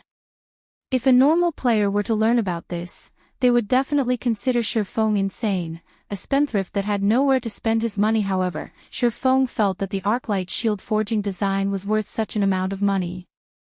After all, the value of this forging design would only grow higher once it entered his hands. Damn. To actually run out of money at this crucial time. We definitely can't fall short at this final moment. Who else has money? Overlord Warbear, the berserker from World Dominators, started panicking. His guild leader had already given him the command to obtain the forging design at all costs. However, even after joining hands with another first-rate guild and more than a dozen second-rate and third-rate guilds, they still could not outbid a single Shifeng. Warbear was truly at a loss on what to do now. He had even secretly contacted Shifeng before. As long as Shifeng was willing to let World Dominators have the forging design, he was willing to compensate Shifeng with 1 million credits. Yet, the price of the forging design still continued to increase higher and higher. He was already nearing the brink of insanity. Right now I can lend you a hand. I have 18 gold with me here. This should be enough to suppress that black flame. Joking Scholar walked over to Warbear at this moment. What conditions do you have? I advise you to give up if they are too outrageous. I won't hand over this forging design no matter what. Of course I know this. My conditions are simple. After World Dominators obtains the forging design, just give me the arc-light shield that I deserve. In addition, I also wish for you guys to take care of that black flame. He is affiliated with the Starmoon Kingdom, and I know World Dominators has quite a number of members there. Dealing with Black Flame should be no problem for you all. Aside from his hatred for Lone Tyrant, Joking Scholar's remaining hatred was targeted at Black Flame. Unfortunately, Joking Scholar did not know that both persons were actually one. Fine, I'll agree to your conditions. In truth, without needing your mention, world dominators would similarly take care of him.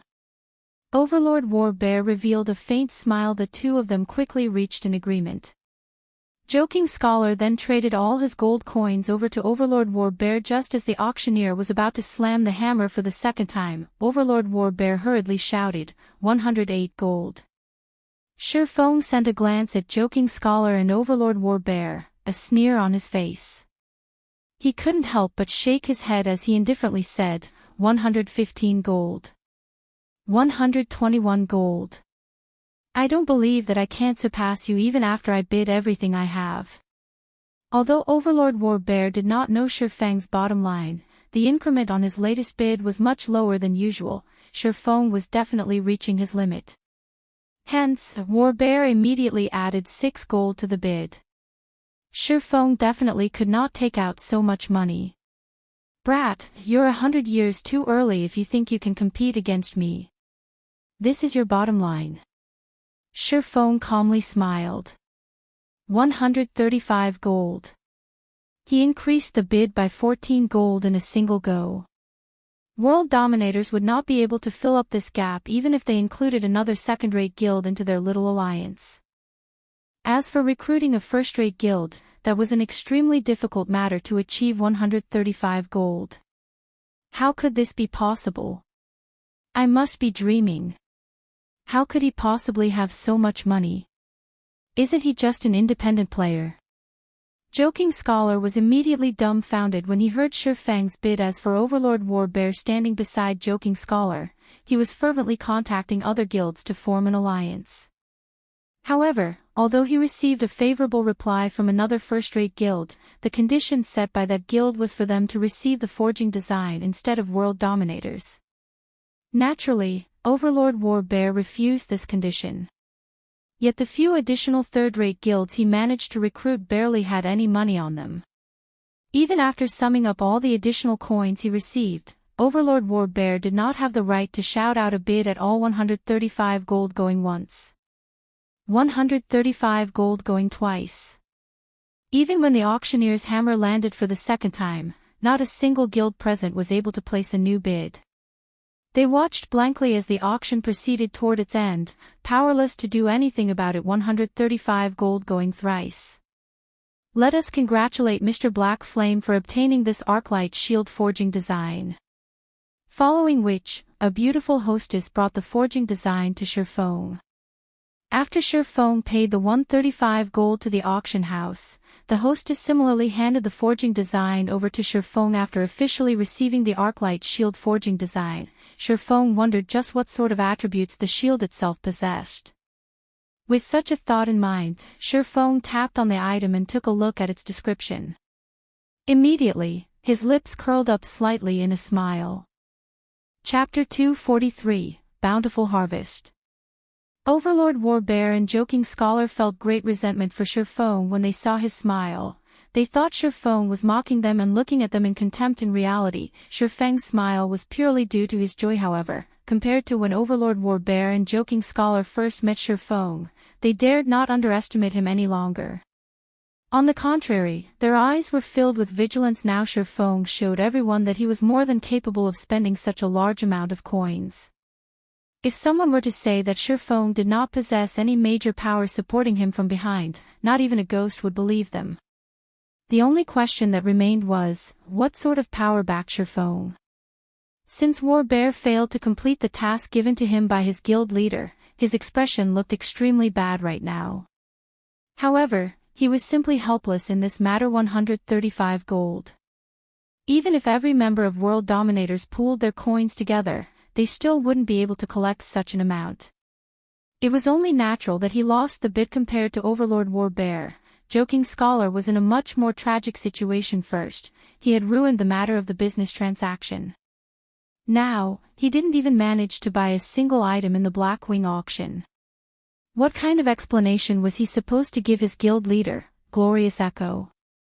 However, Feng was very grateful for Joking Scholar. It was only thanks to Joking Scholar's greed that he managed to obtain so many forging materials. As for the reason why he had smiled, it was simply because of the materials needed to produce the Arclight shield. The main ingredients for producing it were mithril ore and gold Oregon. Though difficult, Feng could still find ways to obtain the mithril Oregon. For gold ore, however, it was simply too rare in the Star Moon Kingdom, not to mention White River City. However, Twilight Echo had given him quite an amount of them, enough for him to make plenty of Arclight shields. As for the other material needed, it was the magic crystals that were dropped by the bosses of Team Dungeons with a 100% drop rate. This item was not particularly precious.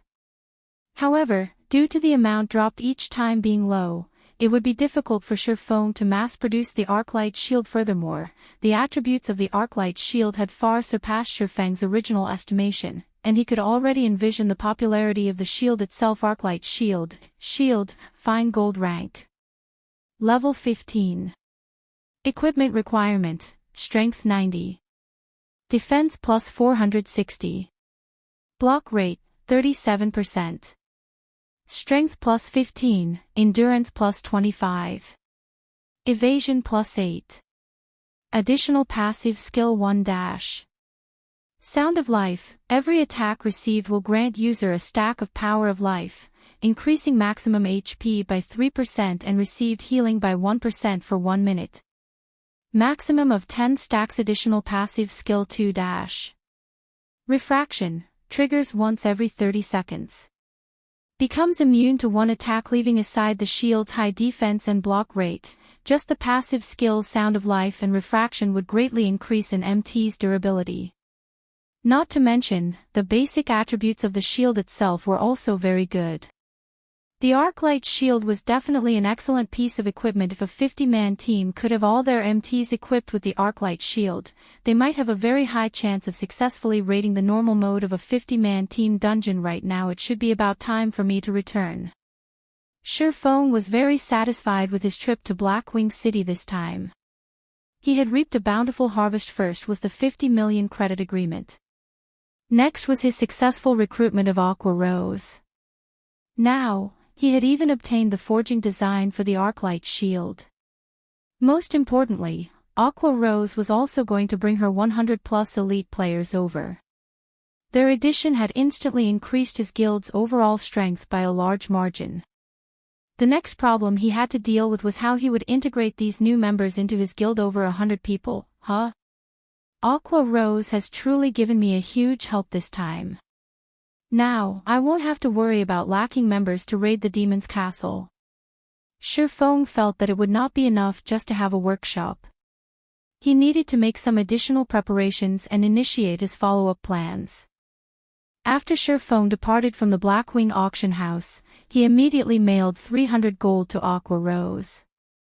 He then returned to White River City, intending to await Aqua Rose and her allies' arrival at the Starstreak trading firm. However, the process of mailing money to other players usually took between 30 minutes to an hour. Hence, Feng decided to first head to the Adventurers Association. Currently, none of the guilds in White River City had their own guild residence yet. Members of various guilds had to visit the Adventurers Association in order to receive guild quests, which they complete to increase guild reputation and strengthen the guild. Hence, the Adventurers Association had become the second most popular location in White River City. Just as Feng was about to enter the Adventurers Association, his communicator rang. It can't be this quick, right? At first, Feng thought Aqua Rose was contacting him. However, when he saw that the caller ID displayed actually belonged to Gentle Snow, he couldn't help but be shocked. Don't tell me it's about the mana armor kits again. Previously, Feng had used quite a number of basic mana armor kits to trade for a few advanced whetstone recipes with Gentle Snow. He had then let Cream Cocoa and Melancholic Smile learn the recipes. During this period of time, both girls had already been promoted to intermediate forging apprentices, and were currently in the midst of striving to become advanced forging apprentices. Feng couldn't help but admit that both of them were indeed future master forgers. Both of them improved very quickly. In addition, the more they forged, the higher their success rate. Currently, they already had a 20% success rate at producing the advanced whetstones. When compared to the forgers of other guilds, the two girls were ahead by leaps and bounds. In a few more days, the two of them could very well be promoted to advanced forging apprentices, becoming a true help to him. Miss Snow, did you find some new advanced whetstone recipes? Shi Feng asked Master Black Flame. How could you hide such an important matter from me? I feel hurt. Gentle Snow faintly smiled. Hide. Miss Snow, you must be joking. I am a very superficial person that can easily be seen through. How could I possibly hide anything from you? Shi Feng joked. All right, stop acting. You placed yourself in the limelight at the Blackwing auction house just now, and the news of this matter has long since spread throughout the various first-rate guilds. Each and every one of them wishes to seek cooperation with you and purchase those Arclight shields from you. Gentle Snow smiled as she continued, aren't we old friends? Shouldn't you sell them to me for a cheap price? Your information gathering is truly efficient, Miss Snow. Shi Feng smiled bitterly as he said, I can sell a few Arclight shields to you.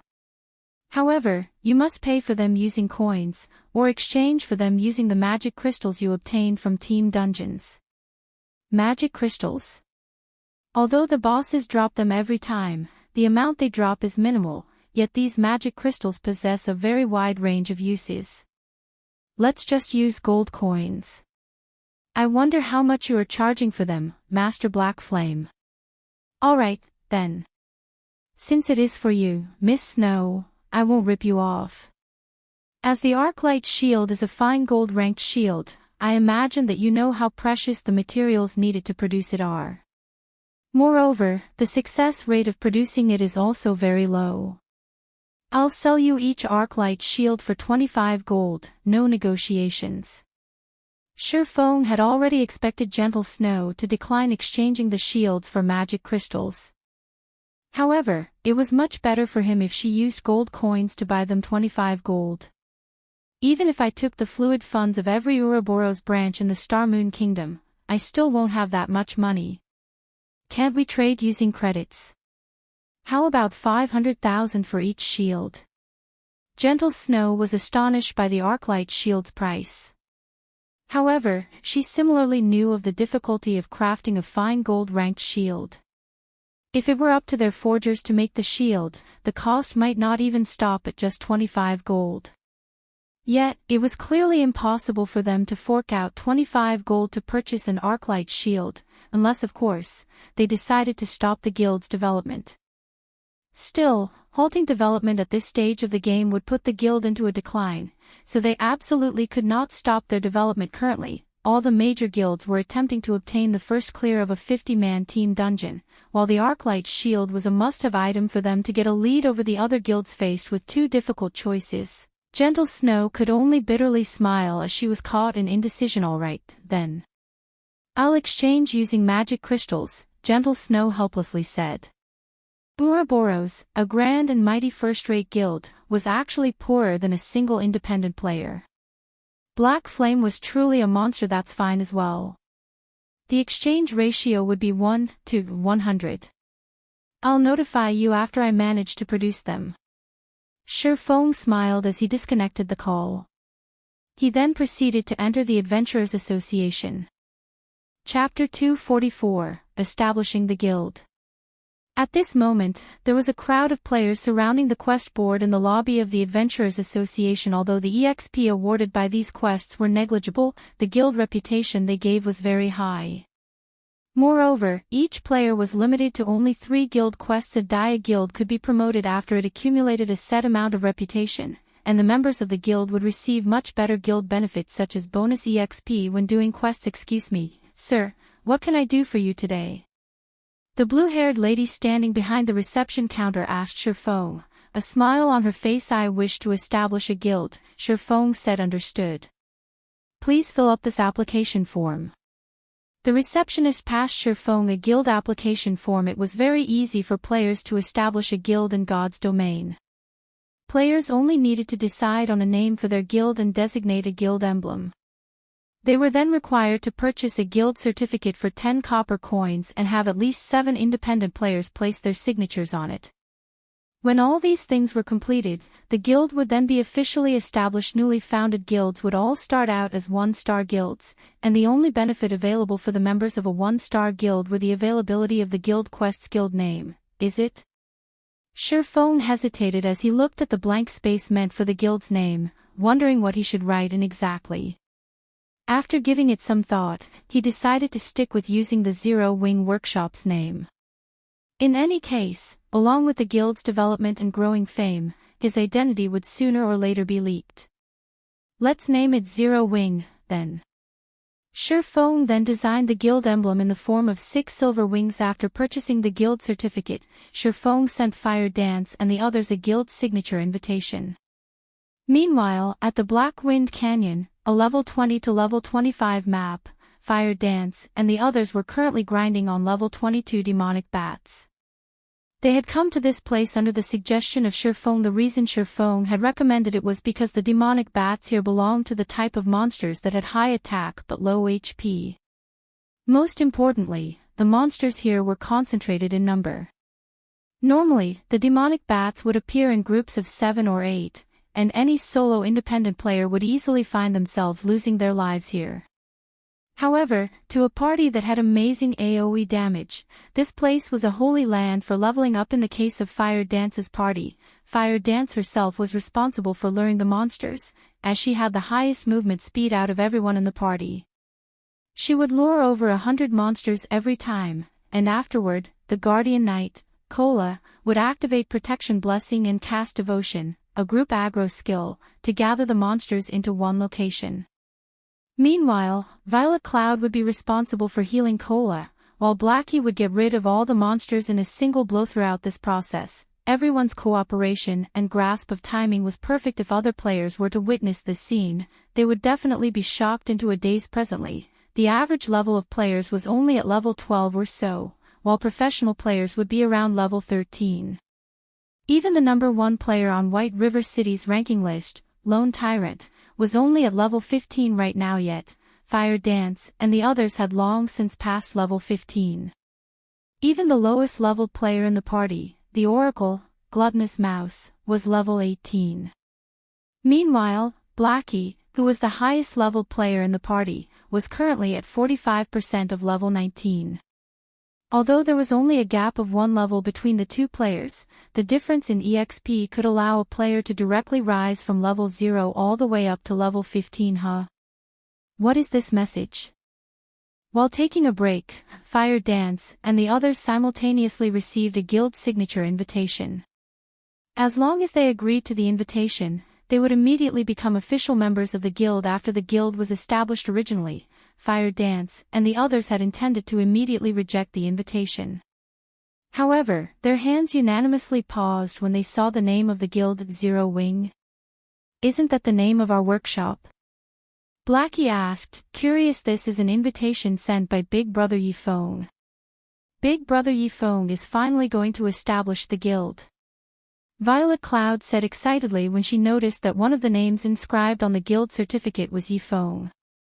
She then said with joy, great. We will have our own guild in the future. Isn't it still too early to establish the guild? We only have so few members right now. Brother Feng had also said before that we are lacking in members, and that we need to wait for some time before establishing the guild. Did something happen? Don't bother about this for now. We should put our signatures first. Fire Dance was similarly surprised by Sherfeng's sudden decision. However, since Sherfeng had decided to do so, he must have had his own considerations. Moreover, it wouldn't be a bad idea to establish the guild ahead of time. Immediately, everyone in the party clicked, agree. They then received a system notification system, congratulations on becoming a member of Zero Wing. System, this is your first time joining a guild. Activating guild system. On the other side, Sherfeng had already left the Adventurers Association, returning to the Starstreak trading firm at this moment. The Starstreak trading firm was packed with players. The trading firm was currently the most lively location in White River City, second to none. Hey, bro, I see that you're here to buy those basic mana armor kits, right? With so many people lining up here, you would need to wait at least a week before you can even get one for yourself. However, I have here a way to help you save your time, letting you jump the queue to buy the mana armor kits in advance. A thinly built swordsman walked around the entrance of the Starstreak trading firm, chatting up the players lined up outside the building. Really? A player clearly grew interested, of course. A basic mana armor kit costs 20 silver coins, while you only need to pay 2 silver coins to skip the long wait to buy it, the thin swordsman said with a smile. All right, bring me there. It's just an extra 2 silver coins. Our party won't miss this little amount of money. Following which, the thin swordsman led the player up to the second floor, skipping the long queue on the first floor. Really, any sort of business goes, huh? Shurfong couldn't help but exclaim after seeing this sight. The basic mana armor kits were in high demand. However, the Starstreak trading firm only sold 50 pieces of the item each day, so only a very small number of players could obtain them. However, this couldn't be helped. Shurfong couldn't just focus all his attention on producing the basic mana armor kits. He still had many things he needed to do. The basic mana armor kit was simply an item for him to accumulate reputation. It was not meant to be a true moneymaker for him afterward. Shurfong arrived at the 4th floor of the trading firm and entered a forging room. He then started forging the Arclight shield. During this crucial period, many guilds were thinking of how they could obtain the first clear of a 50-man team dungeon. Naturally, the equipment of their MTs became the top priority in their considerations, especially the shields their MTs used. Meanwhile, an excellent shield like the fine gold-ranked Arclight shield would, without a doubt, attract the attention of these guilds. As long as Shurfong placed the Arclight shields up for sale, many guilds would definitely pay a huge sum in order to obtain it. Hence, the sooner he produced the Arclight shields, the higher the price he could sell them for. However, the success rate for forging a fine gold-ranked item was extremely low. A normal advanced forging apprentice only had a 2% success rate. Meaning that, out of 100 tries, they would only successfully produce 2 Arclight shields. In reality, however, they might not even be able to produce 1 out of 100 tries. However, Shurfong had both the Book of Forging and Blacksteel's insignia. He also had the Ice Blue Devil Flame and various other tools that increased his forging success rate. Even so, his final success rate at forging a fine gold-ranked item only sat at around 20%.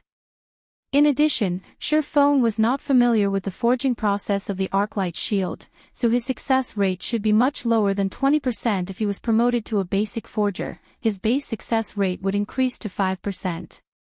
However, that still wouldn't make much of a difference. Only by becoming an advanced forger would there be a significant improvement.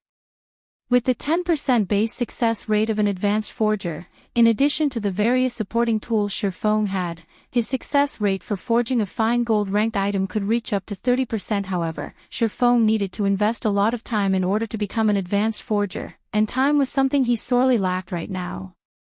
He had no choice but to give it a try now. In any case, he had plenty of materials to experiment with. He could simply try again if he failed. Chapter 245, Target, Dark Gold.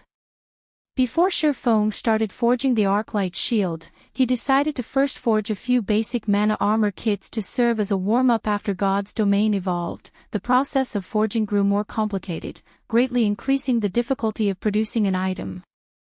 Unlike the advanced whetstones and basic mana armor kits, which were still considerably simple to make, items such as weapons and equipment had a much more complex forging procedure. It should be about time I give the shield a try.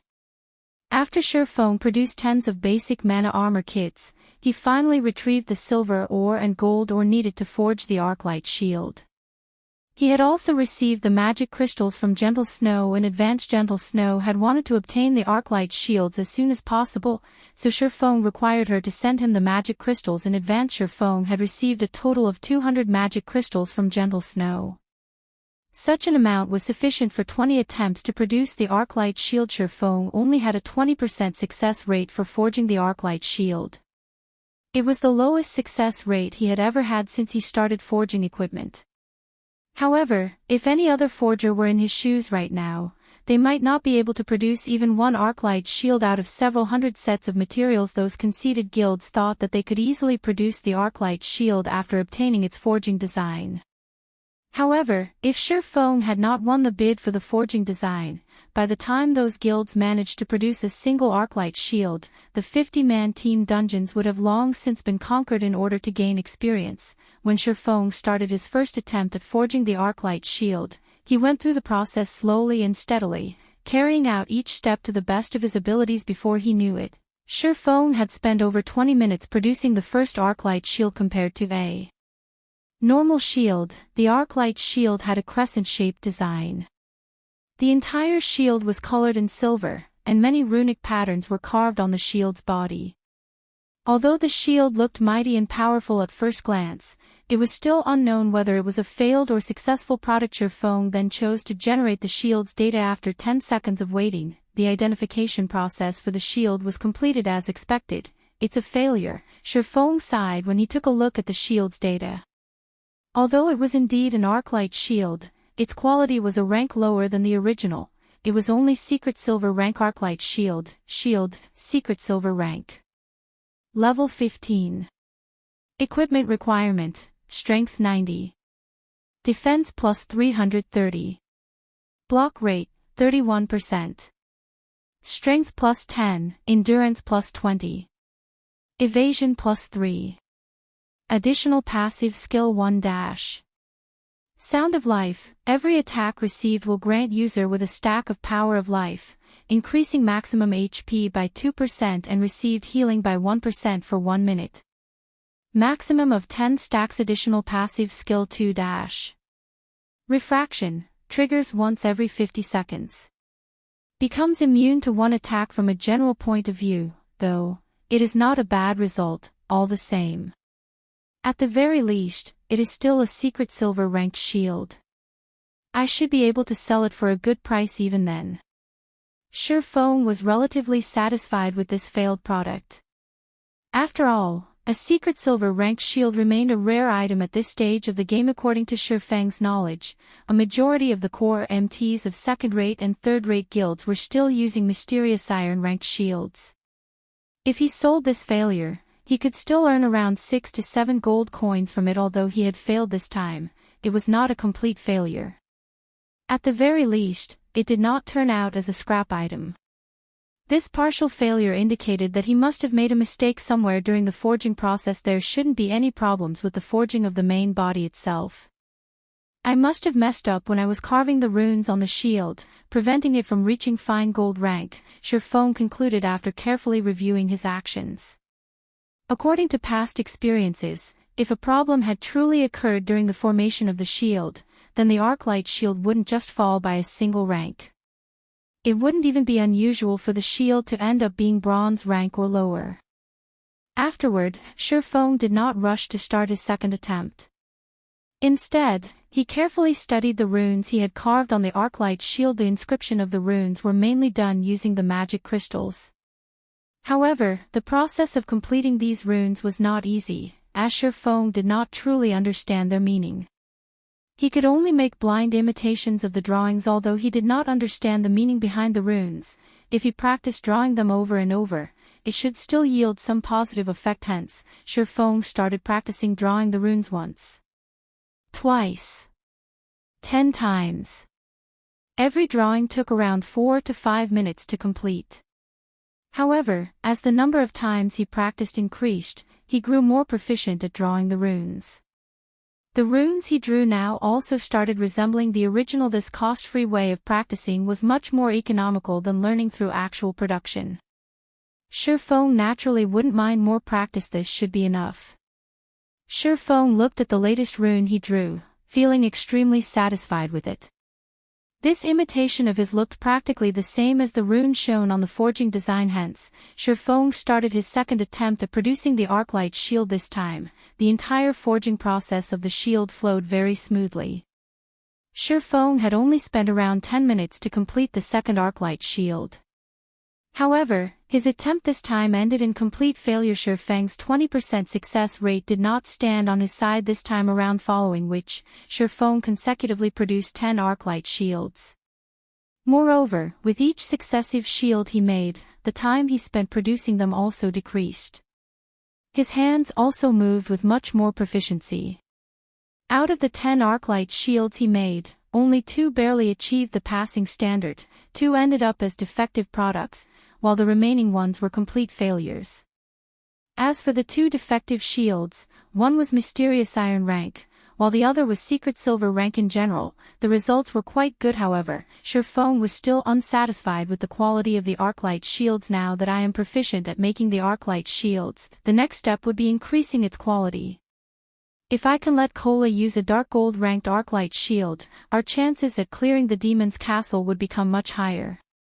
Shifeng decided to take out the Runic Gold, the reward he obtained for his promotion to Advanced Forging Apprentice. Not only could the Runic Gold increase his success rate by 10%, there was also a small chance for it to increase an item's rank by 1, up to a maximum of Dark Gold rank. Unfortunately, Shifeng only had 5 of these things, meaning that he only had 5 chances to produce a Dark Gold ranked Arclight shield. The Runic Gold was a piece of ore that gave off a metallic glow and contained runic energy within it. After refining the Runic Gold, Shifeng poured the molten Runic Gold into the Silver Gold alloy.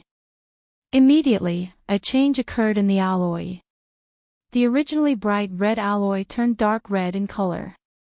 Moreover, it also started greedily absorbing the energy of the ice blue devil flame. As the amount of energy it absorbed increased, the alloy started emitting many golden runes, slowly forming an array of runes. Knowing that the fusion was completed, Shifeng immediately retrieved the scorching hot alloy from the furnace, placed it on the anvil, and started hammering on it. Slowly, the piece of alloy started taking on the shape of an Arclight shield, and on the shield's surface, there was even a layer of naturally occurring golden runes. The shield looked incredibly holy. After hammering for several minutes, Shifeng finally formed the Arclight shield. Immediately, he retrieved a black liquid and started drawing the runes on the shield. The black liquid was the liquefied product of the magic crystal. Shifeng concentrated his full attention on each and every stroke, afraid of making even the slightest mistake. When he completed the final stroke, the naturally occurring golden runes on the shield actually melded together with the runes Shifeng had drawn. Together, they formed completely new golden runes possessing no resemblance to the black runes found on the previous Arclight shield Shifeng made. Please be a success. Shifeng timidly selected to identify the shield.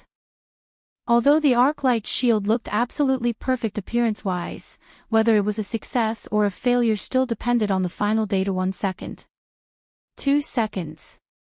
This time, even after 20 seconds had passed, the system was still unable to determine the shield's exact data. This situation caused Shifeng to grow slightly nervous. The longer identification time indicated that even the system itself was hesitant. In the end, is it a success or a failure? Shifeng had carried out the entire forging procedure perfectly. At the end of the day, however, his success rate was only 30%. Oftentimes, when the identification process took longer than usual, there was a higher chance that the result was a failure. Finally, after 30 seconds passed, the system returned the identification result. System, Arclight Guard has been successfully forged. Forging proficiency increased by 2 points. Obtained 80,000 EXP. Chapter 246, Neither Weak Nor Strong. Success on the first attempt. It seems my luck really is good. Shifeng revealed a faint smile when he heard the system notification sound. Along with the Arclight shield's promotion to Dark Gold rank, a change occurred to its name as well. Shifeng then started inspecting the silver-colored, crescent-shaped shield that was placed on the iron weave felt.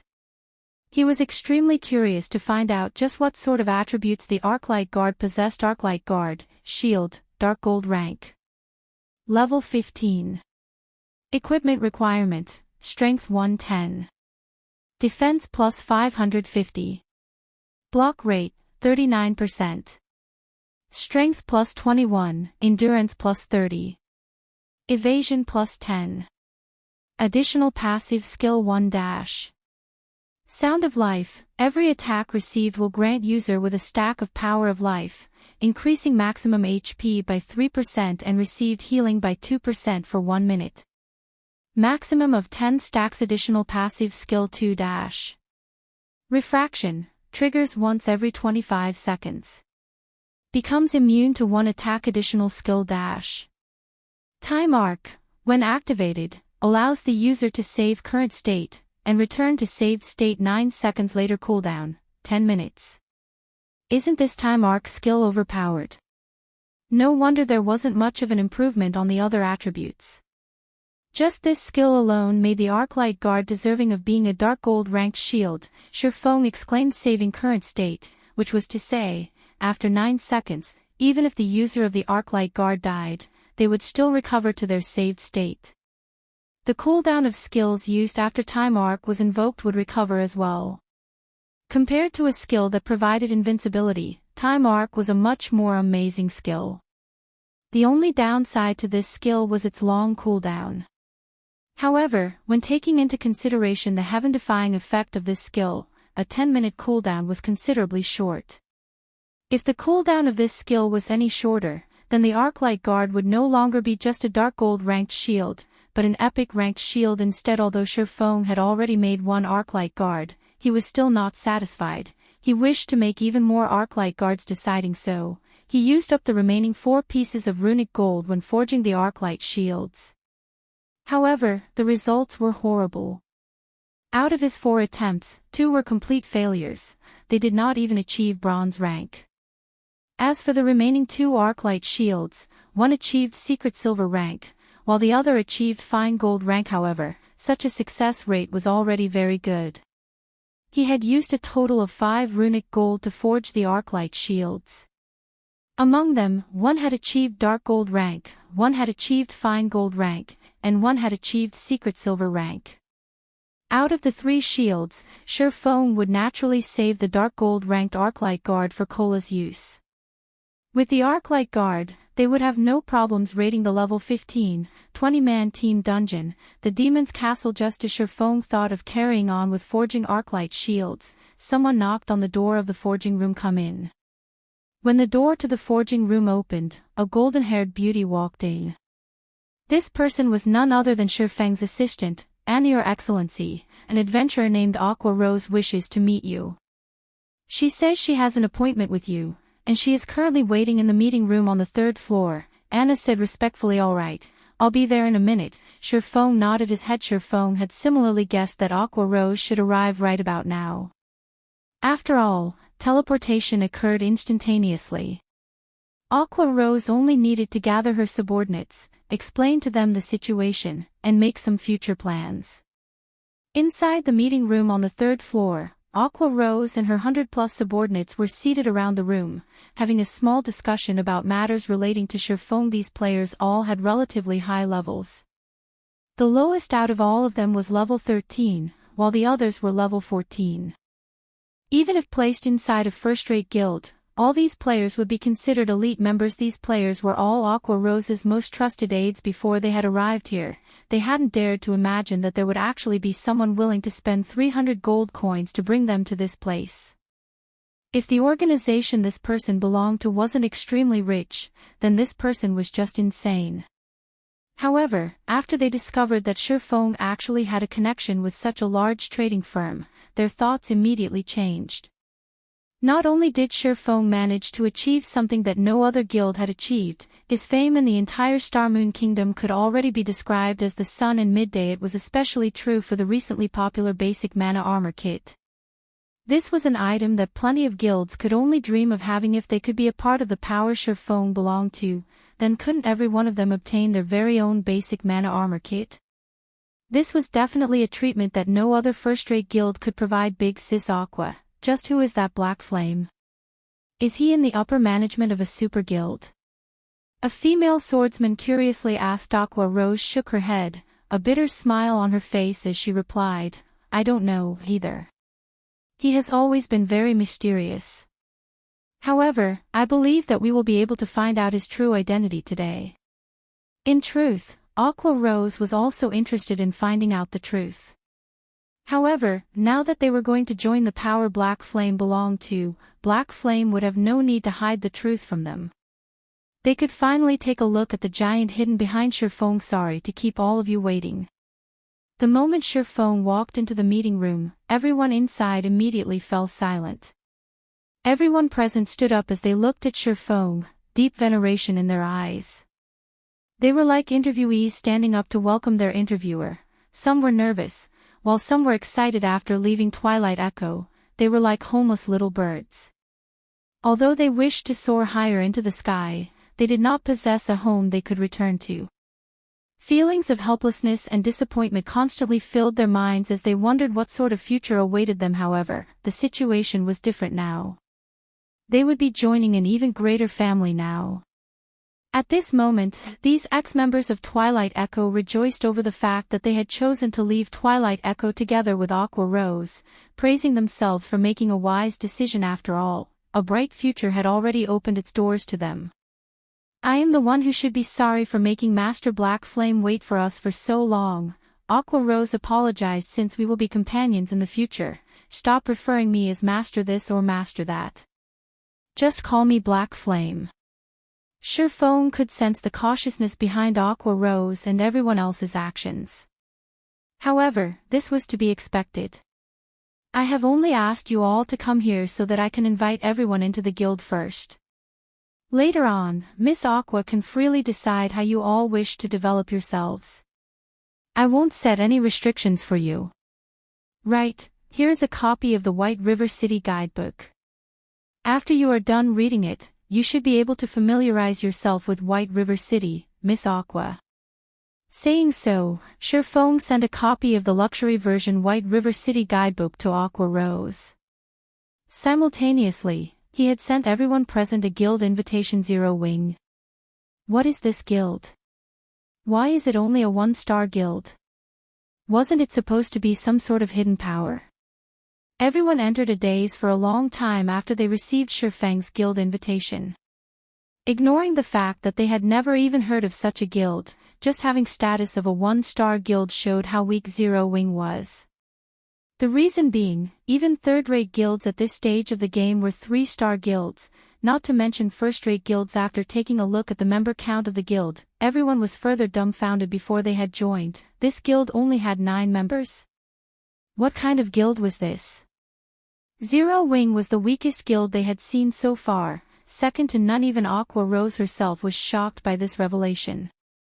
The current situation was completely different from what she had imagined it to be.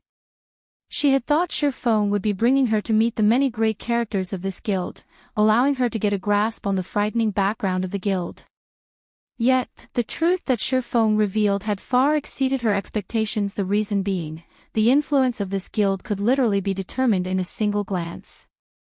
You all must be very disappointed to find out that my guild is actually so weak, right? Shifeng looked at everyone's crestfallen expressions. Suddenly, he said in a cold voice, "Let me give it to you straight. This is Zero Wing. It is neither weak, nor strong. It is merely a home that you can stay in. As for how others are going to view us, it will depend on your own performances."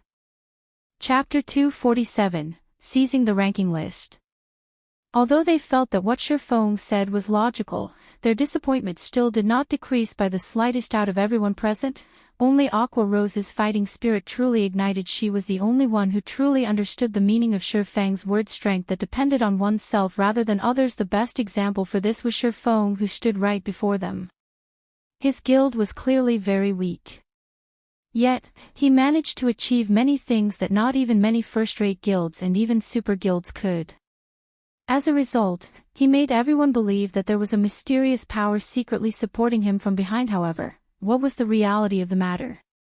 By depending on only himself, Shifeng had created a miracle. He had even overwhelmed everyone back at the Blackwing auction, causing a sensation. Since Shifeng was capable of such feats, why couldn't she do so as well? At this moment, Aqua Rose truly found it laughable when she recalled how she had intended to utilize the mysterious power behind Shifeng to prove herself to her parents and everyone back at Twilight Echo. Black Flame is right. How powerful a guild is not important. How powerful we are, ourselves, is the crucial point.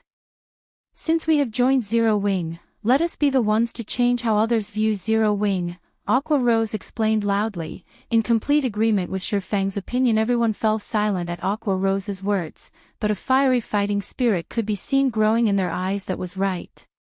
They had originally intended to start from the very beginning. Now that they had a wealthy tycoon like Shifeng supporting them, what more should they be afraid of? A guild's development mainly relied on financial resources.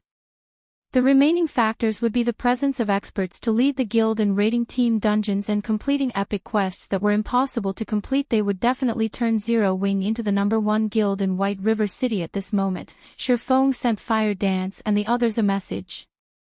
You can start now. Immediately, Shifeng received a reply. Understood. After seeing this message, Shifeng's gaze shifted towards everyone present in the meeting room. He then announced loudly, I know that some of you still have some worries, so I'll give you all a little surprise. I'll let you all get a better understanding of just what Zero Wing is. A better understanding of Zero Wing. Does this guild still have any secrets? Everyone grew confused at Shifeng's words. Everything about this guild was clear in one glance, so what secrets could there possibly be? The only thing that could possibly be a secret was the guild's frightening financial resources. With such a large fortune, they should have no problems getting their hands on the various welfare benefits that players would receive upon joining a guild. Moreover, Black Flame was the publicly acknowledged chief forger of Starmoon Kingdom. In the future, guild members would have no lack of weapons and equipment to use. However, this shouldn't count as a secret, right? Everyone can take a look at White River City's ranking list now, Shifeng said softly. Ranking list. Everyone promptly called out the ranking list to take a look. Is there something wrong with the ranking list? I remember that when I came to White River City, the top player on the ranking list was Lone Tyrant. At that time, he was only at level 15. How did he suddenly become level 19? Did the system make a mistake? No, that's not right. Look at the player ID. It's not Lone Tyrant. It might not be a mistake by the system. Look, the top 8 players have all been switched out. Even the player at 8th place is level 18 now. Lone Tyrant is still level 15, and he's placed 9th now. How is this possible? Level 18. Isn't this level too much of an exaggeration? Even at the Storm Empire, the highest leveled player is only at level 16. How could White River City possess 8 players who have managed to surpass the top player at Storm Empire? Wait.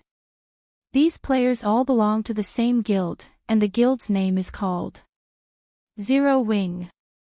Everyone was dumbfounded when they discovered the changes in the ranking list.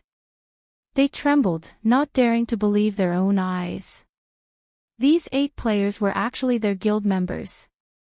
However, everyone's hearts were filled with questions. If Zero Wing had 8 such powerful experts, why did the guild remain unknown to the public even until now? This was simply unimaginable. This is the strength of Zero Wing. At this moment, Aqua Rose started renewing her evaluation of Shifeng and this guild. Although Zero Wing was small, it was a gathering of experts' wealth, manpower, and finally, fame. As things were, Zero Wing possessed the foundation necessary to become a large guild. As long as they managed the guild benefits they offered properly, Zero Wing could easily become a large guild within a short period of time. It was no wonder Shifeng looked so confident. Meanwhile, as Aqua Rose and her subordinates were reeling over their new discovery, the entire White River City had already been thrown into an uproar. Lone Tyrant, who had been monopolizing the first position on White River City's ranking list all this time, had actually been kicked off by someone else. Moreover, he wasn't just kicked off by a single person, but by 8. The sudden appearance of these 8 players made Lone Tyrant's previous glory look like a joke. It was as if these 8 players had merely been giving in to Lone Tyrant before, just like how an adult would indulge a little child. Now, however, they were no longer letting Lone Tyrant have his way. Otherwise, how would they explain this situation where 8 players had instantly taken away the top 8 spots on the ranking list? There was only one possible explanation: they had constantly been hiding their levels. These people are inhuman. Crap. The first place is level 19, and even the 8th place is level 18. I've only managed to hit level 13 after working so hard. Are they trying to make me despair?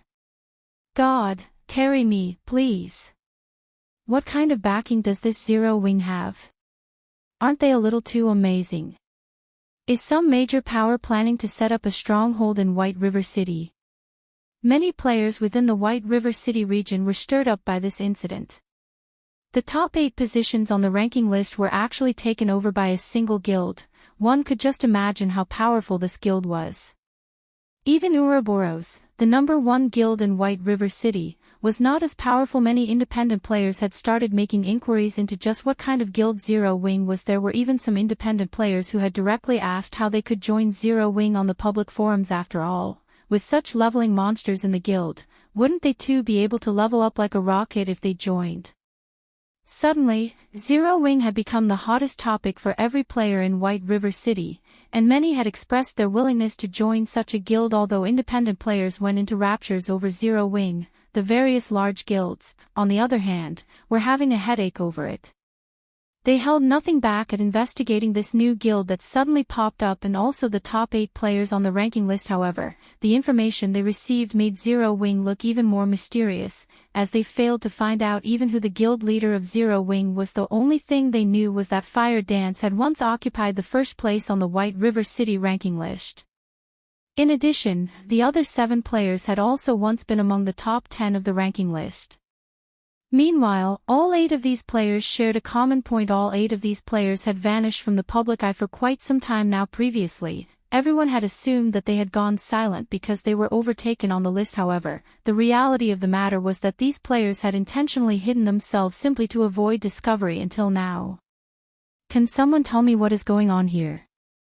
Lone Tyrant looked at the ranking list, bellowing, just where did these bastards pop out from?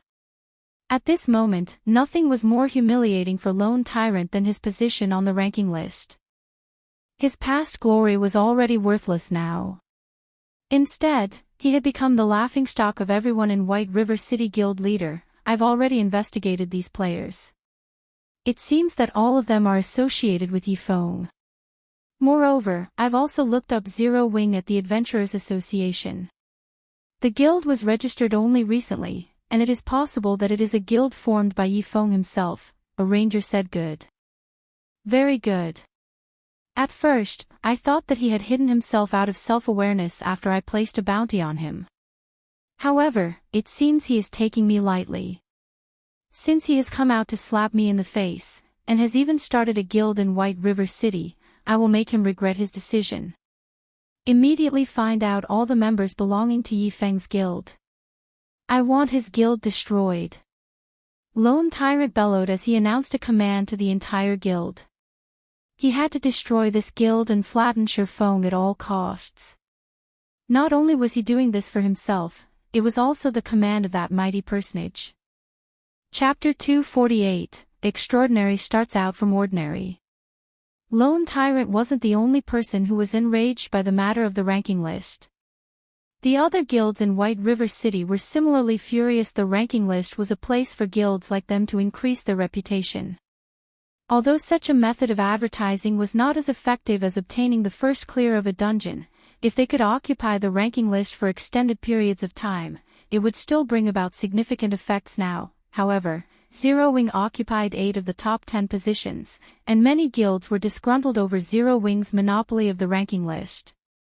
These guilds couldn't help but wish they could invite Zero Wing's guild leader and give him a piece of their mind to relieve their dissatisfaction. At the level 18 map Pyroxene Mountain, a 20-man elite team was currently clearing out the level 18 six-armed stone monkeys. Here the six-armed stone monkeys were monsters with large bodies. Although they were 2 meters in height, their movements were extremely agile. Their physical defense was very high, and their only weakness was their low magical resistance. Hence, using large-scale magic attacks against these monsters would be very effective. Moreover, the six-armed stone monkeys lived in groups on this mountain, and players could very easily lure a group and promptly kill them. Snow, the ranking list has been occupied by Zero Wing. Moreover, their levels are all very high. It would be very difficult for us to catch up to them. It really makes you wonder how they managed to level up so quickly. Zhao Yueru currently sat on a rock, resting as she replenished her mana. After receiving a report from her subordinate and promptly taking a look at the ranking list, she was immediately shocked by what she discovered. As a player who had originally ranked within the top 10 of the ranking list, Zhao Yueru knew very clearly just how large a gap there was between level 15 and level 18. At the very least, she would need to spend another week grinding before she could even reach level 18. This was equivalent to saying that these 8 players would remain on the ranking list for another week at the very minimum. However, this was assuming they did absolutely nothing during the entire week. If they were to continue grinding and leveling up at their current pace, who knew when there would be a change to the top 8 positions? As expected, they are very strong. That Yifeng has quite the ambition as well, even though he usually maintains a low profile. It seems that he has finally decided to take action now. Gentle Snow did not feel any shock when she looked at the IDs of the top 8 players. Snow, have you known all along? Zhao Yueru asked, confused. She had a very clear understanding of Shi Feng's capabilities. Shi Feng's strength, leadership ability, and observation ability were above average. However, these traits alone were not enough for him to establish a guild. Establishing a guild was not as easy as playing a game of house, since forming a guild signified one's intentions to compete for dominance with the other guilds. For a small guild like Shi Feng's, maintaining a low profile would be more beneficial. If they did so, most of the large guilds would not have paid much attention to them. However, now that they'd done the exact opposite, they were practically telling the other guilds to come at them. After they decided to hide their levels, I figured that their levels were not that simple. Yifeng did not wish others to know, so he kept them hidden. Only, I never imagined that their actual levels would be so high. Gentle Snow was greatly interested in these talents. She inwardly lamented the fact that these experts could only stay holed up in such a small guild. If they joined Ouroboros, they would definitely shine with even greater brilliance. If they stayed in such a small guild, they would very quickly fall. After all, a guild needed financial resources to develop itself. Gentle Snow firmly believed that Shi Feng did not possess a frightening amount of financial resources, especially gold coins. There was also the lack of manpower. It would be impossible to develop a guild in God's domain just by relying on several players. In addition, they would also have to suffer the oppression of other large guilds. Hence, Gentle Snow determined that Zero Wing would not last long at all. However, at the end of the day, Shi Feng was still her friend. Hence, Gentle Snow sent a message to Shi Feng, congratulating him on establishing Zero Wing. As to how he should develop his guild, as an outsider, it would not be good for her to make any suggestions. On the 3rd floor of the Starstreak trading firm, the situation was not as grim as Gentle Snow believed it to be. If Gentle Snow could see this scene right now, she would definitely be shocked. After all, not only did Shi Feng possess enough funding, he had also managed to recruit a group of players who had recently left a first-rate guild, Twilight Echo.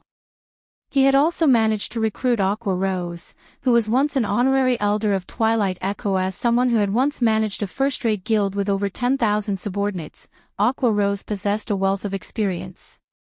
Hence, when placed in a situation where she had a large amount of financial resources but only a small guild of slightly more than 100 players to manage, she could carry out her tasks with little to no effort. Guild leader, I have received your intentions. I will increase our member count up to 5,000 to the best of my abilities. As for the matter relating to the guild perk system, for the moment, I will implement Twilight Echo's guild perk system as a temporary replacement. However, I hope that you can draft it as soon as possible. Otherwise, once some time passes, it would not be as easy to make changes to it. Aqua Rose now had a good grasp of Zero Wing's situation, and she felt very optimistic about Zero Wing's future prospects: wealth, manpower, and fame. With all 3 things together, it would be very easy for them to recruit a large batch of new members. Then, I'll have to trouble Miss Aqua with this matter. Plans could never keep up with change. Based on his original estimates, it would still have been a long time before he established his own guild. However, with the sudden addition of Aqua Rose, Sherfone could not afford to wait any longer. Even if his preparations were currently lacking, he still needed to establish the guild. Moreover, he had intended all along to deal with these guild matters as soon as possible, it was just that he still had other things he needed to handle. Now that there was a professional standing right before him, why wouldn't he make use of her? Guild Leader Black Flame, I am already the Vice Leader of Zero Wing. Please just call me Aqua from now on. If Guild Leader doesn't have any other orders, then I will start making the necessary arrangements now, Aqua Rose said in a professional tone. Maybe because she had received a new position, Aqua Rose had very quickly entered a superwoman mode. Sherfone could only take a step back in this matter. He then returned to producing the Arclight shields and basic mana armor kits. Later on, the members of the guild continuously increased. The reason being, Sherfone had set the exchange of basic mana armor kits as one of the perks available to guild members. This item held a fatal attraction to independent players, and if new members wished to obtain them, they needed to exchange for them using guild contribution points. Meanwhile, there were many methods for them to obtain guild contribution points. 1. Dungeon diving. 2. Exchanging bronze-ranked equipment or above. 3. Making a contribution to the guild. The upper management of the guild would reward players who made a contribution with contribution points. 4. Carrying out guild quests. Contribution points would be awarded by the system, in this case 5. Personal guild reputation received reaching a certain amount. Hence, with so many methods available, guild members would have no need to worry about not being able to earn sufficient guild contribution points. However, to prevent abuse by opportunistic players, further restrictions were added to increase the difficulty for guild members to obtain the basic mana armor kits. Above all, one had to contribute a set amount of reputation points to the guild before being allowed to exchange for the armor kits. Secondly, one needed a large number of guild contribution points to exchange for the armor kits. Meanwhile, the total value of these guild contribution points was no lesser than 20 silver coins. With these two safeguards present, there would be no opportunity for guild members to abuse the guild perk system implemented. Meanwhile, during the time Sherfone was producing the Arclight shields and basic mana armor kits, Aqua Rose had also arranged for her subordinates to recruit players at the Trade Area and Adventurers Association. After half a day of recruitment, Zero Wing's member count increased explosively. From the original 100 or so members, there were now over 3,000 players in the guild. Moreover, the tide of players wanting to join the guild showed no signs of stopping anytime soon. Big Sis Aqua, the number of players wanting to join the guild hasn't decreased at all. If this situation continues, we can easily recruit double the target of 5,000 members. Should we increase the number of players we recruit? Follow the original plan. We won't be able to handle so many players right now. If we did so, it would instead force the guild into a period of stagnation, hindering our development. Increase the entry requirements for the guild, raise the minimum level requirement from level 11 to level 12. Under Aqua Rose's management, the newly recruited guild members started taking on guild quests. Aqua Rose's direct subordinates had also split up and formed new parties to raid party dungeons, upgrading the equipment of the new members. Everything was flowing smoothly at Zero Wing, and it did not look like a newly established guild at all. Before he knew it, nighttime arrived at God's domain. After making a large number of basic mana armor kits and 3 fine gold-ranked Arclight shields, Sherfone immediately logged out of the game. The reason being, the Gene High Fellowship party that Sherfone had been looking forward to was being held today. He needed to make some preparations before he attended the party. Chapter 249, Gathering of Elites. The first rays of the morning sun pierced through the window, shining on Sherfone, who was currently working out in the living room. Currently, Sherfone no longer carried out the intense muscle exercises of the past few days. He quietly stood still for a long time, before slowly lowering his body, entering into a horse stance. Closing his eyes, Sherfone relaxed his body. Suddenly, his chest expanded as he inhaled deeply. He then exhaled, a trail of white mist coming out of his mouth like a water pistol. The white mist that shot out from his mouth managed to actually reach a distance of over 2 meters before gradually dissipating. If any normal person were to witness this scene, they would definitely be shocked by it. The season right now was summer. Yet, Shifeng had recreated a scene that could usually be found only during winter time. After repeating this process for an hour, Shifeng stopped his rhythmic breathing. The effect of this 8-section brocade exercise is quite good. I've only trained in it for an hour, and I can already feel my body becoming lighter. The exercise has also significantly cleared my mind. Shifeng clenched and released his fists. His entire body felt comfortably warm, and his 5 senses felt keener than usual. This 8-section brocade exercise was something he had accidentally stumbled upon in the past, after becoming the guild leader of Shadow. When he visited an antique shop originally, he had planned to test the effectiveness of the exercise.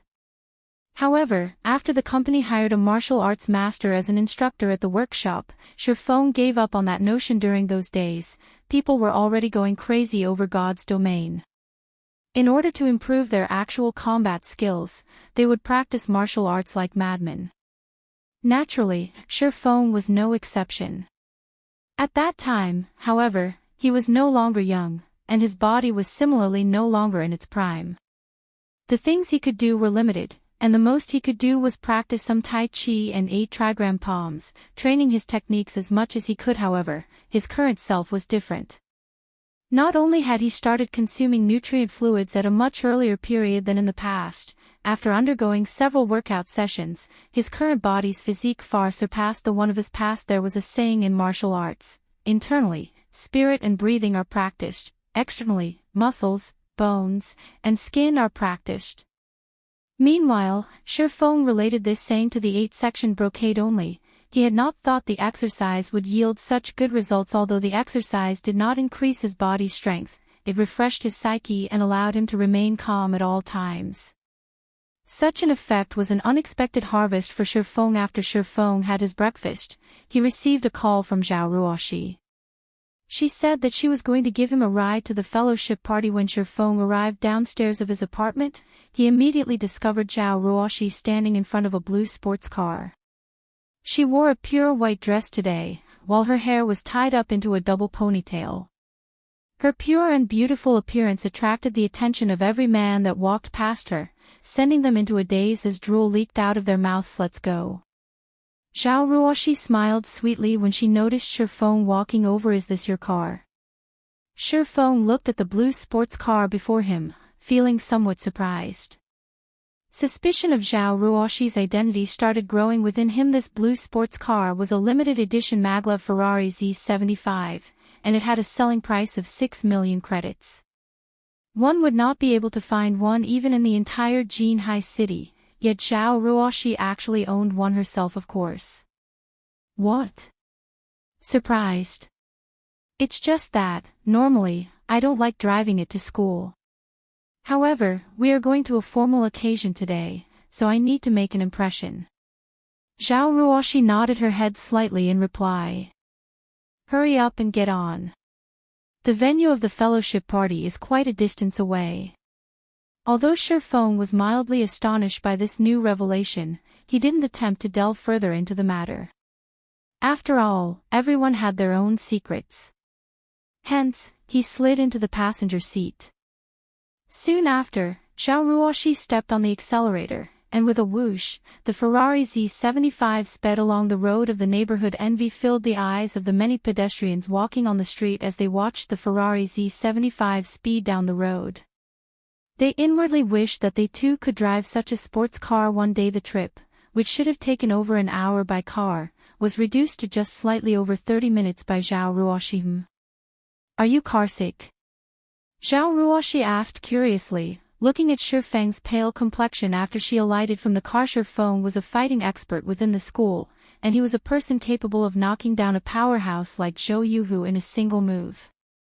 Yet, he had actually gotten carsick. If others heard about this, probably nobody would believe it. It's nothing. My body just feels slightly uncomfortable. It might be due to the breakfast I had this morning. Shifeng casually made an excuse. In truth, however, Shifeng really wanted to say, "You call that driving? That's practically attempted murder." However, since Xiao Ruoshi had brought him here out of goodwill, he naturally would not say such words then. "Have you taken some medicine?" Xiao Ruoshi asked in worry, blinking her eyes. Shifeng turned speechless. The Jin High Fellowship Party was being held at a 5-star hotel. Although the event was organized by Jin High University, the participants were not limited to the students and staff of the university. Other universities and elites of society would also be participating in this event, and it would not be an exaggeration to call this fellowship party a gathering of elites. The Jin High Fellowship Party was an annual event held in Jin High City. Even though plenty of people wished to participate in this event, not everyone received the chance to actually do so. Moreover, the fellowship party held today was unlike any other before it. Aside from having invited personages that participated in Jin High City's fighting competition, the event organizers had also invited many experts from gaming workshops this time around. As to why they would decide to invite such gaming experts, it was mainly due to the growing popularity of God's domain. People could already see the limitless potential of God's domain. Hence, many wished to form a good relationship in advance with these gaming experts. The decision of the event organizers was undeniably the correct one to make, because several years from now, every single gaming expert that participated in this fellowship party would grow to become a famous celebrity in Jin High City. Just as Xiao Ruoshi and Shifeng were about to enter the hotel, Shifeng was unexpectedly blocked by the security guard at the door. "I'm sorry, sir, but your name is not on the list of invited guests. You cannot enter this place," the tall and robust security guard leader said in a cold voice, looking at Shifeng with a sharp gaze. The security guard leader was a former member of the Special Forces, and he had experienced multiple battlefields before. The murderous intent he radiated could scare most of the people he met, and others usually did not dare to look directly at him. If a normal person was the focus of the stare of the security guard leader, their hearts would immediately palpitate with fear as they redirected their gaze somewhere else. Yet, even after receiving this security guard's glare, Shifeng's expression still remained as placid as before, his lack of reaction confusing the security guard greatly. "That's not possible. I registered Shifeng myself. Can you check again?" Xiao Ruoshi's brows wrinkled. She had personally gone to the student council at the university, and had directly handed 2 persons' worth of participation fees to the student council president. How was it possible that she was registered, while Shifeng was not? The security guard captain scanned Shifeng once more. In the end, the results he got still showed him as unknown, and that he was not allowed entry.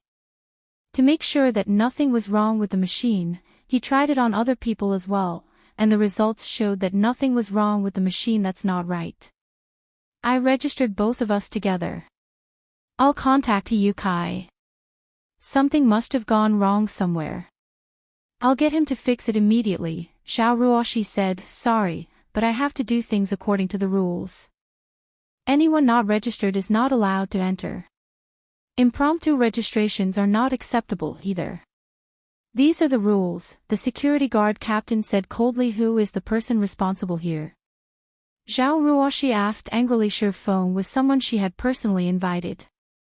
Now that Shifeng was barred entry, how could she not get angry? "Miss, please stop making things difficult for me. This is how the rules have always been. I can't change it just because of one person." The security guard captain could not help but soften his tone when he discerned that Xiao Ruoshi's identity was not simple at this moment. Several people walked out from the hotel. One of them was none other than the person Xiao Ruoshi was looking for, the president of the student council, Yukai. Walking beside him were people Shifeng were familiar with, Ling Feilong, Zhou Yuhu, and Qin Shuyu. Meanwhile, it was Shifeng's first time to meet the student council president, Yukai. The person in question had a stout body and round face, and his voice when he spoke was extremely gentle. It was very hard to imagine such a person being able to actually become the student council president. "Fellow student Xiao Ruoshi, what urgent matters do you have? Why are you looking for me so frantically?" Yukai asked Xiao Ruoshi, then gave a short summary of what had happened to him. "Truly sorry about this, fellow student Xiao Ruoshi. I never would have imagined that such a mistake would occur in the registrations. I sincerely apologize, but since things have already gotten to this point, I am helpless as well. These are the rules that the school set long ago. Regarding your loss, I'll compensate you with double the amount you paid. Hiyukai sent a glance at Shifeng, a smile on his face as he spoke, standing to one side. Both Ling Feilong and Zhou Yuhu looked at Shifeng with mocking smiles on their faces. Even an idiot could tell that this matter had something to do with them. Chapter 250, Serious Inquiries Only. Helpless about it. Zhao Ruoshi's eyes widened in rage. Hiyukai, this is your mistake.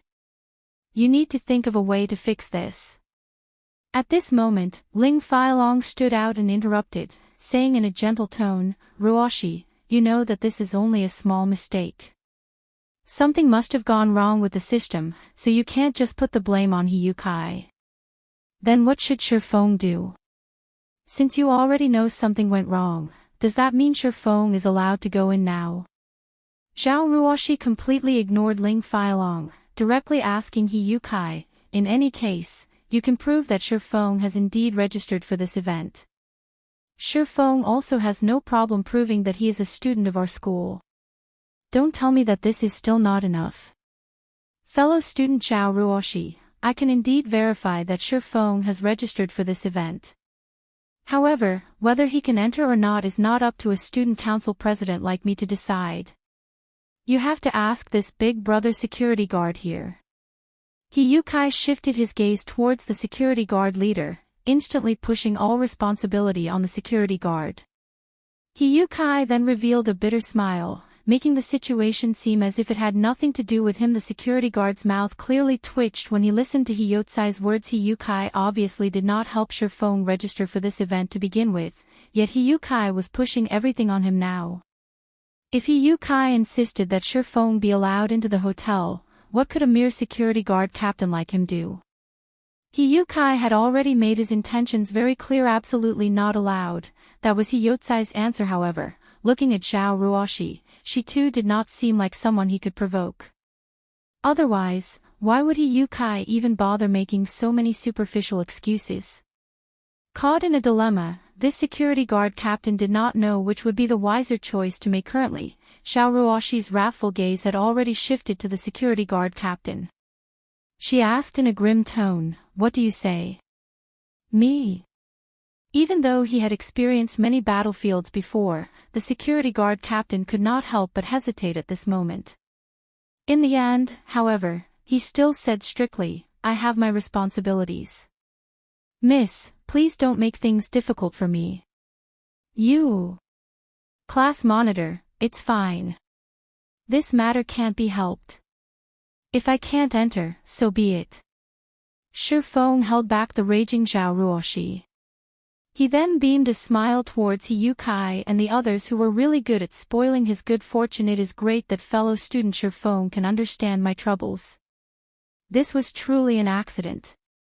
I guarantee that there will not be a similar situation like this the next time, Hiyukai sneered. Right. A situation like this won't happen the next time. Zhou Yuhu laughed loudly. Ling Feilong sent a contemptuous smile at Shifeng, before saying in a gentle tone to Zhao Ruoshi, "Ruoshi, let's go. Uncle Jianhua has been anxiously waiting for you for a while now." Why is Uncle Jianhua here? Zhao Ruoshi was clearly surprised when she heard this name. However, when she thought about how Shifeng's problem still remained unsolved, a sudden inspiration flashed across her mind. That's right. Uncle Jianhua is one of the sponsors for the fellowship party. He should be able to get you in. Shifeng, wait here. I'll ask Uncle Jianhua to come immediately. That way, you'll definitely be able to enter. Shifeng nodded his head in reply. He then watched as Zhao Ruoshi frantically walked into the hotel. In the next instant, however, Shifeng noticed Ling Feilong sending a cold smile his way. Shifeng felt a bad premonition at this sight. Seeing that Zhao Ruoshi had left, Hiyukai revealed a mocking smile as he said, "Fellow student Shifeng, please return from whence you came. This fellowship party is not fit for someone like you." He then told the security guard leader, remember, he is not allowed to set even a foot in this building. Otherwise, you can just pack up and leave. Understood. Finished speaking, Kai and the others walked back into the hotel, their laughter filling the air as they left. The security guard then fixed his gaze at Shifeng. As long as Shifeng dared come near this building, he would personally chase him out. However, Shifeng did not react in anger. On the contrary, he was feeling extraordinarily calm right now. If you don't want me to go in, then so be it. In any case, I don't have to actually be in the party to do what I came to do. Shifeng turned around and left, the corner of his lips raised slightly. The Jin High Fellowship party held at this time was the perfect chance for him to recruit new members for his guild. If he were to miss it, who knew how long he would have to wait before another such chance arrived. The reason why a small guild like Shadow could survive in God's domain was mainly due to the group of people they had recruited at this event. This group of people had helped Shadow endure its hardest times. Otherwise, with the little manpower Shadow possessed, there was no way they could avoid annexation by a large guild. Although Zero Wing already had a powerhouse like Aqua Rose and also a group of elite players in its midst, a guild could never have an excess of powerhouses and elite players since he was not allowed to recruit inside the event venue. It should be fine if he did it outside, right? Hence, Shifeng visited a nearby printing shop. Soon after, he set up a large sign a short distance away from the venue of the Fellowship Party. Zero Wing Guild recruiting new members. Serious inquiries only. Although the color of the words on the sign was monochrome and looked somewhat shabby, it still clearly conveyed the meaning Shifeng wanted. As to whether or not others would recognize the sign for what it was, Shifeng was not worried about that one little bit. After all, Zero Wing's fame was not limited to just White River City, but the entire Starmoon Kingdom.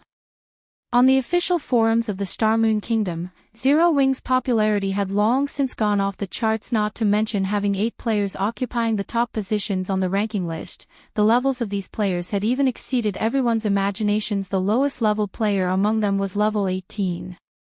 This was a level that elicited awe in others. Even when ranked throughout the entire Starmoon Kingdom, these 8 players would still be the top 8 players.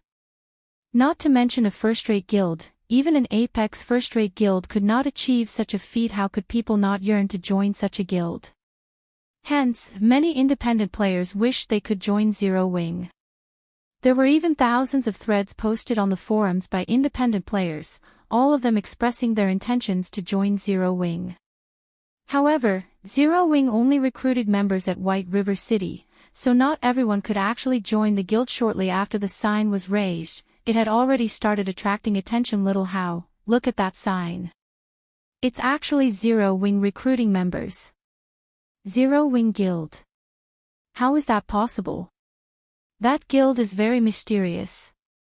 I heard that the strength of the 8 great experts of that guild is several times more amazing than even the experts of first-rate guilds. How could they be recruiting members at this place? If it really is Zero Wing recruiting, I will definitely be the first one to apply. The passers-by who noticed this sign immediately started a discussion among themselves. After all, Zero Wing was simply too famous right now. They could only be described with words such as mysterious and strong. Meanwhile, in one of the lounges on the 10th floor of the hotel was an old man dressed in luxurious clothing. Although the man was already in his 50s, he had a keenness that belied his age, his sharp gaze capable of seeing through people's hearts. This person was none other than Zhao Jianhua's second uncle. Why have you come here today? Zhao Ruoshi smiled sweetly at this old man after entering the room. Zhao Jianhua was the younger brother of Zhao Ruoshi's father. He was also one of the board members of the Zhao group. However, Zhao Jianhua did not have any children of his own, so he had always loved Zhao Ruoshi dearly as if she were his own daughter, treating her like the most delicate flower in the world. Of course, I am here to take a look at you. You're always staying at school recently, not bothering to even pay a visit back home, Zhao Jianhua replied with a doting smile. Second uncle, you're one of the sponsors for this get-together, right? I have a friend who wishes to join this event as well. Could you let him in? Zhao Ruoshi said sweetly, grabbing and shaking Zhao Jianhua's arm. Are you referring to that Shifeng? Zhao Jianhua's brows wrinkled, his expression sinking immediately. How did you know, second uncle? Zhao Ruoshi asked curiously. I was the one who arranged for him to be barred from entering. He is merely a mediocre person that came from an ordinary family. You shouldn't associate with such a person. You are the Zhao Group's successor, an elite standing at the very top of the pyramid of society. Others will gossip about you if they learn that you are associating with this kind of person. I am very clear about people like this Shifeng. People like him will do whatever it takes to get ahead, and there is no limit to the amount of flattery he'll spout. He does not like you at all, he simply covets the assets of the Zhao Group. I definitely won't allow him to continue tricking you. As for Shifeng's side of things, I will speak with him personally. Chapter 251, Great Trees Are Good for Shade. Zhao Ruoshi was silent for a long time after receiving Zhao Jianhua's lecture. Zhao Ruoshi never would have thought that her second uncle, who had always pampered her to the extreme, would say such words to her. Moreover, he had described Shifeng as such an ugly person. There was clearly a serious misunderstanding here. Someone had definitely worked on him. Second uncle, whom did you hear this from? Zhao Ruoshi did not immediately refute Zhao Jianhua. Instead, she wanted to find out just what was going on right now. It isn't important who told me about it. Ruoshi, in the future, you are not allowed to associate with people like Shifeng anymore. This is also elder brother's wish. Zhao Ruoshi had already been corrupted by Shifeng, and nothing he said would actually change her mind. Hence, he needed to take decisive measures to end their relationship once and for all. Afterwards, he would approach Shifeng and have him completely distance himself from Zhao Ruoshi. Meanwhile, Zhao Ruoshi found herself stuck between laughter and tears. She knew that her second uncle was saying these things for her own good. However, she and Shifeng clearly weren't in the kind of relationship her second uncle thought they were in. They were merely classmates. Yet, judging from her second uncle's words, it sounded as if she and Shifeng's relationship had already reached the point where they were inseparable lovers joined together at the hip.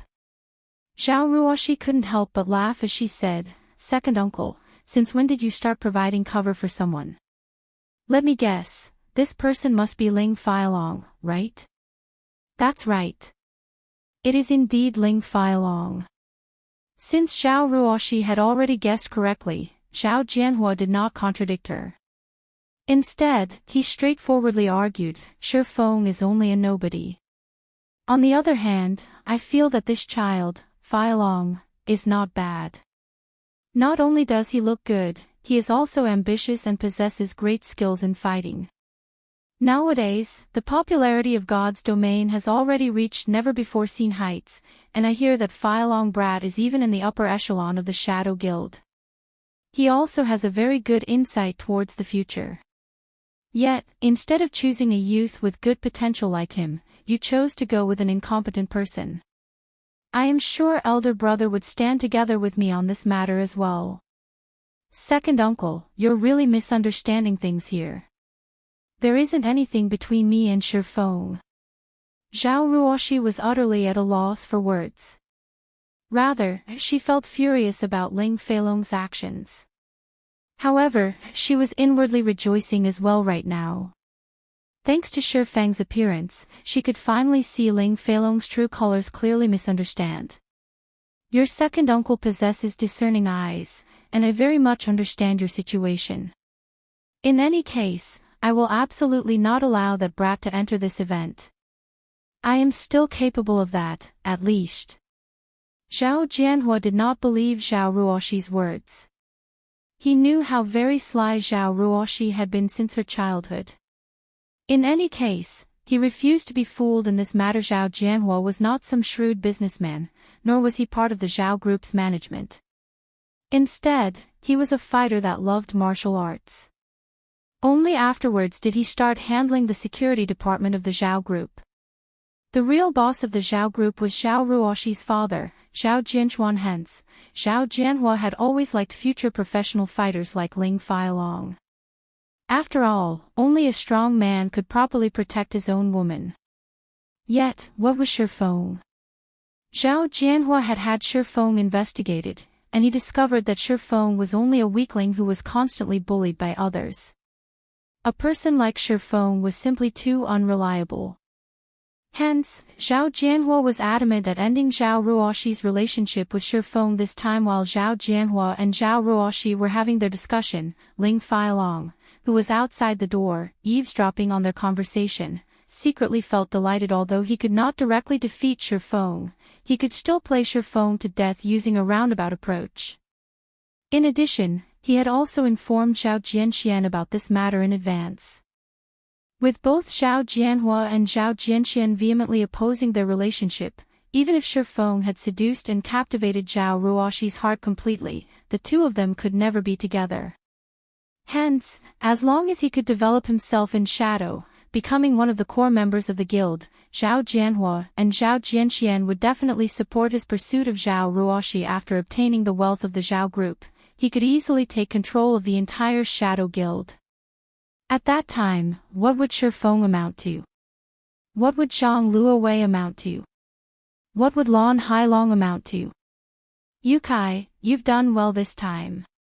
I'll put in a few good words for you when I meet up with Brother Zhang next time. After you graduate, just come to Shadow, Ling Feilong said with satisfaction, patting He Yukai, who stood beside him in a deferential manner. This is but a trivial matter.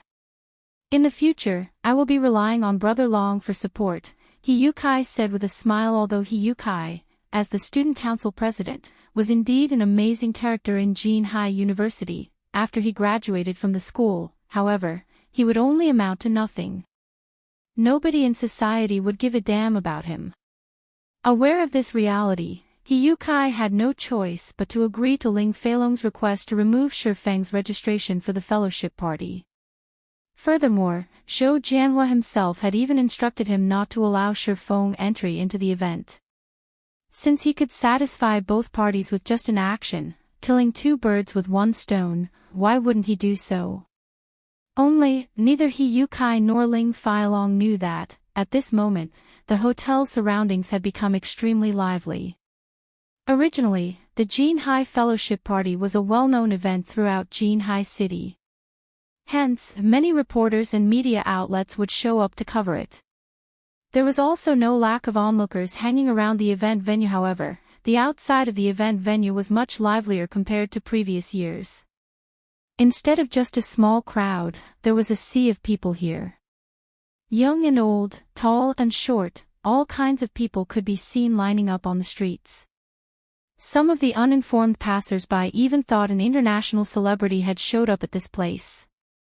It made them wonder just what these people were lining up for. Little brother, what's happening in front?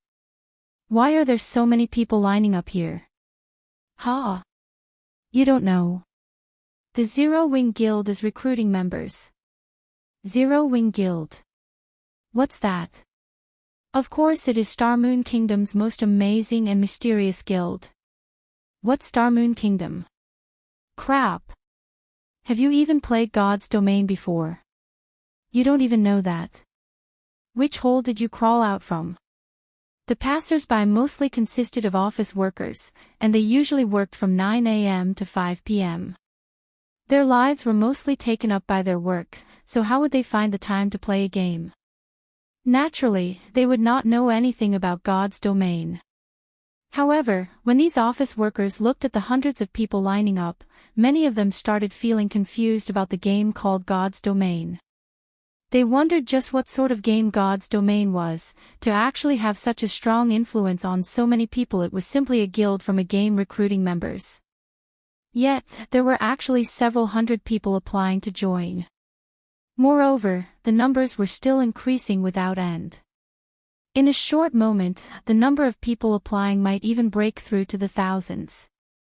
However, the most unfathomable thing was that even the reporters from television stations were running over to carry out a live broadcast on this situation. Just what sort of situation was this?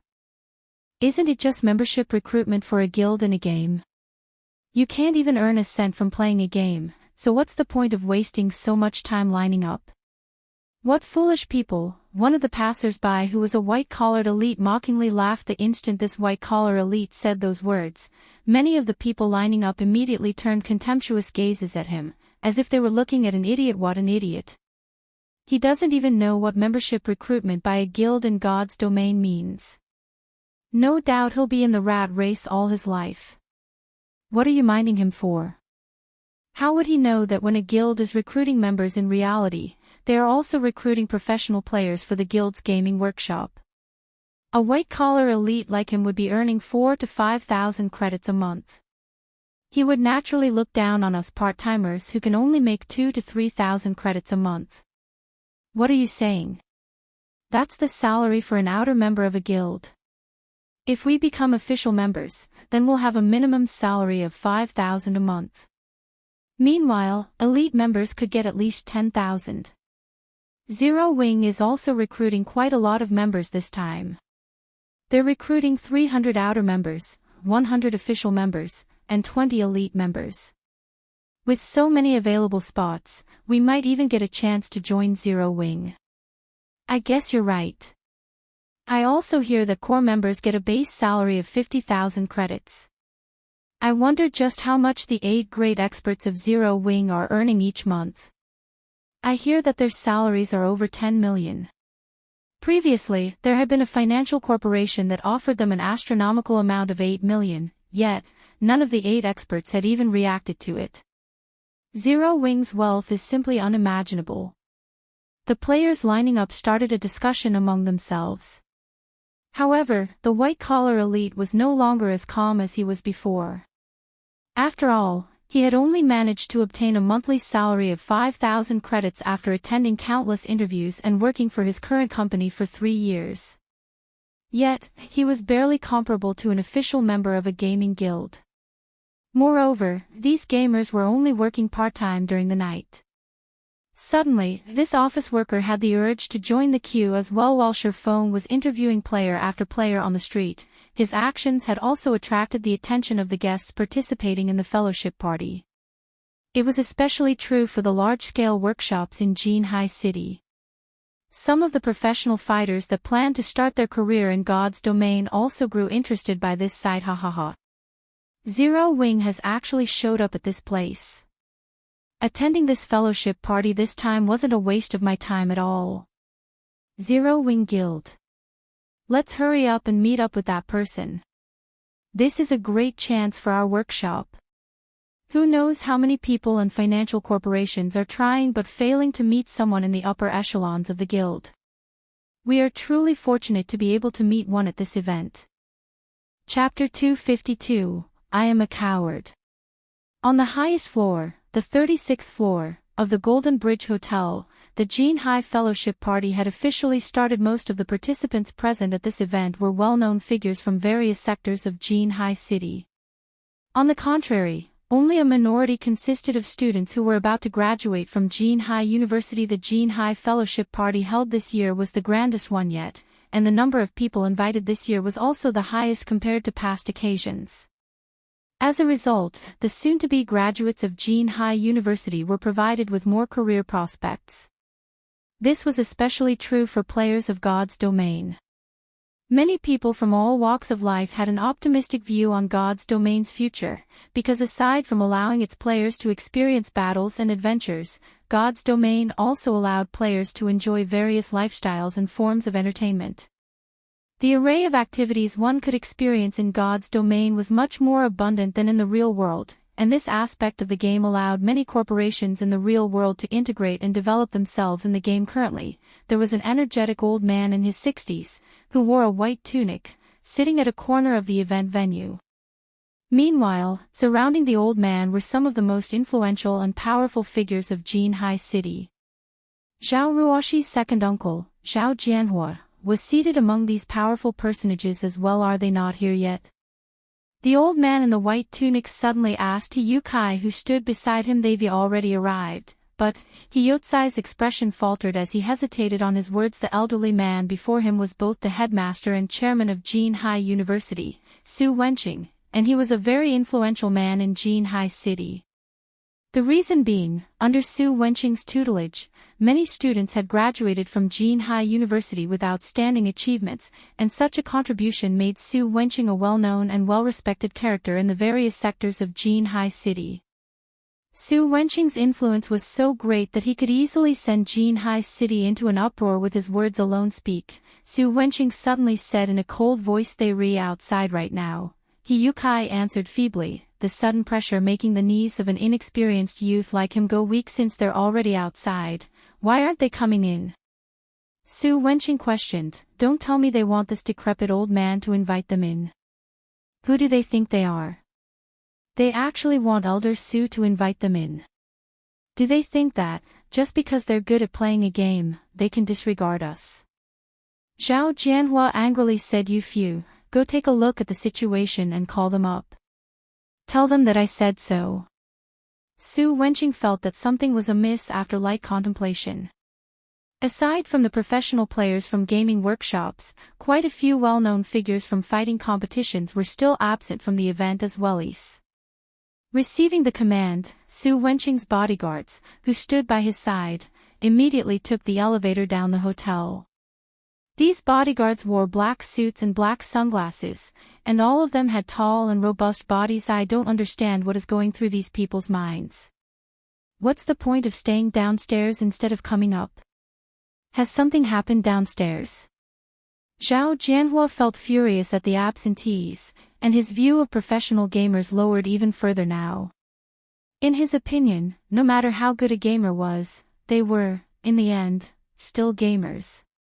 Without corporations supporting and financing them, they would only remain as small fries in society. I, too, am curious. Just what sort of mentality do young people have nowadays? Maybe we old folks are no longer able to keep up with the changing times," said a middle-aged man dressed in black martial artist clothing with a self-deprecating laugh. As if he was a great ocean, the man gave others a calm and gentle feeling, and one would not be able to find a hint of energetic spirit coming off this man. However, nobody present in the room would dare look down on this middle-aged man. The reason being, this man was Jinhai City's well-known martial arts master, Chen Wu. Several years ago, Chen Wu was the reigning champion of Jinhai City's fighting competition. He was the uncontested number one back then. However, now that he was older, he no longer participated in any fighting competitions.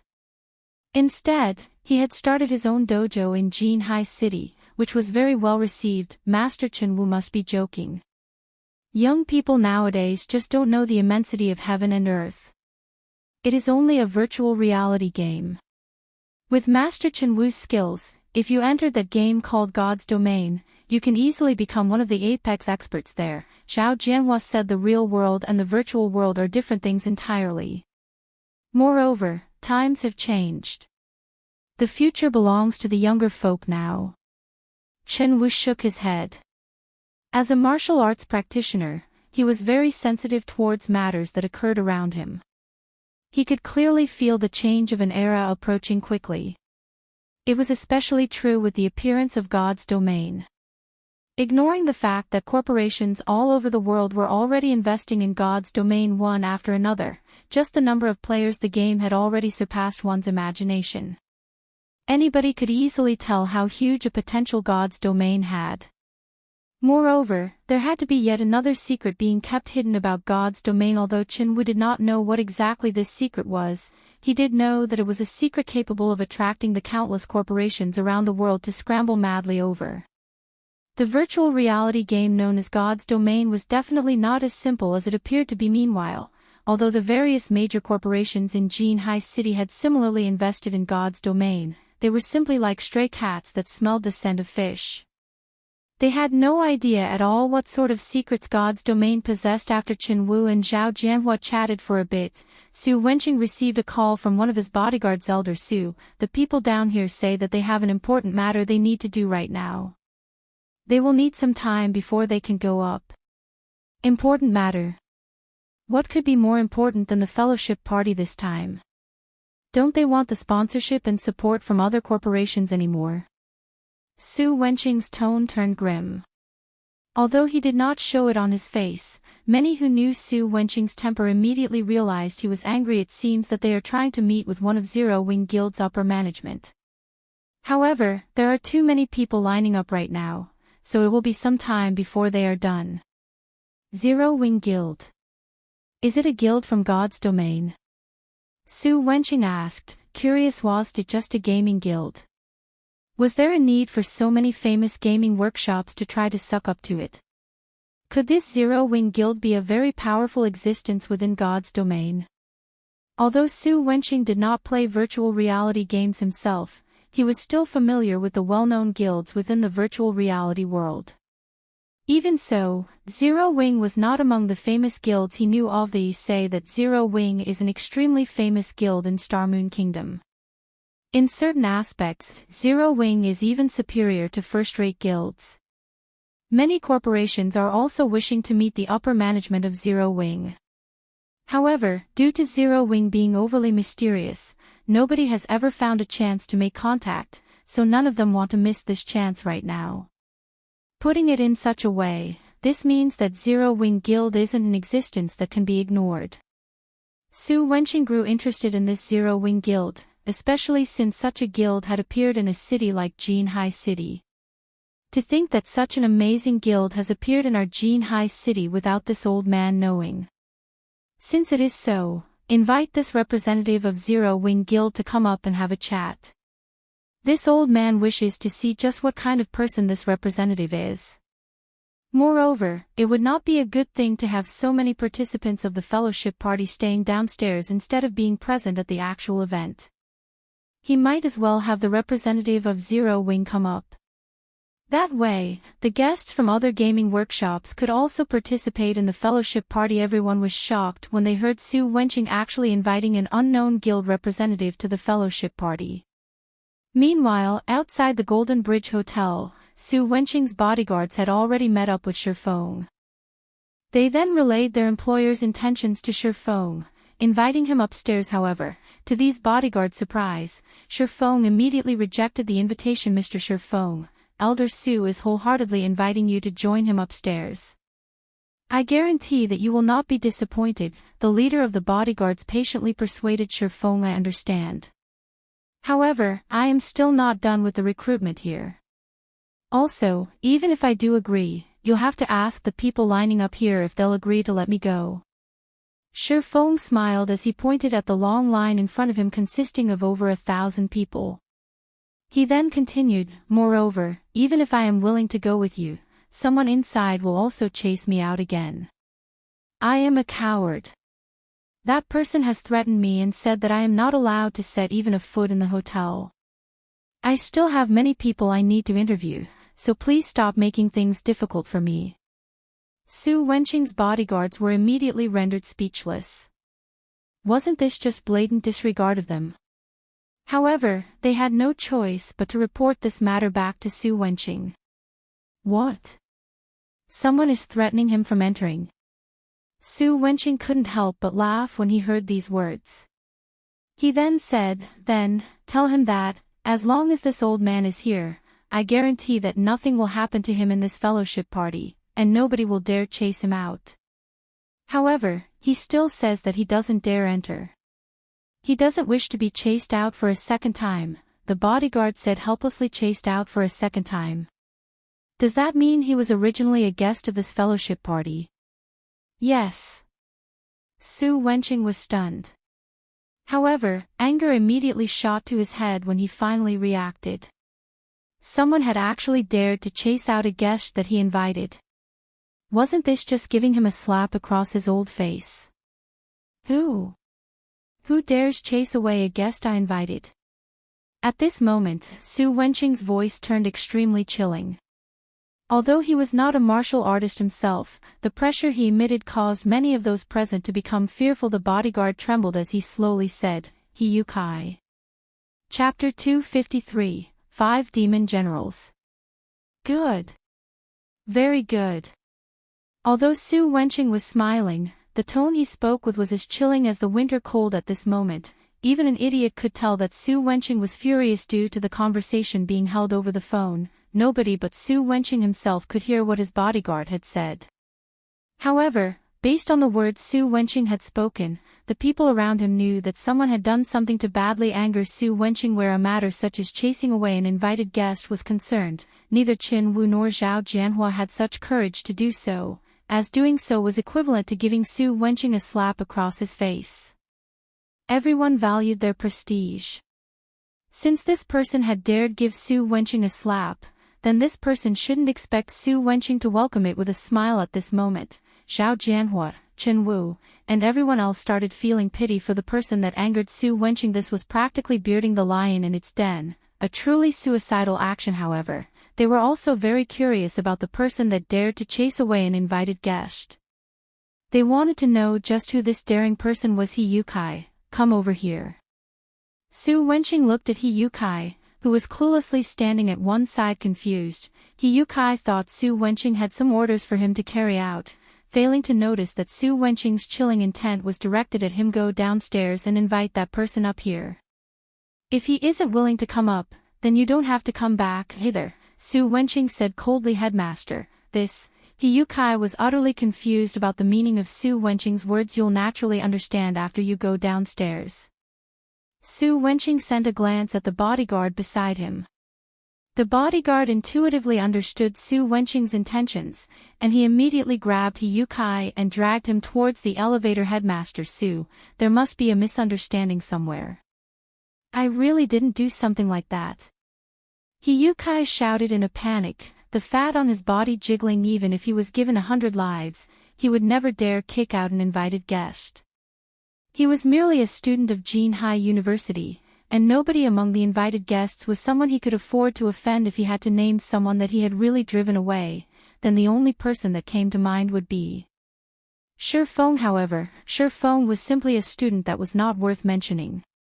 He was not an invited guest at all. No matter how He Yukai looked at this situation, Shi Feng would not be related to it in any way. This brat sure has guts, Zhao Jianhua said in an ambiguous tone.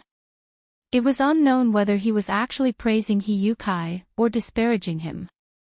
However, everyone else was in full agreement with Zhao Jianhua's words. The bystanders could clearly tell that this incident was caused by He Yukai. This incident had truly given them a shock. He Yukai was merely a student council president, an insignificant existence, yet he had actually dared to recklessly abuse the little power he was given. If He Yukai did not deal with this matter perfectly, then his best option to save himself was to pack up and leave Jinhai City. Otherwise, only a tragic end awaited him. Meanwhile, Zero Wing's recruitment location had already become the most eye-catching sight on the street. Before he knew it, Shi Feng had recruited many new people for his guild. Some well-known workshops in Jinhai City were even included among them. The members of these workshops were all relatively skilled. However, since they didn't have a top-tier expert leading them, they had a difficult time obtaining good equipment in God's domain. The reason being, a majority of the high-quality equipment could only be obtained from a dungeon, while a minority came from field bosses. However, to a guildless workshop, field bosses were simply an unattainable dream. This situation resulted in the workshops having a hard time making money in God's domain. Hence, many of these workshops wished to join a guild, a powerful guild, in particular. If they had a top-tier expert guiding them, dungeon diving would become a much easier endeavor. Moreover, compared to groping in the dark by themselves, they could improve themselves with much greater efficiency by learning techniques from the said expert.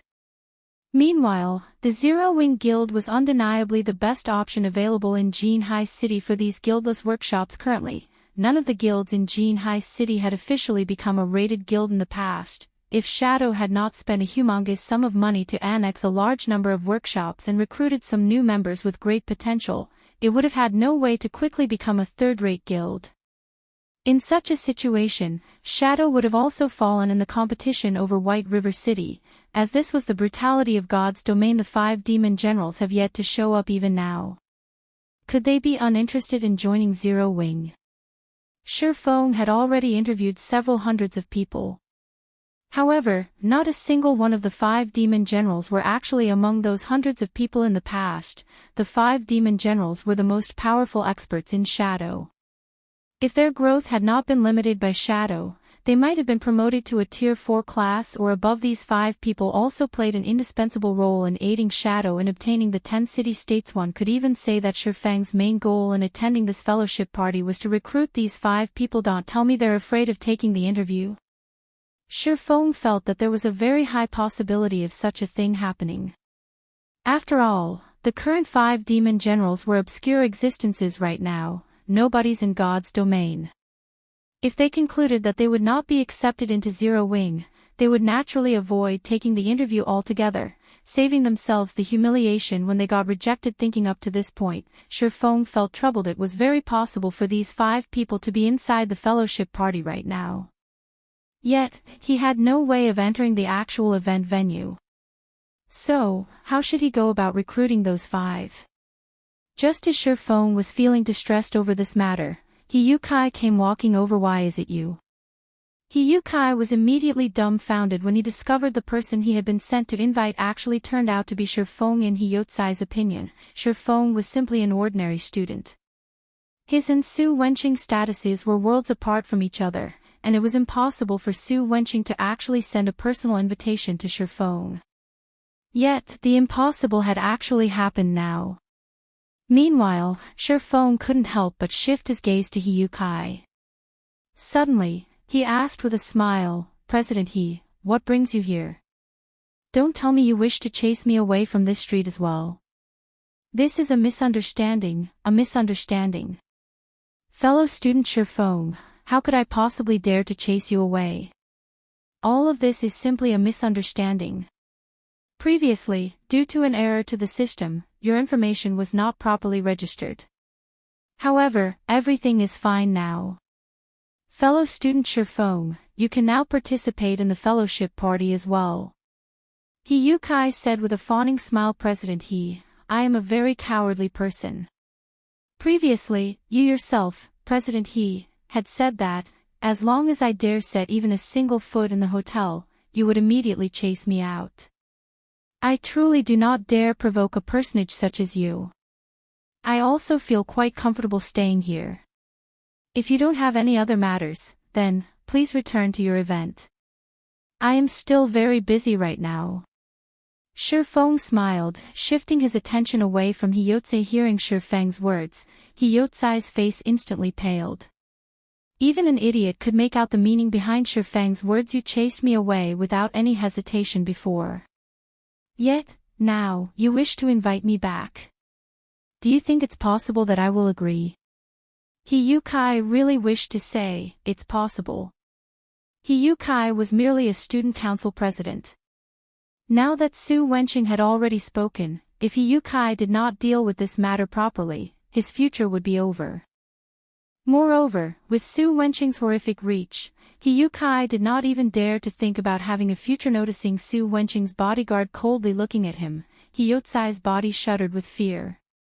Immediately, he did something that shocked even Shifeng himself. Hiyukai immediately knelt before Shifeng, hugging Shifeng's thigh as he cried like a little girl, saying, "Fellow student Shifeng. No. Brother Feng. I was the one in the wrong. I have eyes but failed to recognize Mount Taishan too. I am deserving of death. How could I have been so blind to actually listen to the words of that bastard, Ling Feilong? Brother Feng, I apologize to you. Please. If it can help cool your temper, please beat me up as much as you wish. As long as Brother Feng is willing to go upstairs with me." Shifeng wasn't the only one shocked by Hiyotse's actions. Even the bystanders were dumbfounded by this scene. Did he really think he was invincible just because he was shameless? Chapter 254, The Young Will Surpass the Old. As expected, it was Ling Feilong plotting behind the scenes. In truth, Shifeng did not pay any attention to an insignificant character like Hiyukai. He only wished to find out who was trying to make trouble for him. Since he was able to ascertain that it was indeed Ling Feilong playing tricks on him, he no longer had any use for Hiyotse. "All right, save your crocodile tears. I'll go up with you. However, my requirement is for you to clearly repeat the words you just said to Headmaster Su." Otherwise, pray for your own future, Shifeng said calmly as he kicked Yukai away. How could you do this to me? Instantly, Yukai recovered his previous smiling appearance, making it look as if none of the embarrassing scene from before had actually happened. However, there was a hint of hatred hidden beneath his eyes as he looked at Shifeng. Yukai had already embarrassed Su Wenqing. If he told Su Wenqing of this matter, then he would be adding Ling Feilong to the list of people he had offended. Moreover, Ling Feilong was supported by Zhao Jianhua, who was an even more frightening existence. Even if Su Wenqing were to forgive him, Ling Feilong and Zhao Jianhua would definitely not let him off. A wolf in front, and a tiger behind. Even if he did not lose his life, his future would be ruined. Shifeng was simply too cruel for wanting him to do such a thing. Why can't I do such a thing? I am only asking you to tell the truth. Now, tell me, what is your decision? Shifeng smiled calmly, completely ignoring the poisonous glare Yukai was sending him. What comes around, goes around. After some contemplation, Yukai took a few deep breaths before coming to a decision. He then shifted his eyes toward Shifeng, a malicious glint in his eyes as he said, I can agree to your demands, however, you must allow me to join Zero Wing. It seems that you still aren't clear about your current situation. You wish to discuss conditions with me. Then let me tell you, you only have two options right now. You either speak or don't. In my personal opinion, it's best that you speak the truth. At the very least, you will earn the pardon of Headmaster Su. Shifeng then raised his brows, stating, my patience is limited. I will give you 3 seconds to consider. All right. I'll speak. Yukai quickly made his choice. Compared to Ling Feilong and Zhao Jianhua, he was even more afraid of Su Wenqing. After all, Su Wenqing's influence was simply too extensive. Soon after, Shifeng followed Yukai and Su Wenqing's bodyguard into the hotel and took the elevator up to the 36th floor. Shifeng's arrival at the event venue immediately attracted a majority of the participants' attention due to Su Wenqing's rage. Many of the guests present had already found out about the incident concerning Shifeng. They were very curious to see just what sort of person warranted a personal invitation from Su Wenqing himself. Under the bodyguard's lead, Shifeng and Yukai arrived before Su Wenqing. When an ordinary youth in black sportswear appeared before them, everyone couldn't help but widen their eyes. They started attentively evaluating Shifeng, intent on discerning the secrets hidden behind Shifeng's ordinary appearance. To their disappointment, however, be it Shifeng's attire or aura, both were similarly plain and ordinary. Shifeng, why are you here? Ling Feilong couldn't help but grow astonished. Originally, he had intended to use this fellowship party to form a deeper connection with Zhao Jianhua.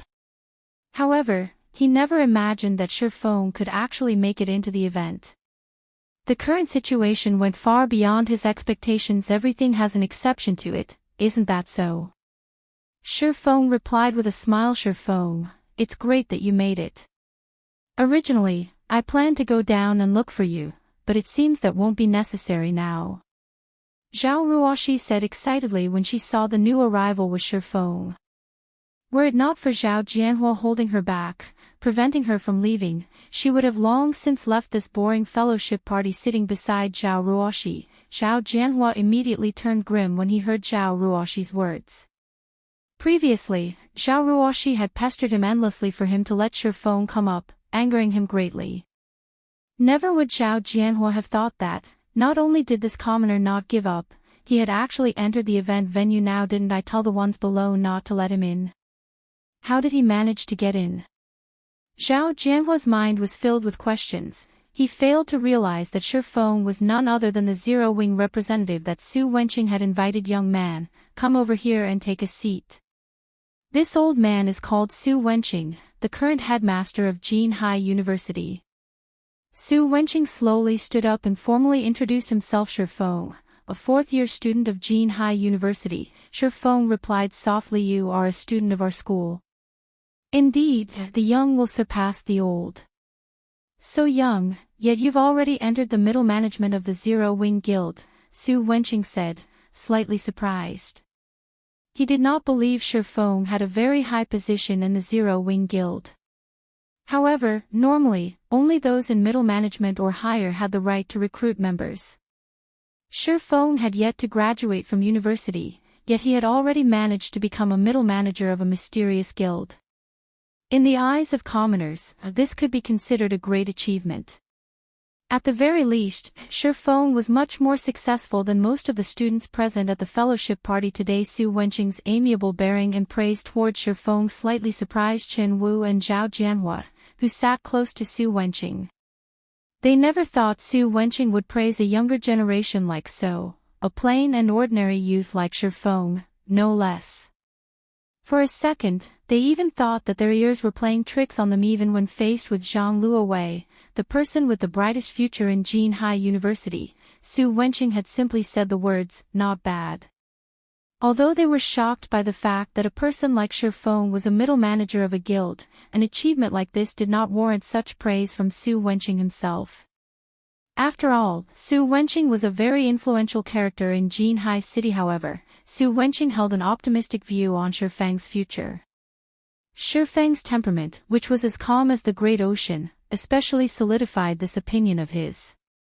This was not something a youth like him should have, or to put it bluntly, it should be impossible for a youth like Shi Feng to possess such a temperament if not for the fact that Su Wenqing had met with countless people, and had seen all sorts of people throughout his life. He too would not have discovered this particular trait of Shi Feng's being capable of entering the middle management of such a powerful guild clearly showcased Shi Feng's ability.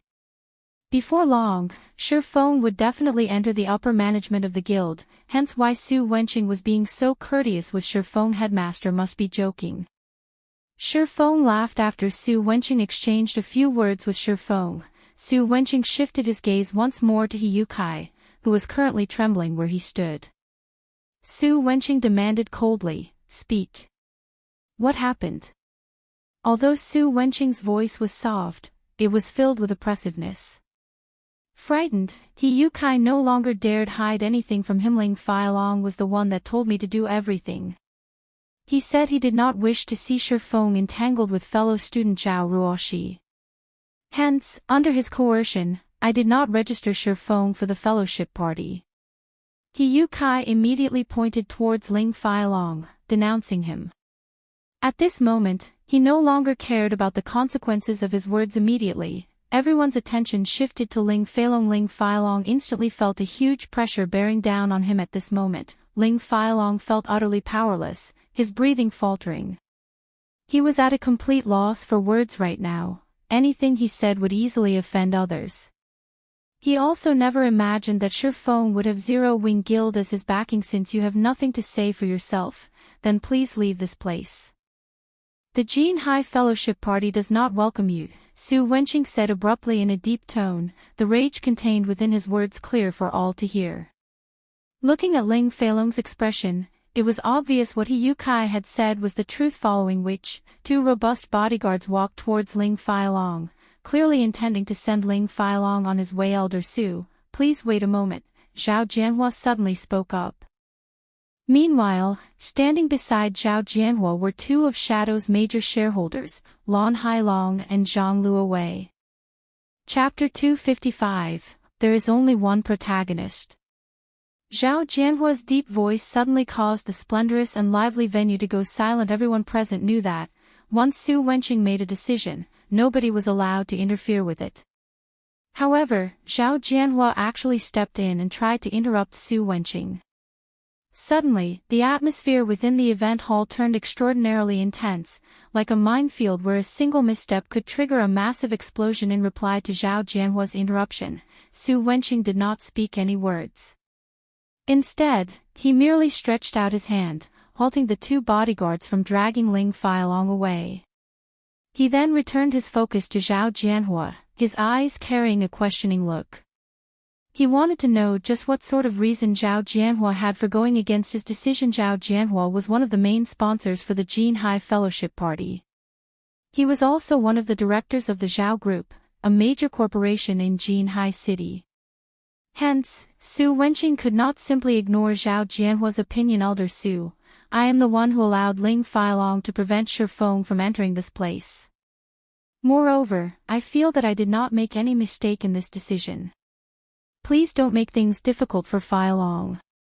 Zhao Jianhua then added with a laugh, as for the reason why I didn't allow Shi Feng to enter, it was simply because I did not want him to continue associating with Ruoxi. Please understand my decision, Elder Su. Second uncle, I've already said that our relationship isn't what you imagined it to be. Zhao Ruoxi argued immediately, her crescent brows slightly wrinkled listening to the niece and uncle pair bickering with each other. Su Wenqing, with his many years of experience, instantly figured out the crux of the matter. Suddenly, he laughed and said, "It is indeed good to be young. Since it is a matter between young people, then I will not intervene." Ling Feilong immediately let out a sigh of relief when he heard Su Wenqing's words. If he were truly chased out of the fellowship party, then his reputation would be in tatters. Fortunately, he had Zhao Jianhua on his side. Ling Feilong gave Shi Feng a look that seemed to say, "So what if you received praise from Elder Su? Aren't I still completely fine right now?" Shi Feng merely shrugged at Ling Feilong's provocation, paying him no mind at all. Right now, his sole goal for coming upstairs was to look for the 5 demon generals. Ling Feilong could do whatever he wanted for all Shi Feng cared. However, if Ling Feilong dared to actively seek trouble with him again, then he couldn't be blamed for responding in kind at this moment. The elegant and handsome-looking Lan Hailong sent a glance at Zhang Luowei, who currently stood beside him. Fellow student Shi Feng, please wait a moment. Zhang Luowei stepped forward, hurrying to Shi Feng as he shouted, "I have been looking forward to meeting with Zero Wing for a long time now. I never would have thought I would get the chance to do so at this fellowship party. I hear that Zero Wing has plenty of experts, and each and every one of them has extraordinary skills. Fellow student Shi Feng, as a middle manager of Zero Wing, I believe that you must definitely be skilled. Hence, I wish to seek some pointers from you. We can also take it as an entertainment for this fellowship party. I wonder, what is fellow student Shi Feng's opinion on this matter?"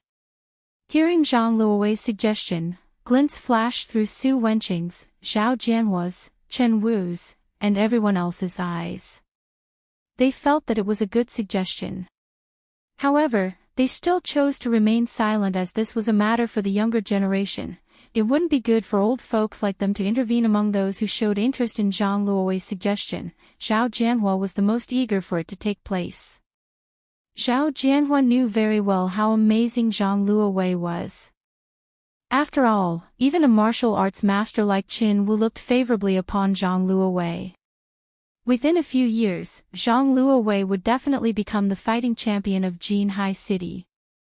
Meanwhile, if Shi Feng embarrassed himself in front of Ruoxi right now, at the very minimum, he could make Zhao Ruoxi understand how ordinary Shi Feng actually was.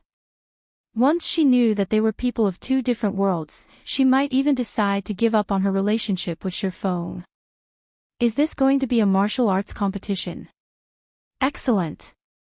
To think that I'll get the chance to witness Jinhai University's champion fighter exchanging moves with an expert from Zero Wing. The money I paid to join this fellowship party is totally worth it. Anticipation started filling the eyes of everyone present within the event venue. Ha ha ha. Fellow student Shi Feng, see how everyone is looking forward to an exchange between you and Luowei. It wouldn't be good to disappoint everyone, right? You can rest assured, though, since this is only an exchange of pointers, we won't go too far in this competition.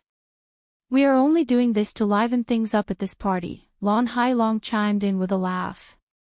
He continued, I am also a board member of Shadow, and in regard to a guild as powerful as Zero Wing, I had always wanted to learn a thing or two from you all. I wish to take a look at the gap between us so that I can turn Shadow into a guild that would not lose out to Zero Wing. I hope fellow student Shi Feng will not refuse this competition. The shrewd Lan Hailong was very good with his words. He had made the simple competition between Zhang Luowei and Shi Feng sound as if it were a competition between Shadow and Zero Wing. Lan Hailong was clearly intending to use Zero Wing to raise Shadow's status originally. The protagonist for the fellowship party should have been Shadow Guild. However, that role had been hijacked by Shi Feng midway, and now, Zero Wing had become the protagonist of the event. Moreover, Shi Feng had also managed to recruit plenty of new members with good potential. Lan Hailong and Zhang Luowei naturally couldn't stomach such a scene occurring right before their eyes.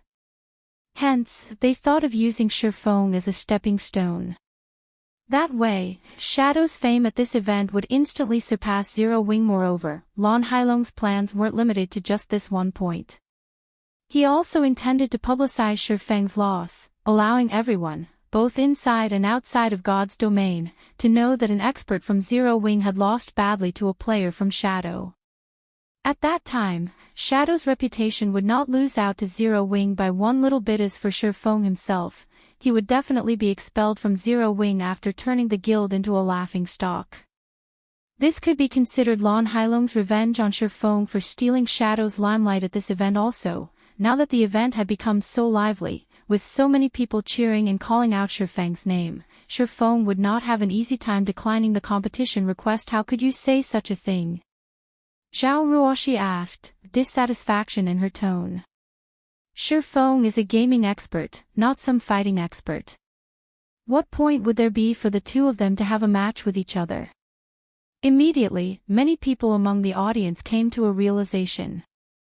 Although Shi Feng was amazing inside a game, that did not mean he would be equally amazing at fighting in real life. Even if Zhang Luowei defeated him, that did not prove that Zhang Luowei was strong inside the game. Fellow student Zhao Ruoshi, you must be joking. God's Domain is a virtual reality game, and every aspect of the game is extremely realistic. I believe that anyone who has experienced combat in God's Domain would know this. Although being good at fighting in real life does not necessarily make someone good at the game, the same cannot be said for the opposite.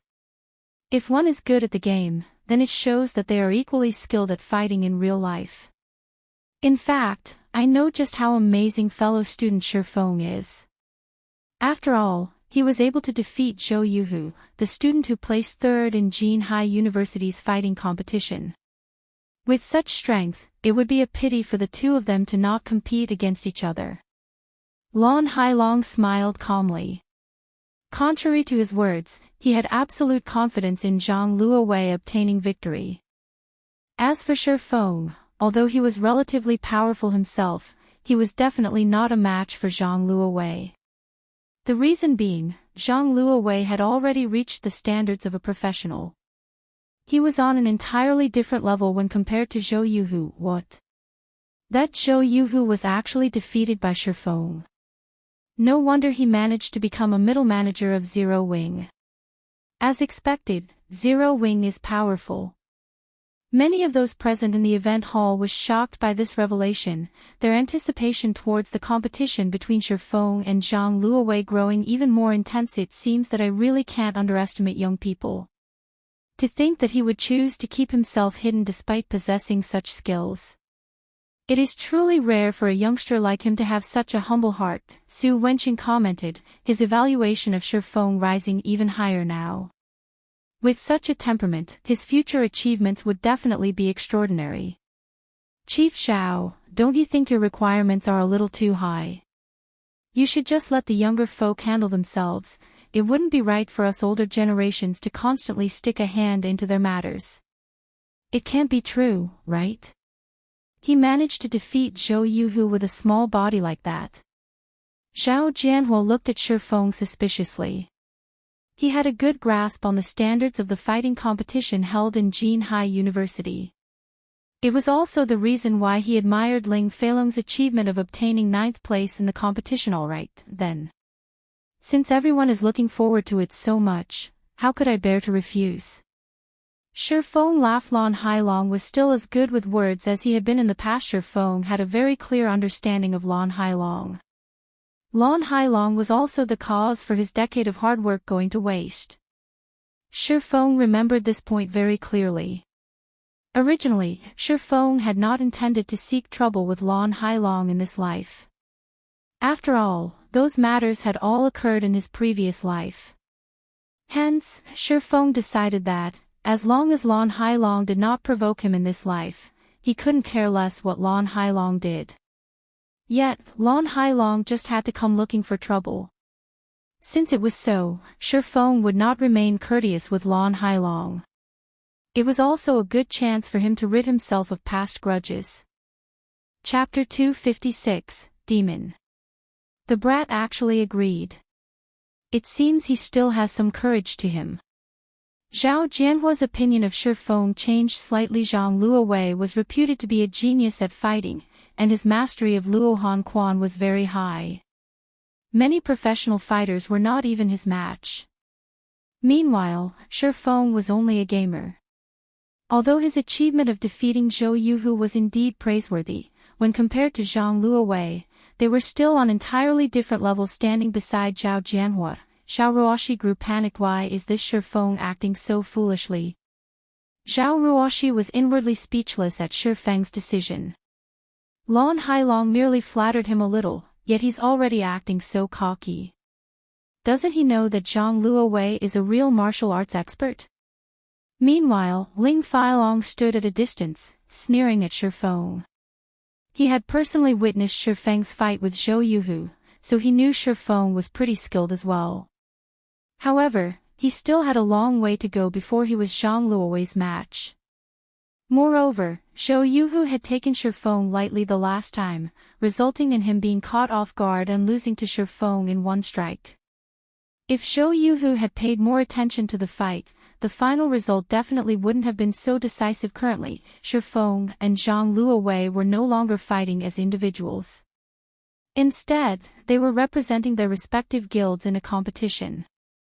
As long as Zhang Luowei defeated Shi Feng, in addition to Lan Hailong wantonly spreading the news about it, Shi Feng would definitely bring great shame to Zero Wing. This was also the part Lan Hailong was brilliant at death by overpraising.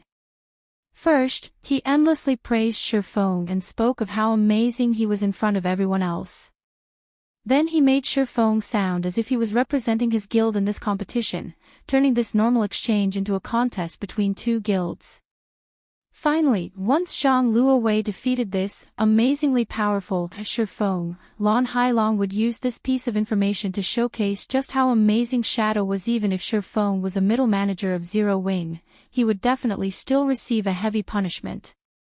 After all, this matter concerned the reputation of the guild. Lan Hailong's means were indeed cruel and decisive. As the audience started cheering and discussing the competition, the staff members of the event went ahead with preparing a fighting ring for the competition. Who do you think will win? Of course it is Zhang Luowei. He is my idol. During the university's fighting competition, he obtained first place with great ease.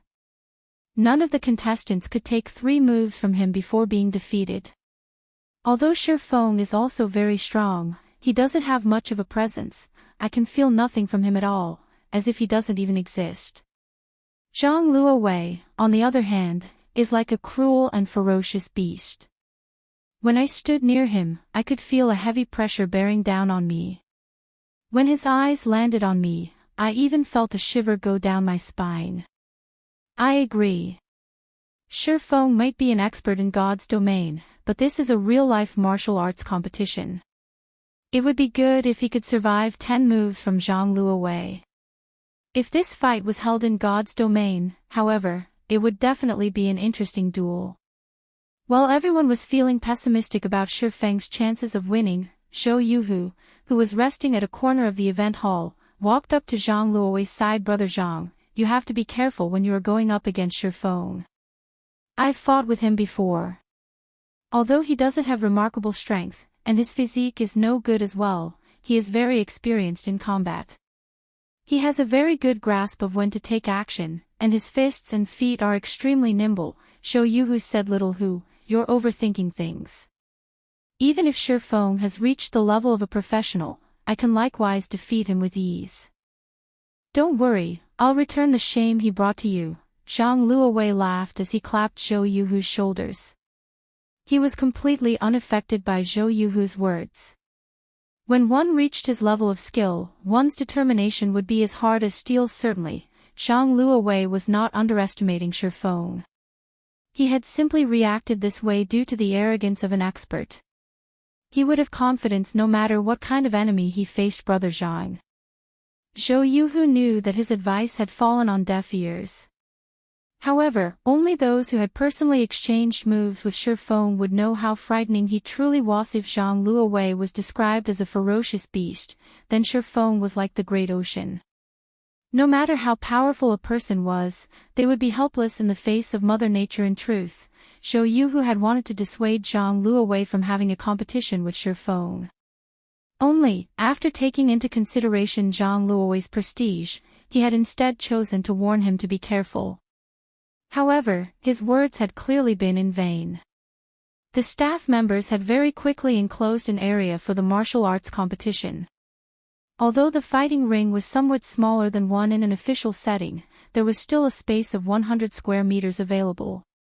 It was sufficient for two people to exchange punches and kicks with each other. Meanwhile, Su Wenqing, Zhao Jianhua, Chen Wu, and several other well-known figures in Jinhai City sat in the section closest to the fighting ring. Everyone else could only stand several meters behind them to observe the fight in the ring. Shi Feng and Zhang Luowei stood 5 meters apart from each other. The former was an ordinary man who had no presence whatsoever, while the latter was like a muscular beast that looked as if he could swallow a man whole.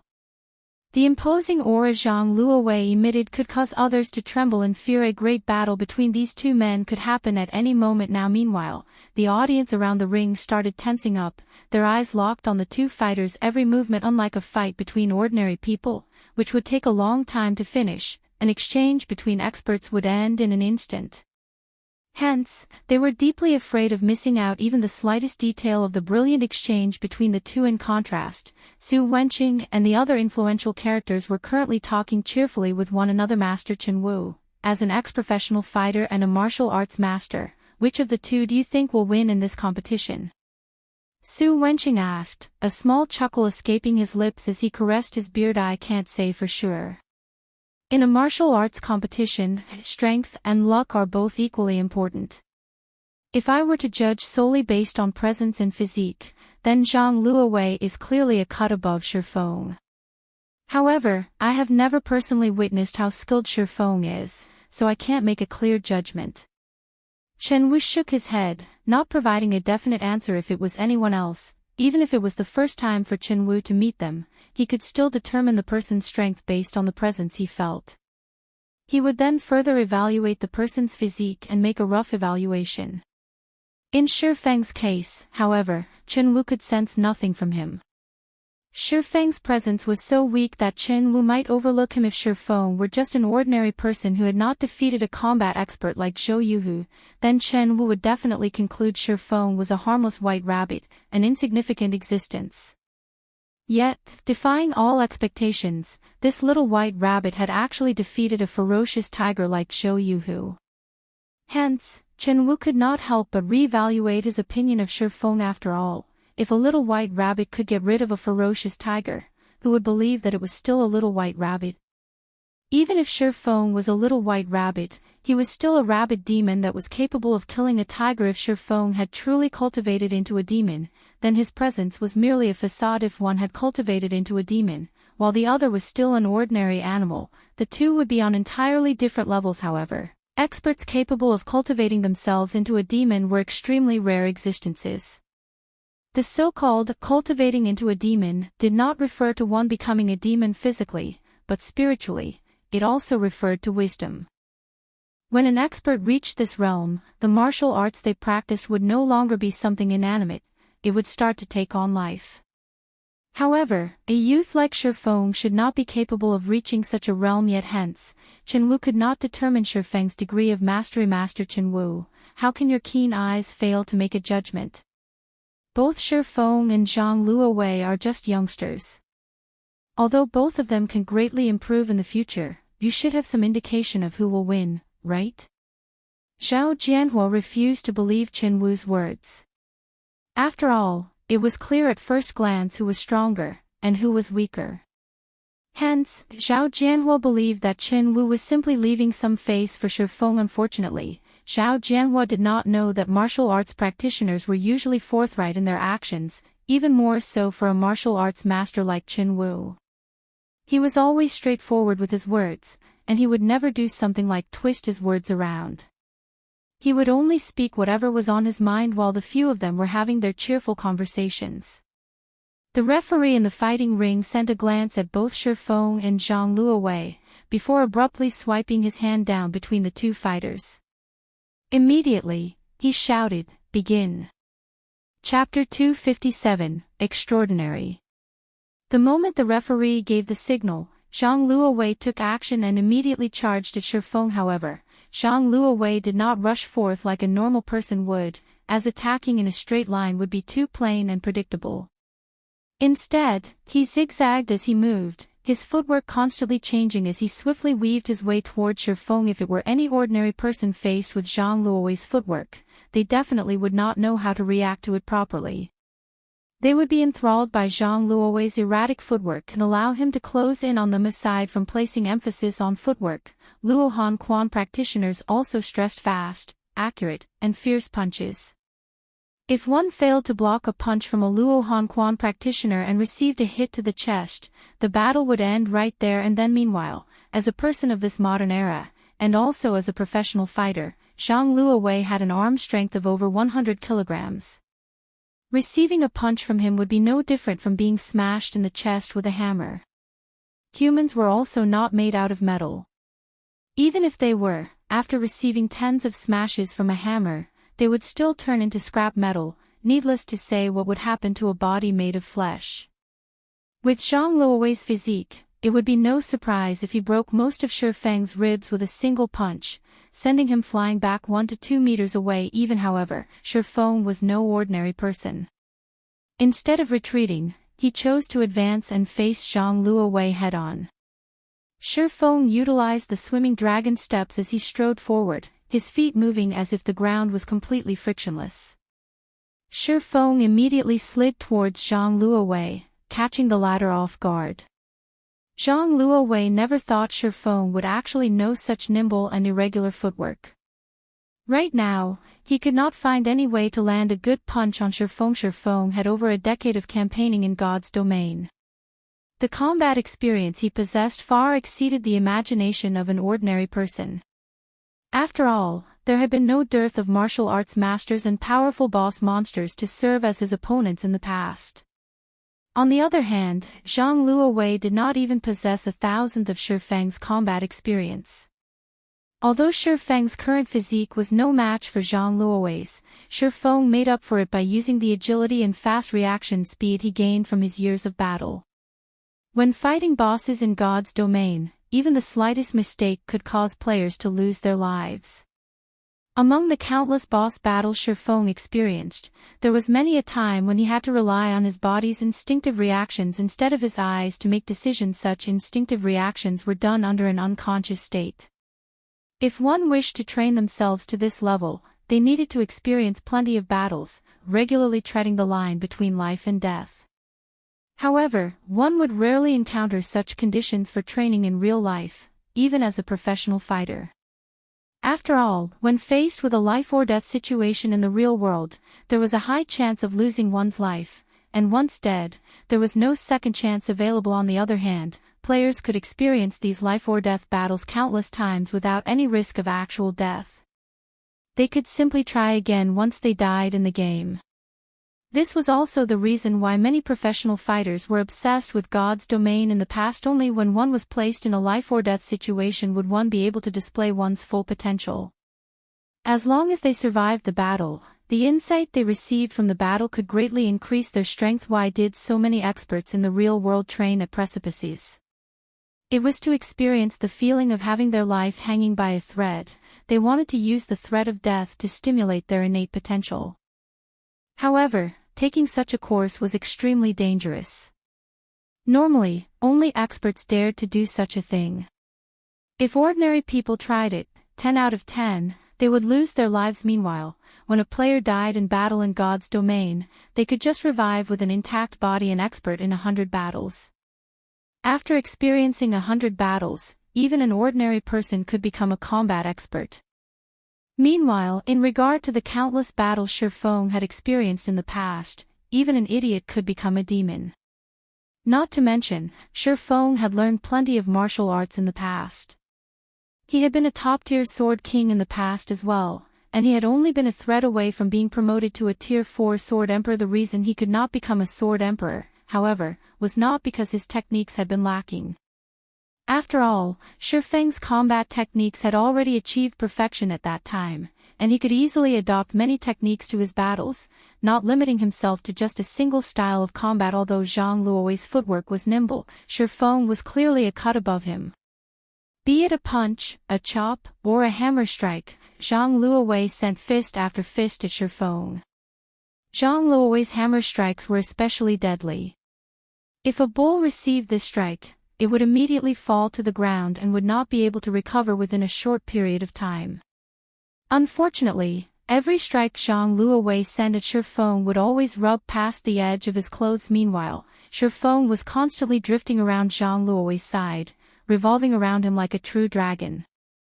No matter how Zhang Luowei tried to move, he could not escape from Shi Feng's shadow. After exchanging over a dozen moves, Zhang Luowei's heart grew panicked. Never had he imagined Shi Feng to be a martial arts expert as well. When Shi Feng executed the swimming dragon steps, he was like a true dragon traversing the 9 heavens, advancing and retreating with ease. However, Zhang Luowei also knew that Shi Feng did not dare take him head-on. Yet, if Zhang Luowei continued his successive attacks, he would sooner or later exhaust himself completely and definitely be defeated. Scram. Zhang Luowei decided to use his finishing move, Fierce Tiger, pouncing on its prey, springing at Shi Feng like a hungry tiger. Shi Feng immediately moved his feet, effortlessly dodging Zhang Luowei's attack. Zhang Luowei took this chance to twist his body around, planting one of his feet forward as he swung his fists around, executing twin peaks piercing the clouds at Shi Feng's side. The moment Zhang Luowei's fist struck out, those close to the fighting ring could clearly hear the sound of wind whistling.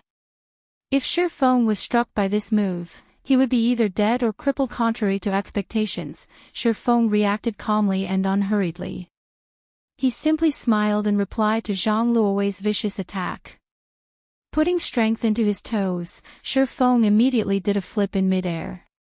He then executed the move Swimming Dragon Stable Strike, using his body's momentum to redirect Zhang Luowei's fists away, letting them strike nothing but air.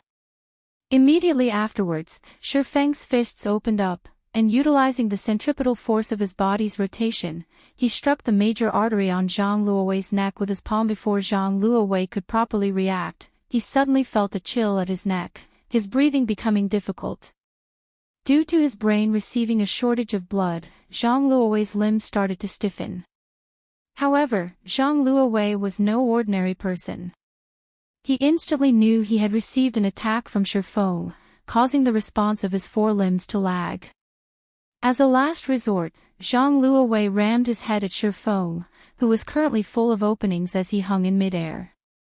Zhang Luowei was fully intent on ending the battle in mutual destruction. If Shi Feng wished to attack him in this situation, Shi Feng would have to receive the ramming attack from him. Good.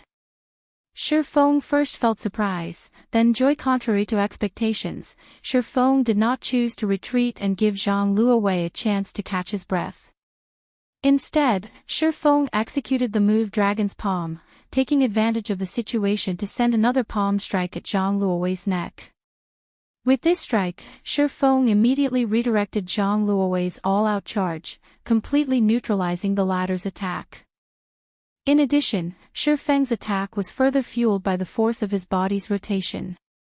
As a result, Zhang Luowei's body spun uncontrollably in mid-air after receiving the strike, just like a rotating arrow that was let loose. Right after that, Shi Feng planted his palm on Zhang Luowei's chest and abruptly struck down. Zhang Luowei's body landed heavily, a web of cracks appearing on the marble floor beneath him. At this time, Zhang Luowei fell flat on his back, blood spewing out of his mouth. Shi Feng's attack had fractured many of his ribs, and at this moment, he did not possess even the strength to speak. Zhang Luowei's eyes were filled with disbelief as he lost consciousness soon after. Although this series of complex actions sounded slow when described, in reality, everything had happened within an instant. The audience was stunned into silence. Every one of them looked at the fighting ring with dumbfounded expressions. The two in the ring were clearly locked in battle. Before anyone could react, Zhang Luowei's body was already falling to the floor, his body not even twitching as he landed. He actually defeated Zhang Luowei. My eyes aren't playing tricks on me, right? Zhao Jianhua rubbed his eyes, thinking that he was hallucinating. However, the fact that Zhang Luowei lay on the floor, unmoving, proved that he was not imagining things. A plain and ordinary person that did not possess the presence of an expert had actually defeated a combat genius. Who could believe such a thing? Second uncle, how are Shifeng's skills? Zhao Ruoshi proudly asked Zhao Jianhua, who was sitting beside her, her tone making it sound as if Shifeng's victory was her own victory. Strong, very strong. However, I still feel strange when I look at him. Even though I myself am a martial arts practitioner as well, I couldn't tell what kind of technique he used to defeat Zhang Luowei, Zhao Jianhua said, his heart filled with questions. He then asked, Master Chen Wu, do you know what kind of technique he used? Chapter 258, Increased Backing. Zhao Jianhua's expectant gaze made it difficult for Chen Wu to respond previously. He did not have a clear grasp on Shifeng's actual strength. He had merely felt that it was possible for Shifeng to have already reached that realm. However, now that he had actually witnessed Shifeng in action, shock was the only word that could describe his current state. Chen Wu had not dared to imagine that a young man in his early 20s could already attain such a high understanding of martial arts. If Shifeng's understanding of martial arts had merely achieved perfection, Chen Wu could still attribute it to him being a genius. Yet, when Shifeng executed his moves, his actions were like nature itself, alive and full of spirit. Such actions were impossible with theoretical understanding alone. One needed to experience extensive combat, and also undergo countless life-or-death experiences in order to attain such a level. Even Chen Wu himself had only recently reached such a level, and he was already 45 years old this year. Ever since he started practicing martial arts at the age of 16, he had participated in hundreds of battles, both large and small. He had even entered actual battlefields before.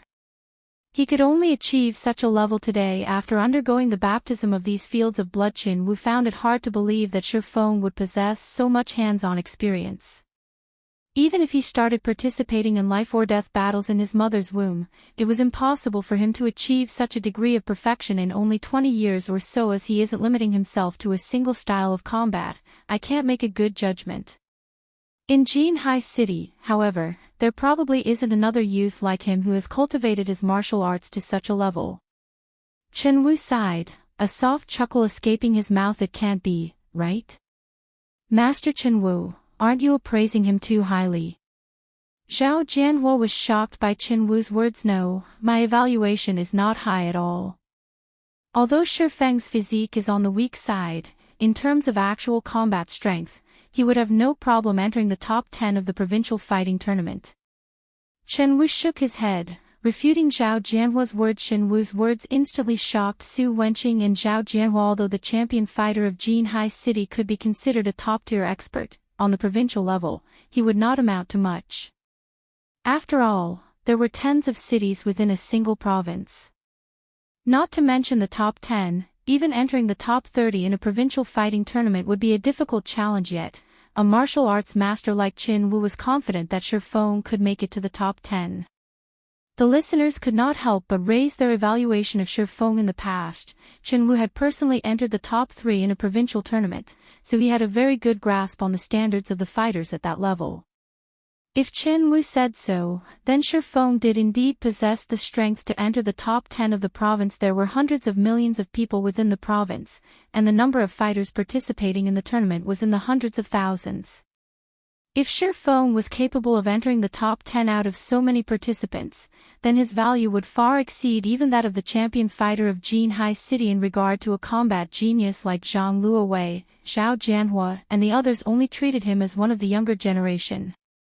Although they looked favorably on him, it was not to the degree of placing actual importance on him. In Shifeng's case, however, not only was it necessary for them to consider him someone of consequence, they also had to treat him as an equal when dealing with him. It seems that I have misjudged that little brat. He held such strength in his hands, yet he actually chose to keep it hidden. It is no wonder Ruoshi is placing such importance on him. At this moment, Zhao Jianhua no longer looked at Shifeng with anger and contempt. On the contrary, admiration filled his eyes. He then shifted his gaze towards Ling Failong, who sat beside him, thinking in rage, this brat, on the other hand, actually dared to use me as a hatchet man. It seems he needs to be taught a lesson. Previously, Zhao Jianhua had a favorable opinion of Ling Failong. He was also clear on the fact that Ling Failong was trying to pursue Zhao Ruoxi. However, he did not block Ling Failong's actions, as the boy was indeed excellent. He had the qualifications necessary to pursue his beloved niece, Ruoxi.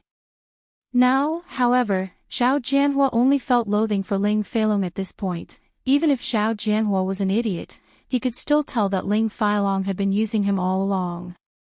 Previously, Ling Failong had many a time commented on Shifeng's shortcomings, his family's poverty, and how Shifeng was constantly stalking Ruoxi.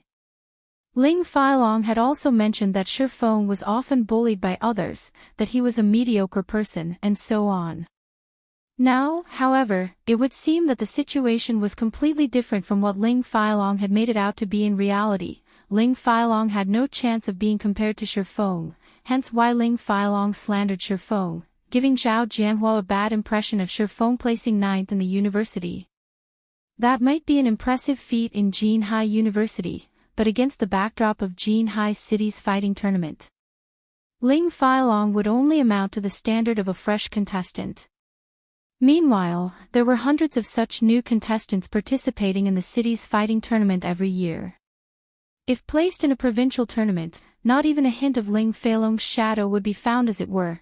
The gap between Ling Failong and Shifeng was like the gap between heaven and earth. It seems that my eyes are really growing bad. Indeed, just like Elder Su had said, young people should be left to deal with their own matters. Zhao Jianhua no longer planned to interfere in the matters between Shifeng and Zhao Ruoxi, intending to let nature take its course. As for what the final result would look like, that would depend on Ruoxi herself. Soon after the martial arts competition ended, Shifeng had undeniably become the main protagonist of the fellowship party this time around. Many students from the university came over to greet Shifeng, hoping to form a connection with him. By contrast, although Zhang Luowei clearly lay unconscious on the floor, not a single person bothered to check up on him, not even his associate Lan Hailong. Although Shifeng had long since known about Lan Hailong's personality, he still couldn't help but sigh when he saw this scene. Such was the fickleness of human nature. However, Shifeng did not sympathize with Zhang Luowei, because Zhang Luowei was also such a person. In the past, Shadow had recruited plenty of new players with good potential. Just when they were about to enter a period of rapid development, a sudden dispute occurred between Zhang Luowei and Lan Hailong. As a result of that dispute, the two had broken off all relations with each other, and Zhang Luowei had chosen to leave Shadow for good. To add insult to injury, Zhang Luowei had also drawn away a significant number of experts from the guild when he left to join World Dominators. Shadow received massive damages due to his actions. If such a split had not occurred in the past, Shadow would not have lagged behind in its development and remained a third-rate guild. Only after Shifeng had taken over as guild leader did Shadow gradually start to develop into a top-tier second-rate guild. Yet, in this life, things were completely different. Originally, Shifeng had planned to pay a huge price to compete for talent against Shadow. Now, however, it would seem that all his plans were unnecessary. Zhang Luowei had suffered an overwhelming defeat, causing everyone's opinion of Shadow to fall significantly. By contrast, Zero Wing had become the sole target of the audience now, and Lan Hailong could do nothing but gnash his teeth at this development. If Lan Hailong had known from the beginning that Shifeng was so powerful, he definitely would not have agreed to Zhang Luowei having a match with Shifeng. At the very least, he could still have recruited some experts or new players with good potential. Now, however, he had lost all drawing power in this event. He could only choose from the leftovers of Zero Wing. Fellow student Shifeng, do you think I can join Zero Wing? Even an outer member of the guild is fine. Hello, I am Yi Wumian, the president of Jinhai City's #1 workshop, Green Leaf. I wish to let my entire workshop join Zero Wing. I wonder if Brother Shifeng will be willing to accept us. We don't need many positions, only 10 official member spots, and 50 outer member spots. Just as Shifeng restarted his guild recruitment, the elite students of the university quickly surrounded him.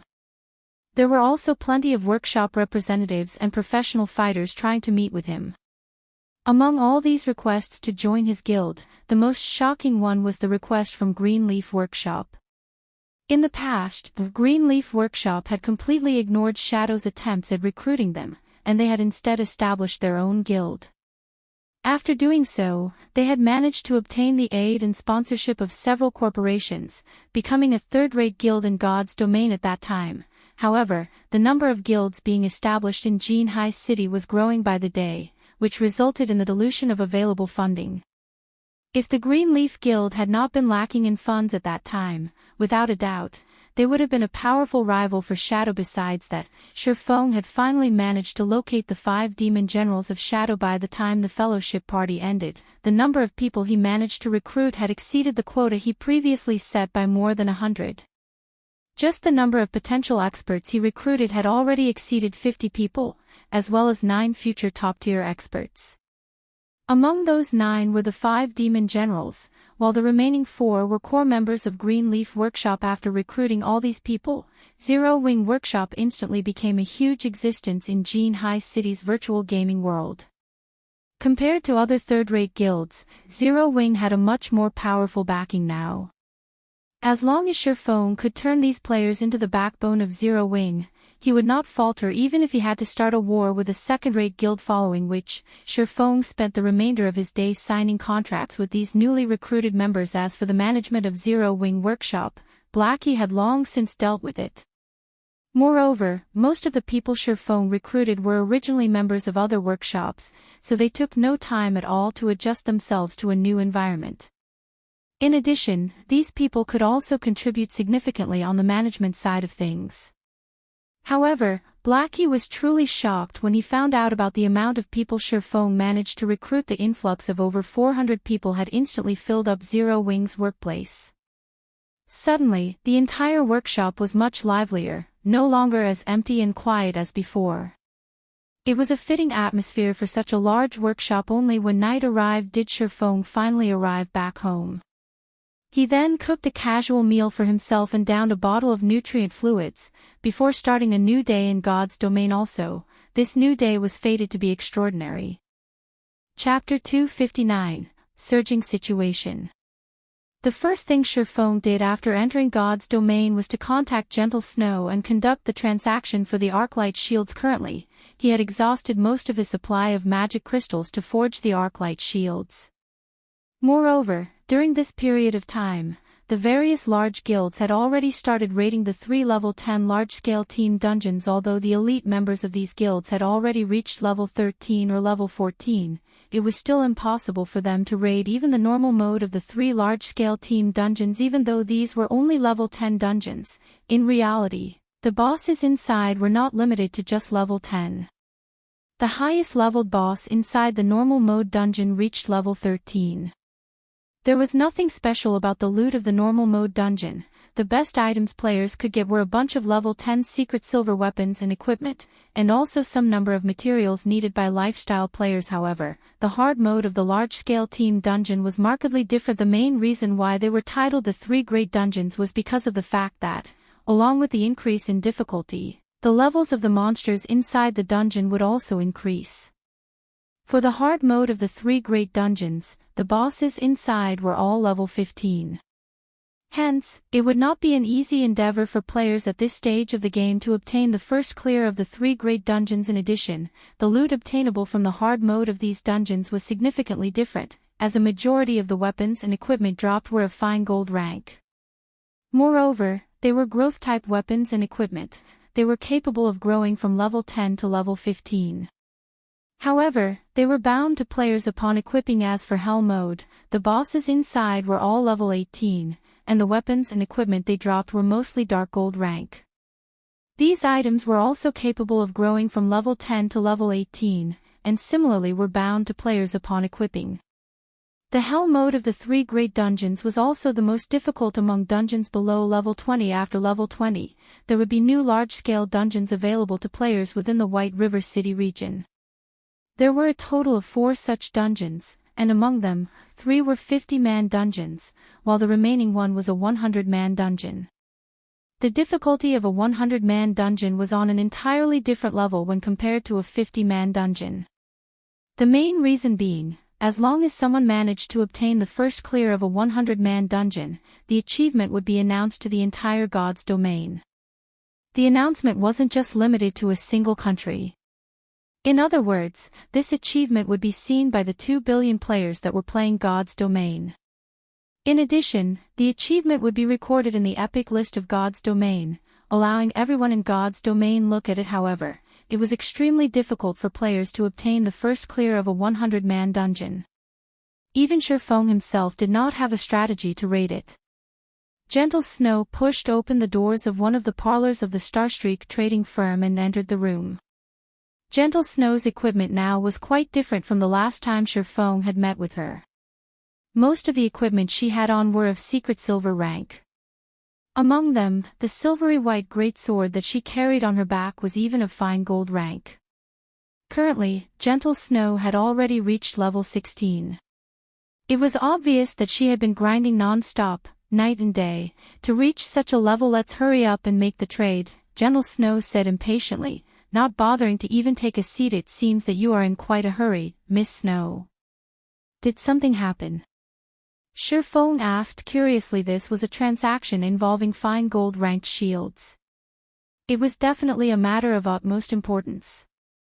However, it seemed that Gentle Snow had an even more important matter to attend to. It's nothing much. I just heard that Dark Star has already reached the second-to-last boss of the Land of Death, so I wish to be done with this trade quickly. In a moment, I'll need to head to the Land of Death as well. Gentle Snow did not try to hide the reason for her distress. The number 1 guild in White River City was actually a step behind Dark Star, a third-rate guild, in terms of raiding one of the 3 great dungeons. How could she not feel anxious? They sure are fast.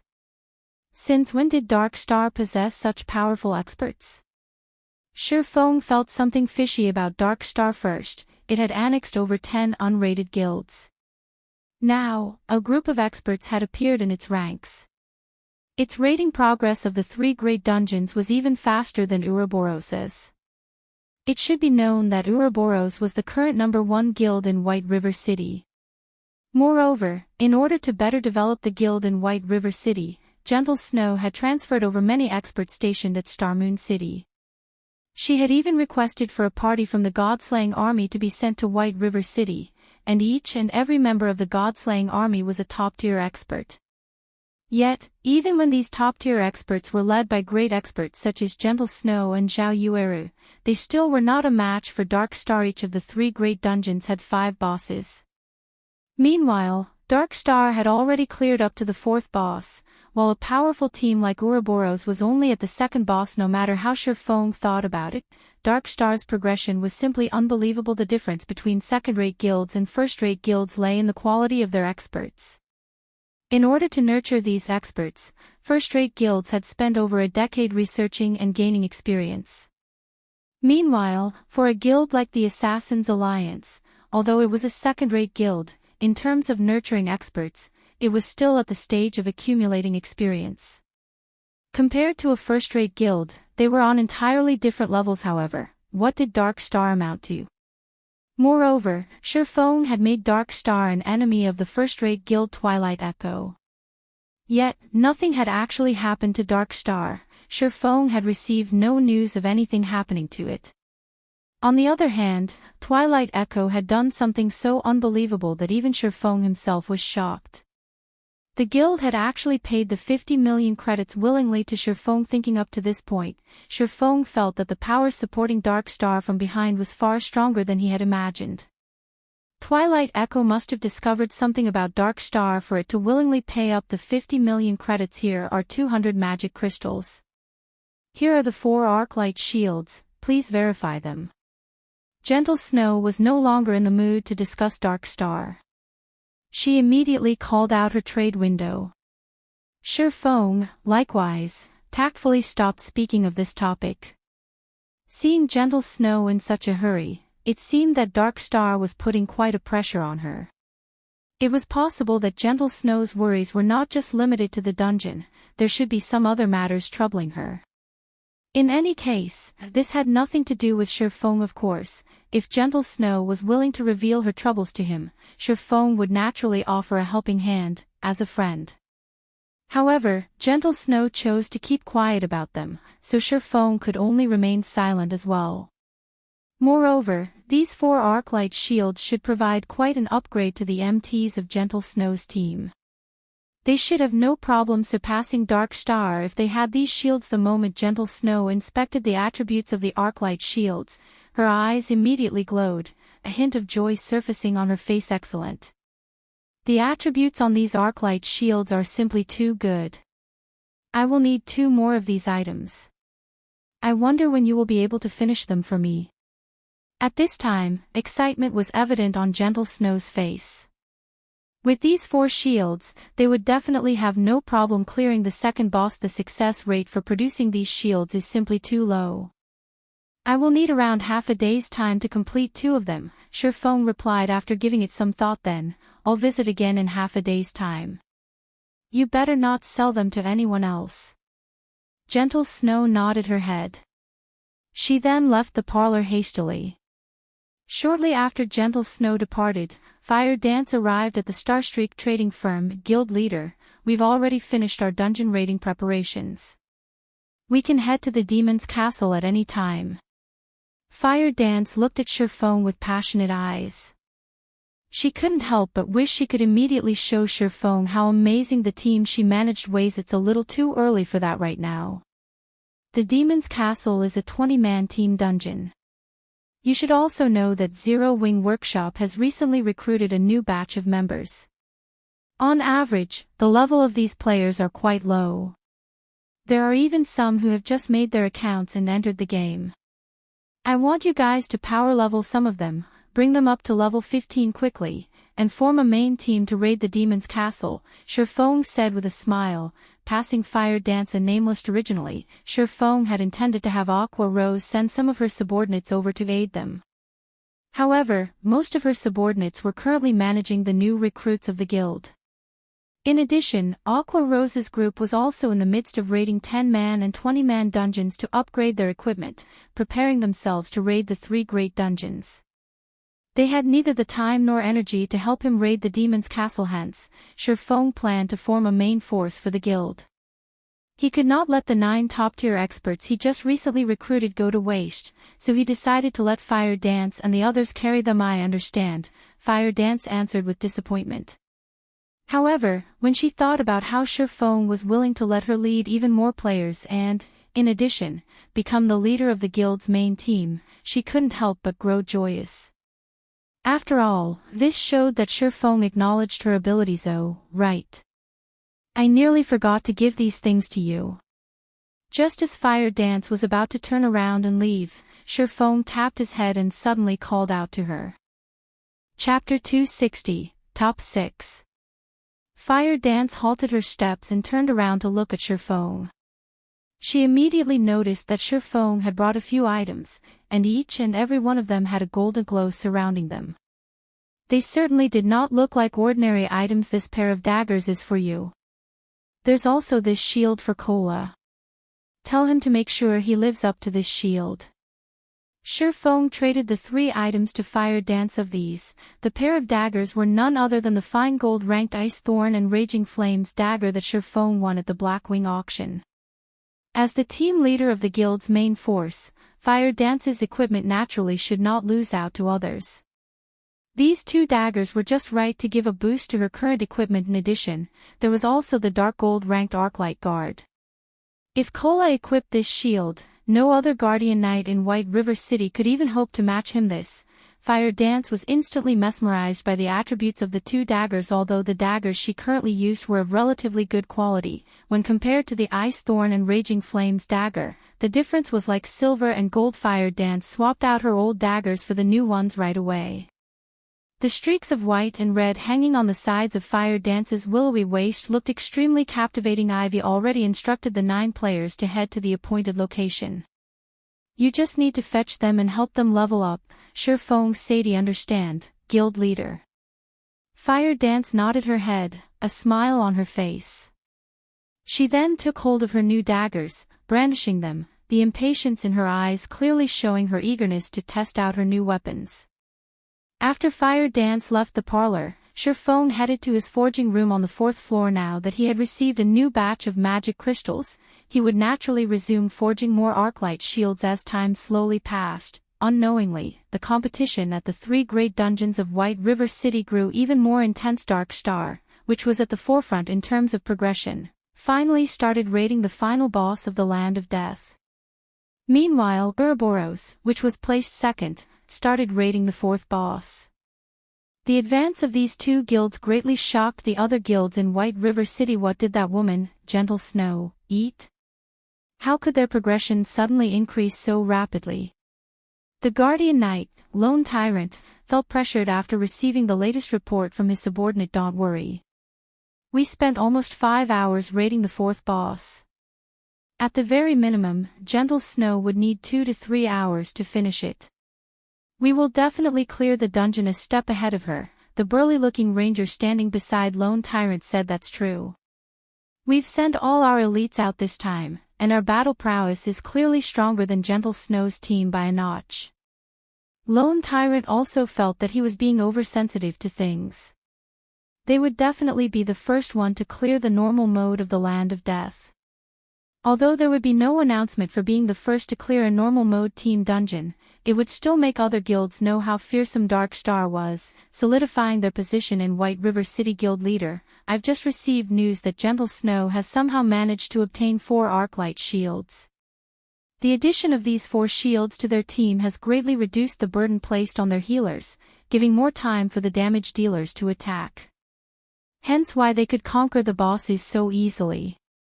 Arclight shield. Isn't that the forging design Black Flame got? How could he possibly manage to produce them in such a short amount of time? Lone Tyrant had not even been able to contain his drool when he had heard about Black Flame obtaining the forging design for the arclight shield.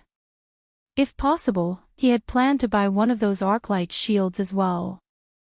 However, contacting Black Flame was simply too difficult, making the arclight shield almost impossible to obtain. Meanwhile, the matter of Ouroboros obtaining the arclight shields had also quickly spread to the other guilds.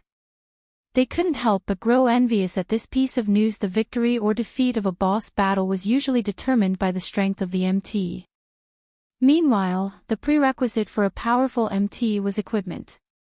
It was especially true for the shield the MT used currently. Only a few main MTs of the various large guilds possessed secret silver-ranked shields. However, despite having such a shield, these MTs still had a very hard time tanking the bosses of the 3 great dungeons. If they could swap it out for a fine gold-ranked shield, it would undeniably reduce the pressure placed on them, instantly reducing the difficulty of the raid by a large margin. Ouroboros was the best proof after all. During today's competition for the Land of Death, although a latecomer, Ouroboros had still managed to clear the normal mode dungeon ahead of Dark Star. This achievement dumbfounded every guild in White River City. As for Dark Star's Lone Tyrant, he was currently burning with rage over this matter. He had secretly prepared so much, all in order to surpass Ouroboros. In the end, however, he was instead given a big slap to the face by Ouroboros. Soon after, the various large guilds in White River City started asking around, hoping to find out from the members of Ouroboros what method they used to obtain the arclight shields. Some guilds had even directly created forum posts offering several hundred thousands of credits to purchase an arclight shield. Looking at this scene, many players felt that these guilds had gone insane. They were actually willing to spend so much money just to buy a fine gold-ranked shield. However, this bottom line was, very quickly, broken by a guild 1 million credits. It was a number that inspired awe in ordinary people. Meanwhile, the goal of spending such a large sum of money was to purchase the arclight shield. How could this piece of news not bring shock to others? At the same time, the guild offering such an insane price was none other than Dark Star. The players who discovered this matter thought the people of Dark Star were idiots with too much money in their pockets. However, when Sherfone saw Dark Star's offer, he couldn't help but inwardly praise them for their shrewdness. Aside from trying to purchase the Arclight shield, they had also made the post with the intention of directing players' attention towards Dark Star. If they truly managed to purchase the shield for 1 million credits, it would definitely become the subject of conversation for many players. This method they were using was much more effective than directly spending money to create advertisements a million. Unfortunately, I'm not lacking in credits right now. Shifeng did not intend to let Dark Star gain both fame and fortune by selling the Arclight shield to them. However, this incident also revealed to Shifeng the fact that the various large guilds were starting to pay more importance to the first clear of the 3 great dungeons. If Shifeng had sold the Arclight shields at an earlier time, he definitely would not have obtained such a high price for them. However, due to Ouroboros' efficiency, the various large guilds thought that they could easily clear the normal mode of the 3 great dungeons so long as they possessed the Arclight shield. They could also have a better chance at obtaining the first clear of the 3 great dungeons. After working for half a day, Shifeng managed to produce 6 Arclight shields in total. He had also made a large number of basic mana armor kits. Out of the 6 shields he made, he stored 3 in the guild warehouse, allowing guild members to exchange for it. However, it would not be easy to exchange for these shields. After all, if sold outside, one could get at least 25 gold for it. The sight of 3 Arclight shields appearing in Zero Wing's guild warehouse brought the newly recruited members even greater hope. Despite their not being able to obtain it for themselves at the same time, Shifeng's actions nearly caused the other guilds in White River City to vomit blood and anger. After all, instead of letting the MTs of the guild use these excellent shields, Shifeng had chosen to put them on display. It was as if these Arclight shields meant nothing to Zero Wing. Just recently Zero Wing created a sensation throughout White River City. Now, its member count had already exceeded 5,000. It also had the 8 great experts holding down the fort for them. Zero Wing's strength could no longer be categorized within the levels of only second-rate or third-rate guilds. Now that Zero Wing caused another sensation in White River City, many players could not help but reevaluate their opinion of Zero Wing. When players tried to further investigate Zero Wing, they were immediately shocked by what they found. Not only was Zero Wing home to the 8 great experts, it also had Aqua Rose, a great expert who was no weaker than the snow goddess, Gentle Snow. In addition, there was also a rumor that the leveling expert, Shifeng, was overseeing the guild. With so many experts there, Zero Wing's strength within White River City did not lose out to the 3 first-rate guilds in the slightest. Although it was weaker than the first-rate guilds in terms of dungeon rating, it had an extremely huge potential for growth. Unwittingly, Zero Wing had become publicly acknowledged as one of the top 6 guilds in White River City. The top 6 guilds were Ouroboros, Emperor's Light, World Dominators, Dark Star, Assassin's Alliance, and Zero Wing. Among these guilds, Ouroboros, Emperor's Light, and World Dominators were all first-rate guilds, and each of them possessed very powerful backgrounds. Even if only a portion of their actual strength was stationed in White River City, second-rate and third-rate guilds were still far from being comparable to them. Shortly after this incident, Shifeng exchanged another 2 Arclight shields with Gentle Snow. He then placed the remaining one for sale at the Starstreak trading firm. 30 gold, no negotiations. If converted to credits, one could obtain 30 gold coins simply by spending around 600,000 credits.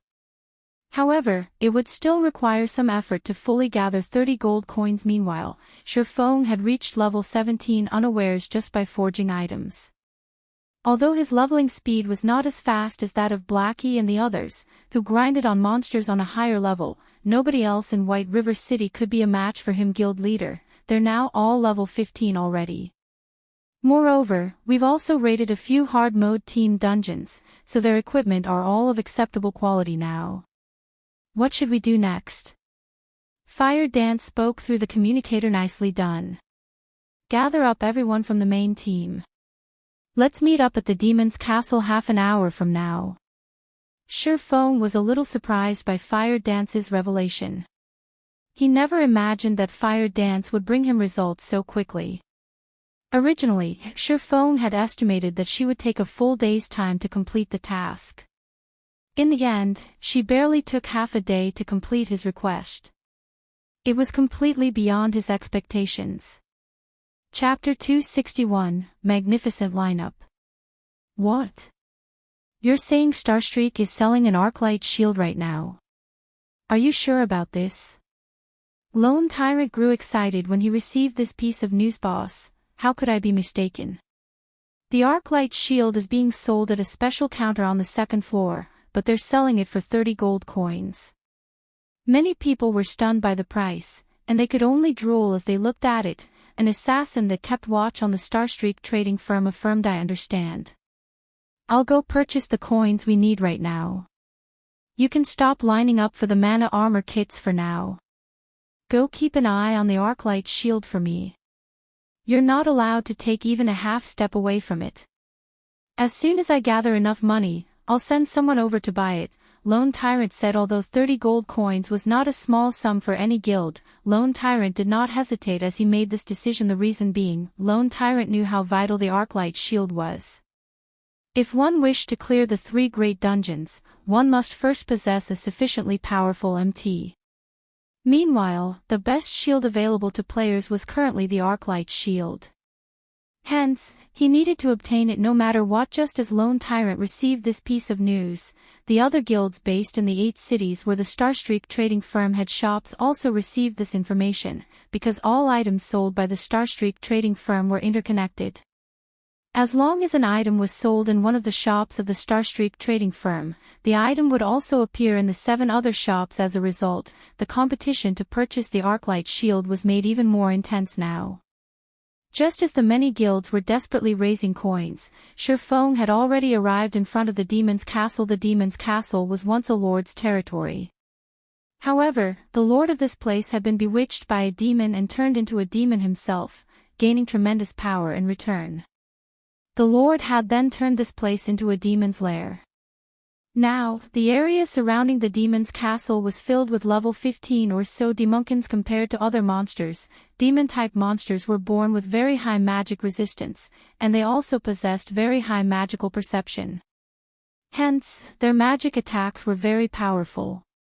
Even a normal fireball from a level 15 demonkin could take away a quarter of a level 15 berserker's total HP. If it was a skill that possessed great destructive force such as the Great Fireball or Flame Explosion, then a single attack could take away half of a level 15 berserker's total HP. To make matters worse, these demonkins never acted alone. They normally moved around in groups of 3 or 4. If a solo player met a group of these demonkins, the result would be an instant kill. Hence, players normally only came to the Demon's Castle after forming a party or a team. However, even though this was a dangerous location, many players still chose to come here as demons were greedy by nature. They were very fond of money and gemstones. In general, demon-type monsters had a much higher drop rate for money and gemstones than normal monsters. Hence, plenty of players would grind here. A tier 1 gemstone could sell for roughly 1 silver coin on the market. It was neither too cheap nor too expensive. However, many players were not willing to inlay their equipment with these gemstones. After all, gemstones were one-time use items. They would be gone once inlaid into equipment. Hence, it would be a huge waste to do so if the quality of their equipment was too poor. Generally, players would only choose to inlay gemstones into their equipment if it was of mysterious iron rank or above. However, how many players could actually get their hands on mysterious iron equipment?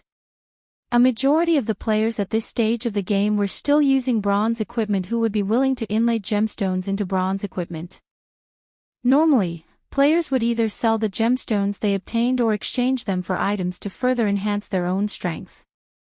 After all, grinding monsters would exhaust a significant amount of their resources with equipment repairs taking up the majority. However, this situation was exactly what Shifeng had been hoping for, hence why he had been secretly purchasing gemstones all this time. A tier 1 gemstone only increased attributes by a trivial amount. They only increased 1 point in specific basic attributes. Even if a player inlaid every piece of equipment they wore with gemstones, they would not see any significant improvement. However, in the case of tier 2 gemstones, it was an entirely different story. Tier 2 gemstones increased specific attributes by 2 to 3 points. If players could fully inlay all their equipment with Tier 2 gemstones, then they could obtain an additional 20 to 30 attribute points.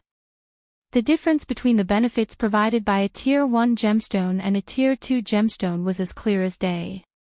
Such an increase was the equivalent of possessing an additional piece of equipment, thus, the prices for Tier 2 gemstones would naturally be high. Although Tier 1 gemstones could only sell for around 1 silver, a Tier 2 gemstone could sell for at least 10 silvers also. Shifeng knew of a secret that nobody else knew right now. Tier 1 gemstones could be used to synthesize Tier 2 gemstones.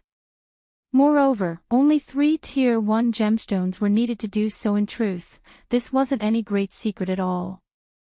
As long as someone managed to clear the 3 great dungeons, the alchemy synthesis system would be unlocked for White River City.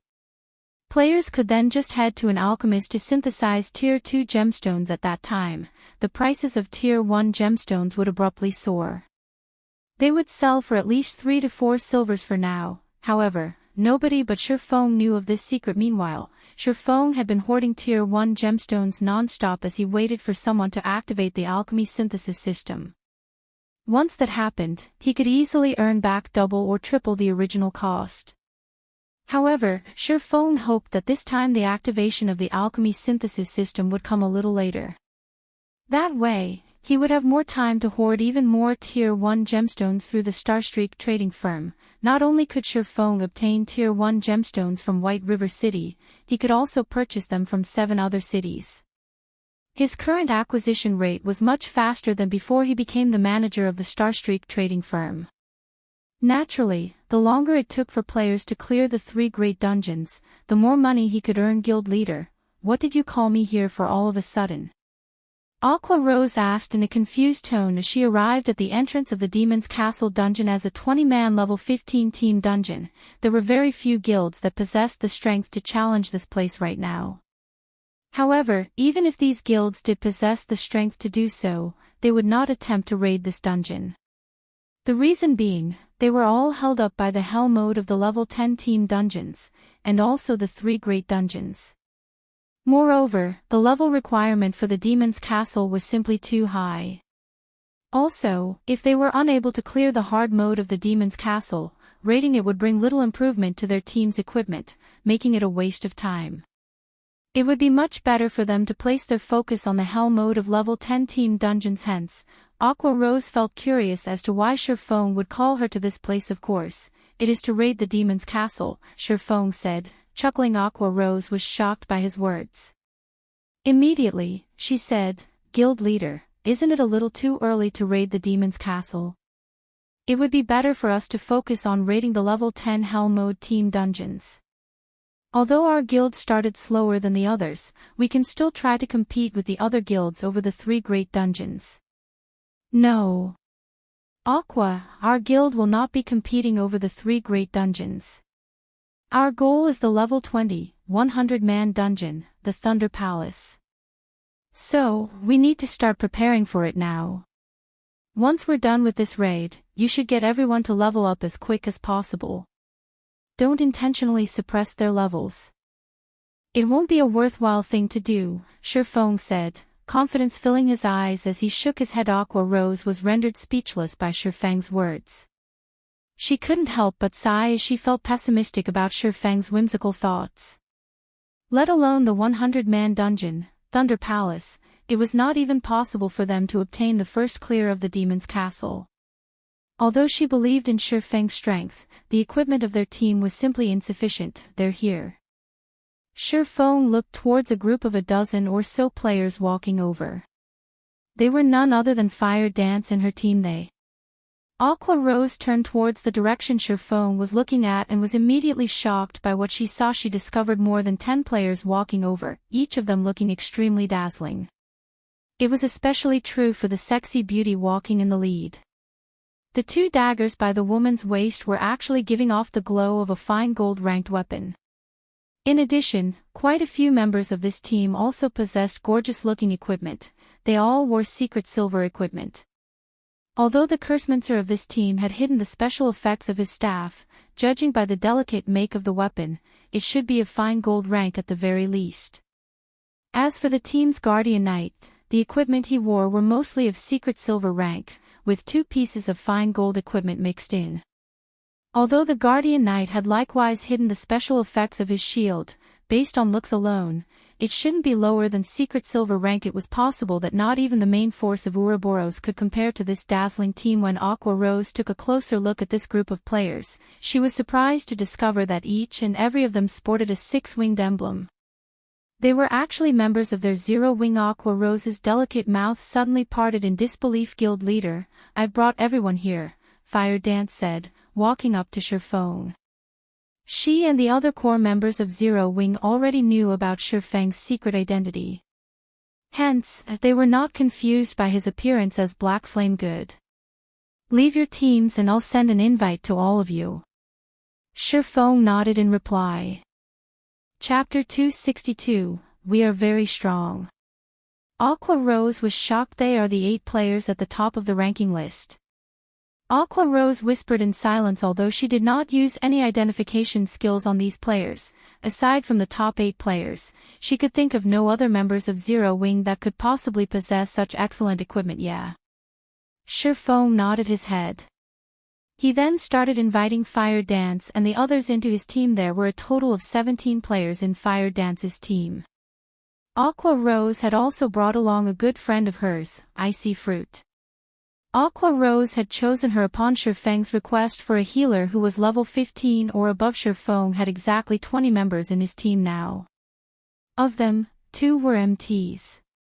One of them was the Guardian Knight, Kola, while the other was Yi Wumian, who was a shield warrior. There were also a total of 4 healers in the team.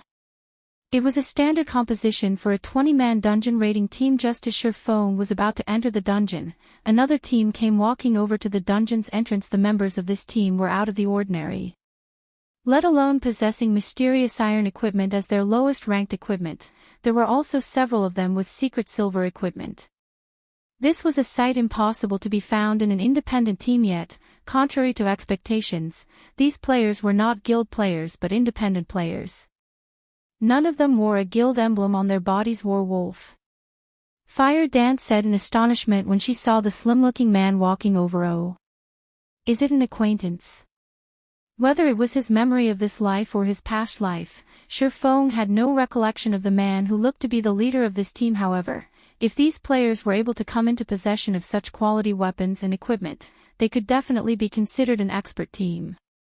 In theory, they should not be unknown existences. Could they have stopped playing midway in the past? Shifeng inwardly wondered. Hello. We meet again, Wolf said in greeting, looking at Fire Dance. After not meeting for some time, I never imagined that Miss Fire Dance would have joined a guild. No. In truth, we were originally members of this guild. It was only due to some complications that we did not establish the guild before, Fire Dance explained. Let me introduce you. This man here is our guild leader, Black Flame. What a shock. So it turns out that your excellency is none other than the famous chief forger of Starmoon Kingdom, Black Flame. Wolf was somewhat taken aback by this revelation. Although he had long since known that Fire Dance and the others were not ordinary players, never would he have thought that their guild leader would be such a well-known character. Team leader Wolf is the one who has left me in shock. You are actually starting to raid the level 15, 20-man team dungeon already. The teams that are capable of diving into the demon's castle at this time definitely belong to the apex of White River City. Although Shifeng had never heard of Wolf before, a person capable of leading such a team definitely would not be a mediocre person. Shifeng suddenly had the urge to recruit this team of players. Fortunately, we are only an independent team, and it's impossible for us to compete with those guilds over the first clear of the 3 great dungeons. So, we can only choose to come here. Since guild leader Black Flame has something to do, we won't continue bothering you. Wolf did not possess any good feelings towards guilds, so he immediately brought his team into the dungeon after speaking a few perfunctory words. This person's attitude is really weird. The previous time we met, he was welcoming when he spoke to us. Now, he only said a few words before taking his leave. Isn't this change in attitude a little too much? Blackie said in an unhappy tone. He probably doesn't like guilds too much. Shifeng revealed a helpless smile as he looked at Werewolf entering the dungeon. There were all kinds of people in God's domain, and naturally, there were bound to be some who disliked guilds. After all, most guilds usually acted in an overbearing manner. Many players just wanted to experience the world of God's domain, so they weren't all that interested in guilds. Meanwhile, many of these players who were wholeheartedly chasing after adventure were surprisingly powerful. Among them, the most famous adventurer team in the past was the Midnight Tea Party. Although there were only 20+ members in the team, not a single guild in God's domain dared to underestimate this adventurer team. Even super guilds had to draw a clear line with the Midnight Tea Party, both sides minding their own businesses obviously. Werewolf belonged to this type of adventurer. I guess it can't be helped. Everybody has their own aspirations. Shifeng silently lamented. There sure are a lot of powerhouses in White River City. Aqua Rose was astonished to find that there were actually so many crouching tigers and hidden dragons in White River City. Soon after, Shifeng and the others had also entered the demon's castle.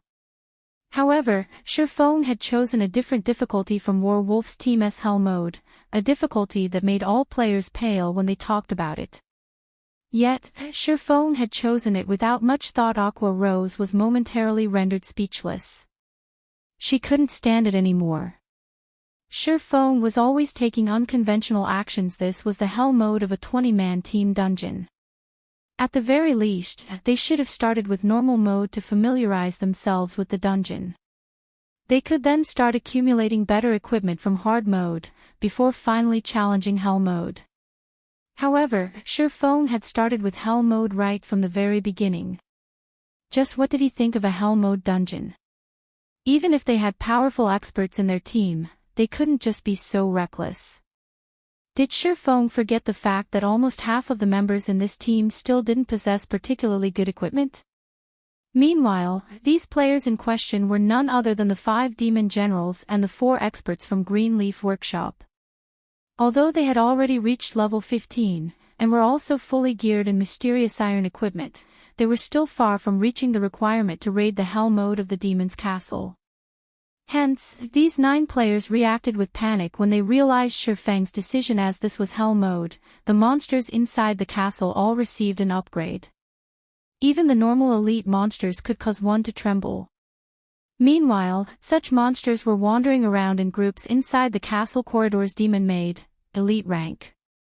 Level 15. HP 80,000/80,000. Good at magical attacks, particularly fire-type damage. Demon Butler, elite rank. Level 15. HP 100,000/100,000. Good at melee attacks. Of these 2 types of monsters, the Demon Butlers were more difficult to deal with, as they would ignore aggro when they used charge. In addition, when their charge connected, they would also inflict a debuff called Blood Curse, causing players to continuously lose HP. Also, due to this being Hell mode, the debuff was further strengthened. When afflicted with this enhanced Blood Curse, players would lose 300 HP every 3 seconds, and receive 10% additional magic damage for 30 seconds. The debuff was also stackable up to 10 times. To make matters worse, demonic beings were born with high magic resistance, making them extremely difficult to deal with. Alright, Cola, go pull some monsters. Yi Wumian, you'll act as support for Cola. Healers, pay attention to the MT's HP and remember to cast a spell when necessary. As for everyone else, just focus on your damage output. Shifeng instructed casually. Guild leader, I suggest that we should take things slowly. After all, this is a Hell mode dungeon, not a normal mode. Even if Cola's equipment is excellent, we still can't act so recklessly. Aqua Rose was close to collapsing from Shifeng's carefree attitude. It's okay, Shifeng said, smiling. We are very strong. Shifeng had a clear grasp on the strength of this team, hence his carefree and confident attitude. Cola was currently level 18, and with the Arclight Guard equipped, his HP had already reached 3,340 points. His defense was even a frightening 2,300 points. In terms of attributes, not a single MT within White River City could match him. The elite monsters inside the dungeon were only at level 15. With 3 levels of suppression, these monsters could hardly harm Cola at all. Meanwhile, Cola did not hesitate in carrying out Sure Fang's orders. Immediately, he rushed at a group of monsters, raising his shield and throwing it at them. In a blink of an eye, the shield struck 5 elite monsters, causing over 300 damage and placing a silenced effect on each of the monsters, preventing them from using magic for 6 seconds. Shortly after, the shield returned to Cola's hands. Before coming to this dungeon, Cola had experience luring over 100 level 25 monsters. Of them, there had been no lack of elite monsters. Compared to those times, the few elites before him were hardly worth mentioning. These demonic monsters simply had slightly higher HP and slightly more powerful skills. All of you, come over. Cola executed Justice Roar, compelling monsters within a fixed range to attack only him. Letting out angry roars, the demon maids at a distance had no choice but to attack Cola. As if he had transformed into a steel wall, Cola fully blocked the charge of the 3 demon butlers and 4 demon maids. Cola then used the group aggro skill Devotion. As the sacred aura provided by the skill dealt holy damage, it inflicted amplified damage on the 7 demons. Every second, the 7 demons would receive 200 holy damage. Before long, the aggro Cola had on these monsters was unshakably stable. On the other hand, the demon butlers only dealt around -240 damage with each of their attacks, while the demon maids dealt around -400 damage with their magical attacks. However, Cola managed to dodge the majority of these attacks by utilizing his nimble footwork, greatly reducing the damage he received. As a result, only Violet Cloud was actually required to maintain Cola's HP above a safe threshold. Meanwhile, the other healers and Yuwumian could only watch helplessly on the sidelines. No way. Aqua Rose's delicate body trembled slightly. Currently, the excitement she felt could no longer be described with words. Chapter 263, Like a Hot Knife Through Butter. The task that originally required 2 MTs to accomplish was now handled by Cola alone. Moreover, it was obvious that Cola still had energy to spare. Fire Dance, go lure another wave. Yi Wumian, assist Cola and attract the aggro of the demon maids. Sure Feng determined that they would have no problems handling 2 waves of monsters at once, and that it would be much more efficient to do so. Although the demon butlers would frequently inflict the blood curse on Cola, with 2 clerics taking turns casting Dispel on him, the debuff was not a particularly big problem. Moreover, the 2 clerics in the team were very skilled. It was especially true for Violet Cloud. After undergoing the baptism of the Trial of Gods, it was as if she had been reborn anew. It was no wonder she had become a Tier 6 cleric god shortly after clearing a 6-color trial. Although she had only cleared a 4-color trial this time, it was already a remarkable feat. The rewards she obtained from the trial also included permanent attribute increases, enhanced skills, weapons, equipment, and other precious items. Currently, in terms of healing power, no other healer in White River City could match Violet Cloud. After Fire Dance lured another wave of monsters, Cola immediately aimed his shield at the 3 demon butlers and threw it, executing the Shield of Vengeance. The skill caused over -300 damage to the demon butlers, and their aggro instantly switched from Fire Dance to Cola. Immediately after, Yi Wumian used Flame Charge on the 4 demon maids at the back, stunning them. He then followed up with a thunderclap, lightning flickering and electrocuting the 4 demon maids and causing close to -100 damage to them. Yi Wumian's damage was clearly much worse than Cola's. The demon maids grew furious at being attacked, and one of them shot a flame explosion at Yi Wumian right away, engulfing the shield warrior in brilliant flames. Yi Wumian had to retreat 2 steps before he could shake off the attack. His HP abruptly decreased by a large chunk as a damage of over -700 appeared above his head. Yi Wumian had a maximum HP of 2,580 points, while his defense was 1,875 points. When compared to all the other shield warriors in White River City, he could definitely be counted as a top-tier expert.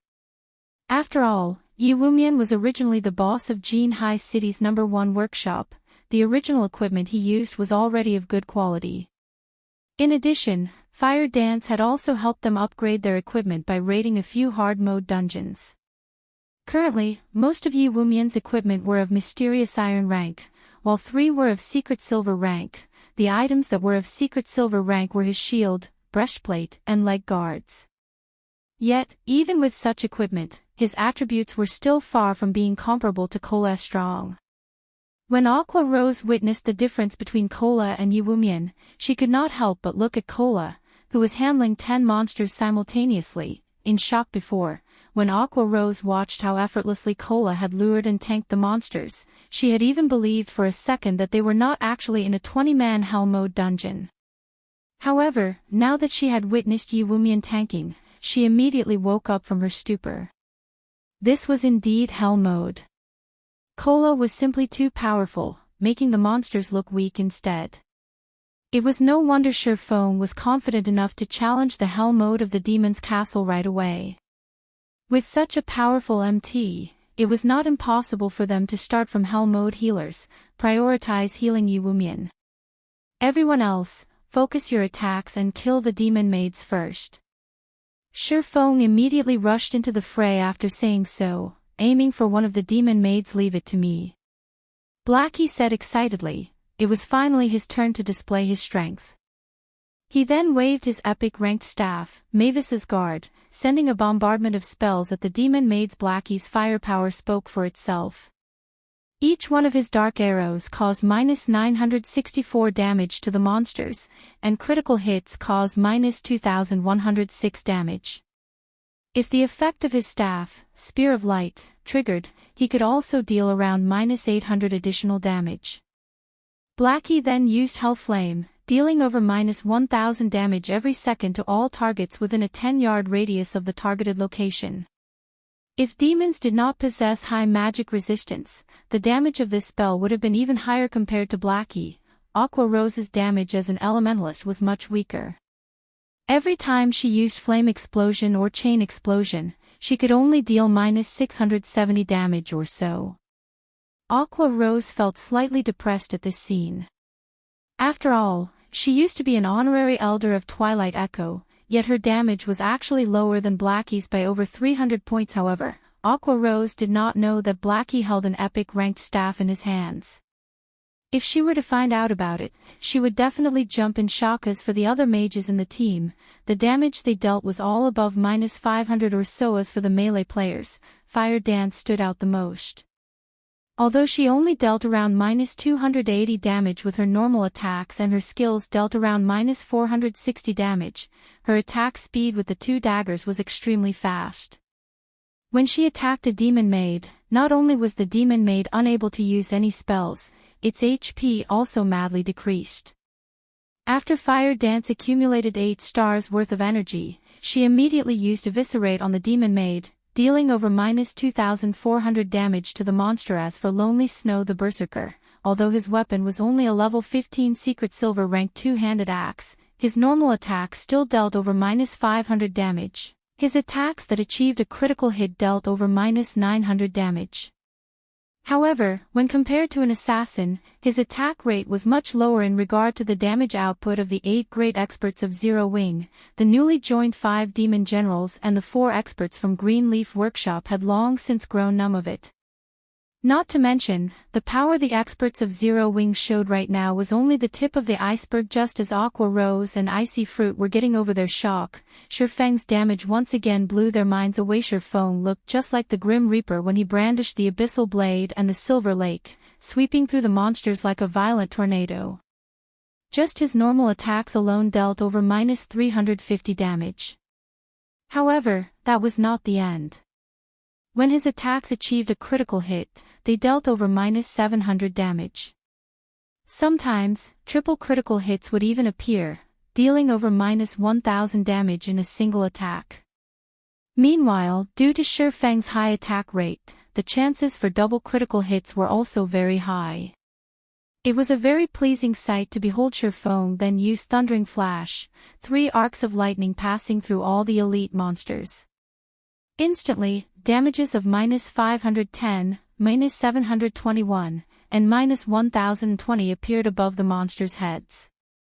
Some of the monsters had even received critical hits, multiplying the damage they received by twofold, and even threefold immediately after. Shifeng activated Dark Violent Dance, the skill enabling him to spread 40% of the target damage towards enemies within a 12-yard cone in front of him.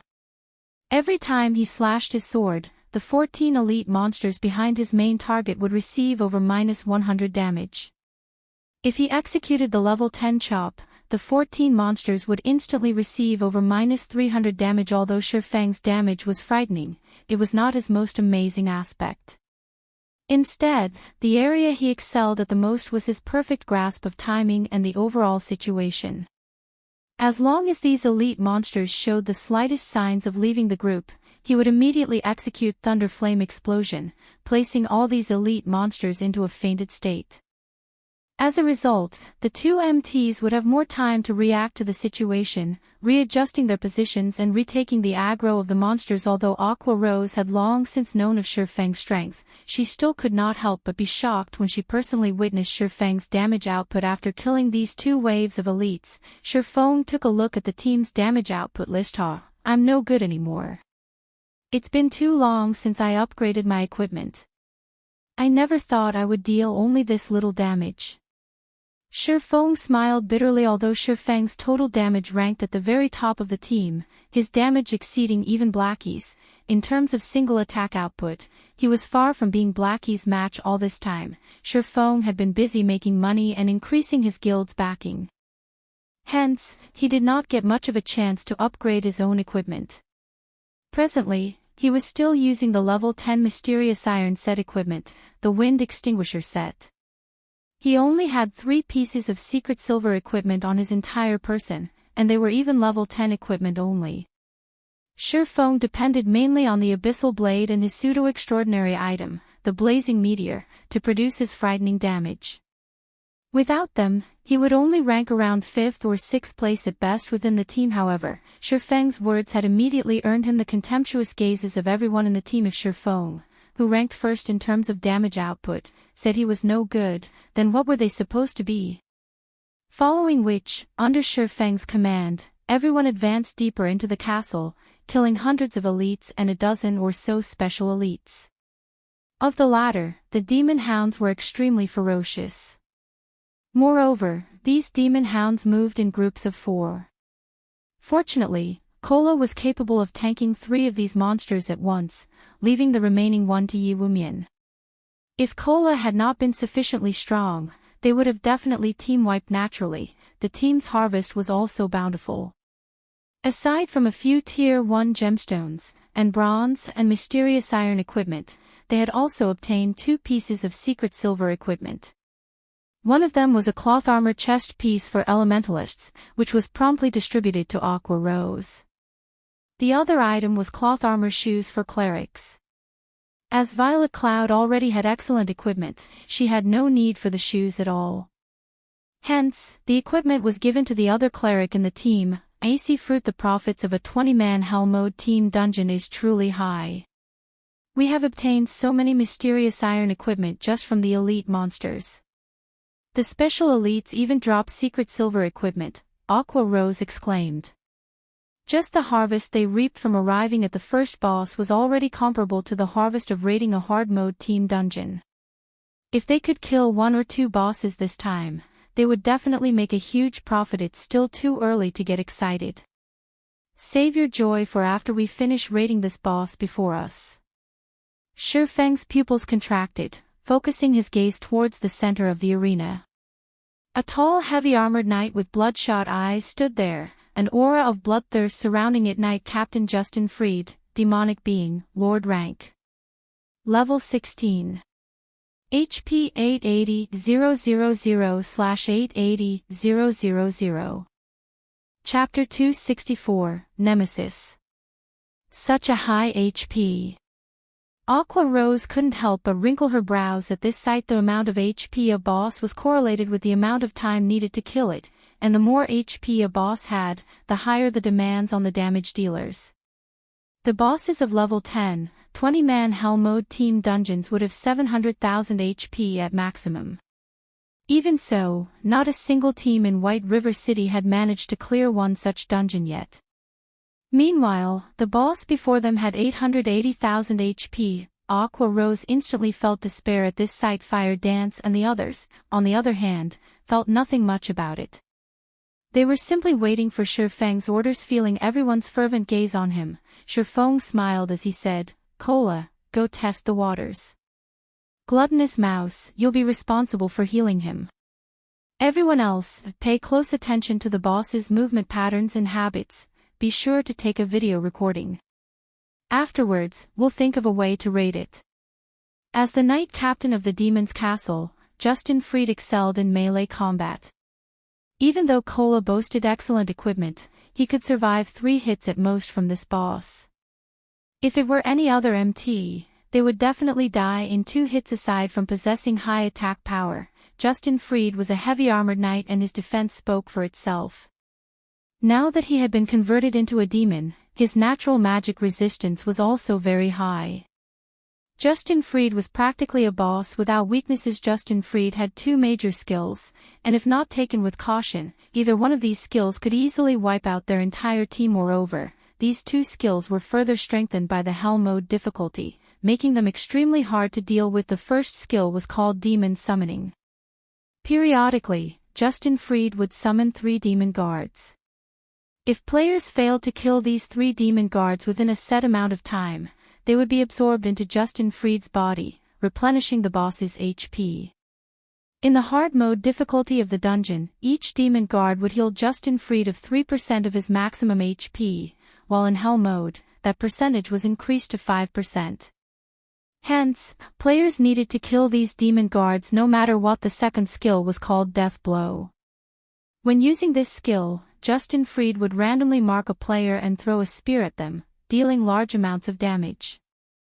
Players struck by this spear would also have their movement speed reduced by 60%, and defense reduced by 100%. Justin Fried would then charge towards this marked player. During this charge, players had to avoid standing between Justin Fried and the marked player. Otherwise, both the marked player and the players standing in Justin Fried's way would die without question. Hence, when a player was marked by Justin Fried, they needed to run as far away from everyone else as possible.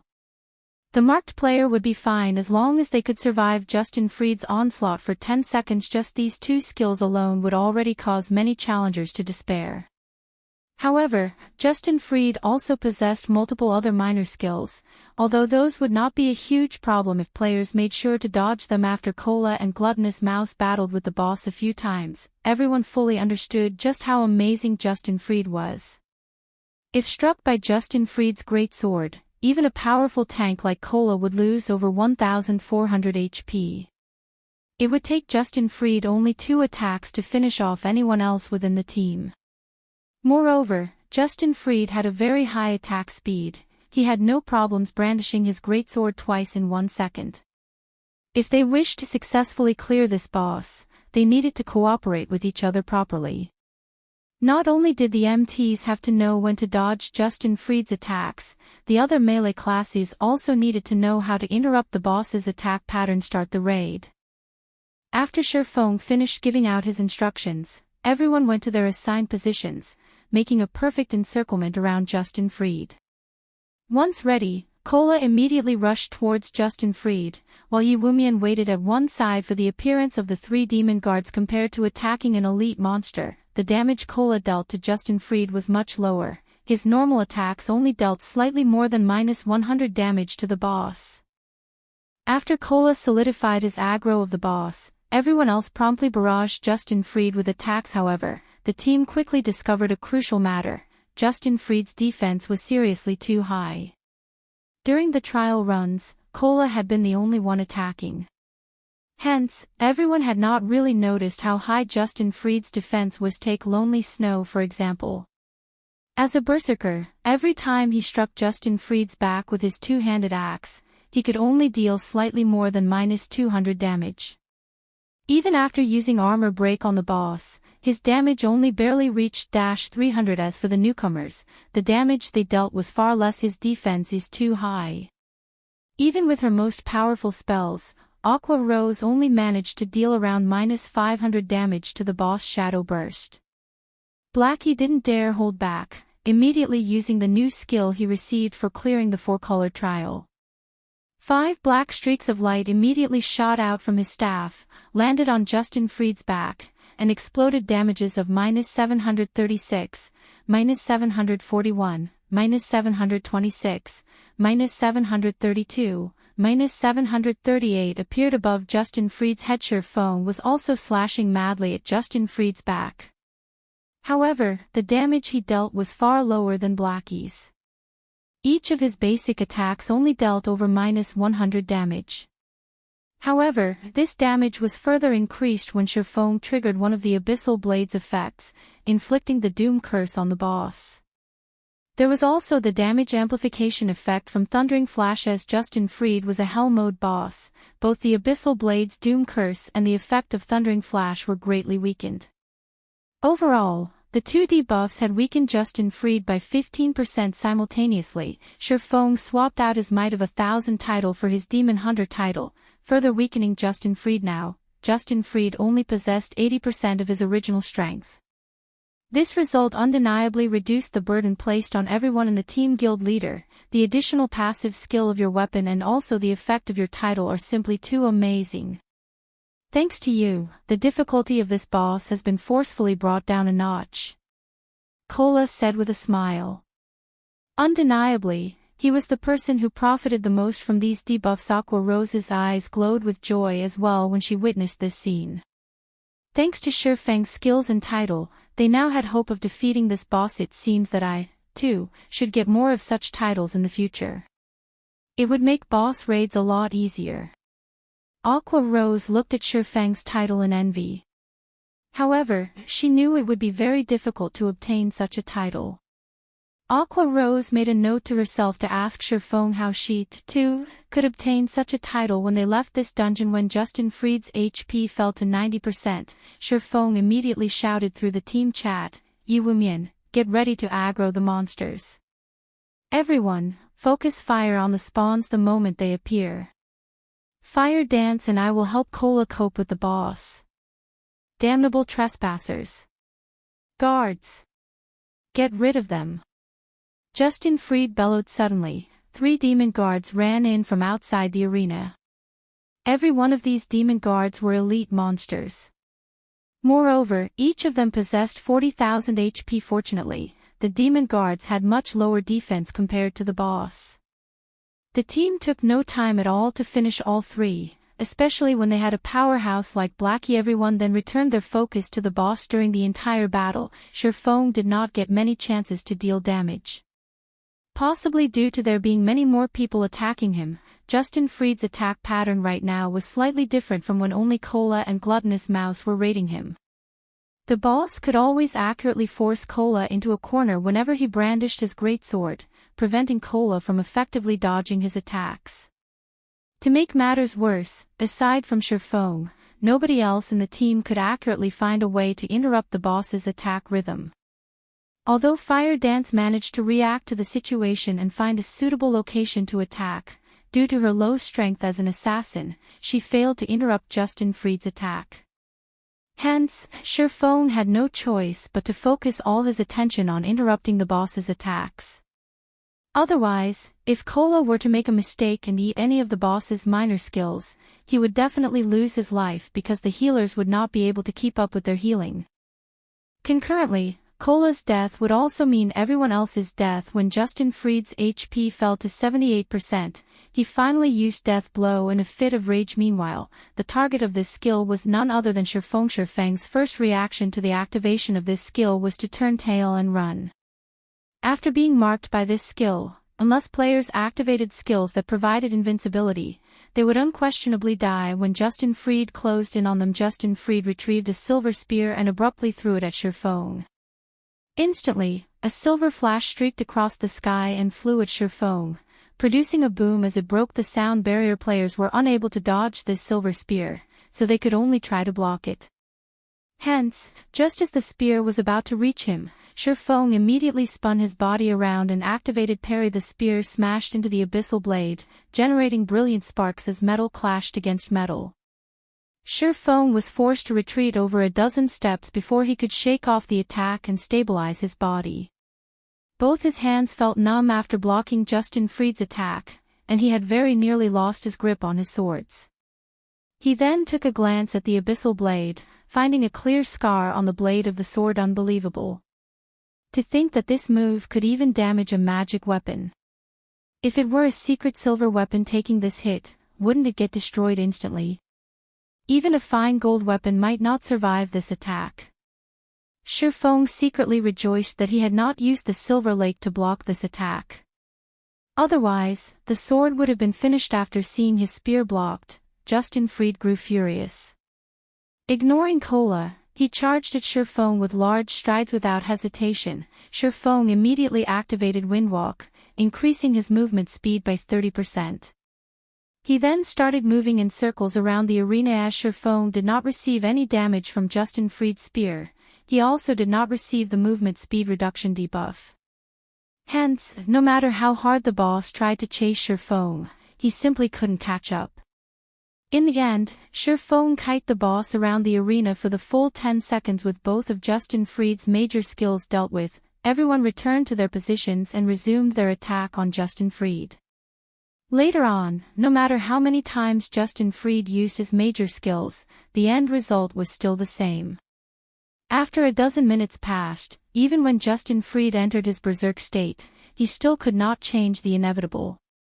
The reason being, Cola had protection blessing to stave off the boss's increased damage. Cola also had the Arclight Guard's additional skill, Time Arc. The effect of this skill was the equivalent of providing Cola with 9 seconds of invincibility. It also allowed him to reset the cooldown of any skills he had used during Time Arc's duration. One way or another, Cola had managed to endure and survive through the 20-second duration of the boss's berserk state. In the end, Justin Fried let out a scream of resentment as he fell to the ground, his body leaving behind a pile of dazzling items as it disappeared. Chapter 265, Dark Knight Gaia. It's a jackpot. Our karma must be too good. I wonder what we'll get. This is the hell mode of the demon's castle. A jackpot should give us at least a dark gold weapon, right? Justin Fried's death allowed everyone to breathe a sigh of relief. However, when they saw the pile of items on the ground, everyone knew that their luck had come. Just a brief glance told them that Justin Fried had dropped more than 10 items. It was an obvious sign that this was one of those rare karmic jackpots. Alright, don't get too excited right now. Rest and recover for now. Feng simply smiled when he looked at his teammates' excitement. However, he knew that the jackpot this time around was no coincidence. Others might not know this, but the demon's castle was actually the hardest dungeon out of all the level 15, 20-man team dungeons, although everyone believed that it was simply a 20-man dungeon with above-average difficulty. In the past, countless guilds had suffered team wipe after team wipe in order to raid the demon's castle. According to Feng's understanding, the bosses of every Hell Mode team dungeon that possessed the highest difficulty out of all Hell Mode team dungeons of the same level would always yield a jackpot when it was being raided for the first time. This was a reward by the system for pioneering the team dungeon with the highest difficulty. While Feng was counting up the loot from Justin Fried, a group of players revived at the entrance of the demon's castle boss, that Justin Fried's defense and attack are simply too high. Compared to a level 10 dungeon, the demon's castle is far more difficult. Moreover, this is only the normal mode dungeon. Even a powerful MT like yourself could not survive 3 hits from the first boss. I don't think there's any way we can raid this dungeon right now, a druid said. It seems that 2 MTs are required for this boss, to share the damage. We can just let a ranger kite the 3 summon monsters. After experiencing a battle with Justin Fried, Warwolf fully realized just how powerful the boss was. Every time Justin Fried attacked, Warwolf would be forced into a corner and prevented from dodging. he had no choice but to take the full brunt of the boss's attack if he only had to endure Justin Fried's basic attacks. Werewolf was confident he could make do with the heals he received. However, one of Justin Fried's minor skills, Thousand Sweep, dealt at least -1000 damage to all targets within an 8-yard radius. Meanwhile, the activation time for this skill was practically instantaneous, so Werewolf had no chance at dodging it. When Werewolf ate this minor skill in addition to a basic attack, he would instantly lose at least 2000 HP. Only with all 4 healers in the team focusing their heals on him could they barely manage to get his HP back up to a safe level before Justin Fried's next attack connected. However, shortly after, the boss summoned 3 demon guards. Once the healers spread their focus to the other members of the team, Werewolf was promptly slain by Justin Fried. The end result: a team wipe. As Werewolf's team was about to enter the demon's castle for the second time, Shifeng had already started distributing the loot. The jackpot this time had yielded 11 weapons and equipment in total. There were also quite a number of magic crystals and precious materials. Among the weapons and equipment dropped were 3 secret silver equipment, leg guards for rangers, a hat for druids, and shoulder guards for summoners. As this was a guild-only team, and also a pioneer raid, the distribution of items this time was not done using the contribution auction method. Instead, Shifeng assigned the items to specific players while placing priority on increasing the overall battle prowess of the team. Meanwhile, fine gold ranked weapons and equipment numbered the most. There was a total of 6 of such items dropped by Justin Fried. The attributes of these items spoke for themselves. The items dropped from the hell mode of the demon's castle were all of the finest quality. Lonely Snow received a level 15 fine gold ranked great axe, while Cola received a level 15 fine gold ranked short sword. Meanwhile, the secret silver weapons the 2 previously used were passed on to their teammates. The remaining 4 items were fine gold equipment, shoes for swordsmen, arm guards for cursemancers, a chest piece for oracles, and a chest piece for elementalists. Shifeng kept the shoes for swordsmen for himself, exchanging it with his level 10 mysterious iron ranked boots. Triumph boots, shoes, plate armor, fine gold rank. Level 15. Defense plus 184. Strength plus 17, agility plus 20. Endurance plus 12. Movement speed plus 5. Restricted to swordsman. Additional passive skill dash. Light-footed, increases movement speed by 5%. Shifeng then handed the fine gold ranked arm guards to Blackie, the chest piece for oracles to Gluttonous Mouse, and the chest piece for elementalists to Aqua. The final 2 items were of dark gold rank. One was a pitch-black long sword, while the other was a dark gray-colored staff that emitted black mist. Demonbane, one-handed sword, dark gold rank. Level 15. Attack power plus 183. Strength plus 20, agility plus 21, endurance plus 10. Attack speed plus 3. Durability 100/100. Additional passive skill dash. Demonbane deals 20% additional damage towards darkness-type monsters. Although the Demonbane was only at the level of being satisfactory in terms of attributes, the passive skill that came along with it was perfect for raiding the demon's castle. Shifeng just happened to be able to replace his level 10 dark gold weapon, the Silver Lake. Although the Silver Lake was a personal exclusive weapon, in terms of attributes and attack power, it was much weaker than the level 15 Demonbane. The reason being, there would be a huge increase in the performance of weapons and equipment every 5 levels. Moreover, when taking into consideration the convenience of the upcoming battles, Shifeng had even more reason to exchange the Silver Lake for the Demonbane. As for the dark gold ranked staff, it was also of extremely good quality. Black Mist staff, 2-handed staff, dark gold rank. Level 15. Equipment requirement: Strength 40, Intelligence 60. Attack power plus 154. Intelligence plus 42, Vitality plus 28, Endurance plus 33. Chanting speed plus 6. Durability 100/100. Elemental spell damage increased by 10%. Elemental spells have 18% chance to achieve a critical hit. Ignore levels plus 3. Cast range plus 2. Elemental spell levels +1. Restricted to Elementalist. Wow. The attributes on this staff are insane. It's practically tailored for Elementalists. Even though Blackie already had an epic ranked staff, he still couldn't help but exclaim when he saw the attributes on this staff. The eyes of the two Elementalists in the team immediately glowed upon seeing the attributes of this staff. This staff will go to Aqua. Shifeng handed the staff over to Aqua Rose without hesitation. Although Taciturn Goose, who was one of the newly recruited 5 demon generals, was also an elementalist, Aqua Rose was the vice leader of the guild. It would not look well if the vice leader of the guild continued using only a secret silver ranked staff. Moreover, Aqua Rose's techniques and strength was far above Taciturn Goose's, and she would be able to display the staff's true power better for me. Although Aqua Rose indeed liked this black mist staff very much, she had only recently joined the guild. She would feel very awkward if she were to receive such an amazing staff so quickly. Take it. You're the vice leader of our guild. We can't have other guilds looking down on Zero Wing now, can we? Shifeng said, a grin on his face. That's right, vice leader. Our guild is acknowledged as one of the 6 major guilds right now. If the other guilds were to find out that our vice leader was still using a secret silver ranked staff, they would definitely make fun of us. Blackie said, all right, then. I'll take it. Aqua Rose felt that their words were logical. As one of the top management of the guild, every action she took affected the guild's reputation.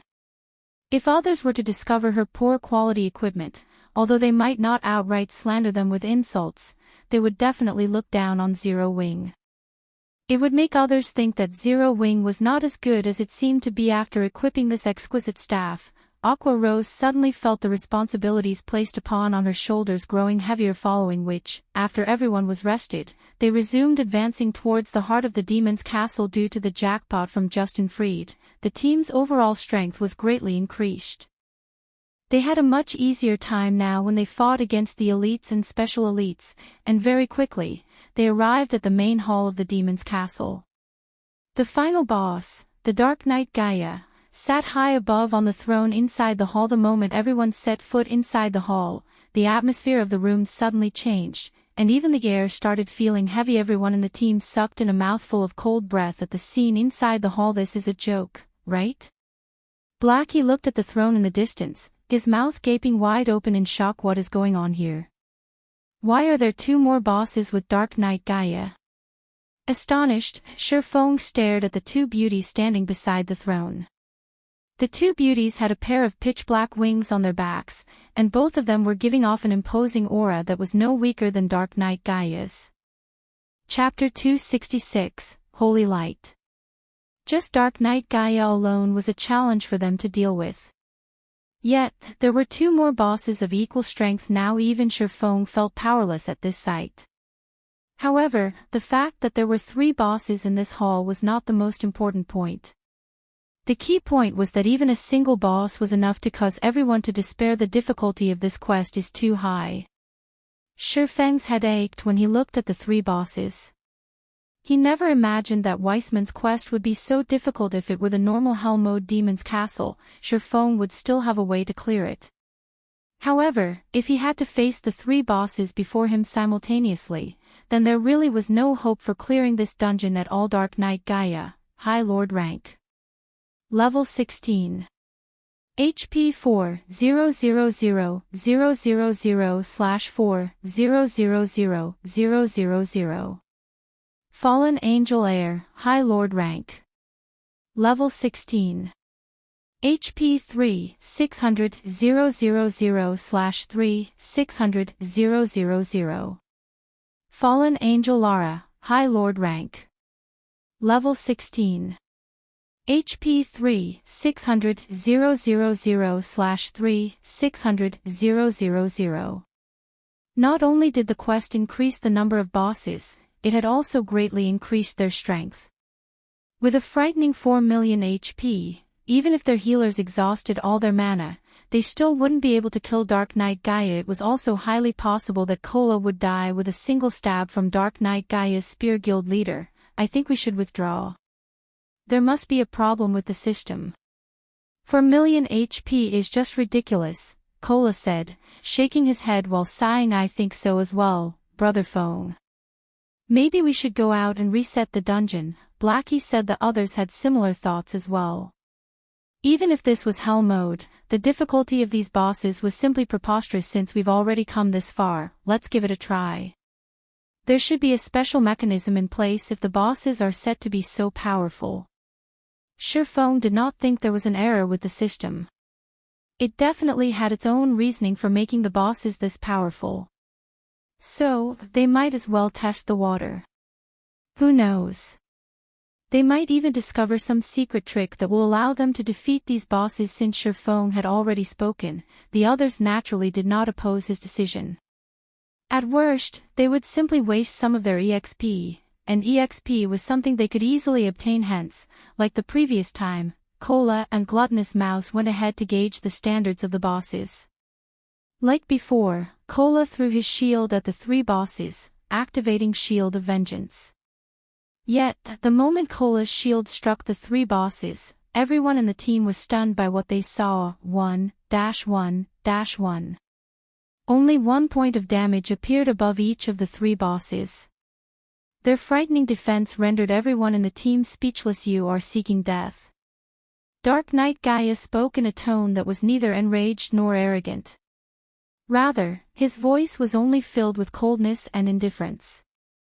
He spoke just like a machine, emotionless. Gaia then slowly got up from his throne. He did not rush to attack Cola, instead choosing to abruptly focus his eyes on Cola. Cola instantly felt a chill overcome his body. Although this was a game, the pressure he felt was nothing but real. Similarly, the 2 fallen angels by Gaia's side did not take any action. They did not even give Cola a single glance, as if saying Cola was not worth their attention. Ali refused to believe it yet. Cola summoned up his courage as he used punishment on Dark Knight Gaia. However, just like before, his attack only dealt 1 point of damage to the boss. Everyone cringed at this result. This time, Dark Knight Gaia finally retaliated against Cola's attack. Gaia casually retrieved a spear from his side, aimed it at Cola, and threw it. Before anyone could react, a flash of light pierced through Cola's chest, followed by a sonic boom reverberating throughout the hall. The attack caused over -2,900 damage to Cola, leaving him with only several hundred HP remaining. This casual attack had nearly taken Cola's pitiful life. Just as Dark Knight Gaia was about to attack for the second time, a pillar of holy light descended from the sky, enveloping Cola. When Gaia's spear clashed against the holy light, it was as if the spear had struck an impenetrable wall. The spear could not advance by even an inch. There was a trick to it, as expected. Feng smiled faintly when he saw the holy light descending from the sky. He also discovered the silhouette of a person floating amidst the pillar of holy light. Hence, Feng shouted in the team chat, "Everyone, together. Healers, get Cola's HP back up first." Previously, everyone merely had the intention of giving the bosses a try.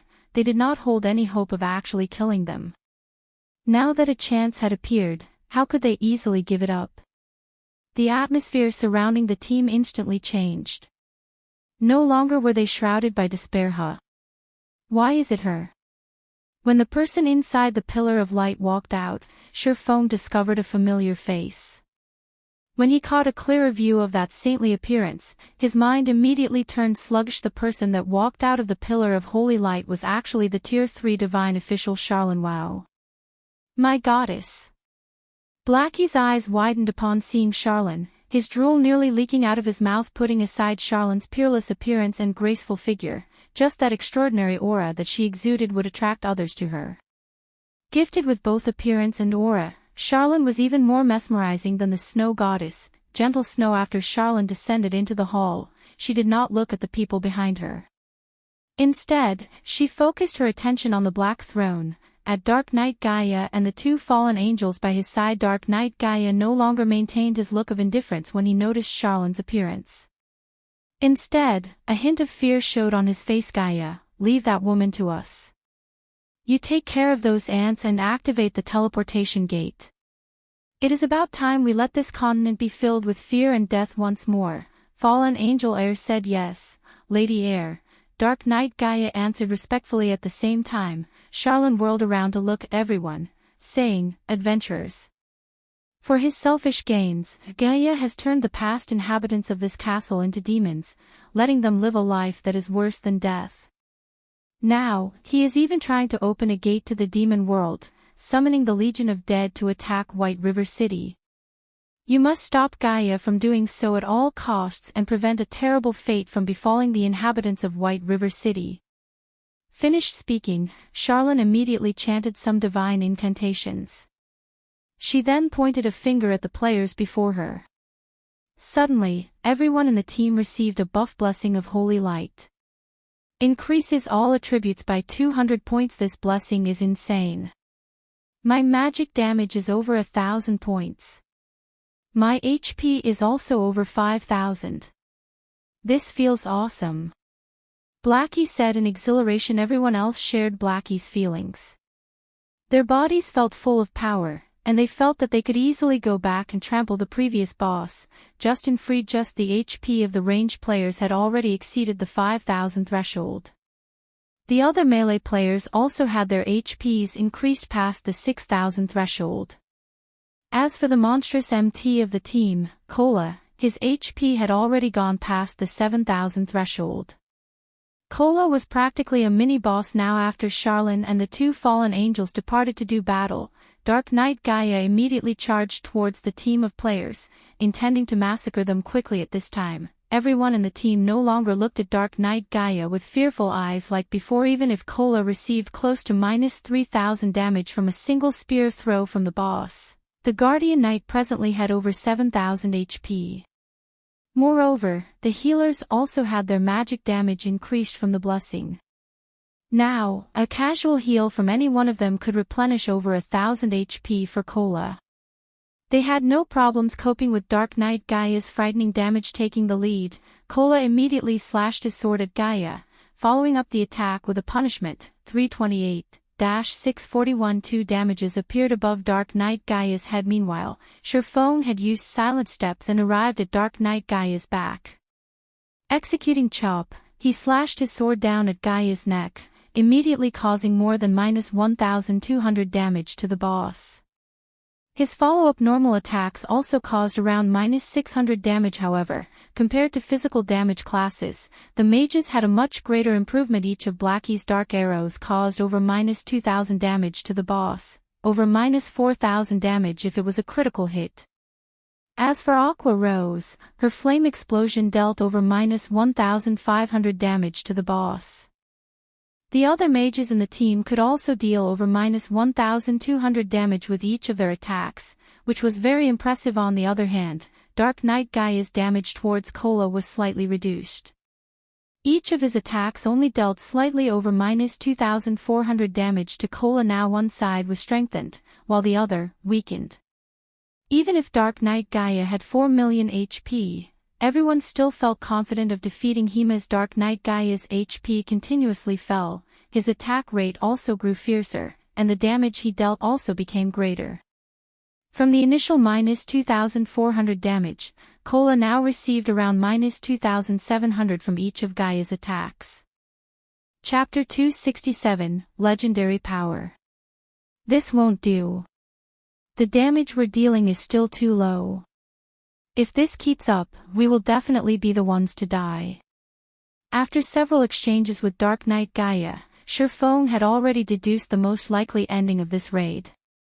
His mind immediately started churning for a solution to this problem. When Dark Knight Gaia's HP fell to 70%, everyone else detected that something was wrong. The spear Gaia brandished was like a python, containing both power and agility. Gaia had a more relaxed time responding to everyone's attacks now, successfully blocking and rendering many of the attacks sent at him ineffective. Currently, Gaia was like the reincarnation of the spear god. Dark Knight Gaia abruptly swept his spear in a circle, sending Sherfong and the others, who were attacking his back, flying. Sherfong reacted quickly and used parry without hesitation, preventing any harm from reaching him. Unfortunately, everyone else in the team was not as quick to react. As a result, each of them received over -2000 damage from the attack, suddenly increasing the burden placed on the healers. Meanwhile, the main target of Dark Knight Gaia's attack, Kola, had to retreat a handful of steps before stabilizing his body. A frightening damage of -4300 also appeared above his head. Guild leader, the boss is getting more powerful the longer we fight. I don't think I will last long if this situation continues. At this moment, the Guardian Knight, Kola, was no longer as calm and composed as he was before. Currently, the Dark Knight Gaia would deal around -3000 damage each time he attacked Kola. If the boss triggered a critical hit or used a skill, he would deal over -4000 damage. Even if Kola had over 7000 HP, the pressure placed on him was huge. His HP constantly hovered around the safety threshold, which was a very dangerous situation. This was exactly where the Dark Knight Gaia excelled. The longer he fought, the braver he got. On the surface, Dark Knight Gaia did not seem to use any major skills. However, in reality, he had been using them constantly. Blood Rage. With this skill, the longer Dark Knight Gaia battled, the higher his damage would become. His attack speed would also rise as time passed. Just this skill alone was already sufficient to make any team that dared challenge him kneel and accept defeat. In addition, Dark Knight Gaia also possessed an AoE skill, Blood Domain. The skill had an effective area of 100 yards. When used, a blood demon would spawn behind all enemies within this range. These blood fiends each had 10,000 HP. Contrary to expectations, these blood fiends would not attack players.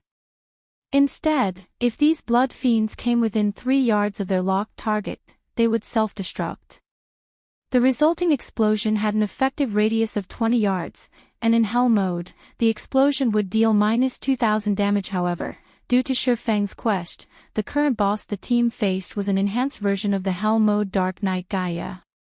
Hence, Shifeng did not know how much damage the blood fiends would deal if they exploded. It was bound to be more than -2000 damage if they could not deal with these blood fiends quickly, leaving the monsters to self-destruct without control. The end result would, without a doubt, be a team wipe. Yet, if everyone were to run around the hall while having the blood fiends chase after them, it would disrupt the team's formation. Any mistake made during this confusion would easily lead to a team wipe. Hence, the moment these blood fiends appeared, they needed to deal with them within the shortest amount of time possible. Just depending on the blessing of holy light won't be enough to deal with this boss. If we can't increase our damage output, we will die sooner or later. Shifeng took a look at the mana levels of the 4 healers and discovered that all of them only had around half remaining. However, Dark Knight Gaia still had 65% of his HP left. If this situation continued, they wouldn't be able to last until the end. Not to mention, Dark Knight Gaia hadn't used Blood Domain yet. At that time, the burden on the healers would definitely be huge. Brother Feng will definitely be team wiped if this continues. Should I use Stars of Light now? Blackie secretly sent a private message to Shifeng. Stars of Light was the most powerful skill of the epic ranked staff, Mavis's Guard. Its might surpassed even that of a Tier 2 spell. It was a spell that could devastate both heaven and earth. Unfortunately, this powerful spell had a cooldown time of half an hour. Hence, it was a trump card that could only be used once in a boss battle. As a result, whenever Blackie was in a party together with Shifeng, he would always seek Shifeng's advice, letting Shifeng decide when he should use the skill. No, it's still too early for it. Shifeng had long since planned for Blackie to use Stars of Light when Gaia used Blood Domain. The might of the skill would instantly evaporate the blood fiends that spawn. Yet, if they did not use the skill now, they might not even survive to see Dark Knight Gaia use Blood Domain. With 2 difficult options at hand, Shifeng was at a loss which to pick in the end. We still aren't strong enough. Shifeng smiled bitterly. Even though their team was already so powerful, it was still not enough to clear this quest. Shifeng truly did not know how those players in the past had managed to complete this quest. However, it was also a fact that the players had already completed their Tier 1 class promotion when they completed this quest. With a team of Tier 1 players with top-tier level 20 equipment and weapons, it would be a simple walk in the park for them to conquer the enhanced hell mode of the Demon's Castle also, even if nobody in the team had reached level 20. If everyone's weapons and equipment were of Dark Gold rank or above, Dark Knight Gaia would still have no choice but to submit to them. To put it bluntly, they were lacking in preparations as expected. Our current equipment is still too weak. Shifeng could not help but lament as he watched the boss getting stronger as time passed. Suddenly, however, a flash of realization came to Shifeng. That's right. If it's equipment, don't I have the fragmented legendary item? Shifeng thought of the ring that had been left asleep inside his bag, the Heavenly Dragon's Breath. As a fragmented legendary item, it possessed the strength to change a player's tier. Yes, tier, not level. Previously, Shifeng had never managed to reach the requirements of the fragmented legendary item. Now, however, he had already achieved it. Heavenly Dragon's Breath, ring, fragmented legendary rank. Equipment requirement: Strength 200, Agility 200, Intelligence 120. Strength plus 40%, Agility plus 40%, Intelligence plus 30%, Endurance plus 30%. Movement speed plus 20%. Attack speed plus 30%. Ignore levels plus 10. All item level requirements reduced by 10 levels. Additional skill 1, Dragon's Authority. Suppress all enemies in the surroundings with the might of the Heavenly Dragon, inflicting the fear status onto enemies within a 30-yard distance, reducing their attack power by 20%, attack speed by 20%, and movement speed by 20% for 1 minute cooldown, 3 minutes. Additional skill 2, Dragon Breath. Inflicts 6x damage in a 305-yard line in front of you. There is a 20% chance to induce the fainted state for 2 seconds cooldown, 5 minutes. Additional skill 3, Heavenly Dragon's Power. Allows the user to temporarily possess the power of the Heavenly Dragon, increasing HP by 300%, strength by 100%, and defense by 300%, and grants immunity to all controlling effects for 2 minutes cooldown, 3 hours. The Dragon Slayer Mechacera once owned the Heavenly Dragon's Breath. It was originally a legendary ranked item possessing the suppressed strength of the Dragon tribe. Due to damage resulting from a war between gods, its might has greatly decreased. However, the Heavenly Dragon's Breath possesses an incomparably strong magic power and possesses the potential to restore itself. Its past glory may be restored with 3 magic stars and 1 dragon's heart. Current restoration, 0/4, Blessing of Holy Light. Increases all attributes by 200 points. This blessing had allowed Shifeng to instantly surpass the daunting requirement of having 120 intelligence without wasting any more time. Shifeng immediately retrieved the Heavenly Dragon's Breath from his bag. The instant he wore the ring, he immediately felt it transmit a boundless power into his body. Not even the Blessing of Holy Light could compare to this power. Good.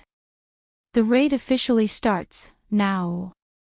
Shifeng looked at the silver dragon-shaped ring on his finger, a smile on his face. Whether it was his past life or his present life, this was the very first time he was feeling the strength of a legendary item, even if it was only a fragment. He then shifted his gaze towards Dark Knight Gaia, his eyes abruptly focusing Dragon's Authority. Instantly, everyone felt Shifeng's transformation.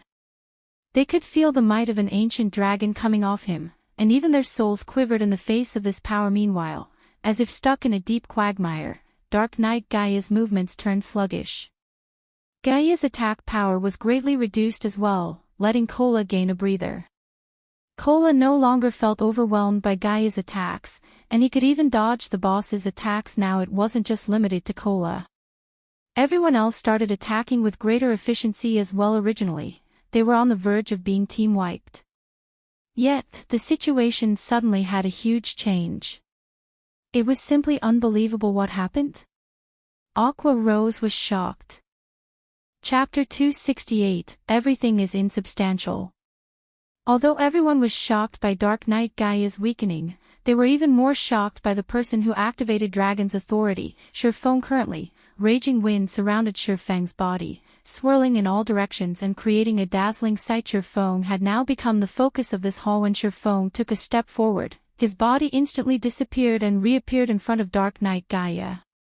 Brandishing both the Abyssal Blade and the Demon Bane, Shifeng sent over a dozen slashes at the boss, the afterimages of his swords creating an impression of a lotus flower due to the heavenly dragon's breath. Shifeng's attributes were greatly increased once more. Currently, his strength had already exceeded 500 points, while his attack was well over 1,200 points. His agility had also exceeded 600 points. Whether it was his attack power or attack speed, both were far above the standards of even a Tier 1 swordsman. Right now, Shifeng could even give a Tier 2 sword master a run for his money. This was the power of a legendary item. Even though Shifeng only had a fragmented version of it, the increase in combat power he received could allow him to challenge enemies of a higher tier. Damages of over -1,000 appeared one after another. Some of his attacks had even dealt over -2,000, -3,000 damage. Dark Knight Gaia, who had previously been like an immovable mountain, was currently being forced to retreat step after step by the torrent of sword slashes. He could not even enter a basic stance due to the incessant attacks. Meanwhile, Kola was having a relaxed time going against the boss, expending almost no effort on evading the boss's attacks. However, Shifeng's onslaught had yet to end. Thundering Flash. Chop. Double Chop. Earth Splitter. Thunder Flame Explosion. Every skill dealt over -2,000 damage. Of them, the level 8 Thunder Flame Explosion had even achieved a critical hit, dealing over -6,000 damage to the boss. Shifeng's damage far surpassed even that of Blackie, now guild leader. What sort of potion did you take? How did you suddenly become so awesome? Kola was extremely curious about Shifeng's sudden transformation. Previously, Shifeng's single output damage was even below Blackie's and Aqua Rose's. Now, however, his damage had completely left that of the two in the dust. If Shifeng said it was nothing, not even a ghost would believe him. Potion. Kola, you're thinking too highly of potions. This is the trump card of our guild. Blackie said, a grin on his face. He had a fair idea of what was actually going on. After all, he had also been present when Shifeng obtained the Heavenly Dragon's Breath. Brother Black is right. Kola, you're looking down on guild leader too much. Lonely Snow chimed in with a proud tone. The matter of the fragmented legendary item had always been a secret between the three of them. Shifeng had previously told them not to leak any information about it, so nobody else, other than them, knew about it. After all, just an epic ranked item alone could entice a first-rate guild to take action. If it was known that their guild possessed a fragmented legendary item, rivers of blood might start to flow in White River City. It's not a potion. Aqua Rose was also surprised. However, after she gave it a thought, their words felt right. It should not be possible for potions to provide such a powerful upgrade. Yet, if it was not a potion, what else could allow Shifeng's battle strength to increase so tremendously? Suddenly, Aqua Rose started growing more confused about the guild known as Zero Wing. It was clearly a recently established guild. It could even be described as a blank slate. Yet, shortly after she had joined the guild, she received one shock after another. Aqua Rose had even begun to suspect that Shifeng was an elder of one of those super guilds, and that he had come to White River City to play the role of a pig to devour the tiger. Only a dozen seconds passed since the battle resumed, and already, Dark Knight Gaia had lost 5% of his HP. Currently, he only had 54% of his HP remaining. If this trend continued, his life would end before 3 minutes even passed. However, Shifeng was still not satisfied with this result. The reason being, along with the passing of time, Dark Knight Gaia would grow stronger and stronger. Moreover, Dragon's authority lasted for only 1 minute. After the minute was up, Dark Knight Gaia would once again be like the reincarnation of a spear god. With Kola's equipment, he would not last long under the boss's onslaught. Just as Dark Knight Gaia was about to recover his battle strength. I wonder how well this move will perform. The abyssal blade in Shifeng's hand suddenly ignited in flames, the fire-type mana within a 30-yard radius frantically gathering around the weapon. The light from the scorching flames illuminated the dark hall, while the heat evaporated the moisture in the air. Currently, the abyssal blade in Shifeng's hand was like a miniature sun. This was none other than Shifeng's ultimate move, Flame Burst. Due to his increased attributes, the current Flame Burst was much stronger than the last time Shifeng used it. Before anyone could react, the abyssal blade turned into a shooting star, smashing into Dark Knight Gaia's chest. Gaia's previously impenetrable armor was like tofu when it met with the abyssal blade. The abyssal blade easily pierced Gaia's steel armor and body like a hot knife through butter, creating a large hole in Gaia's chest. However, this was not the end of Shifeng's attack. Shifeng then followed up with 5 more slashes, each of his slashes dealing over -6,000 damage. Some of them had even achieved a critical hit, dealing over -13,000 damage. Meanwhile, the armor on Dark Knight Gaia's body was instantly shattered, the sundered metal fragments smashing heavily against the stone pillars at the sides of the hall. These stone pillars completely collapsed at the impact of the metal fragments. Receiving these 6 continuous attacks, Dark Knight Gaia instantly lost over 60,000 HP. This scene absolutely dumbfounded everyone in the team right now. Shifeng looked more like the boss here with Dark Knight Gaia as the player. The situation was so shocking that Cola and everyone else in the team even forgot to attack Dark Knight Gaia. Oi! Stop daydreaming. The boss is still alive. Shifeng smiled helplessly as he received everyone's fervent gazes. After Shifeng's reminder, Cola and Yuwumian quickly reacted and charged at the boss. Maybe because he no longer had his armor, Dark Knight Gaia was actually receiving an additional 30% damage from everyone's attacks now. The raid progressed at a much faster rate right away. You ants have angered me. Accept the punishment of darkness. The moment Dark Knight Gaia bellowed, the entire hall turned bloody red. Immediately, 20 ferocious-looking blood fiends appeared within the hall. Meanwhile, these blood fiends each had 20,000 HP, and each of them quickly ran towards their locked targets after being summoned. Blackie. Shifeng said in the team chat, got it. It's finally time for me to show off. Blackie chuckled as he waved his staff. A gigantic magic circle appeared above the hall, and in the blink of an eye, a dazzling star emerged from the magic circle and crashed downwards. The stars of light had a very wide coverage. Hence, Blackie easily enveloped all the blood fiends within the skill. The enraged Dark Knight Gaia included. Each star caused over -5,000 damage. After over a dozen stars came crashing down, not even ashes remained of the blood fiends. As for Dark Knight Gaia, he was left in a miserable state after the duration of the skill ended. Everyone else in the team took this chance to use their most powerful moves on the boss, holding nothing back. Before even a minute passed, Dark Knight Gaia's HP fell to 30%. Instantly, the boss went into a berserk state, his body doubling in size. In this state, both his attack power and defense were greatly increased. Even when Cola had Protection Blessing activated, the skill reducing any damage he received by 50%, he lost over 3,000 HP the instant Dark Knight Gaia's spear connected with his body just in time. Shifeng had been waiting for this moment all along. Did he think going berserk was amazing? In front of a dragon, everything was insubstantial. Shifeng immediately activated Heavenly Dragon's power, increasing his HP by 300%, strength by 100%, defense by 300%, and also becoming immune to all controlling effects for 2 minutes. After the activation of Heavenly Dragon's power, Shifeng's body underwent a transformation. Dragon scales suddenly covered his skin, making him look as if he was wearing dragon scale armor. With the addition of these dragon scales, Shifeng's originally ordinary appearance suddenly became tyrannical.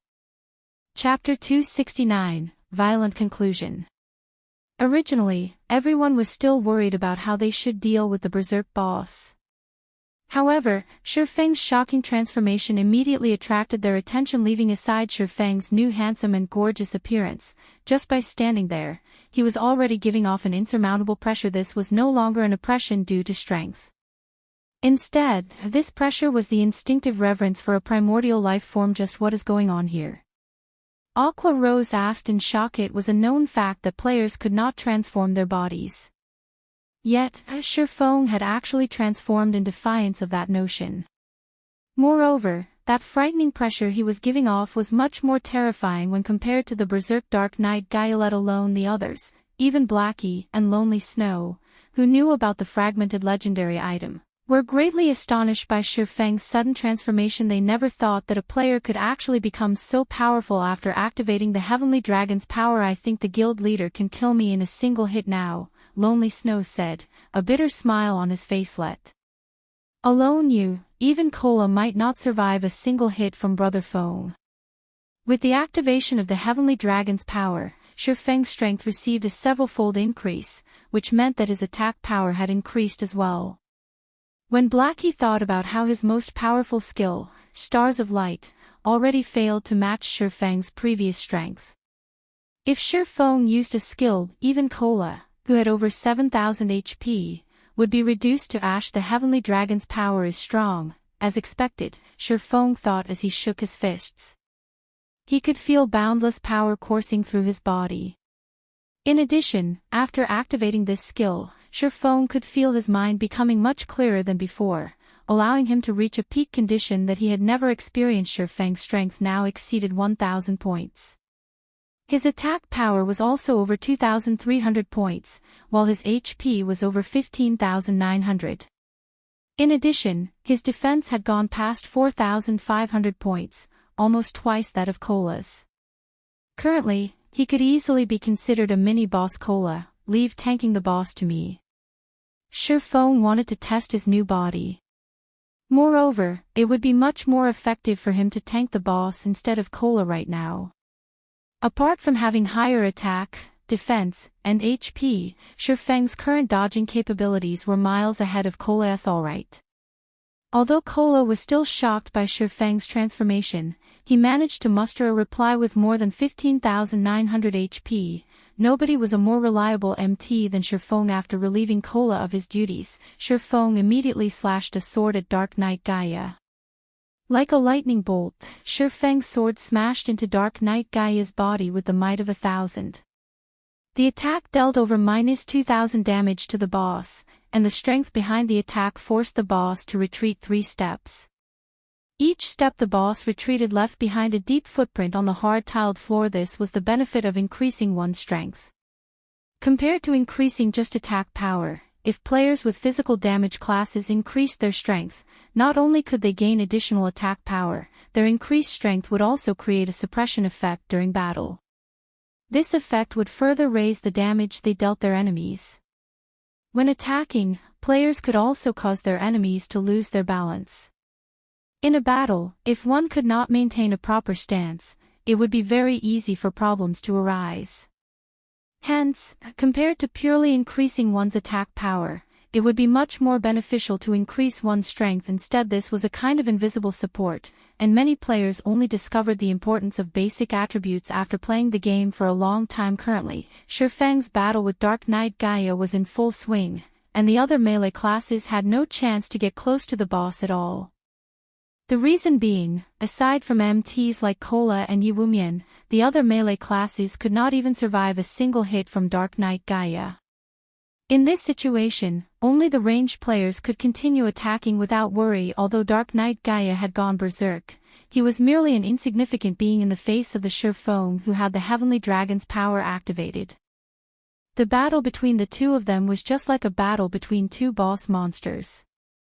Although Shifeng's HP was only a tiny fraction of Dark Knight Gaia's 4 million HP, in this battle, Shifeng was the only one doing actual damage.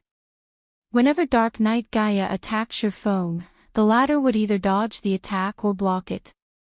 Dark Knight Gaia was unable to deal any real damage to Shifeng. Moreover, every time Shifeng brandished his 2 swords, Dark Knight Gaia would be forced to retreat. Each of Shifeng's attacks dealt over -2,000 damage, but more often than not, his attacks would achieve a critical hit and deal over -4,000 damage. A critical chop also dealt over -6,000 damage. On the other hand, Dark Knight Gaia could only deal around -2,000 damage to Shifeng with each attack. With close to 16,000 HP, the healers could take their sweet time healing Shifeng. They had no need to fear stealing the aggro of the boss at all. As a tank, Shifeng was currently far stronger than the guild's #1 MT, cola after the 30-second berserk period was over. Dark Knight Gaia's body shrank back to its original size. Even though he still had blood rage in effect, he no longer possessed the previous ferocity he had possessed in his berserk state. Meanwhile, the Heavenly Dragon's power had a duration of 2 minutes. There were still 90 seconds left before Shi Fang's transformation ended without the berserk effect. Dark Knight Gaia was like a venomous snake that lost its fangs. He could only receive a one-sided beating from Shi Fang now. Whenever Shi Fang slashed his sword, Dark Knight Gaia would have to retreat a handful of steps. The gap between the two of them simply rendered one speechless. Throw in everything you've got. We need to end the battle as quick as possible, Shi Fang said in the team chat upon Shi Fang's reminder. The others who hadn't dared to approach the boss before immediately rushed up in a hurry. As a result, the damage rate to the boss instantly soared when Dark Knight Gaia's HP fell to 15%. He used Blood Domain once more, summoning another group of Blood Fiends. However, unlike the first group of Blood Fiends, these newly summoned monsters each had 30,000 HP as expected. Even his skills have changed. Shi Fang had been afraid of something like this happening, hence why he wanted to end the battle as quickly as possible. Since the quest had altered the rating difficulty of the dungeon, a change to the skills of the boss would naturally occur. Since there wasn't much of a change in Dark Knight Gaia's blood rage, then the only skill that remained was Blood Domain. Everyone, gather in the center. Shi Fang immediately shouted when Blood Domain was previously used. The team had a wide-range AoE skill like the Stars of Light to depend on. However, they had no such skill that could quickly deal with all the Blood Fiends this time. Stars of Light had a 30-minute cooldown, so there was no way of using it for the second time in this battle. Hence, they could only hope to group up and concentrate their attacks on the monsters. Everyone in the team reacted fast. Before 3 seconds had passed, all of them were already standing together having the shape of a demonic beast. The blood-red monsters revealed malicious expressions upon being summoned. After locking on to their respective targets, the Blood Fiends let out frenzied roars as they charged forward. By the time the Blood Fiend started moving, Aqua Rose had already finished chanting an incantation. First, she summoned an ice wall to block off all the Blood Fiends from closing in on their group. The ice wall also placed an additional debuff on the Blood Fiends, slowing the monsters' movement speeds. Right after that, Aqua Rose shot an ice sphere at the group of monsters, reducing their movement speeds even further. With the successive use of these two skills, the group of Blood Fiends now moved as slow as snails. However, Aqua Rose was still not done with her spells. She then followed up with a third spell called Blizzard. Not only could this spell deal high amounts of damage, it also had a very good movement speed reduction effect. Without staying idle, the other ranged players started throwing out attacks at the monsters as well. Blackie had also taken this chance to use the most powerful AoE skill currently available to him, Hell Flame. Pillars of dark green flames shot up from the ground, repeatedly dealing over -2,000 damage to the group of Blood Fiends for 5 seconds. However, such an amount of damage was still not enough to deal with the Blood Fiends. Just as the Blood Fiends were about to close in on the team, Shi Fang suddenly appeared in front of everyone, blocking the Blood Fiends' path of advance. Die! Shi Fang bellowed at the group of Blood Fiends. Shi Fang used Thundering Flash, causing damages of -3,125, -4,321, and -6,040, and also inflicting the damage amplification effect to all of these Blood Fiends. However, these monsters were still not dead. Next, Shi Fang inhaled abruptly and executed Dragon Breath before anyone noticed. Countless wind blades transformed into streaks of silver light, piercing through everything that stood in Shi Fang's path. These Blood Fiends instantly turned into minced meat, and not even Dark Knight Gaia, who was charging at the team, was spared from this attack. Dark Knight Gaia was sent flying by the attack, and his body was embedded into the distant wall. However, an instant later, the wall behind him shattered, and Dark Knight Gaia was again sent flying for more than 10 yards. Dark Knight Gaia's body was filled with bloody injuries now.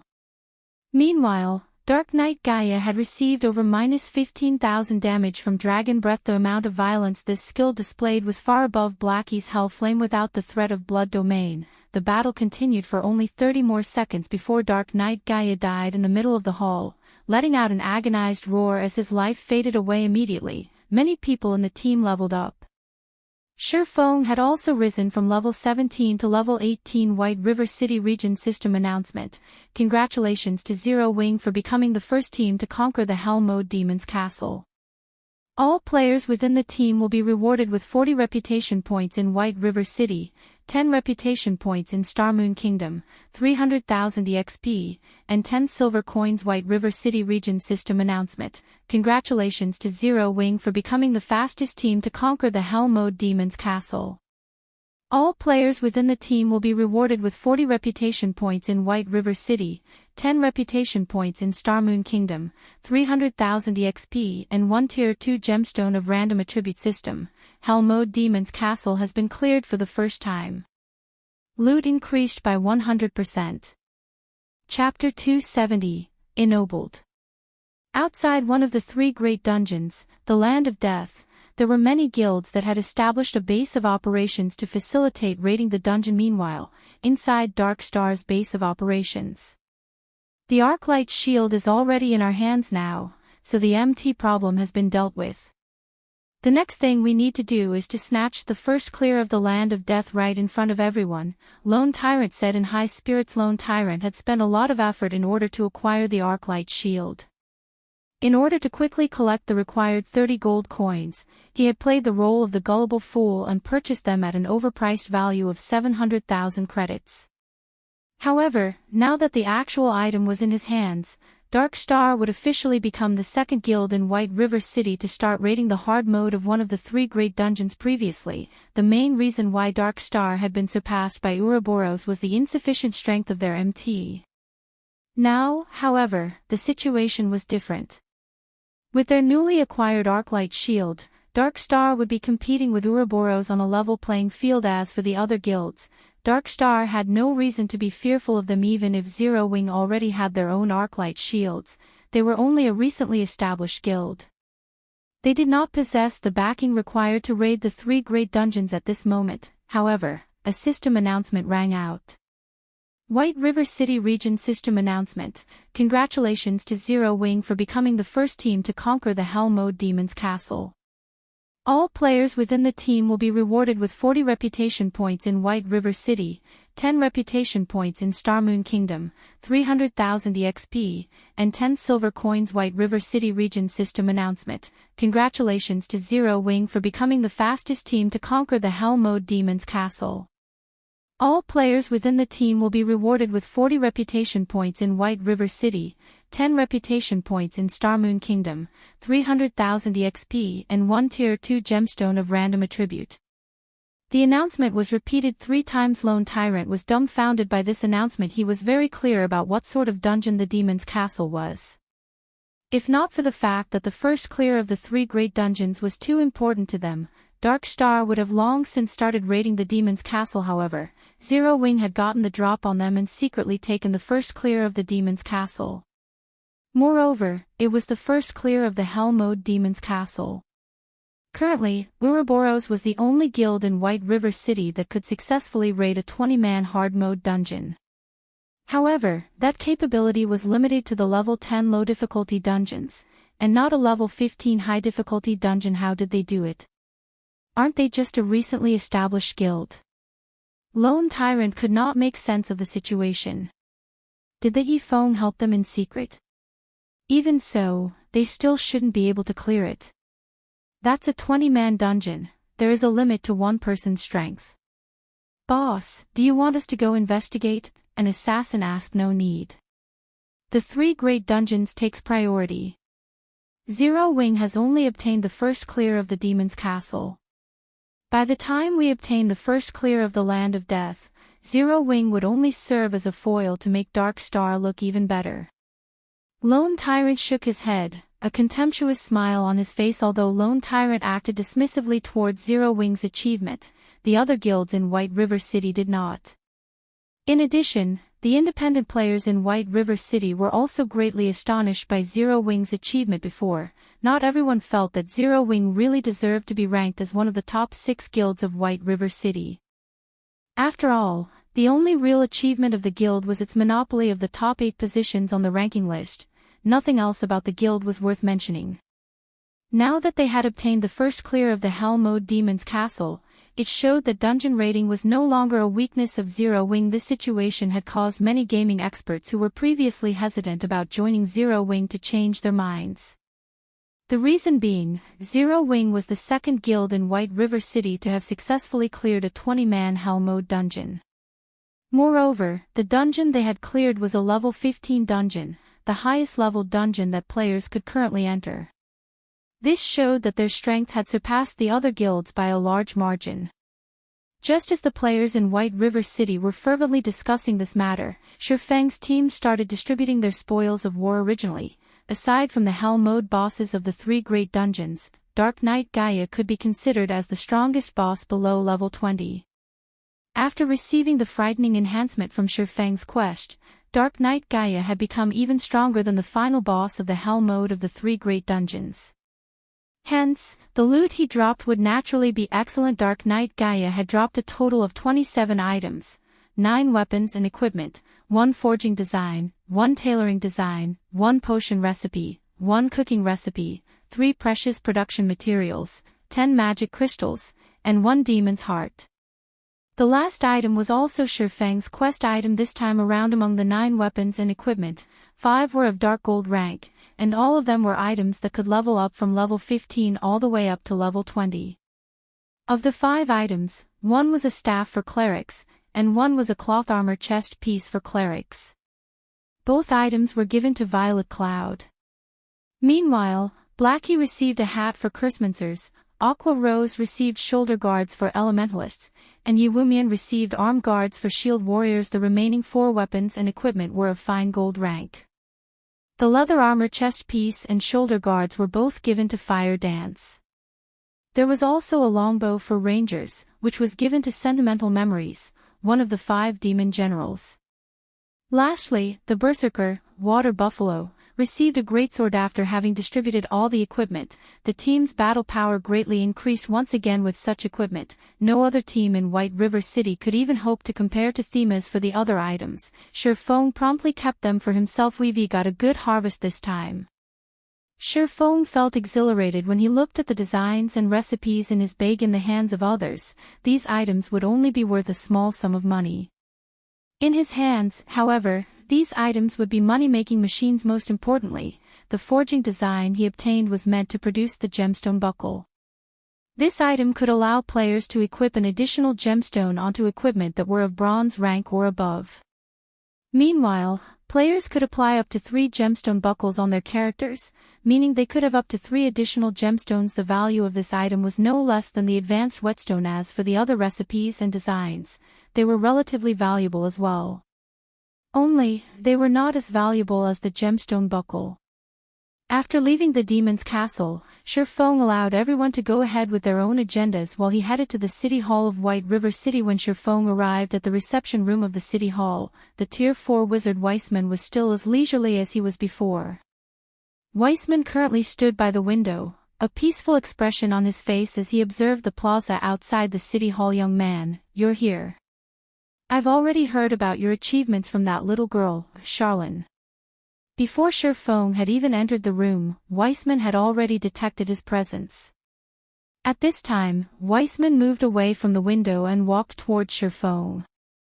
He then nodded his head, a smile on his face as he said, "Not bad. Truly not bad at all. I never imagined a day would come when this old man would misjudge somebody. Ha ha ha. Not only have you slain Gaia, you have also saved the entire White River City. I don't even know how I should reward you for your efforts. How about this? With the power vested in me, from this day onwards, you are a Viscount of White River City. With your strength, I believe you should be able to protect that place. Take this Blacksteel's contract here and head over to that place, then. System, unique quest, Demon's Heart, completed quest rewards, position of Viscount in White River City, Blacksteel's contract, 500,000 EXP, 50 free mastery points, and 2 gold coins. Shifeng was momentarily dumbfounded by the unexpected rewards. These rewards were simply too bountiful, especially the position of Viscount. In the entire White River City, perhaps only Sir Feng would understand the importance of this position, right? I nearly forgot to mention, that little girl, Charlene, said she has some matters that she needs to speak with you about. She is at the stargazing tower right now. If you have nothing else to do, you should go see that little girl. You don't want to miss out on a rare opportunity, Weissman said, giving Sir Feng a meaningful smile. Chapter 271, Guild Residence. Lady Charlene is looking for me. A bad premonition stirred in Sir Feng's mind. Sir Feng had a very good understanding of Charlene's personality. She was definitely the type of person that would not act out of altruism, and Sir Feng couldn't help but wonder just which item on him Charlene had her eye on again. Forget it. It's better if I just go and see what she has in store for me, Sir Feng decided after giving it some thought. Although Charlene was a money grubber, he had always received a great harvest every time they met. This time, Charlene might give him some advanced quest again. If the quest rewards were good, he would consider giving it a try. However, the stargazing tower was located in Blackwing City, and this situation puzzled Sir Feng greatly.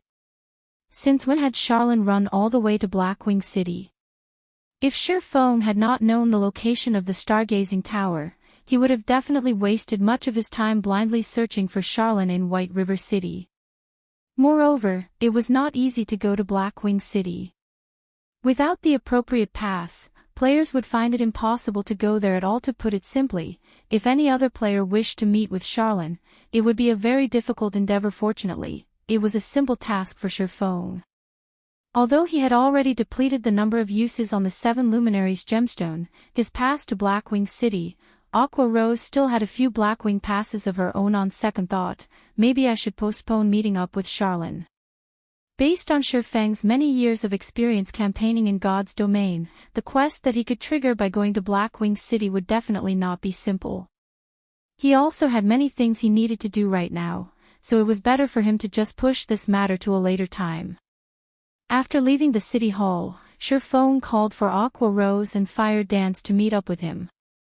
They then headed towards the Purple Sun Mansion located in the trade area of White River City. The Purple Sun Mansion was originally the official residence of a count. However, this count had mysteriously disappeared inside the Purple Sun Mansion over half a century ago. In the following decades, every new owner of the residence would also mysteriously disappear overnight. An answer was never found for their disappearance, and ultimately, the residence was sealed by the city more than a decade ago. Moreover, the city had even stationed guards in front of the residence, preventing anyone from entering the place. It went without saying that the area the Purple Sun Mansion occupied, as the official residence of a count, was one of the largest within the trade area of White River City. Even though Sir Feng was now a Viscount, the personal land he could purchase would be less than a third of the Purple Sun Mansion. Guild leader, why did you bring us to this abandoned residence? Aqua Rose asked in curiosity as she looked at the dilapidated residence in the distance, and also at the 8 guards stationed outside the place. Their guild had just recently obtained the first clear of the Hell-Mode Demon's Castle, and the resulting fame had attracted many players to apply to join the guild right now. As a result, Aqua Rose was swamped with work. Although Blackie was also helping out with management, he was mainly focused on managing the workshop side of things. The guild within the game, on the other hand, was left to Aqua Rose to manage. As for Fire Dance, she was responsible for leading the main force of the guild. Each of them had their own respective duties. However, the management of the guild was the most onerous task out of the 3-0 wing. Had been established only recently, so there were still many problems on the management side of things. Aside from the guild perk system still being imperfect, their guild was also not prepared to recruit so many players.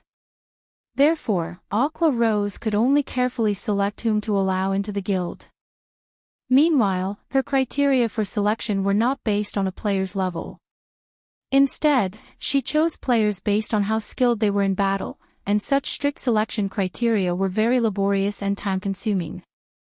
Aside from recruitment affairs, Aqua Rose also had to manage the daily affairs of the guild, and this, in turn, had made Aqua Rose a very busy woman.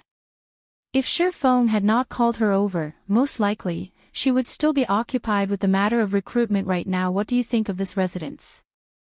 Shifeng asked, a smile on his face. What do I think of it?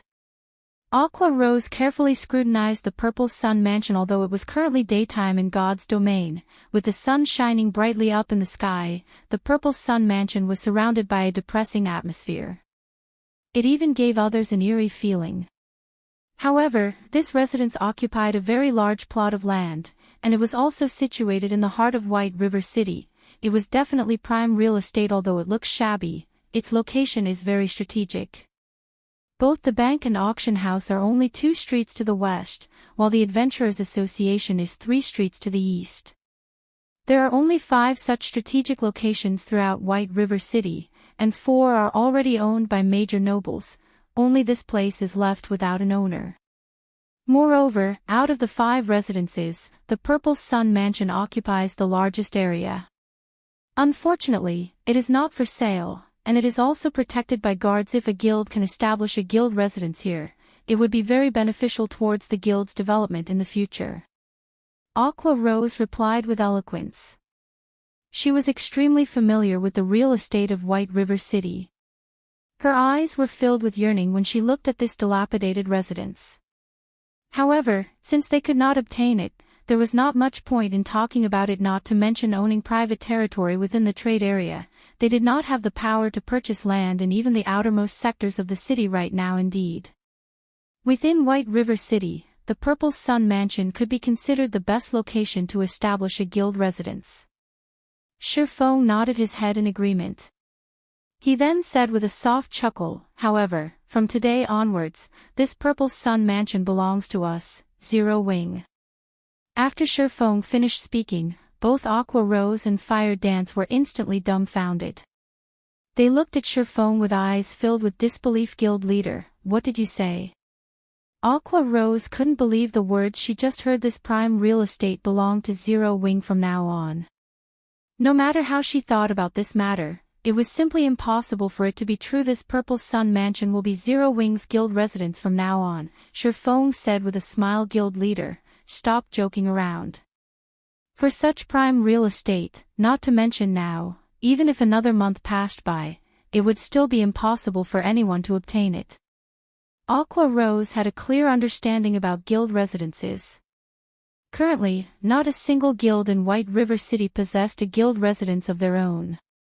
Yet, Shifeng was saying that this hot property was now under the ownership of Zero Wing. If what Shifeng said was indeed true, then it would be even more shocking than Zero Wing obtaining the first clear of one of the 3 great dungeons right this instant. It was simply unbelievable. I knew you wouldn't believe me, which is why I brought you over to take a look.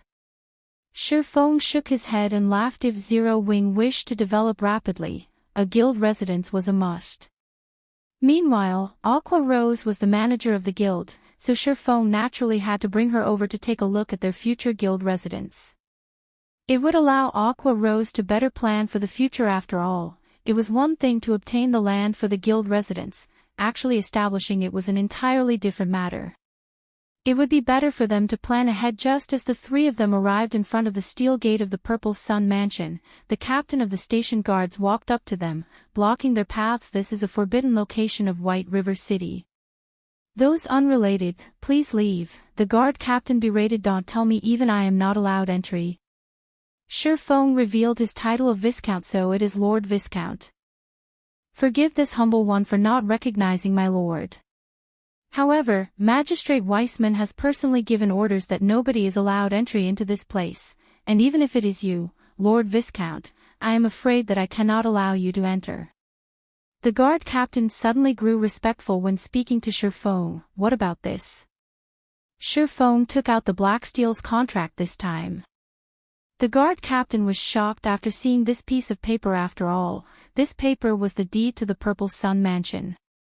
In other words, from this moment onwards, the Purple Sun Mansion was the private territory of the Viscount before him. Since Lord Viscount has already become the owner of this place, of course this humble one would not stop my lord from entering, the guard captain said carefully. He then added, however, there is something very strange about this Purple Sun Mansion. If my lord is planning to enter, please exercise caution. I understand. Sure Feng nodded in reply, following which, the 8 guards moved away from the entrance, allowing the 3 of them entry into the residence. Meanwhile, both Aqua Rose and Fire Dance were shocked by Sure Feng's revelation. He was actually a Viscount of White River City. Nobility was unlike levels. One could not get ennobled simply by wishing for it. Instead, one needed a large amount of reputation to do so. Currently, all the guilds in White River City were busy trying to raise the White River City reputation they had.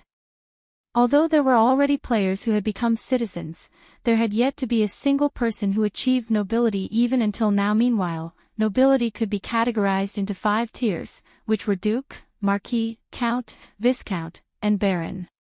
Just the difficulty of becoming a Baron had made all the guilds in White River City lament over their powerlessness, not to mention obtaining the position of Viscount, which was 1 tier above Baron. Chapter 272, Spirited Away. Based on Aqua Rose's knowledge about the authority of barons, aside from being able to purchase private territory within White River City, they could also hire their own guards. A baron could hire a total of 10 NPCs to serve as guards for his own territory. However, a baron was the lowest rank of nobility. Only when one was promoted to Viscount would one be counted as one of the true nobles of the city. A Viscount could not only purchase private territory, one could recruit up to 40 NPCs as guards, as well as have 2 personal guards. Having personal guards was a special privilege available only to true nobles. The normal guards hired by players were not capable of growth, unlike personal guards. In other words, after recruitment, the levels of normal guards would not change no matter how much time passed.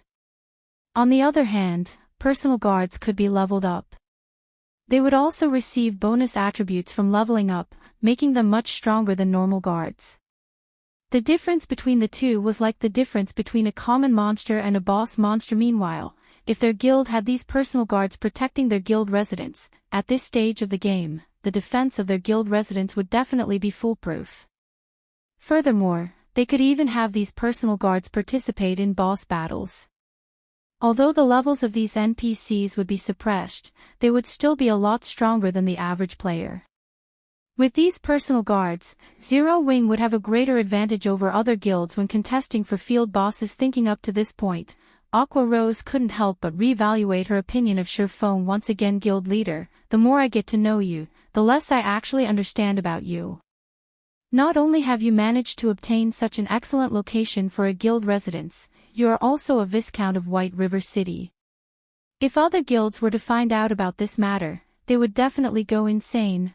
Aqua Rose giggled, blinking her shining large eyes. Indeed, they will definitely hunt me down like maniacs. Sure Feng laughed. The moment a guild possessed their own residence, they would be like a seedling that had finally set down roots. They would no longer be at the mercy of the winds and rain. Only by growing roots could a plant thrive and have the possibility to grow into a towering tree. In the past, a player had once joked that a guild without their own guild residence was like a gang of mountain bandits, while a guild that had their own guild residence was like the lord of a region. The reason being, only with a guild residence could a guild gradually perfect the many benefits they provided.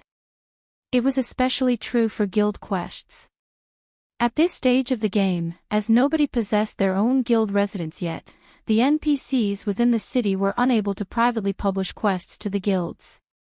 Hence, players could only accept some daily quests from the Adventurers Association to earn guild reputation. In comparison to the individual quests that players received from the Adventurers Association, the private guild quests published by NPCs rewarded much higher guild reputation. If a guild was sufficiently powerful, there was even the possibility that a quest rewarding an epic ranked item would appear. Moreover, unlike at the Adventurers Association, the number of quests available to guild members was not just limited to 2 or 3. As long as a guild was sufficiently powerful, there would be several hundreds, even thousands of guild quests being published in the guild residence every day. With so many quests available, players would be able to level up and upgrade their equipment more efficiently than if they were limited to grinding monsters. Also, statistical analysis made by professionals in the past showed that guilds with guild residences made at least double, or even triple, the amount of money of guilds without guild residences. Moreover, only with a guild residence would a guild officially have a stable source of income. The reason being, whenever a guild member completed a guild quest, the guild would automatically collect 15% of the quest reward as processing fee. The fees collected would then be stored inside the guild bank to serve as funding for the guild. This was the reason why guild residences were so important. The location of the guild residence was also very important, as this correlated to the number of guild quests a guild would receive. A newly established guild residence would be an unknown existence in White River City. To be precise, it would be unknown to the NPCs of White River City, and that anonymity would prevent many of these NPCs from commissioning quests with such newly established guild residences. If, however, a guild residence was established in a high-traffic location like the trade area, it would be easily noticed by NPCs. As a result, the number of quests the guild residents received would increase. Meanwhile, as the number of quests resolved by the guild increased, the fame of the guild among NPCs would also rise.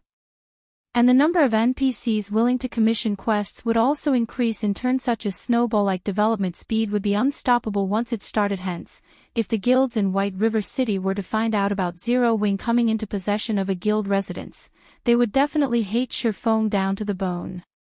Fortunately, Zero Wing had already grown past the stage of a fledgling guild. Unrated guilds would not dare to make an enemy out of Zero Wing. Only third-rate guilds or above would pose a threat. However, once Zero Wing officially establishes its guild residence, not even third-rate guilds would dare to become its enemies. While Shifeng and Aqua Rose were having their merry discussion, the three of them arrived inside the main building of the Purple Sun Mansion. After remaining vacant for over a decade, the interior of the mansion was fully covered in a layer of dust. Weeds could even be seen growing in certain locations inside the mansion. The interior of the building looked extremely dilapidated, as if it could collapse at any moment. Not to mention people, even rats would not want to live in this place. It seems this place needs to be completely demolished and rebuilt, Shifeng said in heartache as he swept a glance at the interior of the mansion. For privately owned territories, any expenditures spent on it had to come out from the owner's own pockets. However, not to mention building a guild hall meant for an entire guild, even the cost of building an ordinary house was insanely expensive. It was a price that no normal person could afford. Only a large guild with immense wealth could afford such a price. Guild leader, you are the wealthiest player in White River City, yet you're actually crying about being poor. Aqua Rose rolled her eyes at Shifeng. She knew for a fact that Shifeng had spent over 100 gold coins without even blinking when he bought the Arclight shield forging design. Shifeng could only shake his head and bitterly smile in reply to Aqua Rose's teasing. What Aqua Rose did not know was that a fee of 200 gold coins was required in order to construct even the most common guild hall. Meanwhile, such a guild hall only had a capacity of 500 players. If it were a guild hall with a capacity of 1,000 players, the construction fee would be 500 gold coins. With the area the Purple Sun Mansion occupied, Shifeng could build an advanced guild hall with a capacity of 3,000 players, at the very least. However, the price tag for an advanced guild hall was 3,000 gold coins. 3,000 gold was an astronomical sum for any one guild. Even though Shifeng indeed had the ability to construct an advanced guild hall, he still had the burden of 30,000 gold from the Gospel Project quest bearing down on him. He dared not randomly spend his money. The only reason he had spent over 100 gold for the Arclight shield forging design was because he was confident of earning back the money through sales of the shields he produced. In the case of the guild hall, however, it was a one-way expenditure. Just as Shifeng's group arrived at a flight of stairs, Shifeng suddenly felt a gust of cold wind blowing over his face. He could also hear an indistinct voice whispering by his ears, as if calling him to descend the stairs instantly. Shifeng felt all the hairs on his body stand up. Without hesitation, Shifeng immediately unsheathed the Abyssal Blade and the Demon Bane, raising his 5 senses to their very limits. In this moment, he was fully prepared for any enemies that would show up. Aqua Rose and Fire Dance, on the other hand, reacted a tad slower than Shifeng. However, they too promptly readied their weapons as they fixed their gazes at the staircase. Contrary to their expectations, however, nothing appeared from the staircase. Only a cold breeze blew up from below, causing the weeds within the mansion to quiver slightly. How can there be wind coming from inside the building? Fire Dance asked, feeling there was something very strange about the situation. The virtual world of God's domain closely resembled reality. Meanwhile, their current location was the heart of the mansion.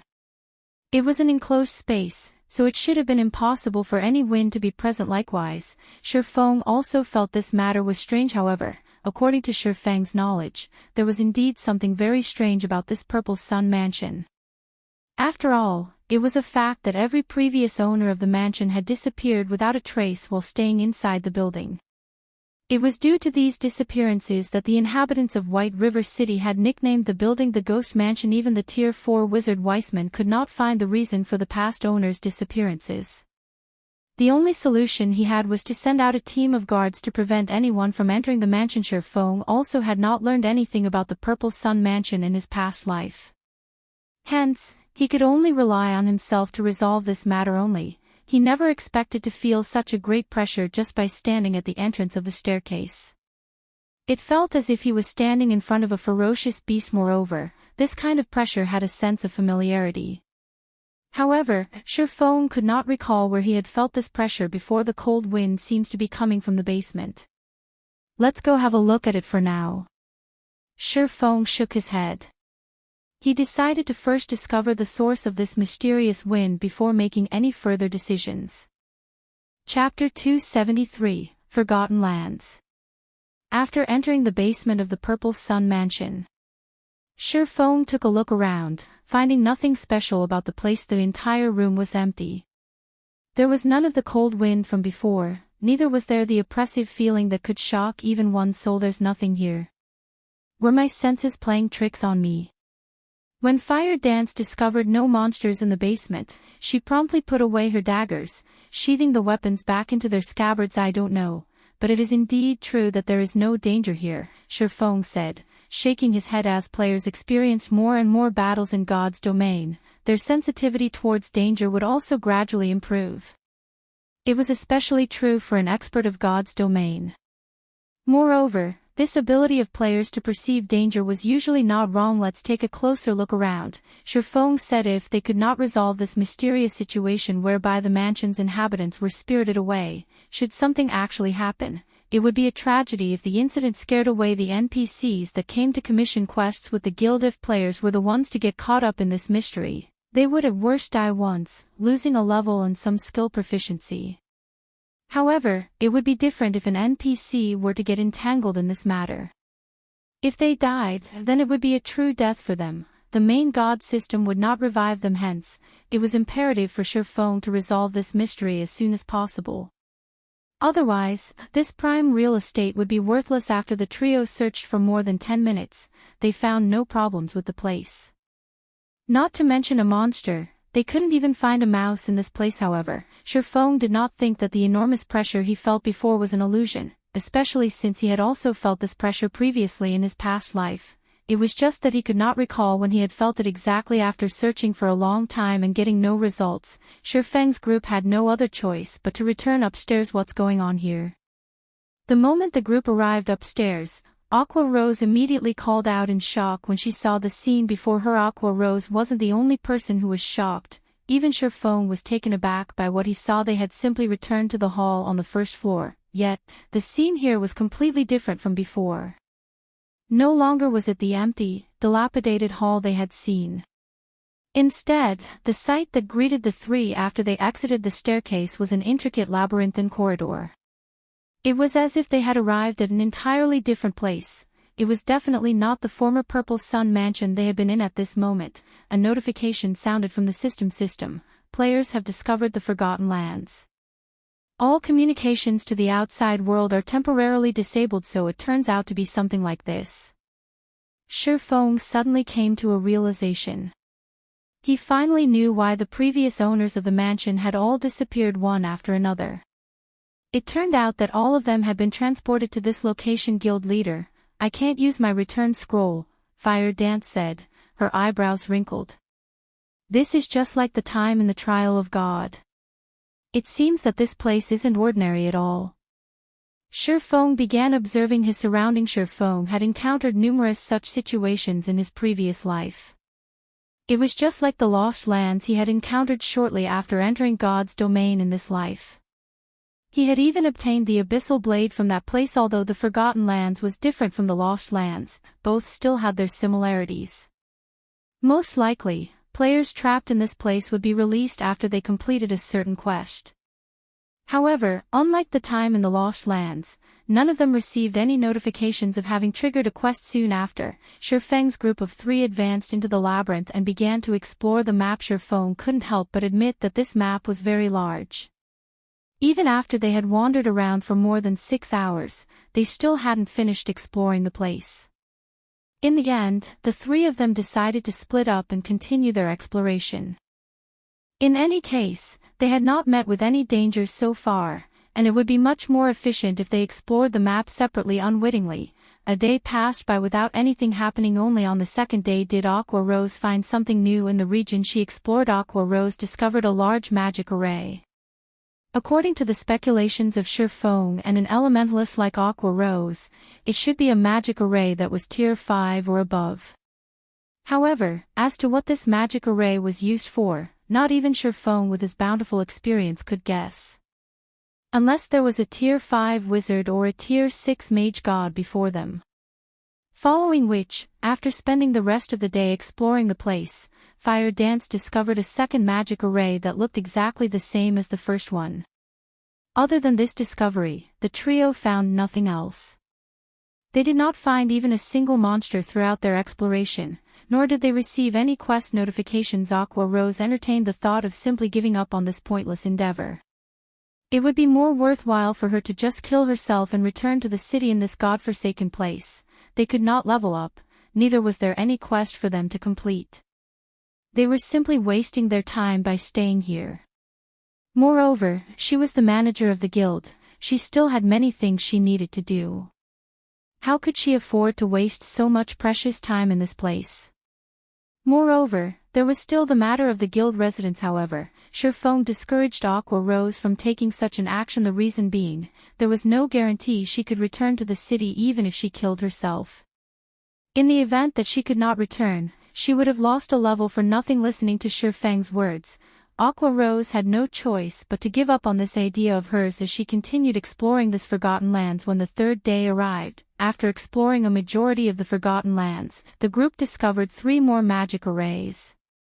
In total, they had discovered 5 of such tier 5 magic arrays. Soon after, the 3 of them met up and shared their map information with each other. The moment their map information sharing was completed, a notification sounded from the system. System, unique quest, miracles unsealed, activated quest details, remove the seal on the Forgotten Lands. Quest rewards, unknown. Remove the seal on the Forgotten Lands. The quest doesn't even tell us how to do so. What are we even supposed to do here? Fire Dance glared at the notification screen in anger. They had been exploring this place for 3 days now, yet, the only thing they got in return was this quest that provided them with no hints at all. The game was simply too despicable. It should be around here, Shifeng said, pointing on the map. To be precise, he was pointing at an area central to the 5 magic arrays. Magic arrays require mana to operate, and normally use mana crystals as a source for mana. However, although the magic arrays were functioning properly when we discovered them, there was no sign of any mana crystals on site powering them. Moreover, these 5 magic arrays seem to be an integrated structure, so there should be a place where they draw their mana from. We've already explored the outskirts of the Forgotten Lands, and the only area we have yet to explore is the central region. There is a high possibility the power source for these magic arrays are situated in the central region. If we destroy the mana crystal there, we should be able to complete this quest.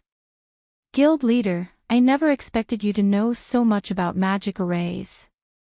For a second there, I even thought you were an elementalist or a cursemancer, and not a swordsman at all, Aqua Rose said teasingly. I just studied the topic by accident. There are plenty of books on magic arrays inside the library of White River City, after all. If you manage to read all the books inside the White River City library, you will definitely be more amazing than I am, Shifeng laughed. The library?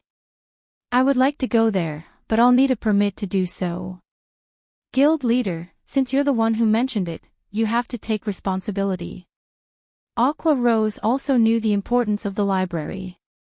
If an elementalist wished to learn more powerful spells, the best way to do so was at the library. Unfortunately, she lacked the permit to enter the library. The only choice she had now was to steadily raise her reputation in White River City. Okay, I'll get you a permit to the library after we leave this place. Shifeng shook his head and laughed again. As a demon hunter, he could obtain a permit to the library any time he wanted. Moreover, now that he was a Viscount of White River City, as one of the true nobles of the city, he could easily obtain a handful of library emblems, following which, the three of them ran towards the central region of the Forgotten Lands. 4 hours later, the trio arrived outside the central region. If they wished to enter the place, they needed to go through a very long crystalline pathway. However, there was a giant three-headed wolf made out of blue crystals blocking the entrance of the pathway, so there is a monster here after all. Fire Dance's eyes glowed with interest when she saw this three-headed wolf. After several days of no combat, her hands were already itching for action. Chapter 274, Dark Gold Treasure Chest. The presence of a monster doesn't necessarily mean it's a good thing, Shifeng said, a bitter smile on his face as he looked at the three-headed wolf guarding the entrance of the crystal pathway. Crystal Werewolf, Lord Rank. Level 25. HP 300,000/300,000. Compared to a dungeon boss, a field boss of the same rank was much more powerful. Moreover, in order to counter Zerg tactics, God's domain had set it so that field bosses would have their combat power and HP increased in proportion to the number of players participating in the battle. Generally, the optimum number of players required to raid a Lord-ranked field boss was around 10 to 20, unless of course it was a special boss. However, judging from the appearance of the crystal werewolf before them, Shifeng felt that it should not be a special boss. In other words, at least 10 players were needed to raid this boss. To make matters worse, the crystal werewolf was a level 25 monster, while nobody in Shifeng's group had even reached level 20, the resulting level suppression would be dire. Of those present, aside from Shifeng, who had the Abyssal Blade, which allowed him to fully ignore this level suppression, only Aqua Rose possessed a piece of equipment with the Ignore Levels attribute. Even so, her equipment only allowed her to ignore up to 3 levels. Aqua Rose herself was only at level 17 right now, and a level suppression of 5 levels would not be easy for her to deal with. As for Fire Dance, there was nothing to say. Of course, every cloud had a silver lining. Since the boss guarding the crystal pathway was very strong, it meant that the things beyond the pathway was equally important. Moreover, Shifeng also discovered a treasure chest sitting beside the pathway. This treasure chest was a dark gold treasure chest, and Shifeng's heart burned with a fiery passion as he looked at it. The loot he could get from this dark gold treasure chest would be much better than the loot from the boss before him. We won't be able to defeat a level 20 lord with just the 3 of us alone. We'll need to call for reinforcements. Aqua Rose's eyes glowed with excitement when she looked at the crystal werewolf before her. It was extremely difficult for players to meet with a field boss. They would definitely make a huge profit after killing it. Not to mention, there was also the treasure chest the crystal werewolf was guarding, following which, Aqua Rose temporarily logged off the game to contact Blackie, who was at the Zero Wing workshop, telling him to bring the main force of Zero Wing to the Purple Sun Mansion and enter the staircase to the basement, in order to meet up with them at the Forgotten Lands. Meanwhile, Shifeng ceaselessly observed the crystal werewolf and the surrounding terrain, trying to think of a strategy to raid the boss. 10 minutes later, Aqua Rose logged back into the game. How did it go? When will they be arriving? Shifeng asked. They were already at the Purple Sun Mansion. However, no matter what they tried, they can't seem to find the entrance to this map, Aqua Rose said, slight disappointment showing on her face. If so, the appearance of the entrance should be random, Shifeng said, lapsing into silent contemplation. After a while, he shifted his sights to the crystal werewolf and added, "It seems we can only depend on ourselves to defeat this boss." Hearing Shifeng's conclusion, both Aqua Rose and Fire Dance immediately thought that Shifeng had gone insane. He was actually suggesting they deal with this crystal werewolf before them. They had neither an MT nor a healer in the party right now. With just 3 damage dealers, how were they supposed to deal with a level 25 Lord-ranked boss that had a height of over 10 meters? Although both girls knew of Shifeng's unrivaled strength, a Lord-ranked boss was still not something that could be defeated with just 3 players. We are only giving it a try. In any case, we can't just stay stuck in this place forever, right? Moreover, even if we do die, it is a good chance to check whether or not we can actually leave this place after dying. We'll be killing 2 birds with 1 stone, Shifeng joked. Guild leader, you decide what we should do, then, Fire Dance said with high spirits. Aqua Rose sighed helplessly. Alright, then. I'll join in as well.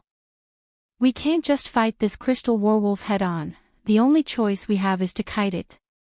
I'll act as bait. Aqua Rose, you'll be the main damage dealer. Fire Dance, you'll be responsible for restricting its movements as much as possible. After some consideration, Shifeng settled on this strategy. Although he could no longer equip the Heavenly Dragon's Breath, his agility was still over 200 points. Moreover, his equipment also provided additional movement speed. His movement speed was definitely faster than a level 25 Lord. Combining those with his keen reactions, out of the 3 players in the party, he was definitely the most suited to be the bait, following which, Shifeng gave Fire Dance plenty of basic frost grenades and intermediate frost grenades, letting her use them as she saw fit. Fire Dance never thought Shifeng would possess such good items. With the frost grenades, Shifeng would have a much higher chance of success at kiting the boss. After the 3 of them were in position, Shifeng retrieved the blazing meteor from his waist. Standing at a distance of 40 yards from the crystal werewolf, Shifeng aimed the throwing weapon at the boss and threw it. The blazing meteor streaked through the air and pierced the crystal werewolf's eye, causing -651 damage to it. Compared to a one-handed sword, Shifeng's damage with the throwing weapon was much higher. The crystal werewolf let out an agonized wail with bloodshot eyes. The crystal werewolf glared at the direction where the throwing weapon came from. As a result of its actions, however, the blazing meteor, which was still lodged in its eye, damaged the visual organ even further, causing an additional burst of -1,300 damage. The crystal werewolf was utterly angered now, and using its powerful hind legs, it leaped and charged at Shifeng immediately. Shifeng turned around and ran. Everything was just like Shifeng had guessed. His speed was just a tad faster than the crystal werewolf's. However, in order to avoid having Aqua Rose's and Fire Dance's aggro on the boss exceed his, which would in turn lead to the crystal werewolf attacking the 2 girls, Shifeng needed to constantly send attacks at the boss to strengthen his aggro on it. As a result, the crystal werewolf would oftentimes catch up and attack him. The crystal werewolf's attacks were extremely powerful. A single swipe from its paws could easily shatter the floor, resulting in fist-sized rubble flying everywhere. Fortunately, Shifeng always managed to nimbly evade the crystal werewolf's razor-sharp claws at the very last second, before pulling away from the boss and attacking it once more. Shifeng's attacks were only meant as a provocation. Aqua Rose was the true damage dealer this time around. After the Demon's Castle raid, Aqua Rose had 2 dark gold ranked items on her person. Of the 2, one was even a dark gold ranked staff of the finest quality. Aqua Rose's damage right now was already considerably high.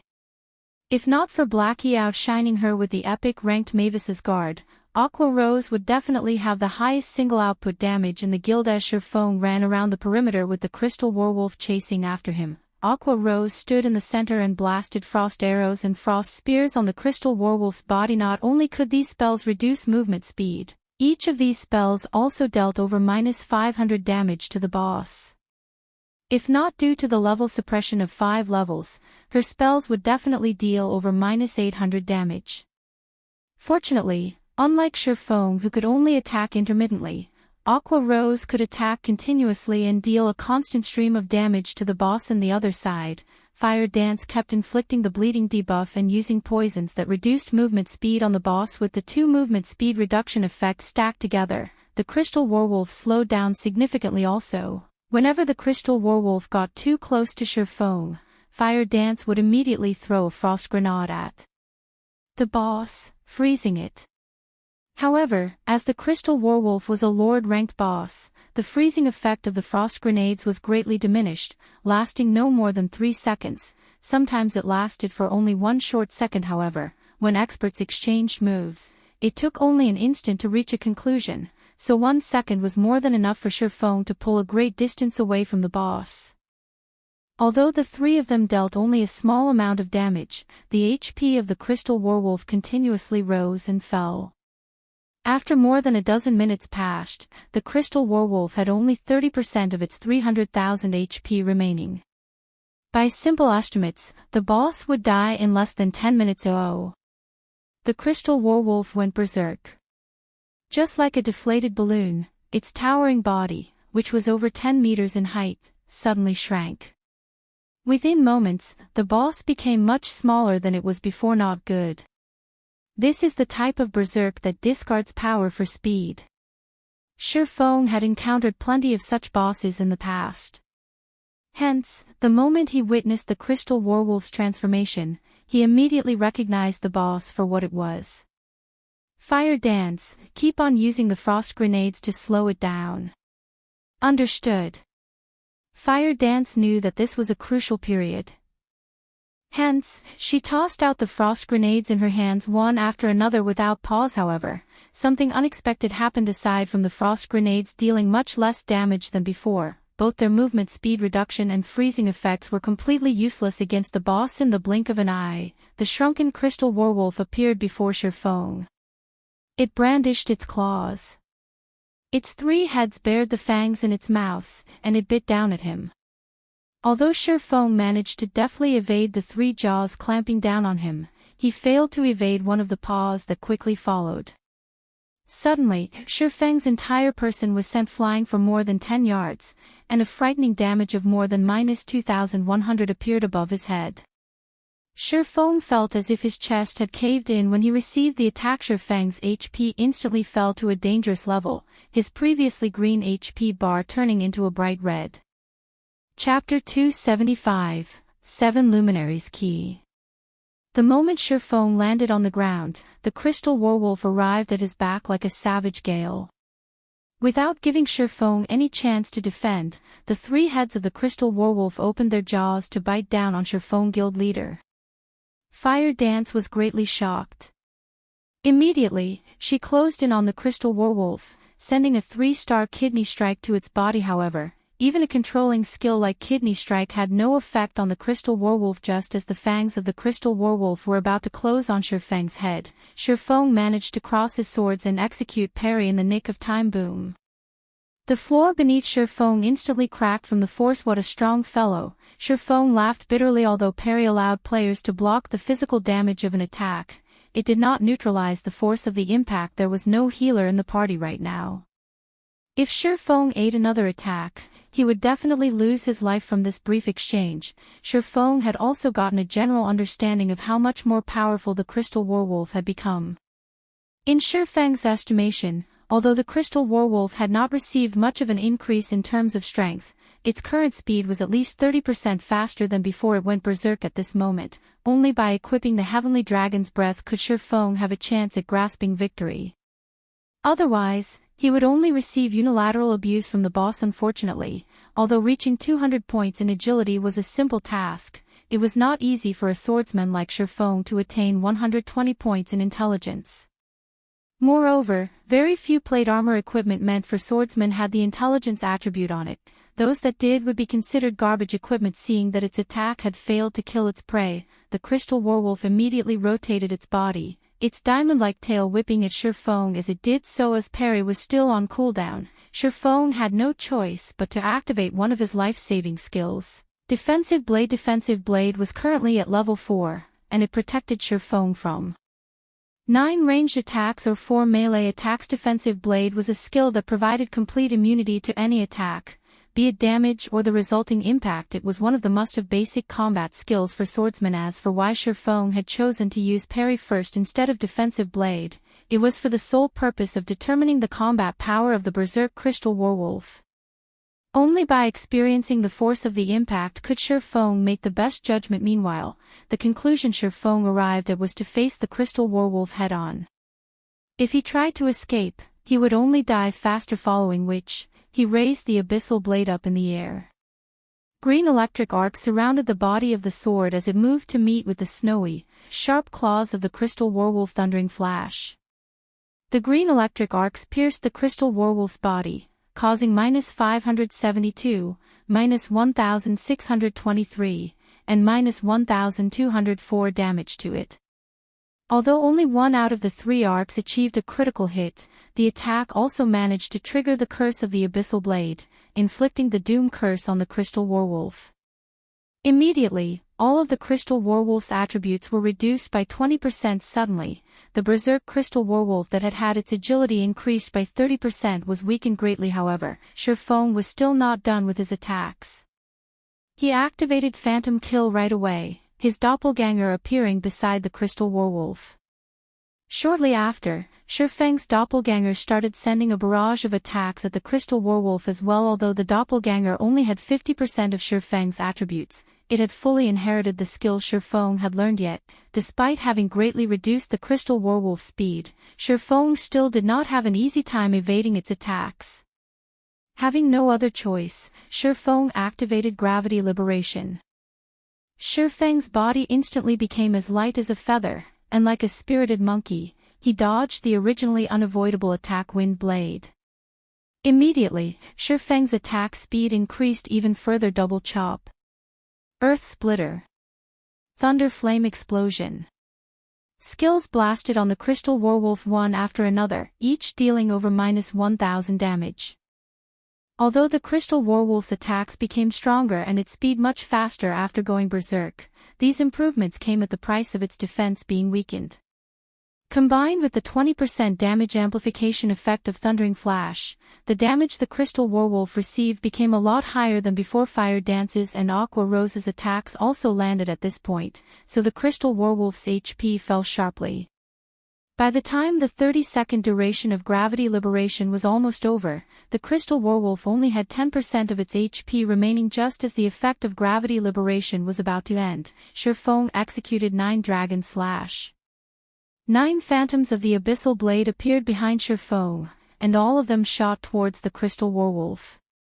Meanwhile, just as an attack from the crystal werewolf was about to land on Shifeng, Shifeng swapped positions with his doppelganger. Upon being relocated, the doppelganger immediately used parry and defensive blade to repel the crystal werewolf's attacks. Each phantom of the abyssal blade had high attack power, and each of them could deal over -150 damage every time they struck at the crystal werewolf. In total, the 9 phantoms dealt over -1300 damage to the crystal werewolf every second. Meanwhile, there were 28 seconds before the effect of 9 Dragon Slash ended. After having used up both of its life-saving skills, parry and defensive blade, the doppelganger received a direct hit from the crystal werewolf's claws. Alas, the doppelganger only had 50% of Shifeng's attributes, so it died on the spot. However, the doppelganger had earned a lot of time for Shifeng. With the doppelganger gone, the crystal werewolf shifted its attention back to Shifeng's actual body. Shifeng activated Wind Walk again without hesitation. He then whirled around and ran. Fortunately, with his movement speed increased by 30%, Shifeng was still a tad faster than the crystal werewolf, which was still under the 20% attribute reduction effect of the Doom Curse. Thus, the kiting strategy began once more. Under Aqua Rose's and Fire Dance's constant barrage, the crystal werewolf's HP fell lower and lower. 9%. 8%. 7%. By the time the effect of Shifeng's Windwalk was about to end, the crystal werewolf only had 3% of its HP remaining. It should be about time. At this moment, Shifeng stopped running. He then turned to face the crystal werewolf, pointing the abyssal blade at the monster. Abyssal Bind. 9 snake-like chains suddenly surfaced from the floor, instantly binding the crystal werewolf. Although the crystal werewolf had been immune to the control skills used on it before, its movements were still bound by the pitch-black chains in God's domain. The so-called immunity to control skills did not necessarily make one immune to all control skills. Instead, it simply made one immune to control skills that were below a certain tier. Skills such as Frost Arrow, Ice Sphere, and Kidney Strike were all considered basic skills. In other words, they were Tier 0 skills. As these skills were of the lowest tier, the Crystal Werewolf was completely immune to their effects as a level 25 Lord. The Crystal Werewolf was immune to any control skills that was below Tier 2. However, Tier 2 or Tier 3 control skills could still restrain it, although Shifeng did not know which tier the Abyssal Bind belonged to. It was a skill attached to a magic weapon. In Shifeng's estimation, it should be at least Tier 3 or above, meaning that it would be effective against all bosses that could possibly appear at this stage of the game. With the Crystal Werewolf completely restrained, Shifeng took a step forward as he activated his ultimate skill, Flame Burst, which could only be used around once every 4 minutes. Shifeng's two swords were just like miniature suns with the activation of Flame Burst. In the blink of an eye, Shifeng slashed the Crystal Werewolf's body 6 times with his swords, 238, -4452, -2198, -2212, -4408, -216. The 6 attacks dealt a total of more than -17,000 damage, instantly wiping away the Crystal Werewolf's remaining 3% HP system. Level 25 Crystal Werewolf killed. Level difference of 7. EXP obtained increased by 700%. Obtained 485,630 EXP. The experience bars of all 3 of them instantly increased by a large chunk. Aqua Rose even advanced to level 18. As for Shifeng, he had only recently reached level 18, so he was still at level 18 even after killing the Crystal Werewolf. If he could kill several more of such Lord rank bosses, he would definitely level up very quickly. I never thought a Lord ranked boss could be killed in such a way as well. This battle was an eye-opener for Aqua Rose in truth. However, if not for Shifeng being capable of holding a stable aggro on the Crystal Werewolf, in addition to consistently evading its multitude of attacks, they definitely could not have killed it. Guild leader, quickly check the loot. As a huge fan of Shifeng, Fire Dance was not surprised by Shifeng's ingenuity. She had always believed Shifeng could lead them to victory. Moreover, Fire Dance was hoping to reach Shifeng's standards one day. How could she allow herself to falter when faced with a Lord-ranked boss? Shifeng nodded in reply, promptly going ahead and checking the loot left behind by the Crystal Werewolf. It can't be, right? How could this boss be so cheap? How could it drop only 1 key and 1 piece of equipment? Aqua Rose immediately grew unhappy when she saw the information shared by Shifeng. What was even more annoying was that the equipment dropped was only a level 20 fine gold ranked plate armor wrist guard. It wasn't even dark gold rank. Not bad. Don't forget that this 7 luminaries key can be used up to 3 times to open a dark gold treasure chest. Isn't there a dark gold treasure chest right before us? Shifeng laughed. After Aqua Rose had followed Shifeng for some time, unconsciously, her standard for judging items became much higher than before. If it was in the past, Aqua Rose would definitely have forgotten herself in joy if she saw a fine gold equipment. Now, however, unless an item was of dark gold rank, it would not even pique her interest. That's right. Aqua Rose shifted her sights towards the distant treasure chest. After the arduous battle, the existence of this dark gold treasure chest had completely slipped her mind. They could get a dark gold equipment at the very minimum if they opened this treasure chest. There was also a small chance for them to obtain an epic ranked item. Epic ranked items. Aqua Rose did not dare to even hope for one. Chapter 276, Dragon Scale Set Equipment. It's locked, as expected. No matter how hard Shifeng tried, he could not open the dark gold treasure chest. Hence, he retrieved the key he had just obtained from his bag kachak. The lid of the purple gold-colored treasure chest popped open slightly.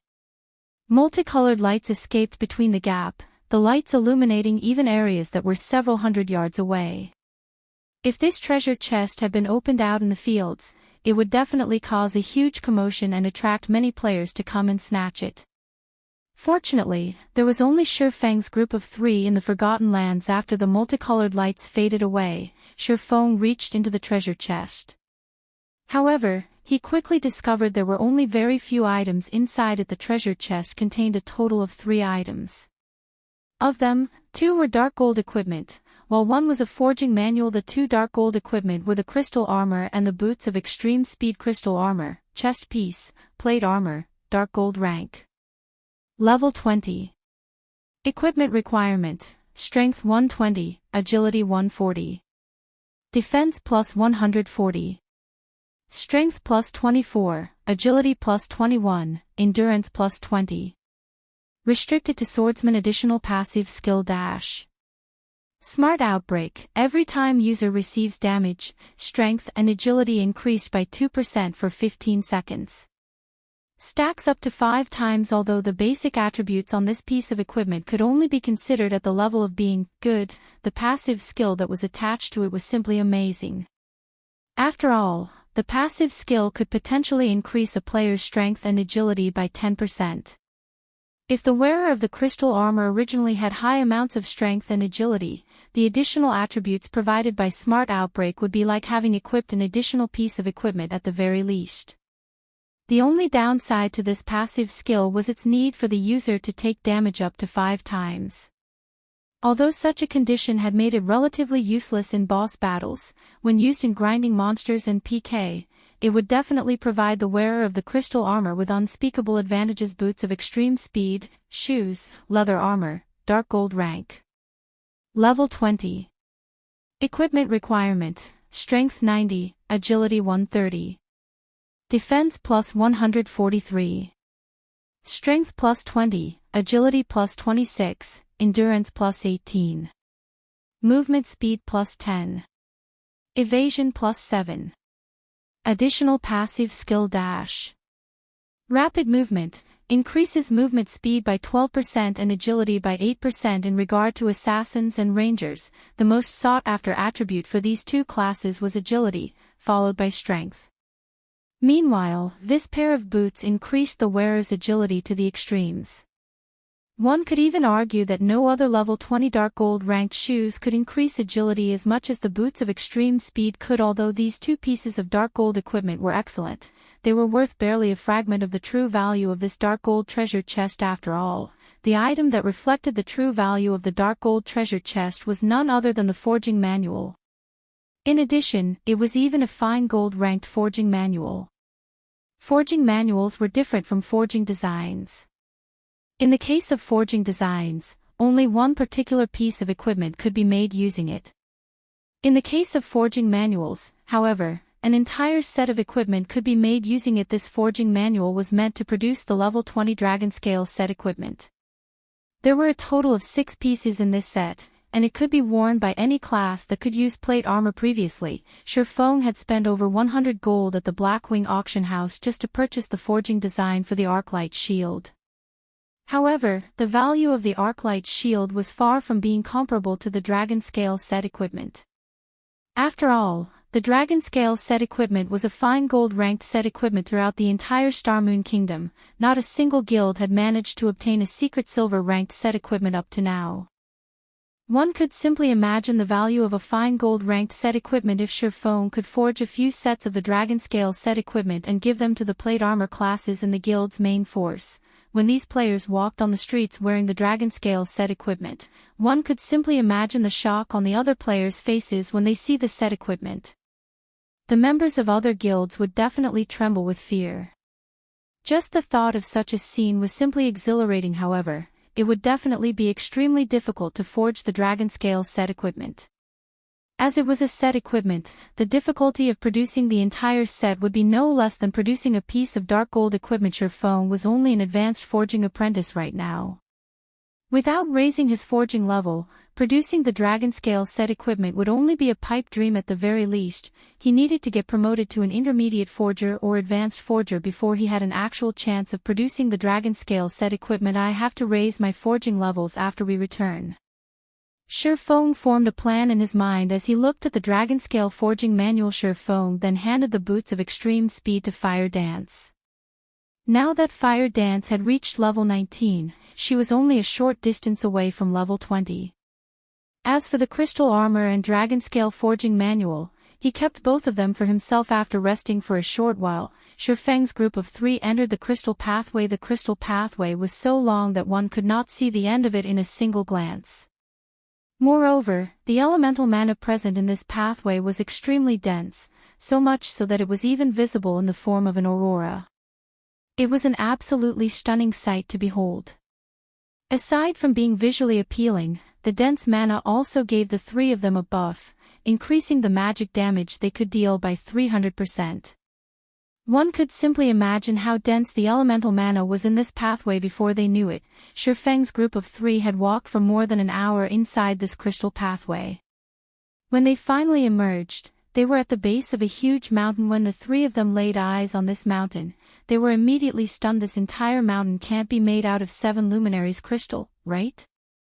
Aqua Rose stared at the crystal mountain, her heart filled with immense shock. Aqua Rose had previously visited the Blackwing auction house, so she had seen 7 luminaries crystal before. It was common knowledge that the 7 luminaries crystal was one of the best mana-conducting crystals in God's domain. Not only was it extremely rare, its price was even more impressive. Not even White River City, a city with a population of several million, was qualified to use such a precious commodity. Throughout the entire Starmoon Kingdom, only the palace and Starmoon auction house at the capital city could afford to use a floating platform made out of 7 luminaries crystal. Previously, Aqua Rose had believed that the crystal pathway was actually made out of mana crystals. However, the sight of this large mountain and its surrounding environment overturned her previous assumptions. The reason being, it was simply impossible for mere mana crystals to fill their surroundings with such dense elemental mana, resulting in even the formation of 7-colored mana clouds. It should be. Shifeng nodded blankly. Shifeng's mind grew heated at the thought of having so much 7 luminaries crystal on the market. A 7 luminaries crystal the size of a small residential house could be used to purchase a large town with a population of 50,000, with plenty to spare. Meanwhile, the 7 luminaries crystal before him was in the form of a mountain, and in terms of size, this mountain could rival even White River City, a city made entirely of 7 luminaries crystal. Just what sort of concept was this? Even if the entire Starmoon Kingdom was sold, it would not be enough to purchase so much 7 luminaries crystals. Unfortunately, none of these crystals could be taken away. It was not even possible to pick some to take back if they wished to mine these 7 luminaries crystals. At the very least, they needed to reach master level in mining. Shifeng was only a basic apprentice level in mining right now, and not even in his dreams could he mine these 7 luminaries crystal. 7 luminaries crystal was even more valuable than gold. Yet, even though so much 7 luminaries crystals were sitting right before him, he could do nothing but look at it. Shifeng's heart simply bled at this thought. However, this couldn't be helped. Who would have ever thought there would be so much 7 luminaries crystals at this place? Shifeng shook his head, banishing his thoughts. He then moved his sights towards a flight of stairs a short distance away that led to the peak of the mountain, saying, "Let's go up and take a look. We might discover how to unseal this place up there." Fire Dance did not know the true value of 7 luminaries crystal, hence she barely reacted to it. She had simply been mesmerized by the beauty of this mountain. Aqua Rose, on the other hand, knew full well the value of this mountain. If Fire Dance had not given her a shove, rousing her from her stupor, Aqua Rose would definitely still be immersed in her shock. After all, this entire mountain was a mountain of money. If she could nick even a tiny piece of this mountain, the coins converted from it would be enough to sustain even a first-rate guild for a long time. As the trio traversed the stairs up the mountain, Shifeng suddenly felt an oppressive pressure bearing down on him. Moreover, this pressure was exactly the same as what he had felt at the Purple Sun Mansion, only a lot more powerful. The pressure only grew stronger and stronger as they climbed further up the mountain. By the time Shifeng arrived at the mountaintop, he was already drenched in sweat. His body also felt extremely heavy, as if it were made out of lead. Meanwhile, the two girls, Fire Dance and Aqua Rose, fared much worse than Shifeng. At this moment, both girls were sprawled on the ground, their bodies refusing to move even an inch. Unable to help his teammates, Shifeng decided to walk towards a monolith visible at a distance by himself. Just by looking at this semi-transparent sky-blue monolith, Shifeng could immediately sense that it was the heart of this land. It was obvious that this standing stone was the thing that filled the surrounding environment with such dense elemental mana, and not the mountain-sized 7 luminaries crystal arriving before the monolith, Shifeng discovered many golden divine runes engraved on the bottom of the standing stone. They were by far the most complicated divine runes Shifeng had ever seen. Also, Shifeng had actually discovered a figure flickering in and out of existence within the semi-transparent monolith. When Shifeng took a closer look at this figure, his eyes immediately widened in shock. He simply couldn't believe what he was seeing was real. The reason being, Shifeng had seen the figure inside the stone before. However, Shifeng was confused. Why would this person appear here? Chapter 277, A God's Grave. While Shifeng was still in a daze, Fire Dance and Aqua Rose caught up with him, having recovered from their exhaustion. Guild leader, did you find anything? Fire Dance asked out of curiosity when she saw Shifeng lost in thought. Aqua Rose, on the other hand, did not notice any difference in Shifeng's demeanor, because the moment she arrived before the monolith, her attention was completely caught by something else. As an elementalist, she was much more sensitive to magic power than players of other classes. The frightening magic power radiating from the monolith was definitely the purest form of magic power Aqua Rose had ever felt, as if it was the master of all elemental mana. When Aqua Rose noticed the figure inside the monolith, she, too, froze on the spot. How is it possible? Aqua Rose could not believe what she saw. She rubbed her eyes, thinking they were playing tricks on her. Aqua Rose's reaction baffled Fire Dance. What has gotten into the two of you? Fire Dance looked at Aqua Rose, then at Shifeng, confused by their reactions. You'll understand after taking a look inside the monolith, Shifeng said slowly, pointing towards the figure in the monolith. Fire Dance then transferred her gaze to the monolith. How could she be here? Fire Dance asked in shock. Fire Dance knew the figure in the monolith. Moreover, she had met this person only recently. This person was none other than Charlene, the divine official who faced off against the 2 fallen angels back at the demon's castle. To be precise, the woman within the monolith looked exactly the same as Charlene. Even the saintly aura she emitted was similar to Charlene's. If Fire Dance had to point to a difference between the 2 women, then it would be the pressure this woman gave off. This was no longer an oppression due to strength. Instead, this pressure was the instinctive reverence for a primordial life form, just like the reverence mortals had towards gods. Could she possibly be a god? Fire Dance suddenly had this thought when she looked at the woman who looked like Charlene. Shifeng's thoughts were running along similar lines to Fire Dance's. However, Shifeng could say with certainty that the woman inside the monolith was definitely a tier 6 god, because in the past he had personally experienced this overbearing pressure, which could only be exuded by a god. If the woman in the monolith was simply a tier 6 god, Shifeng would not have found the matter too shocking. After all, during his decade of playing God's Domain, he had personally met with plenty of tier 6 players and NPCs. The thing that truly startled him was the fact that the woman before him looked identical to Charlene back at the Purple Sun Mansion. He had already experienced this kind of pressure. He had simply forgotten where he had felt it before. Now he knew why that pressure felt so familiar. After all, he had felt a similar pressure from Charlene. Only, the pressure Charlene gave off was not as powerful as the one he felt at the Purple Sun Mansion, hence he failed to recognize it. Not only did the 2 women look exactly the same, even the pressure they emitted felt similar. The only real difference between the 2 were their actual strengths. If Shifeng was told that the woman before him was Charlene, he would definitely not believe it. After all, Charlene was only a tier 3 divine official. She was still miles away from becoming a tier 6 god.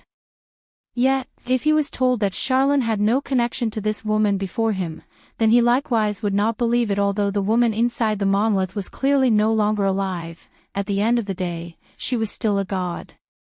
As long as her body did not receive any intentional damage, it would not undergo any decay. As of now, Shifeng finally realized that the Forgotten Lands was merely the grave of a god. However, he was still curious about who had actually created this masterpiece. This great personage had actually made such a complex magic array that utilized a god's body as its power source. The materials used to create the magic array even included the extremely valuable 7 luminaries crystal. Just what kind of thing was this great personage trying to seal? Even if it was for the purpose of sealing a god, there should not be a need for so much resources. It seems there is a deep connection between Charlene and this place. Shi Feng had long since felt that Charlene's origins were not simple. The fact that she was a Tier 3 NPC was already amazing in and of itself. Charlene was also capable of handing out an epic quest to Shi Feng. Now, there was even a god that looked exactly the same as Charlene. Even Shi Feng could not fathom Charlene's true identity unless he went and asked Charlene herself. Shi Feng was extremely curious about this matter. He vowed to himself to visit Charlene, who was at the stargazing tower at Blackwing City. After this entire ordeal was over, guild leader, what are we supposed to do now? Destroy this monolith. Aqua Rose asked. The mana source of this magic array clearly originated from this monolith. If they wished to release the seal on the Forgotten Lands, their only choice was to destroy the monolith. However, it was unknown what sort of reaction they would incur if they did so. There was a god inside the monolith. After all, let's give it a try. Shi Feng had taken a look at the monolith's surroundings just now. However, he did not discover any mechanisms that would allow him to undo the magic array. After Shi Feng nodded, Fire Dance immediately took action by slashing at the monolith with her 2 daggers. However, the 2 fine gold-ranked daggers, which could easily cut through metal like a hot knife through butter, simply grazed the surface of the monolith, creating dazzling sparks in the process. There was not even a mark left on the monolith hard. Fire Dance's hands went numb from the attack. It felt as if her daggers had hit God Steel. I'll try using magic. Aqua Rose started chanting the incantation for Chain Explosion. With the elemental mana so dense in this place, any spells used here would be greatly enhanced. Originally, Chain Explosion would only summon 5 fireballs, each the size of a washbowl. When Aqua Rose cast the spell now, however, the fireballs grew to the size of a small house. When these fireballs bombarded the monolith, they were like meteors hurtling down from the sky. Sparks flew in all directions as the fireballs crashed into the monolith. After the flames subsided, Aqua Rose was greatly shocked by the result. The monolith remained completely unscathed. On the contrary, it even looked more brilliant and dazzling than before. Shi Feng wrinkled his brows at this sight. If even Aqua Rose's ultimate move could not deal any damage to the monolith, he would most likely end up with a similar result if he tried to attack the monolith. Since we can't destroy the monolith, we'll need to use some other method to destroy the magic array. Shi Feng said the main god system would not hand out a quest that players had no hope of actually completing. If they couldn't destroy the power source of the magic array nor the magic array itself, then there was only one other thing they could destroy: the connection points. Aqua, help me look for the connection points of this magic array, Shi Feng said. Aqua Rose immediately understood Shi Feng's intention. Fire Dance, however, remained clueless after the two's brief conversation. As an assassin, she knew next to nothing about magic. Hence, she could only stay by the monolith's side as she watched her 2 friends hard at work. Meanwhile, Shi Feng and Aqua Rose started searching the surroundings of the monolith for the veins that carried magic power to the 5 modules of the magic array. Only by looking for veins could they locate the connection points. Normally, the quickest way to destroy a magic array was to destroy its power core. If that was not viable, then the 2 other remaining options would be to destroy the magic array itself and to destroy the connection points of the magic array. Destroying the magic array itself was an extremely challenging task to pull off. On the other hand, it was a very simple task to destroy the connection points. Unfortunately, locating these connection points was also a very difficult task. A connection point was a node that connected the magic array to its power source. It acted similar to a circuit breaker in real life.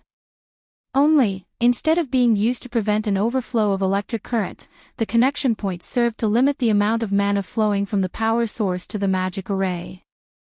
If the connection point was damaged, then the mana supply would surge, and consequently, the magic array would destroy itself due to excessive mana input. After searching for some time, Shi Feng finally found a connection point. He promptly struck down with the abyssal blade, destroying the connection point. However, this enormous and complex magic array did not possess only a single connection point. They needed to search and destroy all the connection points of the magic array. After several more hours passed, Aqua Rose found another connection point, which she quickly destroyed. Even so, the magic array remained stably in this way. Sherfong and Aqua Rose spent the entire day destroying more than 20 connection points. Although the destruction of the connection points had a slight effect on the magic array, it was clear that the damage was within the parameters of the magic array's design, not good. Guild leader, one of the connection points you previously destroyed is back to normal.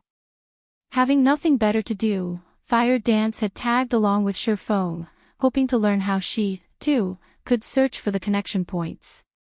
However, during her observations, she suddenly discovered that one of the connection points Sherfong had previously destroyed had actually recovered. What did you say? Sherfong asked in disbelief. Even the connection points could restore themselves? Sherfong started to suspect that this was no longer an ordinary magic array but a magic array that had already cultivated into a demon. Sherfong had seen plenty of Tier 5 magic arrays in the past. He had even seen Tier 6 magic arrays before. However, he had never once heard of a magic array that was capable of repairing itself. Chapter 278, The Great Catastrophe. By no means can we continue like this. There might be hundreds of connection points in this magic array. By the time we locate the ones remaining, the other connection points might have repaired themselves already, Sherfong said, his head aching. A magic array that was capable of self-repair was simply unheard of. If they did not have a dozen or so players moving separately to destroy the connection points, it was simply impossible to destroy every single connection point in this magic array. Destroying the connection points suddenly became a much harder task than Sherfong had imagined it to be. Guild leader, I found something here. Come over and take a look, Aqua Rose said through the party chat. Hearing that there was a new discovery, Sherfong immediately hurried over to Aqua Rose's location. Aqua Rose was currently situated in the middle of this 7 Luminaries mountain, inside an extremely obscure cave. If not for the indicator provided by the system map, Sherfong could not have found the cave Aqua Rose was in. After entering the cave, Sherfong immediately observed his surroundings.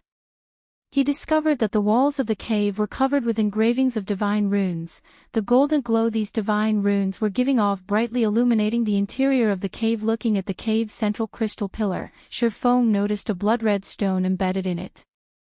This piece of stone was just like a beating heart, only, instead of bright red liquid, an endless amount of mana passed through it.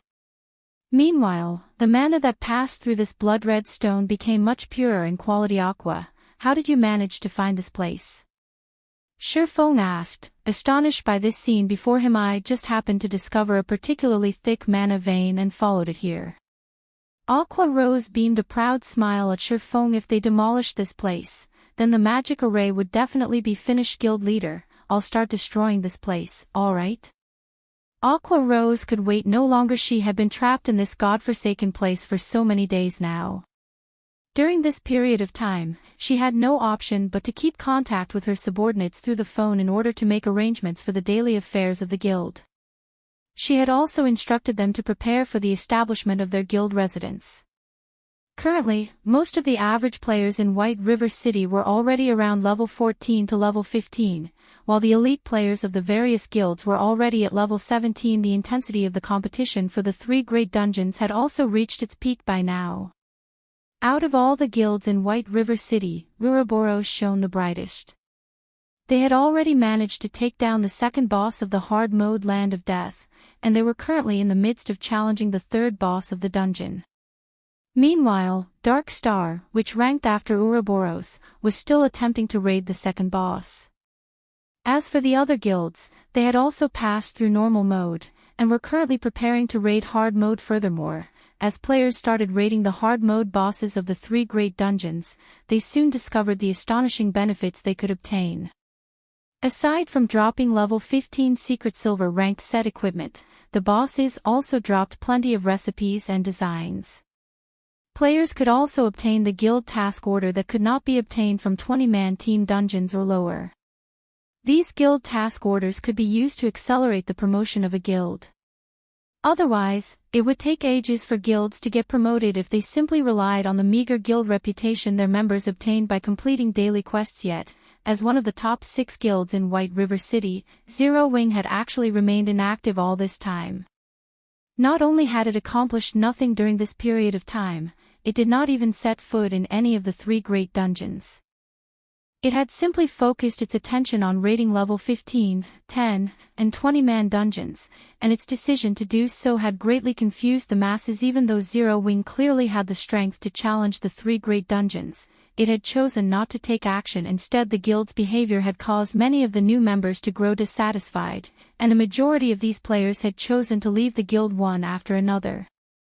Very quickly, Zero Wing's member count that had originally exceeded 8,000 had quickly dwindled down to just slightly more than 6,000. This situation had panicked Aqua Rose somewhat. In reply to Aqua Rose's panic, Shifeng had simply said, "If they wish to leave, then let them leave. You don't need to stop them. The guild is too bloated right now, so this is a good chance to rid ourselves of those that joined solely with the intention of taking advantage of us. The guild would become much purer after those players are gone." Hearing Shifeng saying so, Aqua Rose had no choice but to turn a blind eye to all the players withdrawing from the guild. However, she did make sure to record the names of those who left. In the future, they would no longer be welcomed into the guild. Meanwhile, the players that withdrew from the guild simply reacted with contempt at Aqua Rose's actions. They had even made a mockery of Zero Wing, declaring that they would never rejoin a lousy guild like Zero Wing. Moreover, as if to rub salt into the wound, Dark Star had also been secretly killing many players from Zero Wing, causing even more players to withdraw from the guild. As of this moment, there were only around 4,000 members remaining in Zero Wing. Not to mention a third-rate guild, they were not even comparable to a large unrated guild right now. Hence, Aqua Rose was in a rush to break out of this place.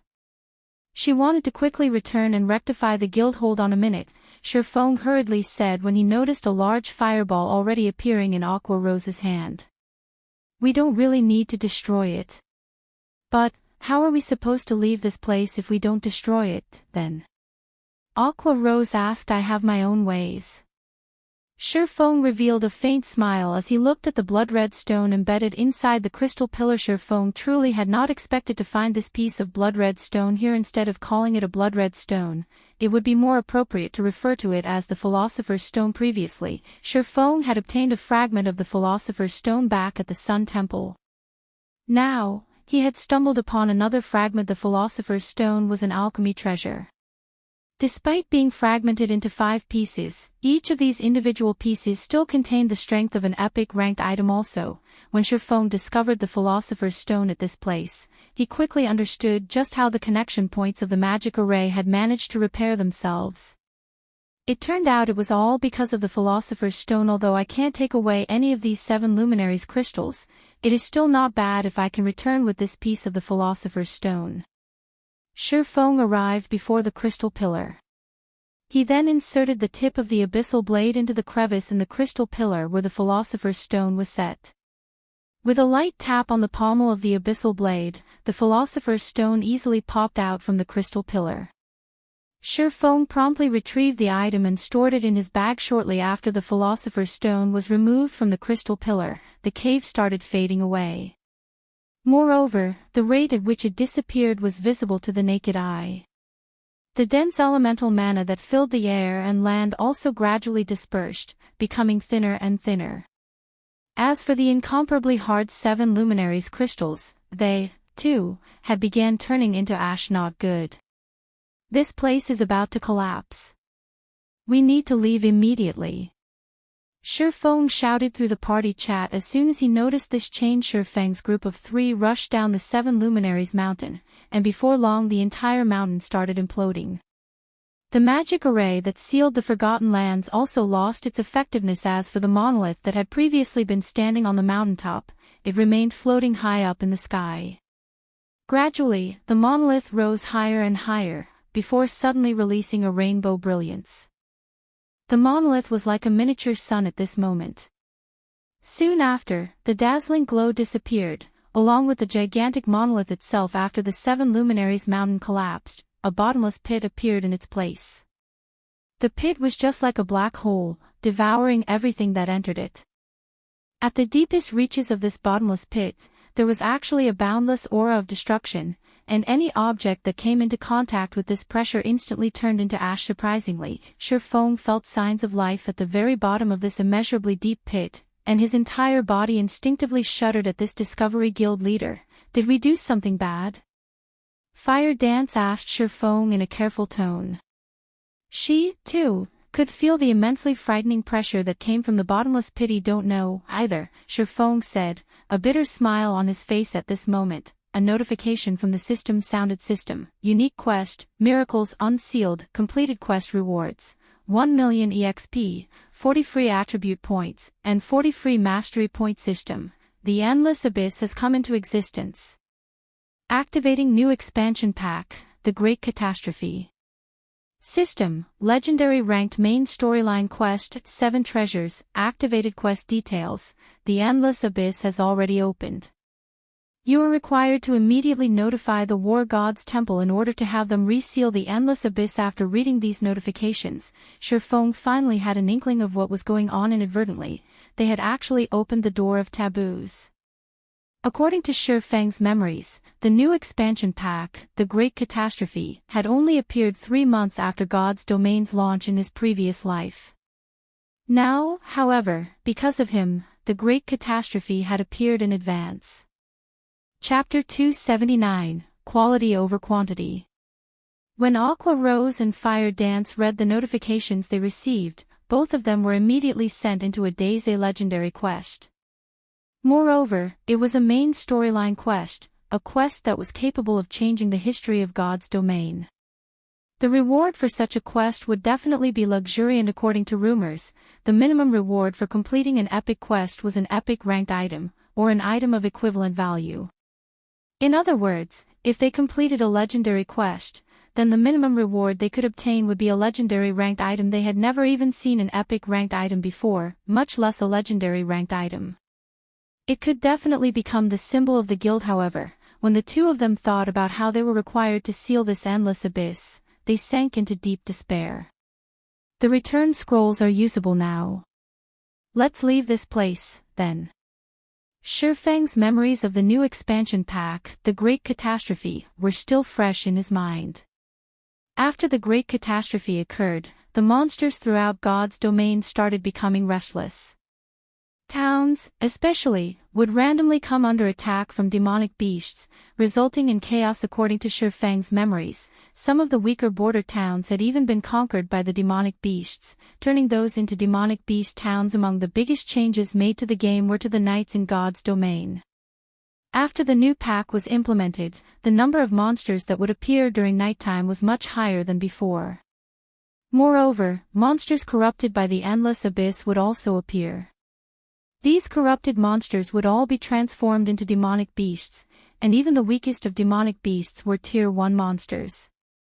Which was to say, if players had still not received their promotion into a Tier 1 class, it would be tremendously difficult for them to fight against these monsters. Instead of being the ones doing the killing, players would have a much higher chance of getting killed by these demonic beasts. Hence, after the new expansion pack, players would find it very difficult to grind and level up during nighttime. In contrast to the shock Aqua Rose and Fire Dance felt, the revelation of the new pack caused a sensation throughout the entire Starmoon Kingdom. Players could not help but feel excited after finding out about the Great Catastrophe expansion pack. The official developers of the game had already revealed information about this new expansion pack. In the future, demonic beasts would randomly launch assaults on towns, and in response to such attacks, towns would issue defense quests to players. As long as players managed to defend the town, they would receive bountiful rewards. Of these rewards, there would even be secret silver ranked items and many more valuable items. In addition, players would also receive city reputation from completing the defense quest. These defense quests would undeniably allow average players to quickly improve themselves, hence the excitement of many of the average players over the arrival of this new expansion pack. Meanwhile, the atmosphere in White River City had also suddenly cooled down, as many players had chosen to head out to the towns instead. They intended to grind for some levels while they awaited for a demonic beast assault to occur. If luck would have it, they might even happen upon a demonic beast assault, making a huge profit from completing the resultant defense quest. Guild leader, should we arrange for a few members to head towards various towns and keep an eye out for a demonic beast assault? Aqua Rose suggested, her brows wrinkled slightly when she looked at the deserted streets of White River City. The other guilds were currently busying themselves with raiding the 3 great dungeons. They definitely would not have the time to pay attention to these demonic beast assaults. Hence, this was a good chance for Zero Wing to shine. Let's not participate in the demonic beast assaults. Focus on leveling up. Level 20 is the time when our guild will shine. Shifeng shook his head, a knowing smile on his face. In the past, Shifeng had experienced many assaults launched by demonic beasts. Hence, he knew very well how difficult it was to actually receive the reward of a defense quest. The reason being, even the weakest demonic beast was a tier 1 monster. They would all be level 30 or above. Shifeng had even once encountered a tier 3 demonic beast during an assault. If they were to try and defend a town right now, it would simply be suicide. Naturally, Shifeng would not let the members of his guild die a pointless death. One could say that towns were extremely dangerous locations right now. If players were to truly meet with a demonic beast assault, then it was not luck but fate. Currently, the safest places in God's domain were cities, since there would be high-tier NPCs guarding them. Take White River City for example. There were 3 tier 4 NPCs guarding it, so demonic beasts would not dare to casually approach the city itself. If we don't participate and make some achievements, many more of the remaining members might choose to withdraw from the guild. Aqua Rose could not understand what was going through Shifeng's mind before. They had given up on competing over the 3 great dungeons. Now, they were also going to give up such a good chance to earn precious equipment and reputation. Just what were they supposed to do? Let them leave, then. Our guild is only capable of handling 3,000 members right now, and we are still well above that number. It would be even better if they do leave. Shifeng smiled without care. What Shifeng was trying to pursue was quality, not quantity. God's domain was a game, and the resources available to players were limited.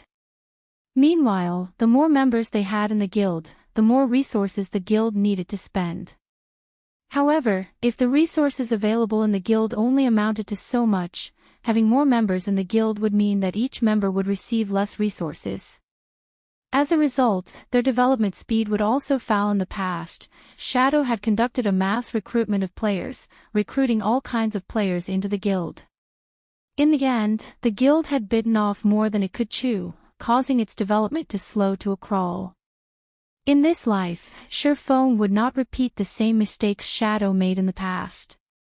The members in the guild could just leave for all he cared.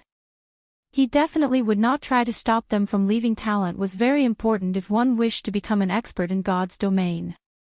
However, truly talented people were limited. In the past, a majority of the experts in God's domain had participated in one battle after another, gradually learning and accumulating the experience needed to become an expert. Instead of relying on talent, instead of cultivating some two-faced talented guild members, Shifeng would rather invest his resources in nurturing normal, but loyal, guild members. In the past, a super guild called Black Tower had sent over 200,000 of their members to attack a second-rate guild called Solitary Rulers. Meanwhile, Solitary Rulers had less than 80,000 members in total. The guild was believed to have the fewest members among all second-rate guilds. Before the battle between the two guilds had even started, everyone had already expected Black Tower to easily obtain victory. However, the end result was far from what others had imagined it to be. Although both guilds clashed tens of times, Black Tower hadn't succeeded in destroying the city governed by Solitary Rulers. While more than 30,000 members of Solitary Rulers had died in that battle, Black Tower had lost more than 3 times that number, with over 100,000 members of Black Tower dying. Black Tower suffered a tremendous loss after that battle, greatly shocking the other guilds that were watching from the sidelines. In the end, Black Tower had no choice but to mobilize its 7 Tier 5 Saint rank players and one of its Tier 6 God rank players to destroy Solitary Rulers. However, every member of Solitary Rulers still fought to the bloody end, fighting tooth and nail against their eventual demise. Before they lost their city, they had even managed to kill 2 of the Saint rank players and another 100,000 or so Black Tower members in the subsequent clashes between the 2 guilds. Solitary rulers had suffered one defeat after another. After all, the Tier 6 God rank expert and 7 Tier 5 Saint rank experts were simply too powerful. As a result, solitary rulers lost 5 of the cities they governed in quick succession. By the time the battlefield moved to solitary rulers' final base of operations, Unparalleled City, amazingly, not a single member had chosen to withdraw from the guild. Even after dying tens of times, they still chose to charge head-on into the battlefield. Shifeng couldn't help but shiver every time he recalled the unyielding attitude of those iron-blooded souls. Clearly, the difference in strength between the 2 guilds was like heaven and earth. Yet, instead of giving up and accepting their fates, every single member of solitary rulers had chosen to brave the battlefield. It was also due to this reason that Black Tower had suffered such immense losses. If it were any other guild standing in solitary ruler's place, the members would have long since abandoned hope and quit the guild. They would not have chosen to fight at all while Black Tower was in the midst of conquering solitary ruler's final city. However, another super guild had attempted to take advantage of the situation and laid siege to Black Tower cities. As a result, Black Tower had no choice but to give up their plan of completely annihilating solitary rulers. Meanwhile, solitary rulers had instantly risen to fame after this conflict, becoming the role model of all second-rate and third-rate guilds. Aside from solitary rulers as an example of quality over quantity, there was also the adventurer team that was known throughout the entire God's domain, the Midnight Tea Party. Although its members numbered less than 30, not even super guilds dared to cross it in God's domain. Although quantity was important, quality was even more important. I understand. Looking at Shifeng's determined expression, Aqua Rose had no better choice but to concede to his decision. It was indeed like Shifeng had said, there were too many members in the guild. The current member count far exceeded their range of tolerance.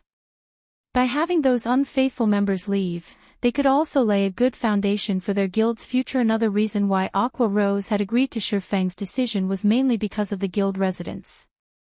Once they revealed their guild residence to the public, there would be no shortage of players wanting to join their guild. If they did not possess the guild residence, Aqua Rose definitely would not have agreed to such a self-destructive course. After Aqua Rose went on her own way, Shifeng headed to the Adventurers Guild. Now that the Great Catastrophe expansion pack had been activated, he needed to quickly handle the matters concerning the guild residence. Chapter 280, Zero Wing Residence. Currently, the interior of the Adventurers Association of White River City was filled with players coming and going. Most of these players were here to accept or hand in their daily quests. However, there were insufficient NPCs to cater to the large number of players. As a result, these players usually needed to wait in the lounge for a period of time before they could accept or turn in their quests. Having nothing better to do inside the lounge, some guild players started ordering alcohol and holding a discussion among themselves. Zero Wing is getting worse by the day. If I had known this would happen earlier, I would have definitely joined some other large guild to develop myself. Perhaps I might have already become the leader of a party by now. Brother Hui, as expected, you are still the smarter and wiser one. You joined Dark Star from the very start, and now, you've already become the vice leader of a 15-man team. Now that I have left Zero Wing, I will be relying on Brother Huey's guidance from now on. A shield warrior with tanned skin flattered the robust-looking berserker sitting beside him. No problem. With me around, you will definitely have no problem joining the guild. The berserker assured him, clapping his chest. Meanwhile, sitting beside this berserker addressed as Brother Hui was a pretty female mage. Although her face looked average, she had an excellent figure. Coquettishly fluttering her eyelashes, the female mage looked at the person known as Brother Hui, sweetly saying, "Big Brother Hui, I've been wanting to go to the level 15 Wind Ridge. When will you take me there?" Wind Ridge was a level 15, 20-man team dungeon. Among level 15 team dungeons, Wind Ridge had a below-average difficulty. However, to average players at this stage of the game, even a level 15, 10-man team dungeon was a great challenge, not to mention a 20-man dungeon like Wind Ridge of course. Isn't it just Wind Ridge? You're already my woman now, how could you settle for only a meager Wind Ridge? Tomorrow, I'll call up my men and bring you to the demon's castle. The berserker wrapped his arm around the female mage's willowy waist, a nasty grin on his face. Many onlookers grew envious at this scene. They could not help but wish that they, too, could join Dark Star in getting a beauty for themselves as well. Brother Hui, I hear that the demon's castle has a very high difficulty. Don't tell me you've already managed to obtain the raid strategy from Zero Wing's main force. The tan shield warrior asked curiously. Indeed, we've managed to obtain the strategy already. However, even without it, with Dark Star's strength, we could still easily conquer the demon's castle. The main reason we haven't done so is simply because of the competition we're having with Ouroboros. Otherwise, Zero Wing would not have had the chance to take the limelight as they did before. Look, isn't Zero Wing in shambles now? They're simply a little faster in terms of leveling up. They haven't even cleared the normal mode of any of the 3 great dungeons yet. Dark Star, on the other hand, has already killed the 2nd boss of hard mode and started trying to raid the 3rd boss. We have already caught up with Ouroboros. It is only a matter of time before we surpass Ouroboros. I really don't know what qualifications Zero Wing possesses to be considered as one of the top 6 guilds in White River City. The berserker's loud voice was filled with disdain as he spoke of Zero Wing. Even though the guild clearly has no future, there is still more than half the original number of players remaining in it. It really makes you wonder just what is going through those people's minds. They're just fools. Brother Hui, you're right. I really regret listening to my friend's words about joining Zero Wing back then. The shield warrior nodded his head in agreement, his heart filled with great disappointment.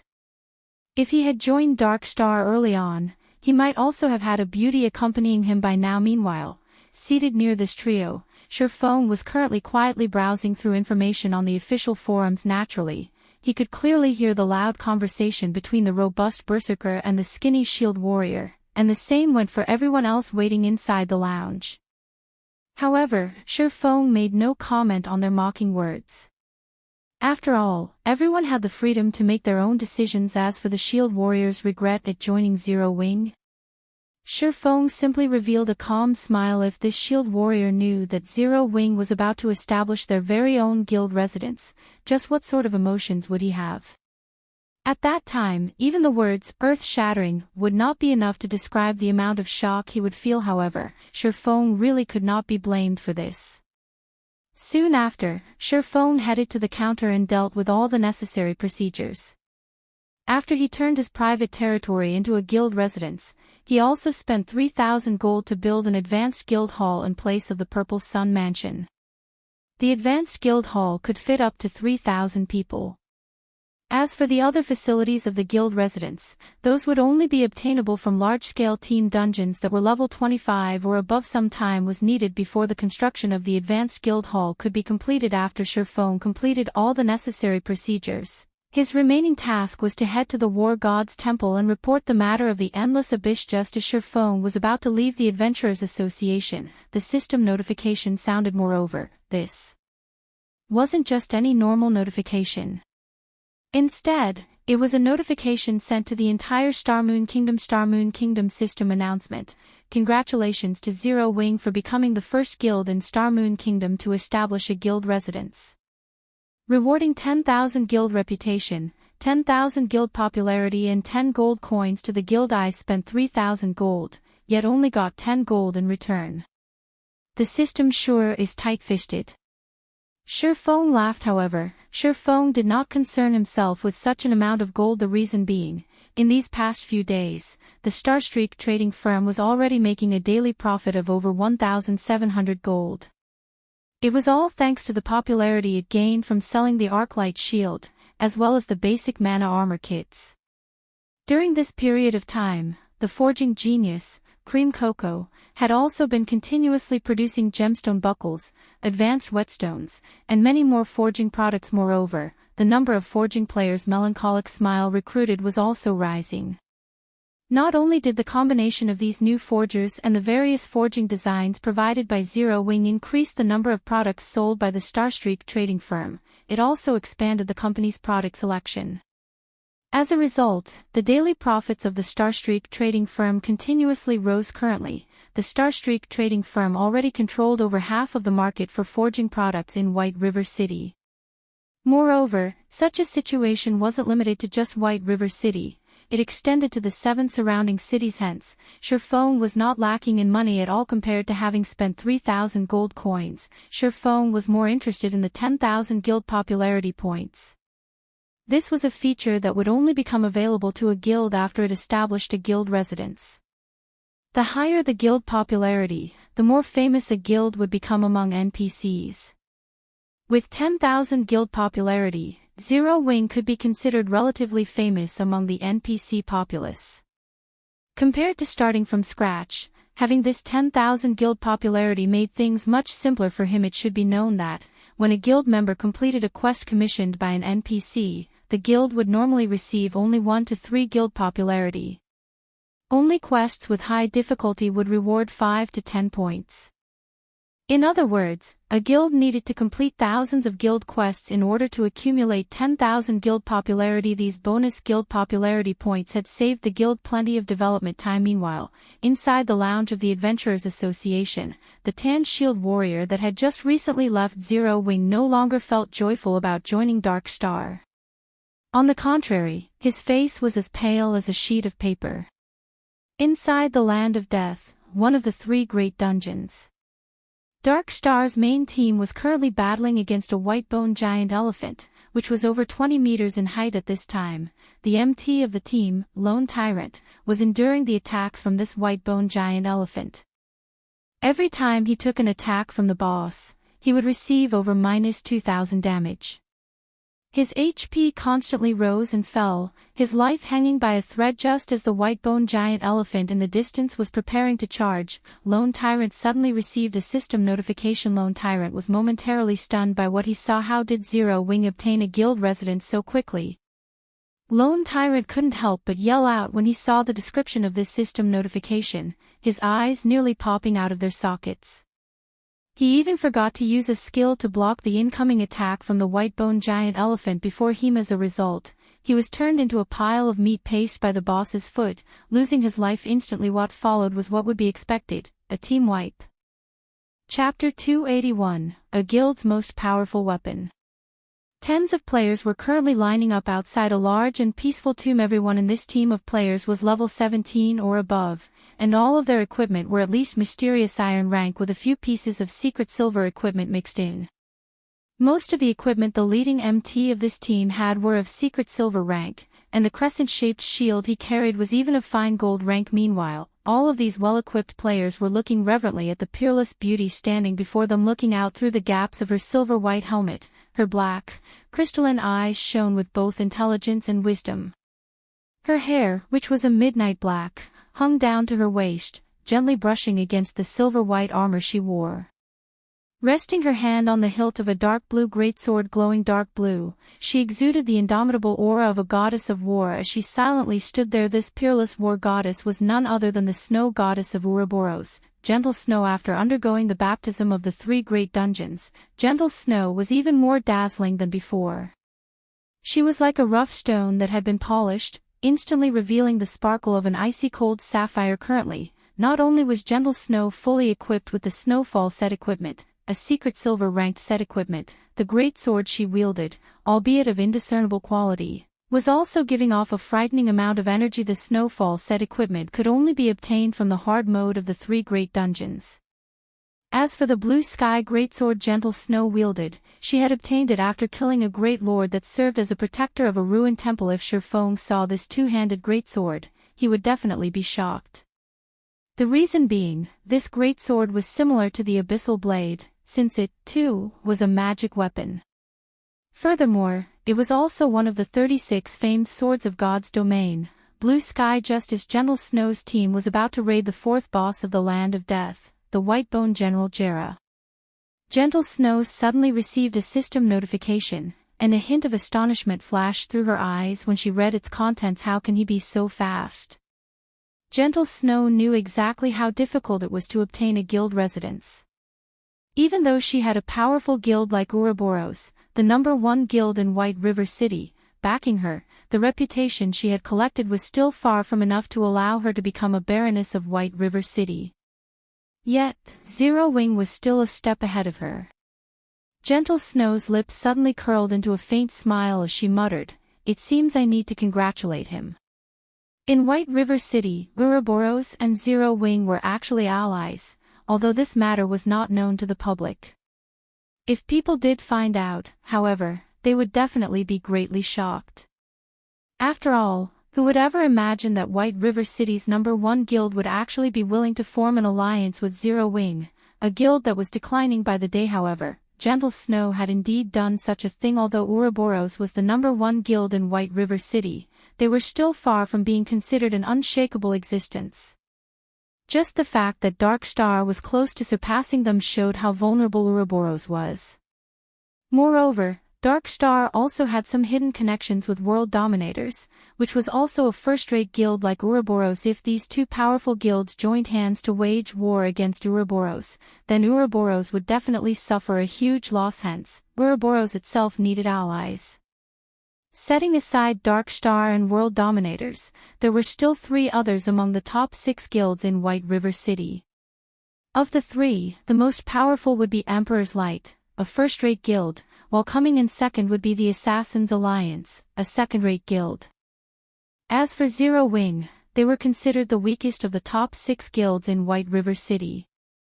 Yet in defiance of all logic, Gentle Snow had chosen to ally herself with the recently established Zero Wing. Out of these 3 guilds, the reason for her decision was her optimism for Zero Wing.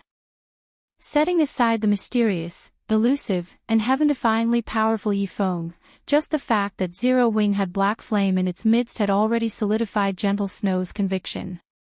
Not only was Black Flame the publicly acknowledged chief forger of Star Moon Kingdom, his personal combat strength was also frighteningly great. In addition, he had a mysterious organization supporting him from behind the scenes, not to mention a deep connection with the Starstreak trading firm. Black Flame's shocking financial power put even Gentle Snow herself to shame. Although she could not make head or tail of the connection between Yifeng and Black Flame, she knew for a fact that both of them possessed immeasurable strength. Yet, despite being so powerful, neither of them chose to reveal that strength to the public, and such an action greatly confused Gentle Snow. Just the thought of the 2 of them working together had sent chills down Gentle Snow's spine. As if to put icing on the cake, the person named Aqua Rose had also appeared in Zero Wing out of nowhere. Aqua Rose used to be an honorary elder of Twilight Echo. Although her fame was less than Gentle Snow's, that was only because Gentle Snow had appeared in many advertisements before, raising her profile in the public eye. Gentle Snow had never personally fought against Aqua Rose.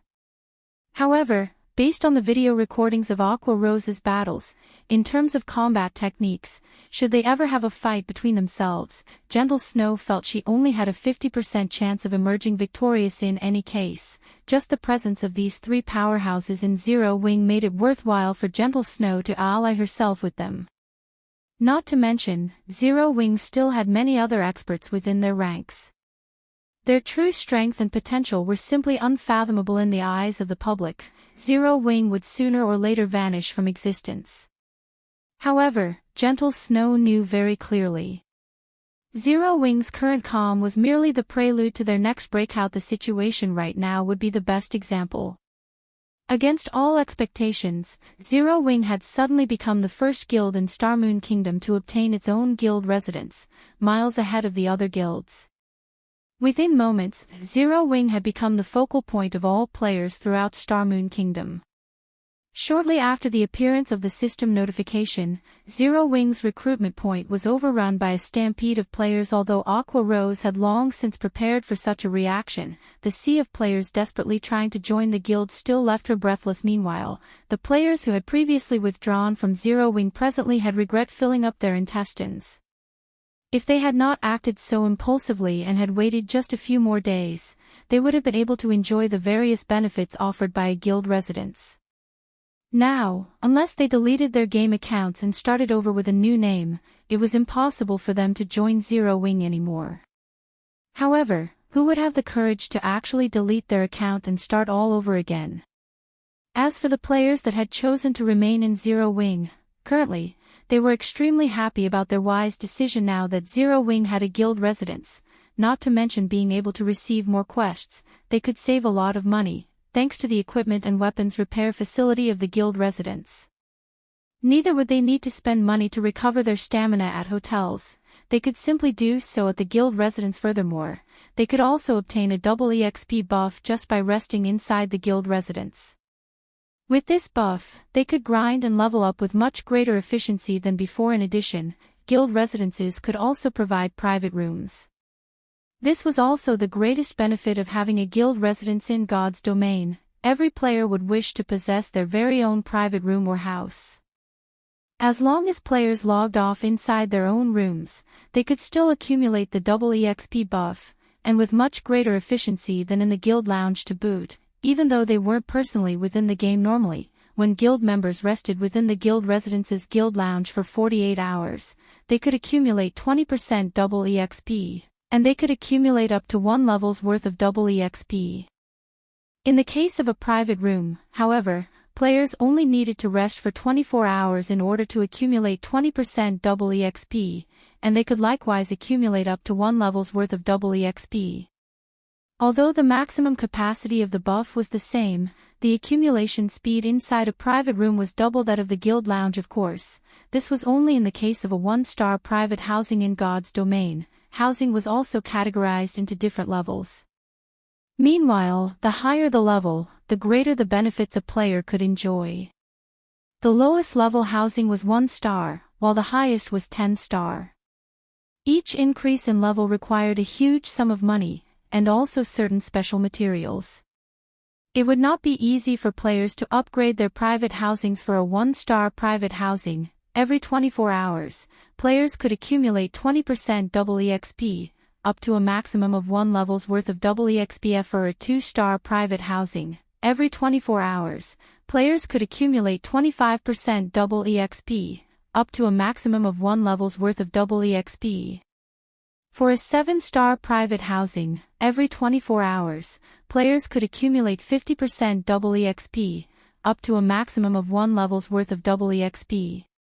In addition, players would also receive a vigor increased buff, increasing all attributes by 5% for 2 hours. For a 8-star private housing, every 24 hours, players could accumulate 50% triple EXP, up to a maximum of 1.5 levels worth of triple EXP. In addition, players would also receive a vigor increased buff, increasing all attributes by 5% for 3 hours. For a 9-star private housing, every 24 hours, players could accumulate 50% triple EXP, up to a maximum of 2 levels worth of triple EXP. In addition, players would also receive a vigor increased buff, increasing all attributes by 8% for 3 hours. For a 10-star private housing, every 24 hours, players could accumulate 50% triple EXP, up to a maximum of 3 levels worth of triple EXP. In addition, players would also receive a vigor increased buff, increasing all attributes by 10% for 4 hours. However, it was simply too difficult for players to obtain their own houses in White River City. Yet, buying a house in a town would not be convenient for them. Meanwhile, guild residences could provide its members with private rooms, although not everyone could enjoy the benefits of a private room, due to limited space inside a guild residence. Normally, these private rooms would be given to members who contributed greatly to the guild and also the upper management of the guild. If there were any additional private rooms, guild members could also rent them using the contribution points they accumulated from raiding dungeons and doing quests in God's domain. The matter of leveling up would always be a headache to players. Moreover, the further into the game a player went, the harder it was for them to level up. It would not be strange for players to level up only once every 3 to 4 days. If players died out in the fields, they would also lose an entire level as a penalty. Hence, a tool that could aid players in leveling up quicker would definitely be well received. This guild benefit alone already held a fatal attraction for all players. And that was in addition to the large number of guild quests available for choosing, which would dramatically accelerate players' leveling speed. Chapter 282, Dark Wind. The War God's Temple, an organization that was founded shortly after the Great Destruction, had been in existence for thousands of years now, protecting the human race from invasions by foreign races. Now that the endless abyss had been opened, the humans of God's domain would have to rely on the War God's Temple to deal with the invasion of demonic beasts. It was no longer a situation that could be handled by any single country. Aside from being the protector of the human race, the War God's Temple was also a location for players to learn advanced skills. Meanwhile, players only needed to complete the quests they received at the War God's Temple in order to do so. Shortly after Shifeng arrived at the War God's Temple, he reported the endless abyss to the Knight Captain on duty. The War God's Temple was considered one of the most powerful forces in God's domain. Just a normal knight here was already a level 180 tier 2 NPC. As for the Knight Captain, he was a level 200 tier 3 NPC. The Knight Captain revealed an anxious expression after hearing Shifeng's report. Your Excellency Black Flame, this matter is of utmost importance. However, as I'll need to immediately send out warnings to all cities throughout the kingdom and also muster troops to the front lines, I'll have to trouble you to head to the War God's Temple in the capital city and report this matter to Lord Eucharis and seek his aid. The Knight Captain passed a gold token to Shifeng, then promptly headed out of the temple, not giving Shifeng any chance to even refuse. Shifeng was left speechless by the Knight Captain's words. Fortunately, he only needed to head to the capital city and look for the person named Eucharis, an easy task to accomplish, following which, Shifeng left the War God's Temple and hurried over to White River City's teleportation hall. Just as Shifeng was about to enter the teleportation hall, however, 6 robust-looking players stood in front of the stone staircase, completely blocking the entryway. These 6 players were all level 18. Such a level could definitely be ranked at the very top of White River City. Moreover, the equipment these players wore were of excellent quality, majority of which were of secret silver rank. Meanwhile, the solemn-looking middle-aged man who looked like the leader of this party of players had the best equipment out of these 6 players. He was actually fully equipped with secret silver equipment. His gaze was like a sharp blade, and his entire body exuded such an icy-cold aura that other players unconsciously detoured as they walked past him. Although Shifeng had never fought against these 6 players before, he could clearly tell that they were very strong. There were very few parties of their caliber in White River City. Meanwhile, pinned to the chests of these players were black 6-pointed stars. This black star was none other than Dark Star's guild emblem. What can I do for you? Shifeng asked. Yuri Black Flame, right?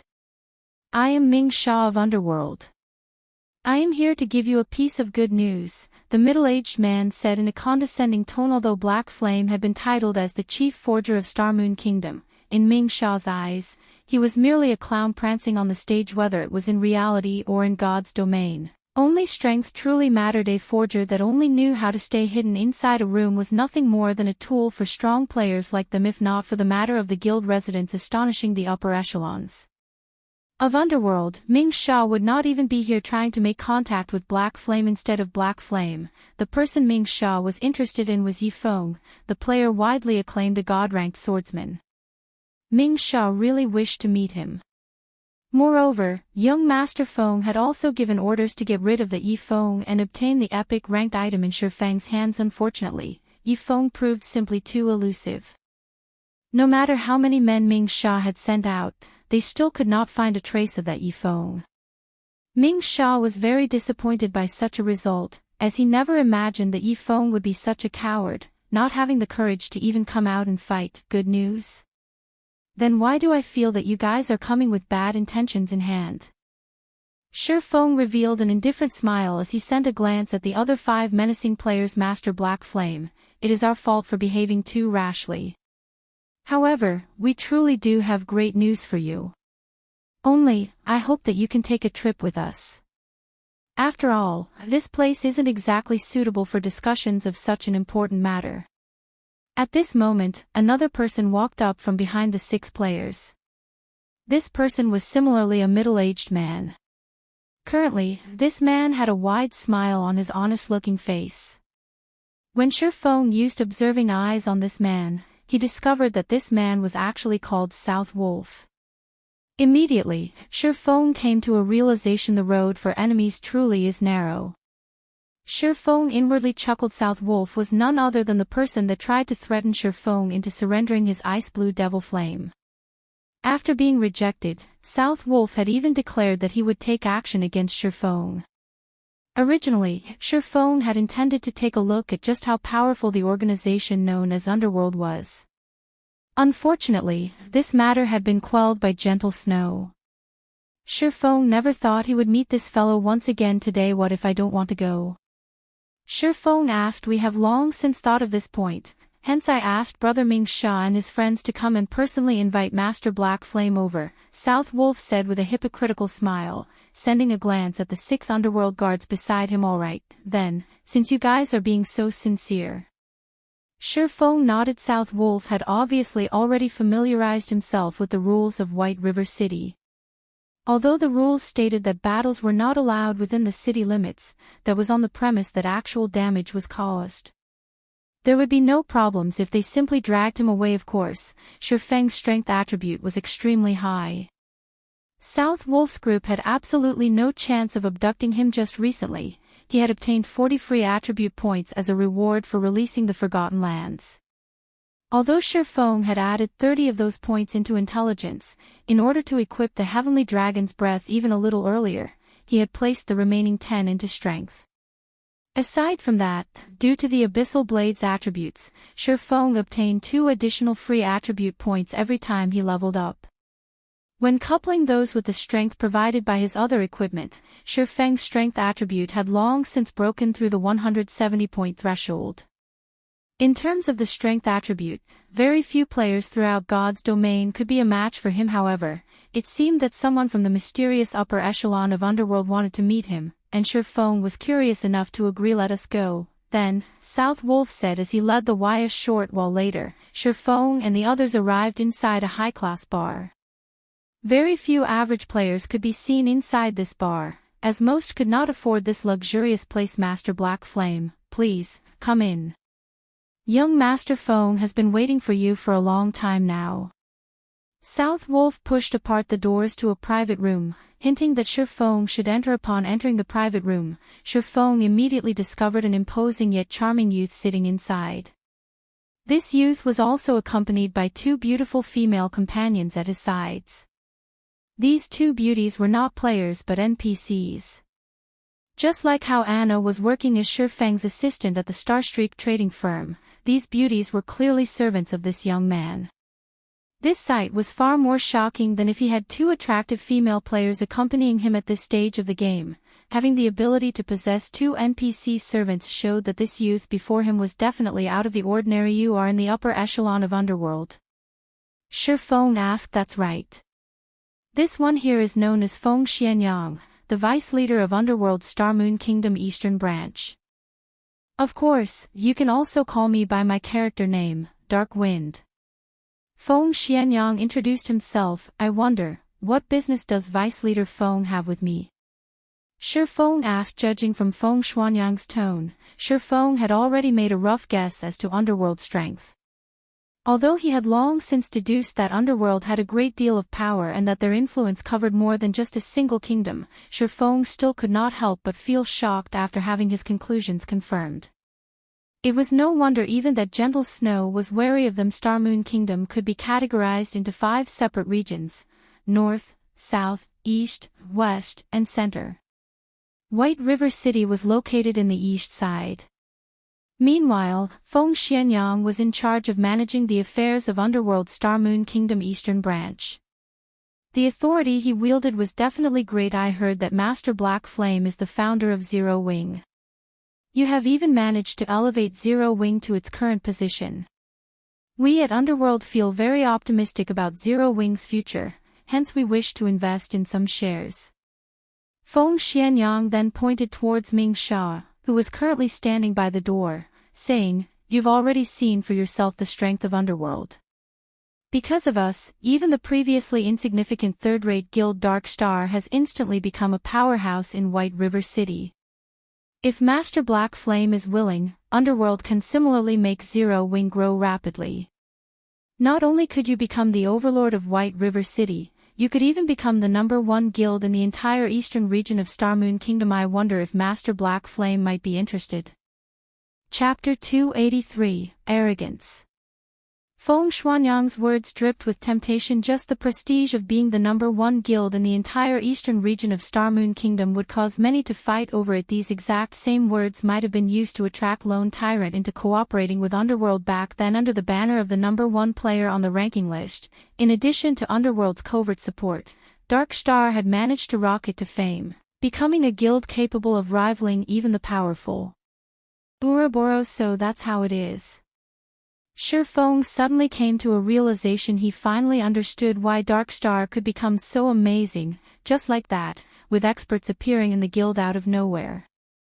Its abrupt rise was all because of Underworld helping it in secret. However, now that Zero Wing had established a guild residence, Underworld couldn't help but reconsider its original plans.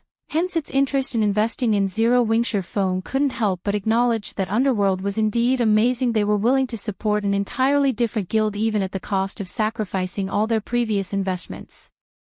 From an outsider's perspective, such an action was plain foolish. However, Shi Feng knew that Underworld's decision was, in fact, very wise. It was obvious at first glance how great an influence a guild residence would have towards a guild success. If it were up to him, he, too, would choose to take such an action. Master Black Flame, you should know that there are over 20 cities just in Starmoon Kingdom's eastern region alone.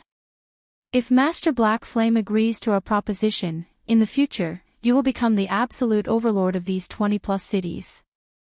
Moreover, even though Underworld will be investing in Zero Wing, we will not interfere directly in the management of the guild itself. Rather, we will provide you with a large sum in funding and manpower, Feng Xianyang slowly said in a tempting tone.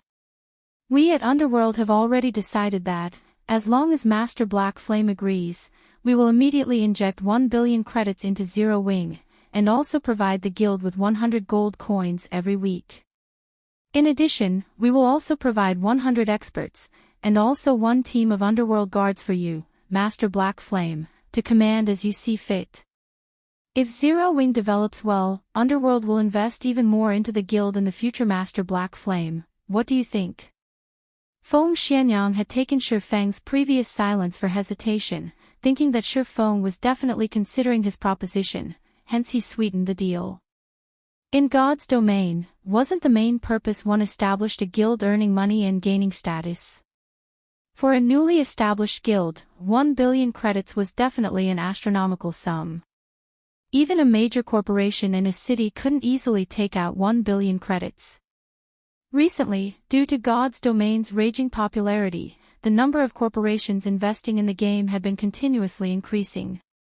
The value of guilds in God's domain had similarly shot up abruptly. Yet, even so, a third-rate guild with a member count of 20 to 30,000 would, at most, be worth 2 to 300 million credits. Meanwhile, Zero Wing merely had several thousand members in its ranks. Although it had both fame and experts, its value was still not worth 1 billion credits.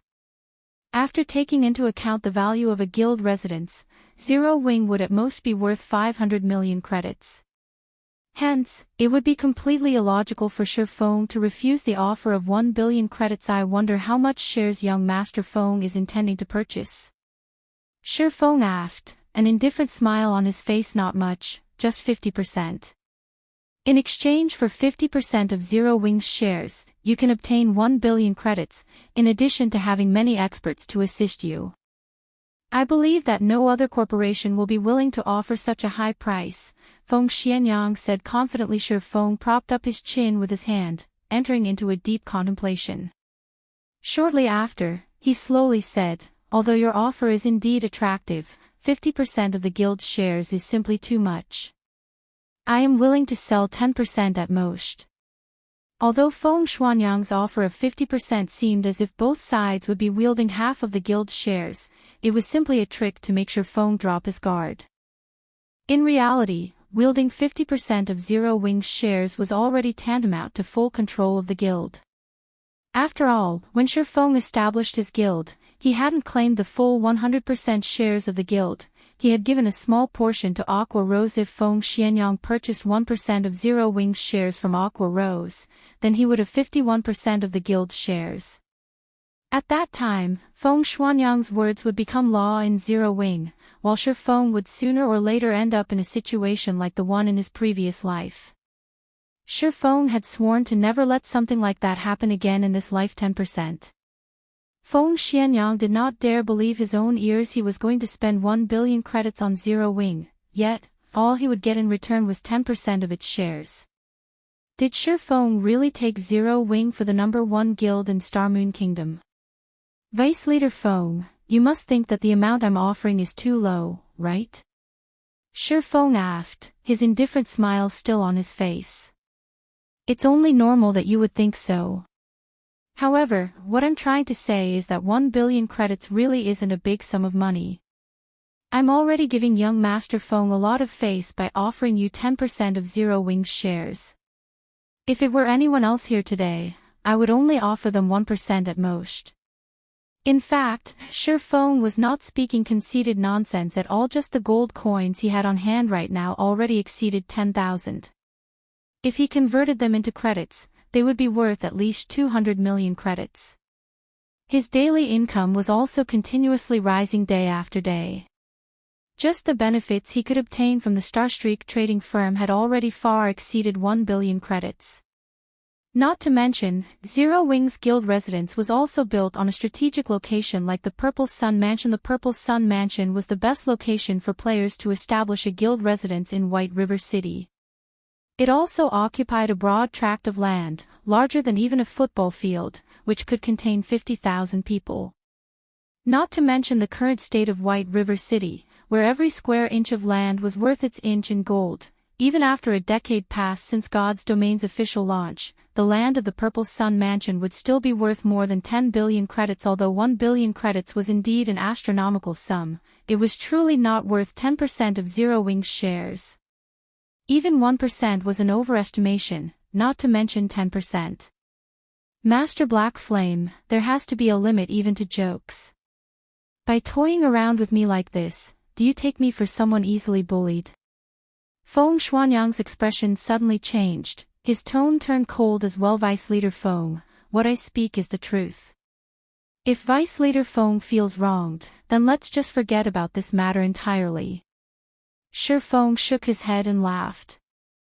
After this meeting, he, too, started thinking of looking for an investment partner. The falling flowers are yearning for love, but the heartless brook ripples on. If Shi Feng had rejected Feng Xuanyang's investment proposal from the very beginning, or had argued that Feng Xianyang was asking for too high a percentage of Zero Wing's shares, Feng Xianyang might still have accepted Shi Feng's answer with a smile. This was the atrocity of the truth, hence people would often prefer to hear a lie than the truth. The reason being, the truth was much crueler than a lie. If Aqua Rose were here right now, she would definitely scold Shi Feng for speaking the truth. Soon after, Shi Feng departed from the private room, leaving behind a thoroughly incensed Feng Xuanyang. South Wolf, get in here. Feng Xianyang roared. South Wolf hurriedly entered the private room, asking, young Master Feng, why are you so angry? Did that brat Black Flame fail to appreciate your kindness? Tell Lone Tyrant that he can take action immediately. I don't wish to see the guild called Zero Wing in White River City anymore. Feng Xianyang no longer had his elegant appearance from before.